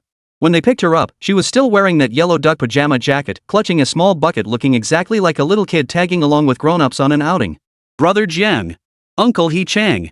She excitedly climbed into the backseat and immediately spotted the mechanical dog in the trunk. Wow! My dog's been modified to look this cool? It even has little cannons on its back? It's for testing. Don't touch it. Jiang Chuan smiled at her through the rearview mirror. Tonight, I'll show you just how powerful it is. Liqing was adjacent to Jiangcheng, less than an hour's drive away. The trio found a home-style restaurant for a simple dinner. Chang specifically ordered several high-protein dishes, patting his chest and declaring, "You need energy to reel in big fish. Tonight, we're going for a big haul." By evening, the car pulled up at the entrance to Lishui Pond. Just as Du Yea had described, security was tight here. A guard in camouflage stood beside the iron gate. Spotting the approaching vehicle, the guard immediately stepped forward and signaled for them to stop. This is private property. No outsiders allowed. Uncle Chen. It's me. Du Yea rolled down her window and waved at the guard. Uncle Chen's stern expression instantly softened upon recognizing her. He shook his head helplessly. Little darling, what are you doing here? Your grandfather never said you could bring friends fishing. He knew this girl was Commander Du's precious little darling, a mischievous little imp he couldn't possibly control. Just one night. I promise not to mess up the pond. Du Yea tugged at Uncle Chen's arm, pouting sweetly. My friend's really good at this, she can help you check the fish conditions. Uncle Chen couldn't resist her and opened the iron gate. This is a one-time exception. If your grandfather finds out, I won't be able to take responsibility. The car rolled slowly in. As soon as Chang stepped onto the pond, he was stunned. The pond shimmered in the setting sun, lined with weeping willows along the shore. A wooden fishing platform stretched around the edge. In the distance stood a shaded pavilion with tables and chairs, a true angler's paradise. The pond water was crystal clear, revealing the underwater plants below. Occasionally, a fish would leap out of the water, sending ripples across the surface. This place is just too perfect. Chang flung open the car door and dashed outside, inhaling deeply the air heavy with moisture. Crystal clear water, no trash along the shore. This beats every reservoir I've ever been to. He walked to the edge of the fishing platform, watching the large dark shadows moving faintly beneath the surface. His voice trembled with excitement. Look at that splash. Definitely a big grass carp. At least 30 pounds. This place, it's incredible. Chang murmured to himself. Cleaner than any reservoir I've ever seen. The fish must be huge. Jiang Chuan couldn't help but nod in agreement. This spot was perfect for night fishing and for testing the mechanical dog. The shoreline featured trees and grass, and the uneven terrain was perfect for testing obstacle avoidance and navigation functions. With the pond water this clear, the infrared module should pinpoint fish locations with precision. Jiang Chuan followed carrying the robotic dog, while Chang eagerly opened his fishing bag and began assembling his gear. Soon, the three of them had chosen their fishing spots. Chang deliberately chose a baymouth thick with aquatic plants, claiming it was a must-pass route for grass carp eating. Jiang Chuan crouched nearby. By the time they finished assembling their gear, darkness had completely fallen. Solar emergency lights illuminated the pond's edge, casting a serene glow on the rippling water surface. Going live? Chang asked while setting up the night fishing lights. He was used to fishing while streaming. His fans in the group chat were already waiting to see him fill his bucket. This time, without the production crew, he felt a bit off without going live. Want to know what makes fishing so satisfying? It's carrying a 50-pound catch through the city 3 times, telling everyone you meet, "Yep, I just caught this. My clothes are a bit dirty." Jiang Chuan immediately nodded. He was all set for a night fishing trip he had to show off to his fans. His account had only been active for a short while, yet it already boasted nearly 1 million followers, all potential future customers. He needed to stream occasionally to keep the buzz going. Let's go. If we don't show everyone our first night fishing trip, we'll get flack. He adjusted the phone mount so the camera captured the fishing platform, the water surface, and the mechanical dog crouched beside him. Then he pulled out his phone, opened the Douyin backend, found the Rhine hardware store account, and pressed the live button. Today we're treating our fans to a special treat. Chang also opened his own live streaming account. As a legendary figure in the fishing community, he already boasted 5 million followers. Though he wasn't broadcasting through the show's official channel, the program didn't prohibit hosts from using their personal accounts. This time, he titled his stream, "Night Fishing with Old Friends at a Private Pond Targeting a 50-pound Big-Head Carp." Du Yeye tried to inch closer to the mechanical dog to study the Gatling gun, but Jiang Chuan grabbed her arm. "Hold on, it'll make its appearance later." She settled for hugging her knees while crouching beside the fishing platform, watching the two men adjust their gear with curiosity, her phone in hand scrolling through the live chat. The moment their livestream went live, the online viewer count skyrocketed like a rocket. Jiang Chuan's 1 million followers combined with Chang's 5 million instantly propelled both streams to the top of the fishing category. Holy crap! Epic collaboration! Brother Jiang and big shot Chang are actually fishing together. Both legends skip daytime streams? Turns out they secretly planned a night fishing session? This is a dream collaboration. This fishing pond is stunning. The water's so clear you can see the fish. Where is this heavenly spot? Bro, Chang's gear is top tier. Is that rotted Daiwa skybow? I thought he said the third section broke. How'd he fix it? Wild guess, brother Jiang fixed it. After all, he's the guy who turned his headset into a screw-finding tool. Fixing a fishing rod is no big deal. Chapter 111, what the heck is this? Why are those dog eyes glowing red? Hey! Jiang Chuan smiled at the camera. Good evening, everyone. Tonight we're skipping hardware talk, pure fishing. This gentleman beside me is Big Shot Chang, our technical advisor for the evening. Chang waved at the camera while mixing bait. No need to send gifts, just watch the fishing. This pond's special, the big grass carp here will blow your minds. As he spoke, he demonstrated how to mix night fishing bait for Jiang Chuan. For night fishing, you need a fishy bait, add snail, carp, and shrimp powder. Grass carp absolutely love this flavor. Netizens were stunned. The first and second place winners of the Urban Crafts Festival were actually meeting up for night fishing, with Chang giving hands-on instruction. Learn something new. Getting tips straight from the master Chang. This was totally worth it. Brother Jiang actually knows how to fish? I thought he only fixed things. Wang Chai. Where's Yeye? The camera just caught her in that yellow duck pajamas. Is she just there as a mascot? Hearing her name, Du Yeye popped her head into the frame and waved, her dark circles visible beneath her eyes, but she was clearly excited too. Jokes aside, once the live stream heated up, the two quickly got down to fishing business. Chang pulled corn and snails from his tackle box, explaining to the camera. For night fishing blue carp, you need a heavy bait pile. Using fermented corn plus snails as bait not only keeps the fish but also attracts them. For the fish essence in Lishui Pond, you'll need to add a couple extra handfuls. His movements were fluid as he precisely scattered the bait into the fishing spot. The water here is about 3 meters deep. 5 meters from shore lies a weed bed. Big grass carp love feeding there at night. That's why we need to position our rods right at the edge of the weeds. Following Chang's guidance, he formed the bait mixture blended with rice soaked in liquor and snail meat into balls and cast them precisely 3 meters ahead of the fishing spot. Night fishing requires precise baiting. Don't scare the fish. Wait half an hour for them to gather. Chang added from the side, the water in this pond is too clear, making the fish highly alert. Cast lightly, adjust the float to be more sensitive, and focus on small bites. As he explained, he demonstrated the casting motion. The rod traced a graceful arc through the air, and the bait landed precisely in the feeding zone, barely making a splash. Jiang Chuan watched intently, nodding and jotting notes as he followed along, much to the delight of the live stream audience. The chat exploded with 666. The tips were too professional. A pro is a pro. That cast was textbook perfect. Hearing you talk is better than fishing for 10 years. Teacher Chang explains it so thoroughly. Bro Jiang picks things up fast. Looks like a pro learns anything quickly. Master Chang's teaching session. Fishing newbies, come take notes. Who knew night fishing had so many nuances? I just used to cast and wait, no wonder I never caught anything. Half an hour later, Chang nodded to Jiang Chuan, you can cast now. Use corn on the hook, grass carp, love plant-based bait. He baited the hook for Jiang Chuan and adjusted the float depth. Watch the float closely. At night, the float moves subtly. When it dips completely, set the hook. Jiang Chuan gripped his repaired Daiwa skybow rod, gave it a gentle flick, and the bait shot out along the line with a whoosh, landing precisely at the fishing spot. The float stood upright on the water's surface, like a sentry. Chang cast his second line as well. The two sat side by side on the fishing platform, eyes fixed on their floats. The live stream seemed to sense the tension, falling silent except for the chirping of insects and the occasional murmur of water. Quiet. Quiet. This is the crucial moment, the fish are biting. Stop chatting. Stop chatting. It's distracting the pros from watching the floats. This atmosphere is just perfect. Late night fishing live streams have this inexplicably soothing quality. Moments later, the pond's stillness was broken by a faint ding-dong. Chang's float suddenly jerked downward, then plunged sharply into the water at an angle. Got it. Chang growled under his breath, instantly tensing his back muscles and flicking his wrist. The rod bent into a perfect C shape, the line humming with tension clearly. The creature beneath was no lightweight.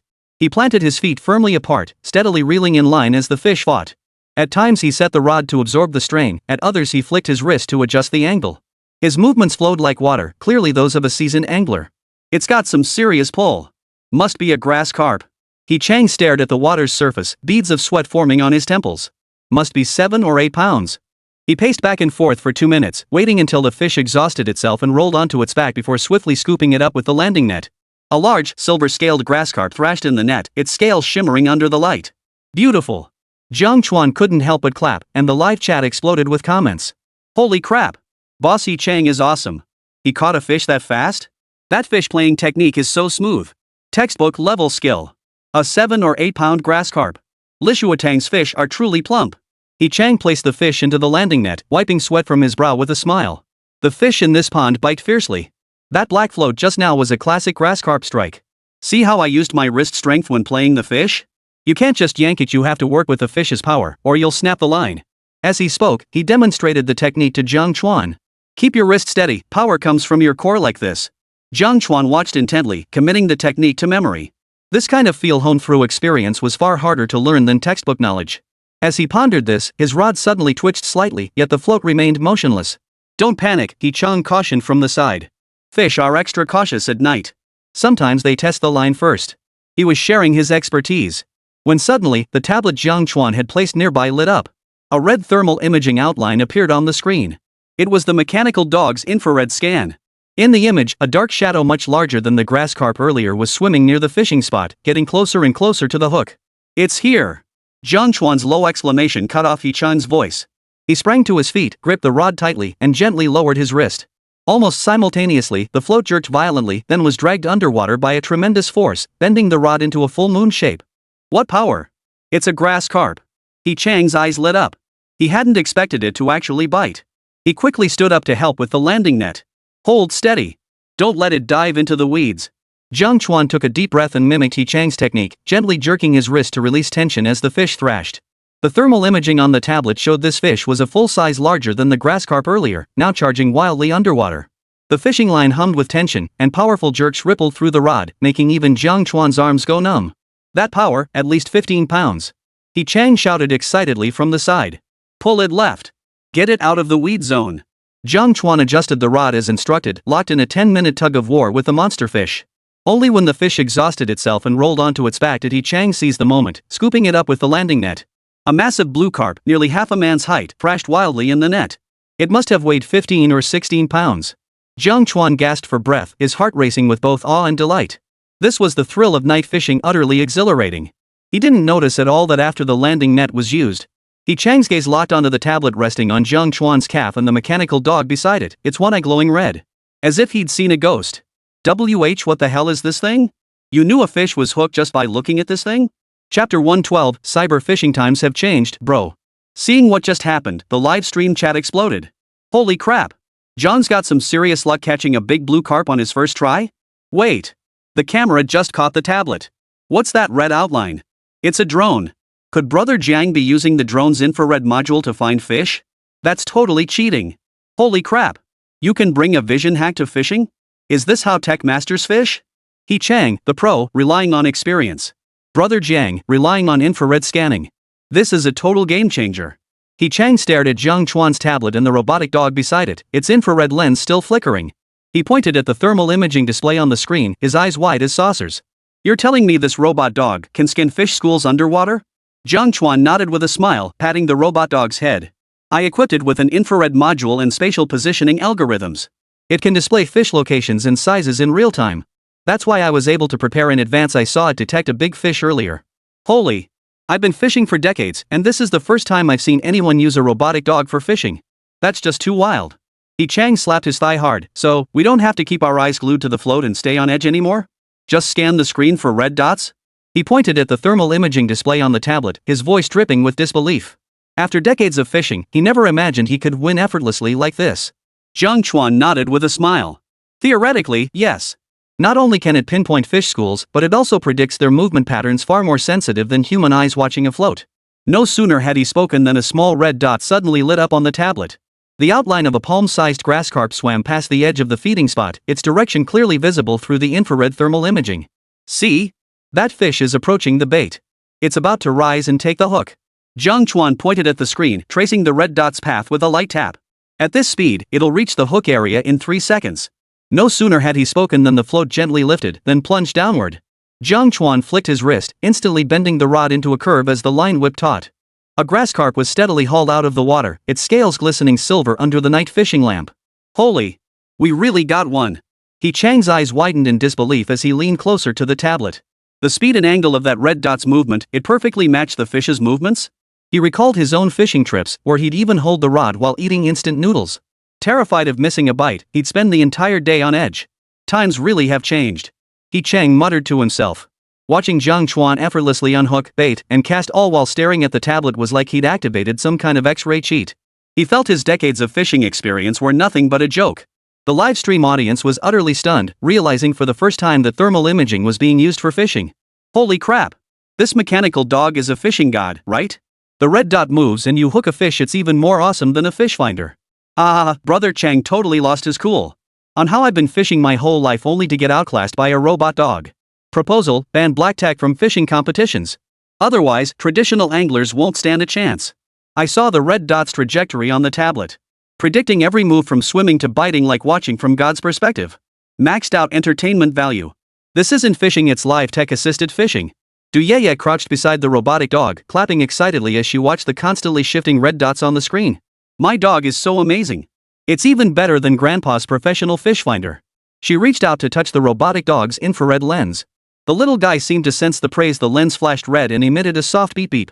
For the next hour, Jiang Chuan and He Chang fully embraced tech fishing mode. Wherever the red dots clustered densely, they cast their lines. When the tablet showed schools moving toward weed beds, they pre-baited the path. The drone's infrared module functioned like a precise fish radar, even allowing them to gauge fish size by the brightness of the red dots. The brighter the red dot, the larger the fish. Moreover, He Chang and Duyeye soon discovered an even more powerful aspect of this robot. Not only could the robotic dog see fish, it could also move flexibly along the pond's edge with the team, autonomously scouting fish activity. The pond's edge presented a complex environment, uneven paths overgrown with weeds and littered with rocks. When Duyeye had previously tried operating the robotic dog herself, it would either get stuck in crevices or crash into willow trees, unable to even walk in a straight line. But now, under Jiang Chuan's commands, the little guy's 4 metal legs worked in perfect coordination. It deftly lifted its foot over rocks and subtly shifted its body around weeds, navigating the rugged terrain as if it were level ground. The infrared lens remained fixed on the water's surface, functioning as a professional mobile fish scout. Taidan, head over to the aquatic plant zone. Jiang Chuan commanded the robotic dog. Command received. Proceeding to aquatic vegetation zone for reconnaissance. The robotic dog emitted a synthetic electronic voice as it turned and walked toward the reed beds along the shore. Its metal legs stepped steadily on the slippery mud, not wavering even slightly. Duyeye watched with stars in her eyes and couldn't help but follow. It actually understands human speech? And it doesn't crash into rocks anymore. She had pulled all-nighters modifying the program to make the robot dog avoid obstacles, only for it to keep suffering brain clots and freezing up. Now, after Jiang Chuan's modifications, it moved with such agility it was practically a different dog. It doesn't just understand, it recognizes terrain too. Jiang Chuan explained with a smile. I added obstacle avoidance sensors and dynamic balance algorithms. Navigating terrain like this is child's play for it. As the robotic dog approached the aquatic plant zone, its head tilted slightly upward. The infrared lens scanned the area, and several red dots instantly appeared on the tablet. Fish report: 3 medium-sized fish detected in aquatic plant zone, estimated weight 5.8 gene.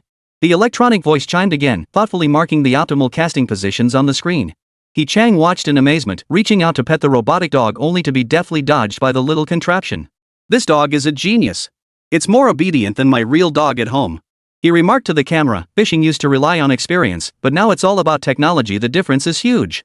The livestream audience was utterly charmed by the robotic dog, their comments filled with curiosity. "This robot dog's name is Taijian? Down-to-earth name, but its functions are out of this world. Where can I buy Taidine? I need a vision hack for my fishing too. Didn't Yaya say it kept bumping into rocks before? After this mod, it's like it's been blessed." Brother Jiang not only fixes headsets but also mods robotic dogs. His skills are too versatile. Tai Dan, from brain clot to fishing commando, all it took was Boss Jiang. Yaya crouched beside the mechanical dog, gently poking its metal shell with her finger. "Tai Dan, you're amazing. Want me to take you to test crash into some stone piers tomorrow?" The robot seemed to understand. Bump into stone pillars. Its camera lens flashed red, and it took half a step back, making everyone burst into laughter. Jiang Chuan stared at the red dot deep within the aquatic plant zone on the screen and said to Chang, "Bro Chang, there's a school of fish over there. Should we move over and give it a shot?" Chang hoisted his fishing rod without a word. "Let's go. With Iron Egg as our scout, tonight's catch is guaranteed." That deep water zone was off limits even to seasoned anglers, but tonight they had to give it a shot. Chapter 113, Who the hell changed our iron hoof like this? As night deepened, and under the lights by the fish pond, the trio of man, dog, and angler stood out brightly. The mechanical dog scouted ahead, clearing the way, while Jiang Chuan and Chang cast their lines with pinpoint accuracy, guided by the red dot on the screen. Yaya stood nearby, cheering Iron Egg on. The pair fished deeper and deeper, their efficiency astonishing. A 5-pound carp. 10-pound grass carp. This black carp must be at least 18 pounds. One after another, the big fish were hauled ashore, and the fish basket soon became heavy and bulging. As the fish in the net multiplied, the largest black carp nearing 20 pounds, the livestream's viewership skyrocketed. No one could have imagined that an ordinary night fishing trip would become the debut performance for the cutting-edge mechanical dog. Chang went from initial shock to numbness, and eventually grew accustomed to it. He even learned to tweak the settings, issuing commands to the robotic dog. His motto? "If you can't beat M, join M." He'd occasionally remark. "This robot dog is more reliable than a decade-old angler. If I'd had this thing earlier, I'd have dominated the fishing world." The livestream exploded in popularity, with over 2 million viewers online and gift effects flooding the screen. Technology is revolutionizing fishing. John's invention could put anglers out of work. Mass production is a must. I'd pay top dollar for one of these robotic dogs. Used to think fishing was all about luck, but now I know it's about cutting-edge tech. Meanwhile, in the research building of the 7th Affiliated Research Institute of the Licheng Military District, the last light had just been turned off. Researcher Aiken rubbed his aching temples, removed his gloves, and smiled with satisfaction at the mechanical dog prototype on the workbench. This was the Iron Hoof 3 unmanned combat prototype, optimized after 3 months of relentless effort by his team. The pulley system at its joints had just received its latest upgrade. A massive blueprint covered the wall, depicting a vision of unmanned mechanized forces charging across the battlefield. Beside it, densely packed notes listed technical challenges awaiting solutions: adaptive locomotion, terrain recognition, tactical coordination. Finally got the pulley joint where rate below 1%, Chang stretched, a weary yet satisfied smile spreading across his face. Only 1 week remained until the acceptance test of the adaptive walking system for unmanned mechanical dogs. Today's successful algorithm correction meant the prototype's traversal rate on complex terrain had increased by another 15%. Back in the dorm, he shed his lab coat and dashed into the bathroom, letting the hot water wash over his weary body. After drying his hair, he habitually opened his phone to browse the local channel, hoping to relax his tense nerves. A trending recommendation immediately popped up on the screen: Chang the Great Emperor's Night Fishing Livestream, Private Pond Fishing Bonanza. Mysterious gear helps catch giant bluefish. Chang? The legendary figure in the fishing community? He's actually in Licheng? Aiken's eyes lit up. He was a longtime fan of Chang, always loving to watch him share wild fishing techniques. The livestream's location showed it was less than 10 kilometers from Research Institute number 7, instantly piquing his interest. Clicking in, he saw Chang's familiar figure holding a fishing rod and posing with a huge grass carp. "Bro, you rock. That fish is huge." Aiken laughed as he sent a comment, then swiped his finger across the screen to check tonight's fishing spot. But the next second, his fingers froze abruptly, his eyes widening instantly. As the camera swept across the edge of the fishing platform, a familiar figure flashed by. A silver-gray metallic body, for mechanical legs with shock absorbers, and especially those 2 lenses on its head, flashing red. This is. Chang's heart pounded wildly. He quickly rewound the footage and zoomed in for a closer look. The mechanical dog's appearance, the anti-slip patterns at its joints, even the sensor array layout all bore an uncanny resemblance to the Iron Hoof 3 prototype they were researching. Only the detachable back mount and the head's eye design differed. What shocked him even more was that this robotic dog was crouched beside the fishing platform, its infrared lenses scanning the water surface. A tablet nearby displayed real-time thermal imaging outlines in vivid red. Chang was even smiling and giving commands on camera. Iron egg, scan the left fishing spot. See if there's anything big. The robotic dog actually pivoted direction, its red beam tracing an arc across the water. Holy! This design? This functionality? Chen leapt from his chair, nearly dropping his phone. Having studied robotic dogs for 5 years, he knew their structure inside out. This robot dog's joint flexibility far surpassed their own Iron Hoof 3, and its infrared scanning response speed was absurdly fast. Could it even understand voice commands? This isn't our lab's technology. Aiken muttered to himself, immediately zooming in on the shock absorbers in the robot dog's legs. This pulley system, it's more advanced than our latest optimized design. And this lightweight body, the material is definitely high-strength alloy. Only a handful of companies in the country can produce that. The live chat was still flooding with comments like mechanical dogfishing wonder, but Aching couldn't spare a glance. He recognized the model, clearly the Iron Hoof 2 prototype from a week ago. Back then, it had been deemed technologically obsolete due to positioning inaccuracies and movement glitches. How did it end up here? And now it's been modified into a fishing gadget? Who modified it? This level of technical skill. Aiken's breathing quickened as he immediately took a screenshot to save the image. Meanwhile, the group by the pond ventured deeper and deeper. They'd even reached the deepest part of the deep water zone. I've got this pond figured out, there's definitely big fish here. Just as the two were about to move to a new fishing spot, Chang suddenly pointed at the tablet and exclaimed, "Wait! What is this?" Jiang Chuan looked down and his heart skipped a beat. On the tablet screen, a massive red dot was slowly swimming through the deep water zone, its size nearly filling half the frame. The infrared thermal imaging revealed its length to be at least 1.5 meters. The water turbulence it stirred up while swimming caused the screen to flicker slightly. How many pounds is this? Chang's voice trembled, and he nearly dropped the fishing rod in his hands. Even with decades of fishing experience, he'd never seen such a massive fish he couldn't even begin to estimate its size.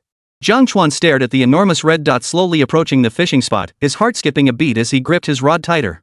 The night breeze rippled the pond's surface, while the emergency light's flickering reflection cast shifting shadows across their faces. The live stream's chat froze for a moment before erupting seconds later. Holy crap! That red dot is huge!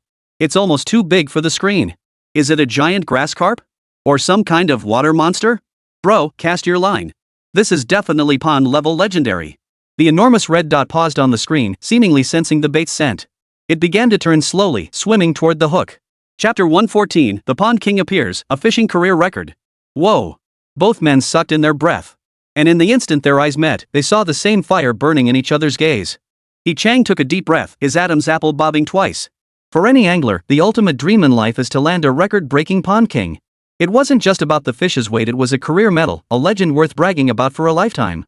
He slapped Jiang Chuan's shoulder, his voice low and trembling with suppressed excitement. Tonight, we must land it.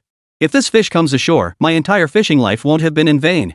Jiang Chuan nodded in silent understanding, his fingertip lightly tapping the tablet. Instantly, all equipment fell silent.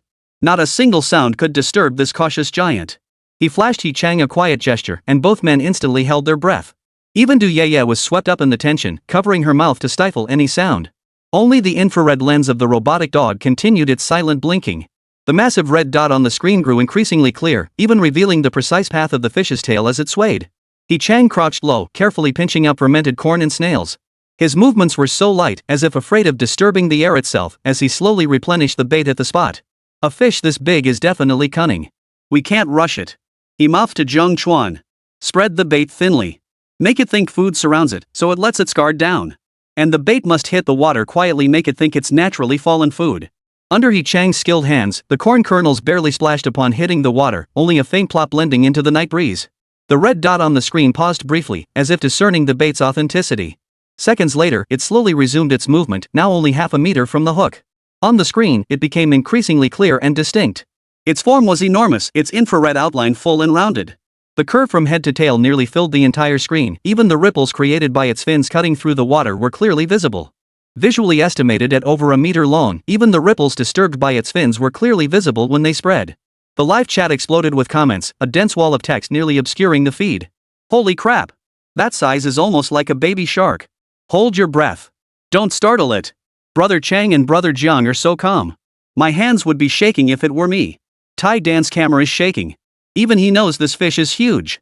Jiang Chuan quietly adjusted the rod angle, positioning the hook precisely along the red spot's swimming path. His fingers lightly rested on the rod tip, sensing every subtle vibration. The big fish circled the edge of the feeding spot for a full 2 minutes, occasionally edging closer to sniff, then turning away. Several times, the line tugged lightly, its tail testing the current. It's testing us. He Chang leaned close to Jiang Chuan's ear and whispered. This fish has definitely been hooked before. It's highly wary. Don't make any sudden moves. Wait for it to take the bait. Our job is just to wait for the rabbit to come to the tree stump. He had long since reeled in his own rod, focusing all his attention on Jiang Chuan's fishing spot. His hands formed a makeshift landing net, ready to assist at any moment. Time ticked by, each second stretched out endlessly. The only sounds in the pond were the rustling of willow leaves in the breeze and the occasional chirping of insects. Both men held their breath, afraid to disturb the legend that was almost within their grasp. The red dot on the screen circled the feeding spot twice more, brushing against the fishing line several times. The float trembled slightly, but the fish still didn't take the bait. He Chang remained calm and collected, gently tossing a few corn kernels into the spot every minute, as if engaged in a patient game of wits with the big fish. Unlike the calm before a storm, the live chat exploded with hundreds of comments refreshing every second. Holy crap! This fish is way too cautious. It's outsmarting us. Brother Chang and Brother Jiang have such patience. I would have struck ages ago. This tension is scarier than a horror movie. My heart's about to jump out. The red dot is getting closer. Just bite already. After 5 minutes, a full 5 minutes of deadlock, the red dot on the screen suddenly froze, its head tilting slightly upward. It finally locked onto the corn on the hook. He Chang clenched his fists tightly, and Jiang Chuan's fingers instantly tensed. Even the mechanical dog seemed to sense the tension, its infrared lens flashing faster. It's coming. He Chang growled under his breath. Before he could finish speaking, the float plunged downward. This wasn't the previous light tremor, it was being violently dragged downward by a tremendous force. The fishing rod bent into a C shape with a buzzing sound, its tip nearly touching the water's surface. The fishing line emitted a sharp hissing sound, as if it would snap at any moment. Got one! Jiang Chuan barked, jerking the rod upward with all his might. But the immense underwater force sent him stumbling, nearly knocking him off the fishing platform. Even with his system-enhanced repair skills granting superhuman strength, he was now being pulled so hard he could barely stay upright. What a powerful pull! He Chang reacted swiftly, rushing forward to grab Jiang Chuan around the waist. Together, they steadied the rod. Don't fight it. Follow its pull. The rod shook violently in their hands, the tension pulling through the line stronger than any fish they'd ever encountered combined. Yet the rod and line possessed an unusual resilience, showing no sign of breaking. And it saved them an incredible amount of effort. He Chang stared at the rod's arc, his pupils suddenly contracting. 50 Gene, no, at least 60. This is definitely the pond champion. If it were his rod, it would have snapped long ago. But now wasn't the time for such thoughts. Splash! Splash! Splash! A massive wave erupted in the pond as the hooked giant grasscarp thrashed wildly, repeatedly trying to plunge into the depths of the water plants. Jiang Chuan braced his lower body firmly, following He Chang's instructions to gently flick his wrist up and down to release tension, his arms bulging with veins. He Chang stood beside him, sweating profusely with anxiety. He shouted instructions while handing over the landing net. Hold steady. Its first surge is the strongest. Wait until it tires before reeling in. Don't let it dive into the weeds. The line continued to spool out frantically as the colossal creature beneath the surface launched a wild dash, dragging the two men side to side across the fishing platform. The night wind tangled their hair as the emergency light flickered across the water, illuminating their tense profiles, and the fishing rod bent nearly full moon-shaped. The live chat exploded with comments, gift effects flooding the screen until the footage became unreadable. Holy! It really bit! That power is insane! A 60-pound grasscarp? It must be possessed. Jiang! Chang! Hold on tight. Don't let it snap the line. Jiang Chuan gritted his teeth, feeling the searing pain in his arms, yet refused to let go. The rod bent deeper, the line humming faster and faster. The ultimate battle between man and beast had only just begun. As time dragged on, it felt like everyone was engaged in a tug-of-war with a water buffalo. Each violent tail flick from the giant grasscarp sent a brutal surge of force through the line. Veins bulged on Jiang Chuan's arms. Even the strength amplified by the system felt strained now, his back drenched in cold sweat. It must be noted that while upgrading his repair skills, he also gained extraordinary control over his body and mastery of his strength, surpassing ordinary humans. After another struggle, Jiang Chuan lost his balance and nearly flew backward. He Chang clung desperately to his waist, his feet scraping deep gouges into the fishing platform as he bellowed. Pull left. Don't let it charge into the weeds. Quick, release the pressure. Seeing this, Du Ye panicked and lunged forward, grabbing Yi Chang's arm and pulling him back. The three of them were strung together like candied hawthorn berries, their bodies nearly stretched into a diagonal line. My fish! The night breeze lifted a corner of her yellow duck pajamas, her hair sticking messily to her face. Though the situation was tense to the extreme, her tiptoeing and tugging at others carried a touch of absurdity. But no one could laugh. The fishing rod bent into an arc, nearly snapping, the line's angle even more exaggerated. The live stream chat was flooded with red alerts. Help! Is this fishing or a tug-of-war contest? Brother Jiang is half in the water. Stop fishing already. This fish must be possessed. 3 people can't even pull it in. Iron Egg, get in there. Your master's about to be dragged away. Chapter 115, Gatling Gun Barrage, American-style landing net. This fish is at least 70 pounds. It's charging for deep water. Yi Chang's voice cracked, veins throbbing on his temples. Hold steady. It's losing strength. But the monster fish seemed to understand, suddenly lashing its tail with more force than any previous strike. Jiang Chuan felt a searing pain shoot through his arm as his balance shattered. Half his body lurched over the edge of the fishing platform, his toes already grazing the water's surface. Yi Chang stumbled forward with him, and Du Yaya let out an ayah as she failed to catch him, nearly falling to the ground. We can't let it get away. Jiang Chuan gritted his teeth, his other hand clutching the edge of the fishing platform so tightly that deep, bloody gashes formed in the webbing between his thumb and forefinger. He had intended to land this pond champion on his own, but now there was clearly no turning back. The saying 1 pound of fish, 10 pounds of strength proved true. At this critical moment, his gaze shifted toward the shore. Tai Dan, the landing net. He bellowed, finally deciding to play his trump card. Beep beep beep. The mechanical dog's alert sounded urgently, as if it had been waiting for this command for ages. The infrared light in its eyes suddenly brightened, and its 4 mechanical legs crouched with a clack. Anti-slip clamps sprang from its joints, automatically locking onto the ground. Like stakes driven into a fishing platform, it anchored itself firmly to the slippery wooden deck. Immediately, the metal Gatling gun barrel on its back began spinning at high speed. The hum of its motors pierced the night sky as the barrels aimed at the water's surface, their red lights flickering to lock onto targets. Then an astonishing scene unfolded. The metal Gatling on its back began rotating, its barrels flashing cold light. The previously loaded screws clinked softly within the magazine. Holy, what the hell? Is the Gatling gun about to fire? Those are screws. Did Brother Jiang equip the mechanical dog with a screw cannon? Is this fishing or a military drill? I'm speechless. It's not just for show, this metal weapon actually works. Stop it. This is insane. This sudden turn of events instantly flooded the live stream chat with comments. A dense swarm of exclamations and question marks flooded the screen, drowning even the gift effects in text. Who could have imagined a night fishing trip would turn into a live sci-fi blockbuster? Viewers watched in disbelief as the barrel on the mechanical dog's back spun faster and faster, a crimson glow gathering at the muzzle. The tension reached its peak.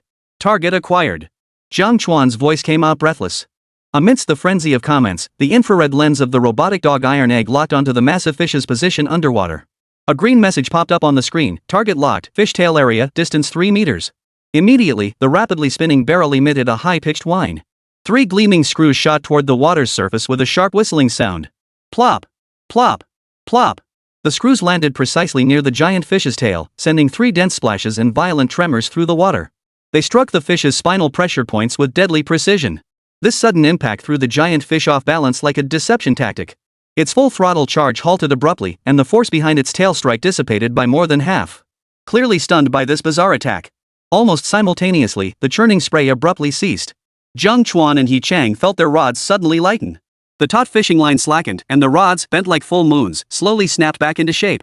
Only the heavy breathing of the 3 men on the fishing platform and the gradually fading hum of the mechanical dog's Gatling gun barrel filled the air. Yi Chang slowly released his grip on Jiang Chuan, his gaze stiffening as it shifted toward the mechanical dog before darting back to Jiang Chuan. His lips trembled, and he remained speechless for a long moment. Silence. Dead silence.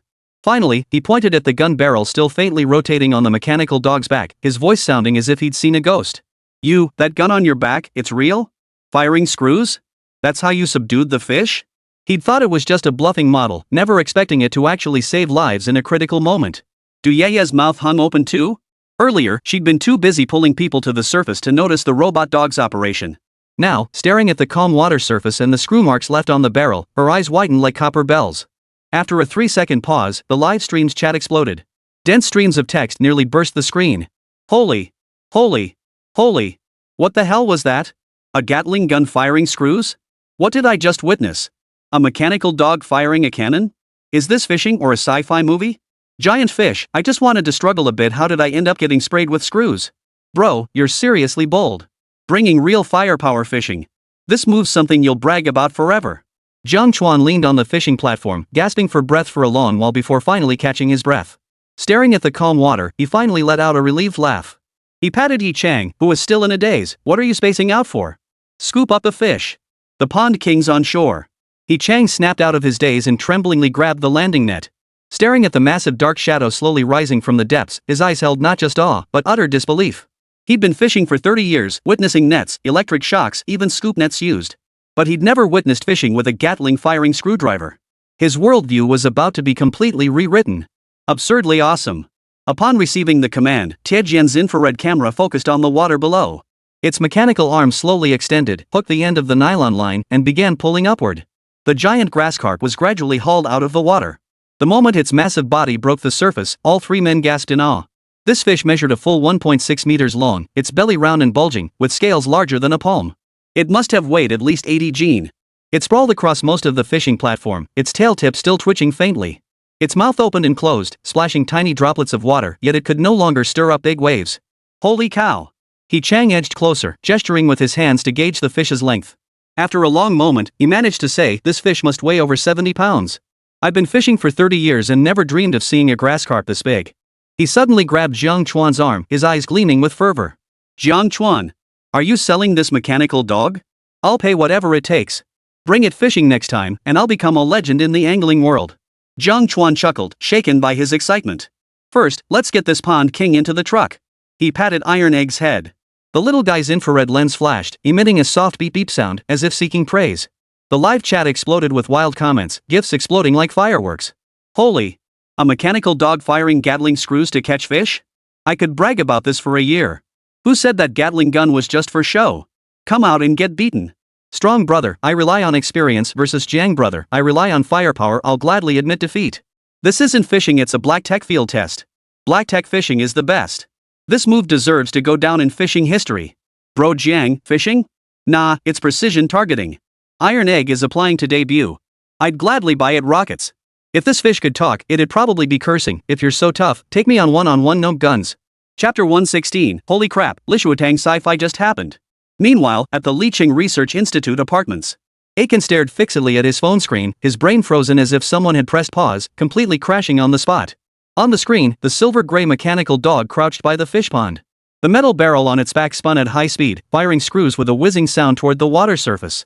This is ING sci-fi. This wasn't just a fishing aid. This was clearly the unmanned mechanical dog weapon adaptation technology his team had spent 5 years trying to crack. Aiken suddenly leaned closer to the screen, zooming in on the gun barrel interface on the robot dog's back. His pupils contracted sharply. This structure. It's a quick-release weapon mount. Almost identical to our Iron Hoof 3 design blueprints. He remembered how the team had argued last month over compatibility between weapon modules and the robot's frame. The mounting brackets load testing alone blew out 10 sensors, yet this civilian robot dog achieved seamless integration. Even the damping for barrel rotation was perfectly calibrated. What sent chills down his spine was the robot dog's targeting logic. The infrared thermal imaging on the screen showed the screw precisely hitting the fishtail spine, exactly matching their painstakingly developed smart lock-on plus non-lethal strike concept. Ah-Ching pulled out the team's project white paper, which clearly stated, ultimate goal of the unmanned mechanical force, achieve autonomous target recognition, precise aiming, and adaptation of light weapons for mission execution by robotic dogs. Estimated timeline, 10 years. Yet now, this decade-long goal had been achieved by a fishing robotic dog wielding a screwdriver. Precision targeting via infrared modules, intelligent locking through algorithms, weapon adaptation using modified mounts. Every technical point trampled on their design philosophy, yet operated 10 times smoother than their prototype. Impossible, absolutely impossible. Aiken muttered to himself, cold sweat trickling down his temple, soaking through his freshly changed t-shirt. His trembling fingers fumbled for his phone, dialing the wrong number several times before finally connecting to project leader Zhang Feng's emergency line. Hello? Ah-Ching? What's going on in the middle of the night? Zhang Feng's muffled voice came through the phone, accompanied by the sound of a child crying in the background. He was clearly spending time with his family. After finally getting a weekend to spend with his family, he was being disturbed late at night. His voice carried a hint of irritation. Zhen. Quick, check Yi Chang's livestream. The one in Licheng. Aiken's voice trembled uncontrollably. Our retired Iron Hoof 2, it's been modified. It can fire screws. Precision targeting. Smart lock-on. It's all been implemented. What kind of nonsense are you spouting? Zhang Feng yawned. A mechanical dog firing screws? Have you lost your mind from staying up too late? It's true. Hurry! Aiken practically shouted. Right at Lichun Lishuatang. Less than 10 kilometers from the research institute. This tech far surpasses our Iron Hoof 3. Startled by his urgency, Zhang Feng quickly grasped the situation and grabbed his tablet to open the livestream. Moments later, he watched in disbelief as the mechanical dog rotated its barrel to fire screws, barrel spin, infrared lock, precision firing, giant fish frozen in midair. Each frame crashed against his heart like a raging wave. The baby bottle in his hand clattered to the floor, and the infant's wail erupted instantly. Holy! Zhang Feng cursed under his breath, too transfixed by the screen to comfort the child. That targeting precision, that response speed, 10 times better than the prototype we accepted last time. How did they pull this off? He remembered clearly that their mechanical dog couldn't even hit stationary targets accurately, let alone dynamically lock onto moving ones. Within minutes of the video upload, the Research Institute's project group exploded with activity. Zhang Feng immediately shared the livestream link, adding a voice memo. All members, watch the livestream immediately. Lichun Lishuatang. Iron Hoof 2-foot modification case. Way more impressive than our design. Check it out now.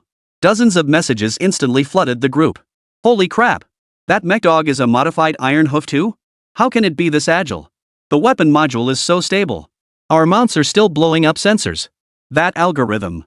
Its dynamic lock-on is 0.5 seconds faster than our AI. Who's the genius who modified it? Zhang Feng had no time to read the messages. He took a deep breath and dialed his superior's number. Director Wang. Emergency. We've discovered a civilian-modified retired mech dog. It's achieved our core unmanned weapon adaptation technology. Right here in Lichun. Sending you the coordinates. Director Wang, who had just lain down on the other end, instantly snapped awake. What? Civilian? Send me the link. Immediately. I'll report this immediately. Soon, this explosive news was escalating through the ranks. The phones of the Academy President and the Equipment Department Director of the Theater Command rang one after another. Meanwhile, on the asphalt road outside Lishuatang, a military green SUV pulled up slowly. The door opened. Du Yuesheng, wearing a dark jacket and carrying a brand new fishing rod, stepped out with a vigorous stride. His guard, Old Dong, followed closely behind, carrying a heavy tackle bag. Commander Du, it's almost midnight, why the sudden urge to go fishing? Lao Dong asked with a smile as he opened the door for him. You said you'd stay home with Ye when you returned this afternoon. Du Yuesheng patted the rod, his eyes sparkling with anticipation. The little one isn't home. She said she's out having fun in Jiangchang.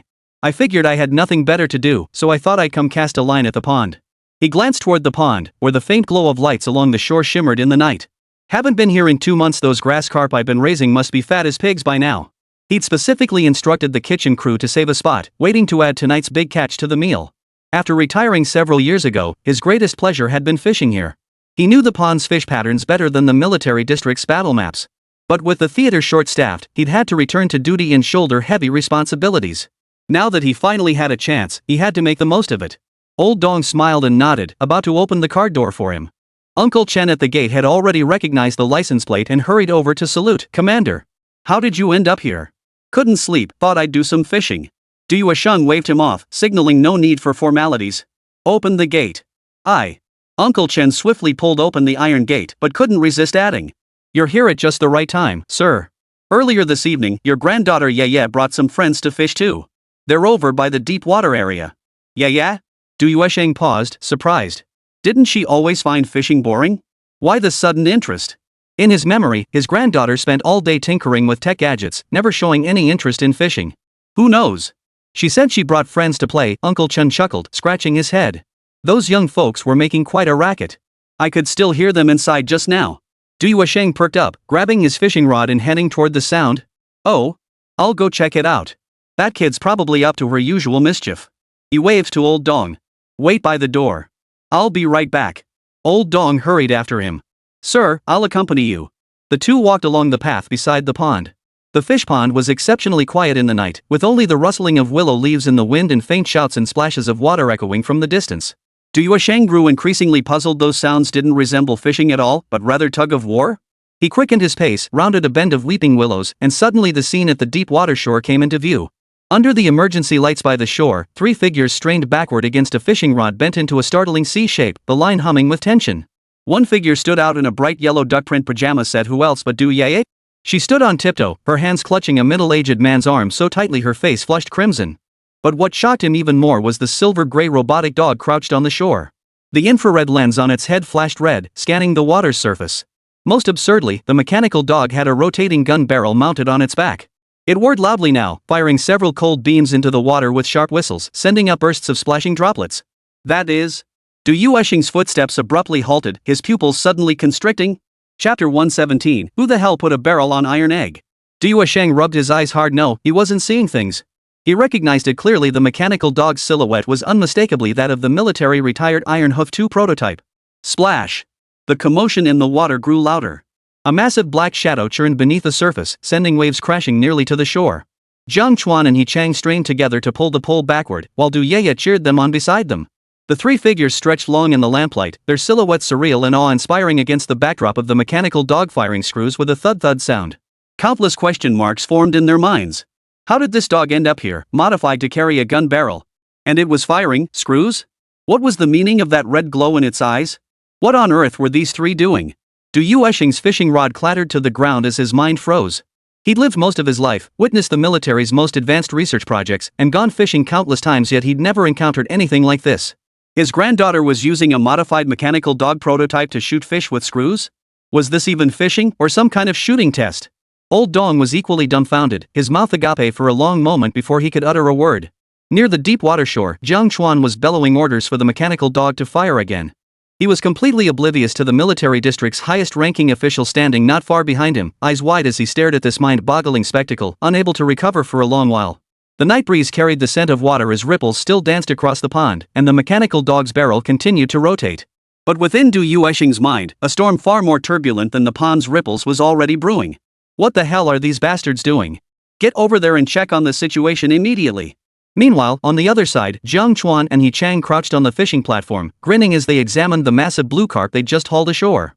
This pond king measured a full 5 feet long, its dark blue scales gleaming under the emergency light. A single flick of its tail sent small ripples across the water. Wow, this size it's gotta be over 70 pounds. He Chang tried to lift the fish, but as he bent down, the monster crucian suddenly whipped its tail, nearly flinging him back into the water. Jiang Chuan burst out laughing at the sight. He Chang wiped the droplets from his face and patted the fish's body with a mix of affection and exasperation. You old fellow, you've got some serious strength. This fish is crafty. Jiang Chuan chuckled, handing over the landing net. Forget carrying it, drag it with the net. Tonight's catch will keep us bragging for half a year. The live chat was already exploding with laughter, with viewership soaring past 2 million.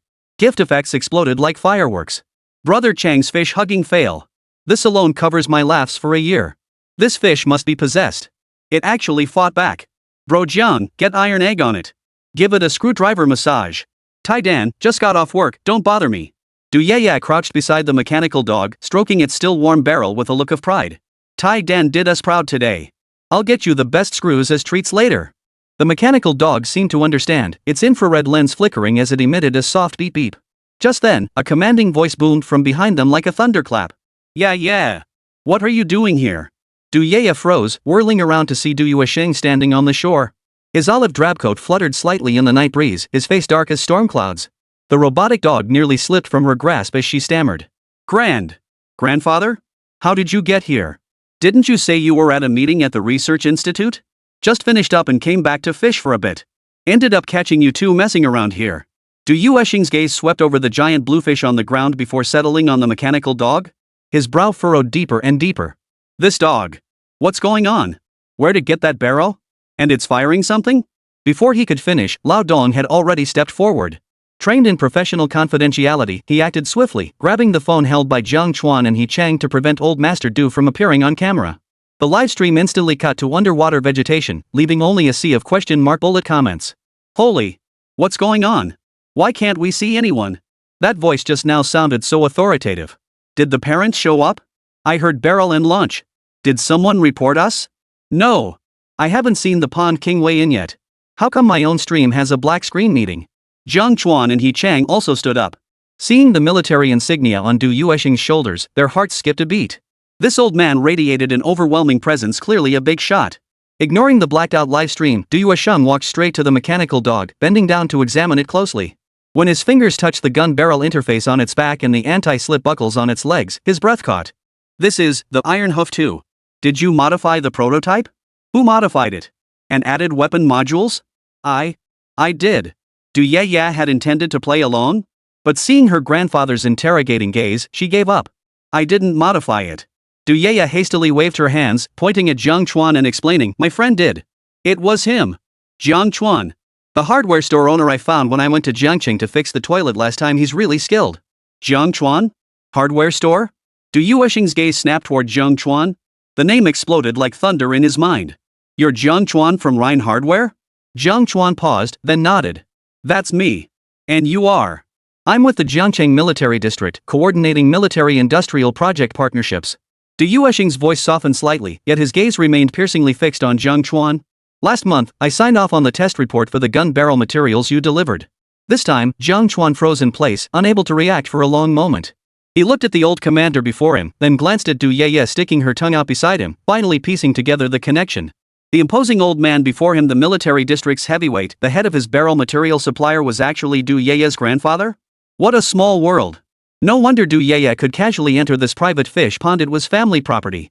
Meanwhile, on the other side, the guard Lao Dong fiddled with the controls for a moment. Not only pressing the live stream buttons for Jiang Chuan and He Chang, but also spotting Du Yeye's secretly raised phone. He reached out and gently pressed the power button. Both live streams instantly went dark, leaving only a sea of scrolling question marks and exclamation points like fireworks abruptly extinguished. The final line of comments drifted by. Holy! Was that the military district big shot just now? Did I hear that right? Jiangqing Military District, gun barrel material, signature. That's a lot to process. Brother Jiang actually has military connections? The mechanical dog is a prototype of Iron Hoof too? The name sounds like a military project. Jiang turned it into a fishing aid? That's wild. Before the screen went black, I heard Commander Du. Commander Du of Licheng Military District? The legendary guy behind the unmanned mech corps? No wonder this fishing pond was so mysterious. Turns out it's the military district big shot's private pond. Brother Jiang's connections are seriously solid. After the live stream ended, the buzz only grew hotter. Hanging out in the comments sections of both accounts was incredibly thrilling. Netizens then channeled their inner Sherlock Holmes, frantically searching keywords like military district, mechanized dogs, and gun barrel materials. Hashtags like hashtag Jiang Chuan military collaboration and hashtag IronHoof2 fishing instantly trended, dragging Rhine Hardware Store into the spotlight. The comments sections turned into a massive gossip frenzy. Creepy when you think about it. Brother Jiang selling hardware must be a cover, right? Fixing toilets, modifying robotic dogs, even the military seeks his collaboration. This guy's a hidden tech genius. I knew his headset tech was no ordinary feat when the military took notice. Now he's modifying military prototypes for mechanical dogs? How advanced must his skills be? Could it be Brother John's hardware store is actually a secret military tech outsourcing hub? Need updates. What happened after the screen went black? Will Commander Du arrest Brother Jiang for research? By the fish pond, Lao Dong tucked away his phone and reported to Du Yuexing in a low voice. Commander, the live stream is off. No sensitive information was leaked. Chapter 118, an epic encounter. A big shot emerges from the fish pond. Du Yuexing nodded, then turned his gaze to Jiang Chuan and extended his hand. Good day, Commander Du. Jiang Chuan hadn't expected this old man to recognize him and immediately shook hands in greeting. It really is you. He paused, pointing at the mechanical dog, his tone brimming with disbelief. This dog, you modified it? Added infrared modules? Even fitted it with a weapon mount? Jiang Chuan scratched his head. Just tinkered with it a bit. When I was fixing Yeye's dog, I figured adding an auxiliary tool would make fishing easier. Just a few tweaks? Du Yuexing scooped up the mechanical dog and examined it from every angle. His eyes nearly popped out of his head as he studied the gun barrel mount and sensors. The precision of this quick-release mount and the responsiveness of the infrared lockout are smoother than our research institute's prototype. Do you have any idea how many years our team poured into this technology? He suddenly turned to He Chang, pointing at the giant blue fish on the ground, then asked Jiang Chuan, you caught this fish, with this dog? Using screws? He Chang stood by, utterly bewildered. He tugged at Jiang Chuan's sleeve. Jiang Chuan, what is this? This is Commander Du from the military district. He has a partnership with my hardware store, Jiang Chuan explained in a low voice. He Chang instantly stood at attention, nearly saluting. In all his years of fishing, this was the first time he'd ever hooked a military commander. You little rascal. It really is you. I wondered who could modify the Iron Hoof too so masterfully. Turns out it's you, the folk genius. He slapped Jiang Chuan on the shoulder, his stern gaze replaced by admiration. Barrel materials, stealth coatings, and now you've even weaponized mechanical dogs? Just how many treasures are hidden in your hardware store? Du Yeye blinked, catching up to the conversation. Grandpa, you two know each other? Brother Jiang is the one who provided the key technology? Du Yuexing smiled and nodded at Du Yeye. Yes. The barrel material and stealth coating your brother Jiang provided solved a major problem we faced during our recent exercises. I was just wishing for a chance to thank him in person. His gaze shifted to Yi Chang, accompanied by an apologetic smile. Excuse me, fellow angler. We have some technical matters to discuss. Could we step aside for a moment? Yi Chang understood perfectly and waved his hands hastily. Of course. You two talk. I'll go check the fish net. Don't let the Pond King escape. He hurried to the shore with his landing net, but his eyes kept stealing glances back this way. This was the military district commander. To be discussing technical matters with him, the kid Jiang Chuan was seriously impressive. Once they were out of earshot, Du Yuesheng immediately pulled Jiang Chuan to sit beside the fishing platform, his excitement bubbling over. Jiang Chuan, tell me straight, how long did it take to modify that mechanical dog? Jiang Chuan thought for a moment before answering honestly. I got Yeye's dog yesterday afternoon, checked its structure, and worked overtime for a few hours last night to modify it. Mainly replaced the infrared module, wrote the locking algorithm, and used a steel pipe from the shop to make the barrel temporarily. Half a day plus an all-nighter? Du Yuesheng slapped his thigh hard, his eyes wide with astonishment. Our research institute's team spent 3 months just adapting the weapon module for the Iron Hoof 3. Your speed, it's revolutionary. He stared intently at the mechanical dog's sensors, his tone turning serious. Could this modification approach be applied to our unmanned mechanized infantry project? Unmanned mechanized forces? Jiang Chuan's heart skipped a beat, instantly realizing this could be a major contract. You mean, adding similar smart targeting and weapon adaptation capabilities to our existing robotic dogs? Exactly. Du Yuesheng nodded. We've been tackling mechanical dog tactical coordination, but response speed and environmental adaptability have always fallen short.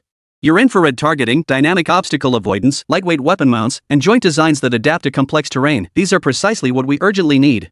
He looked at Jiang Chuan. Could we retrofit a batch to these specs? No need for fancy features, just meet tactical requirements. Jiang Chuan stroked his chin, his mind racing through calculations. This was another large-scale order from the military district. He nodded with a smile, no problem. The principles are the same, just swap out the fishing auxiliary functions for tactical modules. Replace infrared scanning with target recognition, swap the screw firing mechanism for non-lethal stun weapons, tweak the algorithm slightly. His explanation flowed smoothly as he picked up a stick and sketched a rough diagram on the ground. The key is the dynamic lock on logic. My real-time modeling algorithm is 0.3 seconds faster than traditional trajectory prediction, more than enough for combat. Du Yuesheng studied the sketch on the ground, tracing it with his finger as his excitement grew. This is it. This is exactly what we've been missing, that 0.3-second response advantage. He sprang to his feet abruptly. If you can deliver a mass production plan within 2 months, our unmanned mechanized forces will absolutely astonish the world at the upcoming Western International Army Joint Exercise. Grandpa. Du Yeye cuddled up with the robotic dog, her eyes sparkling. Can Brother Jiang modify one for me too? I want a pink one. With auto feeders and a leash function. Jiang Chuan chuckled, no problem. I'll even add a bow tie decoration when I'm done. Du Yuesheng patted his granddaughter's head with a resigned sigh, then turned to Jiang Chuan. I won't keep you from fishing anymore. Still want to cast? Looks like there's enough fish in this pond to keep you busy all night. Jiang Chuan gestured toward the bulging fish basket on the bank. Nah, the basket's full. I'll release the smaller ones and keep just enough for dinner. He gazed at the Pond King lying on the ground. I've gotta snap a pic of this one. Probably won't catch anything this big again in my lifetime. Taking a picture is easy, Du Yuesheng waved with a smile. Old Dong, grab my phone. He called out to Yi Chang, fishing buddy, come back for the group shot. Yi Chang scrambled back at the call, his hands trembling with excitement at the prospect of the group photo. Jiang Chuan and Yi Chang flanked the Pond King on either side, with Du Yuesheng standing in the middle. Du Yeye held up the mechanical dog beside them. Lao Dong pressed the shutter, freezing this absurd yet wondrous scene. The military commander, the angler, the hardware store owner, the mechanical dog, and the 70-pound Pond King were all captured in a group photo under the night sky by the fish pond. After the photo, Jiang Chuan noticed Du Yuesheng's lingering gaze and suggested with a smile. Commander Du, since you're here, why not try our high-tech fishing method? I guarantee it'll be more interesting than your usual fishing. Chapter 119, Unmanned Mechanical Troops Future Modification Project. Oh? Du Yuesheng's eyes lit up, his earlier seriousness forgotten? Try it? Can thermal imaging really spot fish underwater? His entire fishing career relied on experience and feel he'd never encountered this kind of X-ray vision operation before. Take a look. Jiang Chuan handed him the tablet. The infrared thermal imaging screen clearly displayed the distribution of fish below the surface. The red outlines stood out sharply against the dark water. These red dots are fish. The brighter the dot, the larger the fish. The green lines mark their movement paths, updated in real time. Much more reliable than relying on feel. Du Yuesheng stared at the screen, his finger lightly tapping a red dot approaching the fishing spot. Even the ripples from the fish's fins cutting through the water were clearly visible. Is that a grass carp? That's right. About 5 pounds, heading straight for the bait. Jiang Chuan handed over the modified fishing rod. Cast along the predicted path on the screen. The bait should land here. He drew a circle on the tablet. Then just wait for it to bite. Duosheng took the rod, his hands still trembling slightly. He adjusted the angle as Jiang Chuan instructed, gently flicking the rod so the bait landed precisely on the predicted spot. The float had barely stabilized when the red dot on the screen slowly drifted over, pausing briefly beside the bait. It's here! Jiang Chuan whispered. No sooner had he spoken than the float plunged sharply. Duosheng instinctively set the hook. The rod instantly bent into a curve, the fishing line humming with tension. Got one! Suppressing his excitement, he mimicked Jiang Chuan's earlier technique, gently playing the fish. Within a minute, he hauled a grass carp out of the water. It really bit. Duosheng stared wide-eyed at the fish and the landing net. That was only half a minute. Faster than my usual half-hour wait. This thermal imaging is an absolute game-changer for fishing. Duyeye clapped beside him. Grandpa, isn't that amazing? Brother Zhang's technique makes fishing feel like cheating. He Chang watched in awe, his jaw dropping. Commander Du, this is nothing. Just wait until you see the fully automated assist. Just as we spoke, a larger red dot suddenly appeared on the tablet, swimming from the aquatic plant zone toward the nest. The infrared outline was noticeably larger than the grass carps. Jiang Chuan pointed at the red dot. That's a black carp, probably around 10 pounds. It's highly alert, will need Tiedan's help. He barked at the mechanical dog. Tiedan, lock onto the target. Prepare the landing net. Beep beep. Tiedan's infrared lens flashed red, and the Gatling gun barrel on its back began rotating slowly. The screen flashed, target locked. Scoop net function activated. Duosheng held his breath, eyes fixed on the fishing rod. The grass carp lingered outside the feeding zone for a few seconds before suddenly lunging at the bait, instantly dragging the float underwater. Just as he was about to strike, Jiang Chuan pressed his hand down. Hold on, wait for Iron Egg's interference. Tiedan, fire. Bzzz. The Gatling gun barrel spun at high speed, firing 3 screws with a sharp whistling sound into the water surface ahead of the grass carp, sending up a string of splashes. Startled by this sudden assault, the bluefish in the water flinched. The projectiles grazed its vital areas, instantly weakening its struggling force by half. Now! Jiang Chuan shouted. Duosheng seized the moment to reel in the line. The fishing rod bent into a C shape yet remained steady. He adjusted the angle with each twitch of the fish, and within 3 minutes, the carp was flopping belly up. He Chang quickly stepped forward with the landing net. Exactly 10 Jin. He Chang weighed the fish and gave Duosheng a thumbs up. Commander Du, you've got some skills. But Duosheng wasn't looking at the fish. His eyes were fixed on Tiedan, then shifted to Jiang Chuan. After a long pause, he finally managed to say, this mechanical dog. It's actually this precise? It can predict the trajectory of a screw? He recalled the prototype mechanical dogs at the research institute that couldn't even hit stationary targets. Now, seeing this fishing assistant dog before him, his entire worldview felt shaken. Jiang Chuan smiled as he put away his tablet. Its algorithm analyzes the fish's swimming speed and force in real time, timing the interference perfectly. It neither harms the fish nor overloads the line. Duosheng was speechless for a moment before bursting into hearty laughter. He slapped Jiang Chuan on the shoulder. You're something else. If you'd shown this tech earlier, our unmanned mechanized unit could have been ready a decade sooner. Duyeye nudged her grandfather's arm. Grandpa, I told you brother Jiang was amazing. You didn't believe me, but now you're convinced, right? Duosheng offered no rebuttal. He stared at the thermal imaging on the tablet, then glanced at Tiedan and sighed with admiration. I'm impressed. Truly impressed. People always say civilian tech lacks structure, but today I finally get it. The real masters are in the civilian sector. He had seen countless advanced weapons and scientific breakthroughs in his lifetime, yet never before had he been so utterly speechless by a set of fishing gear as he was today. Just as Duosheng was marveling at the true masters in the civilian sector, his phone suddenly rang urgently in his pocket, shattering the pond's tranquility. The screen flashed Director Wang, the head of Liqing Research Institute. Hello, old Wang.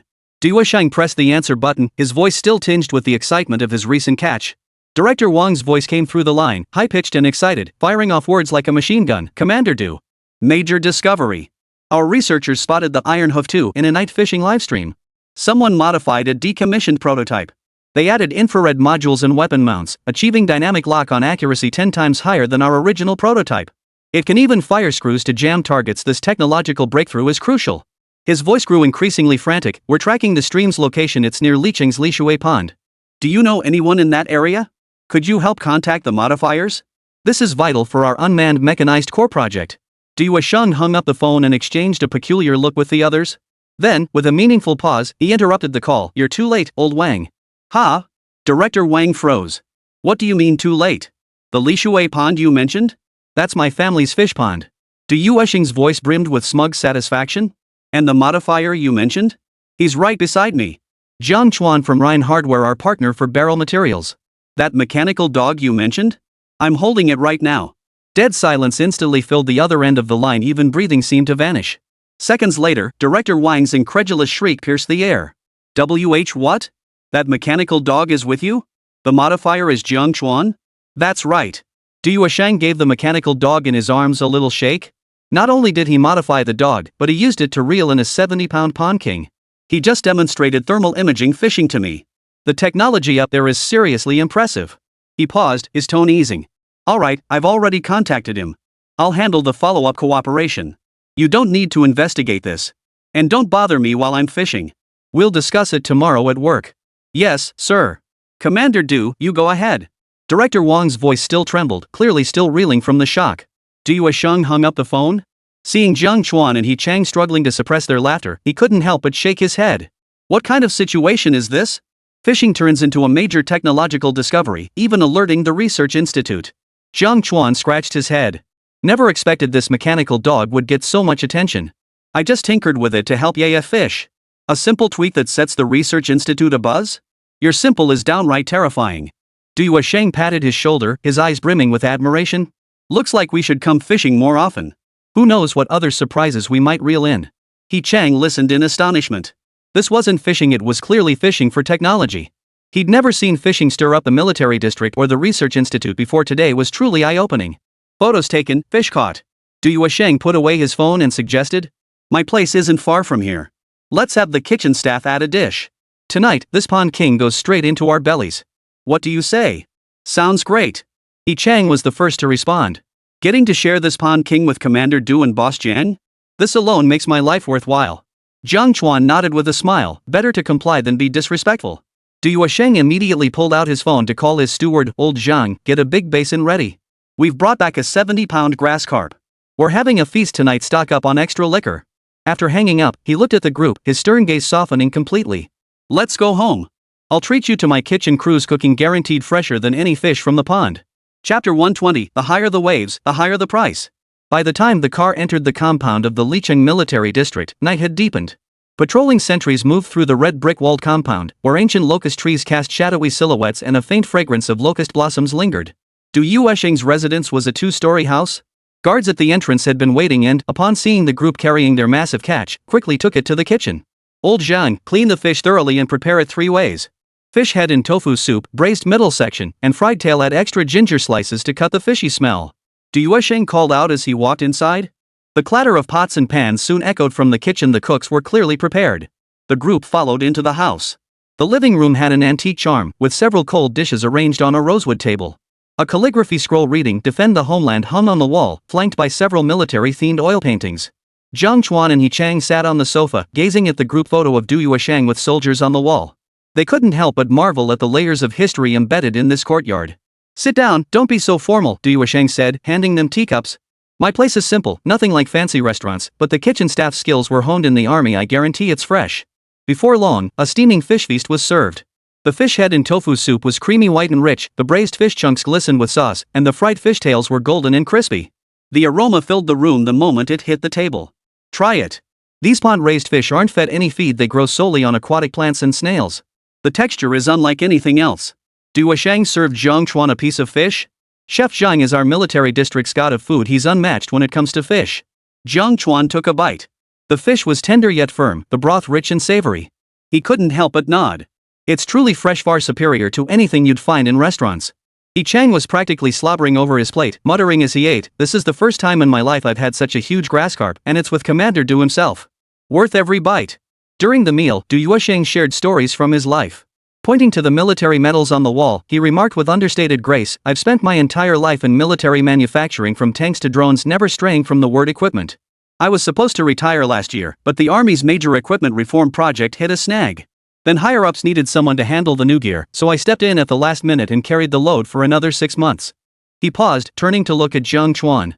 "Don't think military region projects are all high and mighty. At its core, it's about solving the problem of being able to fight and win battles. But thankfully we have Comrade Jiang, he's cracked countless projects one after another. Now, your mechanical dog's dynamic targeting technology at its most basic, it's fishing assistance. At its most advanced, it's the life-saving technology of future battlefields. Jiang Chuan's hand holding the wine glass froze. Hearing Du Yuesheng speak these words, observing the white hair at the old man's temples and the unwavering resolve in his eyes, a profound sense of reverence suddenly welled up within him. Commander Du, I raise my glass to you. He rarely raised his glass voluntarily. I used to think military industry was far removed from my world. Now I realize the weight you carry is truly immense. He rarely drank, but now he tilted his head back and down half the glass. The fiery liquor slid down his throat, leaving a warm sensation. He Chang hurriedly raised his own cup, his hand trembling. Commander Du, I toast you too. It's my honor to fish and dine with you in this lifetime. As an ordinary angler, he'd never witnessed such a scene before. His face flushed crimson, and his speech became slurred. Du Yaya clutched her juice cup and nudged closer, protesting, Grandpa, I want to toast Brother Jiang too. Thank him for making iron eggs so awesome. As she reached for Du Yuesheng's wine glass, the old man gently held her back with a smile. Just stick to your juice, child. No alcohol for little ones. But she wouldn't listen. She secretly took a sip of the liquor. The moment it hit her throat, she began coughing violently, her little face turning bright red. The outburst had everyone in stitches, instantly lightening the mood in the living room. After 3 rounds of drinks, Du Yuesheng set down his chopsticks, his expression turning serious. Jiang Chuan, let's get down to business. The unmanned robotic dog project is crucial for the army. Unmanned equipment is the future of warfare. Reconnaissance, bomb disposal, logistics all rely on these mechanical dogs. Our current prototypes are slow to respond and poorly adapted to environments. Your modified iron egg excels in dynamic targeting, joint flexibility, and lightweight equipment, carrying exactly the core backbone we've been lacking. He motioned for his butler to retrieve a document from the drawer. This is the project proposal draft. Review it. If it's acceptable, we'll sign a letter of intent tonight. For mass production and technical integration, I'll have the Research Institute team coordinate with you. Jiang Chuan took the proposal and skimmed through it. It detailed preliminary technical specifications, mass production timelines, application scenarios, and even anticipated future battlefield environment adaptations. Clearly, he'd had his secretary rush print it before he even returned. He looked up and smiled. Commander Du, you've come prepared. Absolutely. Du Yuesheng's eyes sparkled. When you find a civilian genius like you, you can't let him slip away. The agreement states exclusive technology licensing to the military region. Your hardware store becomes our special supplier. Price and payment terms are negotiable. As long as you deliver mass production samples within 2 months to meet the Western Joint Exercise deadline, follow-up orders are guaranteed. Jiang Chuan signed without hesitation, no problem. My shop just needed a gatekeeper technology, it's perfect for mechanical dogs. After signing, he glanced at the special supplier agreement Du Yuesheng handed him. He felt his Rhine hardware store's business had truly leveled up. Just then, Lao Dong entered carrying 2 confidentiality agreements, handing one to Yi Chang and the other to Du Yaya. Gentlemen, per protocol, access to military projects requires signing confidentiality agreements.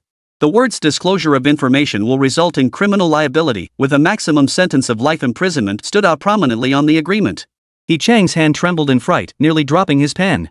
I'm just going fishing, and I have to sign this?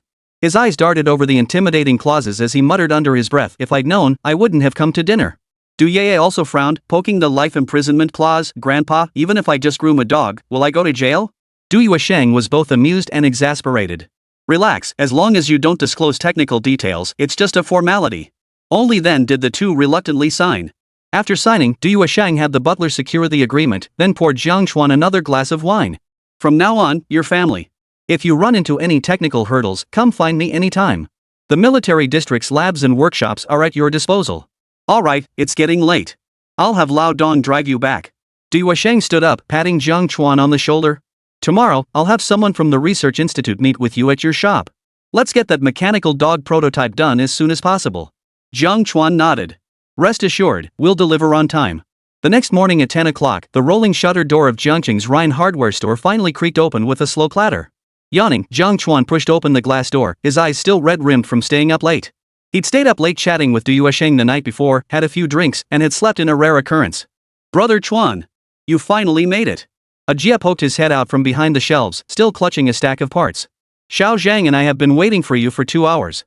Xiao Zhang, the photographer, approached with his camera raised, lens trained on Jiang Chuan. Brother Chuan, you look sharp today. Did something good happen last night? Jiang Chuan rubbed his neck and playfully kicked a Jia. Cut the gossip. Let's get to work. He gestured toward the pile of orders stacked at the front desk. We racked up a bunch of orders last night. Finish modifying Jingdong's warehousing algorithm first. The Research Institute folks might be coming this afternoon. Research Institute? Which one? Ajie's eyes lit up as he leaned in for more details. Last night you said the robot dog came in handy and even hooked up with the Pond King. Who exactly showed up later? And why did you suddenly go offline? The comments exploded, everyone saying you got taken away by mysterious forces. Jiang Chuan tapped his head exasperatedly. Mind your own business. I'll tell you later. He turned to Xiao Zhang, get ready to go live. Don't keep the fans waiting. Xiao Zhang immediately adjusted the equipment and pressed the go live button. The moment Rhine Hardware Store's livestream went live, the online count skyrocketed like a rocket. Within 3 minutes, it shot straight to the top of the platform's trending charts. Countless netizens who'd been waiting for ages finally saw a familiar face. Chapter 121, Yellow Hair's scheme. The store's shut down. Holy crap! Brother Jiang is finally live. I've been waiting all morning, my legs are numb. I thought Tang Wang dragged you into the water to feed the fish. Last night's sudden shutdown, did the Fishing Association snatch you for an award ceremony? Where's the mechanical dog? Get Iron Egg out here to work. I recorded last night's sniper moment with the screwdriver, made a bunch of memes already. Where's mechanical dog? Get Iron Egg to make an appearance. Last night's hardware Gatling gun was so badass. The fishing highlight memes are ready. That one of Yi Chang flipping over while hugging a fish? I could laugh at that for a year. Send me a copy of the ones above. I need to show my fishing buddies. Screens soon flooded with all kinds of fishing memes. Images included the mechanical dog firing screws in hardcore fishing, Yi Chang's embarrassing fish carrying mishap, and Du Ye's determined expression in her yellow duck pajamas as she braved the deep waters. Shares skyrocketed by the thousands per second, gift effects flooding the screen non-stop. This wave of heat formed a massive vortex, sucking away most of the traffic from other streamers on the platform. Other contestants' live streams vanished as if evaporated, their viewership plummeting rapidly. Especially on the other side of town. Huang Mao, a new streamer who'd just gained a bit of fame through shoutcasting, was now staring at his deserted livestream in despair. Huang Mao, whose real name is Li Lei, came from a background of unemployment and used to be a street thug. 2 weeks prior, he unexpectedly went viral on short video platforms with a few improvised rap verses and even signed up for the show City's 100 Trades. After being selected for the show, he believed he could ride its momentum to become a top-tier influencer. His freestyle rap video from the day before yesterday even became the background music on the short video platform, gaining him 100,000 new followers. He was happily dreaming of becoming an internet celebrity. But last night, when Jiang Chuan and Yi Chang's night fishing livestream went live, his traffic was instantly siphoned away. His online viewers plummeted from 10,000 to just 3 digits. This infuriated him. Why did this have to happen at such a crucial moment? Damn it! It's dropping again. Huang Mao glared at the mere 80-odd viewers left in his livestream before slamming his phone onto the table in frustration. His partner, Daqiang, a burly guy with a mohawk and a lip piercing, leaned over, cigarette dangling from his mouth. What's up? No one left again? That hardware store guy, that's who. Yellow Hair gritted his teeth. Last night he streamed fishing and sucked up all the traffic. Now whenever he goes live, my channel gets even emptier. The screens flooded with hardware store owners' livestream started comments. How infuriating is that? Just a few minutes ago I had over 3,000 viewers, now I'm down to 200. He pointed at the viewership numbers on Jiang Chuan's live stream screen. Some crappy hardware store guy, fixing crappy dogs and catching crappy fish, how's he more popular than me? Daqiang blew a smoke ring, his eyes darkening. What can we do? He's got the buzz. We can't compete. Can't compete? A flash of malice flickered in the blonde-haired man's eyes as he leaned closer to Daqiang, his voice hushed. I've got an idea. He's streaming from his hardware store, right? What if we shut it down? Daqiang raised an eyebrow. What are you planning? Tonight, when it's dead quiet, we'll go smash his shop. Yellow Hair clenched his fists, a fierce look on his face. Smash every single part and piece of equipment he owns. Make sure he can't go live tomorrow. See how he tries to steal my traffic then. He and Daqiang were cellmates from juvenile detention. They'd done plenty of petty theft and brawling before. Smashing a shop was no big deal for them. Daqiang's Adam's apple bobbed. He'd been in plenty of street fights before, and smashing shops was second nature to him. The thought of Jiang Chuan being unable to stream, forcing traffic back to him, made his malice grow like wild weeds. Can we pull it off? He licked his lips, his voice tinged with excitement and nervousness. Don't worry. Yellow Hair chuckled darkly. I'll scout the place this afternoon and find the blind spots in his store's surveillance. Tonight, we'll wear masks and hats, strike fast and clean, no one will ever know. The two exchanged glances, their faces twisting into greedy, vicious expressions. In their eyes, how dare this self-taught hardware store owner, Jiang Chuan, steal the internet celebrity path that rightfully belonged to them. Only by shutting him down completely could they seize their moment to shine. Meanwhile, on the other side, faced with a barrage of bizarre questions in the chat, Jiang Chuan merely smiled and waved his hand dismissively. Just caught a big fish last night and ran into an old acquaintance. Nothing else. He offered no further explanation, turning instead to dive into his workbench. The countertop was piled high with appliances awaiting repair. Microwaves, power drills, and a mountain of other items like a robot vacuum needing sensor modifications piled up like a mountain. After being closed for over a day, the backlog of orders was enough to bury anyone. Brother Chuan, this washing machine makes a weird noise during spin cycle. I've been checking it for ages and can't find the problem. Jia held up a wrench, his face a picture of helplessness. He usually assisted with repairs and sold hardware using a headset, but the headset was still with Fang Bingbing. Today, tackling repairs felt especially awkward. Jiang Chuan took the washing machine's back cover and tapped the drum bearing with his finger. Sounds like bearing wear. Just swap it out for a high-precision ball bearing, I've got some in stock. He turned, retrieved the part from the shelf, and deftly disassembled and replaced it, all done in under 3 minutes. Back to his daily routine as the Iron Man of hardware and the Hua Tua of appliances. The live stream chat remained lively. Holy crap! Brother Chuan fixes washing machines like it's child's play. That speed would make a pro repairman bow down. Forget appliances, spill the beans on last night's mystery acquaintance. Gossip. Jiang Chuan ignored the comments. As soon as he had a moment, he opened his computer to work on Jingdong's warehouse algorithms. Code scrolled rapidly across the screen as he tweaked parameters, muttering, "This path planning needs optimization, otherwise the warehouse robots burn too much power turning corners." Jia watched the code and felt dizzy. He could only silently hand him parts and organize order documents, muttering to himself, "If only I hadn't given away the headset so early, now I don't even have someone to assist me." Without the assistive device, he had to rummage through shelves for ages just to find parts. It wasn't until noon that Jiang Chuan finally found time to gobble down a sandwich. By a little past 2 in the afternoon, he finally cleared the backlog of orders and packaged the modified headset warehouse algorithm model to send to Jingdong's tech department. Just as he breathed a sigh of relief, the sound of a car's brakes screeching to a halt echoed from the entrance. A military green SUV pulled up smoothly in front of the hardware store, its military district insignia standing out prominently on the bodywork. He looked up to see an SUV with military district license plates parked smoothly at the entrance. The window rolled down, revealing the excited faces of Fang Bingbing and Gu Changbai. Chapter 122, the familiar black screen communication session, Iron Hoof 4. They're here. Jiang Chuan looked up toward the entrance, and Jia instantly perked up. Is that Sister Fang and the others? The quick-thinking cameraman, Xiao Zhang, flashed a standby gesture to the camera and immediately hit the pause button on the livestream. The livestream instantly went black and the chat exploded. That familiar black screen again. Military vehicles plus black screen equals confirmed top secret project. I knew last night was fishy. Must be another big deal in the works. The classic black screen conference. Brother Chuan's place is turning into a military base secret outpost. The car door opened as Fang Bingbing and Gu Changbai stepped inside. Both carried briefcases, and Fang Bingbing, usually cool and composed, couldn't contain her excitement. The moment she entered, she waved a document folder at Jiang Chuan. Jiang Chuan. Great news. Gu Changbai carried a silver medal case. Jiang Chuan wiped the grease from his hands and smiled, gesturing for them to sit. Just finished up. Sit down. What brings you here? Results from the headset?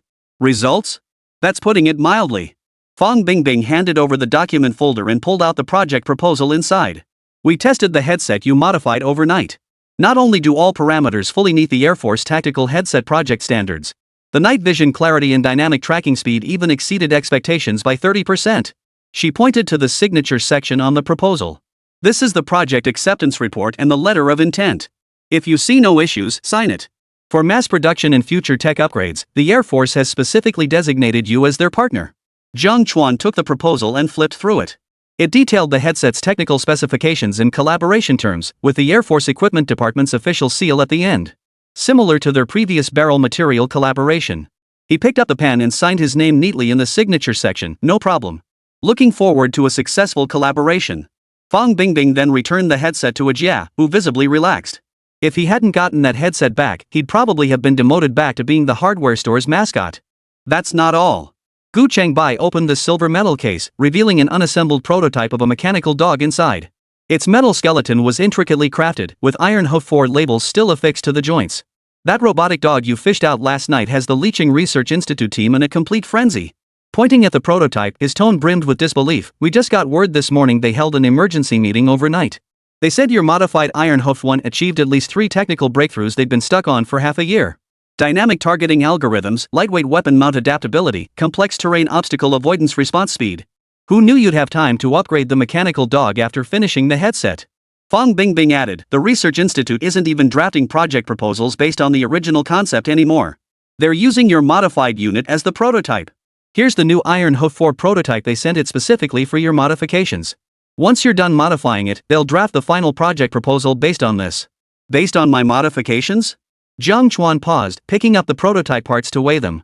You guys are moving fast. We have no choice but to move fast. Gu Chengbai replied with a wry smile.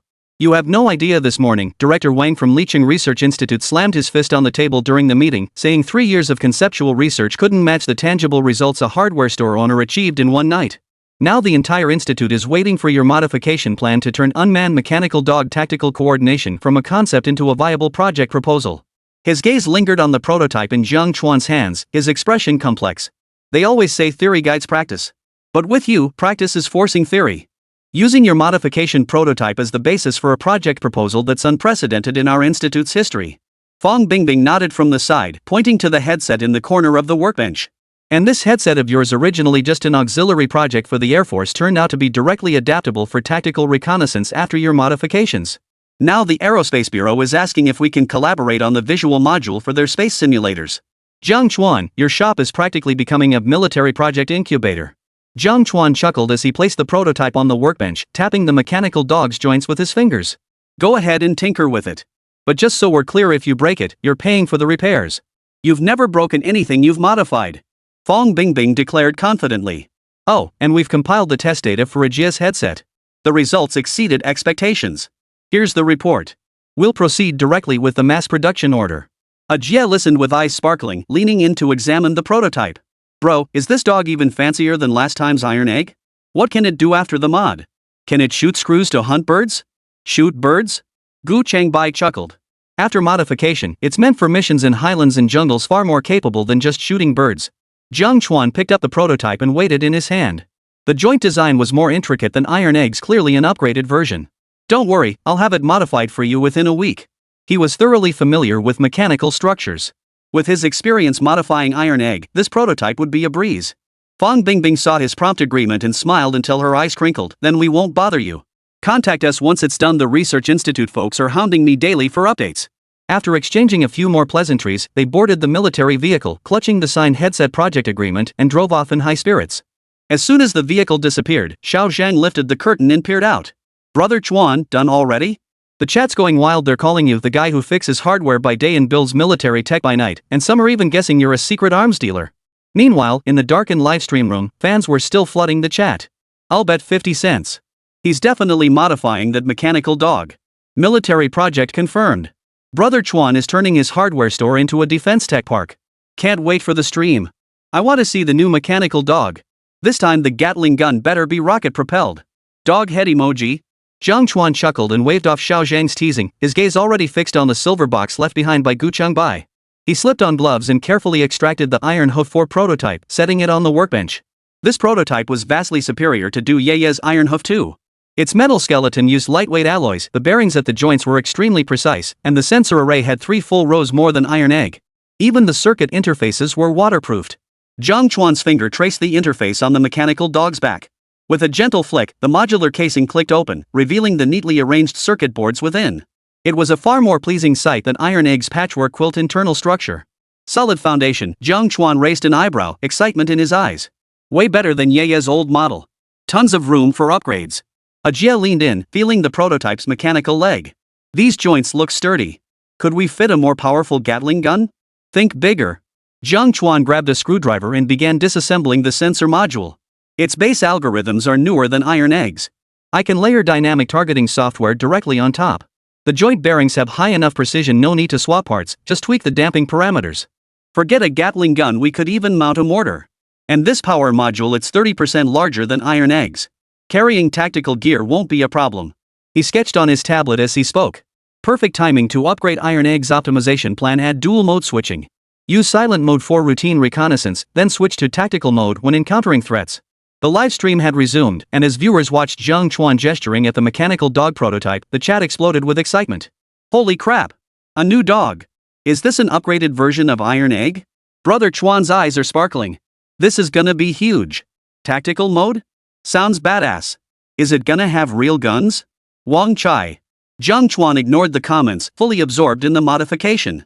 First, he removed the old infrared sensor and replaced it with a high-precision model from his shop. Then he pulled a miniature cooling fan from the shelf. This computing module overheats easily. Adding a fan for cooling prevents crashes during continuous operation. Jia handed him tools nearby, watching him solder circuits at lightning speed. He couldn't help but remark, "Brother Chuan, you're more skilled at modifying mech dogs than fixing washing machines." Practice makes perfect. Without looking up, Jiang Chuan tapped his fingers on the keyboard, importing Taijian's motion tracking algorithm into the prototype system. Modding Taijian had its share of pitfalls. This one just needs to avoid those. As he debugged the program, the mechanical dog simulation model on the screen began walking, turning, and locking onto targets, its movements twice as fluid as iron eggs. "Our shop has been feeling a bit lifeless lately. We definitely need a new member. Let's name it Jinbao." Chapter 123, Internet Sensation Number 3, Jinbao. After debugging the basic program, Jiang Chuan tested commands on the mechanical dog. Jinbao, recognize your owner's voice signature. Command received. Recording voice print. Success. Hello, master. The robotic dog emitted a high-pitched electronic voice, its infrared lens on its head curving into a crescent shape. Its tail, actually a metal balancing rod, playfully wagged, its rear slightly raised, looking just like a puppy begging for treats. Holy crap! That voice. So adorable. Jia exclaimed beside him, reaching out to pet it. Jinbao deftly took half a step back, its lens flashing red. No touching by strangers. This over-the-top scene instantly flooded the live stream chat with comments. Help! A military-grade robot dog actually knows how to be cute. This contrast is absolutely adorable. Jinbao. What a name. Sounds way classier than Taidin. That but wagging move just now. Is it programmed or has it gained sentience? Jiang Chuan stifled a laugh as he continued debugging. Jinbao switched to silent mode. Go to the back of the warehouse and circle around the tire pile. Silent mode activated. Jinbao's four mechanical legs landed softly, joints barely audible, darting toward the warehouse rear like a true hunting dog. The tire stacks between the shelves were crooked and uneven, with the narrowest gaps barely wide enough for half a foot. Yet Jinbao navigated with uncanny precision, darting left and right, ducking under low beams as if guided by eyes. Its movements flowed with such fluidity it defied its mechanical nature, even precisely avoiding the faintest rumble of rolling tires. That obstacle avoidance. It's smarter than my real dog. Jia watched in awe. His drones always crashed into walls, but now seeing Jinbao navigate complex terrain with ease, he couldn't help but mutter. If I'd known modifying a robot dog could be this fun, I never would have bought that drone. After navigating the tire pile, Jinbao trotted back to Jiang Chuan's feet.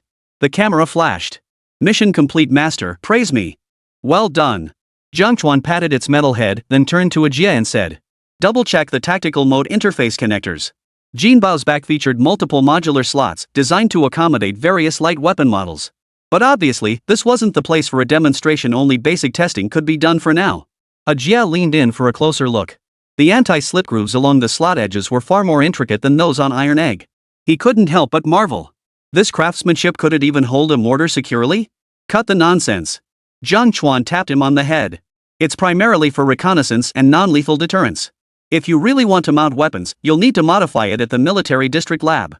The live stream audience, however, didn't miss this detail. The chat exploded with wild speculation. I knew it. That slots for a rocket launcher. Silent reconnaissance mode, tactical fire mode. Jinbao's a total all-rounder. Bro, make it do a backflip. I'll shower it with rockets.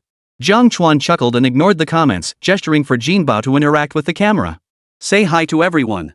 Jinbao tilted its head as the camera flashed red. Hello everyone, I'm Jinbao, just another hard-working robot dog today. His baby soft electronic voice paired with a wagging tail instantly flooded the screen with gifts, pushing the online viewership past 300,000 again. This isn't a military robot at all, it's clearly a live streaming sales pro. Jia quipped, watching Jinbao read the comments in the chat stream. User Fishing Guy Not Air Force asks where Iron Egg is? Iron Egg is on vacation in Licheng. User Hardware Store Regular asks if we can customize mechanical cats? Well, the owner says it's technically feasible, but it'll cost extra. Back and forth, Jinbao actually took a lot of the interactive pressure off Jiang Chuan while simultaneously training the speech recognition system.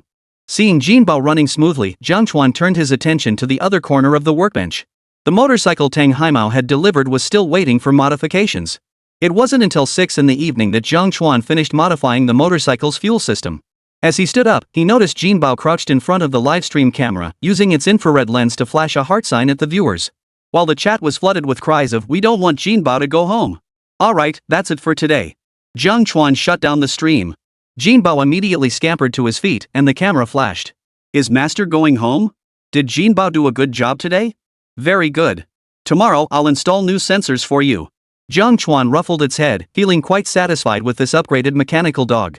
Both its dynamic responses and interactive design were vastly superior to Tai Dan's. This would surely satisfy the Research Institute's team.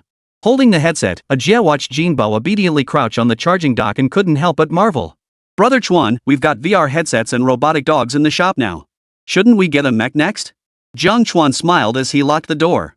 Let's finish the current orders first. Once the shop was completely quiet, Jiang Chuan brewed a cup of strong tea and stayed behind at the workbench to work overtime. 6 drones lay dismantled on the table, modified units slated for delivery to Officer Wu's police station tomorrow.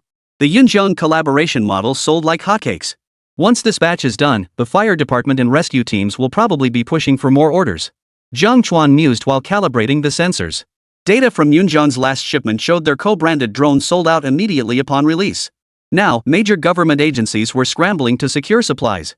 Local departments in Jiangcheng could source directly from him, enjoying the advantage of proximity. Officer Wu had even mentioned presenting him with a commendation banner a couple days ago, but he'd politely declined with a smile. He'd rather spend that time processing more orders. With the system's assistance, debugging the complex modules became remarkably straightforward. The modifications for this batch were completed in under half an hour. He stretched, watching the sky darken outside the window. Carefully packing the modified drones, he calculated he could deliver them first thing tomorrow morning. By the time he finished all the work, it was already 10 p.m. Jiang Chuan dragged his weary body to take a hot shower, and the moment his head hit the pillow, he fell into a deep sleep. Completely unaware, at the end of Rhine Street, a battered van had silently pulled into the shadows opposite the hardware store. The door opened, and 2 figures clad in black with baseball caps emerged. It was Li Lei, the guy with the yellow hair, and De Chang. They pulled their caps low and slunk furtively toward the hardware store's back alley. Is this the spot? Da Jiang rubbed his hands together, his voice barely above a whisper, his eyes brimming with excitement and tension. Since becoming minor internet celebrities, neither of them had done this kind of thing. A single dim streetlight cast a faint glow over the alley, barely illuminating the mottled walls and exposed sewage pipes. Yellow hair snorted coldly, pointing to a small window on the second floor. I staked this spot for an hour this afternoon. No cameras behind the shop. Climb up through this pipe, the window isn't locked tight. He pulled a screwdriver from his pocket. First, we smash the warehouse. Rip out every part and piece of equipment. Make sure he can't go live tomorrow. Let's see how he competes with me for views then. Hell yeah. De Chang licked his lips and rubbed his anti-slip gloves. Best to dismantle that damn dog too. See how it fires screws then. That thing stole the show during the last livestream.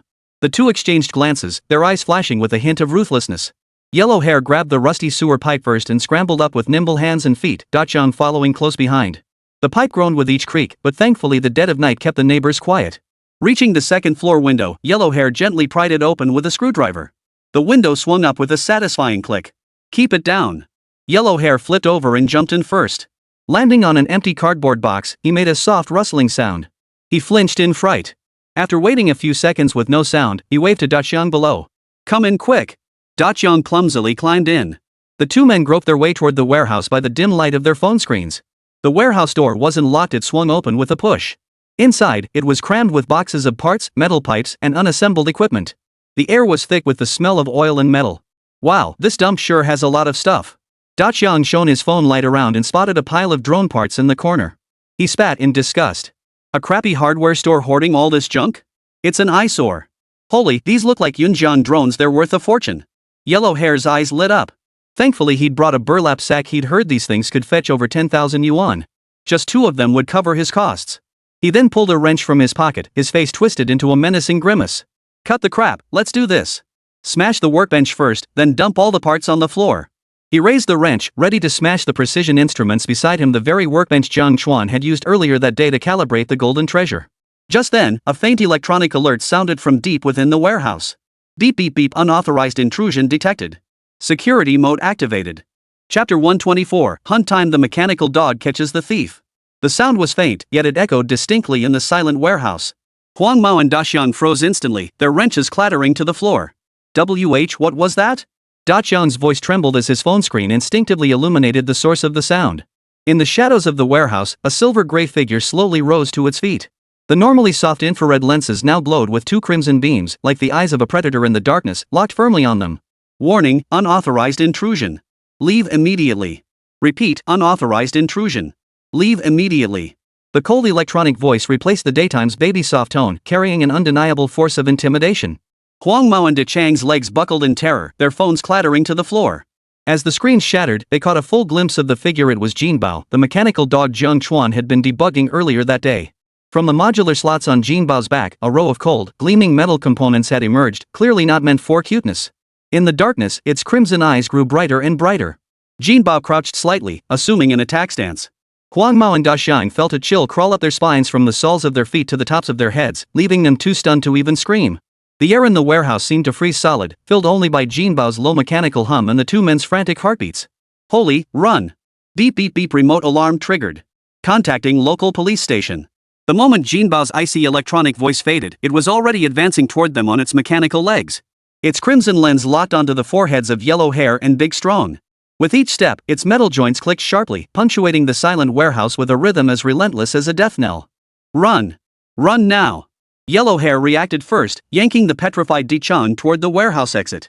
In their panic, they knocked over a pile of parts boxes stacked near the entrance. Metal components spilled onto the floor, clattering loudly. Jinbao pursued relentlessly from behind, the metal components on its back whirring into motion. This was the non-lethal deterrent device Jiang Chuan had added to the security mode. Though lacking Gatling guns, the rapidly spinning metal blades gleamed coldly in the darkness, radiating formidable menace. Thief! Stop right there! Jinbao's electronic voice switched to amplified mode, echoing through the alley. Illegal intrusion. Cease immediately and submit to processing. The two scrambled to the front shop, where Yellow Hair shakily fumbled with the roller door lock, repeatedly pressing the wrong buttons. Da Xiang stamped his feet in frustration. Turning back, he saw Jinbao had already reached the doorway, its blood-red eyes eerily vivid in the darkness. Hurry! It's catching up. Quick! Pull it open. Da Xiang was drenched in sweat as the mechanical dog closed in on the entrance. Huang Mao pulled with all his might, and the roller door creaked open with a loud clatter, revealing a narrow gap. The two men wriggled out like eels, their movements too hasty. Huang Mao's sneaker got caught in the gap, snatched off by the door. Barefoot, he sprinted across the asphalt. Just then, Jinbao lunged forward. The mechanical arm made light contact, but Da Xiang, slightly behind, felt as if a sledgehammer had struck his back. Ouch, he cried, stumbling forward, nearly knocked out cold. If not for his sturdy build, that blow would have finished him off. Run! The blonde-haired man yanked him up and charged outside. Barefoot, they sprinted across the asphalt road. Their trouser legs still smeared with grease from the warehouse, they looked as bedraggled as stray dogs. Jinbao burst out of the hardware store right behind them. The crimson lens locked onto their retreating figures in the night, while an electronic voice looped. Thieves on the loose! Thieves on the loose! Rhine hardware store under attack, requesting backup. The sudden commotion roused the neighbors. Grandpa Air, up on the second floor answering nature's call, heard the commotion below and leaned out the window. What's going on? What's all this noise in the middle of the night? Was there an accident? No sooner had the words left his mouth than two dark figures burst out of the hardware store, followed by an iron beast with glowing red eyes. I shuddered in fright. Whoa! What the heck is that? Filming a movie? Aunt Wang next door turned on her light. Seeing Jinbao chasing after the two, she quickly pulled out her phone to record. Thieves! Someone broke into Mr. Zhang's shop. Can that robotic dog actually catch them? In an instant, lights flickered on throughout the alley as neighbors peered out, pointing and chattering at the fleeing thieves and the pursuing robotic dog. Isn't that the robotic dog boss Jiang streamed earlier today? It really catches thieves. Call the police. Don't let the thief get away. That red light gives me the creeps. It's scarier than a real dog. Jiang Chuan upstairs was also jolted awake by his phone's alarm notification.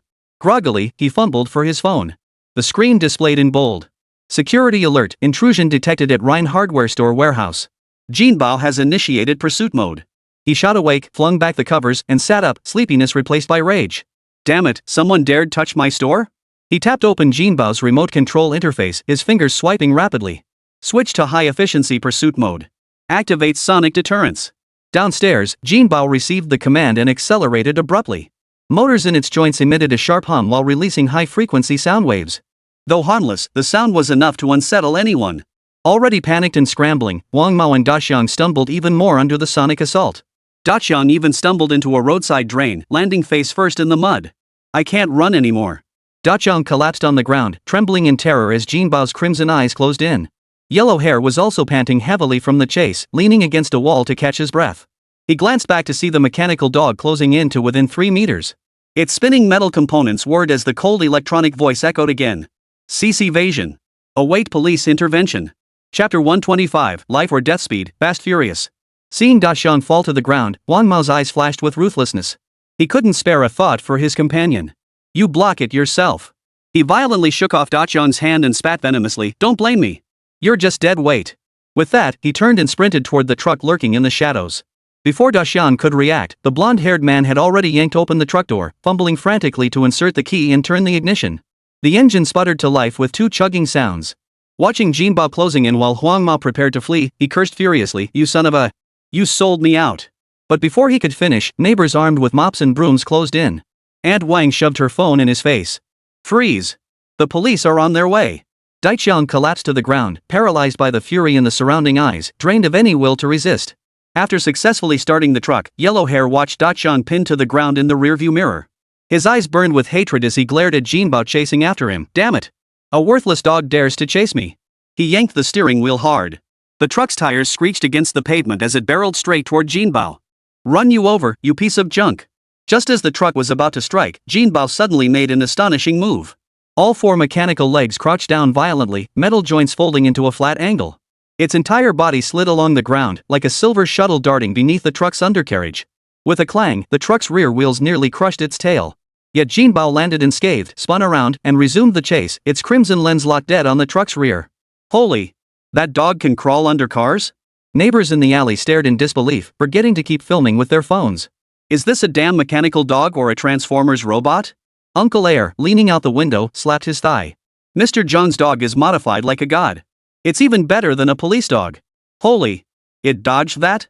Huang Mao saw the scene in the rearview mirror and nearly had a heart attack. His foot instinctively slammed the accelerator to the floor. The truck's engine roared as it sped down the quiet street. Jiang Chuan had already reached the building's entrance. Watching the truck tear out of the alley, he immediately pulled out his phone and switched Jinbao's tracking mode. Activate thermal imaging lock, engage backup power, pursue. Command received, backup power activated. Two small thrusters suddenly extended from Jinbao's back, emitting a crackling electrical hum. It accelerated violently, its four mechanical legs alternating so rapidly they became mere afterimages. Its speed surged like a silver-gray bolt of lightning chasing the truck. In the blink of an eye, it vanished around the corner, racing toward the direction the truck had fled. Neighbors watching the scene collectively gasped, their murmurs erupting. It can accelerate? That's insane. Mr. Jiang isn't running a hardware store, he's clearly running a high-tech research lab. What kind of dog did Boss Jiang modify? It's a pursuit robot. One by one, they quickly pulled out their phones to record videos, and soon social media feeds were flooded with clips of Rhine Hardware Store's mechanical dog chasing thieves.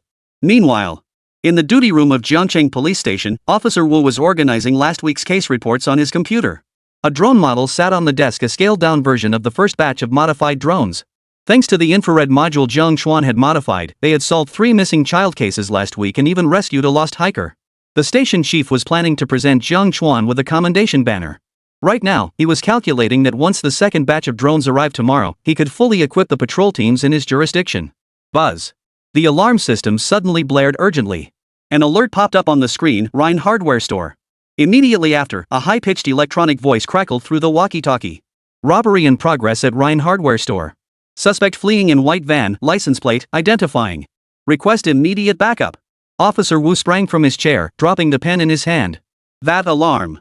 Who called it? But he recognized the familiar shop name. Wasn't that Jiang Chuan store? Robbed. No time for second thoughts, he grabbed the radio and bellowed. All on-duty personnel assemble. Rhine Hardware Store under attack. Suspect fled in vehicle. Respond immediately. Route details in group chat. Damn it. They dare rob a police supplier? They must be tired of living. Soon, sirens pierced the night sky as 3 patrol cars screeched out of the station, racing toward Rhine Street. Meanwhile, on the street, the blonde-haired suspect was flooring the accelerator in a frantic escape. The truck's engine roared under strain as the speedometer needle neared 120 km/h, yet the red lights in the rearview mirror grew ever closer. Jinbao soared through the air, thrusters spewing faint white vapor as he weaved nimbly through traffic, closing to less than 10 meters behind the truck. Mad dog. That dog is mad. Harry was drenched in cold sweat, wildly jerking the steering wheel to shake off Jinbao, nearly sending the truck crashing into the roadside guardrail. Staring at those 2 crimson eyes in the rearview mirror, he finally broke down, muttering incoherently. Don't chase me. I'm sorry. I'll never do it again. Jinbao showed no sign of slowing down, its infrared lens locked onto the truck's rear wheels. An electronic voice boomed through the loudspeaker, no longer soft and childlike, but a cold warning.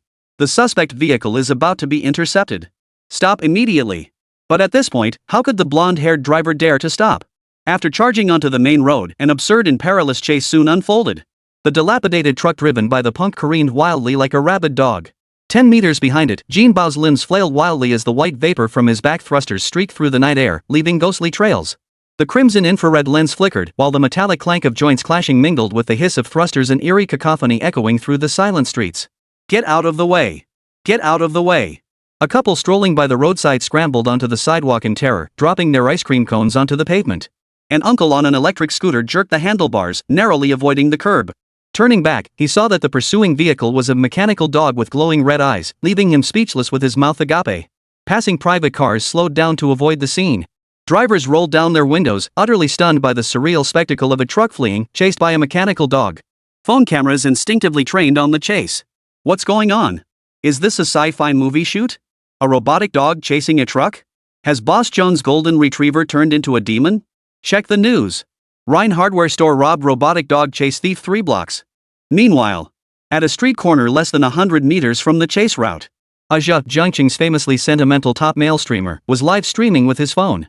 Dressed in a tailored suit and holding a bouquet of roses, he gazed deeply into the camera and at his female guest Xiaoya beside him. Family, today I'm going to prove to Xiaoya that love is like these streetlights in the night, always shining for you.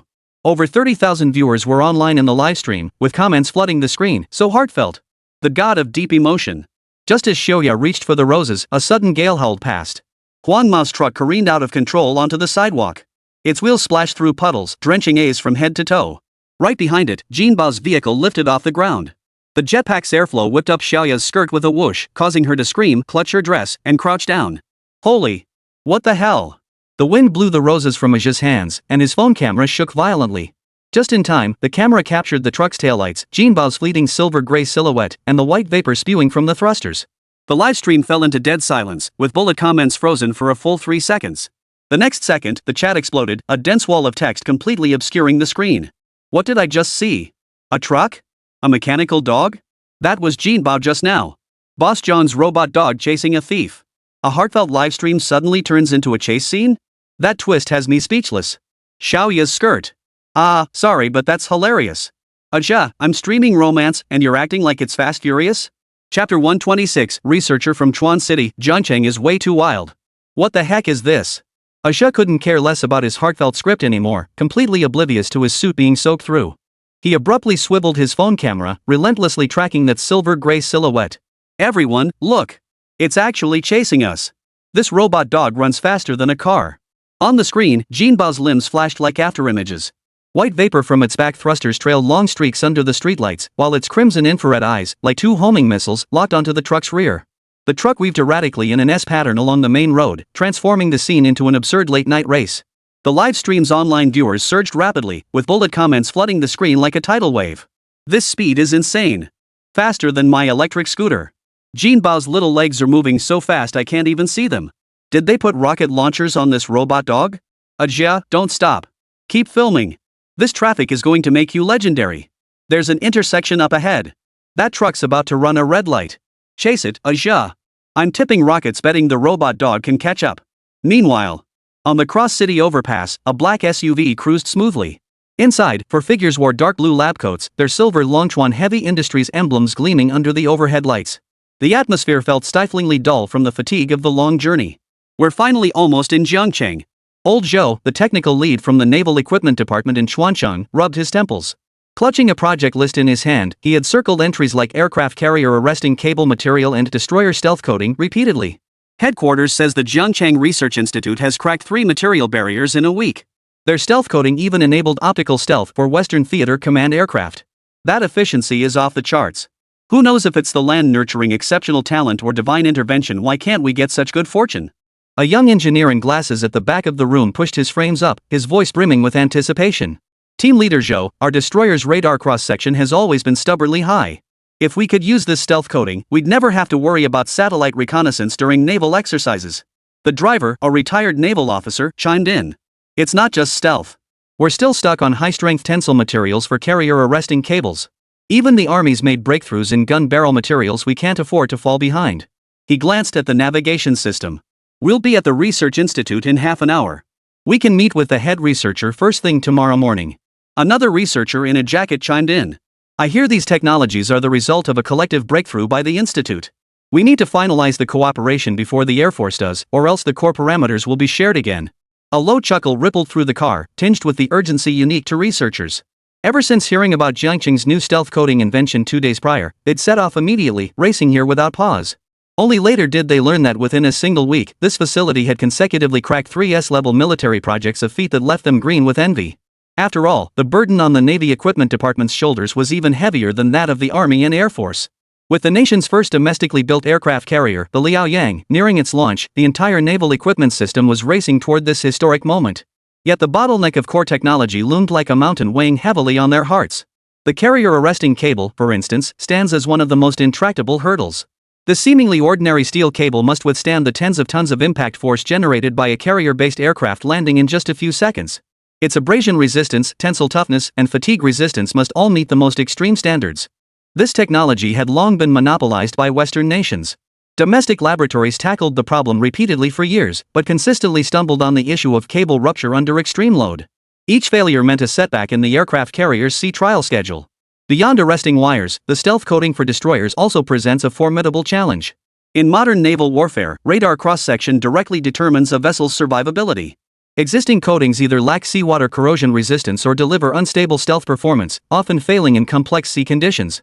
Each exercise requires significant manpower and resources for maintenance, yet they consistently fall short of combat readiness standards.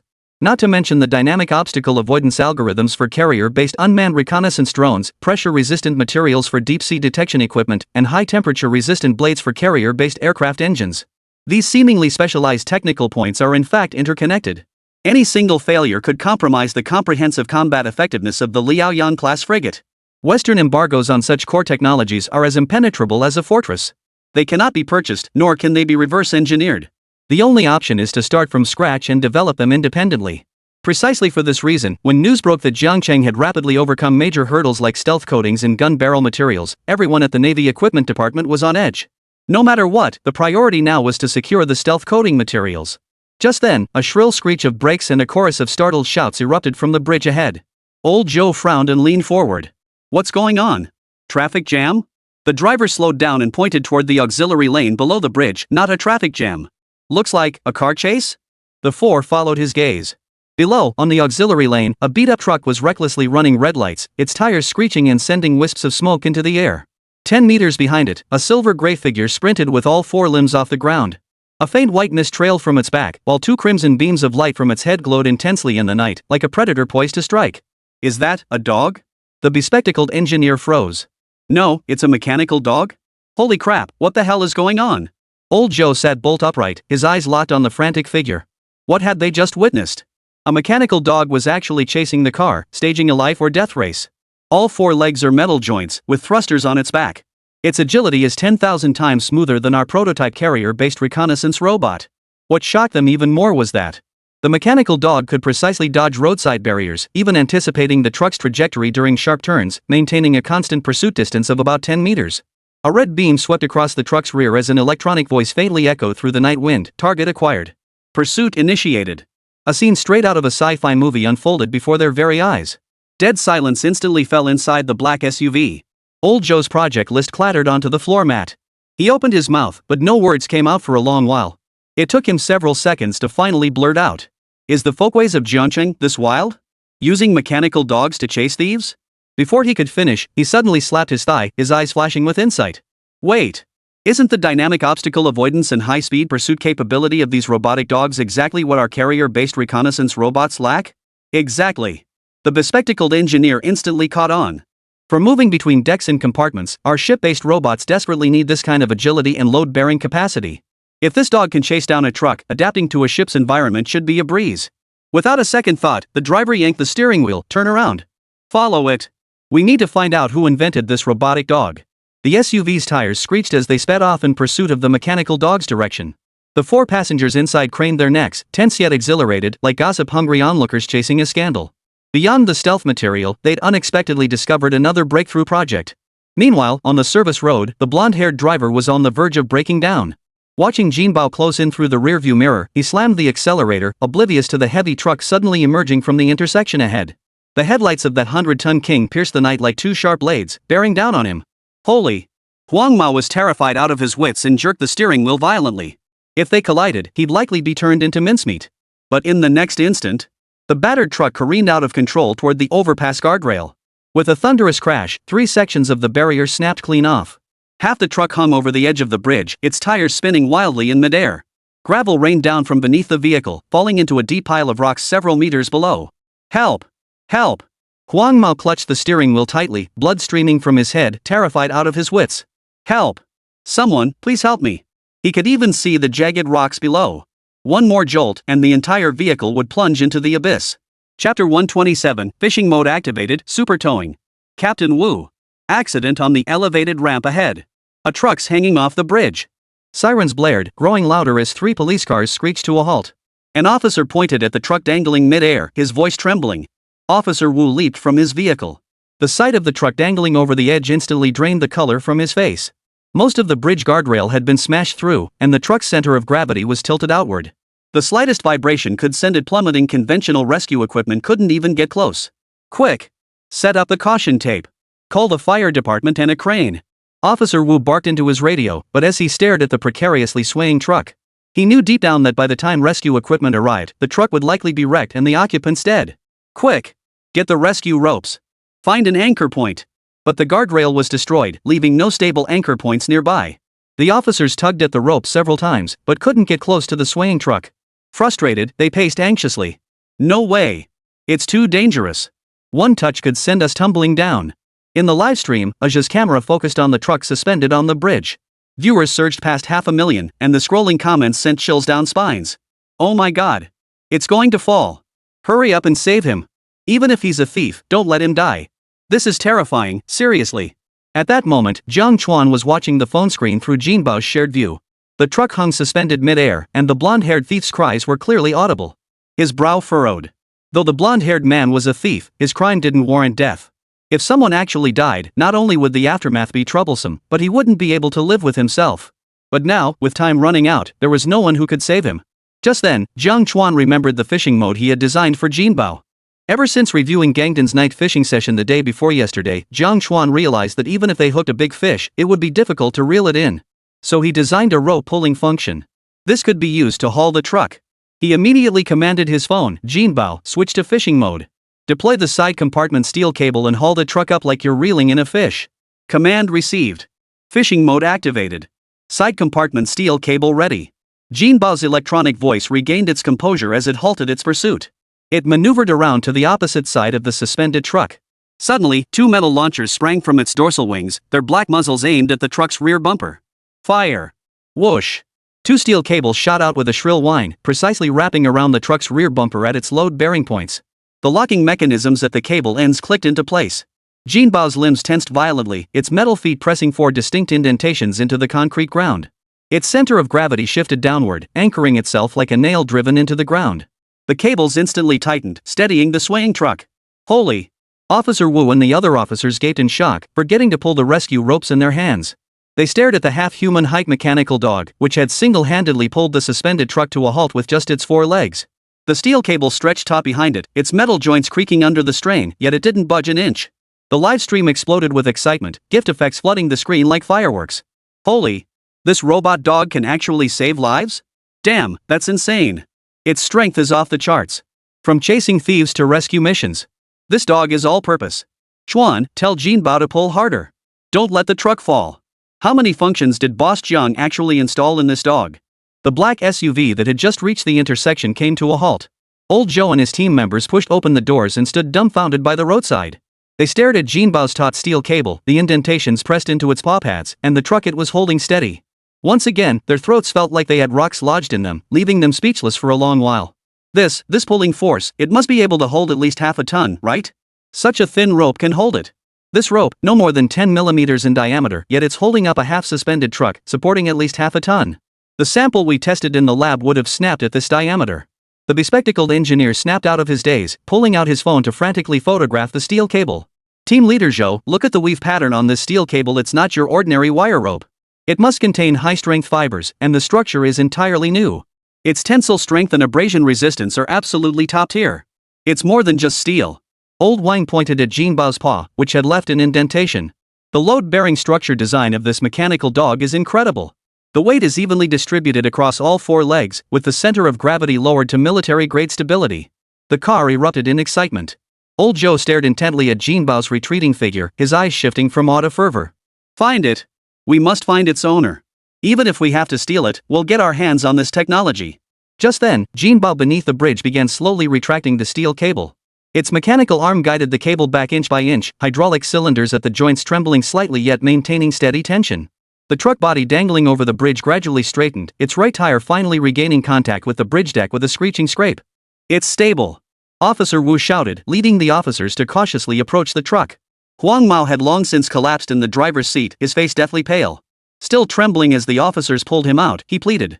Don't let that dog near me. Jingdong retracted the steel cable as the side-mounted launcher slowly withdrew. The crimson infrared lens shifted back to soft white light as an electronic voice chimed in a babyish tone. Master, mission complete, can we go home and eat screws now? Jiang Chuan chuckled softly on the other end of the phone. I'll get you the finest titanium alloy screws when we get back. After completing the mission, Jingdong immediately turned and left the scene. Old Joe and the others on the bridge watched with wide eyes. Old Wang pointed at Jingbao's retreating figure. It's leaving. Quick, follow it. Without a word, the driver yanked the steering wheel, and the black SUV silently trailed behind Jingdong, maintaining a distance that was neither too close nor too far. Inside the car, the four passengers pressed their faces against the windows, their eyes fixed on the silver-gray figure. Jingdong didn't take the main road but skillfully turned into an alley, its four legs deftly navigating the narrow passage. Occasionally it would pause, scanning the roadside trash cans with its infrared vision, as if confirming the route. This dog actually knows the way, the bespectacled engineer exclaimed. Built-in navigation system? It can even plan its own route. The SUV followed Jingdong through two alleys before finally stopping at the entrance of Rhine Hardware Store. Wait, why is it a hardware store? Chapter 128, Your steel cable is like an aircraft carrier arresting cable. As soon as Jingdong turned into Rhine Alley, neighbors gathered around. Old Uncle Air, leaning on his cane, stared at the retractable launcher on Jingbao's back and marveled. Jingdong, you're the real hero of our neighborhood today. Chased a thief 3 blocks and even pulled back that truck from the suspension bridge more reliable than a police dog. And Wang, still clutching her unfinished video footage, made a heart sign toward Jingbao's infrared lens. Our alley's safety depends on you now. Tomorrow, Auntie will bring you braised pork as a snack. Jingdong tilted his head, his infrared lens curving into a crescent moon shape, and responded in his soft, puppy-like voice. Thanks, Auntie. Wang. Jingdong likes snacks that taste like screws. The neighbors burst into laughter. Jiang Chuan stepped forward, patting Jingbao's slightly warm metal head. Good work. Let's head back to recharge you. Jingdong rubbed against his palm, its metal tail stabilizer swaying gently, as if seeking affection. Just then, the door of the black SUV at the alley entrance swung open. Old Joe strode over with 3 team members, excitement still evident on his face. His eyes lit up the moment he spotted Jiang Chuan and Jingdong. He hurried forward, extending his hand. Hello, sir. We're from Longchuan Heavy Industries. We just saw your mechanical dog on the bridge. It's incredible. Did you build this dog? Jiang Chuan shook his hand and nodded. You could say that. I modified it myself. Modified? The bespectacled engineer pushed his frames in surprise. Its dynamic obstacle avoidance and load-bearing capacity surpass even our lab prototypes. This technology, is it for sale? We'll pay top dollar. Jiang Chuan shook his head with a smile. Sorry, this robotic dog isn't for sale. He paused, then added, besides, the related technology is already under contract with other organizations. Old Joe's excitement faded slightly, his gaze sharpening. Sure enough, such cutting-edge technology had long been internally reserved. Rumors had long circulated about the Jiangcheng army developing unmanned mechanized forces. Even their naval unmanned robotics team had sought expertise there. It was almost certainly the Jiangcheng Research Institute's project now, but everyone was puzzled as to how it ended up in the hands of a hardware store owner. But there was a more pressing matter at hand. He cut straight to the point, pointing at the steel cable connector on Jingbao's side. That, the steel cable you used to pull the truck earlier? We observed that steel cable on the bridge. It's thin yet incredibly strong. Could it contain some new type of fiber? We'd like to study it. Could you make that possible? Jiang Chuan glanced at the steel rope Jingdong had stowed away and suddenly understood. Oh, you mean that one? It's the high-strength composite rope I sell in my shop. I modified the weave structure myself. It's handy for hauling cargo or fishing. He turned and walked into the shop, quickly retrieving a half-meter-long sample of the steel rope and handing it to Old Joe. If you're researching it, take this piece to examine. Old Joe took the steel rope and pinched it between his fingertips. Less than 10 millimeters in diameter, it felt unusually tough. The outer steel wires were twisted in a pattern with regular diagonal angles, clearly an optimized load-bearing structure. And it was a design they had never seen before. He had a hunch this thing, if not solving the aircraft carrier arresting cable dilemma outright, would at least provide them with immense assistance. His fingertips trembled with excitement. Thank you so much. This is crucial for our project. Just then, Jiang Chuan's phone rang.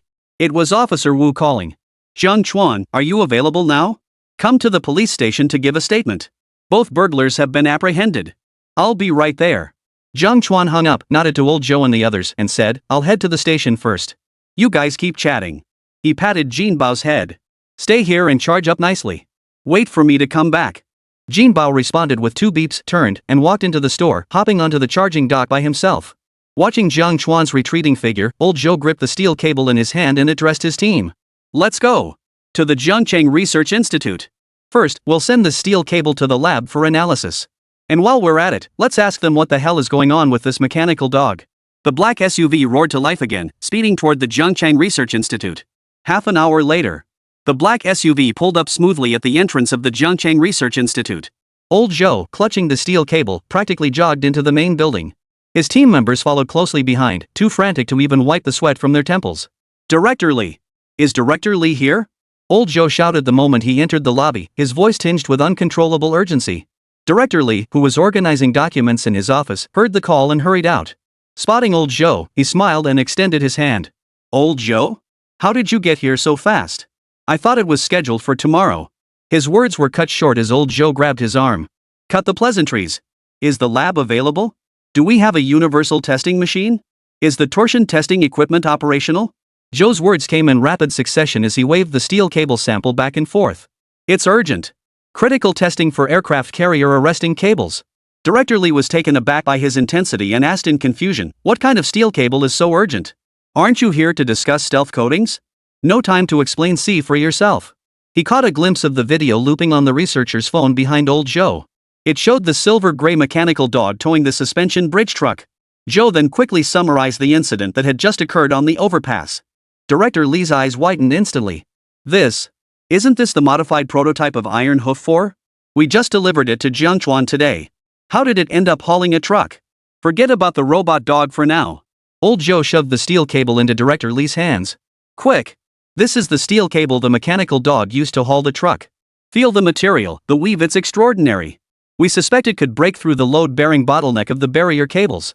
Director Li weighed the cable in his hand. Realizing its potential instantly, he grabbed old Zhou and dashed toward the lab. Come on, come on!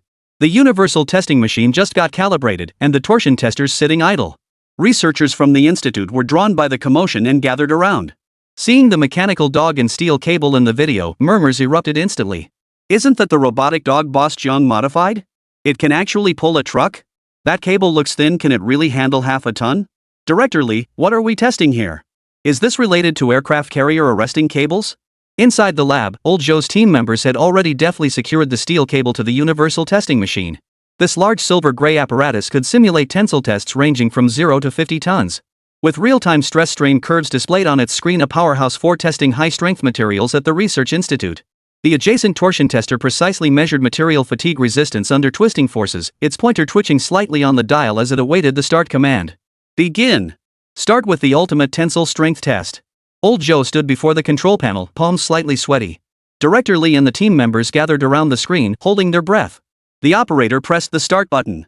The testing machine's clamps slowly tightened as the tensile force reading on the screen began to climb. 1 ton, 2 tons, 3 tons. The steel cable tightened slightly under the force, yet the outer wires showed no signs of breaking. Even the slightest deformation was barely visible. This resilience is incredible. Old Zhou stared at the screen, exclaiming in astonishment.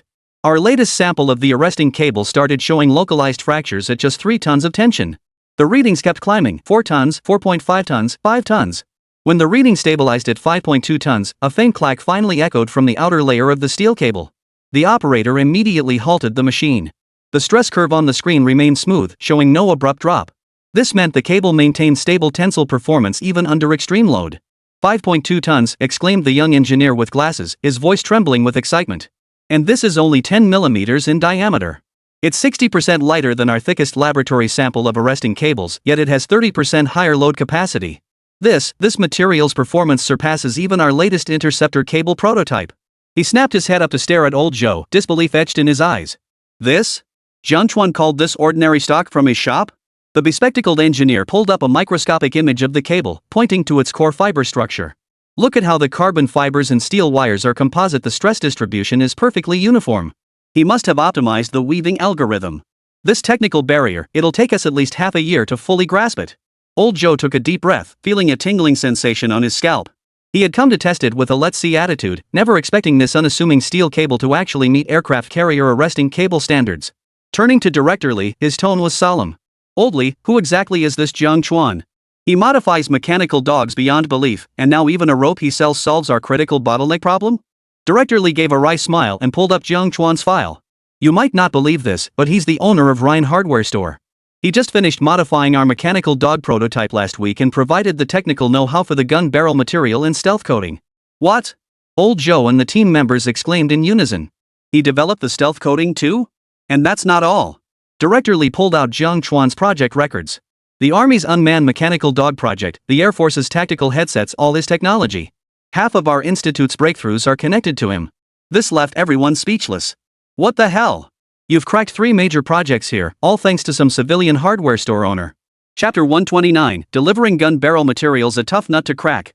Old Joe and his team stood in the lab, listening as Director Lee detailed Jiang Chuan's achievements. From breakthroughs in gun barrel materials to upgrades in stealth coatings, revolutionary modifications to mechanical dogs, and the latest headset breakthroughs. Every face wore an expression of utter disbelief. The bespectacled engineer pushed his glasses up 3 times before finally managing to say, "A hardware store owner solved 3 critical bottlenecks for the Army, Air Force, and Navy? This is crazier than science fiction." Old Wang sighed. If we had someone like this in Xuanchang, the aircraft carrier arresting cable problem would have been solved ages ago. This isn't just a civilian expert, he's a technological god. Old Joe sighed heavily, patting Director Lee on the shoulder. Your Jiangchang really is full of hidden talents. If we'd known this, we should have rushed over last week. But enough musing, he immediately rallied his team. Stop spacing out. Get back to testing. Fatigue resistance, corrosion resistance, high-low temperature stability. Test every single parameter. If it passes all the tests, we've struck gold this time. The researchers sprang into action, placing the steel cable samples into high-low temperature test chambers to simulate the extreme conditions of an aircraft carrier deck. The fatigue testing machine activated, subjecting the steel cable to repeated stretching under alternating loads. Salt water circulated in the corrosion test tank, mimicking seawater immersion. The hum of machinery filled the lab, each face radiating anticipation. Even Director Lee couldn't resist leaning in to stare at the data screen, murmuring to himself. Just how much technology is Jiang Chuan hiding? Meanwhile, in the interrogation room of Jiangcheng Police Station, Jiang Chuan had just finished signing his statement. As he looked at the confessions handed over by the officers across from him, it turned out they claimed jealousy over his livestream traffic and wanted to smash his shop so he couldn't broadcast. Jiang Chuan couldn't help but hold his forehead. For this? My livestream hasn't been popular overnight. Is it really worth it?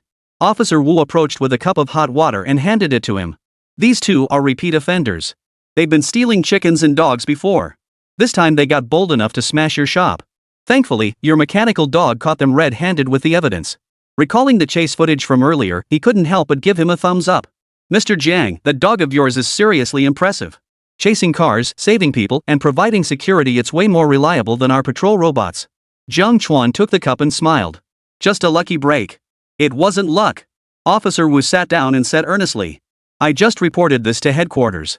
We'd like to discuss a partnership with you on behalf of the police department. Could you optimize the security features of the robotic dog? We'd be willing to purchase it for street patrols and emergency rescue. It'd also contribute to building our smart police force. Jiang Chuan paused, then nodded. No problem. But let's be clear, Jingdong is still an experimental prototype for the Army. Mass production won't start until the technology matures, which will take at least 2 months. We'll reserve units for you as a priority when it's ready. For him, the police order was a solid business opportunity that would also help refine the technology, a win-win situation. Especially since they were repeat customers. That's fantastic. Once you start mass production, we'll be the first to place an order. Officer Wu's eyes crinkled with a smile. Let us know if you need any support facilities, test data, we can provide it all. Last time they bought infrared drones, their station gained a huge lead over other regional police stations, making others envious. Now with this new gadget, it's way more awesome than drones. Let them die of envy. By the time he left the station, it was deep into the night. Jiang Chuan drove his small van, plastered with crayon Shinchan stickers, slowly making his way home. The neighbors in the alley had long since dispersed, leaving only Jinbao crouched on the charging dock outside the storefront. The infrared lens detected his return and flashed softly, like a greeting. Jiang Chuan ruffled its head, locked the shop door, and dragged his weary body home. His head barely touched the pillow before he fell into a deep sleep. Early the next morning, Jiang Chuan was jolted awake by his phone's vibration. Picking it up, he saw news headlines densely packed with last night's events. Hashtag robotic dog chases thief viral moment. Hashtag hardware store owner s black tech. Hashtag steel guardian appears in Jiangcheng. Hashtag dominated the top 5 trending topics. Clicking on a video, he saw Jingdong loading the truck. The view count had already surpassed 100 million. The comments section was flooded with endless pleas for mass production and requests to adopt the same breed. Clicking on a video, the comments section was already exploding. Damn, Jingdong, you're practically Superman. Even robots on the Spring Festival gala trip and fall, but you're sprinting like the wind. This robot dog outpaces police cars. Should be recruited into the force.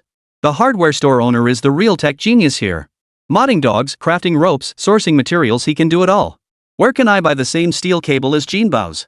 My fishing rod needs a sturdy one. He walked to the window and pulled back the curtains, startled. Across the street, 7 or 8 reporters with cameras were snapping photos of his hardware store. Others were interviewing neighbors with microphones in hand. Old Uncle Air was spitting saliva as he recounted Jingdong's heroic pursuit of the thief. This attention is crazy. Let the bullets fly a little longer. Jiang Chuan shook his head helplessly. He hadn't planned to open the shop today anyway, as he had more important matters to attend to. It was the official delivery of the gun barrel materials. According to the contract, he had to deliver them today and then go to the Zhangchang Research Institute to participate in the final performance tests. He sent a leave request to the production team and messaged Jia and Xiaozhang, close today. I'm delivering materials to the institute. No need to come in. He changed clothes, slipped out the back door, and drove off in his crayon Shinchan van. Avoiding the journalist's gaze, he drove toward the Zhangchang Research Institute. An hour later, the truck pulled into a military factory under the jurisdiction of Zhangchang. Jiang Chuan saw workers in olive drab overalls moving equipment, the air thick with the scent of metal and engine oil. This was a branch of a military joint venture munitions plant, specializing in precision machining of special alloy components. Numerous workers bustled around massive furnaces as glowing alloy billets gradually took shape beneath rolling mills. The barrel he had custom ordered was being forged right here. Mr. Jiang is here. The workshop manager stepped forward, pointing to 3 jet black gun barrels in the corner. Processed to your specifications, each weighs 870 kilograms, 125 mm caliber. Alloy composition and stress test reports are here.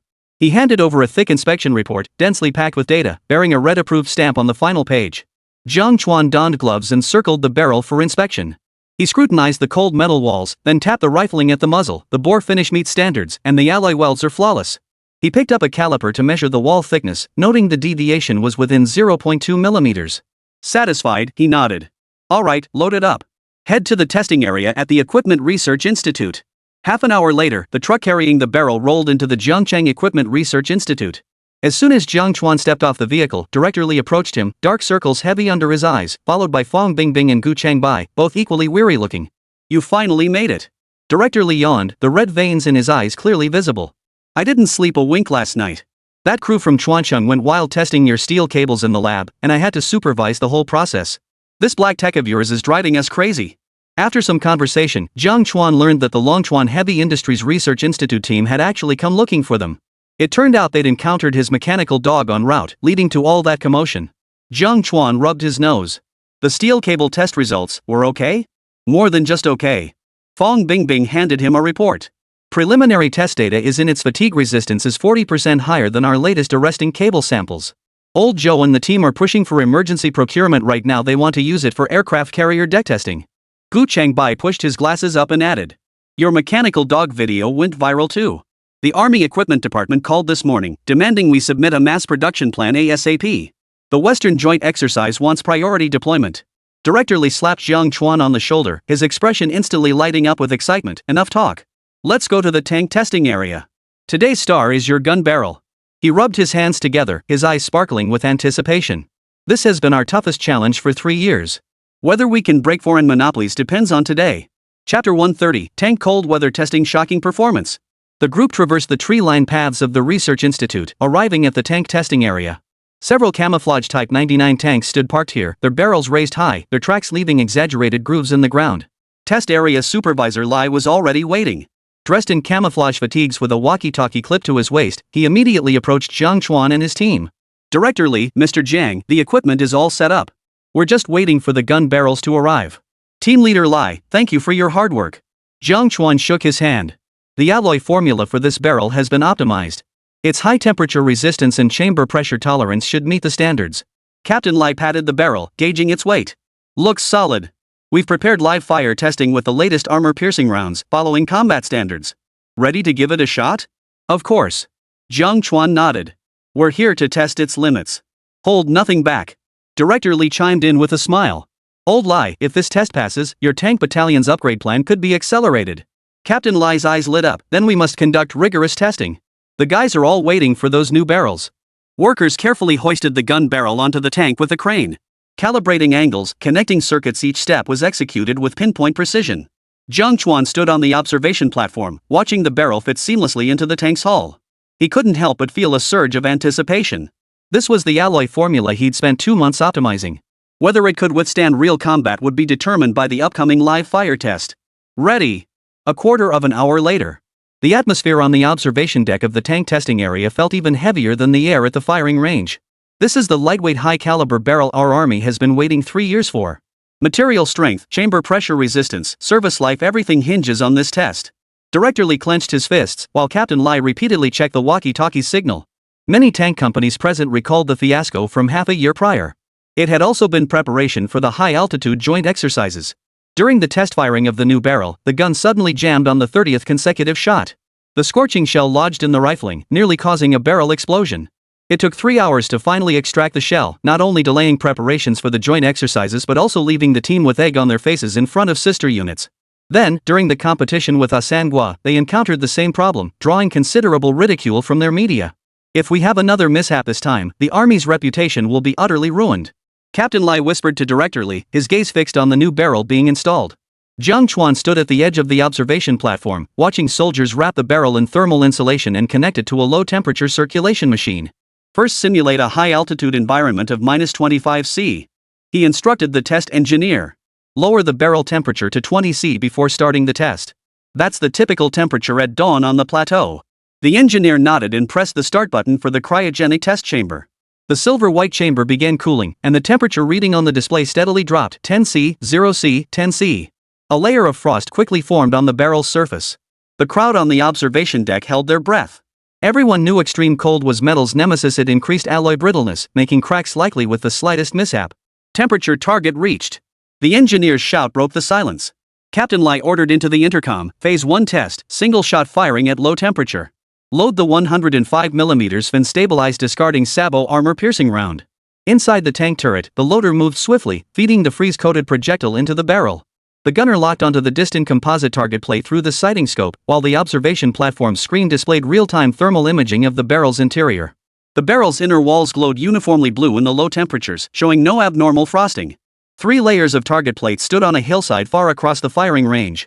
The outermost layer was 200mm thick homogeneous steel armor, the middle layer was composite reactive armor, and the innermost layer was an alloy plate simulating a tank turret. Captain Lai entered the command vehicle and announced over the intercom. Attention all units. Barrel test preparation. Loaders, load armor-piercing rounds. The crowd on the observation platform held their breath as Jiang Chuan monitored the real-time data on the screen. Barrel temperature, chamber pressure warning, recoil buffer parameters all normal. At Lai's command, fire. Boom. The deafening roar shook the ground. The new barrel spewed orange-red flames as the shell streaked toward the target plate, its trail of fire trailing behind. Seconds later, a distant clang echoed as the shell struck the target plate 2 kilometers away with pinpoint accuracy. The armor penetration data instantly flashed on the observation platform's display. Penetration depth, 680mm, composite armor completely penetrated. First layer armor penetrated. Second layer reactive armor detonated. Third layer target plate penetration depth, 180mm. Good. Director Li slammed his fist on the table so hard water splashed out of his thermos. Penetration depth shows no reduction in low temperatures. It's actually increased. Damn it, this barrel outperforms the last one by a mile. Captain Lai remained vigilant, pointing at the chamber pressure curve on the screen. Look here, peak chamber pressure at 480 MPa, with a very smooth decay. This indicates the alloy's toughness remains intact at low temperatures. But we still need to see how it performs during sustained fire. The second phase of testing commenced immediately, 50 rounds of continuous firing in a low-temperature environment.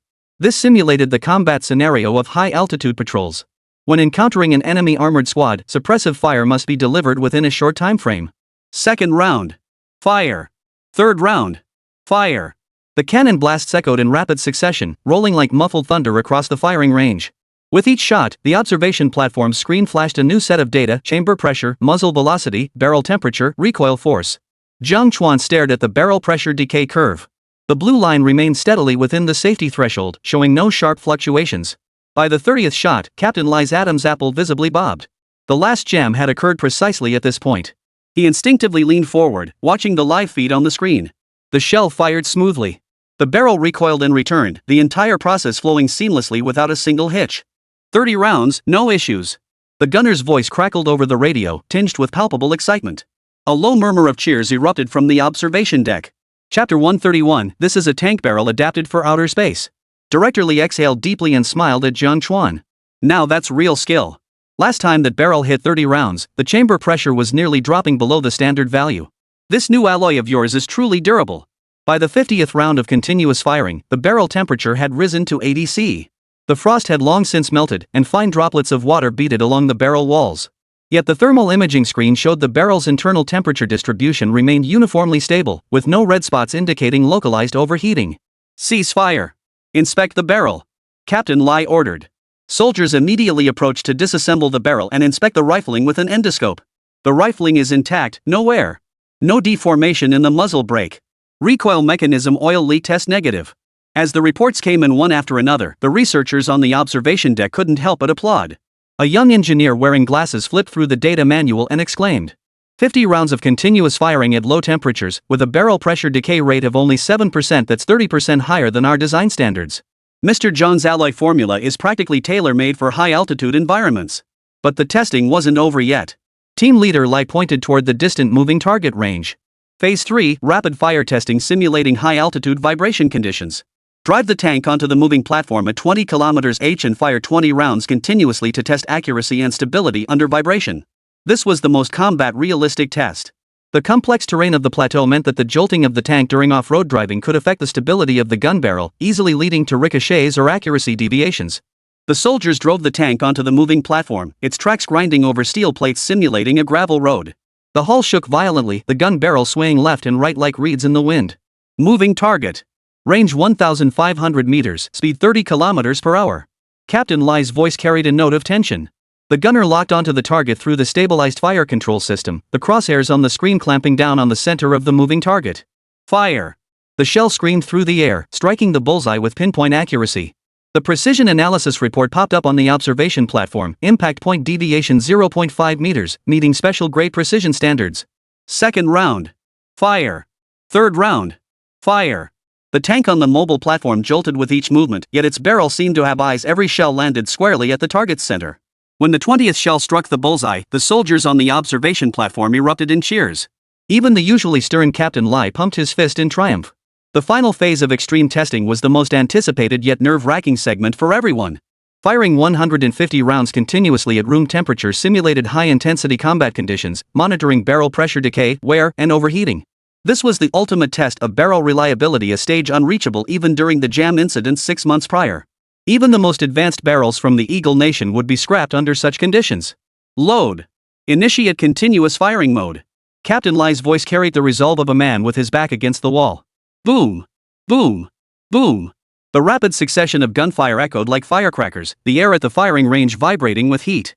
On the observation deck's monitor, the chamber pressure curve remained steadily within the golden range of 450-480 MPa, showing no signs of a precipitous drop. The barrel temperature rose gradually, peaking at 180 C before the built-in cooling fins kicked in, steadily bringing it back down. On the 100th shot, an engineer suddenly shouted. Abnormal. Muzzle brake temperature exceeds warning threshold. Everyone's hearts leapt to their throats. Jiang Chuan remained composed. Normal phenomenon. Activate forced cooling and continue firing. Soldiers immediately activated the barrel cooling system. Compressed air, carrying a white mist, sprayed toward the muzzle, quickly bringing the temperature back within the safe range. As the 150th shell was fired, thunderous applause erupted from the observation platform. Soldiers rushed to inspect the barrel. The endoscope revealed the rifling was perfectly intact. Not a single drop of oil leaked from the recoil mechanism at the breech, and even the most wear-prone muzzle brake was only slightly warm. Success! Captain Lai embraced Director Li in excitement, his voice trembling. 150 rounds fired consecutively with only a 9% barrel pressure decay rate, no jams or cracks whatsoever. This barrel could handle not just the intensity of high-altitude joint exercises but even outer space. Ha ha ha. Director Li wiped the corner of his eye and bowed deeply to Jiang Chuan. Mr. Jiang, on behalf of the Army Equipment Research Institute, I thank you. This isn't just a breakthrough for the barrel, it's a source of pride for our entire army. Researchers on the observation deck cheered around the test data. Someone pulled out a JAM report from 6 months prior for comparison. Placing the two sets of data side by side, the difference was starkly evident. The old barrel degraded by 20% after just 50 rounds of continuous firing. Now it's only 9% degradation after 150 rounds. This is a game changer. A young engineer held up the data sheet, his excitement making him stumble over his words. He knew this barrel would not only erase the previous embarrassment but also become a true cutting-edge weapon during the high-altitude joint exercises. Notify the joint exercise preparatory team. Captain Lai ordered into the walkie-talkie with a commanding voice. We're using this barrel. This year, we'll show our counterparts from the 3 Western nations that the Chinese Army's equipment is tough. Applause erupted once more from the observation platform, its echoes lingering long over the firing range.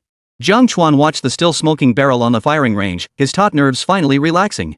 3 months of development hadn't been wasted. This major deal had finally closed. He turned to Director Li, his eyes sparkling with unhidden amusement. Director Li, the test is passed. How about settling that final payment? Director Li was in the midst of an excited discussion with Captain Lai about the upgrade plan, and froze upon hearing the remark. He then patted Jiang Chuan's shoulder with a mix of amusement and exasperation. You kid! You just helped the army save face and now you're talking money? That's too pragmatic. Though he grumbled, he immediately pulled out his phone. Xiao Zhang. Transfer the final payment to Rhine Hardware Store. 70% of the balance for the 3 gun barrels, settled according to the contract amount. The secretary on the other end replied, got it. Jiang Chuan's phone vibrated shortly after, displaying a bank transfer notification with a long string of numbers. After deducting the advance payment, the final balance came to exactly 9 million. He was overjoyed. This deal not only covered our D costs but also netted a hefty profit enough to buy several new machines for the shop. He could even start thinking about expanding the hardware store. It's not that I'm being realistic. Jiang Chuan tucked away his phone, smiling openly. The production line at the military factory has just been set up. Materials and labor cost money. We need to settle the final payment before we can rush the work. Team leader Lai, listening nearby, couldn't help but interject. Don't worry, Boss Jiang, money's not the issue. The key is the next batch of orders. Our tank battalion needs 20 barrels for the first batch of replacements. Can you deliver next month? 20? Jiang Chuan raised an eyebrow. No problem. The furnaces and rolling mills at the military factory are all calibrated and ready. We have sufficient material reserves. As long as the blueprints don't change, we can work day and night to meet the deadline. He paused, then added. But there's a cost. Rush orders require a 50% expediting fee. Add it. Absolutely add it. Captain Lai waved his hand decisively, as if afraid Jiang Chuan might change his mind. As long as you deliver on time, forget 50%, 80% is fine. We absolutely need these new barrels for next month's high-altitude acclimatization training. Director Li chimed in with a smile. Old Lai's getting desperate. Boss Jiang, please spare no effort. The army's equipment upgrade relies entirely on your barrel to save the day. Jiang Chuan nodded. Rest assured, I guarantee quality and quantity. But we need a long-term supply agreement so I can schedule production at the military factory. Director Li immediately called out. Let's go. To the conference room. Secretary, bring the agreement template. We'll finalize this today. In the conference room, the printer hissed as it spat out the agreement documents. Jiang Chuan scrutinized the clauses: supply cycle, quality standards, payment terms, technical confidentiality provisions. After verifying each item was correct, he signed his name in the Party B column. Director Li signed and stamped on behalf of the institute, while Captain Lai signed as the military representative. As the three shook hands, Captain Lai's grip was so tight it nearly crushed Jiang Chuan's bones. Happy cooperation. From now on, the army's gun barrels will depend on you. Happy cooperation. Jiang Chuan responded with a smile. With this long-term agreement signed, orders for at least the next 2 years were secured. Rhine Hardware had finally established a solid foothold in the military industry. By the time they exited the conference room, it was already 3 in the afternoon. Jiang Chuan politely declined Director Li's invitation to stay longer and drove his crayon Shinchan van back. Passing by the bulletin board at the entrance of Green Meadow Street, he spotted the latest news posted there. Hashtag robotic dog pursues thief video surpasses 200 million views. Hashtag Jiangcheng hardware store owner breaks through tank barrel technology. Hashtag. The two headlines were posted side by side, with photos of Jingdong and the cargo truck dominating most of the space. Are they trying to turn Green Meadow Street into a tourist attraction? He gave a wry smile, though it did serve as free advertising for his business. Returning to Rhine Lane, he deliberately took the back entrance to avoid the reporters still stationed at the alley entrance. Quietly opening the shop door, Jingdong immediately leaped off the charging dock, its infrared lens curved like a crescent moon. Master's back, did you bring any screw snacks today? I did. I'm upgrading you to titanium alloy. Jiang Chuan ruffled its head, took off his coat, poured himself a glass of water, and then began today's other task. Finishing the remaining work on Teng Haimiao's motorcycle tomorrow was the delivery date. Chapter 132, R2 overhaul a brutal beast of a motorcycle. At 8 o'clock the next morning, the roller shutter of Rhine hardware store clattered open. Jiang Chuan stretched lazily. He'd worked until 10 last night and finally finished modifying Teng Haimiao's R2 motorcycle. Just as he hung up the open for business sign, a Jia and Xiao Zhang, who had been crouched on the doorstep, sprang to their feet like two puppies guarding a food bowl. Brother Chuan, you're finally open. A Jia rubbed his numb legs and wailed dramatically, I sat here all afternoon yesterday. I thought you'd sold the shop and run away. I almost wrote my resignation letter right then and there. He clutched his phone, screen frozen on a screenshot of Jinbao chasing thieves trending on social media. That incident the day before yesterday was insane. The videos of the robot dog chasing the truck and pulling the firecracker tubes went viral in the car enthusiast groups. Everyone's asking me if I'm filming a sci-fi movie. Xiao Zhang held up his camera, adding with a pained expression, Brother Chuan, Director Zhang tore me apart yesterday. He said other crews just chill after filming raps, but you go and create a mechanical dog universe covering everything from fishing to chasing thieves. It's trending harder than the live broadcast itself, and you're hoarding all the good stuff for private projects. Now the station's made me shadow you 24/7, don't miss any major events. Jiang Chuan chuckled and kicked at Jia playfully. Cut the nonsense. Put those repaired parts back on the shelf. He turned to Xiao Zhang. Let's go live. Today, let's try not to have any major incidents. Xiao Zhang quickly adjusted the equipment and pressed the broadcast button.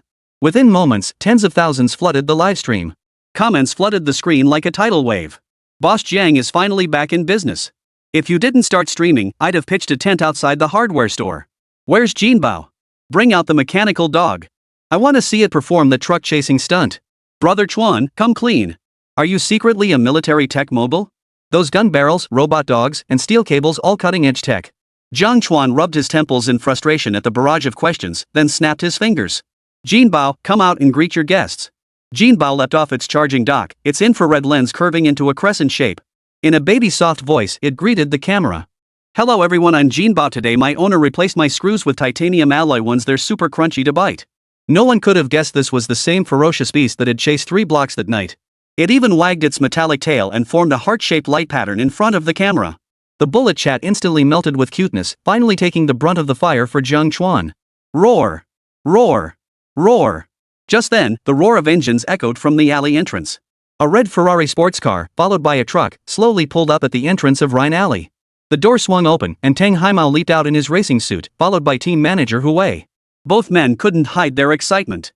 Mr. Jiang, we finally waited for you to open the gate. Teng Haimiao strode quickly into the courtyard. His eyes lit up instantly when he spotted the large object covered in black cloth in the corner. Where's my R2? Is it ready? He'd been waiting a week for this day. With the club's test ride event that afternoon, he couldn't contain his excitement. Hu Wei rubbed his hands together and added with a smile. Brother Tang's been nagging about it non-stop for the past 2 weeks, saying if it wasn't fixed, he'd have to write something else to the test session. The shop engineers would laugh their heads off. Jiang Chuan clapped his hands. Jia, give me a hand. Together, they lifted the black cloth-covered motorcycle into the center of the courtyard. Sunlight fell precisely on the cloth, faintly outlining its sleek, powerful silhouette. Watch closely. Jiang Chuan grabbed a corner of the cloth and yanked it off. A silver gray R2 motorcycle burst into view. The once slightly worn body had been meticulously sanded and repainted. Its matte silver shell accented with carbon fiber patterns like the muscular lines of a beast. The engine casing gleamed like polished steel, revealing its optimized cylinder block. Custom cooling fins now adorned the cylinder head. Tires, handlebars, custom instrument panel, exhaust pipes. And the most eye-catching modification? The taillight had been replaced with a sleek, full-width LED strip. When braking, it flares with a striking red glow, like the beast bearing its claws. Holy! Teng Haimiao blurted out the curse instinctively, his eyes wide with astonishment.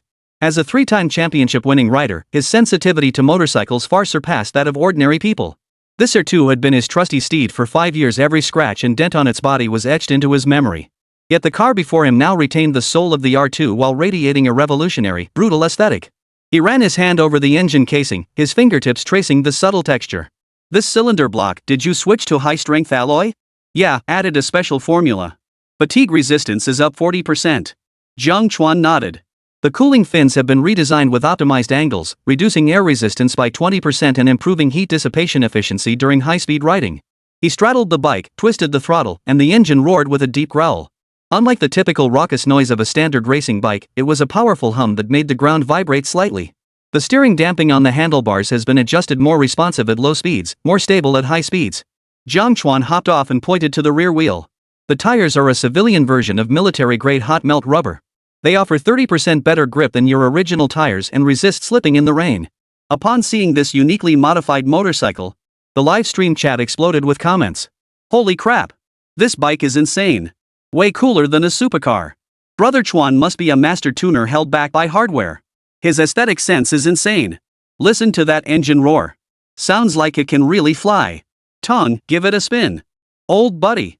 Tung Haimia couldn't hold back any longer. He strapped on his helmet and swung his leg over the bike.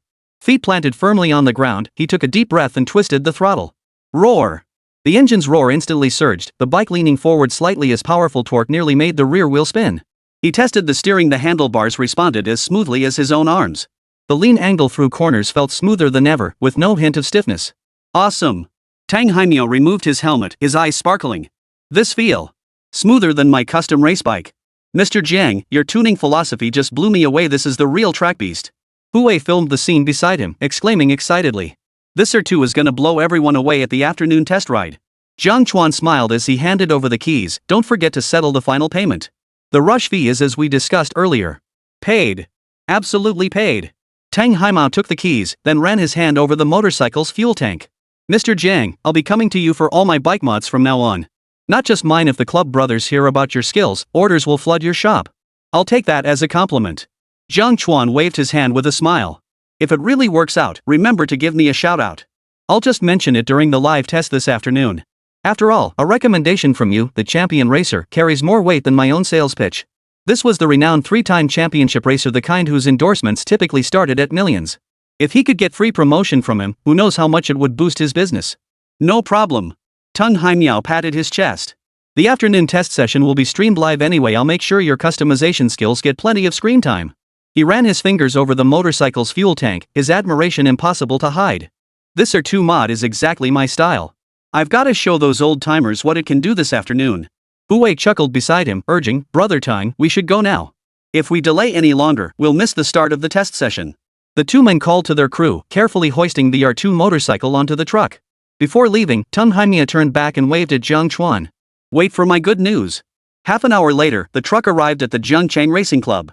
Tang Haimao's livestream began promptly, its title boldly proclaiming. Test ride, hardware store owner's radical R2 mod. Champion riders retro motorcycle reborn. Thousands flooded the livestream instantly, most redirected from Jiang Chuan's channel as comments flooded the screen. Here it comes. The legendary modded bike is finally making its debut. Can a hardware store owner's mods actually cut it? Waiting for the crash test, eating watermelon. Go Tung. Show those doubters what a grassroots master can do. Chapter 133, Chief Engineer Wang stunned the ultimate DIY bike modder. Seeing the massive buzz, Tung Haimao realized it was Jiang Chuan's influence. He then directed technicians to unload the vehicle. The moment the R2 rolled off the truck, Chief Engineer Wang, dressed in a white lab coat, rushed over with several engineers. Engineer Wang, who had once worked for a top European racing team, was always proud of his team's modification skills. As a premier tuner, even the most elite racers sought him out. Later, learning that Tang Haimio had actually hired an outsider for modifications, a hardware store owner, no less, had infuriated him. Now, upon seeing Tang Haimio's externally modified car, a sneer curled his lips as he began to speak in a sarcastic tone. Oh, so this is the R2 Brother Tang got modified at the hardware store? He tapped the carbon fiber side panel of the motorcycle. Looks flashy enough, but I wonder how sturdy those welds are. Don't want the brake pads to fly off during testing and make a fool of yourself. The young engineer beside him chimed in. Engineer Wang, spot on. Our team uses aerospace-grade aluminum alloy. Can you trust materials from some fly-by-night shop? I'll bet it breaks down within 3 laps. They'd long resented Tung Haimio for going out of his way to hire outsiders to modify the bike, seeing it as a slap in the face to their professional team. If not for the contract and its astronomical penalty clause, he'd have walked out on this racing team right then and there. Tung Haimiao couldn't be bothered to argue. He straddled the motorcycle, twisted the throttle, and the engine's hum sent a slight vibration through the ground. We'll see how it performs on the track. He strapped on his helmet and rode straight toward the test area, leaving Engineer Wang and the others standing there, their faces alternating between pale and flushed. Meanwhile, at the electronics factory on the outskirts of town, Bai Gang had found an excuse to crouch in a corner, secretly watching the livestream. After getting fired from the racing team, he'd been shuffled straight to this factory to tighten screws, working double shifts until his hands were raw. But for the chance to return to the racing team, he gritted his teeth and endured. Right now, he couldn't hate Jiang Chuan more. He desperately wished Jiang Chuan would crash this time. If he crashed, Bai Gang could prove Jiang Chuan was a fraud and get his spot back on the team. As R2's silver-gray chassis flashed across the screen, Bai Gang gritted his teeth and muttered. What's the big deal? What kind of technical prowess could a car modified at a hardware store possibly have? Just wait and see how you crash. The advanced track in the test zone had already drawn a crowd of fellow riders. As Tang Haimao rode the R2 slowly into view, the entire crowd fell silent for a few seconds before erupting into low murmurs. That's an R2? How did they modify it to look like a completely different bike? That full-width taillight is killer. Matte silver with carbon fiber accents, retro yet brutal. Heard it was done at a hardware store. Is that legit? The engine looks pretty lively though. Engineer Wang stood with his arms crossed on the viewing platform, smirking at the engineer beside him. Looks flashy, but wait till the rapid acceleration test. I bet its transmission will fail. Tang Haimao completed 2 warm-up laps around the track, feeling the steering damping through the handlebars and the engine's output rhythm. The more he rode, the smoother it felt. The R2's original low-speed jerkiness had been completely optimized. At high speeds, the body felt as stable as if glued to the ground. Even the lean angle through corners felt more agile than before, a true old car, new soul experience. He spoke into the microphone in his helmet. Watch closely, everyone in the livestream. Next up is the 0-100 km/h acceleration test. As the starting flag dropped, Tang Haimao twisted the throttle hard. The R2 shot forward like an arrow released from its bow, instantly sending wisps of blue smoke from the tires skidding across the tarmac. Whoosh! The sudden acceleration startled even him. The timing display on the grandstand read, 0-100 km/h acceleration achieved in just 3.2 seconds, a full 0.8 seconds faster than the stock R2. Holy crap! That's speed! The car enthusiasts gasped in awe, even Engineer Wang's smirk froze on his face. The live stream chat exploded with comments. 3.2 seconds. Faster than my sedan. Is the hardware store owner a god or something? Does Engineer Wan's face hurt? Dog emoji. Can this acceleration really be called small workshop level? Holy crap. A speed millions of engineers couldn't achieve, and he pulled it off. Crouching in the corner of the electronics factory, Bai Gang stared at the acceleration data on the screen. The screwdriver in his hand clattered to the floor as his face drained of color. What the hell is this? Next, Tang Haimao rode the R2 through consecutive tests on the track, rapid acceleration, emergency braking, and S-shaped slalom maneuvers. Every single data point far exceeded the stock R2's performance. Even the most discerning veteran car enthusiasts couldn't help but nod in approval. This modification is seriously impressive. The engine tuning is flawless. Engineer Wang, watching the real-time data from the observation deck, was equally stunned, though he stubbornly insisted. What good is fast acceleration? Durability testing is the real test. I don't believe it can last 10 laps. Tang Haimao seemed to hear his words and chuckled into the microphone. Next up, the 10-lap endurance test. Let's see how much stamina this hardware store wonder car has. The throttle was floored once more. The R2's taillights traced a crimson streak across the track, like a beast poised to strike. Full throttle. Roar. The engine's roar suddenly soared, like a beast breaking free from its chains, its furious growl making the eardrums of spectators lining the track tingle. Tang Haimao shifted his weight forward, the car's body leaning slightly as the R2's rear wheels kicked up a cloud of blue smoke. As the starting gun fired, the entire vehicle shot forward like an arrow released from its bowstring, and the track's timing board instantly began to tick. First lap, lightning fast. The R2 hugged the road, leaning into corners at an angle that seemed to brush the asphalt. On the grandstand's large screen, the real-time speed hovered steadily at 210 km/h, 30 km/h faster than the stock R2's top speed. First lap complete. Time, 1 minute 28 seconds. New club track record. The commentator's voice trembled with excitement. That's 5 seconds faster than the unofficial record set when Boss Jiang modified his drone last time. Holy crap, broke it on the first lap? The crowd erupted instantly, leaping to their feet and applauding.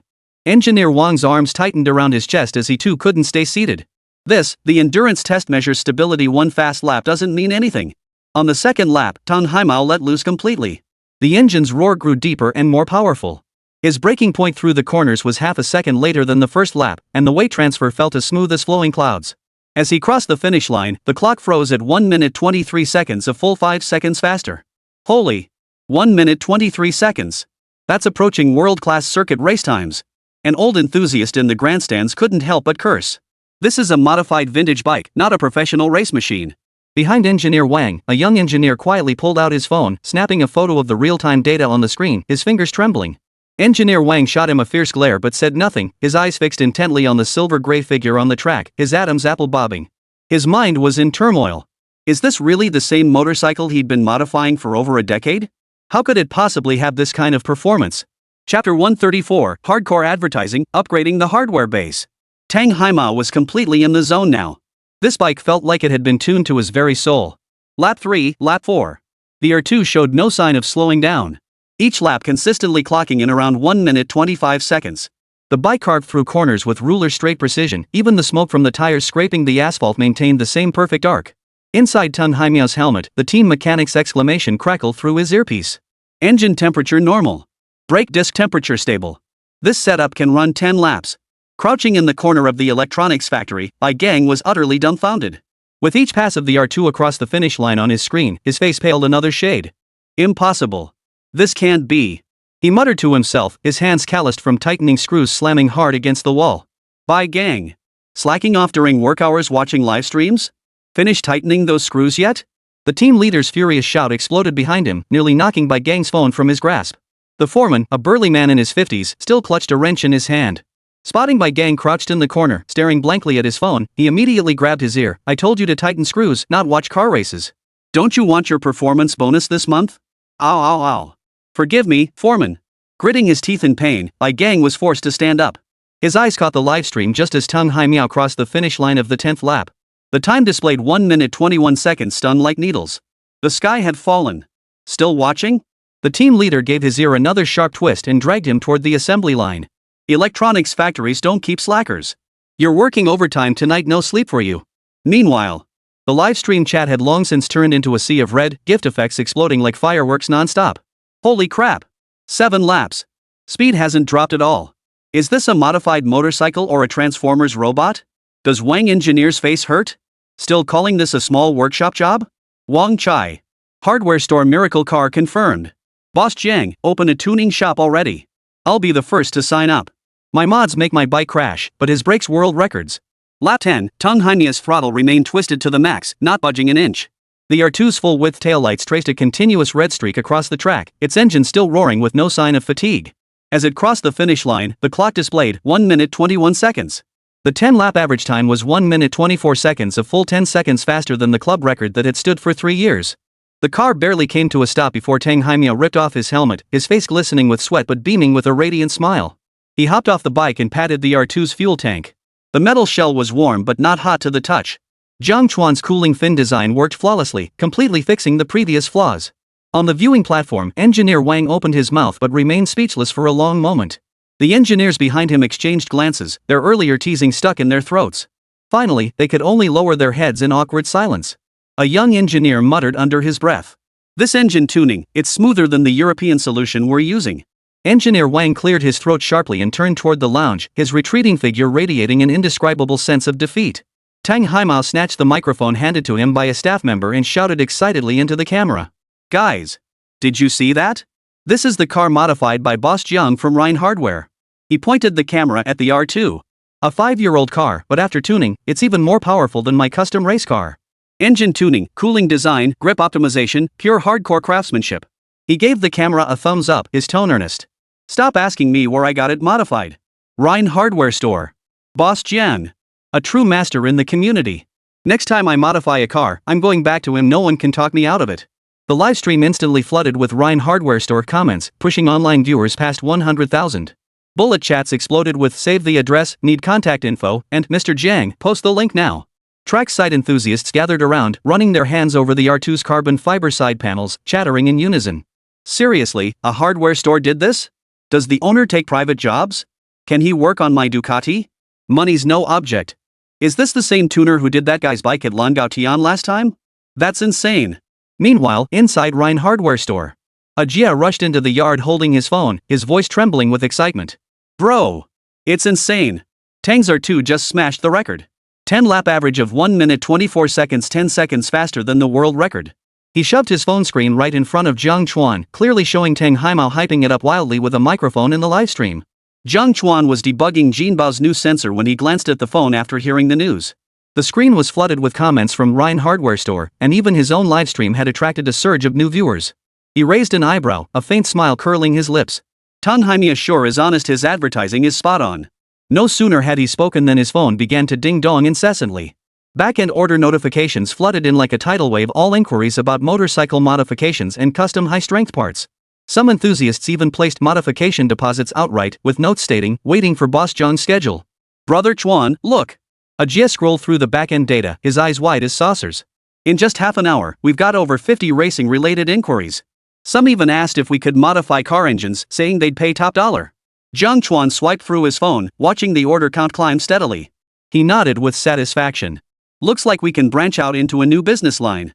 He set down the sensor and walked over to the shelves. Looking at the stacks of parts boxes piled high, he suddenly frowned. But our production capacity is starting to fall behind. Take these custom parts, outsourcing them to factories saves labor, but the lead times are long, and they don't want small batch orders. Ajia shared his concern. Yeah, our hardware tools and modification kits are selling like hotcakes online. The warehouse is bursting at the seams. Our new line of metalwork tools? Production delays mean orders are backlogged until next month. Jiang Chuan pondered for a moment, realizing it was time to expand the hardware shop. Suddenly, an idea formed in his mind. He turned back into the room, pulled out a map of Jiangchang, and circled a location. Look here, 3 kilometers out from Rhine Street, there's an abandoned industrial park. It used to be a machine shop. The factory buildings and production lines are all ready to go, though they've been abandoned for a few years. The transportation and everything else nearby are super convenient. Ajia leaned in to look, his eyes lighting up instantly. I know this place. I've passed by before. Those factory buildings are huge. Brother Chuan, you're thinking of set up our own factory or hardware base. Jiang Chuan tapped the map with his fingertip. If we can acquire that industrial park, we can build our own production line handling everything from parts machining to finished product assembly. No more outsourcing custom parts, online orders could ship fast. We could even set up an R&D workshop to test new modification designs. That idea is awesome. Ajia rubbed his hands together excitedly. With our own factory, we can register a company and operate properly. Then it won't just be domestic orders. Modding enthusiasts from abroad might come knocking too. Money would pour in. The more he thought about it, the more excited he got. Look at our online account followers, so many are asking if we ship overseas. They're willing to pay customs duties, but they just lack a legitimate channel. Jiang Chuan nodded. And with a complete supply chain, we could deepen our collaboration with the military. Before, we had to outsource materials for gun barrels and mechanical dog parts. If we could produce them ourselves, costs would drop significantly, and we could adjust parameters anytime based on demand. He recalled old Zhou's urgency about steel cable materials. For high-precision components like aircraft carrier arresting cables, having our own factory would give us much better quality control. So how do we acquire this industrial park? Should we hire an agent? Ajia pressed, his eyes brimming with anticipation. Jiang Chuan tucked away the map and smiled confidently. No need for an agent. Just mention it to the military, they'll be more than happy to help. Think about it, we're both military contractors and major local taxpayers. Revitalizing this abandoned industrial park will create jobs. Both the government and the military will support us. He patted Ajia on the shoulder. Once this busy period is over, I'll check with Director Li or Officer Wu. They have extensive connections, this will go smoothly for sure. Chapter 135, the infrared drone that went viral overseas. Just as Tang Haimia was expressing his heartfelt gratitude to Jiang Chuan, a similar scene unfolded in the conference room of Yunjiang UAV Corporation's headquarters. Mr. Jiang is truly amazing. Bai Guohua clutched the first week sales report, visibly thrilled. The numbers on the report were blindingly red, showing that the co-branded infrared drone had surpassed 10,000 units sold domestically. What surprised them even more was that overseas orders had skyrocketed to 30,000 units, with the Americas and Africa markets accounting for 70% of that total. Domestic sales hitting the target was expected after all. Orders from police and fire departments were already booked through next month. But these overseas figures? Are you sure that's right? This is our best overseas performance in years. The marketing director rubbed his eyes, unable to believe his own judgment. Our previous flagship model sold only 5,000 units overseas in a year, and this collaboration model sold 30,000 in just 1 week? Executives in the conference room leaned forward, staring at the screen displaying America's region sales surpassing 10 million, Africa region repurchase rate at 60% in red numbers. Whispered murmurs began to rise. Is this real? Aren't we under sanctions? Which companies would buy from us? How did it suddenly sell so well? We barely promoted it overseas. Especially in Africa, 3 previous models flopped completely. How did this infrared collaboration model suddenly take off? Bai Guohua turned to his secretary, who had just rushed over, his brow furrowed. Have you checked? Why the sudden surge in the Americas? We haven't established channels in Mexico or Colombia. The head of the tech department pushed his glasses up and pulled up the back-end user profiles. Checked. 70% of purchase records are anonymous accounts, and most delivery addresses are in border cities. Bai Guohua froze. Could it be related to the special needs over there? Just then, the head of the overseas sales team spoke hesitantly. Mr. Bai, I had someone look into it. Word's been spreading in the Americas that our infrared drones can detect ambushes. Smuggling gangs along the Mexican border are using them to scout out police ambush points, boosting their success rate by 30%. The conference room fell instantly silent as everyone exchanged stunned glances. Smuggling gangs? Using our drones for that? That's not all. The team leader continued, they say regular drones lack infrared night vision, making them prone to crashing into mountains at night. Our model has night vision and can detect heat sources, making it exceptionally effective at evading patrol teams' infrared detectors. Plus, there are no no-fly zones over there. They can fly freely.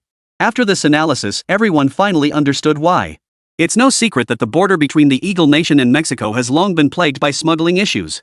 And drones, with their stealth and low transport costs, have become smugglers' preferred tools. However, with frequent border patrols and ambushes being the norm, ordinary drones are easily intercepted if not handled carefully. The Jiang Chuan co-branded infrared drone emerged as the perfect solution to this challenge. The infrared module precisely detects heat sources in the dark, providing early warnings of ambushing patrols or competitors, significantly boosting smuggling success rates. Moreover, the Eagle Nation maintains relatively lax regulations on civilian drones, especially in remote border areas where no-fly zones are enforced, allowing infrared drones to operate freely across all regions. This development has made their infrared drones an overnight sensation. Bai Guohua was both amused and exasperated. So we become the smuggling weapon? But looking at the sales figures on the report, he couldn't bring himself to be angry. Yunjiang's lackluster performance over the past few quarters had only turned around thanks to this overseas order, sending its stock price up 5 points. Does this amount to aiding and abetting? A hesitant executive asked. Bai Guohua waved him off, glancing at the screen displaying the latest sanctions list from Ying's country against China. He let out a cold laugh. They've been choking us for years with their chip and drone component embargoes. Now our civilian drones are shining brightly on their turf. That's our indirect payback. As long as it doesn't violate domestic laws, we'll turn a blind eye to special demands in overseas markets. The African market is even more outrageous, the marketing director added. The warlord-controlled regions place the most orders. Back in the day, buying a used US reconnaissance plane cost hundreds of thousands, but ours only costs 20 grand and it comes with infrared capabilities. The value for money is off the charts. Then there's the issue of counterfeits. The head of the technical department pulled up a set of data. Some unscrupulous dealers in Black State counterfeited our infrared modules, resulting in blurry night vision and drastically reduced battery life. Many warlords who bought the fakes ended up coming back to us for the genuine article, specifically requesting Rhine Hardware Store certified. Mr. Zhang's wrench logo has become synonymous with reliability over there. A low chuckle rippled through the conference room, lightening the mood considerably. Bai Guohua leaned back in his chair, staring at the numbers on the report, lost in thought. Who would have thought the overseas market we struggled so hard to crack was suddenly booming thanks to a hardware store owner from Jiang Chuan? It's mainly down to solid technology. The technical lead praised sincerely. Jiang Chuan's modified infrared module is truly impressive. Its anti-interference capability outperforms our original manufacturers by 20%, maintaining stability even in complex electromagnetic environments. Those warlords and smuggling gangs are sharp. They tried counterfeits once and now recognize the genuine article. Bai Guohua nodded, a peculiar feeling suddenly stirring within him. Though its purpose was special, it had at least opened up a market. After the Eagle Nation restricted their drone chips for so long, now their technology was thriving in areas beyond the Eagle Nation's reach. A kind of indirect payback? All right. He patted the table. Regardless of where they're used, we'll take the orders and ensure quality. But one rule, never actively promote it. If clients ask, just say for legal civilian use only. He paused, then added. Also, make sure Jiang Chuan's cut is calculated properly. Overseas orders should be priced at 1.5 times the domestic rate. He's the biggest contributor to this success. What they didn't know was, in regions beyond their awareness, the reputation of Rhine infrared drones was far greater than they could have imagined. As the sun set, deep within a stretch of sandy terrain scorched by the Middle Eastern sun all day, within a concealed base constructed of canvas and rocks, a dozen armed men in camouflage pants and flip-flops gathered around a silver-white drone, murmuring in admiration. Leader Betel, cigarette dangling from his lips, tapped the drone's logo with his rough fingers. A simple wrench emblem flanked by the words Rhine Hardware Store in both Chinese and English. This thing? Batar exhaled a smoke ring. Beneath his turban, a scar marred his face, and his usually fierce expression was now filled with curiosity. This little piece of junk helped us see through the Eagle Army bunker last night? It can see people through walls? Chapter 136, The Mysterious Eastern Drone So Awesome. Chief, it's absolutely true. Hassan, one of his men, nodded excitedly beside him, pointing at the drone's camera. You have no idea how awesome this thing is. After our arms dealer got ambushed by the Eagle Squad last time, our drone supply chain was completely cut off. I had to randomly buy from shopping sites, and the Dragon Country never expected to stumble upon such a treasure. He activated the remote, and real-time footage instantly filled the screen. Look at this infrared mode, it's like having X-ray vision. Hassan maneuvered the drone upward, steering it toward a distant simulated bunker. The screen switched to thermal imaging mode, instantly revealing the bunker hidden in the yellow sand. Several heat sources were moving inside. Those were their soldiers, completely unaware they were being seen through. Even the rise and fall of their breathing could be detected through the fluctuations in heat signatures. Now look at this. Hassan steered the drone toward a sand dune. Suddenly, faint heat sources appeared on the screen, slowly moving from the base of the dune. That's our underground tunnel. Ordinary drones couldn't possibly detect it. Its infrared module can pick up heat sources even 3 meters deep. Batar abruptly stubbed out his cigarette, his eyes widening in shock. He recalled last week's encounter when the reconnaissance squad was ambushed by the Eagles, losing 3 brothers because they hadn't ascertained the enemy's troop deployment inside the bunker. Those second-hand reconnaissance drones we bought from arms dealers, 300,000 Eagle coins each, couldn't match this thing's clarity. They'd been fighting the Eagle Army for half a year, and their biggest headache was the enemy's bunkers and ambushes. Several night raids had ended in heavy losses because they couldn't gauge the enemy's strength. This new device was like giving the troops night vision goggles, no more fear of hidden snipers in the dark. Made in Dragon Nation? No wonder it's so advanced. Batar snatched the remote control and awkwardly maneuvered the drone into a hover. Last night, it was this thing that revealed a whole platoon hiding in the Eagle Squint Bastion. Without it, a reckless assault would have cost us dearly. Armed personnel gathered around the screen. When they saw the footage unlike anything from previous drones, they were stunned. A chorus of voices erupted. Holy, this thing's 10 times better than those second-hand Western Alliance drones we bought before. Is Dragon Nation's tech this advanced? Even a hardware store can build this thing? Check out that logo, Rhine Hardware Store. I'm stocking up on a few more from their website later. As the camera pulled further back, they realized this drone hadn't even reached its reconnaissance limit. They decided to let it go and see just how far it could go. Soon enough, it reached the outermost sentry line of Eagle Nation. There, hidden behind the dunes, lay the Eagle Nation's forward trenches. On the tablet screen, the outlines of trenches behind sand dunes gradually came into focus. Over a dozen red heat sources moved within them, even revealing who was on guard duty and who was resting. Hassan pointed at the screen and exclaimed, "Leader, look at Eagle's Sector A trenches. In infrared mode, we can see at least 5 heat sources moving, must be soldiers changing shifts. The third trench on the left has a heavy machine gun." Amir pointed at the screen. "The heat signature is unusually large, must be the machine gunner." Batar watched the clear heat source trajectories on the screen, a ruthless grin spreading across his lips. Perfect opportunity. Today we'll show them what we're made of. Hassan, use the drone to monitor their movements. We'll flank them from the side and catch them off guard. Chief, will the drone's battery last? A soldier asked anxiously. Don't worry. Hassan patted his chest. It flew non-stop last night. Just recharged 4 solid hours of flight time guaranteed. Plus, it's super sandstorm resistant, it didn't even drop during yesterday's dust storm. The battle plan was quickly finalized. Armed personnel shouldered their weapons and moved stealthily toward the trenches in Sector A.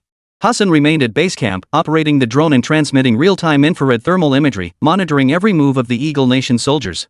Batar immediately ordered. Adjust the mortar angle. Aim for the third trench on the left. Wait for the drone to circle around and draw their attention, then we'll open fire. Under Amir's control, the drone skimmed low over the sand dunes, deliberately emitting a faint hum. Sure enough, the Eagle soldiers in the trench were drawn in, peering out to investigate. At that moment, Batar gave the signal. Fire! The mortar shell whistled through the air, striking the target trench with pinpoint accuracy. Screams erupted amid the flying sand and earth. Hit! The armed men cheered and jumped for joy, but Badal stared intently at the returning drone, his expression growing unusually solemn. He grabbed Amir's arm. We must buy more of these drones. 10.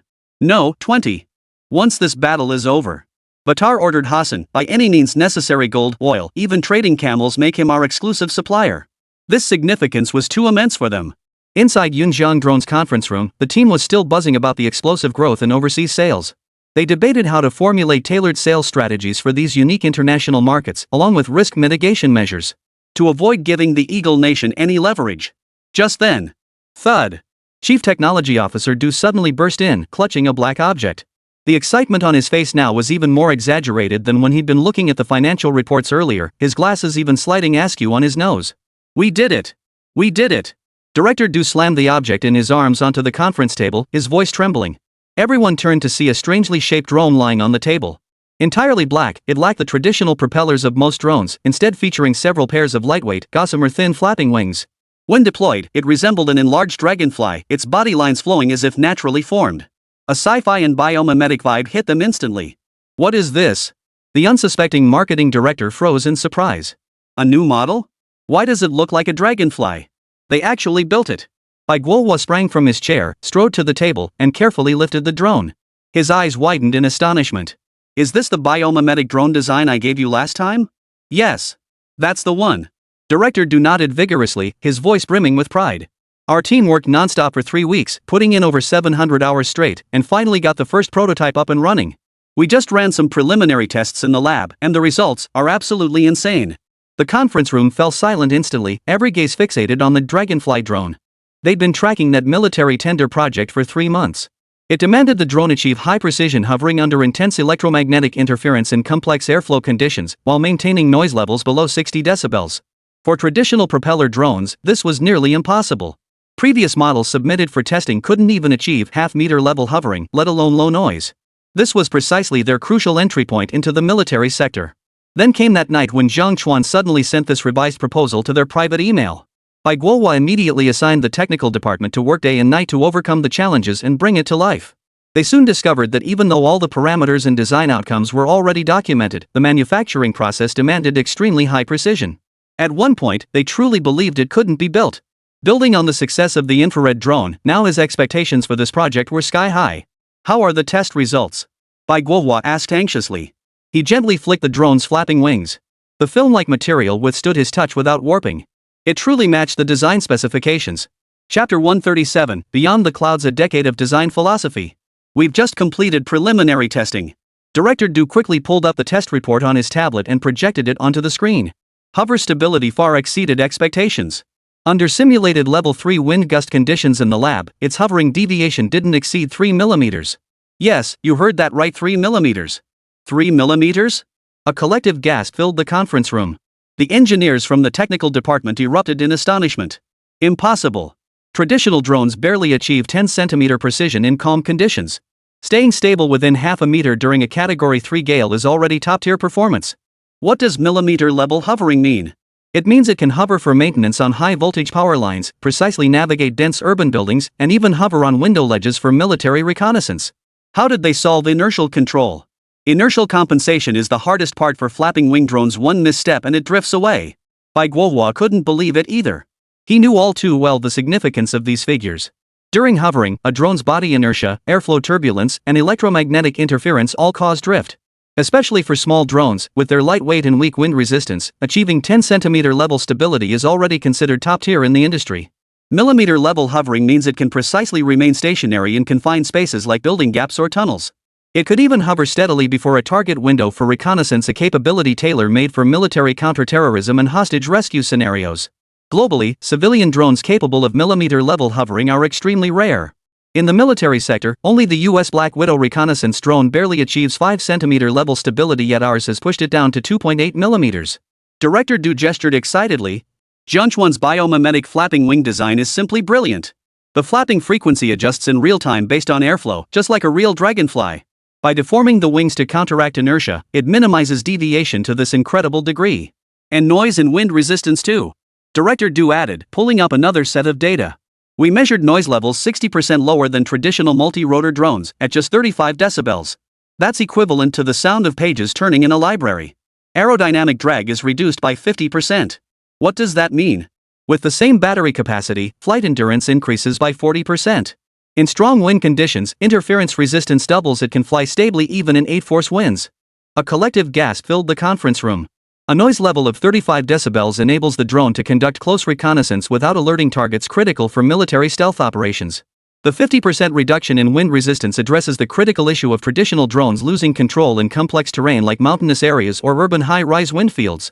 These specs meet every single hard requirement in the military's tender. Bai Guohua took the drone.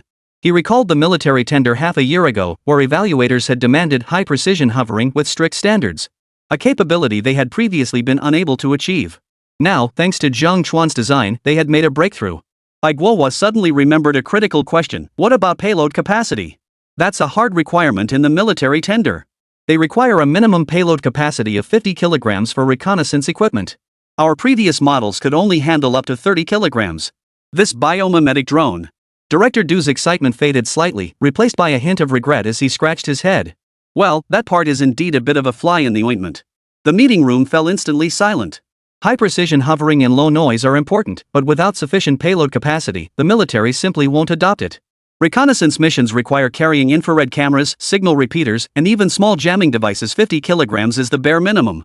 The marketing director's heart sank. Can't we reach 50 kilograms? How far off are we? If necessary, we can optimize further. It's not that we can't reach it.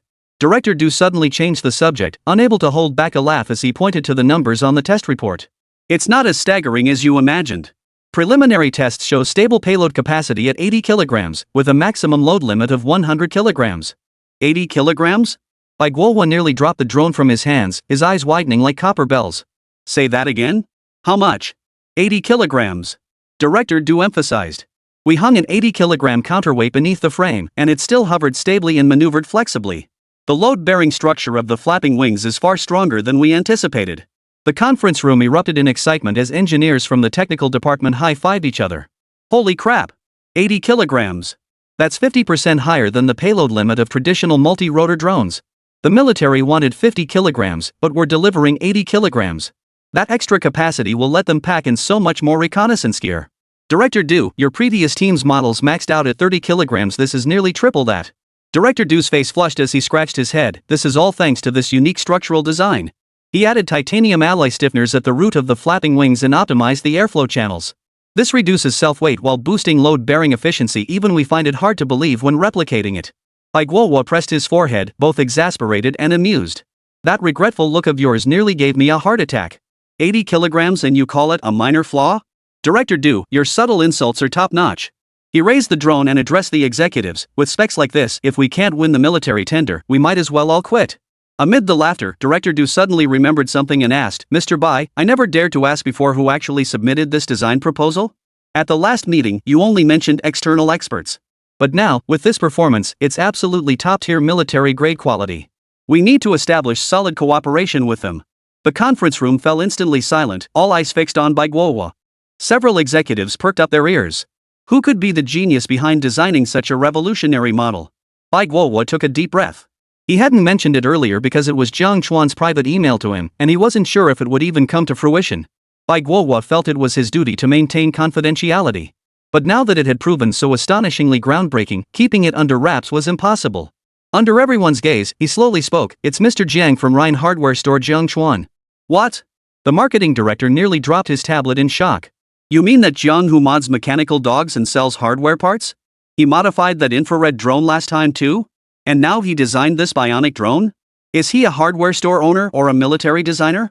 We were the ones who opposed working with him before. Now it seems, we really misjudged him.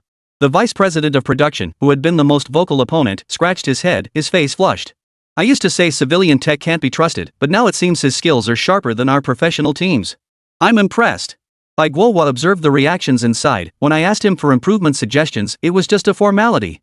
I even gave him the honorary title of honorary design director to build rapport. Who knew he'd deliver such a grand gift? He felt increasingly fortunate he'd gone out of his way to seek cooperation with them. This wasn't just an improvement suggestion, it was a brand new aircraft design we couldn't achieve in the next decade. Honestly, if we tried developing this ourselves, it would have cost billions and taken years, maybe even failed. Jiang Chuan just saved us at least 5 years of R&D. We absolutely must thank him properly. Director Du immediately interjected. He deserves a share of the design patent rights, and we need to increase his profit share. That's not all, Guohua shook his head. Director Du, you'll lead a team to conduct comprehensive testing immediately. Verify all performance parameters and compile a complete report. I'll call Jiang Chuan this afternoon not just to discuss patent licensing, but to negotiate mass production cooperation. This model must enter production immediately.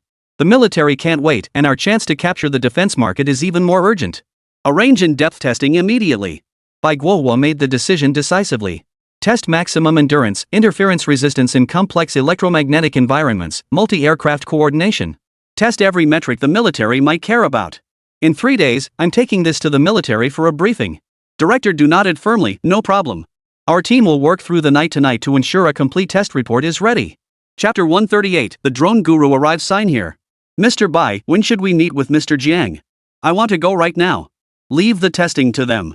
Book the flight now, will be at boss Jiang Chuan's place in an hour. After handing over the testing task to his team, Director Du paced the conference room, rubbing his hands together, already unable to sit still. He'd spent 40 years working with drones from the first single-rotor models to today's multi-rotor aircraft and considered himself an expert who'd mastered the industry's limits. But Jiang Chuan's biomimetic flapping wing structure felt like it had smashed open a brand new door out of thin air.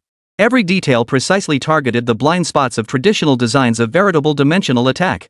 Watching his impatient demeanor, Bai Guohua couldn't help but think to himself. Never seen you this invested in anyone before. Guess to truly win over a tech geek, you have to knock them out in their own field. I'm convinced. I'm thoroughly convinced. Director Du slapped his thigh. If this design had come out sooner, we wouldn't have been sitting on the sidelines at the military tender meeting. Now we've got it all hovering, noise levels, payload capacity, everything exceeds standards. We're just waiting to discuss the details with Mr. Jiang in person. Hold on. Bai Guohua picked up his phone. I'll reach out to the shareholders and discuss a cooperation plan. This model could reshape our company's future trajectory. We must ensure proper compensation. We can't shortchange Mr. Jiang. Director Du nodded in agreement. Such a pivotal invention capable of reshaping the company's existing strategic direction warranted thorough prior consultation. Over the phone, Bai Guohua concisely reported the biomimetic drone's performance and future impact. The shareholders erupted in excitement. Give him shares. Directly grant him equity in the technology. Offer a higher annual salary, at least 7 figures. If not, make him the permanent honorary design director and put him in charge of RD. After half an hour of discussion, the final plan was set. In addition to patent licensing fees, an extra 5 million yuan in technical consulting fees would be paid, along with a 1% stake in Yunjiang, inviting Jiang Chuan to serve as a lifetime technical advisor. They also made concessions on sales profits, agreeing to share them with Jiang Chuan. As for the exact percentage, that would depend on Jiang Chuan's preferences when they met in person. Done. Bai Guohua hung up the phone and flashed his mobile to Director Du. Book the fastest charter flight. We're heading to Jiangchang now. Meanwhile, outside Rhine hardware store, though evening had fallen, the scene remained unusually bustling. A long queue stretched out in front of the shop, leaving Jiang Chuan drenched in sweat. Several tourists sat on the steps at the entrance, cameras in hand, snapping photos of Jinbao, the mechanical dog inside the store, for their social media posts. Ever since videos of the robotic dog chasing thieves and its modified motorcycle breaking records went viral, this spot had become a bona fide internet-famous check-in location. The neighborhood office capitalized on the buzz to develop tourism initiatives. A sign proclaiming Rhine Black Tech District now stood at the alley entrance, while walls were plastered with promotional posters featuring Jiang Chuan and Jinbao. Even the neighboring bubble tea shop launched a hardware store collaboration, Pearl Milk Tea. Jiang Chuan smiled wryly. He never imagined his appearance on the show to promote the hardware store would lead to such unexpected fame. Starting from his shop, visitors could explore the 3D printing workshop next door and the model shop at the alley's end. Foot traffic along the entire street tripled. Brother Chuan, today's online and offline sales hit over 100,000. Not counting your big deals. A Jia ran over with the ledger, grinning from ear to ear. Just deposits for custom parts alone brought in 30 grand, plus hardware, weapons, repairs. Jiang Chuan wiped the grease from his hands, watching the points on the back-end screen keep jumping. In just a few days, the points had surged to 100,000. It seemed business was getting better and better. Once the industrial park was secured and the production line rolled out, earning tens of thousands of points daily would be no problem. This thought fueled Jiang Chuan's determination. He picked up his wrench and resumed adjusting the parts on the table. At 7 in the evening, just as Jiang Chuan was about to pull down the rolling shutter, a luxurious black Rolls-Royce pulled up slowly at the alley entrance. The door opened, and Bai Guohua and Director Du hurried over, their faces bearing weary yet cheerful smiles. Mr. Jiang, sorry to bother you again. Bai Guohua called out from a distance. Ajie's eyes lit up as he tugged excitedly at Jiang Chuan's arm. Brother Chuan. It's Mr. Bai from Yunjiang. And their chief technology officer, Director Du. I saw his interview on the drone forum. Jiang Chuan froze, wondering why they were here again. The next order wasn't due for delivery yet. Still, he smiled and stepped forward. Mr. Bai, Director Du, what brings you here so suddenly? The live stream camera happened to be pointed at the entrance, and the chat exploded instantly. Holy crap! Yunjiang's big boss is here again. Is this about a major partnership? Last time it was infrared drones, gotta be something new this time. Director Du's here too. This lineup is no joke. Jinbao, come out and greet them. Jinbao seemed to understand, wagging his metallic tail as he scampered out of the shop. The infrared lens curved into a crescent shape as he greeted them in his baby's soft voice. "Hello, Uncle Bai, would Uncle Do like some screws?" Director Du stared wide-eyed at Jinbao's agile mechanical joints, crouching down for a closer look. This robotic dog. Holy crap, it's so human-like. Jiang Chuan waved with a smile. "Let's talk inside. It's windy out here." Jiang Chuan stepped aside to let them in. Bai Guohua introduced with a smile. "Mr. Jiang, this is our Yunjiang CTO, Du Bing, who oversees all drone technology (D. The design you proposed?" He led the team that made it happen. Du Bing immediately extended his hand, particularly astonished to see how young Jiang Chuan actually was. His eyes brimmed with admiration. "Mr. Jiang, I've long admired your reputation." Beside him, a Jia was already so excited he could barely form coherent sentences. For the man before him was an authority in drone design. Virtually every Yunjiang drone had passed through his hands. He nervously wiped his hands on his pants before cautiously extending his own. "Director Du. I'm your biggest fan. I have collections of both the Skylark 3 and Tianshu 5 you designed. I've read your aerodynamic optimization paper 3 times each time I discover something new. You're the pinnacle of domestic drone technology." Du Bing chuckled, surprised to meet such a dedicated enthusiast. He patted the man on the shoulder. "I wouldn't dare claim to be the pinnacle. The real pinnacle is right here." He pointed at Jiang Chuan, his tone serious. "I'm here today purely as a fan myself. Mr. Jiang's design left our entire team in awe. We absolutely must consult him in person about the details." "What? Director Du was a fan of Boss Jiang?" A Jia was instantly dumbfounded, his mouth agape for a long moment. "Just because of that infrared drone? That doesn't make sense. No matter how advanced the infrared module is, it shouldn't warrant you making a special trip." He tugged discreetly at Jiang Chuan's sleeve and whispered, "Brother Chuan, did you pull off some big move without telling me?" Before Jiang Chuan could answer, the tourists at the shop entrance and the live stream viewers erupted into chaos. Tourists with cameras crowded the entrance, chattering excitedly. Cloud Frontier's chief tech engineer is actually Boss Jiang's fan? What kind of crazy plot twist is this? I knew Boss Jiang was no ordinary guy. He mods mechanical dogs, breaks motorcycle records, and now even drone industry bigwigs are coming to seek his guidance. Today was worth it. I bought Boss Jiang's autographed wrench and stumbled upon this scene, got my money's worth. The livestream's comment wall flooded so fast the video feed was barely visible. Ha ha ha, a Jia's stunned expression is priceless. Tech titans paying homage to grassroots masters. This script is gold. So how many hidden skills does Boss Jiang have? Spill the beans. Chapter 139, even tech gurus have to line up at hardware stores. Jiang Chuan guessed that his previous round of improvement suggestions must have made a difference. Du Bing surveyed the bustling scene inside and outside the shop, then glanced at the walls plastered with Rhine Black Tech District posters. He couldn't help but marvel. "Mr. Jiang, this hardware store of yours is nothing short of magical. You'd be hard-pressed to find another shop anywhere in the world that blends technology, traffic, and that lively, bustling atmosphere so perfectly." He glanced at Bai Guohua beside him and inwardly marveled at the sharp business acumen of the CEO. Back then, he'd pushed through against all objections to partner with Boss Jiang. Looking back now, it felt like striking gold. He himself could never have traveled thousands of miles to seek out a hardware store owner for a partnership. Clearly, he was better suited to focusing on research. Business was simply not his forte. Bai Guohua lifted his chin smugly. Of course. Would someone I choose be anything less? No sooner had the words left his mouth than he saw Jiang Chuan pick up a screwdriver and approach an elderly gentleman at the counter. "Mr. Li, your kettle is fixed. The coupling was broken, so I replaced it. That'll be 10 yuan. Grandpa Li happily pulled out his money. Young Zhang's workmanship is top-notch. Half the price of the appliance repair shop next door. Jiang Chuan took the money, then looked up at Bai Guohua and Du Bing standing nearby and smiled. Hold on a moment, I'll finish this customer's job first, then we can talk. There are 2 more people waiting to get their pipes fixed. We have to take orders. Bai Guohua and Du Bing exchanged glances, both seeing a mix of amusement and resignation in each other's eyes. Du Bing waved his hand. Of course. Business requires following the rules. We'll wait our turn. He pulled Bai Guohua over to a small stool in the corner of the shop and sat down, waiting patiently like any ordinary customer. He even watched Jiang Chuan repair the pipes with genuine interest. This absurd scene drew laughter from nearby tourists, who pulled out their phones to snap photos. Look! The big boss of Yunjiang is waiting in line at a hardware store. Director Du actually watching a pipe repair? This scene is surreal. Mr. Jiang is down to earth. Whether you're CEO or chief engineer, you wait your turn to get your kettle fixed. The live stream chat exploded with comments, gifs, and special effects flooding the screen. Damn, only Brother Jiang could pull this off. Ha ha ha, this is the true spirit of a big shot. No special treatment. Mr. Bai and Director Du, we came to discuss a billion-dollar partnership, but ended up waiting in line to get our kettles fixed. This hardware store is gold-plated. Fixing a $10 kettle while negotiating deals that'll shake up the whole industry. Jiang Chuan swiftly finished fixing the pipe and saw off the last customer before wiping his hands and approaching. Sorry to keep you waiting. Shall we move to the back room? He then turned to Xiao Zhang, who was holding the camera. Xiao Zhang, wrap up the live stream for today. We're done. Xiao Zhang froze for a moment. The camera still pointed at Bai Guohua and Du Bing sitting quietly in the corner, while the live stream's heat was peaking. The chat was flooded with comments like "Don't end the stream" and "We want to see the big shots negotiate." He couldn't help but urge. Brother Chuan, the heat's at its peak right now. Can we just keep going for 10 more minutes?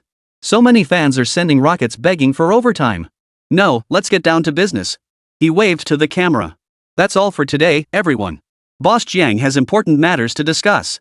See you tomorrow. The chat erupted in wails, yet gift effects exploded even more intensely. Wha, he just went live and then signed off. We weren't even ready yet. Mr. Jiang really knows how to stay cool dropping the heat like that. Definitely discussing military cooperation. Classified stuff can't be broadcast, those in the know get it. Please, just a little longer. Just a little longer. Ajia was also called off by Jiang Chuan. Before leaving, he kept glancing back at Du Bing, his eyes filled with reluctance. The shop fell instantly silent, save for Jinbao sprawled on his charging pad, his infrared lens curiously observing the three. Jiang Chuan ushered them into the back room. Have a seat. Jiang Chuan pulled over 2 chairs and leaned against the workbench. Now you can tell me. What's this about? Bai Guohua took a deep breath, pulled a document from his briefcase, and slid it toward Jiang Chuan. Mr. Jiang, we're here about the bionic drone. That blueprint, was it really drawn by you personally? He was visibly tense after all, the design was so groundbreaking they still couldn't believe it came from a hardware store owner. Jiang Chuan nodded, flipping through the blueprints. Yeah, while modifying the infrared module recently, I stumbled upon some issues. So I tweaked the design and sketched it out on the fly. If it's useful to you, great. If not, no worries. Sketched on a whim? Du Bing couldn't help but interrupt, his voice rising slightly. Mr. Jiang, this design completely outclasses 3 years of work by our entire R&D team. The aerodynamic layout of the flapping wings, the angles of the titanium alloy stiffeners, even the placement of the battery compartment's cooling vents is absolutely masterful. This isn't just a quick sketch, it's textbook-level design. He gestured excitedly as he spoke. Our prototype built to these specs achieved a hovering accuracy of 3 mm, a payload capacity of 80 kilograms, and noise levels at 35 decibels, all industry-leading figures. Bai Guohua quickly tugged at Du Bing, signaling him to calm down, then turned to Jiang Chuan with utmost solemnity. Mr. Jiang, to be perfectly honest, this drone's performance is astonishing. We wish to discuss licensing. We want to purchase the design rights to this drone for mass production by Yunjiang. He paused before adding, we plan to replace our current flagship model with this one and simultaneously bid on military procurement projects. As you know, this represents a pivotal step for Yunjiang in transitioning into the defense sector. After speaking, both he and Du Bing held their breath, nervously watching Jiang Chuan. They'd traveled all this way, it would be ridiculous to be turned down. Frankly, with their capital resources, they could have resorted to underhanded tactics to seize it outright or concealed the truth from Jiang Chuan. But as men who valued their pride, they disdained such tactics. Instead, they chose to speak with Jiang Chuan personally and lay everything out on the table. Jiang Chuan observed their anxious expressions and smiled. Authorization is possible. He picked up the document but didn't rush to sign it. When I gave you the blueprints back then, it was because I trusted Yunjiang's sincerity. You didn't shortchange me during our previous infrared module collaboration either, I have no doubts about that. Bai Guohua and Du Bing instantly relaxed, their faces lighting up with ecstatic joy. Du Bing nearly jumped to his feet in excitement. This is fantastic. Mr. Jiang, rest assured the compensation will absolutely satisfy you. We can discuss the compensation later. Jiang Chuan waved his hand dismissively. Patent licensing fees, profit sharing, you decide the terms. My primary requirement is that during mass production, the core components should prioritize those manufactured by my side. He pointed out the window. I plan to take over the nearby industrial park and build my own production line. That way, parts supply will be guaranteed. Bai Guohua and Du Bing both froze upon hearing acquiring an industrial park to build production lines. But upon reflection, it made perfect sense. Someone capable of designing millimeter-level hovering drones couldn't possibly be content to stay confined within a hardware store. Expanding and strengthening his operation was inevitable. Chapter 140, $1 billion offer, the giant's sincere intent. Is Boss Jiang planning to build his own supply chain? Bai Guohua reacted fastest, his eyes lighting up.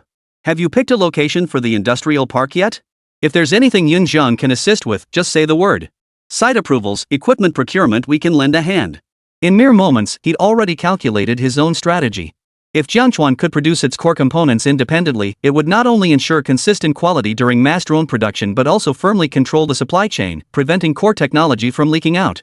For Yunjiang's military projects, this was nothing short of a double safeguard. Any company would be thrilled to have such an outstanding and reliable supplier. Du Bing snapped back to reality and nodded vigorously. Exactly. Producing core components in-house is the most reliable approach. The bionic flapping wing joints you design demand extremely high material precision. Outsourced manufacturers might not meet those standards. Only by building our own production line can we minimize manufacturing tolerances. As he spoke, he couldn't help but rub his hands together. Honestly, Boss Jiang, your vision is truly grand. Jumping straight from a hardware store to an industrial park? That's bolder than our drone development. Jiang Chuan smiled, picking up a flapping wing model from the table. What else? We can't keep relying on hand-hammered parts forever. This biomimetic structure looks simple, but it demands extreme material toughness and machining precision. Ordinary hardware production lines simply can't handle it. We must build specialized precision machining lines to ensure consistent performance during mass production. He paused, looking at the two of them. So my demands are straightforward. I'll grant you the patent license, but during mass production, the three core components, the flapping wing frame, titanium alloy reinforcements, and airflow sensors must be supplied by my side. Pricing will follow market rates, and I guarantee quality. I won't hold back your mass production in any way. Bai Guowo responded without hesitation, no problem. We'll proceed exactly as you say. He picked up a pen and circled the clause core component supply on the document. We can explicitly state in the contract that core components will be supplied by Jiang's designated vendor, with Yunjiang responsible for subsequent assembly and debugging. Du Bing enthusiastically agreed, that's the best solution. No one understands the production of your design parts better than you. Our R&D department can station engineers on site to coordinate debugging with your production line, ensuring the part specifications perfectly match the prototype. Jiang Chuan breathed a sigh of relief at their prompt agreement. His biggest concern with the Pan Industrial Park was that initial order volumes wouldn't cover production line costs. Yunjiang's mass production order for drones would precisely resolve this issue, securing the foundation for initial development. Regarding compensation, Bai Guowo cleared his throat and handed over a supplementary agreement. The shareholders have agreed a one-time patent licensing fee of 100 million yuan. For an outright buyout, we'd start at 1 billion. For every drone mass-produced thereafter, you'll receive a 5% profit share. Additionally, we wish to appoint you as Yunjiang's lifetime technical advisor, with an annual salary of 1.2 million yuan, plus a 1% equity stake. Your annual dividend guarantee will be no less than 10 million yuan. He looked Jiang Chuan in the eye, his tone sincere. Mr. Jiang, this isn't just compensation, it's our sincerity.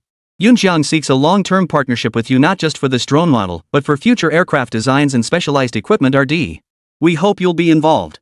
Du Bing chimed in, exactly. Your biomimetic design philosophy is incredibly forward-thinking. Our lab boasts state-of-the-art wind tunnel facilities and material testing instruments. Should you have new ideas, they're at your disposal anytime. We'll cover all R&D expenses. Fearing Jiang Chuan might refuse, he added, rest assured, we won't interfere with your creative freedom. Whatever projects you wish to pursue, we'll support them wholeheartedly. Jiang Chuan flipped through the agreement, over 100 million yuan in licensing fees, 5% profit sharing, 1% equity. The terms were indeed generous, far exceeding his expectations. Especially the 1% equity stake. Though it sounded small. The words Yunjiang valued at 170 billion were deliberately annotated beside 1% equity stake by Bai Guowo. This sent a slight tremor through his heart. 1% of 170 billion yuan equaled 1.7 billion long coins. That sum was enough to max out the industrial park's production lines, even to import the most cutting-edge precision machining equipment. He looked up at Bai Guowo, whose eyes held not a trace of jest. Yunjiang isn't listed? Jiang Chuan asked, a hint of surprise in his tone. Given Yunjiang's market share in civilian drones over 35% globally and its steadily increasing military contracts, it had long met the criteria for a main board listing. Bai Guowo nodded, poured himself a glass of cold water from Jiang Chuan's desk, and explained slowly. It's not that we don't qualify.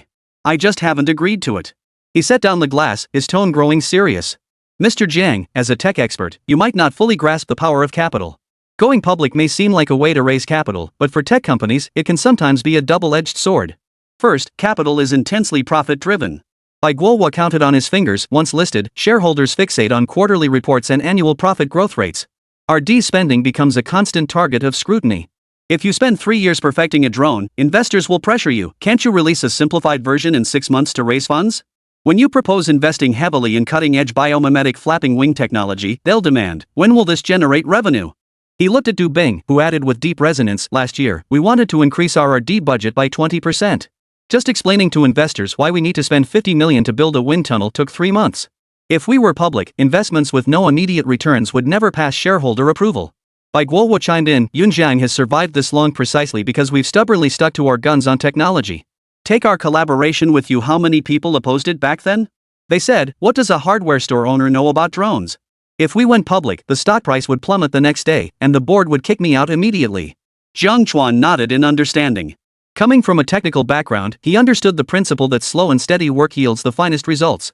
The short-term profit demands of capital could indeed stifle core technological R&D requiring long-term investment. Second, guard against foreign capital infiltration. Bai Guohua's tone grew more serious. The drone industry may appear civilian, but it's deeply intertwined with military and security sectors. The Eagle Nation has been making covert and overt moves in recent years. Countless tech companies, due to excessive foreign ownership, have been forced to transfer core technologies or even dismantled. Yunjiang's flight control systems and encryption algorithms are independently developed core technologies that directly impact information security. Once listed, with dispersed ownership, foreign capital could easily accumulate shares discreetly through secondary markets or even orchestrate coordinated short-selling attacks. At that point, forget about military projects, it'll be hard enough just to keep the company afloat. Du Bing sighed beside him. A few years back, a competitor had its foreign shareholding exceed the red line after going public. Their military contracts were immediately suspended, nearly driving them into bankruptcy. Mr. Bai's move may seem conservative, but it's actually protecting Yunjiang's very foundation. After learning the reasoning, Jiang Chuan set down the agreement and looked at Bai Guohua. I admire your vision, Mr. Bai. Not for the money, but for the resolve to stay true to the original mission of technological innovation in the face of capital's allure. Bai Guohua smiled. To put it plainly, I just want to focus purely on R&D. Our partnership follows the same principle. You have the technology, I have the platform and resources. We're not playing those capital games. It's about building great drones and keeping core technologies firmly in our own hands. He pushed the agreement forward. That's why you must take these shares. It's not about the money. I want you and Yunjiang to be in this together. Once the industrial park is built, your parts production line, our final assembly line, and military contracts will form a closed-loop system. No one can break us apart. Du Bing quickly chimed in, exactly. If you need equipment, Yunjiang's wind tunnel and material testing instruments are always at your disposal. If you're looking to launch new R&D projects, our R&D department will fully support you. Funding and manpower won't be an issue. Together, we can absolutely lead the world. Jiang Chuan looked into their eager eyes, then glanced at the terms in the agreement. The last shred of hesitation vanished from his mind. He picked up his pen and signed his name at the bottom of the agreement. The collaboration is acceptable. But please exempt me from the role of lifetime technical advisor. My energy is limited, and I'd rather focus on my production line and technological development. What mattered more to him were the resources Yunjiang could provide. Wind tunnel equipment, material testing instruments, these were precisely the critical technical support he urgently needed during the initial phase of building his industrial park. I have no objections to the agreement. He gestured toward the window. Once my industrial park is up and running, I'll have my hands full. Just getting the drone mass production coordinated would be a big help. He paused, then offered a compromise. Also, forget about outright purchase. A short-term patent licensing agreement is acceptable. Over the next 3 years, I'll help you resolve technical issues in drone mass production and prioritize supplying core components. As for equity and dividends, we'll stick to the agreement. Bai Guohua and Du Bing exchanged glances, both seeing satisfaction in each other's eyes. Short-term cooperation was fine, at least it would stabilize this anchor for now. Deal. Bai Guohua extended his hand. Mr. Jiang, looking forward to a fruitful partnership. Pleasure doing business. Jiang Chuan shook his hand. Chapter 141, a terrifying negotiation. Mr. Jiang is too intimidating. By the time both sides finalized the details, it was already 9 o'clock in the evening. After exchanging pleasantries, the two men took their leave. As the black Rolls-Royce slowly pulled away from Rhine Lane, Director Du remained immersed in the technical exchange, still buzzing with excitement. Mr. Jiang mentioned adding a nano coating to enhance the wear resistance of Genie materials, a detail we completely overlooked. He spoke at length but received no response. Turning his head, he found Bai Guohua leaning back in his seat, a thin sheen of sweat glistening on his forehead. His expression was considerably more somber than it had been at the hardware store. Director Du paused, his excitement fading. Concerned, he asked, Mr. Bai, what's wrong? Feeling unwell? Bai Guohua shook his head, crumpled the tissue into a ball, tossed it into the trash can, and sighed deeply. It's not that I'm unwell. It's the lingering fear. He turned the steering wheel around the corner, his tone growing somber. Old Du, you were so focused on discussing the technology earlier, didn't you notice anything off? Something off? Director Du looked utterly bewildered. The partnership was sealed, the license secured, and shares were granted. What's wrong? This is great news. It is a good thing, but it almost didn't happen. Bai Guohua turned to face him, his expression serious. Old Du, you were so focused on asking about the technology that you didn't pay attention to what Boss Jiang said about the industrial park plan? I did notice. Building production lines to manufacture core components ourselves, isn't that a good thing? Director Du scratched his head. It'll save us the hassle of finding contract manufacturers. If only it were that simple. Bai Guo emphasized. He's not just producing core components himself, he's building a complete production line. Do you really think he'll settle for being a supplier? He glanced at the hardware store shrinking in the rearview mirror. With his technical expertise, he could handle everything from design to mass production of bionic drones on his own. Why would he hand such a prime project over to us? Director Du finally caught on, his pupils suddenly constricting. You mean, he has the capability to go it alone? Capable? That's an understatement. Bai Guo gave a bitter laugh. His technology completely outclasses ours. If he really decides to enter the drone market himself, do you think Yunjiang can withstand the competition? That's a far greater threat than any competitor we've faced before. During the licensing talks, he didn't even glance at the billion-yuan buyout clause. He only mentioned core component supply. That means he doesn't care about the end market at all. He just wants stable component orders and to leverage our channels to open up sales. We're getting a bargain because he can't be bothered with sales, distribution channels, or military connections, all areas where we excel. Bai Guo wiped his brow. But if we hadn't come today, or if our terms weren't sincere enough, you know what? Within 6 months, he could be directly connecting with the military himself. Where would Yunjiang fit in then? He leaned back in his seat, his voice tinged with relief after narrowly escaping disaster. Why do you think I suddenly bumped the patent licensing fee from the millions the shareholders suggested to 100 million? And why did I proactively offer stock dividends? I was scared. Scared he'd find our partnership unprofitable and go solo. Only then did Director Du realize what was at stake, a cold sweat breaking out on his back. He'd been so engrossed in marveling at the technical details that he hadn't considered this possibility at all. Jiang Chuan's technical prowess far exceeded their expectations, with seamless integration from component design to complete system solutions. Yunjiang might seem to hold a channel advantage, but in the face of absolute technological barriers, that edge was utterly insignificant. Old Du, you've spent your entire career in tech. You should know better than anyone that for a tech company, the most crucial asset isn't channels or brand, it's irreplaceable core technology. Channels can be built, brands can be promoted with money, but without core technology, everything is just a castle in the air. Look at all those tech companies that collapsed. Didn't every single one of them fail because their technology couldn't keep up? Director Du nodded silently. He understood all too well. Back when Yunjiang was just starting out, they were choked by suppliers because their flight control system relied on imports. The majority of profits from each drone had to be shared with others. Thinking back on that period still sent shivers down his spine. It wasn't until the team developed its own flight control algorithms that they truly gained a foothold in the market. My earlier words were meant to show sincerity. Bai Guo nodded. We must make him feel we understand value and are generous enough to solidify this partnership. Otherwise, with his technology, manufacturers will be lining up to partner with him. Our advantages are nothing compared to his. The more he thought about it, the more uneasy he felt. Back at the hardware store, when Jiang Chuan had said, short-term patent licensing is possible, he'd assumed it was Jiang Chuan being modest. Now he realized it might have been the other party leaving room for negotiation. Willingness to cooperate was a favor. If not, the other party could build their own supply chain independently. Director Du had been gloating over their technological superiority, unaware that the other party simply hadn't bothered to enter the fray. The proposal casually handed over was more than enough to make Yunjiang grateful. Thank goodness you reacted quickly. Director Du's voice trembled. If he really had left us behind, our 3-year RD project would have become a laughingstock. It's not just the project, Bai Guo said gravely. Yunjiang's foothold in the drone industry rests entirely on its core technology. If a dimension-lowering attacker like Jiang Chuan enters the fray himself, we won't even get a taste of the soup. He patted Director Du on the shoulder. So from now on, RD must keep pace with Jiang Chuan. Once his parts production line is up and running, send our most critical engineers to learn on site. We absolutely cannot let him pull too far ahead. Director Du nodded emphatically, all traces of his earlier pride vanishing. You see things clearly. I was so focused on the technology that I completely overlooked these strategic nuances. Had we been a few days later, or if we'd been penny pinching and unwilling to offer concessions earlier, we might have truly missed this opportunity.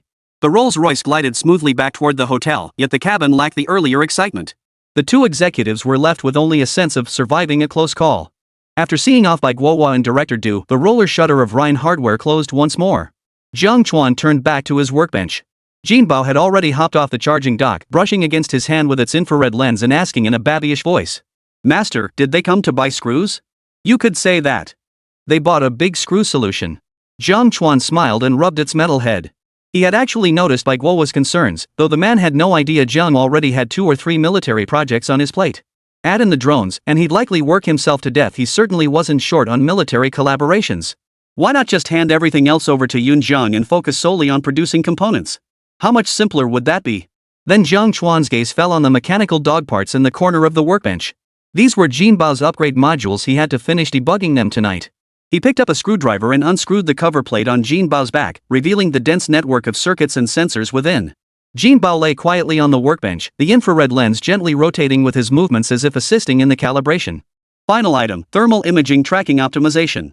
Jiang Chuan pulled up the control panel, swiping his fingertips across the screen as he entered a string of code. Jingbao's head shifted slightly as the infrared lens scanned the room. A clear thermal imaging display instantly projected onto the wall. Even the faint heat source emitted by the router in the corner was precisely captured. Not bad. Response time is 0.3 seconds faster than before. Jiang Chuan nodded with satisfaction. He then tested the mechanical dog's thrusters, cable launcher, and emergency obstacle avoidance function. Only when all parameters displayed normal did he replace the cover plate and tighten the screws. He straightened up and cracked his stiff neck.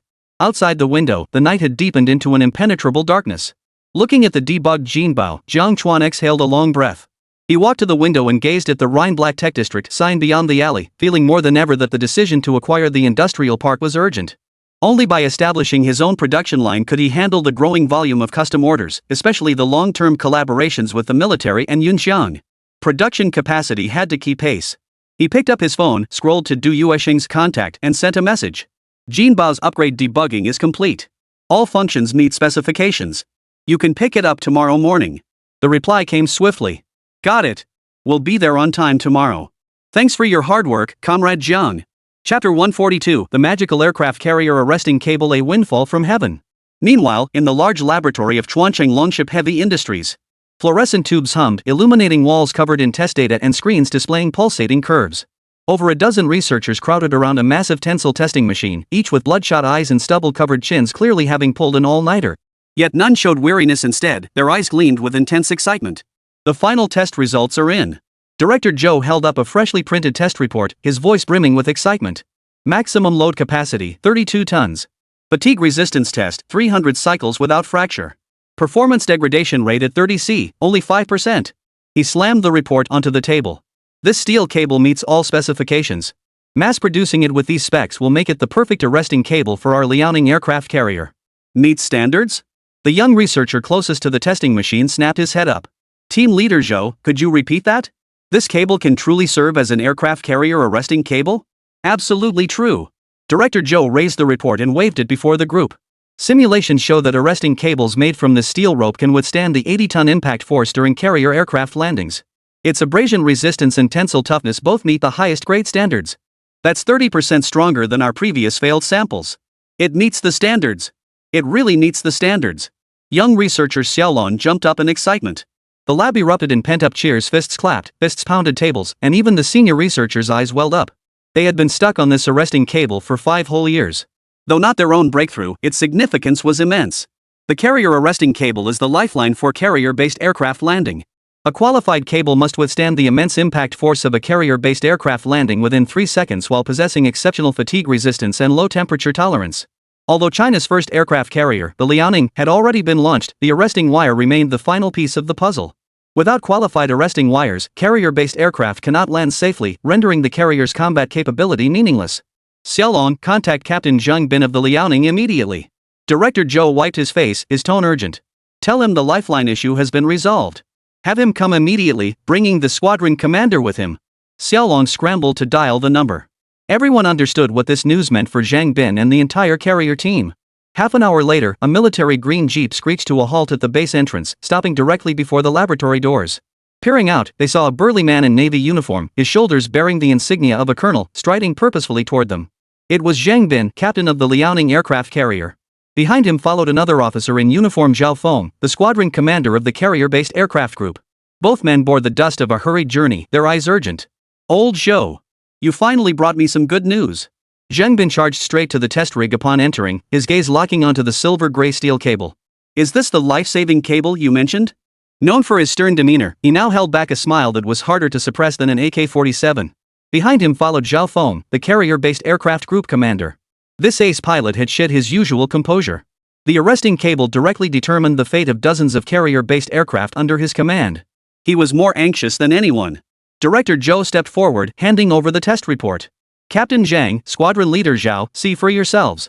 We scaled up the parameters for the steel cable and tested it. All performance metrics exceed military requirements. Jiang Bin took the report. Maximum load capacity, 32 tons. Fatigue resistance, 300 cycles. His Adam's apple involuntarily bobbed. Excellent, simply excellent. He recalled the predicament 6 months prior. Among the samples from 12 bidding companies nationwide, the best one snapped at just 25 tons of tensile force. Longship Heavy Industries' self-developed arresting cable showed cracks at the 180th fatigue test cycle. Yet the landing impact force of Liaoning-class carrier aircraft reached 28 tons. At that pace, the scheduled sea trials were impossible. With only a month left before the exercises, we were nearly driven mad with anxiety. Zhao Feng leaned in to examine the report, his voice trembling. During the last rehearsal, we had to use a makeshift backup arresting cable. The carrier-based aircraft could only land with light loads. We dared not carry full ammunition. The neighboring fleet mocked us, saying the carrier has turned into a cruise ship. He pointed to the fatigue resistance data in the report. 300 cycles without braking means it can withstand an entire exercise cycle without frequent replacements. Director Zhou nodded and pulled up a comparison chart of previous failures. Past arresting cables either couldn't handle the load or were too brittle in cold temps. Mr. Jones' steel cable weave is genius. Our post-disassembly analysis revealed even the heat treatment process for the steel wires differs from ours, boosting tensile strength by a full 40%. Jiang Bin set down the report and walked to the testing machine, examining the tested steel rope sample. Less than 12 millimeters in diameter, it showed only slight deformation after withstanding 32 tons of tension, its outer strands still neatly twisted. He ran his fingers over the rope's end, as if grasping the aircraft carrier's lifeline. Excellent, absolutely excellent. Once these arresting wires are installed, our carrier-based aircraft will be able to land fully loaded with live ammunition. Only then will the Liaoning truly be combat-ready. During the last exercise in Bohai Bay, at 20C, the backup cable froze brittle the moment it was hoisted. I panicked and had the pilot circle the carrier 3 times. We nearly ran out of fuel and had to make an emergency landing. With this steel cable, we can fly even at 30C. After the excitement, both men's eyes turned to old Zhou. Jiang Bin and Zhao Feng exchanged glances, their excitement gradually settling into curiosity. Jiang Bin gently placed the report on the table. Old Zhou, which company actually produced the steel cable? Is it Jewel Heavy Industry? Or a subsidiary of the weapons group? I didn't hear of any company achieving this technological breakthrough during the last bidding round. Zhao Feng nodded in agreement. Yeah, this tech is crucial. How did it suddenly appear? We just had a coordination meeting with the military last month. They said the anti-ram cable would be delayed for at least another 6 months. This change is happening way too fast. Old Zhou hesitated, rubbing his hands nervously, unsure how to begin. You probably won't believe this. This steel cable wasn't made by any major corporation. It was developed by the owner of a hardware store in Jiangchang. A hardware store owner? Jiang Bin and Zhao Feng froze simultaneously. Zhao Feng even doubted his own ears. Old Zhou, you're not joking, right? Core military technology like an aircraft carrier arresting cable from a hardware store? His gaze instinctively drifted to the steel cable. It would make more sense to say it was stolen from the eagle-winged nation. Old Zhou gave a wry smile, lit a cigarette, and watched the smoke curl upward in the lamplight. I didn't believe it at first either. A few days ago, I was heading to the Jiangchang Research Institute for a project meeting when I saw a robotic dog chasing a thief. The steel cable it used actually pulled a truck that was halfway off the road back onto the road. That steel cable looked familiar, so I asked the owner for a sample. Never imagined. He tapped the ash from his cigarette. This piece of fishing line repurposed as steel cable? The test data blew our lab's equipment to bits. This left both men even more bewildered. How could the story get weirder by the minute? Chapter 143, A Risky Move, Reserve Major. But the two men still grasped the crux of the matter. Jiang Bin frowned deeply. A hardware store owner capable of manufacturing steel cables of this caliber? That defies logic. Does he have a military-industrial background? Or a team backing him? No connections. Just him alone. Old Zhou shook his head, his tone tinged with disbelief. We checked him out. His name is Jiang Chuan. He runs a shop called Rhine Hardware Store, fixing things and modifying mechanical dogs. But this guy is genuinely a bit off. He lowered his voice and leaned closer to the two men. You've heard about those major projects the Jiangchang Research Institute cracked recently, right? Jiang Bin nodded. Heard about them. The Army's gun barrel material and the Air Force's stealth coating both breakthroughs. The Western Theater Command exercises used that new coating. Even satellites couldn't detect it. They wiped the floor with the blue force. It caused quite a stir. All his work. Old Zhou exhaled a puff of smoke. He optimized the alloy formula for the gun barrels. He proposed the core parameters for the stealth coating. Director Lee from Jiangchuan Research Institute says this guy is a technical polymath. He can handle anything from mechanics to materials. Wu Zhaofeng sucked in a sharp breath, nearly dropping his military cap. He cracked all that? Now he can even develop aircraft carrier arresting cables? This isn't a hardware store owner, he's a tech god. Zhang Bin's expression turned completely serious. He stood up and paced the lab for a moment. Old Zhou, you haven't shared this externally, have you? He halted abruptly, his gaze sharp as an eagle's. Arresting cable technology is the core of an aircraft carrier's combat capability. The West has held us back for so many years, we absolutely cannot let this technology leak out. Rest assured, only our team knows. The samples are locked in a secure cabinet. Old Zhou stubbed out his cigarette. I've already had Xiaolong check Jiang Chuan's background. He's clean as a whistle, just a tech-obsessed civilian expert. He's now collaborating directly with the Jiangcheng military and has supplied materials to the research institute. We must secure his cooperation immediately. Zhang Bin's tone was unwavering. Whatever it takes, we must secure exclusive licensing rights. He can't sell the steel cable to another company, and it absolutely cannot leak overseas. This technology is worth whatever the price. He recalled the last bidding round when a company secretly sold samples to overseas entities, nearly causing a major disaster. The memory still sent shivers down his spine. Zhao Feng agreed, right. We'll head to Jiangcheng tomorrow. Meet with him face to face and show him our sincerity. If he needs production lines, we'll help build them. If he needs R&D funding, we'll secure special grants. Whatever it takes to keep this technology flowing. As a carrier-based aircraft pilot, he understood better than anyone the critical importance of arresting gear, the very lifeline for pilots. Old Zhou nodded. I've drafted a cooperation proposal, outright purchase of the patent rights plus a long-term supply agreement. We'll also hire him as a technical advisor to the Navy Equipment Department. But my rank isn't high enough. You'll need to push this forward yourselves. He looked at the two of them. The concern is whether they'll even consider us. After all, they're the hottest commodity in Jiangcheng right now. They can't even keep up with orders from the Army and Air Force. Steel? Zhao Feng froze. How exactly? We can't just force a sale, can we? Zhang Bin pondered briefly before waving his hand confidently. Not force, we tie him down. Tie him down with honors. He turned to Old Zhou, his tone decisive. Old Zhou, draft a report immediately to nominate Rhine Hardware Store for the Advanced Unit in Military-Civilian Integration Honor. Then, in the name of the Naval Equipment Department, nominate him personally for the Outstanding Contribution Award for assisting military technology breakthroughs. Old Zhou blinked. Honorary titles? Will that really work? Mr. Jiang might not care about that. That's not all. Zhang Bin shifted gears, his voice lowering slightly with a hint of conspiratorial excitement. Grant him the reserve rank of major. What? Old Zhou's pen clattered onto the table. Zhao Feng nearly jumped out of his seat in shock. A reserve major? That's a huge leap. He's just a hardware store owner. According to military regulations, reserve ranks, though not active duty, represent an exceptionally high recognition of personal contributions. For civilians, it was an especially rare honor. Essentially, it meant he could be commissioned at any time if he agreed. Zhang Bin, however, looked utterly certain. Precisely because he's a hardware store owner is why we need this approach. He stepped before them, analyzing with a finger-counting gesture. First, this title is both an honor and a vote of confidence. It tells him the military recognizes his skills and considers him one of us. Second, with this identity, our collaboration transcends mere business, it becomes civil-military cooperation. He'll think twice before refusing. And now, with both the Jiangcheng Army and Air Force partnering with him, our Navy needs to show more substantial sincerity. This title demonstrates our respect far more effectively than just throwing money at him. Zhao Feng stroked his chin thoughtfully for a few seconds before slapping his thigh. Brilliant! Captain Jiang's move is masterful. If Boss Jiang becomes a reserve major, he'll be one of us in the Navy. That means our technology will naturally get priority access. His gaze hardened as he recalled the carrier-based pilots. For the safety of our brothers, this title is worth every penny. Old Zhou caught on too. But this needs higher-level approval, right? Granting reserve military ranks to civilians probably involves complicated procedures. I'll handle the approval. Zhang Bin pounded his chest in assurance. I'll call Director Wang of the Navy Equipment Department directly. Once I explain the steel cable test data and Jiang Chuan's technical contributions, he'll definitely support it. What's wrong with giving extra honors to someone who can break through bottleneck technologies? Didn't the experts behind the 2 bombs and 1 satellite program receive exceptional promotions? He walked over to the test rig, picked up the steel cable sample again, and gently rubbed it between his fingertips. This technology will make the Liaoning truly combat-ready and ensure the safe takeoffs and landings of our carrier-based aircraft. Awarding him the rank of reserve major is the least we can do. Even higher honors wouldn't be excessive. Zhao Feng looked at Zhang Bin, his eyes brimming with admiration. You really thought this through. Before, we only thought about offering money and resources. We never considered using honor and trust to lock people in. That's what truly makes him one of us. That's not all. Jiang Bin added, make the commissioning ceremony grand.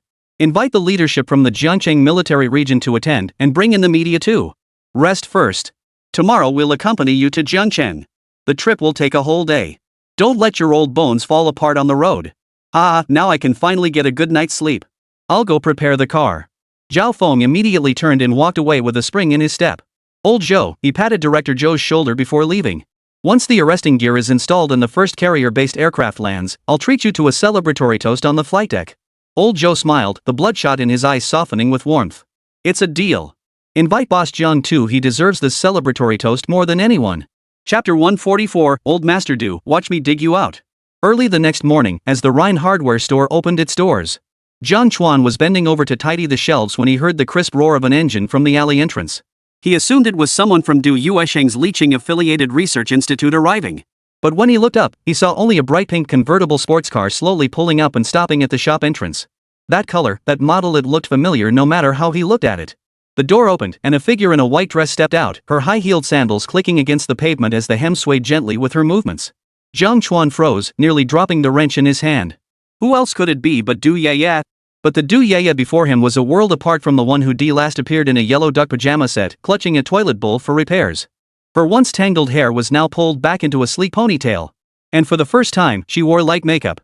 Her lips were a soft pink, and her naturally delicate features, enhanced by the makeup, gave her a star-like radiance. Clearly unaccustomed to high heels, she stumbled slightly as she stepped out of the car, steadying herself against the door before her cheeks flushed instantly. Brother Chuan. Good morning. Du Yaya waved her hand in greeting, her voice sounding even softer and more delicate than usual. The livestream camera was pointed directly at the entrance, and the chat exploded instantly. Holy crap! Is that Du Yaya? Am I seeing this right? The tech-savvy tomboy turned into a celestial beauty. That dress. Those heels. Is she going on a date? Mr. Jiang, look. Your toilet remodeling client has made a comeback. Jiang Chuan set down his wrench and walked out, smiling. Changed your style today? Almost didn't recognize you. Du Yaya fidgeted with her fingers, tapping her toes lightly on the floor. It's all Grandpa's fault. He insisted I change clothes, saying you need to look presentable when meeting people, don't embarrass him. He even shoved the stress of my mom's down my throat and made me wear high heels. She stamped her high heels and frowned, complaining, these things feel like walking on stilts, utterly uncomfortable. The moment she said that, her true tech-savvy tomboy nature was laid bare, and the live chat exploded with laughter. True colors showing. Still the down-to-earth yeah we know. High heels, I'm bearing weight I shouldn't have to bear literally. 666, Grandpa sure knows how to set things up. This outfit is clearly carefully styled. Jiang Chuan watched her awkwardly tiptoe in the heels, stifling a laugh. I really didn't recognize you. Did your grandpa send you? For the mechanical dog? Yep. Jiang Chuan understood immediately. Old man Du Yuesheng probably had ulterior motives. This wasn't about looking presentable, it was clearly an attempt to set them up. And he didn't even send someone from his own military district, he specifically sent Du Yaya. The intention was painfully obvious. Though Du Yaya herself seemed completely unaware. In this regard, she was just like Fong Bingbing. Indeed, researchers were truly difficult to place. He gestured toward the shop, come on in. Jinbao's all set up and ready to go anytime. Really? Du Yaya's eyes lit up. Instantly forgetting the discomfort of her high heels, she lifted her skirt and hurried inside. But her heel caught in the doorstep crack, nearly tripping her. She stuck out her tongue, then simply kicked off her shoes and ran barefoot toward Jinbao. Jinbao. Did you miss me? Jinbao hopped off its charging dock, its infrared lens curved like a crescent moon. Sis Yaya, Jinbao upgraded with thermal imaging tracking now.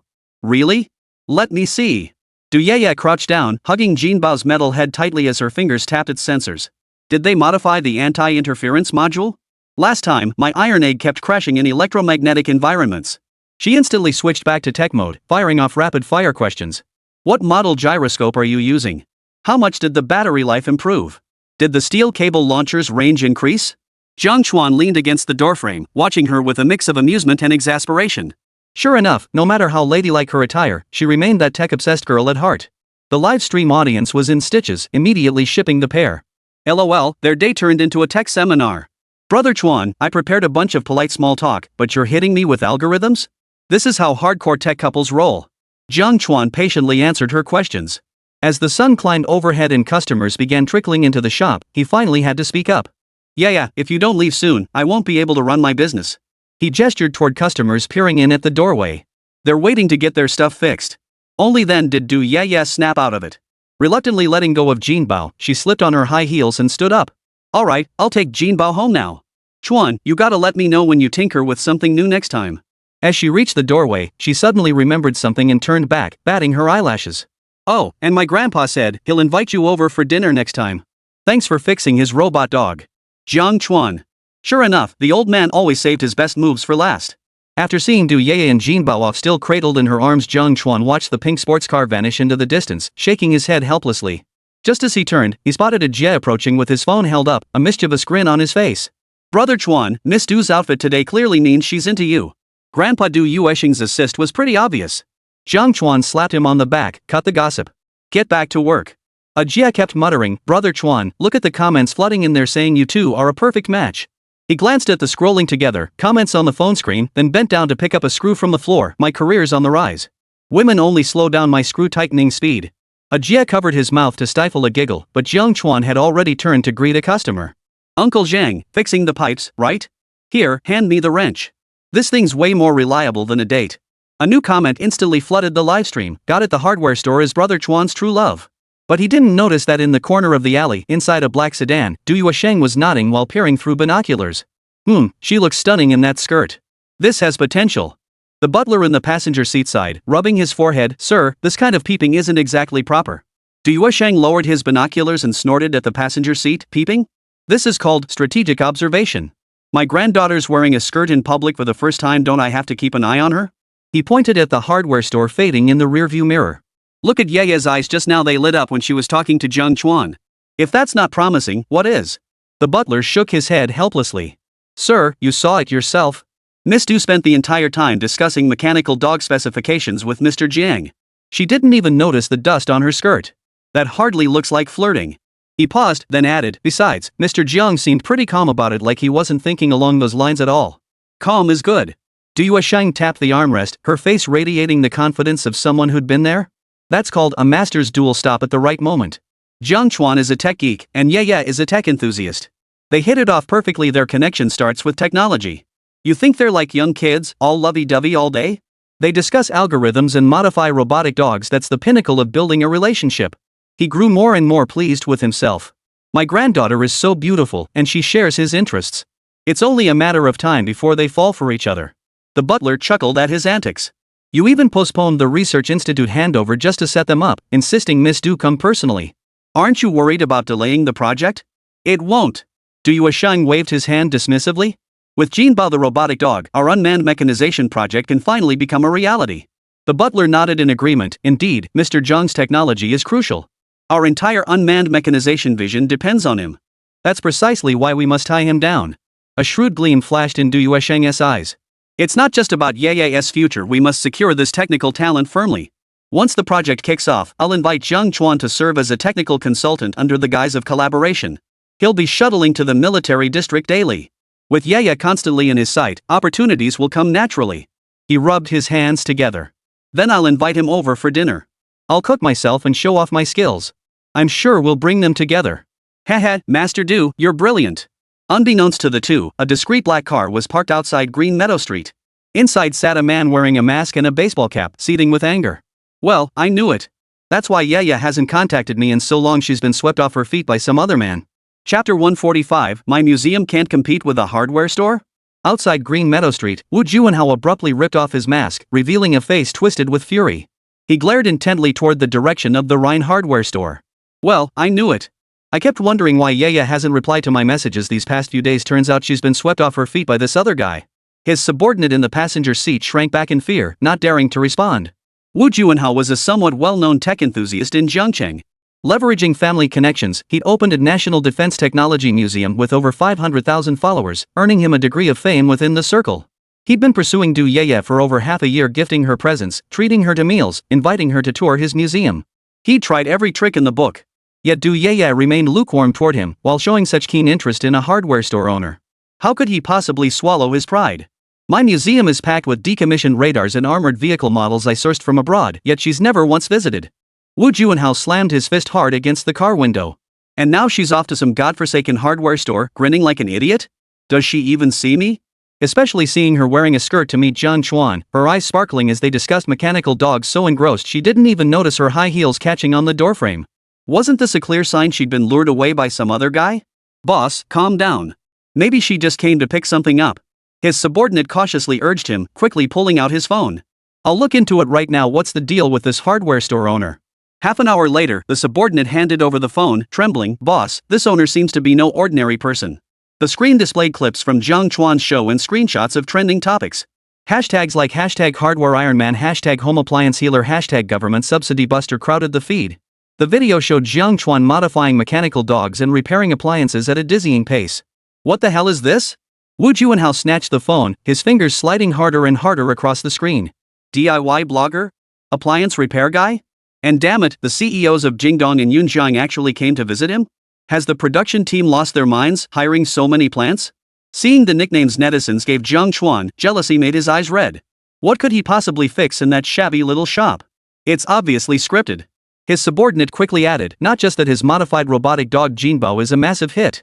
It can chase thieves, handle security, and even perform military testing. Everyone online says it outperforms professional robots. Miss Du's visit this time seems to be specifically for that robotic dog. A mechanical dog?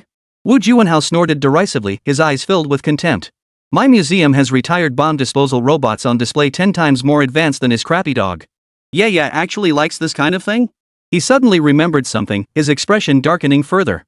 No wonder only a few hundred people tuned in when I streamed my new tank acquisition yesterday after a 2-week hiatus. The chat was flooded with better than Jinbao and go see the hardware store owner. Turns out this kid stole my traffic. He'd spent over a week on this business trip, finally securing a pristine Type 59 tank from a decommissioned equipment depot through connections. He'd even applied for a National Defense Education-based license, hoping to wow viewers during the showcase and invite Du Yaya to watch. He was sure Du Yaya would love it. But not only was the viewership dismal, she wouldn't even answer his calls. To top it off, netizens were comparing his mechanical dog to a hardware store owner's. He couldn't swallow that humiliation. That was what infuriated him the most. Not only might he lose Du Yaya, but his cherished tech influencer following was being outshone by a mere appliance repair guy. Less than 2 weeks, and he's suddenly gained 1 million followers? Stealing my traffic and trying to poach my audience? Wu Juanhao gritted his teeth, jabbing at Jiang Chuan's photo on his phone screen. Think he's some tech guru now? I'll see how long he can keep up this jack of all trades act. His subordinate hurriedly asked, Boss, what should we do now? What should we do? Expose the fraud. A sinister gleam flashed in Wu Juanhao's eyes. He claims he can fix anything, right? That his persona is flawless? If the production team can hire him, I can expose him. He paused, his gaze growing increasingly sinister. That decommissioned tank I snagged from the armory? It's older than his dad. During transport, it got banged up pretty bad, lots of parts busted. The armory stripped it of all classified components ages ago. It's just an empty shell now. Without repairs, it can't even be previewed, and frankly, no one could fix it. We'll haul that junk tank right to his shop and make him fix it. Wu Juanhao grew more excited as he spoke. If he can't fix it, his master fixer persona will crumble instantly. His fans will definitely call him a fraud. Then all the traffic will be mine, and Yaya will see his true colors, realizing who the real tech guru is. He tapped the document folder beside him. This tank has all the proper paperwork. I even applied for a National Defense Education-based license. Hauling it off for antiquities restoration is perfectly legitimate. I'll livestream the whole thing and make him look like a fool in front of netizens nationwide. His subordinate's eyes lit up. Boss, that's genius. He's just a hardware store owner, he's never seen a tank before. He'll be completely dumbfounded. Good to know. Wu Juanhao pulled his mask and baseball cap back on, his voice brimming with satisfaction. I'll contact the tow truck right now. We'll haul that tank over shortly. I'll show him that not just any Tom, Dick, or Harry can make it in the tech world. The sedan slowly pulled away from Green Meadow Street. Wu Juanhao watched the Rhine hardware store grow smaller in the rearview mirror, already plotting his livestream script in his mind. 1 p.m. Freshly repaired plumbing parts dried in the courtyard of Rhine Hardware. Jinbao dozed on the charging dock while Jia greeted customers at the shop entrance. Jiang Chuan crouched at the workbench, scribbling on the industrial park renovation blueprints as he planned the production line. Finally, his pen circled the words exhibition area repeatedly. He pondered how to carve out a section within the industrial park to showcase the large-scale mechanical components he'd developed, serving both as a promotional window and a magnet for tech enthusiasts. Brother Chuan, should we use H-beams or I-beams for these load-bearing columns? The livestream audience couldn't sit still, bombarding the chat with comments like "No juicy gossip today," and "Bro, fix something exciting already." Suddenly, a deafening roar of engines erupted from the alley entrance, accompanied by the screech of metal grinding. What's that noise? Sounds like a tank rolling by. Jiang Chuan looked up to see the stone pavement at the alley entrance creaking under the pressure. A heavy-duty trailer bearing an extra-long, extra-wide warning sign slowly approached. Its bed was piled high with rusted steel components. Black-green armor plates gleamed coldly in the sunlight, clearly no ordinary cargo. The moment the truck came to a stop, Jia pressed his face against the doorway. The next second, his eyes nearly popped out of his head. Holy! Brother Chuan! Look at this! What the hell is this part? The livestream camera immediately zoomed in on the trailer. The chat, which had been flooded with comments like "today's so boring," erupted instantly. Holy! What's going on? Did the trailer haul in a bunch of steel monsters? Those are tracks, right? And road wheels. That size. It's definitely a tank. Who the hell is this? Dismantling a tank and hauling it to a hardware store? Some kind of performance art? Jiang Chuan set down his blueprints and stepped outside, his gaze sweeping over the parts in the trailer bed. A barrel snapped clean in two, warped track plates, an oil-stained transmission housing, and several scattered road wheels. Though rust-covered, the distinctive curved armor and track marks gave it away. He frowned. This thing looked exactly like parts from a decommissioned tank. The trailer came to a stop in front of the shop. And a man wearing gold-rimmed glasses and a white shirt jumped out, none other than Wu Juanhao. Two burly men followed him, directing workers to prepare for unloading the parts. Get your boss out here. Wu Juanhao stood with his hands on his hips, his voice booming deliberately loud enough for everyone nearby to hear. I hear there's a jack of all trades here who can fix anything? I'd like to see that for myself. Chapter 146, Type 59 tank here, dare you fix it? At that moment, the livestream camera instantly zoomed in on the trailer and the man. Many recognized him and began to catch on. Holy crap! What is this? A pile of scrap metal? Wait, those track plates look familiar. It's Wu Juanhao, the guy who runs the National Defense Science and Technology Museum. What's he doing here? Wait. Those are road wheels, right? And a gun barrel. These are tank parts? Holy. He brought a tank? Is today hardware store versus tank? Bro, this is bad. This isn't fixing stuff, it's clearly looking for trouble. Jiang Chuan set down his blueprints and strolled out, his gaze sweeping over the parts in the trailer bed. The tread pattern of the tracks, the gear structure of the transmission, the hub of the road wheel. He crouched down, tapped a rust-stained armor plate with his finger, then looked up at Wu Juanhao. Is this car repair? Wu Juanhao pushed his glasses up and let a defiant smirk curve his lips. Heard Boss John's the jack of all fixes can bring any scrap metal back to life? I happen to have a batch of old pieces needing repair. Figured you might be able to handle it. He patted the parts in the trailer bed. Let me show you, these are disassembled parts from a Type 59 tank. Legally acquired from the decommissioned equipment depot, all paperwork in order. Type 59? A Jia gasped beside him, nearly dropping his phone. Isn't that our 5-wheel god vehicle? You brought this thing in for repairs? The live chat exploded with comments, and the online audience instantly surged past 100,000. Holy! A Type 59 tank. Is this guy here to crash the party? Wu Juanhao, the guy who runs the National Defense Science and Technology Museum? What's he doing here? Looks like he's here to cause trouble. Fixing a car? You call this fixing a car? This is clearly fixing a tank. Can Boss Jiang handle it? This thing is probably older than his dad. Fixing robot dogs and modifying motorcycles was one thing, but tanks? You don't just tighten a few bolts and call it a day. This isn't fixing, it's archaeology. That Type 59 is older than Brother Chuan's dad. Wu Juanhao must be doing this on purpose. Bringing in a decommissioned tank to pick a fight? Who could possibly fix that? Even the production team wouldn't dare script this. Today's drama is off the charts. Wu Juanhao clearly saw the comments and deliberately raised his voice. Don't get the wrong idea, I run the National Defense Science and Technology Museum.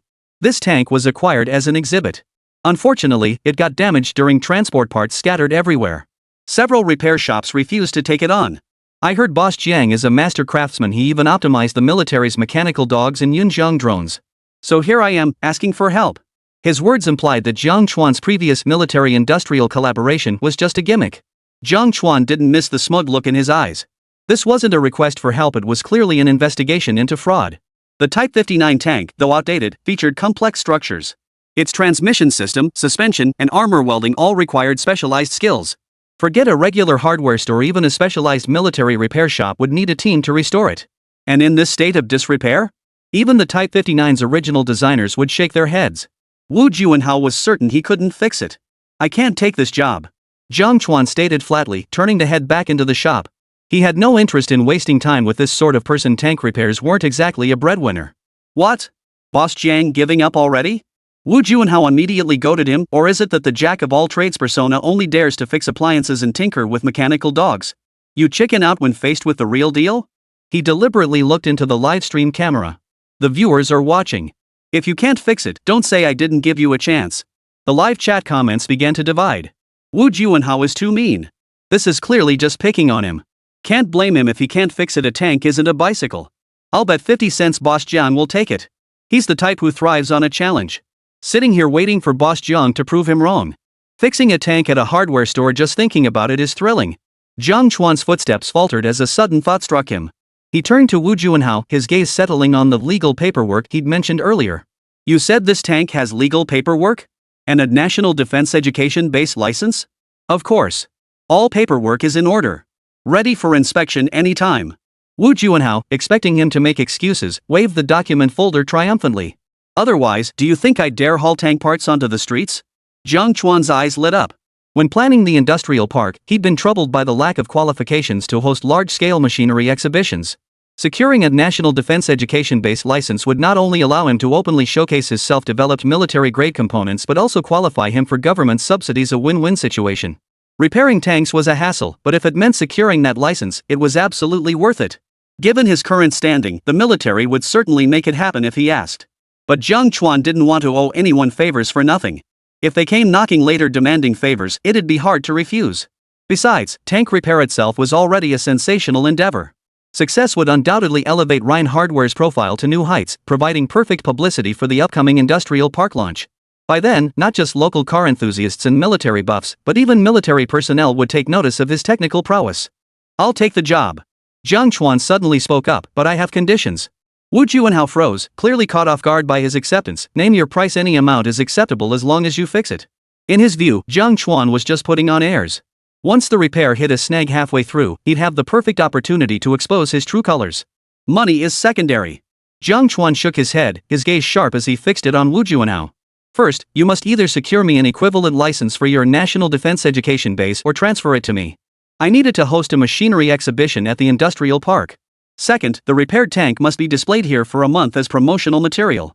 Are you out of your mind? Wu Juanhao gasped. I worked hard to get that license, there's no way I'm transferring it. And a month-long exhibition is out of the question. His museum relied on that license to maintain its credibility. Without it, the museum would have to shut down. Forget it then. Jiang Chuan turned to leave. I'm not interested in this job anyway. Find someone else. Wait. Wu Juanhao grabbed his arm, his mind racing. In his view, Jiang Chuan had no chance of repairing the tank. What harm was there in agreeing to the terms? Once Jiang failed, he could revoke all terms on grounds of breach of contract and even gain a reputation for generosity. He smirked triumphantly. Fine. I agree. As long as you can restore the tank to working order for display, I'll help you apply for a new license plate, and the exhibition will proceed without issue. How long will you need? 3 days. He expected Jiang Chuan to haggle, but to his surprise, the other man agreed immediately. Deal. But we need a contract to prevent you from backing out. Sign it. Whoever backs out is a coward. 3 days? That's outrageous. Wu Juanhao, fearing Jiang Chuan might change his mind, immediately had his men contact a lawyer to draft the contract. In his mind, he was already picturing Jiang Chuan floundering helplessly while trying to repair the tank. The live stream chat exploded with comments, gifts raining down like a storm. Holy! Boss Jiang is a badass. Fixing a tank for a license plate? Full marks for this move. Is Wu Juanhao out of his mind? He actually agreed to these terms? Is he that certain Boss Jiang can't fix it? Restore a Type 59 tank in 3 days? Is that even humanly possible? I'm getting excited. A hardware store fixing tanks plus military license plates plus a month-long exhibition? This plot twist is more thrilling than any drama. I'm betting Boss Jiang pulls it off. He optimized a gun barrel before. What's a tank compared to that? Am I the only one noticing Boss Jiang's industrial park plan? This is going to be huge. Ignoring the frenzy of comments, Jiang Chuan walked over to the trailer and began inspecting the parts. System, activate. Chapter 147, Level 7 upgrade plan, swapping a shotgun for a cannon. Looks pretty legit, but who knows if he actually knows what he's doing. Wu Juanhao watched Jiang Chuan crouching over the pile of parts, flipping them over and over, unable to hide the mockery on his lips. He leaned into the live stream camera, deliberately raising his voice. Mr. Jiang, don't just stare, try fixing it. Don't cry if you can't get it done in 3 days. As a seasoned DIY blogger, he knew all too well the difficulty of restoring a Type 59. With this pile of scrap metal, just identifying the parts was a feat, let alone the fact that nearly every component was damaged. Expecting it to be restored to working order in 3 days? That's just wishful thinking. Exactly. Fixing a tank in 3 days? Did you hear 3 days and think 3 years? Wu Juanhao's crew joined in the jeering. Even the comment stream was flooded with skepticism. Some of the paid commenters Wu Juanhao had hired earlier were stirring things up. I bet 100 packs of spicy noodles it won't be fixed in 3 days. I'll stake my reputation on it. If it's not fixed, Boss Jiang will do a headstand while washing his hair on livestream. Wu Juanhao's right, this is pure fantasy. Just rust removal on the parts alone takes a day. +1. I'll eat 3 pounds of spicy noodles if he can't fix it. Jiang Chuan didn't even look up as he told a Jia. Write down these betters' IDs. Invite them on mic during the livestream in 3 days. Remember to bring their stakes. A Jia stifled a laugh and quickly pulled out his little notebook to jot down the details. Wu Juanhao saw this and grew even more convinced that Jiang Chuan was putting on airs. He patted Jiang Chuan on the shoulder. Mr. Jiang, if it's truly beyond repair, don't push yourself. Just admit your mistake to me then, and I'll still let you work as a technician at my museum. With that, he strode off with his men, not forgetting to instruct the tow truck driver before leaving. Leave the parts here. I'll come back in 3 days to inspect them. Once they were out of earshot, Jiang Chuan took a deep breath and silently commanded in his mind, System, activate. Beep. Repair skill detection in progress. Current level, LV6. Can spend 5,000 points to upgrade to LV7. Upgrade. Jiang Chuan didn't hesitate. For something this complex and high-end, level 6 just wasn't cutting it. An upgrade was essential. Besides, he'd long since surpassed 200,000 points and maxed out his proficiency. There was no bottleneck at all. Upgrade successful. Repair skill LV7 unlocked. New features, global analysis of large machinery, core component optimization scheme generation.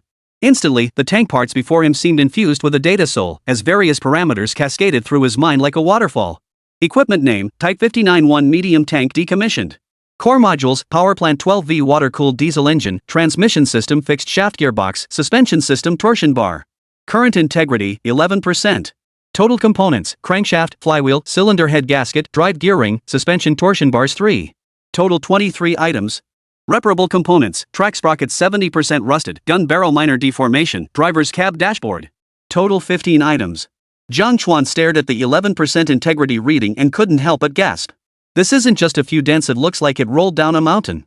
Only repeated. He ordered the system, generate a list of total loss components and match them against inventory. Generating list.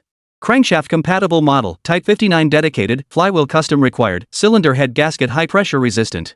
Jiang Chuan opened the special parts exchange interface in the hardware store's backend and waved his hand decisively, exchange all items. Expedited delivery. Points on the screen rapidly depleted, but he couldn't care less. Previous military contracts and profits from Yunjiang had made him deep-pocketed. These points were mere pocket change. Just as the parts list finished generating, the system suddenly popped up a prompt. Upgrade eligible modules detected. Preview optimization plan? Upgrade plan? Jiang Chuan paused for a moment before clicking yes. A 3D model instantly appeared before his eyes. The original 12V diesel engine was highlighted in red, with a new proposal popping up beside it. Power module upgrade, V-type 12-cylinder water-cooled turbocharged diesel engine, displacement 15L, rated power 880 kilowatts, approximate 1200 horsepower. Jiang Chuan's eyes widened. 880 kilowatts? He knew this well, it surpassed the power of the Type 99 tank. That's more than double the 382 kilowatts of the original Type 59. It surpasses the Type 99. He slid the model and discovered upgrade options for other modules. Weapon module can be equipped with a 30mm autocannon auxiliary weapon, compatible with anti-tank missiles. Armor module, surface coated with new reactive armor, penetration resistance increased by 40%. Fire control module added infrared thermal imaging sight, extending night combat range to 2,000 meters. That's insane. Jiang Chuan sucked in a sharp breath. These upgrades weren't just restoring the exhibition vehicle, they turned the Type 59 into a super-modified 5-wheel beast. It was like swapping a musket for a cannon. He hadn't expected that after reaching level 7, the repair skill would undergo a qualitative change, enabling targeted localized modifications for specific vehicles. But he quickly regained his composure. No need for such extravagance. 3 days were enough to restore core functions. Upgrading 1 or 2 key modules for show would suffice. This isn't a battlefield operation. He pointed at the power module. Upgrade this. Swap in the turbocharged diesel engine kit while retaining the original cylinder block structure to maintain the exterior appearance. He then selected the suspension system, replaced the torsion bars with high-strength alloy material to fix the original model's chronic bumpiness. And the critical components. Plan confirmed. Requires 15,000 points. Done.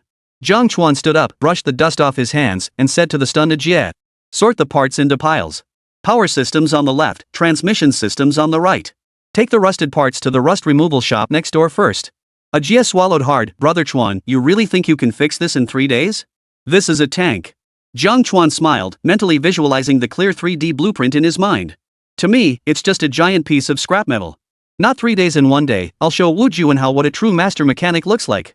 Over the next day and a half, the back warehouse of Rhine Hardware became the most mysterious place around. The warehouse doors remained tightly shut, with only intermittent sounds seeping through the cracks.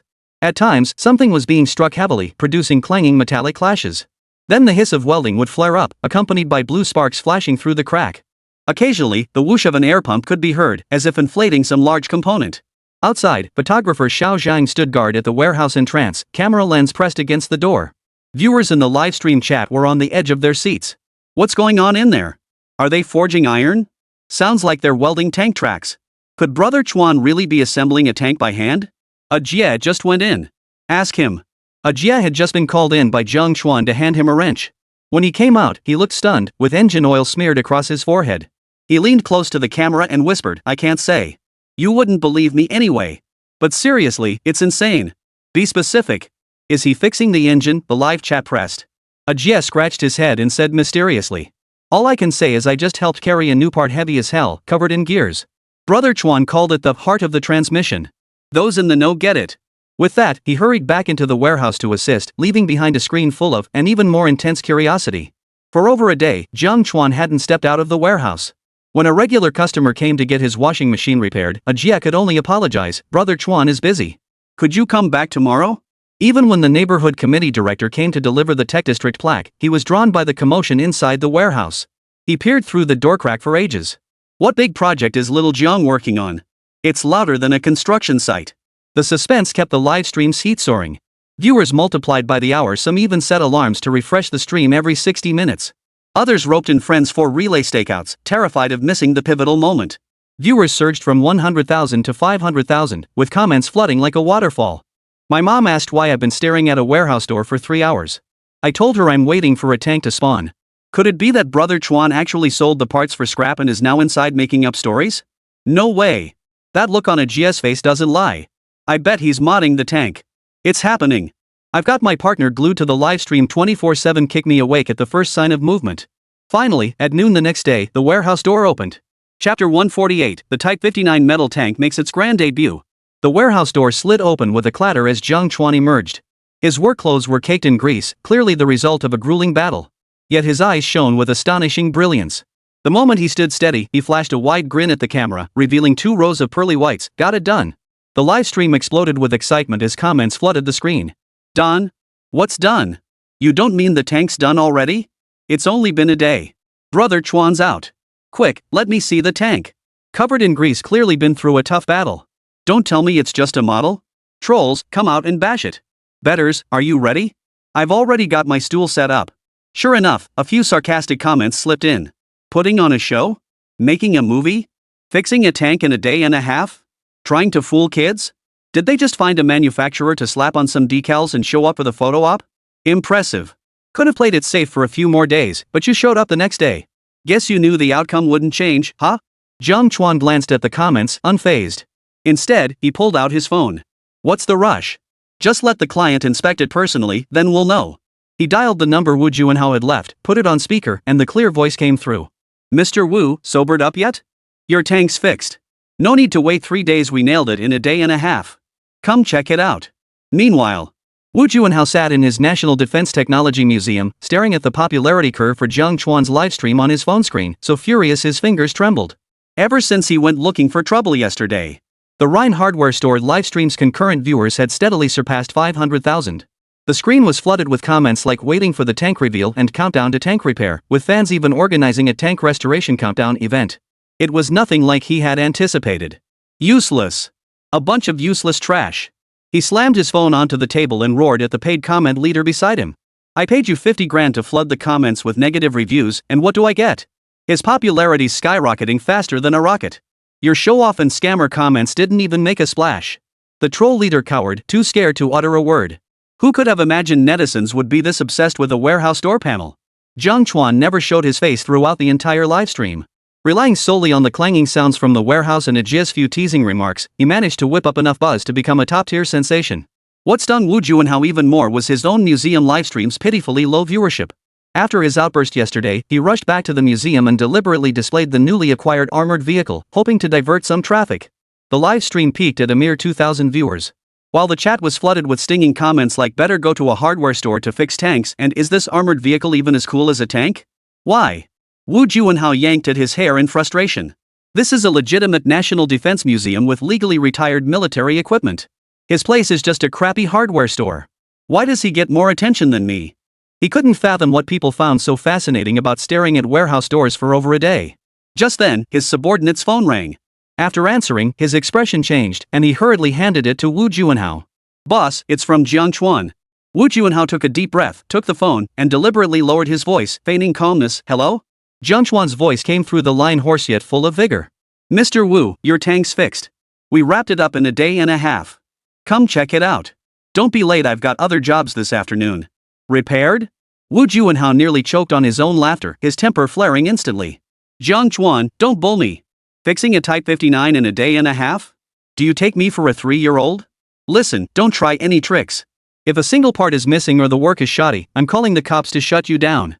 His voice grew angrier by the second, leaving Jiang Chuan no chance to respond. "Just trying to ride the hype, huh? Fine, I'll give you what you want. I'm coming over right now. I'll expose your lies in front of all the netizens. I'll be damned if I don't see how this farce of yours ends." Hanging up, Wu Juanhao snatched his coat and bellowed at his men. "Get the car ready. Head to Rhine Hardware Store. Today, we'll show him that not just any Tom, Dick, or Harry can try to scam the defense industry." Half an hour later, a black SUV screeched to a halt outside the hardware store. Wu Juanhao strode out with 2 henchmen, his scorn deepening at the sight of Jiang Chuan covered in grime. "Mr. Jiang, did you just crawl out of a coal pile? Where's my tank? Don't tell me you sold the parts as scrap metal and can't produce anything now?" His henchmen joined in the taunts. "Exactly. If you can't deliver, admit defeat. Don't waste our time." The livestream's popularity skyrocketed like a rocket, with online viewers surging rapidly. The chat exploded the moment Wu Juanhao stepped out of the car, notifications flooding in like a waterfall. Netizens frantically shared across social media platforms. "Rush to Rhine Hardware Store's livestream. Tank inspection underway, tensions about to explode. Raise your hand if you bet Boss Jiang can fix it. Miss today and you'll wait a year. At science teacher next door, didn't you say tank repairs need a professional team? Hurry over to see the hardware store owner get called out live. All elementary students assemble. My mom won't let me watch. Will live tweet the stream in our class group. The company group's blowing up. Boss says watching the stream today counts as slacking, not skipping work. Go tell your co-workers." Within 10 minutes, the livestream's online audience surged from 800,000 to 1.5 million, with constant new viewers flooding in, alerts popping up in the backend. Science teacher Li Mei was mid-lecture on mechanical principles when she saw her colleague's notification. Without a second thought, she abandoned her lesson, rushed to draw the curtains, minimized her presentation, and projected the livestream onto the blackboard. "Remember that all-around science guy I told you about? Students, today's lab session will feature his hardcore repair session, far more vivid than any textbook." The classroom erupted in cheers. Boys in the back rows held up their phones to record, afraid of missing any key moments. "Here it comes. Battlefield alert. Final inspection time. Wu Juanhao's got such an attitude, he's here to cause trouble, right? I've already started recording. Just waiting for the legendary moment. Brother Chuan, open the door. It's your sister-in-law, I'm freaking out." Jiang Chuan ignored their taunts, replying coolly, "Did you bring the documents? The paperwork for the National Defense Education Base license, plus the tank's legal certification. After the inspection, we still need to handle the license transfer paperwork." "Cut the crap. Show us the goods." Wu Juanhao waved impatiently. "Where's my shipment?" Jiang Chuan turned toward the backyard warehouse, gesturing over his shoulder, "Follow me." Wu Juanhao and his men followed, smirking inwardly. "I'll see what junk you can produce." The livestream camera followed closely behind. Viewers surged past 1 million in an instant, everyone holding their breath. Arriving at the warehouse door, Jiang Chuan cut to the chase, nodding to Ajia, "Open it." Ajia took a deep breath and pulled the chain securing the warehouse door. The heavy iron gate creaked open slowly with a creak-creak sound. As the gap widened, a military green metallic silhouette gradually came into view. First came the tracks with anti-slip grooves, then the rivet-studded armor plates. Finally, the entire tank's form was fully exposed to the sunlight. The next second, as sunlight and artificial light flooded the space simultaneously, the entire area fell silent. In the center of the warehouse, a dark green colossus stood silently, its gun barrel pointing straight at the warehouse dome, its tracks gleaming with a metallic sheen under the lights. A tank. It was a complete Type 59 tank. Its once rusted armor had been polished to a fresh shine, the newly sprayed olive drab paint smooth and rich, with white markings clearly visible on the hull. Several deliberately preserved areas of wear and tear lent it a weighty sense of history. The cockpit glass was polished to a mirror-like shine, revealing the instrument panel inside. Holy! One of Wu Juanhao's men blurted out, his eyes wide as saucers. The folder in his hand clattered to the floor. Chapter 149, Gun Barrel Finger Dare You Move? This ing. Wu Juanhao froze in place, his mouth gaping wide enough to swallow an egg. His earlier arrogance vanished without a trace. He stared fixedly at the tank, his hand reaching out to touch the tracks before snapping back in shock. He couldn't believe what he was seeing. Was this really his pile of rusted-out tank parts? Even a Jia from the same shop was staring in disbelief. He crouched down beside the tank's tracks, poking at the fresh anti-slip grooves before running his fingers over the paint on the armor plate. Only when his fingertips brushed against the cool, metallic chill did he dare believe this wasn't a dream. Brother Chuan, is this really the pile of parts we dismantled yesterday? He exclaimed, his voice thick with disbelief. I remember when I handed you the wrench yesterday, the engine block was rusted through with holes, and the gun barrel was packed with mud and sand. You didn't even bring a boring machine. How did you get it this smooth? Jiang Chuan shot him a glance, a smile playing at the corners of his mouth. Forgot about that old boring machine in my warehouse? I cobbled together a makeshift fixture overnight. Precision was good enough. Damn impressive. I don't get the details, but I'm blown away. Jia was thoroughly impressed. The live chat exploded with comments, gift effects raining down like a storm, causing the server to lag for several seconds. Holy! Holy! Holy! It's actually fixed. It's a complete tank. That paint job. That shine. It looks newer than museum exhibits. Brother Chuan, you're a magician, right? The engine's running. I can hear it. It actually starts. 1.5 days. Is this even humanly possible? All you guys who bet on headstands and hairwashing, get your props ready. Brother Chuan just went off the rails. Does Wu Juanhao's face hurt? Where's all that trash talking? Come out and walk a few steps. The hardware Hua Tua lives up to his name. He can even resurrect tanks. Is there anything Brother Chuan can't fix? Jiang Chuan walked over to the tank, gave the armor plate a firm tap, producing a solid thud-thud sound. Mr. Wu, check it yourself. Every rusted part has either been replaced or treated with rust removal and prevention. It'll last another decade. How about it? Does it meet exhibition standards now? Wu Juanhao opened his mouth, but no words came out for a long while. He circled the tank 3 times, running his fingers over the tread plate serrations and the barrel's smooth surface. More real than pearls. How could you possibly? Wu Juanhao's voice trembled as he finally realized he'd hit a brick wall. He couldn't wrap his head around it. How had this man assembled a fully functional tank from that pile of scrap metal in just over a day? If he didn't hold the only supply channel, he'd have sworn the other guy had stolen one from the military district. Jiang Chuan hopped down from the driver's seat, brushed the dust off his hands, and said flatly, "Ready to process the registration paperwork? Or would you rather take it for a few test laps first?" Wu Juanhao stiffened his neck, his face flushing crimson. But soon, as if clutching at a last straw, he shouted, "No way! You definitely only did superficial work. I told you to build a drivable tank, not a hollow shell for show. No matter how realistic it looks, it's useless if it can't run." Deep down, he knew his words lacked conviction. Simply piecing together a complete tank shape from a pile of scrap metal had already exceeded everyone's expectations. But he couldn't afford to lose not just in his pursuit of Du Yeye, but also his reputation as a tech blogger. So he had no choice but to grit his teeth and play the fool, shifting the standard to whether it could actually move. After all, he was the customer. He called the shots. The live chat exploded with outrage at his sheer audacity. Holy crap! He won't admit defeat? The tank's already fully assembled. What more does he want? Wu Juanhao can't handle losing, huh? Can fake engine roars even pass as window dressing? Brother Chuan, don't waste your breath. Just start it up and show him. Wu Juanhao has no shame. Building the tank was already insane enough, now he wants to drive it? Brother Chuan, don't indulge him. Just start it up and show him. Just call the cops, report him for being a total jerk. An empty shell? Who says it can't run? Jiang Chuan raised an eyebrow, a playful smile playing on his lips. He patted the tank's cockpit hatch. At Rhine Hardware, we run our business by the principle, repairs must restore functionality, and use must be reliable. How could we possibly just do a superficial job? Show it off, then. Turning to a bewildered Jia, Jiang Chuan ordered, "Bring over the toolbox.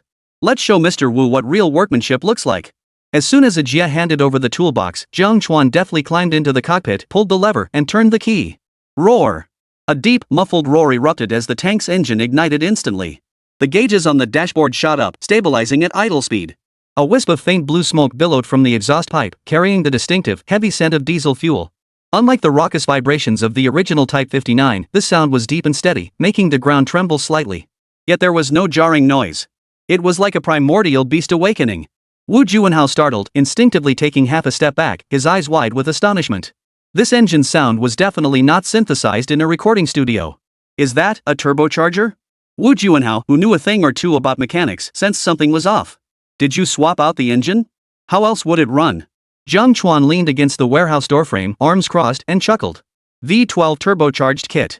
Power output boosted to 880 kilowatts, more than double the original. Now it not only drives, but climbs 30-degree slopes. It's a lot faster than that exhibit in your museum. V12. Wu Juanhao's jaw dropped, his brain literally fried. Jiang Chuan operated the control stick inside the cockpit and shouted, "Watch this." Dynamic demonstration commencing. The moment those words left his mouth, Wu Juanhao was even more baffled. What dynamic demonstration? The tank's barrel slowly rotated, leveling from its upward angle to precisely target an empty oil drum in the warehouse corner with an error margin of less than 5 centimeters. Next, the tracks shifted slightly, and the tank executed a smooth turnaround maneuver in place. The tracks ground against the earth with a clack-clack sound, leaving shallow ruts in the ground. The next second brought an even more astonishing sight. The tank's barrel slowly rotated, lowering from its upward position to precisely lock onto Wu Juanhao's location, the muzzle now less than half a meter from his head. Though no shell loaded inside, the black muzzle looming inches away instantly filled him with overwhelming dread. Ah! Wu Juanhao shuddered in terror, his legs buckling as he collapsed to the ground. Clutching his head, he cried out. Don't fire. I'm sorry. The barrel's precision control was almost like it had eyes. Holy! The barrel can turn its head. It can even aim. The live chat exploded with comments. This precision is insane. Centimeter-level accuracy, right? Wu Juanhao scared himself into a sitting position. Ha ha ha. That's what happens when you talk tough. That engine sound is so sexy.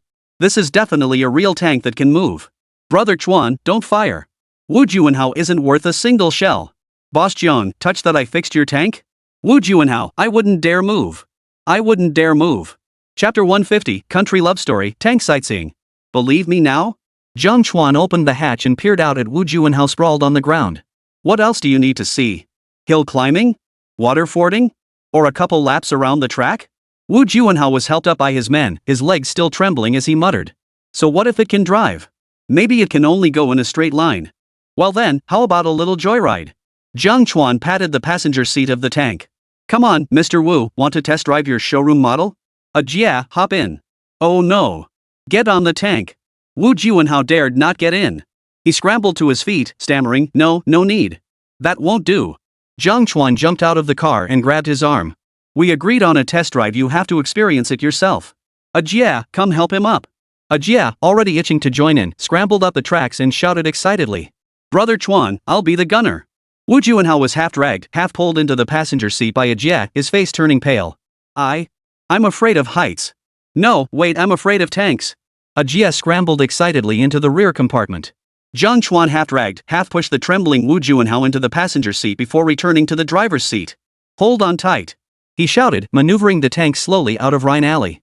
Rhine Street was in the suburbs, with the warehouse courtyard's back gate leading directly to a country lane just a few hundred meters away. Rice paddies stretched along the roadside, and the wide, open dirt path was perfect for a test drive. Roar, roar, roar. The tank rumbled over the dirt road, its tracks kicking up fine dust as the engine's roar echoed across the fields, startling a few sparrows perched on the rice stalks. Cameraman Xiao Zhang chased after it, camera in hand, running breathlessly but keeping the lens fixed on the tank. Chuan, is this even roadworthy? As a cameraman for the production crew, he never in a million years imagined he'd get to film a tank test drive. If this was illegal, wouldn't he be? But glancing at the live comments, he gritted his teeth and kept running. Because regardless of whether anything happened, he'd definitely be torn to shreds by the online audience. It's a deserted country road, no people, no cars. What's there to fear? Jiang Chuan shouted with a laugh from the driver's seat, deliberately accelerating the tank. Water splashed up from the tracks into the rice paddies by the roadside, prompting cheers from Jia in the rear compartment. Bro, you're awesome. This is way more thrilling than a roller coaster. Wu Juanhao huddled in the passenger seat, gripping the armrest tightly as his face drained from pale to green. Roar, roar, roar. Jiang Chuan gripped the joystick, watching the winding path ahead, and couldn't help but whistle. He'd ridden motorcycles and repaired mechanical dogs in his life, but this was his first time cruising in a tank.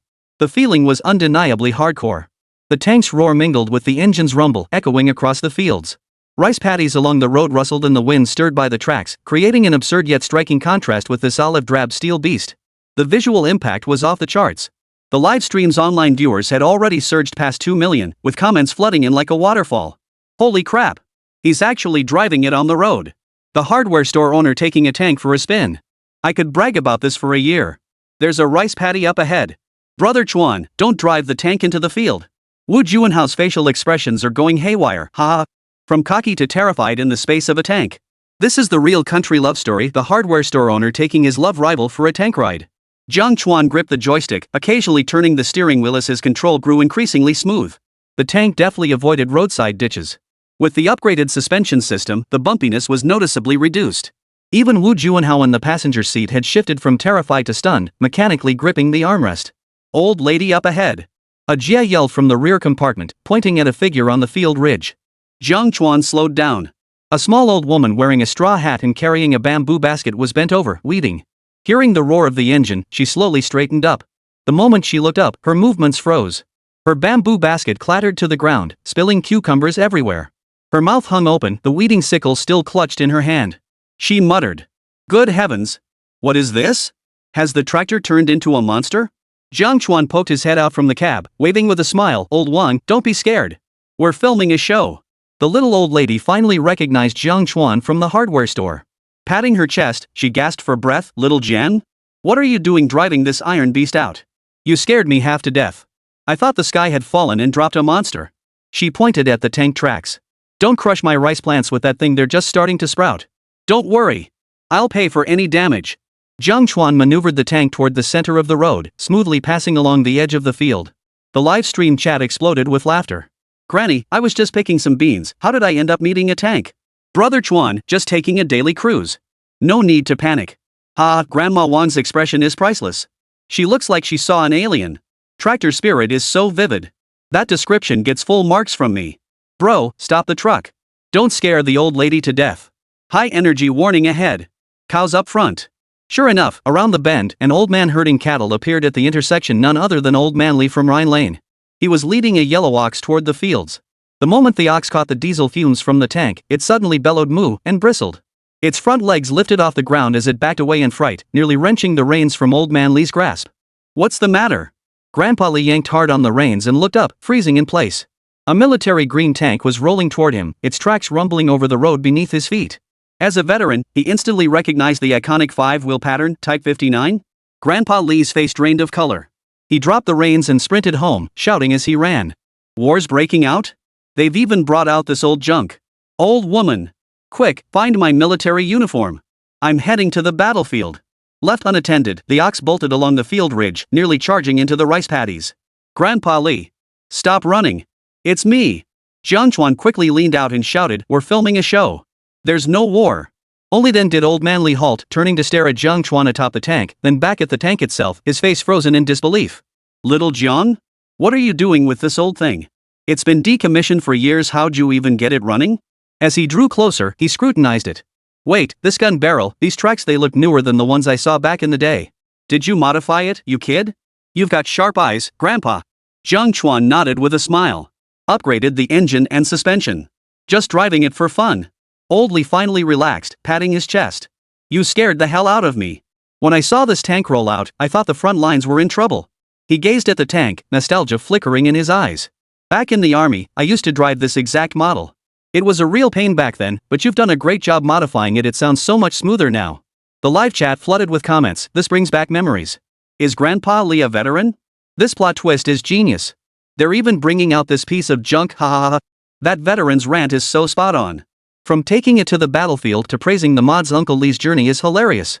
This is the ultimate hardcore rural livestream. No contest. Jiang Chuan exchanged a few words with Old Man Li before charging forward in the tank again. As a gentle slope appeared ahead, he grinned at Wu Juanhao and said, want to try accelerating? Before Wu could respond, he slammed the joystick forward. The tank's engine roared louder, tracks spinning wildly. Whoosh!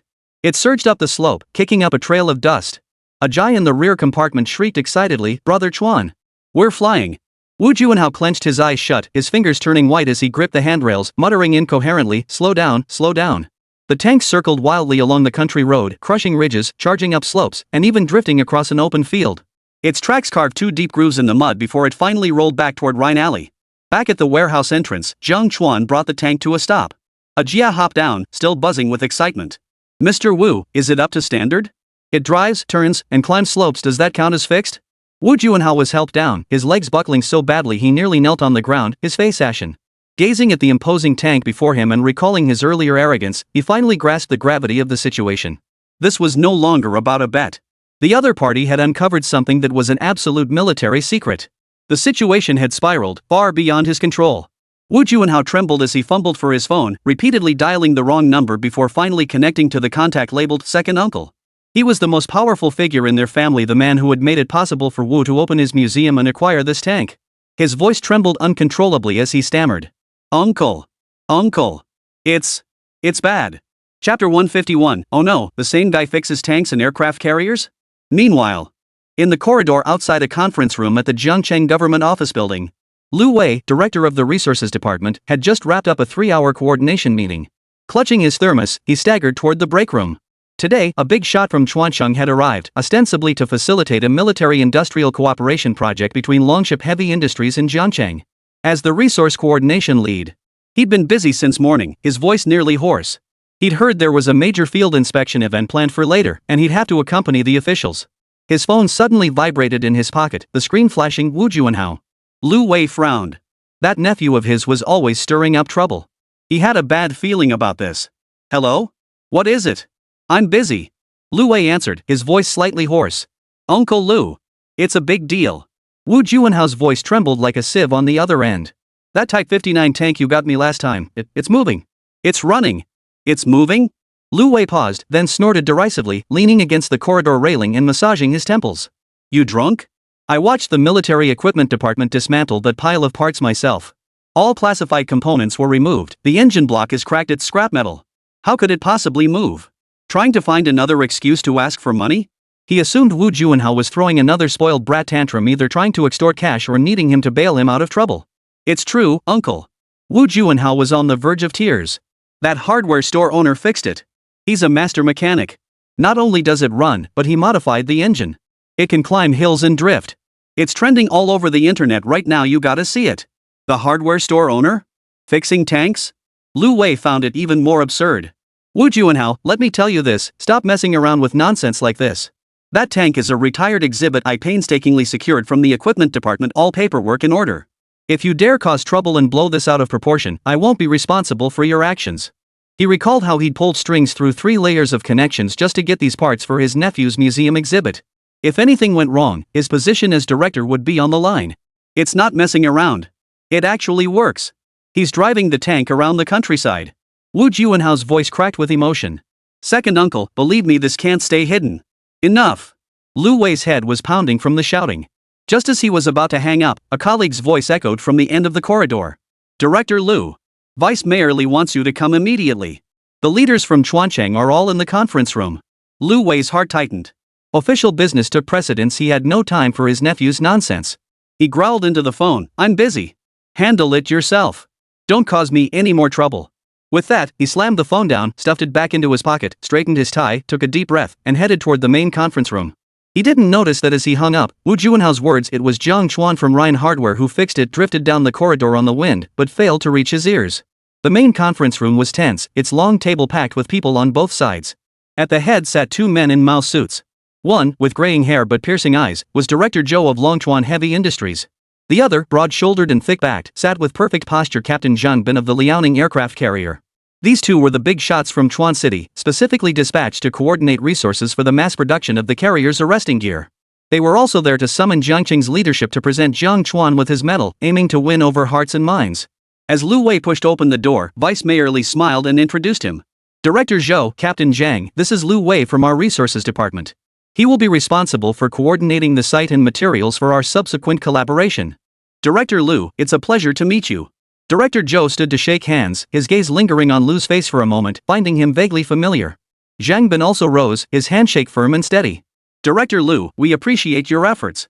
The steel supply for mass-producing the arresting cables must be expedited and prepared in advance." Absolutely.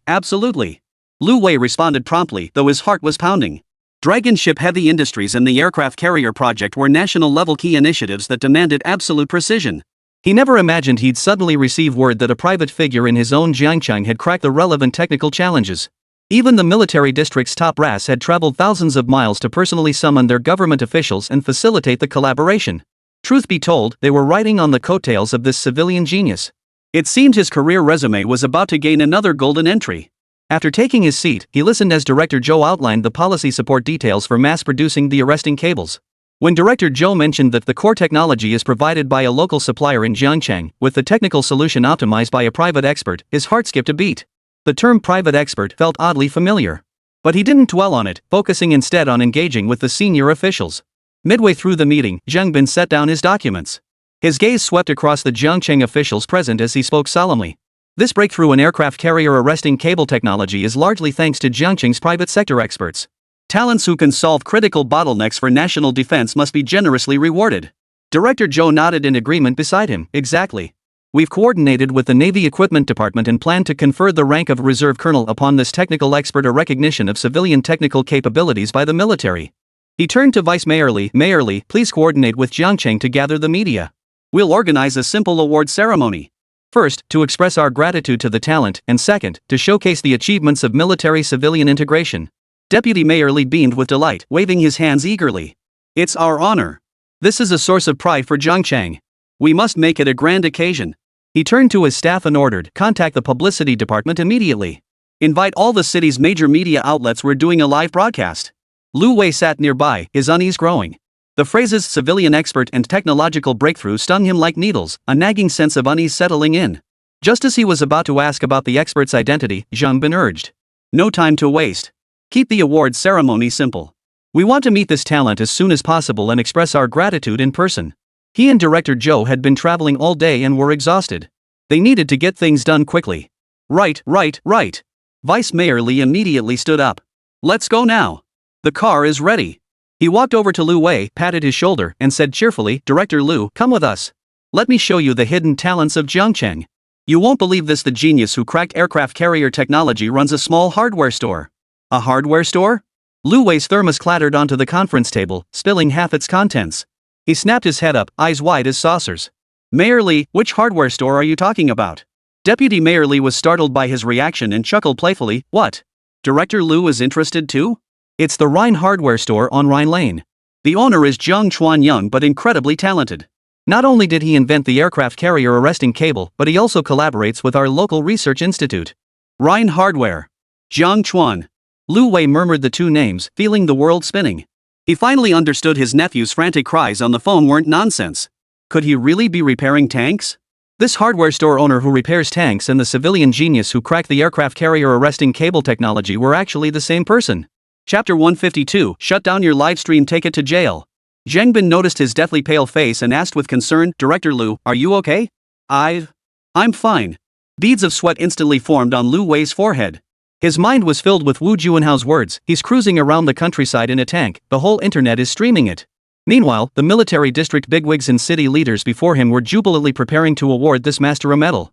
If they met now, wouldn't his nephew's unauthorized repairs to the Jiang Chuan tank and even driving it on public roads be completely exposed? Director Lu, let's go. Vice Mayor Li had already reached the doorway and called back to him, if we're late, we'll miss the award ceremony. Yes. Lu Wei hurriedly messaged Wu Juanhao, urging him to suppress the incident. All he could hope for now was that nothing went wrong later or that it was just an accident. If it came out that he'd used his authority to get his nephew a tank, that alone would be enough trouble for him. And if the tank caused any trouble, his career would be over for good. Meanwhile, Wu Juanhao stared at his uncle's text message demanding he cover up the incident, his fingers trembling so violently he could barely press the screen. Cold sweat trickled down his temples, soaking the collar of his shirt. He knew that if his uncle found out, he'd not only had Jiang Chuan repair the tank but also taken it for a spin in the countryside while live streaming it. Not only would he lose his museum job, but his uncle's official position might be at stake too. For a moment, he was at a complete loss. I have to cut off the live stream. Wu Juanhao gritted his teeth and pulled up the contact for Brother Wang from Jiangchang TV in his phone. Brother Wang was a director he'd connected with through personal ties. The museum's previous publicity efforts had relied heavily on his assistance, and they'd built a rapport over time. Brother Wang, help me. The moment the call connected, Wu Juanhao's voice was choked with emotion. Can you shut down the live stream for Rhine Hardware Store? Right now. Brother Wang, reviewing scripts in his office, was startled by the urgency. Juanhao? What's going on? We need a reason to shut down a live stream. Did they violate any rules? Yes. Of course there is. Wu Juanhao quickly improvised. He's streaming himself driving a tank on the highway. That's absolutely against the rules. It endangers public safety. You've got to do something fast or this is gonna blow up. Bro Wang froze. Streaming while driving a tank? That sounded utterly absurd. He quickly clicked the video link Wu Juanhao sent, and was stunned by the absurd footage of the tank bouncing wildly through the countryside. Could such an absurd thing really be happening? Recalling his favor of promoting Wu Juanhao's museum, plus the fact that the guy came from such a powerful family and that this kind of dangerous livestream really did need to be regulated, he replied vaguely. Alright, I'll check with the tech department to see if we can issue a temporary ban. After hanging up, he didn't think twice and immediately contacted his friend at the Cyberspace Administration office. The Rhine Hardware Store livestream is suspected of broadcasting dangerous driving. Help temporarily shut it down. Minutes later, the Rhine Hardware Store livestream suddenly went black, replaced by a message: this livestream has been shut down for violating regulations. Viewers watching the stream instantly erupted. Holy! Why did it go black? I just saw the tank drifting. Banned? Why? It's definitely Wu Juanhao's doing. He's afraid things will blow up. This move is so lame. Think shutting down the stream will cover up the truth? At the warehouse entrance, cameraman Xiao Zhang held his camera, staring blankly at the suddenly black screen. Brother Chuan, the stream got shut down? Jiang Chuan had just jumped off the tank, wiping grease from his hands. He raised an eyebrow. Shut down? Who did this? Meanwhile, in the monitoring room, Zhang Yimou, director of the show Urban Crafts Challenge, stared at the real-time data from Jiang Chuan's livestream. He was stunned too. What the hell? He'd been gone for 2 days and now he'd pulled off a tank? But thankfully, the heat was skyrocketing, poised to break records again. The ad he'd just secured was perfect for this moment. But then, the screen suddenly went black. He leapt to his feet, pointing at the screen and bellowing at his assistant. What the hell?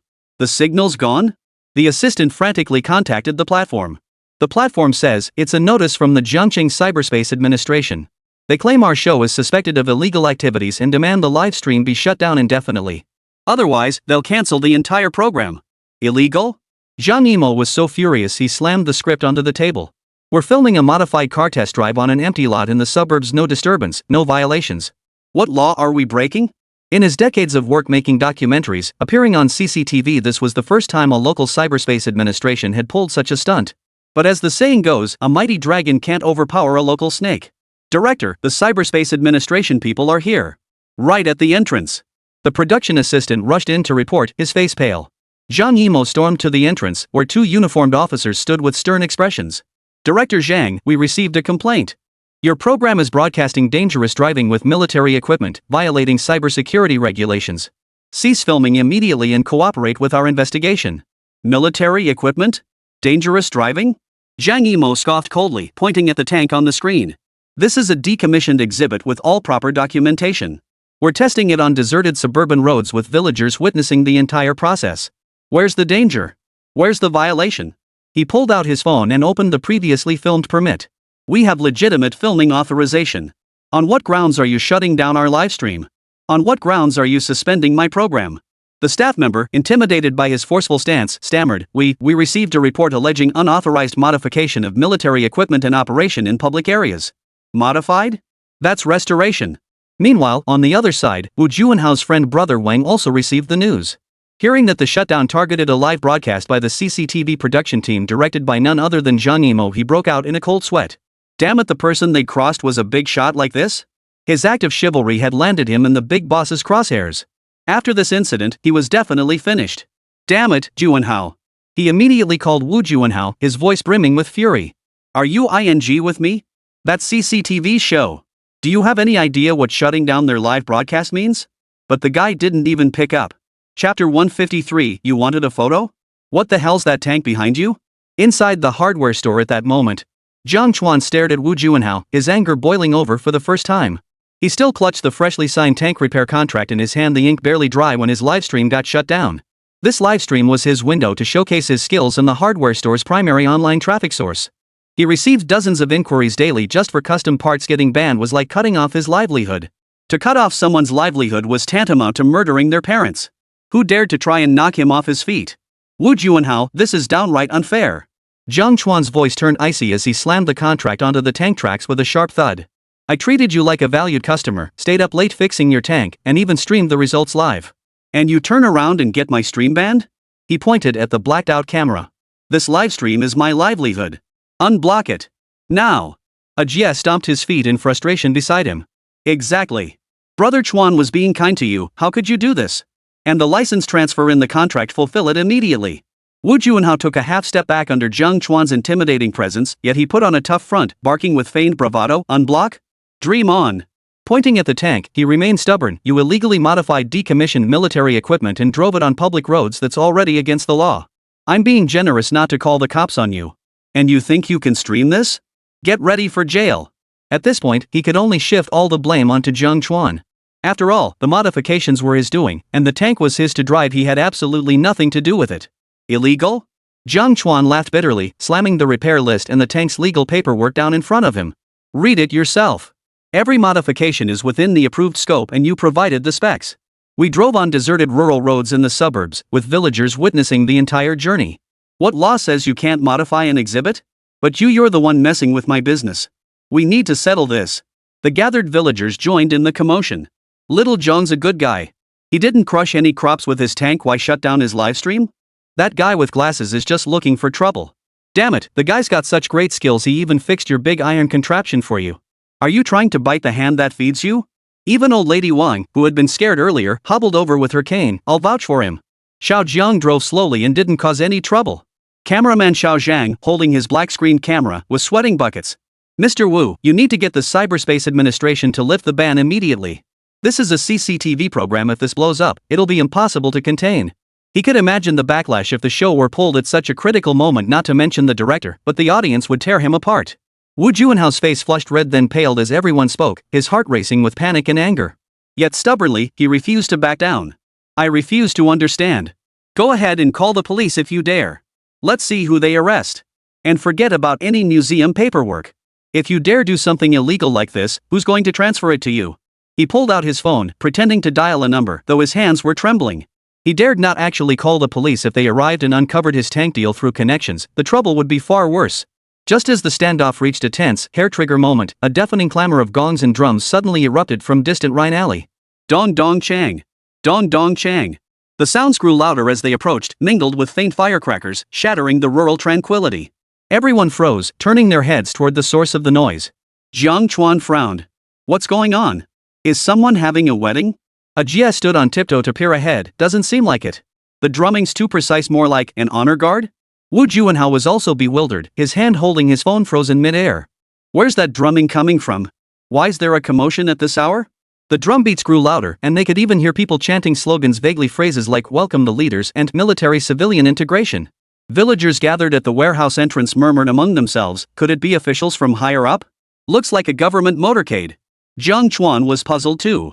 He guessed it was for him, but couldn't figure out who it was. Before Wu Juanhao could process it. When he saw a convoy approaching slowly down the distant country road, draped with banners proclaiming a warm welcome to the leaders of Chuanqing for their guidance. A police car led the way at the front, followed by minibuses draped in red silk.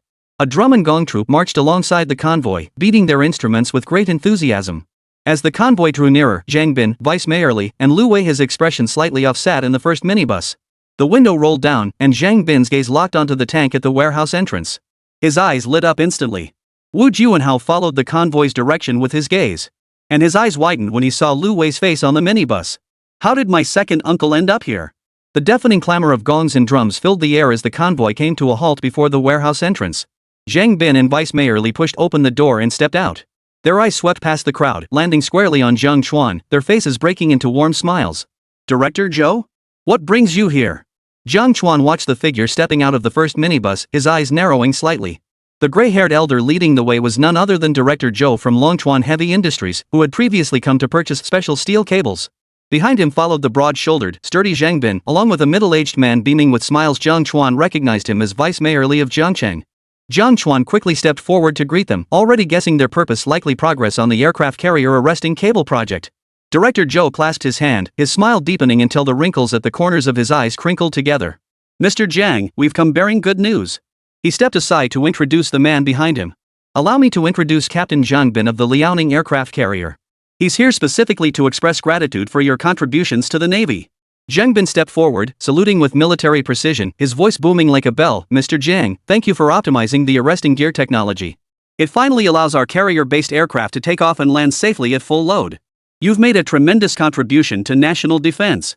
He drew a gold-embossed certificate from his briefcase. Approved by the Navy Equipment Department, you are hereby awarded the rank of Reserve Colonel and appointed as a Naval Equipment Technology Advisor. Vice Mayor Li hurried forward, slapping Jiang Chuan's shoulder warmly.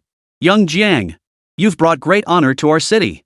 To crack a bottleneck technology like carrier arresting gear truly worthy of our top graduate. He waved to the media behind him. Quick! Get a photo of Advisor Jiang and Captain Jiang together. Reporters armed with cameras and flashes swarmed around them, lenses trained on Jiang Chuan and Jiang Bin as shutters clicked incessantly. Jiang Chuan stared at the reserve service certificate in his hand, torn between laughter and tears. It finally dawned on him they were here to bestow another honorary title. The ceremony felt far too grand, clearly an attempt to bind him more tightly to the military through this award. And the timing couldn't be worse. But with honors and resources being offered on a silver platter, there was no reason to refuse. He smiled and nodded. Thank you for your trust, leaders. I will do my utmost. Mr. Jiang, shall we discuss this further inside? Director Zhou gestured toward the hardware store. We still need to coordinate with you regarding the supply partnership for mass-producing the blocking cables. Also, he lowered his voice. Regarding that coating you invented, could you supply it to Dragon Ship Heavy Industries too? Certainly. Jiang Bin smiled and mediated.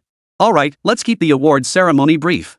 We'd like to discuss follow-up collaborations with Mr. Jiang. Our media team would also appreciate capturing some footage for an interview. The camera crew nearby immediately raised their equipment, aiming it at Jiang Chuan. Mr. Jiang, shall we go inside to film some work scenes? Jiang Chuan's mouth twitched slightly. He glanced toward the warehouse and replied vaguely, inside might be a bit inconvenient. What's inconvenient about it? Director Zhou waved it off. Your hardware store holds the secret to aircraft carrier arresting cables. What could be more hardcore than that? He pulled Jiang Chuan toward the storefront. Come on, let's snap a photo with the shopfront first. It'll serve as a testament to military-civilian integration. Open up the warehouse.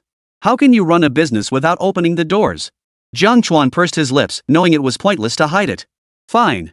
He then flipped the switch to open the warehouse door.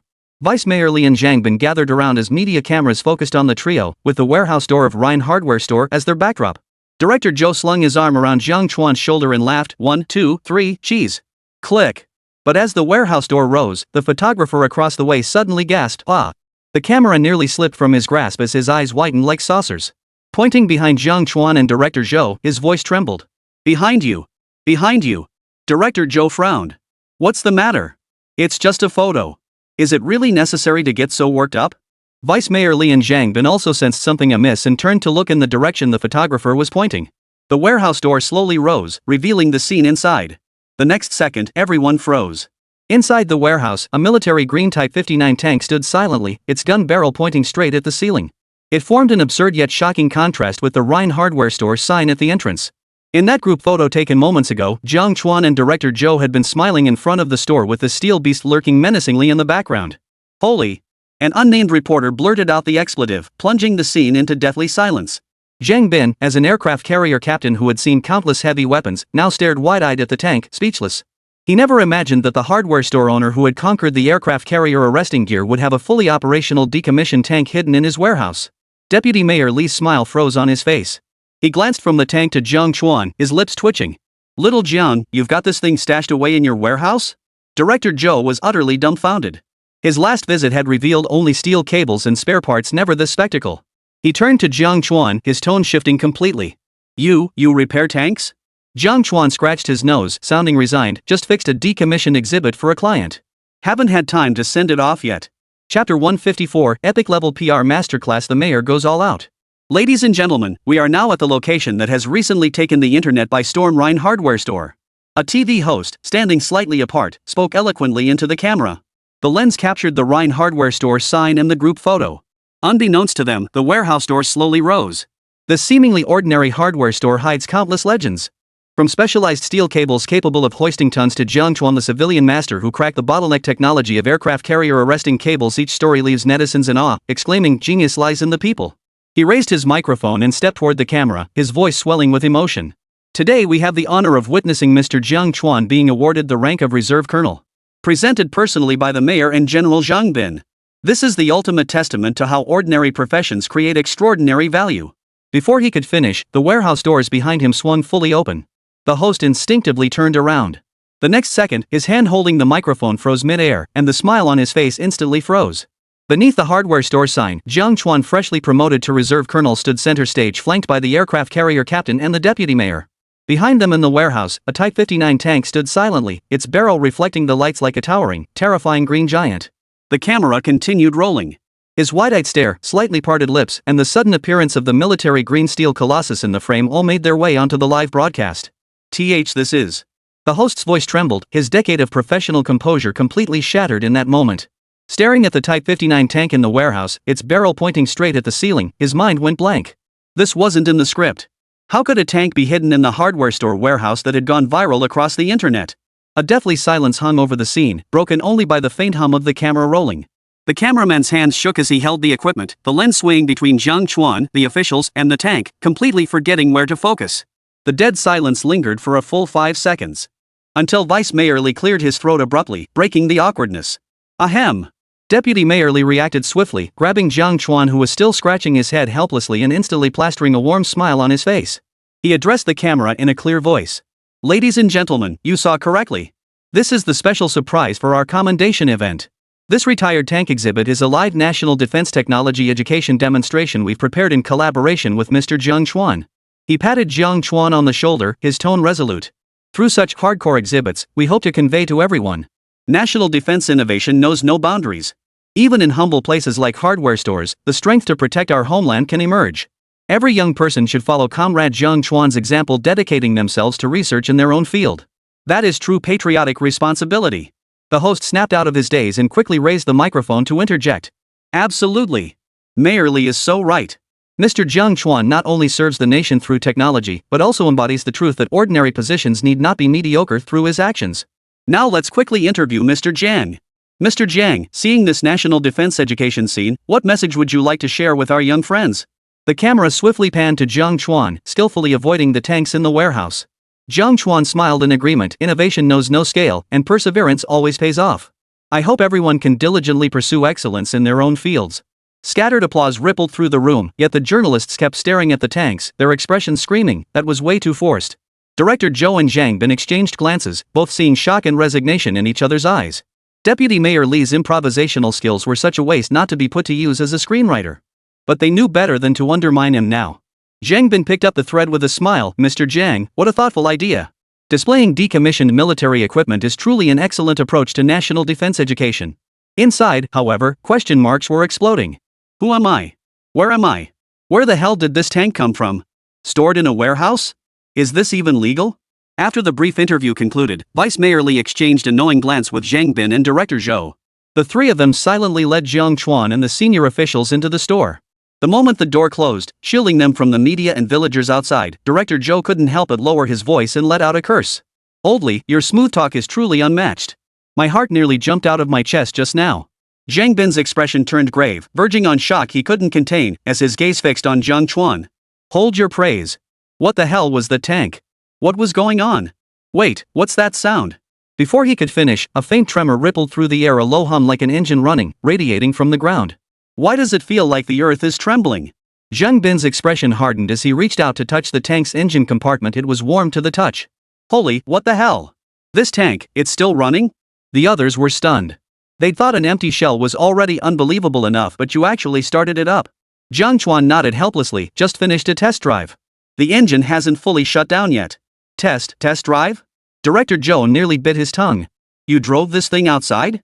At that, everyone finally lost it. 1,000 curses raced through their minds. Comrade Jiang, what's the deal with this tank? Stashing a tank in the hardware store warehouse, do you have any idea how unorthodox that is? Director Zhou was flustered too, grabbing Jiang Chuan's arm. Jiang, collaborating with the research institute is one thing, but heavy equipment like tanks, how could you just leave it in a civilian warehouse? And it's actually been started up? What about the paperwork? The official filing? If this gets investigated, don't think you'll be the only one held accountable. We'll all be dragged into this. Jiang Chuan sighed helplessly, pointing toward the figure collapsed at the warehouse entrance. I didn't hide it. He brought it in for repairs. He claimed it was a museum exhibit and asked me to restore it. Everyone followed his gesture to see Wu Juanhao leaning weakly against the wall, his face as pale as paper. His gaze flickered between the military insignia on Zhang Bin's shoulder and the imposing authority of Vice Mayor Li. His lips trembled, unable to form words, his earlier arrogance completely vanishing. Especially when Zhang Bin and Vice Mayor Li's eyes swept over him, filled with scrutiny and pressure, he trembled all over. It wasn't me. When I delivered it, it was clearly just a pile of parts. He changed it to this. He tried to shift the blame back onto Jiang Chuan, but his words only grew more tangled. Parts? Zhang Bin's eyes instantly sharpened. You took a tank to a hardware store for repairs?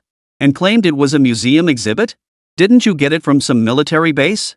Director Zhou also grew suspicious. Museum exhibits can't just be disassembled and repaired like that. Even for decommissioned equipment, there are strict protocols for disposal. Your paperwork is completely non-compliant. They didn't believe a word of it. This was serious. It demanded thorough investigation. As the stares grew colder, Wu Juanhao was on the verge of tears. It really is a museum exhibit. My uncle can vouch for it. And they're just parts. I'm not lying. Everyone, actually, this tank, has something to do with me. A trembling voice came from behind them. The group turned to see Lu Wei standing pale-faced in the doorway. He pointed at Wu Juanhao and spoke with difficulty. He's my nephew. He runs a private museum. This tank. I acquired a batch of damaged Type 59 tank wreckage from the military district's equipment department earlier. I intended to have him display it as an exhibit. I never imagined. Lu Wei swallowed hard, forcing his voice steady. They were all scrap metal. The paperwork was complete. The equipment department has records. There was absolutely no illegality. I can have the paperwork delivered. He didn't finish, but his meaning was clear. The tanks were legally sourced. When delivered, they were just damaged parts, perfectly legal and above board. But after Jiang Chuan's repairs, they ended up looking like this. Chapter 155, Equipment Department Head. Has the 59-year-old ancestor been revived? This left the others listening as if they were hearing a fantastical tale. Zhang Bin stared at Lu Wei. Scrap wreckage? Then how do you explain this operational tank right now? Comrade Jiang Chuan, you turned scrap metal into a tank that can start up? He didn't believe it. No one would. Lu Wei met Zhang Bin's piercing gaze, cold sweat soaking through his shirt. He knew words alone wouldn't suffice. He needed authoritative verification. I'll call Director Dong from the equipment department right now. I bought it from him. He can vouch for it. This tank is genuinely scrapped wreckage. Zhang Bin stood arms crossed nearby, his gaze icy as he fixed it on Lu Wei. Better be so. If the paperwork's shady, no one can save you. Director Zhou frowned as well. Major General Dong Xiaoming? You know him? He knew Dong Xiaoming was the head of the equipment department at the Jiangcheng military region, and he was extremely strict about managing decommissioned equipment. How could he possibly sell tanks to a private museum? He frantically pulled out his phone, his fingers trembling so badly he mistyped the passcode 3 times before finally locating Major General Dong Xiaoming's number and dialing it. Director Dong. Help me. Lu Wei's voice cracked with desperation the moment the call connected. Remember that Type 59 tank wreckage I got from you last time? There's been a problem. You have to help me prove the paperwork was legitimate. Meanwhile, Eastern Theater Command, Equipment Department Office of the 2nd Regiment. Dong Xiaoming was signing off on a decommissioning list for military equipment. He wore a crisp olive green uniform, his shoulders bearing the insignia of a major general. When his personal phone rang, he frowned slightly upon seeing the caller ID, Lu Wei Resources Department. This director of the resource department had already caused enough trouble recently when he pulled strings to buy scrap tanks. What could he possibly want now? Director Lu, what's the situation? Didn't I already complete all the paperwork for you? Dong Xiaoming answered the call, his tone distant. He and Lu Wei only crossed paths professionally. They weren't close. It was fair to say their relationship was superficial. A while back, Lu had approached 3 people, saying he wanted to set up a National Defense Science and Technology Education Museum and needed to buy a decommissioned tank as an exhibit. That's how he ended up contacting Dong. He happened to have a battle-damaged Type 59 tank on hand, practically rusted to scrap, and he remembered it well. When it was decommissioned from the military, it was little more than an empty shell. All classified components had been removed. It had sat in an open-air warehouse for 3 years, rusted so badly that even its tracks wouldn't turn. Several senior sergeants inspected it and shook their heads, declaring, it's only good for scrap metal. Plus, it was taking up valuable space. Hearing it would be used for national defense education and science outreach, with all paperwork in order, he approved it on the spot. It's not about the paperwork. Lu Wei exclaimed urgently. It's the tank. It's been repaired. It can actually run. Navy leadership is here now. You must verify this is genuine scrap from your surplus, not active duty equipment I've stashed. Repaired? Dong Xiaoming scoffed, leaning back in his office chair and swiveling halfway around. Director Lu, have you been drinking? That pile of scrap metal can be repaired? Listen to me, the thing was older than me when it was decommissioned. Not a single part was intact. The engine block was cracked, half the track teeth were broken. Fixing it would be harder than building a new one. He didn't believe a word of it, dismissing it as Lu Wei's excuse to lighten the mood. It's true. Director Dong. Watch this video. Lu Wei raised his phone, pointing it directly at the tank in the warehouse. See for yourself. It really moves. Dong Xiaoming had intended to hang up, but Lu Wei's persistent pestering finally wore him down. With a sigh of exasperation, he accepted the video call. The screen first showed Lu Wei's pale face against a backdrop of a warehouse piled high with parts. The scene was chaotic. Racks held wrenches and steel cables, while boxes of parts were piled on the floor. It looked like a small appliance repair shop. His doubts deepened. Director Lu, where are you? Fixing tanks in an appliance warehouse? Stop messing around. Before he could finish, Lu Wei abruptly swiveled the phone's camera. The screen instantly revealed a military green Type 59 tank. The military green steel beast stood absurdly within the cramped warehouse. Its barrel gleamed polished to a mirror finish, pointing straight at the warehouse ceiling. Most astonishingly, the engine emitted a deep, low hum, with faint white smoke drifting from the exhaust pipe. Clearly, it was running. Holy? Dong Xiaoming shot up from his office chair, his pen clattering onto the desk. He leaned closer to the phone screen, his eyes wide as saucers. His fingers swiped back and forth across the screen, repeatedly scrutinizing the tank's details. As head of the equipment department, he knew every piece of hardware inside out, especially this old-timer he'd seen countless times. No mistake, those track patterns, that turret shape, it was the scrap Type 59 he'd approved for Lu Wei. But this condition. How could it look like a pile of scrap metal? What the hell is this? Dong Xiaoming's voice cracked as he pointed at the screen. What's with the engine? How are the tracks moving? Did you have it refurbished at a military repair plant? He knew the tank's original condition all too well. It wasn't just inoperable, but back then, even the turret needed a crane to lift it.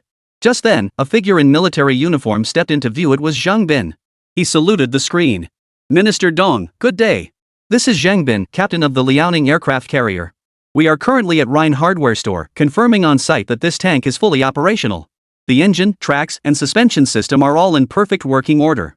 He tapped the tank's armor plate, and the screen echoed with solid thuds. Can you confirm this is the decommissioned wreckage from your department?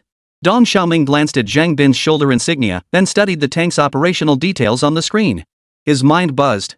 If even the carrier captain from Chuancheng had personally intervened, this couldn't be fake. But how could that pile of scrap metal have been revived? Yes, it is our unit's decommissioned equipment. Dong Xiaoming swallowed hard, his tone utterly solemn. The paperwork is absolutely legitimate. But I swear, when we handed it over to Director Lu, it was nothing but a pile of rusted scrap. It couldn't even turn its turret, let alone operate.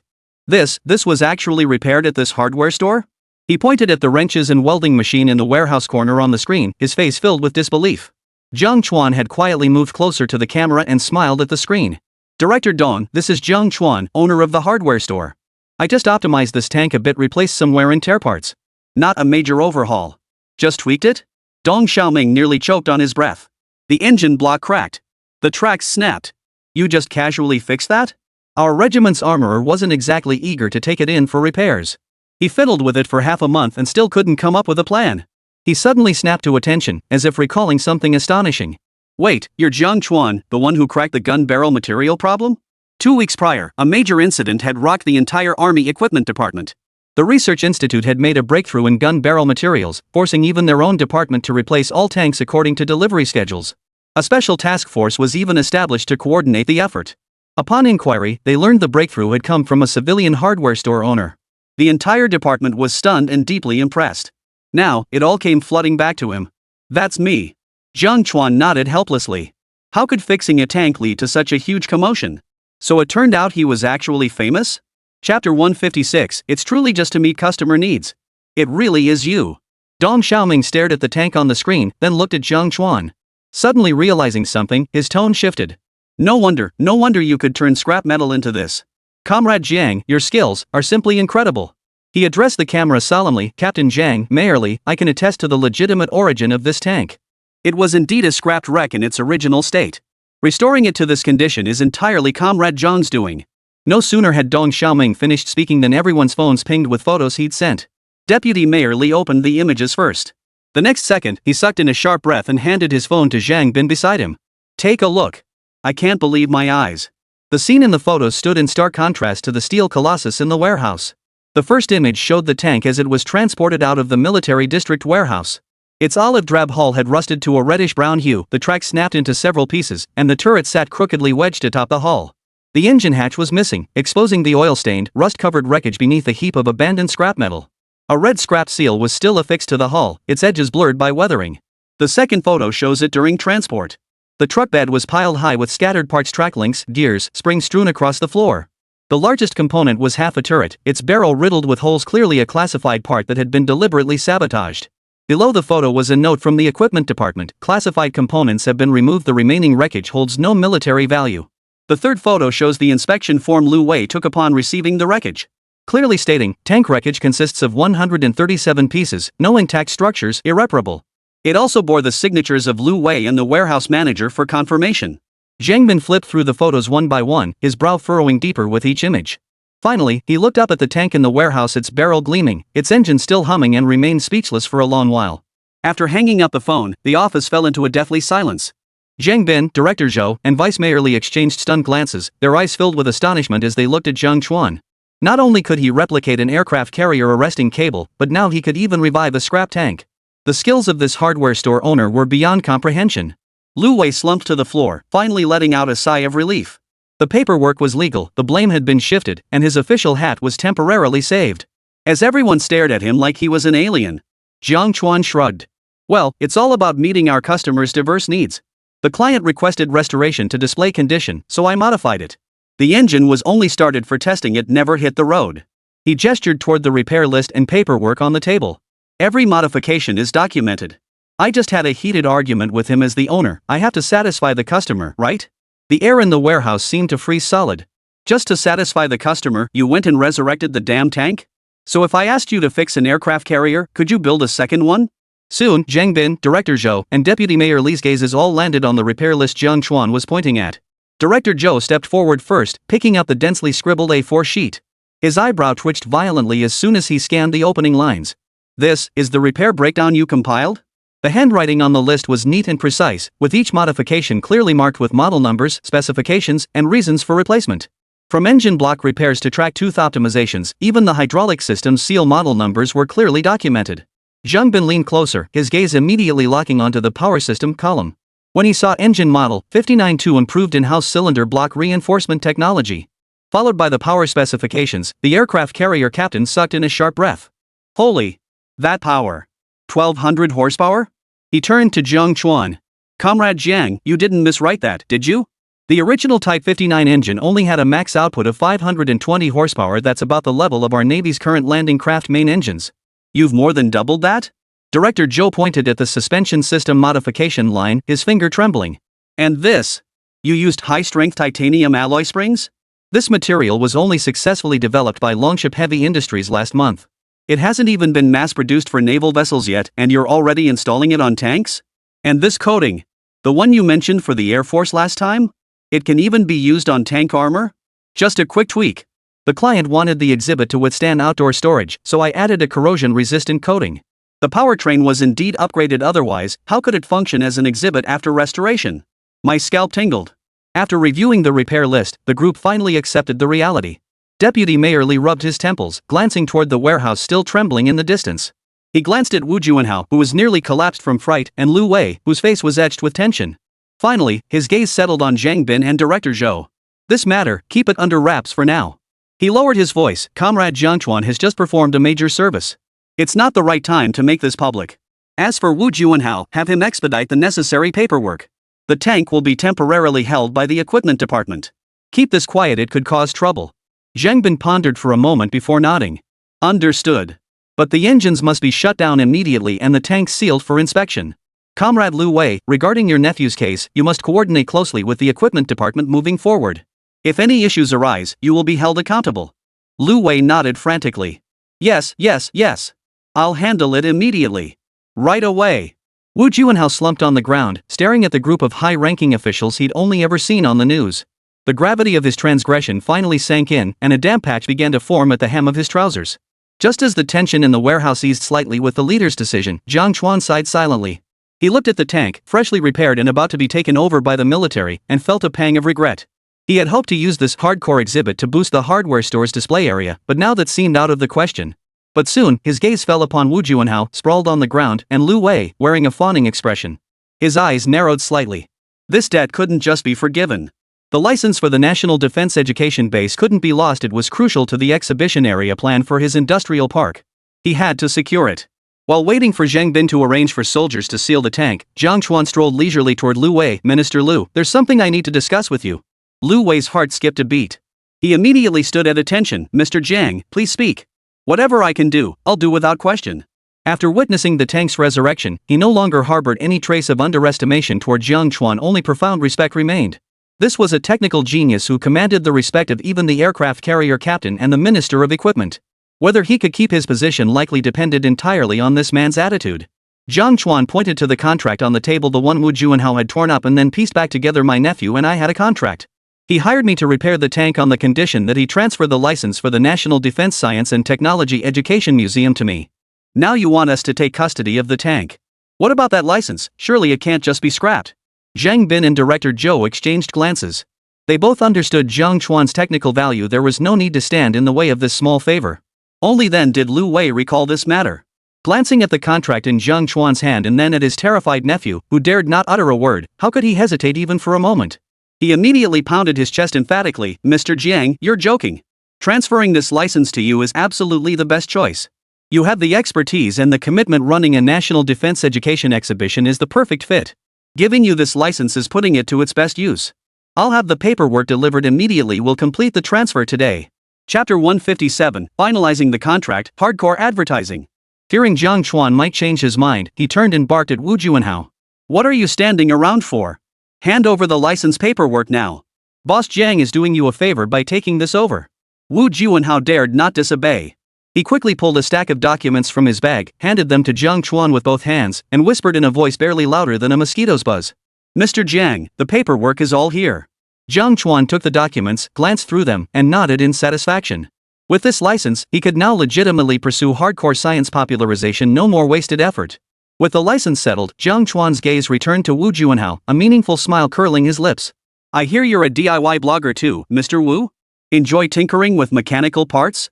Running a defense tech museum? Wu Juanhao froze, unsure of Jiang Chuan's intent. He could only nod stiffly. Yes. I do have some interest. But the museum. I probably won't be able to open it. He thought Jiang Chuan was digging up old issues, and his face drained of color. Perfect timing. It's for the best that it won't happen. Jiang Chuan's tone was light, as if discussing a trivial matter. I'm expanding the industrial park behind my hardware store and need someone tech-savvy who can handle machinery. Since you're a DIY blogger, you must be familiar with mechanics, right? He paused, his gaze sweeping over Wu Juanhao's ashen face. I have a position open here handling parts classification and equipment maintenance. Room and board included, plus you can learn the trade.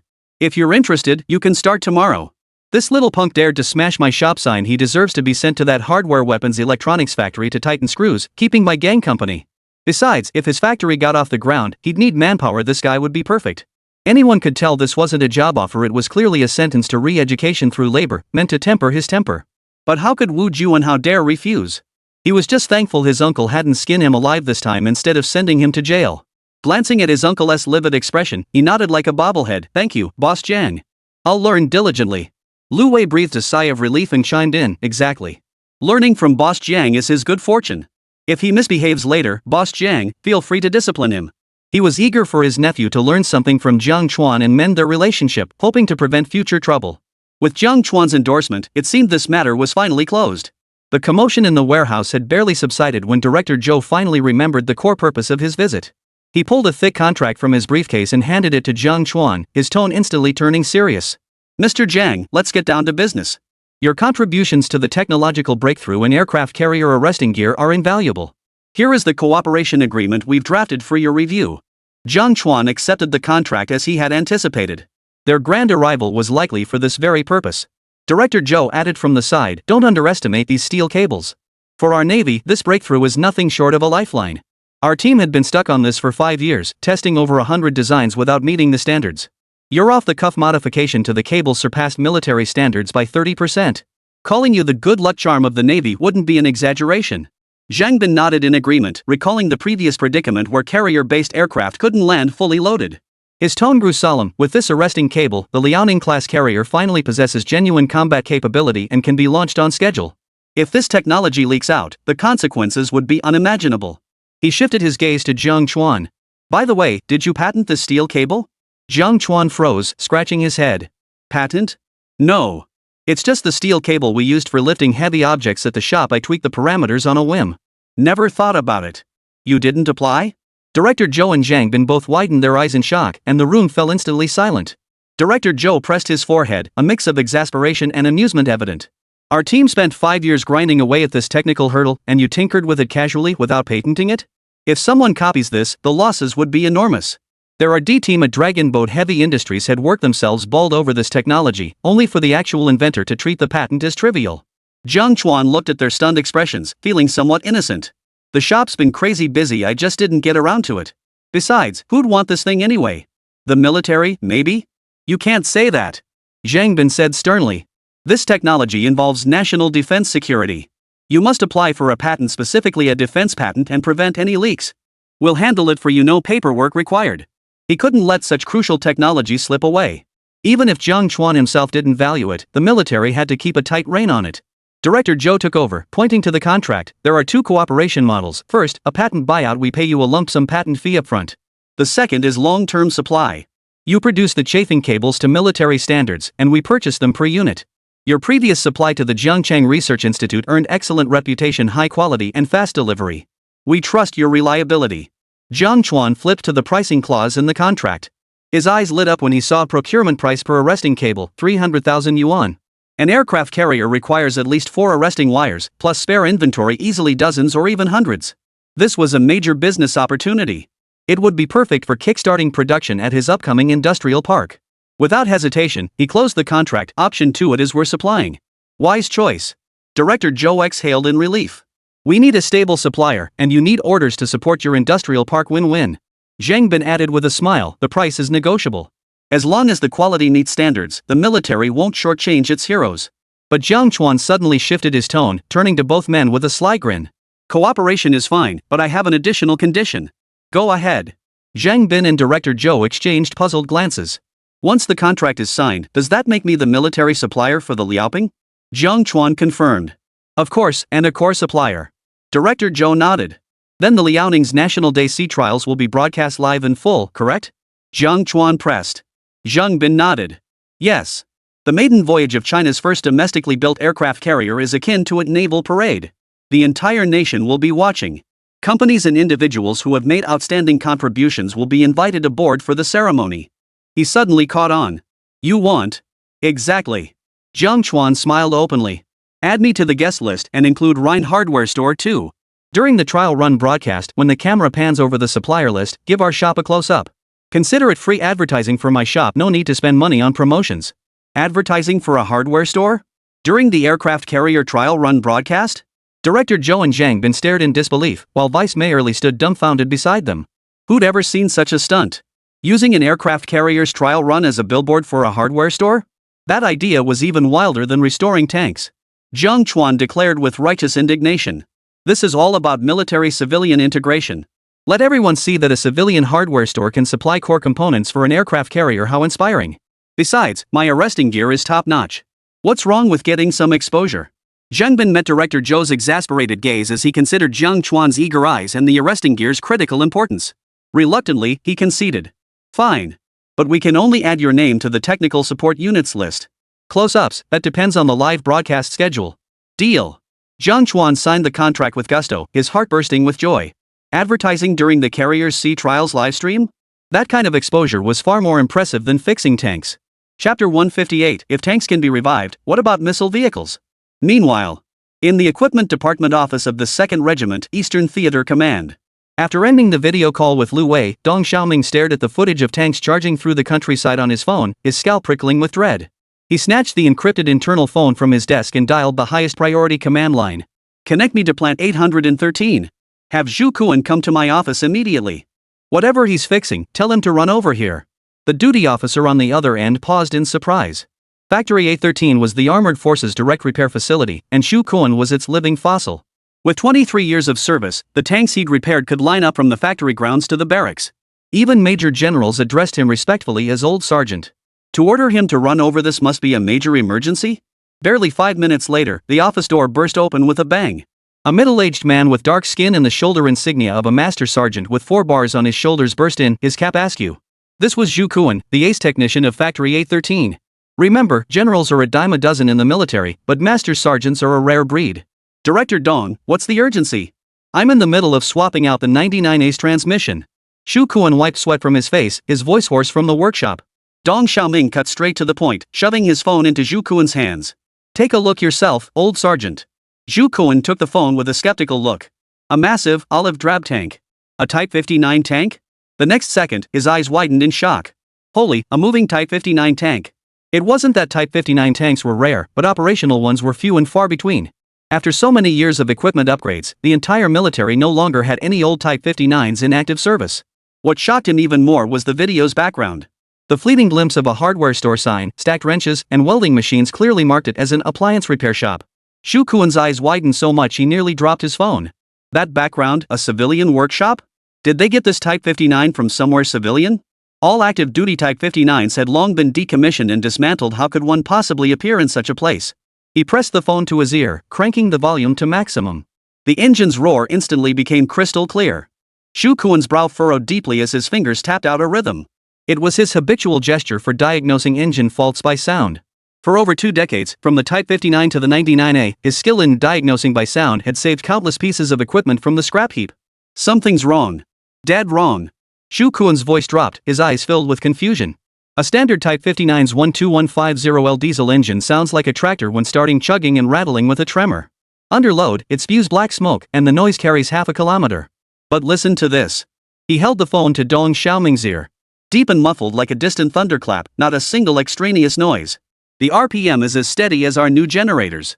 No stock engine could produce that sound. Either they completely overhauled the internal structure or swapped in an entirely new power core. But the 59's power compartment is so small, with dimensions fixed rigidly. How could anything producing that sound possibly fit in there? This whole mess started because of me. Dong Xiaoming sighed beside him, his tone grave. Senior Sergeant, take a seat. This mess. I'm the one who started it. Last month I approved a scrap tank wreck for a local merchant to display the very one you're looking at now, serial number 8131. 8131? Shu Kuan looked as if struck by lightning, his phone clattering onto the table. He quickly looked closer. The hubcap and the image really did bear that number. That number was etched into his memory. That tank had been in service longer than Plant 813 itself had existed, passing through 4 different military units during its lifetime. By the time it was decommissioned, its mechanical structure was already worn out from overuse, and it had been left in an open-air warehouse for 3 years. When he inspected it last year, even the turret had to be lifted by a crane. He had joked with his apprentice at the time. If this thing can be fixed, I'll spell my name backwards. And now it's actually been revived? Hold on, take a look at this. Dong Xiaoming then showed him another video, the very footage of it traversing the rural highway. Holy moly. At that moment, Zhu Kuan's brain completely shut down. Roar. Roar. Roar. The 8131 in the video wasn't just running, it was drifting on the muddy road. Its tracks gripped the ground better than the best maintained vehicle of the same type he'd ever worked on. Shu Kuan picked up the phone, zooming in repeatedly on the video details, his fingers trembling. Impossible. This is absolutely impossible. He knew all too well the extent of 8131's damage. That engine block had 3 cracks, the transmission gears were half broken, the suspension torsion bars were completely rusted through. It's like trying to resurrect a corpse decomposed by microbes for 3 years. Even the king of hell's book of life and death wouldn't work. Dong Xiaoming watched his stunned expression and said sullenly, the man who repaired it is called Jiang Chuan. You should have heard of him. That folk expert who cracked multiple technical challenges at the research institute? Jiang Chuan? Zhu Kuan instantly recalled the recent internal military bulletin about the technological breakthrough. His tone shifted from skepticism to astonishment. The military-industrial genius who owns that hardware store? But his brow furrowed again. But even if he is a genius, it doesn't add up. The structural blueprints and power parameters of the Type 59 are classified documents that remain undisclosed to this day. An outsider couldn't even identify all the part numbers. How could he possibly perform such precise modifications? A chilling silence fell over the room. Shu Kuan's expression grew increasingly stern. It's absolutely impossible for civilians to repair the Type 8131. He declared with absolute certainty, forget civilians, even if the original Type 59 designers were alive today, armed with complete blueprints, they couldn't achieve this level of repair without our Plant 813's specialized equipment. Dong Xiaoming's eyes darkened. So you're saying, either he's a mechanical genius of a kind seen once in a century, capable of reverse engineering classified structures and even optimizing upgrades through reverse engineering alone, or... Shu Kuan paused, leaving the thought unspoken. Yet both men understood the unspoken suspicion classified documents had been leaked. But Jiang Chuan was already military personnel or reserve colonel, no less. That possibility was minuscule. He's a genius. Dong Xiaoming finally concluded, a flicker of excitement in his eyes. That's the only explanation. He looked at Zhu Kuan, his eyes blazing with fervor. Old squad leader, how many retired pieces of equipment are piled up in our factory waiting for repairs? How many technical challenges are stuck without breakthroughs? Zhu Kuan instantly grasped his meaning, his dark face flushing with excitement. You mean, we should partner with him? Exactly. Dong Xiaoming slammed his hand on the table. If the aircraft carrier can seek him out, and the research institute can, why can't our armored forces? Invite him to visit Plant 813. Let him examine our old equipment. Even if we can't recruit him, solving a few technical challenges through collaboration would still be a win. I just submitted the tank proposal to the theater equipment department. Approval should come through soon. Let's seize this chance to discuss cooperation with Jiang Chuan at Rhine Hardware Store. He looked at Zhu Kuan, his eyes brimming with urgency. Those stubborn problems at our factory, maybe he can crack them. Zhu Kuan's eyes lit up instantly. A smile spread across his dark face as he slapped his thigh. Right. The Hongqi H-9 Regional Air Defense Missile Vehicle. That thing is driving our factory crew crazy. Mentioning that vehicle filled him with frustration. 3 months ago, it was transferred from the military for repairs. The chassis was unstable, and the power output fluctuated wildly. 3 teams of technicians had been assigned, and the transmission system had been dismantled countless times, yet the root cause remained elusive. During the last drill, it broke down midway, delaying the entire operation. The factory office was nearly flooded with calls from the military unit. If it couldn't be fixed, it would have to go back to the factory for major repairs. Embarrassing enough, but it would also cost a fortune. That vehicle's malfunction is downright bizarre. Zhu Kuan frowned as he recalled. The chassis load bearing fluctuates wildly. It's fine when empty, but veers off course the moment you mount the missile launcher. The powertrain's even stranger. It runs fine at low speeds, but as soon as you accelerate, it cuts out. Our technicians spent half a month on it, tearing apart the fuel lines and engine, but they still couldn't pinpoint the problem. He turned to Dong Xiaoming, his eyes gleaming with expectation. If he could revive that ancestral-grade scrap like the 8131, Jiang Chuan might just figure this out. It's settled. Dong Xiaoming made the decision on the spot, snatching the military cap from the table and slapping it onto his head. Prepare the vehicle. Head to Rhine Hardware Store. We're going to personally recruit someone. He wasn't about to let this chance slip away. If this genius could crack so many bottleneck technologies, solving the Hongqi H-9's issues would not only lift Plant 813 out of its predicament but also connect them with this technical wizard. From now on, for armored unit equipment maintenance and tech upgrades, they'd have an ace up their sleeve. Zhu Kuan was even more impatient than him. He turned and dashed toward the door, shouting as he ran. I'll grab the toolbox. Chapter 159, The Bai Gang Junhao Duo Screw Smoking. 10 minutes later, a military off-road vehicle rolled out of the 2nd Regiment's barracks, heading straight for Rhine Lane. Dong Xiaoming sat in the passenger seat, flipping through Jiang Chuan's files. From hardware store owner to reserve colonel, from repairing appliances to modifying tanks and mastering aircraft carrier technology, every entry radiated the word legend. He couldn't help but marvel, what a hidden gem. Who would have thought the solution to our military's toughest problems would come from a hardware store owner? The driving staff officer chuckled in response. I hear this Mr. Jiang even livestreams his repairs. Netizens call him the hardware Iron Man. He even takes tanks for joyrides. That's hardcore. Zhu Kuan sat in the back seat, clutching the fault report for the Hongqi H-9 SUV. He flipped through it repeatedly, muttering under his breath. Hope he can figure out the problem. Otherwise, we'll really have to send it back to the factory. With over 2 decades in the field, he'd never encountered such a bizarre equipment malfunction. His confidence had long since evaporated, leaving him to pin his hopes solely on Jiang Chuan. Inside the Rhine Hardware Store. After signing the contract and briefly interacting with the media, Jiang Chuan promptly saw them out. After seeing off Zhang Bin, Director Zhou, and their group, he turned to Wu Juanhao, who was huddled in the corner with evasive eyes. A kind smile curved his lips. Mr. Wu, let's go. I'll escort you to your new position. Wu Juanhao's heart skipped a beat, but he dared not protest. His uncle Lu Wei had repeatedly warned him to listen to Boss Jiang, so he steeled himself to follow, clinging to a sliver of hope. Maybe he'd become a technician? At least he could tinker with machinery better than being grounded at home. But when Jiang Chuan shoved him into a van heading toward the toy factory on the outskirts of town, panic seized Wu Juanhao. Mr. Jiang, weren't we going to the hardware store? Why are we heading toward the factory? Jiang Chuan leaned back in his seat, playing with his phone without looking up. Your new position is on the hardware production line at the toy factory. Start by learning the basics. A toy factory? Production line? Wu Juanhao was instantly dumbfounded. How had he, a tech blogger who ran a museum and collected military surplus gear, ended up working in a toy factory? But seeing the unwavering look in Jiang Chuan's eyes, he swallowed his words, silently cursing Jiang Chuan 1,000 times over. The van pulled up outside the Rhine Toys hardware factory. The clanging of metal from the massive factory building reverberated, making Wu Juanhao's eardrums ache. A middle-aged man in blue overalls, his belly protruding, hurried over to greet them. It was Manager Wang of the toy factory. Spotting Jiang Chuan, he immediately broke into a fawning smile. Mr. Jiang. You're here. This must be the new guy you mentioned? At that moment, he looked at Jiang Chuan as if he'd spotted a money tree. His hardware production line was the factory's most profitable venture. He had to treat him like a god of wealth. Jiang Chuan pointed at Wu Juanhao. Manager Wang, this is Wu Juanhao. He'll be training on the hardware production line going forward.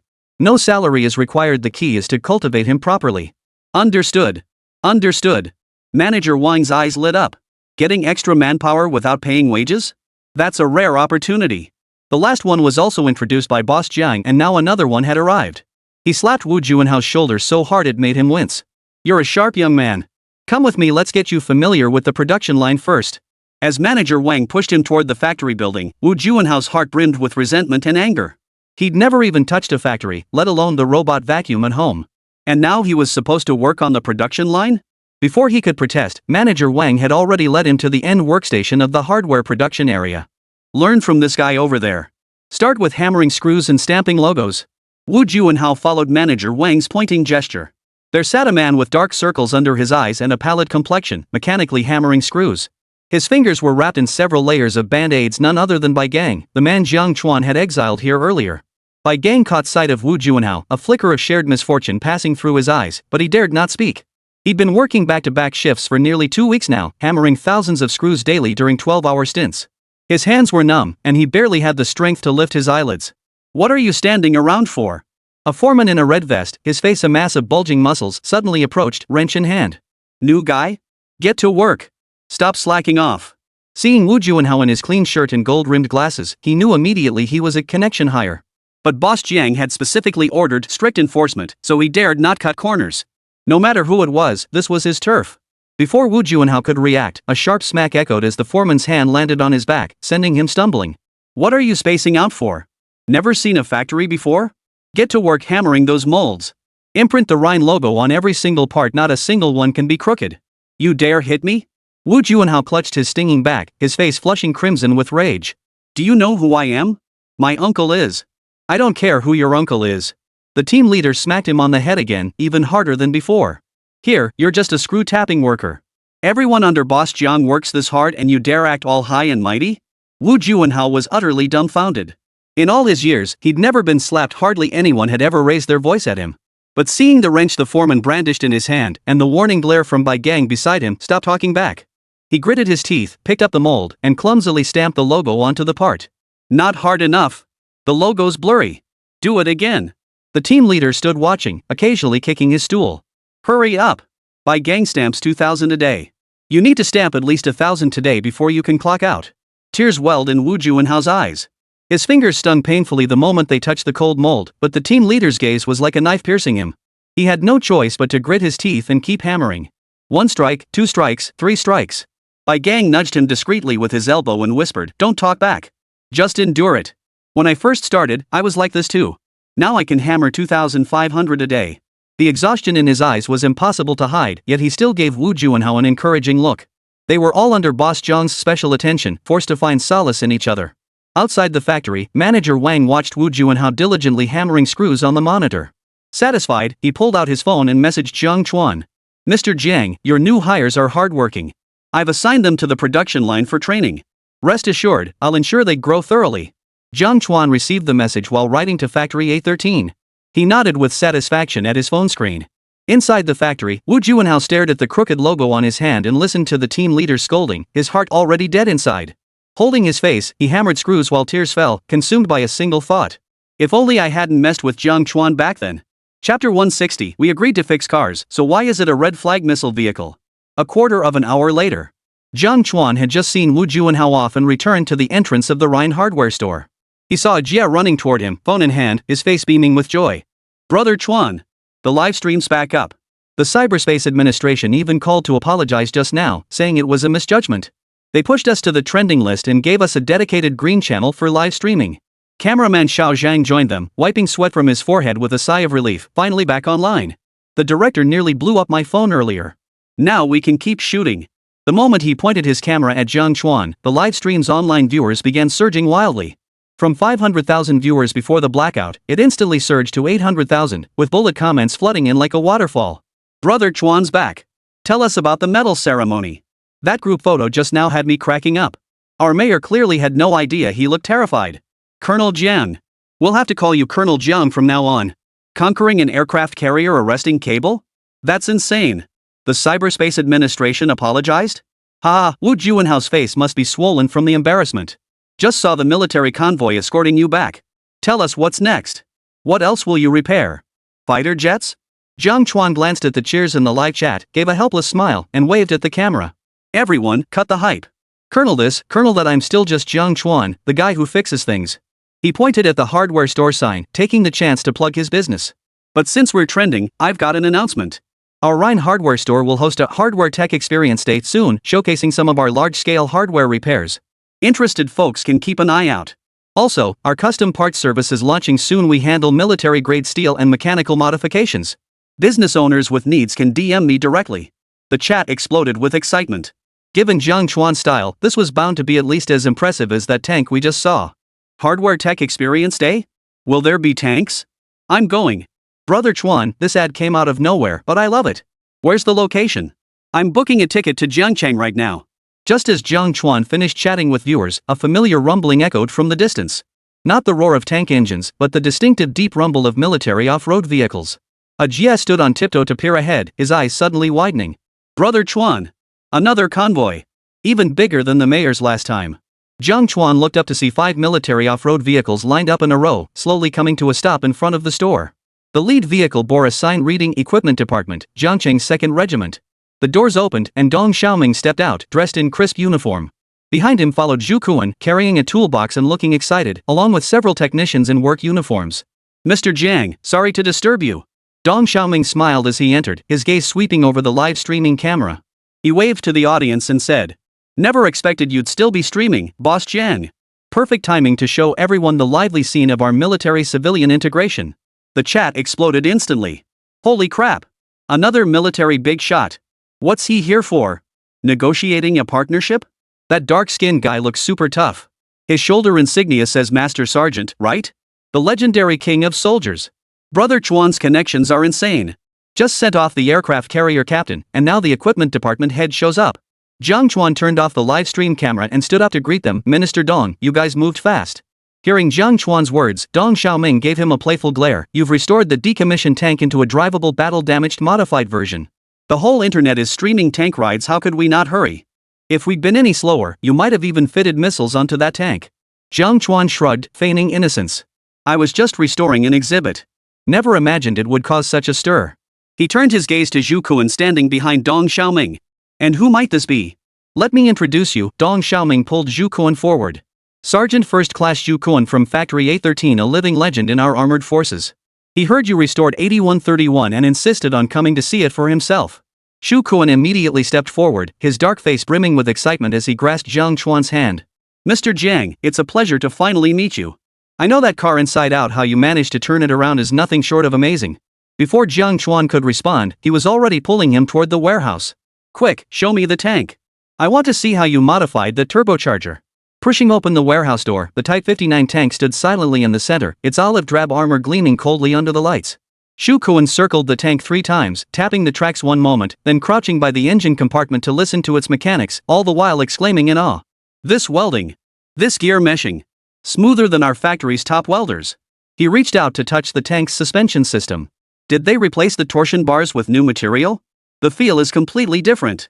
Hearing Zhu would never stop raving, Dong Xiaoming stepped in to interrupt. Old Zhu, let's get down to business first.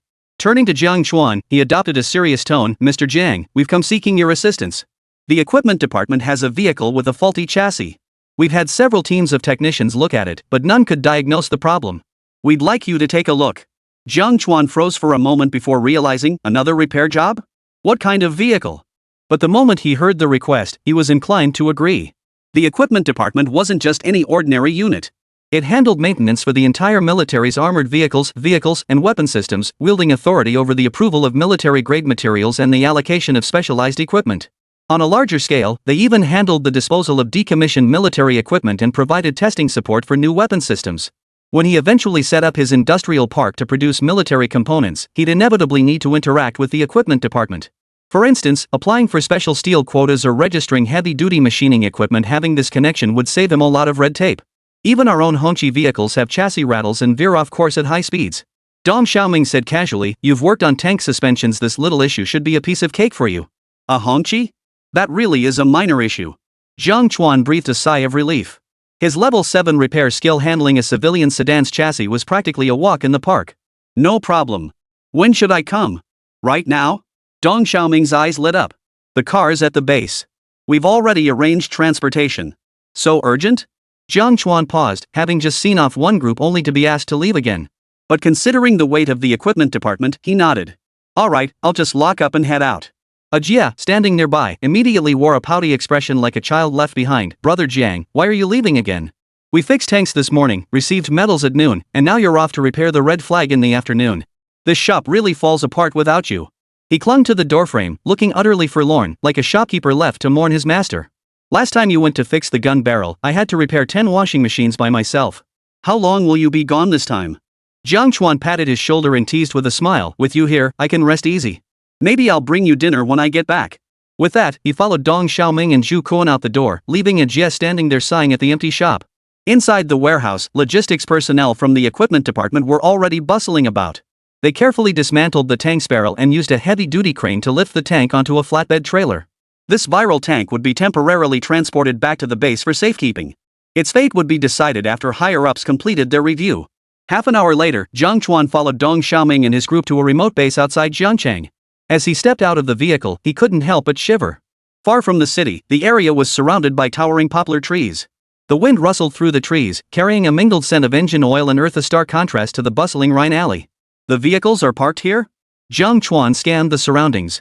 Aside from a few low-rise barracks, only several military off-road vehicles were parked in the open area.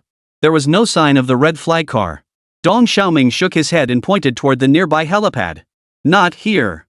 We'll transfer to helicopters to reach the theater command headquarters. It's too far from the city center, driving would take too long. Jiang Chuan followed his gesture and froze instantly. Parked on the tarmac was a dark green Z-20 helicopter, its fuselage emblazoned with the August 1st military emblem. The rotor blades turned slowly, stirring up dust from the ground. The system in his mind automatically displayed the specs. G-20 utility helicopter, integrity 100%, engine power 1,600 kilowatts, maximum range 800 kilometers. We're taking a helicopter? Jiang Chuan inwardly scoffed. Fixing a Hongqi car? Was this really necessary? But seeing Dong Xiaoming's earnest expression, he boarded the helicopter anyway. This was his first time riding in a helicopter. With the system indicating 100% integrity, safety wasn't a concern. The helicopter roared to life, its deafening hum filling the air. After a slow ascent, it turned southeast. As it passed over the suburban farmlands, the scenery below gradually changed. Dense mountain forests replaced houses, and occasionally military trucks could be seen traveling on mountain roads. Green tarps covered the truck beds, vaguely revealing the outlines of tank tracks. After several minutes, the helicopter broke through a patch of cloud and mist, and the view suddenly opened up. Below, a cluster of modern buildings came into view, with rows of gray barracks neatly arranged. The roar of tank engines echoed from the training grounds, where several wheeled armored vehicles conducted tactical maneuvers. Smoke from exploding shells could be seen rising from the distant firing range. That's the logistics base for the theater command headquarters. Dong Xiaoming pointed below. The vehicles we're repairing are over there. The helicopter touched down gently on the helipad. As soon as Jiang Chuan stepped out, a wave of heat engulfed him. The concrete training ground was scorching under the sun. In the distance, tanks were practicing hill climbing, their tracks kicking up dust that glinted harshly in the sunlight. Where's the vehicle? Jiang Chuan scanned the area, but saw no sign of the familiar Hongqi H9. Dong Xiaoming pointed toward a nearby garage and said with a smile, there it is. Jiang Chuan followed the direction of his finger and looked up, instantly freezing in place. Parked at the garage entrance was no Hongqi H9. It was a military green heavy missile launcher. The vehicle stretched over 10 meters long, its front bearing the Hongqi emblem while its rear trailed a massive missile launch tube. The tires were thicker than Jiang Chuan's waist. Hydraulic rods and cables crisscrossed the hull like a dense network, radiating an intimidating aura that screamed keep out. Jiang Chuan pointed at the missile launcher and fired a soul-searching question, you call this a Hongqi H9? Dong Xiaoming looked utterly innocent, shrugging his shoulders, that's right, it's the Hongqi H9 regional missile launcher. Heavy-duty off-road chassis modification, our own special-purpose Hongqi. Jiang Chuan.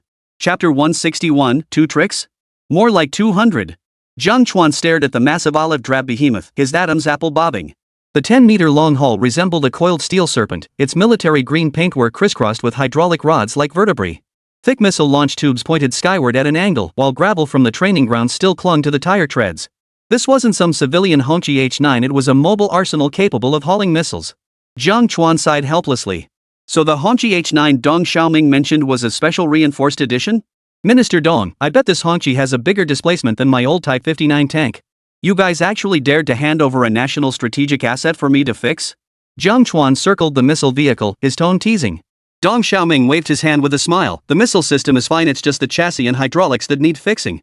You're so skilled at fixing tanks, this little problem should be a breeze. He leaned closer and lowered his voice. With combat readiness tasks tight lately, this HQ-9 launcher is the backup asset for Jiangcheng's air defense perimeter. In a month, it's scheduled for joint exercises and training in Jiangcheng. If it's not fixed, we'll be missing an air defense node during the drills. All right.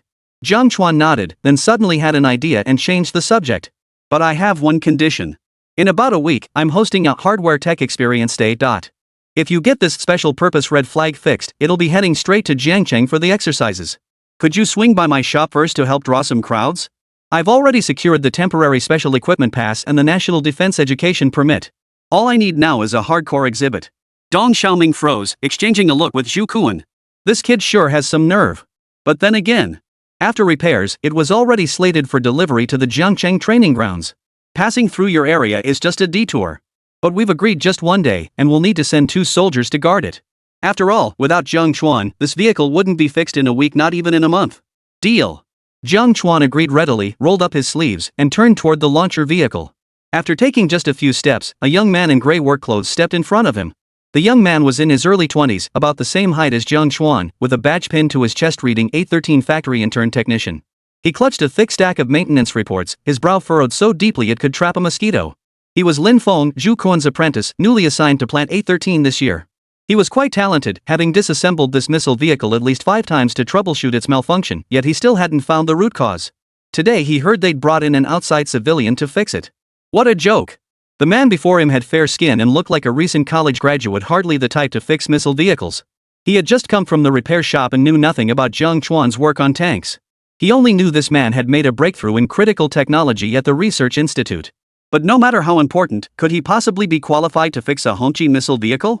Master, Director Dong. Lin Feng greeted Zhu Kuan and Dong Xiaoming first, but his gaze lingered on Jiang Chuan, his tone tinged with reluctance. This is the Mr. Jiang you mentioned? He handed Jiang Chuan the maintenance report. These are our previous inspection records. The chassis has been disassembled 3 times, and 2 sets of seals have been replaced in the hydraulic system, yet the problem remains unresolved. Before he could finish, Jiang Chuan waved him off. His gaze had already fixed on the junction between the missile vehicle's chassis and launch frame, completely ignoring the report. It's fine. I'll take a look myself. Lin Feng's face flushed instantly. How pretentious. Even their factory's senior technicians had to disassemble and inspect based on blueprints. And this guy dared to say I'll take a look without even glancing at the report? Just as he opened his mouth to protest, Zhu Kuan grabbed his arm and shook his head. After all, Jiang Chuan had repaired the 8131. They owed him some respect. Jiang Chuan paid no mind to their subtle gestures. The system in his mind had already begun its automatic scan, and a dense array of parameters instantly appeared. Equipment model, Hongqi H9 Regional Air Defense Missile Launcher TA-5380 Heavy Off-Road Chassis Modification. Core modules, 8-8 Drive Chassis, Quadruple Air Defense Missile Launcher, Hydraulic Leveling System, Onboard Fire Control Computer. Current integrity, 78%. Fault markings yellow alert. Left rear hydraulic leveling cylinder seal deterioration, latent crack detected in launcher folding hydraulic rod ID Y03, chassis anti-static coating damage affecting fire control system signals. Jiang Chuan circled the missile vehicle, tapping the junction between the left rear chassis and launcher with his finger. His tone remained flat. Did you guys take this thing off-roading? The chassis has quite a few issues. Jiang Chuan withdrew his gaze, already formulating a rough repair plan in his mind. He then turned to Dong Xiaoming and Zhu Kuan, his tone decisive. Get a heavy-duty lift truck here, one rated for at least 30 tons. This chassis is heavier than a tank, regular lifts won't handle it.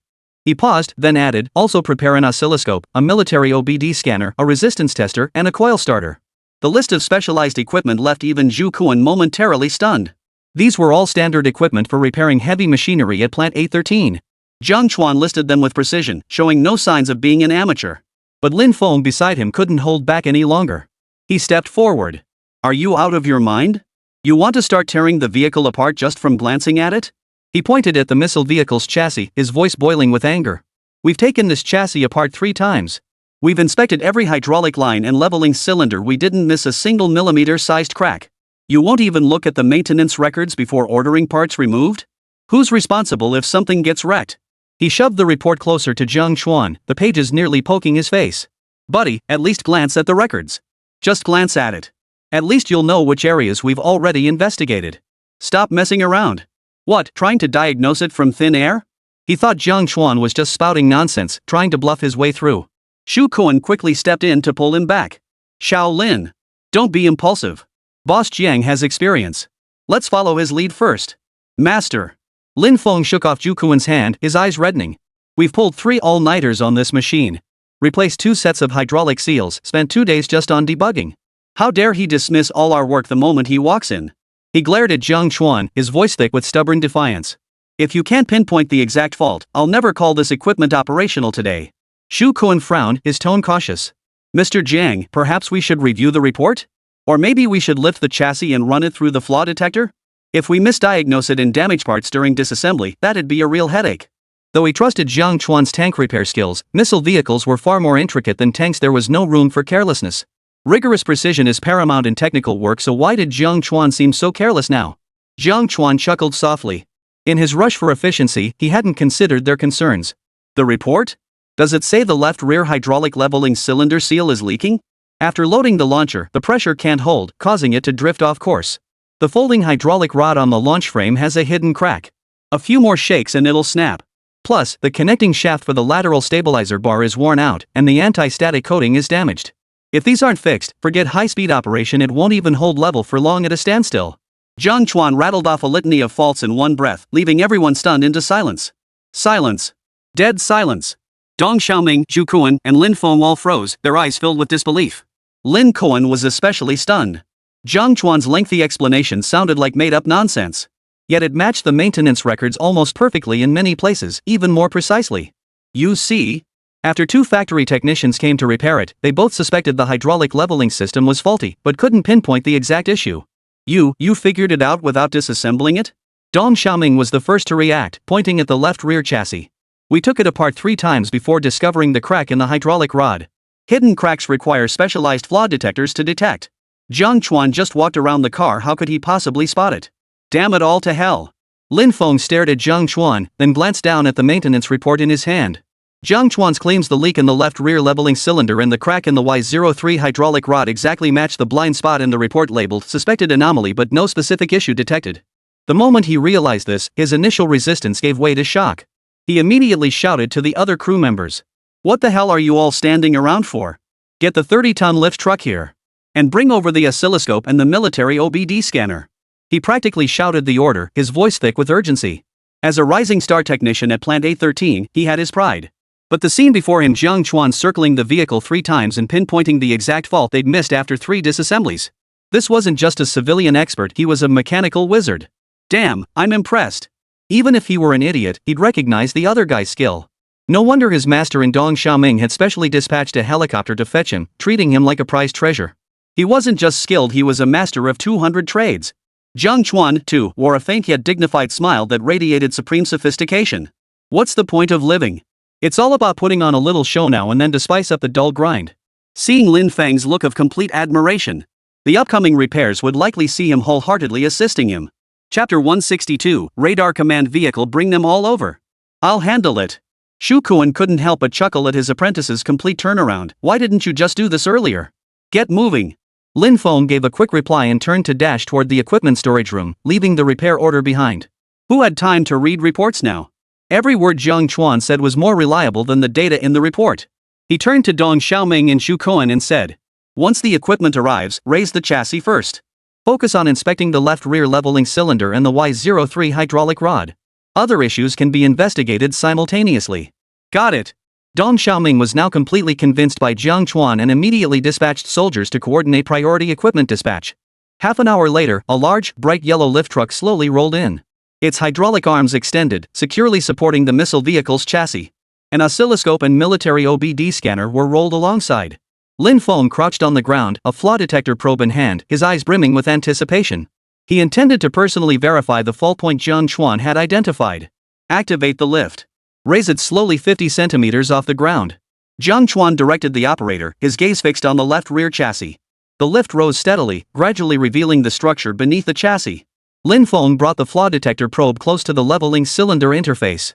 A red waveform instantly appeared on the screen. Leakage rate, 17%. Consistent with latent leakage characteristics. He moved toward the Y03 hydraulic rod. The flaw detector emitted a beep-beep alarm, and the screen clearly displayed a 0.2 mm latent crack. It's real. Lin Feng stood up excitedly, his voice trembling. Mr. Jiang, you're incredible. We scanned this crack 3 times with a standard detector and missed it completely. Shu Kuan leaned in to examine the flaw detector screen, unable to suppress his admiration. Getting old. Your eyes are sharper than the flaw detector. Jiang Chuan said little, taking the oscilloscope cable and plugging it into the chassis' electronic control interface. First, check the hydraulic line pressure, then verify the resistance value of the anti-static coating. As he operated the oscilloscope, a pressure curve quickly appeared on the screen. Under no load conditions, the pressure remained stable. After simulating the weight of the launcher, the pressure in the left rear line dropped significantly exactly as he had predicted. The resistance tester also revealed a 0.3 square meter damaged area above the right front wheel during the anti-static coating inspection. Its resistance value far exceeded safety standards, confirming it would indeed interfere with fire control signals. We've identified all the issues. Next steps are part replacement and calibration. Jiang Chuan set down the instruments, his tone relaxed. The leveling cylinder seals, Y03 hydraulic rod, and lateral stabilizer link shaft, these 3 must be replaced with genuine parts. The anti-static coating just needs reapplication, and the minor oil pipe leak can be fixed with a weld. We can wrap this up in less than a day. The issues weren't major, just chassis calibration and some part replacements. For Jiang Chuan, this missile carrier was nothing more than a larger heavy-duty truck as long as the launch section remained functional. Dong Xiaoming breathed a sigh of relief. Great. We'll make it in time for the month-end exercises. But just then, Jiang Chuan's gaze inadvertently swept over the missile launcher. A golden notification suddenly flashed in his mind's system. Its blinding light making him instinctively squint. Detected optimization potential in core modules of target equipment HQ-9 Regional Air Defense Missile Launch Vehicle.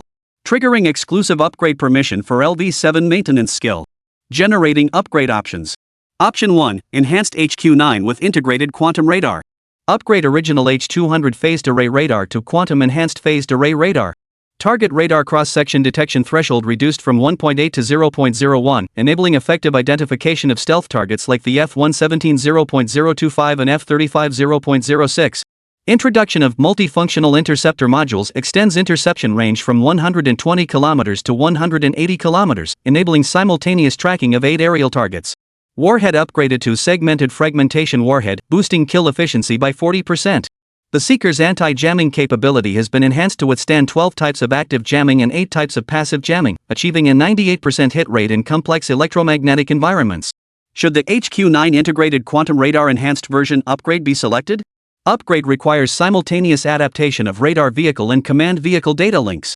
Recommended to deploy full combat unit 1 radar vehicle plus 1 command vehicle plus 6 launcher vehicles. Ha!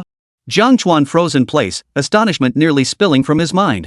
He'd only intended to repair the chassis, yet the system could actually upgrade the radar on an air defense missile launcher? And the upgraded parameters were nothing short of a dimension-lowering strike. The original H-200 radar couldn't even detect an F-35, but now it could lock onto targets with an RCS as low as 0.01 square meters. If this were showcased at an exhibition, it would undoubtedly be the most hardcore exhibit. As someone with OCD, Jiang Chuan couldn't stand it if anything he worked on wasn't top-notch quality. No way, he had to test it out. Must upgrade. Jiang Chuan silently resolved, tapping confirm on the virtual interface. Almost instantly, a detailed upgrade plan unfolded and flooded Jiang Chuan's mind. However, once upgraded, all supporting systems must be upgraded as well. The Red Flag 9 smallest operational unit consists of 1 radar vehicle plus 1 command vehicle plus 6 launch vehicles. So the other components would need upgrades too. Mr. Jiang? What's wrong? Dong Xiaoming noticed his distraction and leaned in to ask, is there something else? Jiang Chuan snapped back to reality and spoke calmly, Director Dong, Sergeant Zhu, there is indeed something I need your help with. Dong Xiaoming turned to look at him, are we short on parts or manpower? Neither is lacking. Jiang Chuan pointed at the missile launcher on the launch vehicle, his tone serious. I just took a look. The radar on this launcher vehicle also has some issues. If we only repair the chassis, it might still malfunction once we reach the training ground." He paused, then uttered words that stunned everyone. "So, could you bring over the radar vehicle and command vehicle that go with this launcher? I'll help you debug them while I'm at it. Modify them all at once." Everyone. Chapter 163, Bug Rope Base Meeting, Eagle Scheme. "You're fixing the chassis. What does that have to do with the other vehicles?" All three pairs of eyes instantly locked onto Jiang Chuan, their eyes bulging wider than copper bells. Radar vehicle? Command vehicle? Those are the brain and eyes of the Hongqi 9 air defense system. More sophisticated than the launcher vehicles, packed with classified equipment not just off limits to civilians. Even technicians at Plant 813 require level 3 clearance or higher just to approach them. Dong Xiaoming swallowed hard, his voice trembling slightly. "Mr. Jiang, you're not joking, are you? The radar vehicle and command vehicle aren't just simple chassis, they're packed with classified components. What exactly do you need to debug?" Shu Kuan chimed in urgently. "That's right, Boss Jiang. Even our factory's chief engineer isn't allowed to touch the fire control computer in the radar vehicle. Isn't that a bit too risky?" Lin Feng's jaw dropped, leaving him speechless for a moment. He'd just been amazed that Jiang Chuan could repair the chassis. Now he wanted to work on radar and command vehicles? This was nothing short of audacious. Jiang Chuan surveyed the stunned expressions of the three men, his tone calm. "Don't worry. I'm only debugging the interface module between the fire control system and the launcher vehicle, just tweaking it a tiny bit. Besides, you didn't see that Type 59 tank, did you? Think about it. Now that the chassis is fixed, if the radar vehicle and launcher aren't compatible at the training ground, we'll have to come back and fix it again. That's such a hassle. Better to debug everything now and avoid problems later." He paused, then added, "Besides, with the 5 Metals Technology Experience Day coming up in a week, wouldn't it be better for national defense education if we could display the radar vehicle alongside the launcher as a complete set?" Dong Xiaoming and Zhu Kuan exchanged glances, both seeing hesitation in each other's eyes. Jiang Chuan had a point, but the radar vehicle and command vehicle were too sensitive. If anything went wrong, no one could take responsibility. Observing Jiang Chuan's confident demeanor and recalling how he had repaired the 8131 and diagnosed the missile vehicle's hidden flaws, their hesitation gradually dissolved. He took a deep breath and looked at Zhu Kuan. "Old Zhu, what do you think?" Zhu Kuan frowned and pondered for a long while before finally gritting his teeth. "I trust Boss Jiang. If he wasn't confident, he wouldn't have asked for the radar vehicle. And with Colonel Li keeping an eye on things, nothing should go wrong." Dong Xiaoming nodded, pulled out his walkie-talkie, and pressed the encrypted channel. "Connect me to base logistics. Dispatch the radar vehicle and command vehicle assigned to the Hongqi H9 launcher. Immediately. Now." Hanging up the radio, he turned to Jiang Chuan. "Mr. Jiang, I've got the radar vehicle and command vehicle on their way. If you can't pull this off, we'll both be writing self-criticisms." Jiang Chuan smiled, his gaze fixed on the radar vehicle slowly approaching in the distance. The white radar vehicle was even longer than the launcher, its phased array radar antenna on the roof resembling a massive flat panel.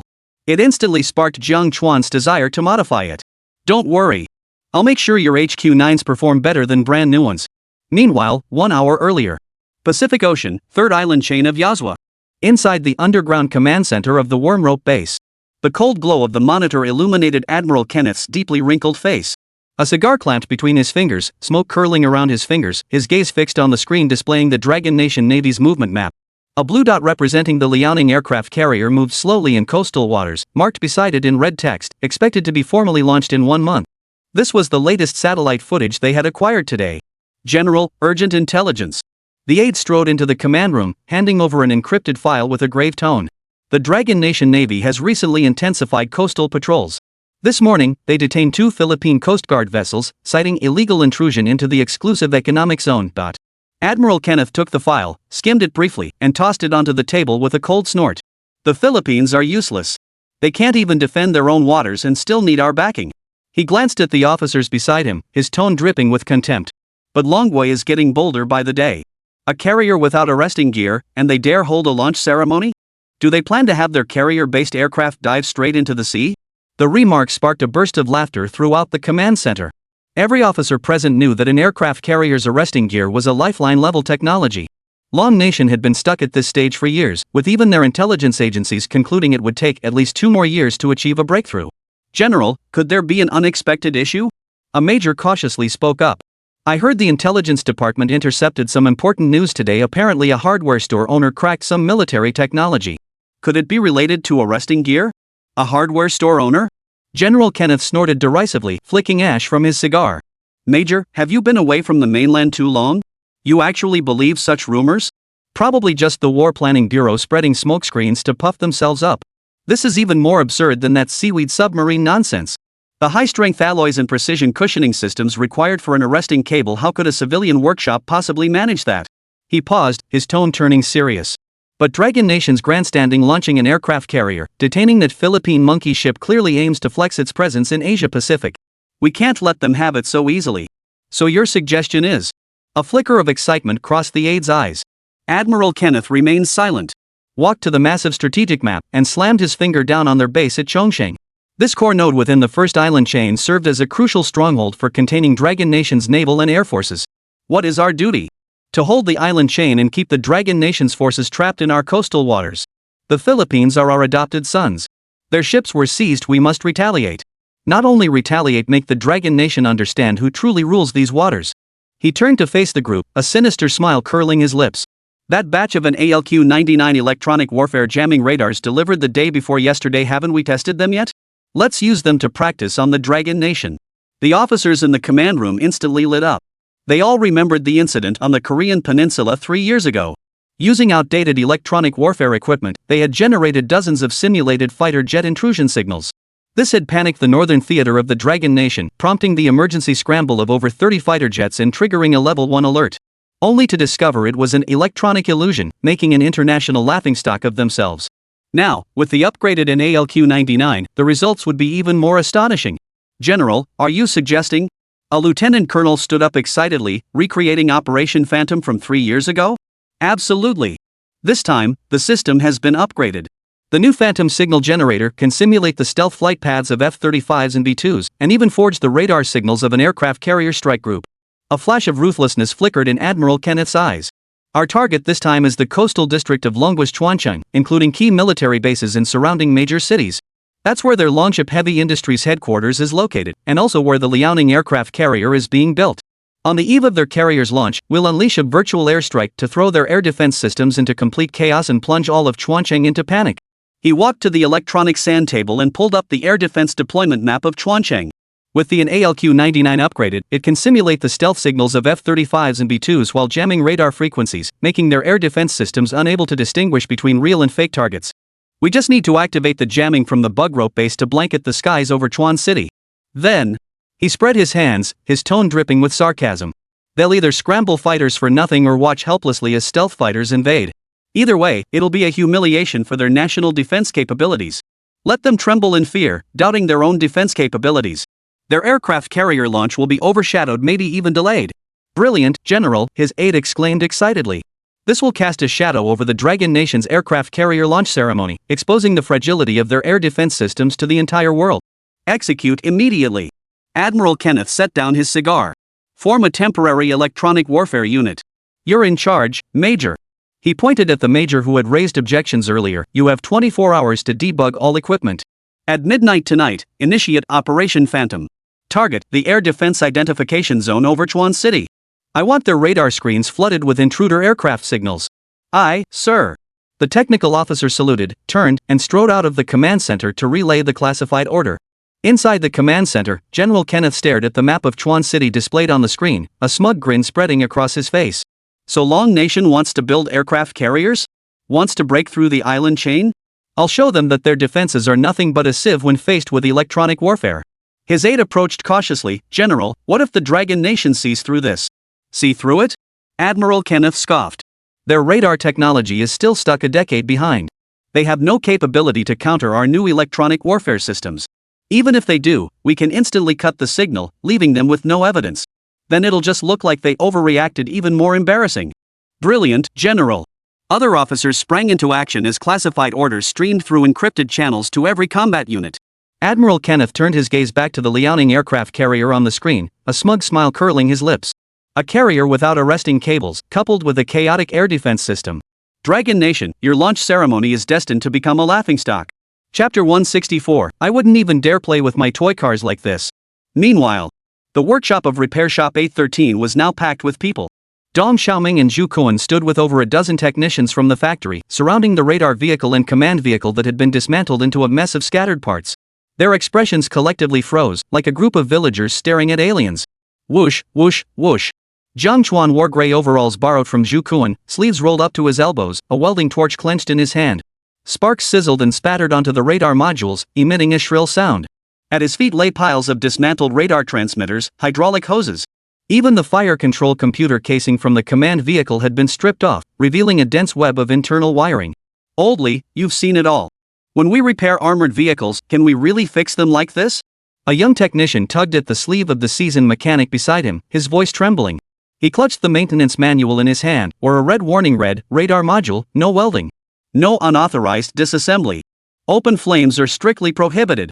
But Jiang Chuan not only disassembled it, he went straight to welding the parts with an electric welder barely short of setting off fireworks. Not a single step matched the manual. Oldly squinted, finally managing to choke out, I don't know. I've been fixing armored vehicles for 20 years, and I've never seen such a wild repair method. My son wouldn't dare disassemble his toy cars like this. He pointed at the radar transmitter board on the floor, his voice tinged with heartache. This is the core component of the H-200 phased array radar. A single board costs hundreds of thousands of yuan, and he just tossed it on the ground like that? The nearby technicians joined in the murmurs. Oh no, oh no.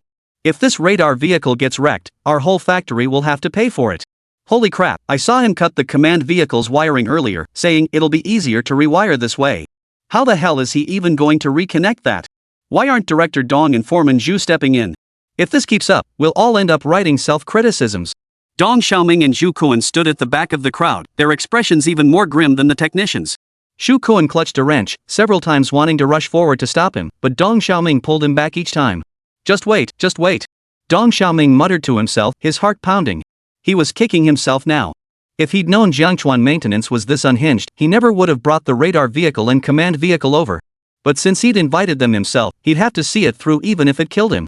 Jiang Chuan paid no heed to the surrounding murmurs, his hands never stopping as he directed the crew to perform the upgrades. He even grabbed a computer on the spot to program and modify the algorithms. Clang! Jiang Chuan snapped the final radar transmitter board into place and brushed the dust off his hands. Glancing up at the wall clock, it was already 11 p.m. Done. The three vehicles inside the repair shop had undergone a dramatic transformation. The radar vehicle's antenna stood tall once more, the missile launcher's carriage was slightly raised, and the olive-drab bodies gleamed brightly under the lights. They were unrecognizable from their previous sickly state. The mechanics in the workshop were completely drained, slumped on the floor. Their work clothes were soaked through with sweat, their faces etched with exhaustion and astonishment. Why astonished? Because they had watched Jiang Chuan blatantly disregard every operational protocol, cutting hundreds of wires, replacing countless parts without authorization. Only to see it reassembled perfectly in the end. Just an hour ago, they thought the sky had fallen. Now the indicator lights were actually glowing, showing normal operation. This is crazy. This isn't repair work, it's magic. He cut hundreds of wires and reconnected them? I can't even remember the wiring sequence. That radar module, I accidentally knocked off a capacitor when I disassembled it last time. It took me 3 days to find a replacement part, but Boss Jiang just bridged it with a wire, and it actually worked. Holy crap, this indicator light is just glowing like it's brand new. Zhu Kuan was the first to rush over. He circled the radar vehicle 3 times, then spent ages peering under the missile vehicle's chassis. When he looked up, his eyes sparkled with insight. Didn't break anything? All the wirings connected? The radar modules back in place? The others looked just as clueless. They'd been involved the whole time, how could they not understand a single thing? This sensation of half-understanding, as if the folds in their brains had been smoothed out, was an experience entirely new to every technician's career. What did you expect? Jiang Chuan shrugged, his tone light. Just swapped a few parts, optimized the wiring, upgraded the radar algorithm, nothing too complicated. He paused, meeting the skeptical stares of the group. He understood. Without a test, this group wouldn't believe him. Shall we test it? Jiang Chuan proposed. The workshop fell instantly silent as all eyes turned to Dong Xiaoming. Dong Xiaoming took a deep breath, his resolve firm. Test it. We absolutely must test it. If we've actually broken it or there are hidden issues, at least we can address them sooner. Zhu Kuan immediately chimed in, right. Let's road test it first to see if the chassis still has the previous issues, then test the radar and command vehicle's coordination. He looked at Jiang Chuan, a hint of expectation in his voice. Mr. Jiang, you know how to drive a missile vehicle, right? I can. Jiang Chuan walked directly to the driver's seat of the missile vehicle, pulled open the door, and climbed inside. He'd driven tanks before, but this was his first time seeing the red flag 100-ton missile vehicle. He absolutely had to get his hands on it. Anyone want to hop in with me? Sergeant Zhu, you take the seat. You can keep an eye on the gauges for me. Xu Kuan hesitated for a moment before scrambling into the passenger seat. The other technicians perked up, scrambling onto the observation platform atop the vehicle. Dong Xiaoming took his seat in the command vehicle, ready to conduct simultaneous testing. Buzz. The missile vehicle's engine roared to life, its sound noticeably deeper than before, without a hint of misfire. Jiang Chuan shifted gears, pressed the accelerator, and the missile vehicle slowly rolled out of the repair shop, heading toward the testing ground outside the base. The chassis isn't shaking anymore. Xu Kuan stared at the stability gauge on the dashboard and exclaimed excitedly, before, it would veer off course as soon as we accelerated. Now the needle is steady as a rock. Everyone could clearly feel the sheer power of the propulsion system. It was undeniably robust. He glanced at the hydraulic system's pressure readings. Pressure's normal too. No leaks even with the simulated launch platform's weight loaded. Jiang Chuan nodded with a smile and increased the vehicle's speed. The missile carrier traversed the dirt roads of the test site. When encountering potholes, the suspension system's cushioning effect was noticeably improved. Even Xu Kuan in the passenger seat felt no jolts. There's a steep slope up ahead, let's test the climb. Xu Kuan pointed to the incline ahead, previously the vehicle's most troublesome section, where it would stall every time due to insufficient power. Jiang Chuan said nothing, merely pressing down on the accelerator. The missile carrier's engine roared as it steadily conquered the steep incline, showing no signs of strain whatsoever. Xu Kuan stared at the power readings on the dashboard, his eyes wide. The power output has increased by at least 20%. How did you do that? Just tweaked the engine's fuel injectors, Jiang Chuan said casually. Just then, Dong Xiaoming's voice came over the command vehicle's radio. Mr. Jiang. The radar vehicle and command vehicle are linked up perfectly. The radar can now scan targets over 100 kilometers away, and the detection is even clearer than before. Xu Kuan excitedly patted the steering wheel. It worked. It really worked. The chassis is fixed, and the radar's upgraded. He looked at Jiang Chuan, his eyes brimming with admiration. Mr. Jiang, your skills are incredible. Jiang Chuan smiled, parked the missile vehicle in the center of the test site, and turned to Xu Kuan. Don't get ahead of yourself. We're just getting started. If we're testing, we're going all the way. Chapter 165, Hongqi H9 Test Superversion. If we're testing, we're pushing the Hongqi H9 to its absolute limits, perfect for seeing the system's true capabilities after the upgrade. He turned to Xu Kuan in the passenger seat and said, Sergeant Zhu, notify the command vehicle and radar vehicle. We're heading to the uninhabited area on the outskirts of the city to test the radar's maximum detection range and the air defense system's response speed. You're right. We've barely scratched the surface. Xu Kuan immediately relayed the message via walkie-talkie. The command vehicle and radar vehicle quickly fell into line behind them. The three vehicles formed a convoy and headed toward the outskirts. The late-night highway was deserted, and with the surrounding area under military control, there was no need to worry about external factors.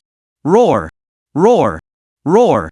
Light sliced through the darkness as the vehicles swiftly exited the base and entered the winding mountain road.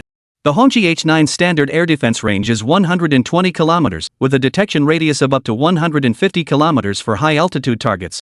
Xu Kuan sat in the passenger seat, equipment manual in hand, reading aloud as he studied the pages. But before, our vehicle's radar was outdated, with an actual detection range of only about 100 kilometers.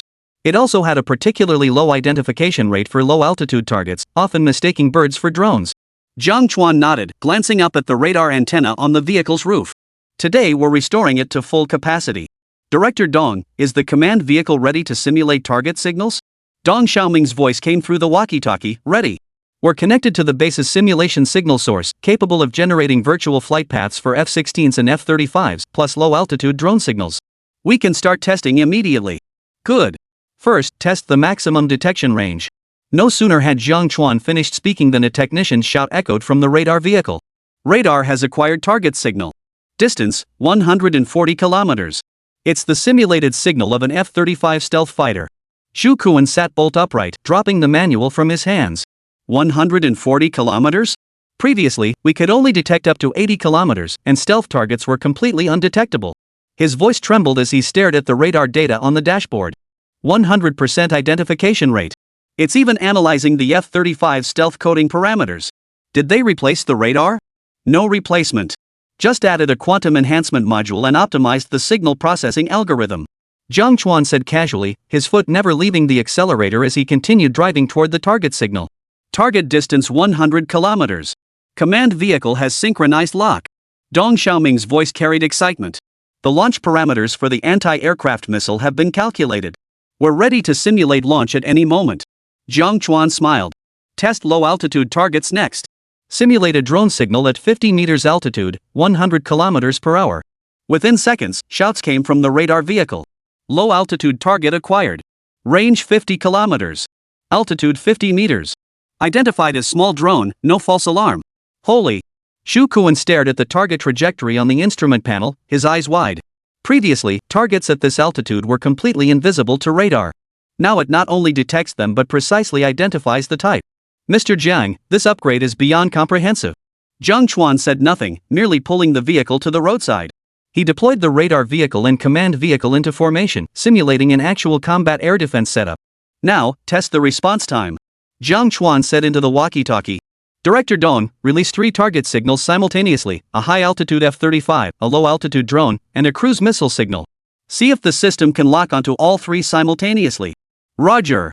3 target signals released. No sooner had Dong Xiaoming's voice faded than urgent shouts came from the radar vehicle. All 3 targets acquired. Distances, 120 kilometers, 60 kilometers, 80 kilometers. Command vehicle has synchronized lock-on.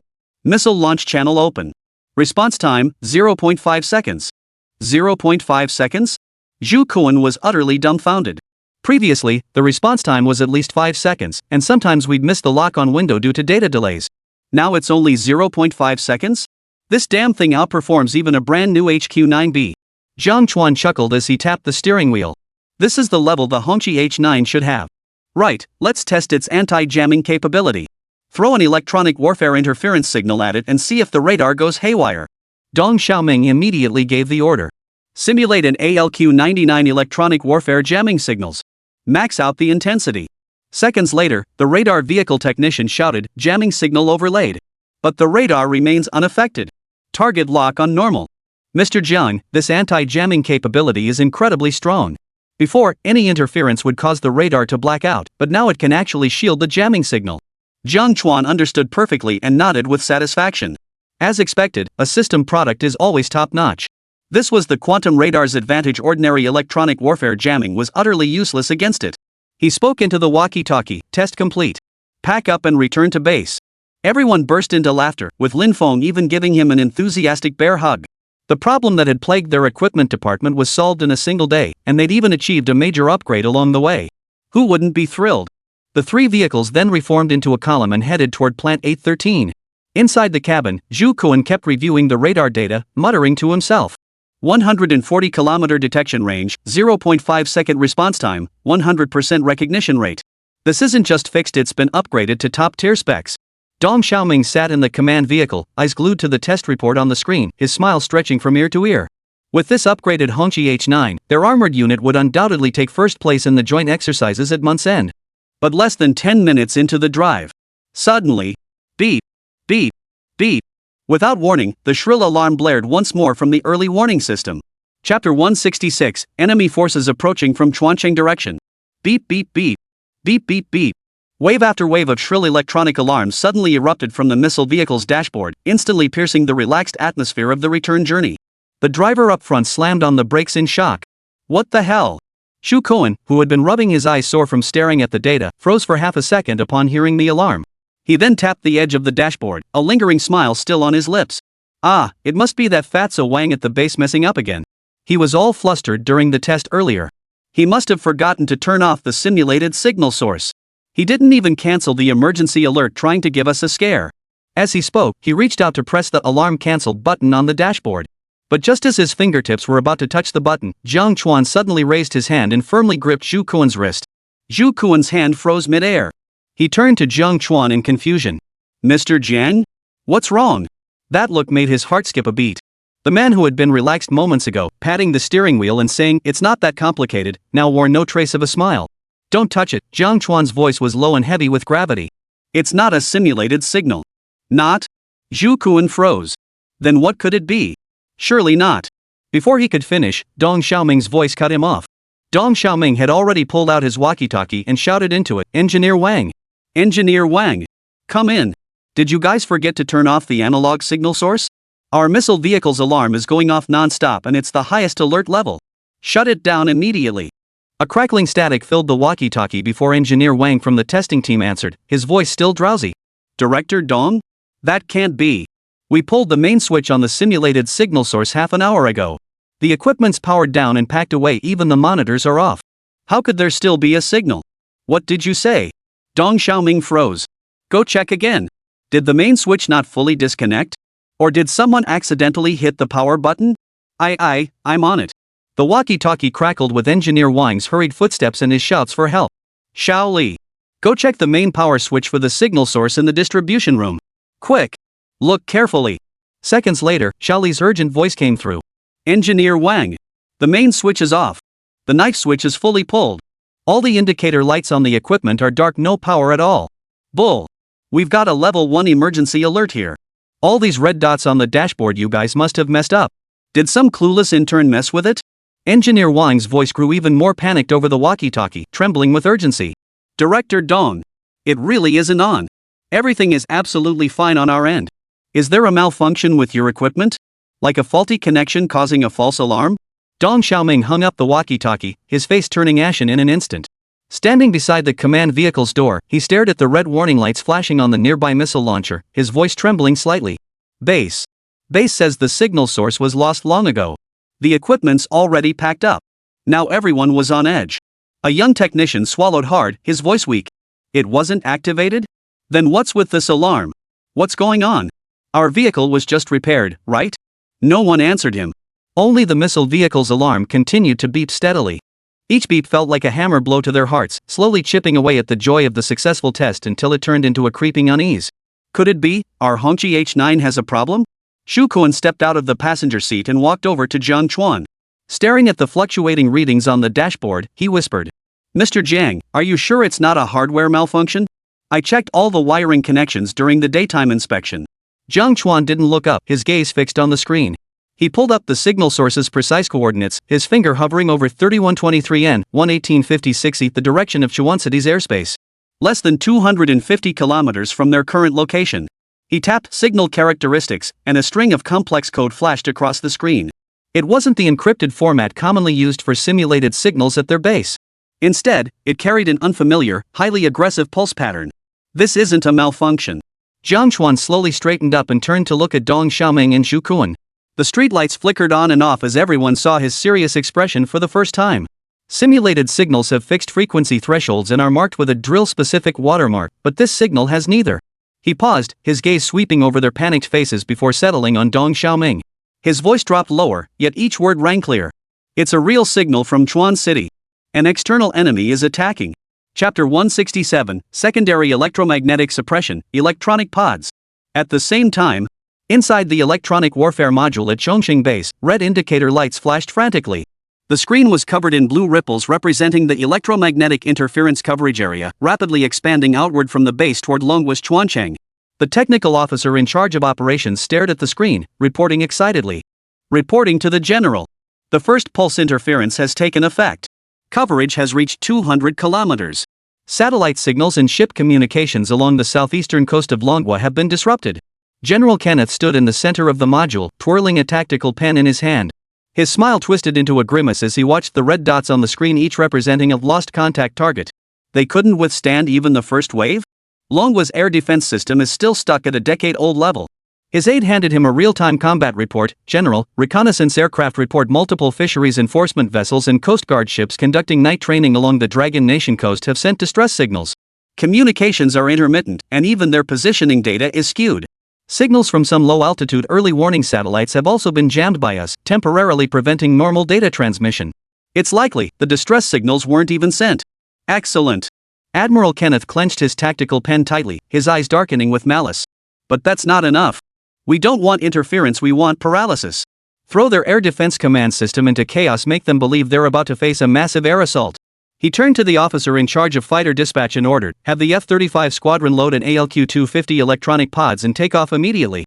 Approach from the southeast, close to the Dragon Nation's territorial sea line, and execute secondary airborne electromagnetic suppression. General. Isn't this too risky?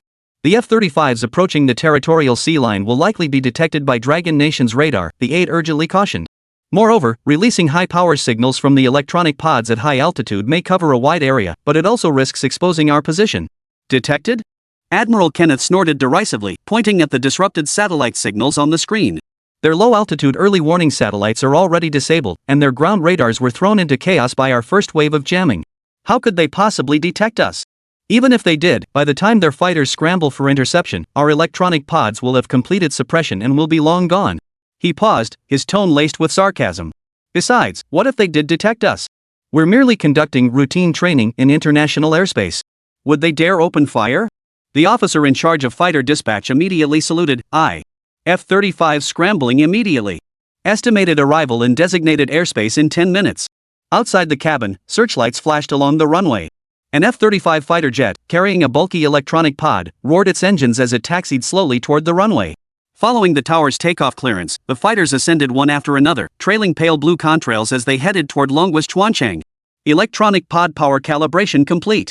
Upon reaching the target airspace, we expect to achieve electromagnetic signal jamming and shielding within a 300-kilometer radius. The fighter pilot reported via encrypted channel. General Kenneth stared at the flight paths on the screen and nodded with satisfaction. Inform the pilots, upon reaching the target airspace, first release the simulated signal of F-22 fighter group intrusion. Then simulate the radar signature of an aircraft carrier strike group. I want the Dragon Nation's air defense screens flooded with enemy targets. Minutes later, the F-35 formation entered international airspace beyond the Dragon Nation's territorial sea boundary. Their electronic pods activated at maximum power. Invisible electromagnetic waves surged toward Chuancheng like a tidal wave, instantly distorting radio signals and radar waves along their path. At a coastal border radar station in Dragon Nation, screens suddenly turned to static. Operators frantically adjusted equipment, hearing only piercing static. A missile boat conducting night training near Chuancheng also experienced a sudden communications failure. Radar screens flickered with dense clusters of unknown targets. The captain's face drained of color as he bellowed into the intercom. Request backup. Request backup. We're being locked onto by unknown signals. Radar down. But the signal was intermittent, preventing clear transmission. Inside the modular cabin at Chongsheng Base, a technical officer shouted excitedly, "General! Electromagnetic suppression is effective. Air defense radar signal strength near Longguo's Chuancheng has dropped by 70%. Some radar stations have completely lost contact. Virtual target signals have been successfully injected into their air defense systems. Preliminary assessment indicates they've identified these signals as real invasion targets." General Kenneth picked up his binoculars and scanned toward the direction of Chuancheng. Though he couldn't see the distant scene, he could almost picture the chaos unfolding within Longguo's air defense system. A smug smile spread across his lips. "Excellent. Have the pilots circle for another half hour. We'll wait until Longguo's fighter jets are airborne and their air defense missiles are deployed before we withdraw. I want them to remember in fear who truly rules these waters." His aide approached, his tone laced with flattery. "General, this ghost operation will undoubtedly become a classic case study. Not only will Longguo delay their aircraft carrier launch, but this air defense breach will make them look utterly ridiculous on the international stage. That goes without saying." Admiral Kenneth lowered his binoculars and turned toward the pod's exit. "Once this operation concludes, I'll make the Pentagon understand that our electronic warfare superiority within the first island chain is unmatched. And well, lads, you'll witness the birth of the most brilliant silent commander ever. Ha ha ha. Cheers." In the night sky, the F-35 fighters' electronic pods continued emitting electromagnetic signals, like an invisible net steadily tightening around the air defense perimeter of Chuan City. Target confirmed. Meanwhile, on the military highway in Jiangcheng, Jiang Chuan stared at the missile vehicle's screen as it filtered through signal patterns, identifying the signature within seconds. A line of clear coordinates and equipment model popped up on the screen.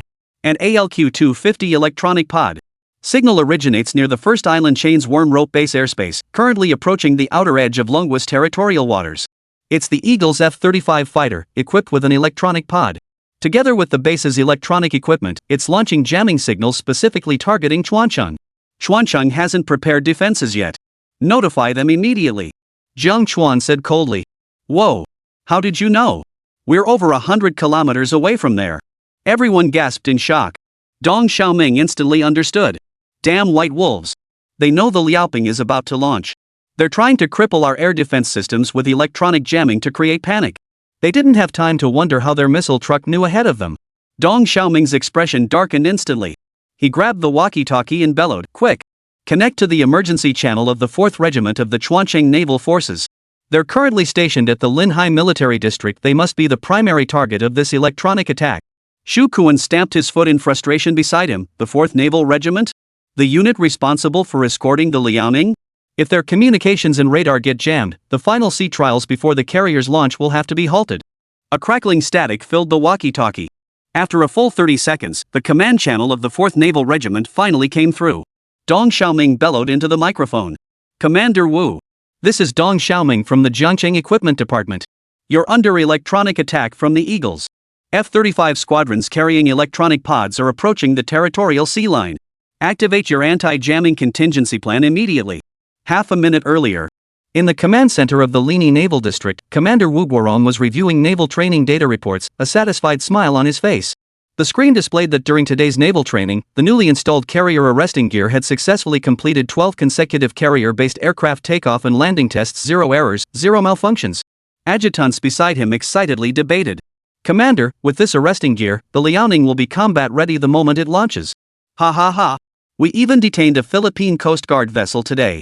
They haven't dared to reclaim it yet. This display will keep them in line for a while. This is fantastic. The future looks brighter than ever. Our Navy is going to make us proud this time. Enough empty talk, one test remains unfinished.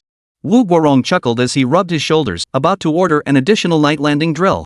Suddenly, the special emergency phone on his waist belt shrieked into life. Chapter 168, just like that, fired off? This phone was reserved solely for military-level emergencies.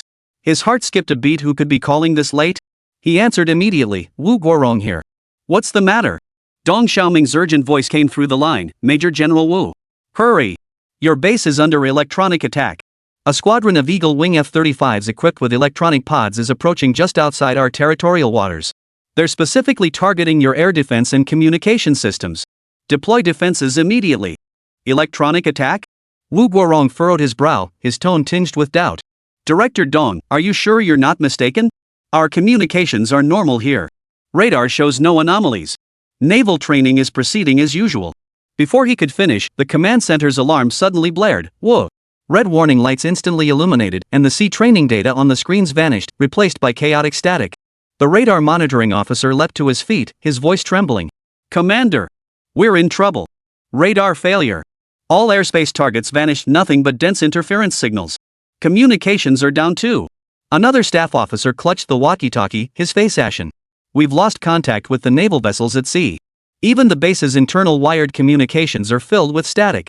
Chaos erupted in the command center. The earlier excitement vanished instantly as panic gripped everyone. Wu Guorong stared at the snowy screen, then glanced at the phone still pressed to his ear. He was stunned. Director Dong. How did you know? Did you guys get hit too? Are you guys prophets or something? Dong Xiaoming on the other end hurriedly replied. Never mind how I found out. Activate the backup radar and encrypted communications immediately. We have radar data resistant to jamming, transmitting it to you immediately. Those unidentified flight paths are simulated, but the electronic warfare signals are real. The Eagle Squadron's F-35 fleet might be just beyond our territorial waters. Wu Guorong gripped the phone, listening to Dong Xiaoming's urgent warnings while surveying the chaos in the command center. It instantly dawned on him. This wasn't a joke, they were under attack. Damn those Eagles. They dare play dirty tricks on our turf. Activate the Purple Lightning counter-jamming protocol immediately. Get the entire electronic warfare team in position and set up the backup radar. Set up a temporary command group. Get everyone from communications, radar, and air traffic control here. Not a minute to waste. The staff officers in the command center sprang into action instantly. Facing a major threat, everyone shifted into combat readiness. Barely 2 minutes after his order, the major from the electronic warfare department burst in, clutching a military laptop, his forehead glistening with sweat. Commander! The backup radar is operational, and encrypted communications are established, but the enemy's jamming signals are overwhelming. At least 200 targets are drifting across the screen, some with F-22 signal signatures, others with carrier radar reflections. We can't tell which ones are real. The screen is nothing but noise. We have to distinguish them. Wu Guorong kicked an empty chair beside him, sending it sliding to crash into the corner, as he roared. Overlay the radar data from Jiangcheng. Even if we're down to 30% accuracy, we have to hold the gap in our territorial waters. The Liaoning's escort fleet is still out at sea. If we let the real target slip through, we'll all end up in court-martial. His mind was in turmoil. He wasn't afraid of combat, but he dreaded this kind of invisible enemy. Electronic warfare was like groping for a knife in the dark. You never knew when the blade would strike. Meanwhile, at the temporary command post on the Pan Mountain test section in Jiangcheng, Dong Xiaoming stared intently at the screen filled with densely packed red dots, urgently trying to contact Jiangcheng's higher-ups. But his calls went unanswered several times. In such critical situations, as the first to receive the intelligence, his priority was to notify the front lines in Chuancheng. The second step was to report to the combat readiness zone. Shu Kuan paced anxiously beside him, his grip on the pen nearly crushing it. Old Dong, are they still confused over there in Chuancheng? Was the quantum radar data we sent useless? Useless as hell. Dong Xiaoming roughly wiped his face as air traffic control voices continued crackling through the walkie-talkie. The two J-16 fighters that had just been ordered to take off were still climbing. Without radar guidance, they dared not approach the territorial sea line. Their backup radars can't handle the jamming. Overlaying the data just turns it into finding a red dot within a red dot. Who'd bet which one's real? If we misidentify a civilian aircraft as an F-35, or let the real target slip away, I'll be the first equipment director to get fired. Finally, after several seconds, the call to the Jiangcheng Combat Readiness Zone connected. Major General Zhang, whose unit had also been affected, flew into a rage upon learning the truth. Damn it! All combat-ready missile vehicles in Jiangcheng, erect immediately and enter Level 1 launch readiness. Whether it's the HQ-9 or HQ-16, the moment radar locks onto enemy targets, shoot them down on sight. Jiang Chuan, standing behind him, overheard the order and immediately interjected, locked on. 2 targets. The electronic container at Chongqing Base, and an F-35 formation beyond our territorial waters, just 1 aircraft, carrying in an ALQ-250 pod. Coordinates, 3012N, 12245E. Can we fire now? Jiang Chuan pressed the launch button directly. Dong Xiaoming's eyes lit up. Just as he was about to shout, transmit the coordinates to Chuancheng immediately, the ground behind him suddenly trembled. No! Wait! Dong Xiaoming was about to explain the principle of immediate interception upon detection, the need to confirm command authority with Chuancheng, and the procedures required for cross-area firing. Then came a deafening boom from behind them. The earth seemed to be kicked, causing the tents at the temporary command post to sway. A water cup on the table crashed to the floor with a clatter, spilling water everywhere. Dong Xiaoming's walkie-talkie clattered to the ground beside his feet. The screen remained lit, but he had no time to spare. He whipped his head around and saw an orange-red tail flame tearing through the night sky beside the missile launcher not far away. A deafening explosion erupted from the missile vehicle's direction, the orange-red tail flame resembling a red-hot spear. The H-9 missile shot upward like a bolt of lightning, its piercing whistle echoing through the air before vanishing into the darkness in an instant. Holy! Dong Xiaoming's voice trembled as he stared at the vanishing point of the trail, then whipped his head around to look at Jiang Chuan, who remained calm. The latter stood beside the missile launcher, still clutching the launch control console's button, a look of bewilderment on his face as if he hadn't fully processed what had just happened. Jiang Chuan! What the hell were you doing?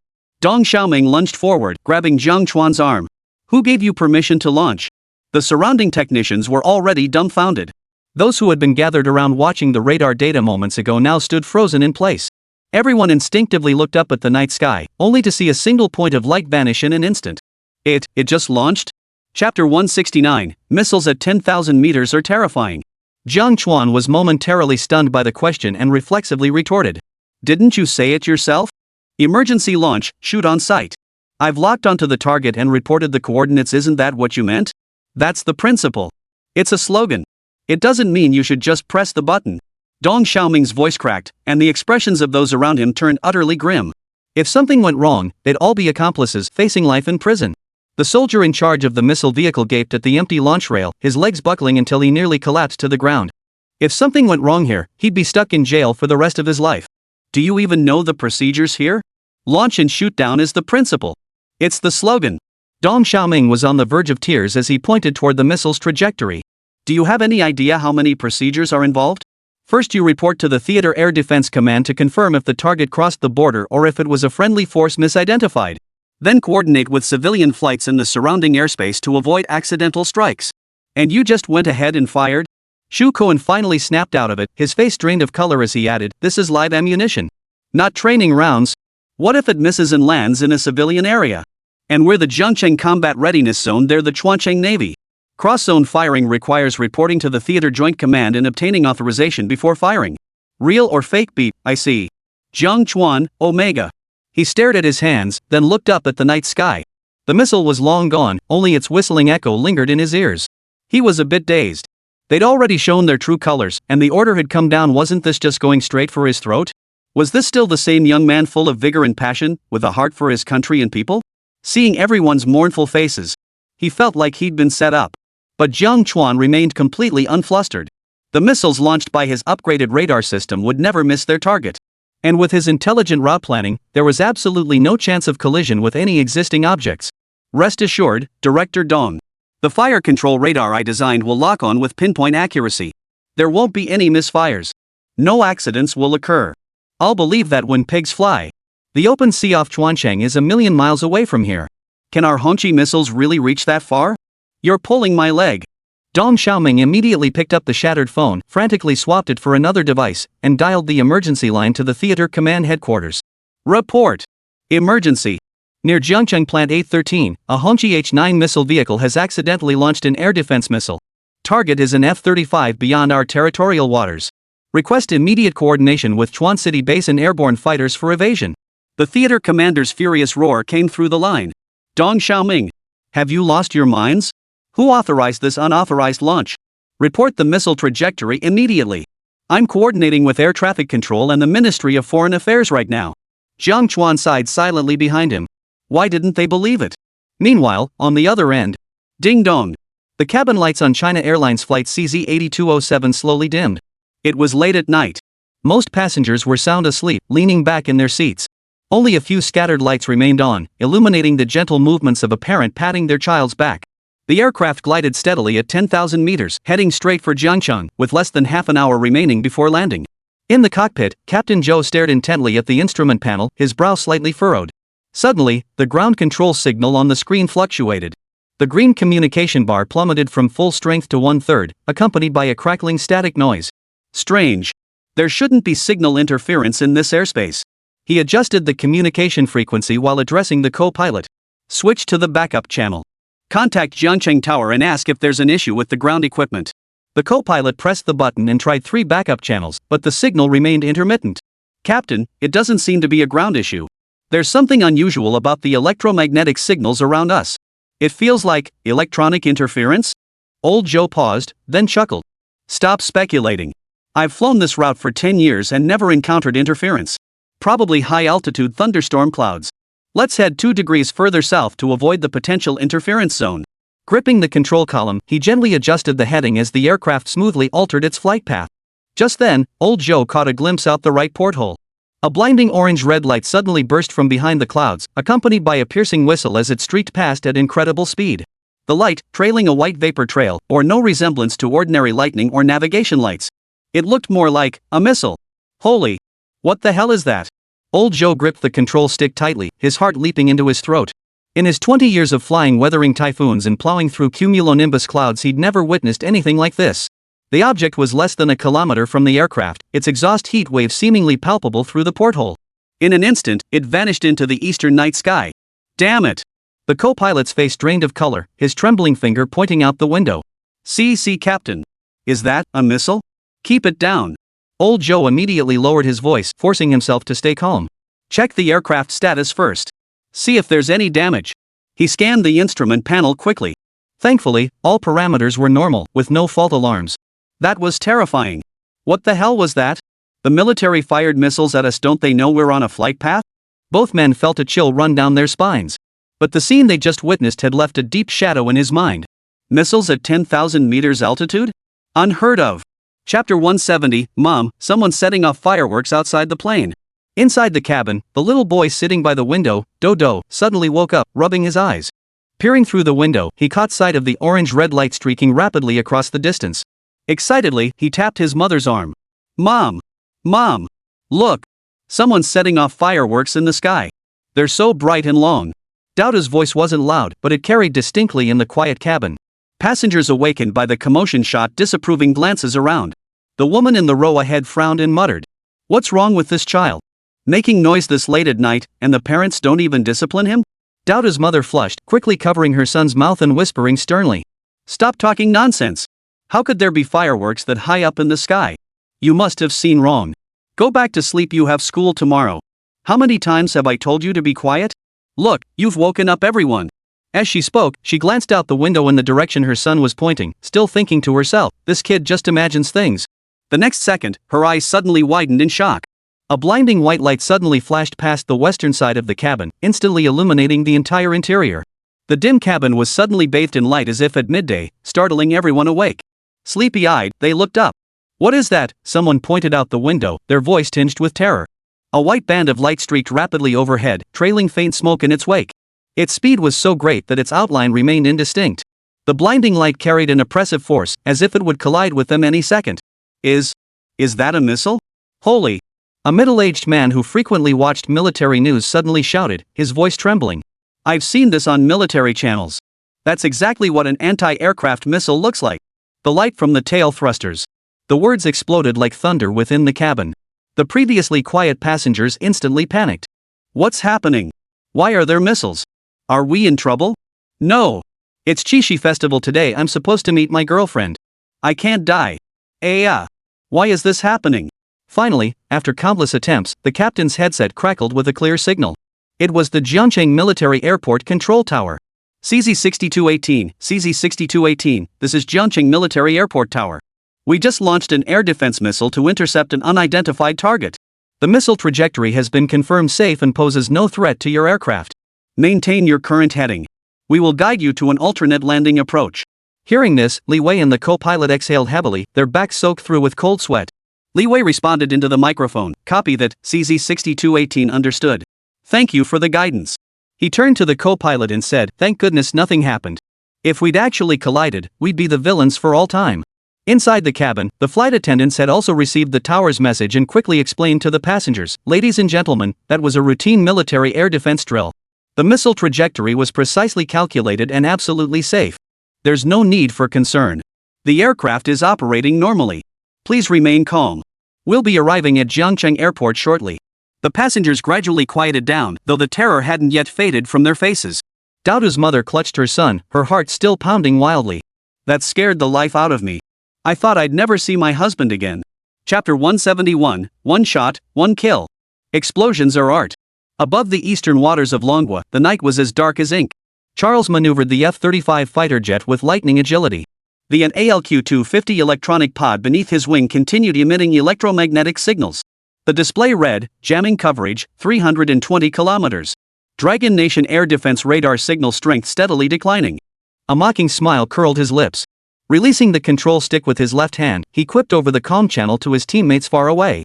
Guys, you think the Dragon Nation radar operators are still staring at their snowy screens?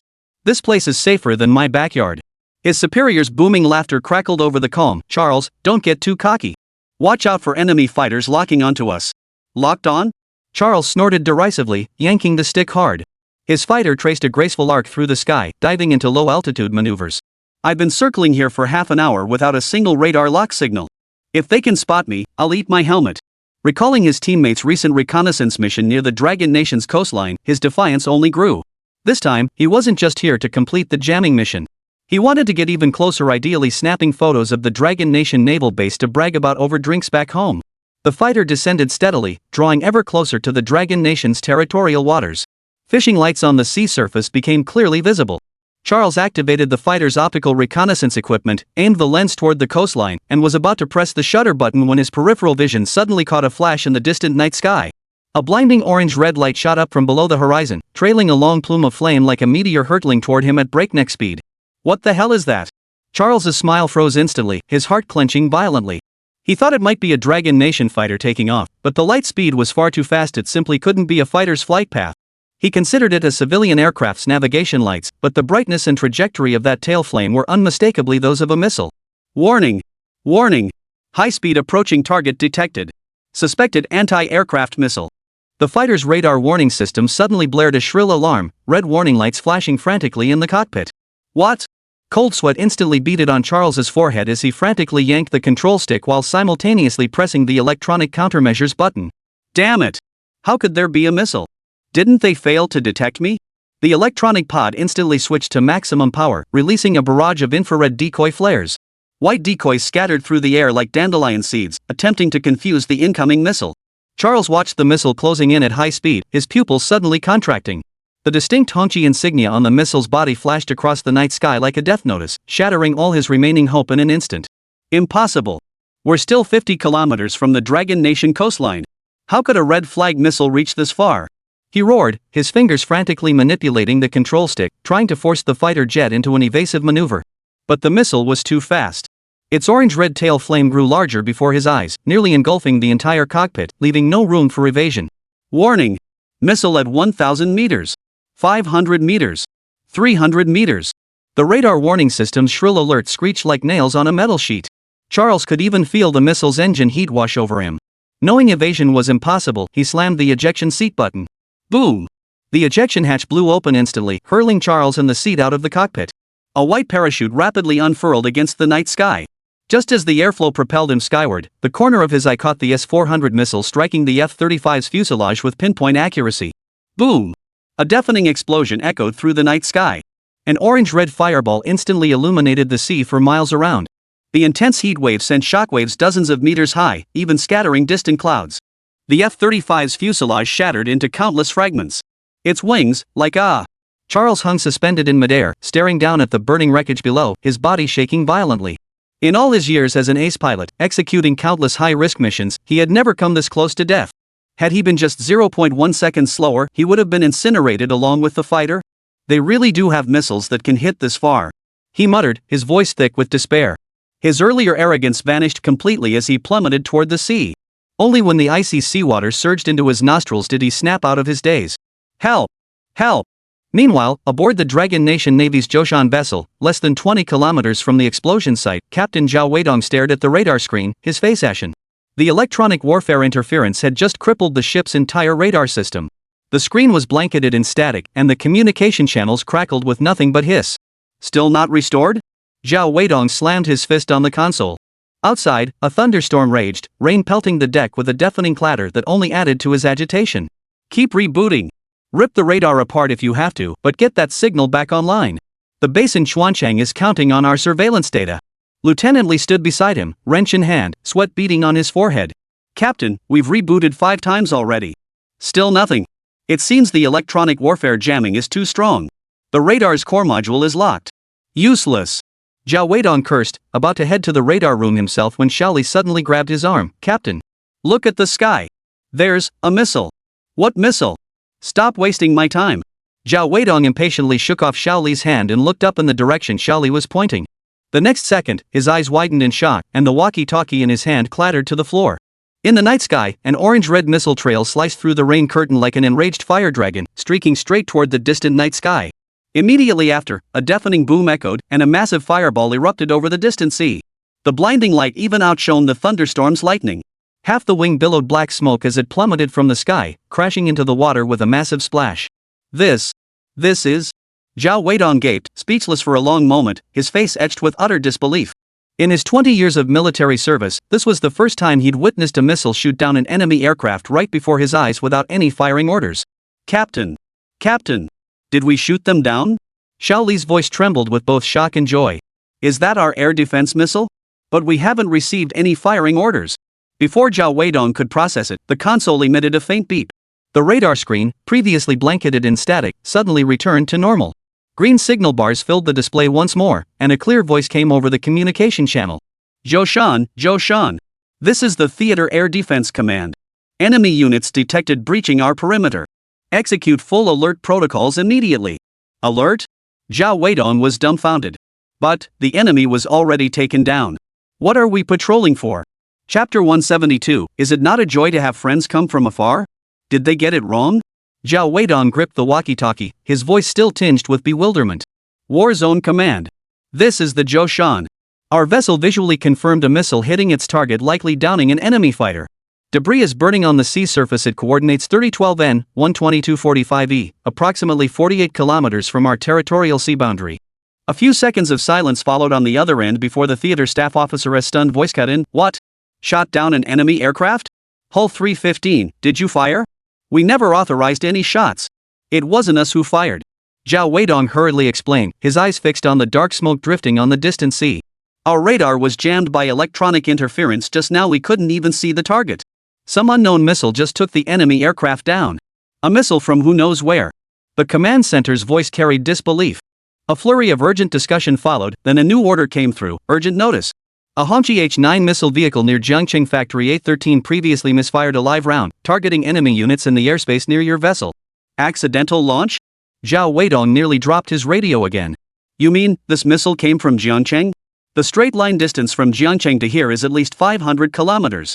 And it hit its target despite electromagnetic interference? He turned to stare at the burning wreckage on the sea surface, his mind buzzing. A cross-zone strike from 500 kilometers away, precisely taking down a stealth F-35? This wasn't an accidental launch, it was God-tier execution. Especially under such intense electromagnetic interference. Then it must be true. Ah, that was one hell of a shot. The staff officer's voice crackled with excitement. Captain Zhao, dispatch a recovery boat immediately to salvage the wreckage and any possible pilot.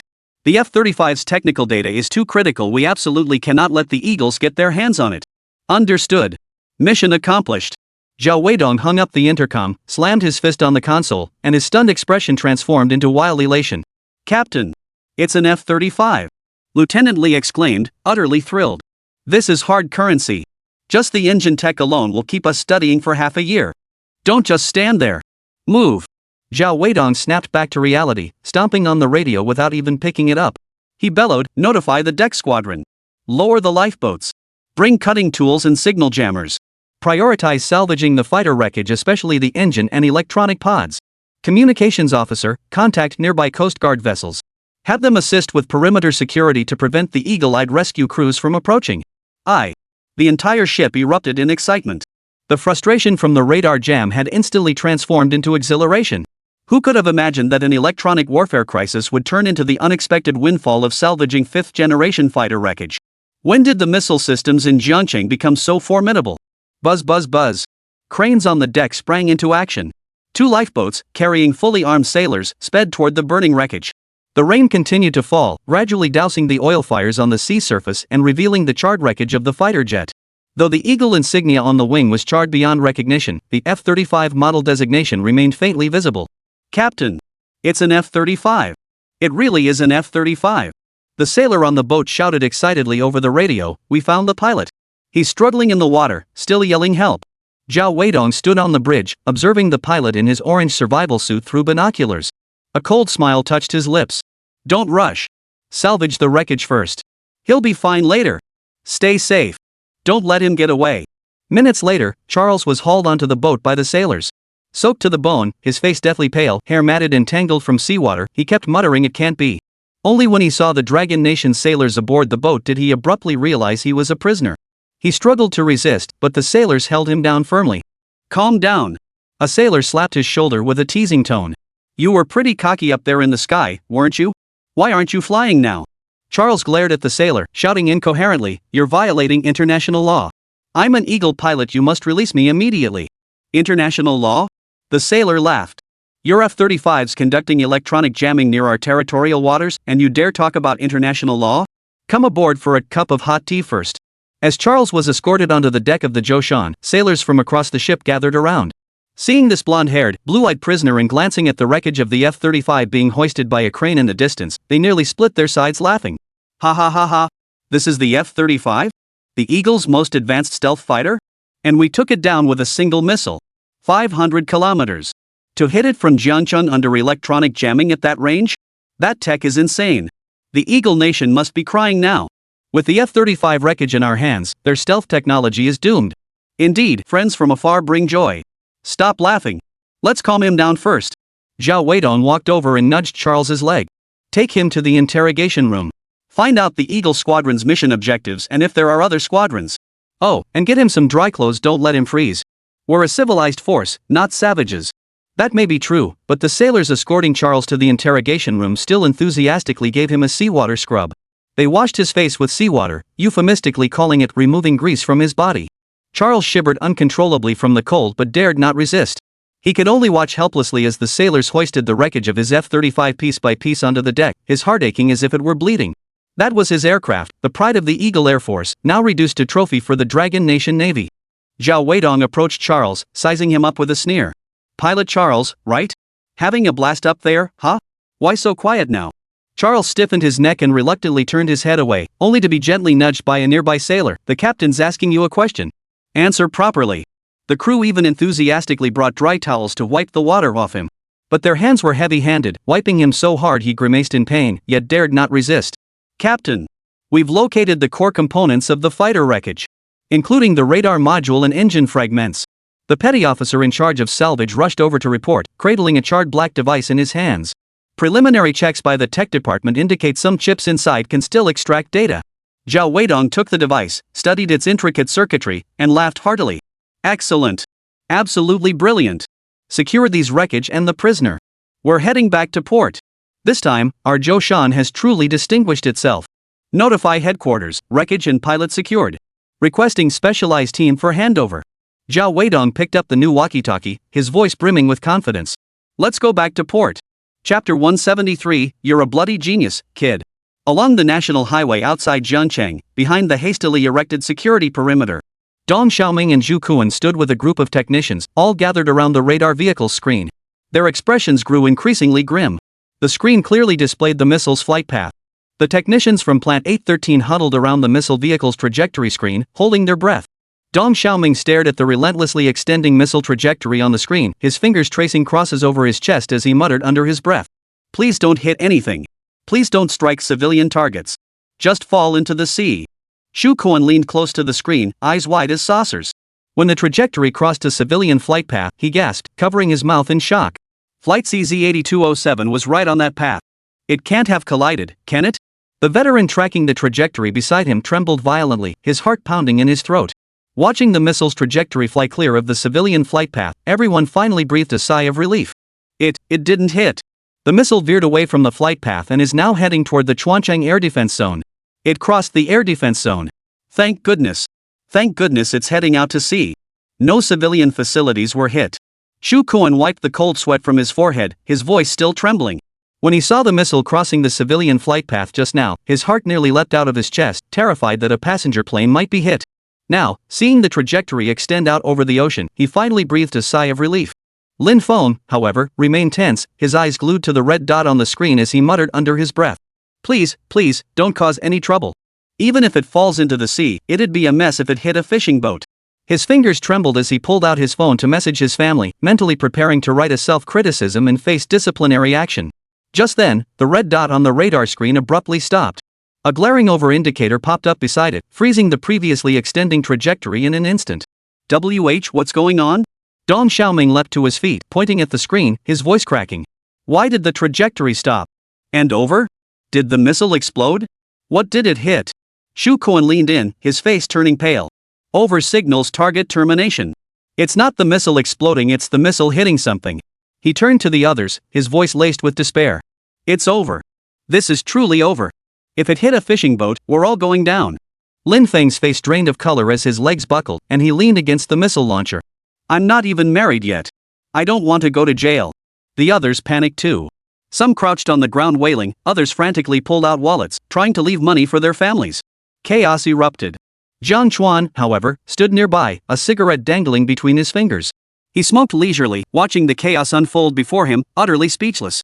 He now understood what it meant to be the only sober one amidst a drunken crowd. He crouched down, picked up a cigarette pack from the ground, pulled one out, and handed it to an old soldier beside him. Uncle, can I borrow a light? The veteran froze, instinctively pulling out his lighter. Only after lighting the cigarette did he realize his own despair, yet here he was, offering a light to someone else. Seeing Jiang Chuan's calm demeanor, he couldn't help but ask. Mr. Jiang, how come you're not the least bit anxious? We're talking about a missile that was fired by mistake. If it actually hit something, we'd all be finished. Jiang Chuan took a drag, exhaled a smoke ring, and replied slowly. Why be anxious? That over signal means we didn't hit civilian facilities, it's the signal confirming we successfully shot down the enemy target. What? Dong Xiaoming whipped his head around, lunging forward to grab Jiang Chuan's arm, his eyes bulging like copper bells. What did you say? Shot down an enemy target? You mean, our misfired missile took down the Eagle's jammer? The scene fell instantly silent. Everyone froze in their tracks, all eyes fixed on Jiang Chuan. Even the cries and wails ceased. A young technician wiped away tears, asking in disbelief.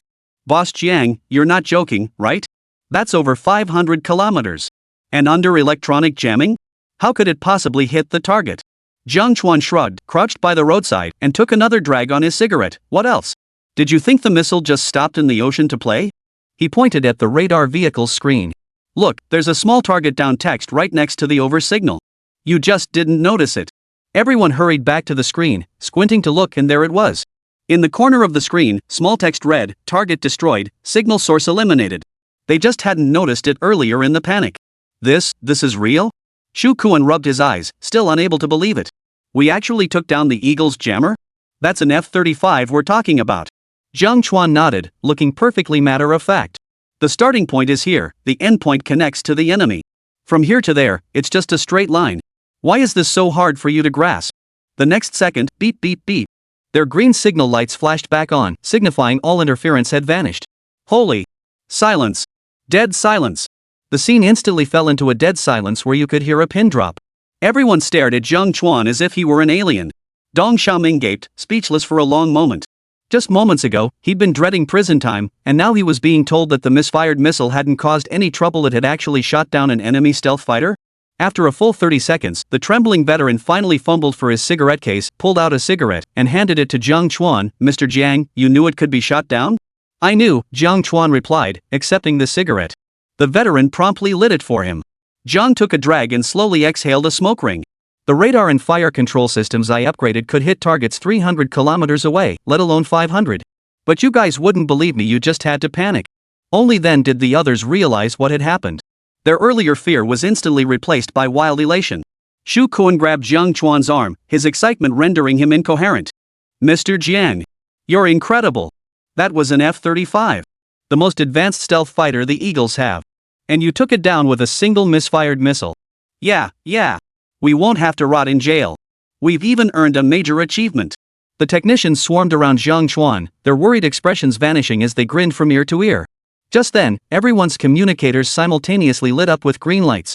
The static crackling vanished, replaced by a clear signal. Immediately, the hearty laughter of Commander Zhao, the theater commander, boomed through the communicators. "Dong Xiaoming! You bastards did a hell of a job." Dong Xiaoming snatched the communicator, his voice still trembling with excitement. "Commander Zhao! You know everything?" "I know. The Zhoushan has secured the F-35 wreckage and the pilot." Commander Zhao's voice brimmed with excitement. "A 500-kilometer cross-zone strike, a direct hit under electromagnetic interference. This missile has truly brought honor to our dragon nation. All thanks to you, especially Boss Zhang's upgraded system. It's nothing short of a stroke of genius. You're a damn genius, kid." Dong Xiaoming held the communicator, glancing at Jiang Chuan calmly smoking beside him, then at the over indicator on the screen. He was utterly dumbfounded. "You weren't exactly this calm when I accidentally fired earlier. But the outcome was good, so he shrugged it off and said, I locked on precisely before firing. All credit goes to the upgraded missile vehicle from our 813 equipment factory. This year's funding." After hanging up, he exhaled deeply. He'd thought it was a disaster waiting to happen, but somehow it turned into a spectacular triumph. This roller coaster of terror was something he'd never forget for the rest of his life. Jiang Chuan listened to the laughter over the communicator, silently lighting another cigarette as he gazed up at the night sky. What a bunch of overreactors. Add me on WeChat, MNY66618. More book recommendations in my moments, plus downloads for Tomato, Tushio, Shuchi, Jihu, Story Club, and more.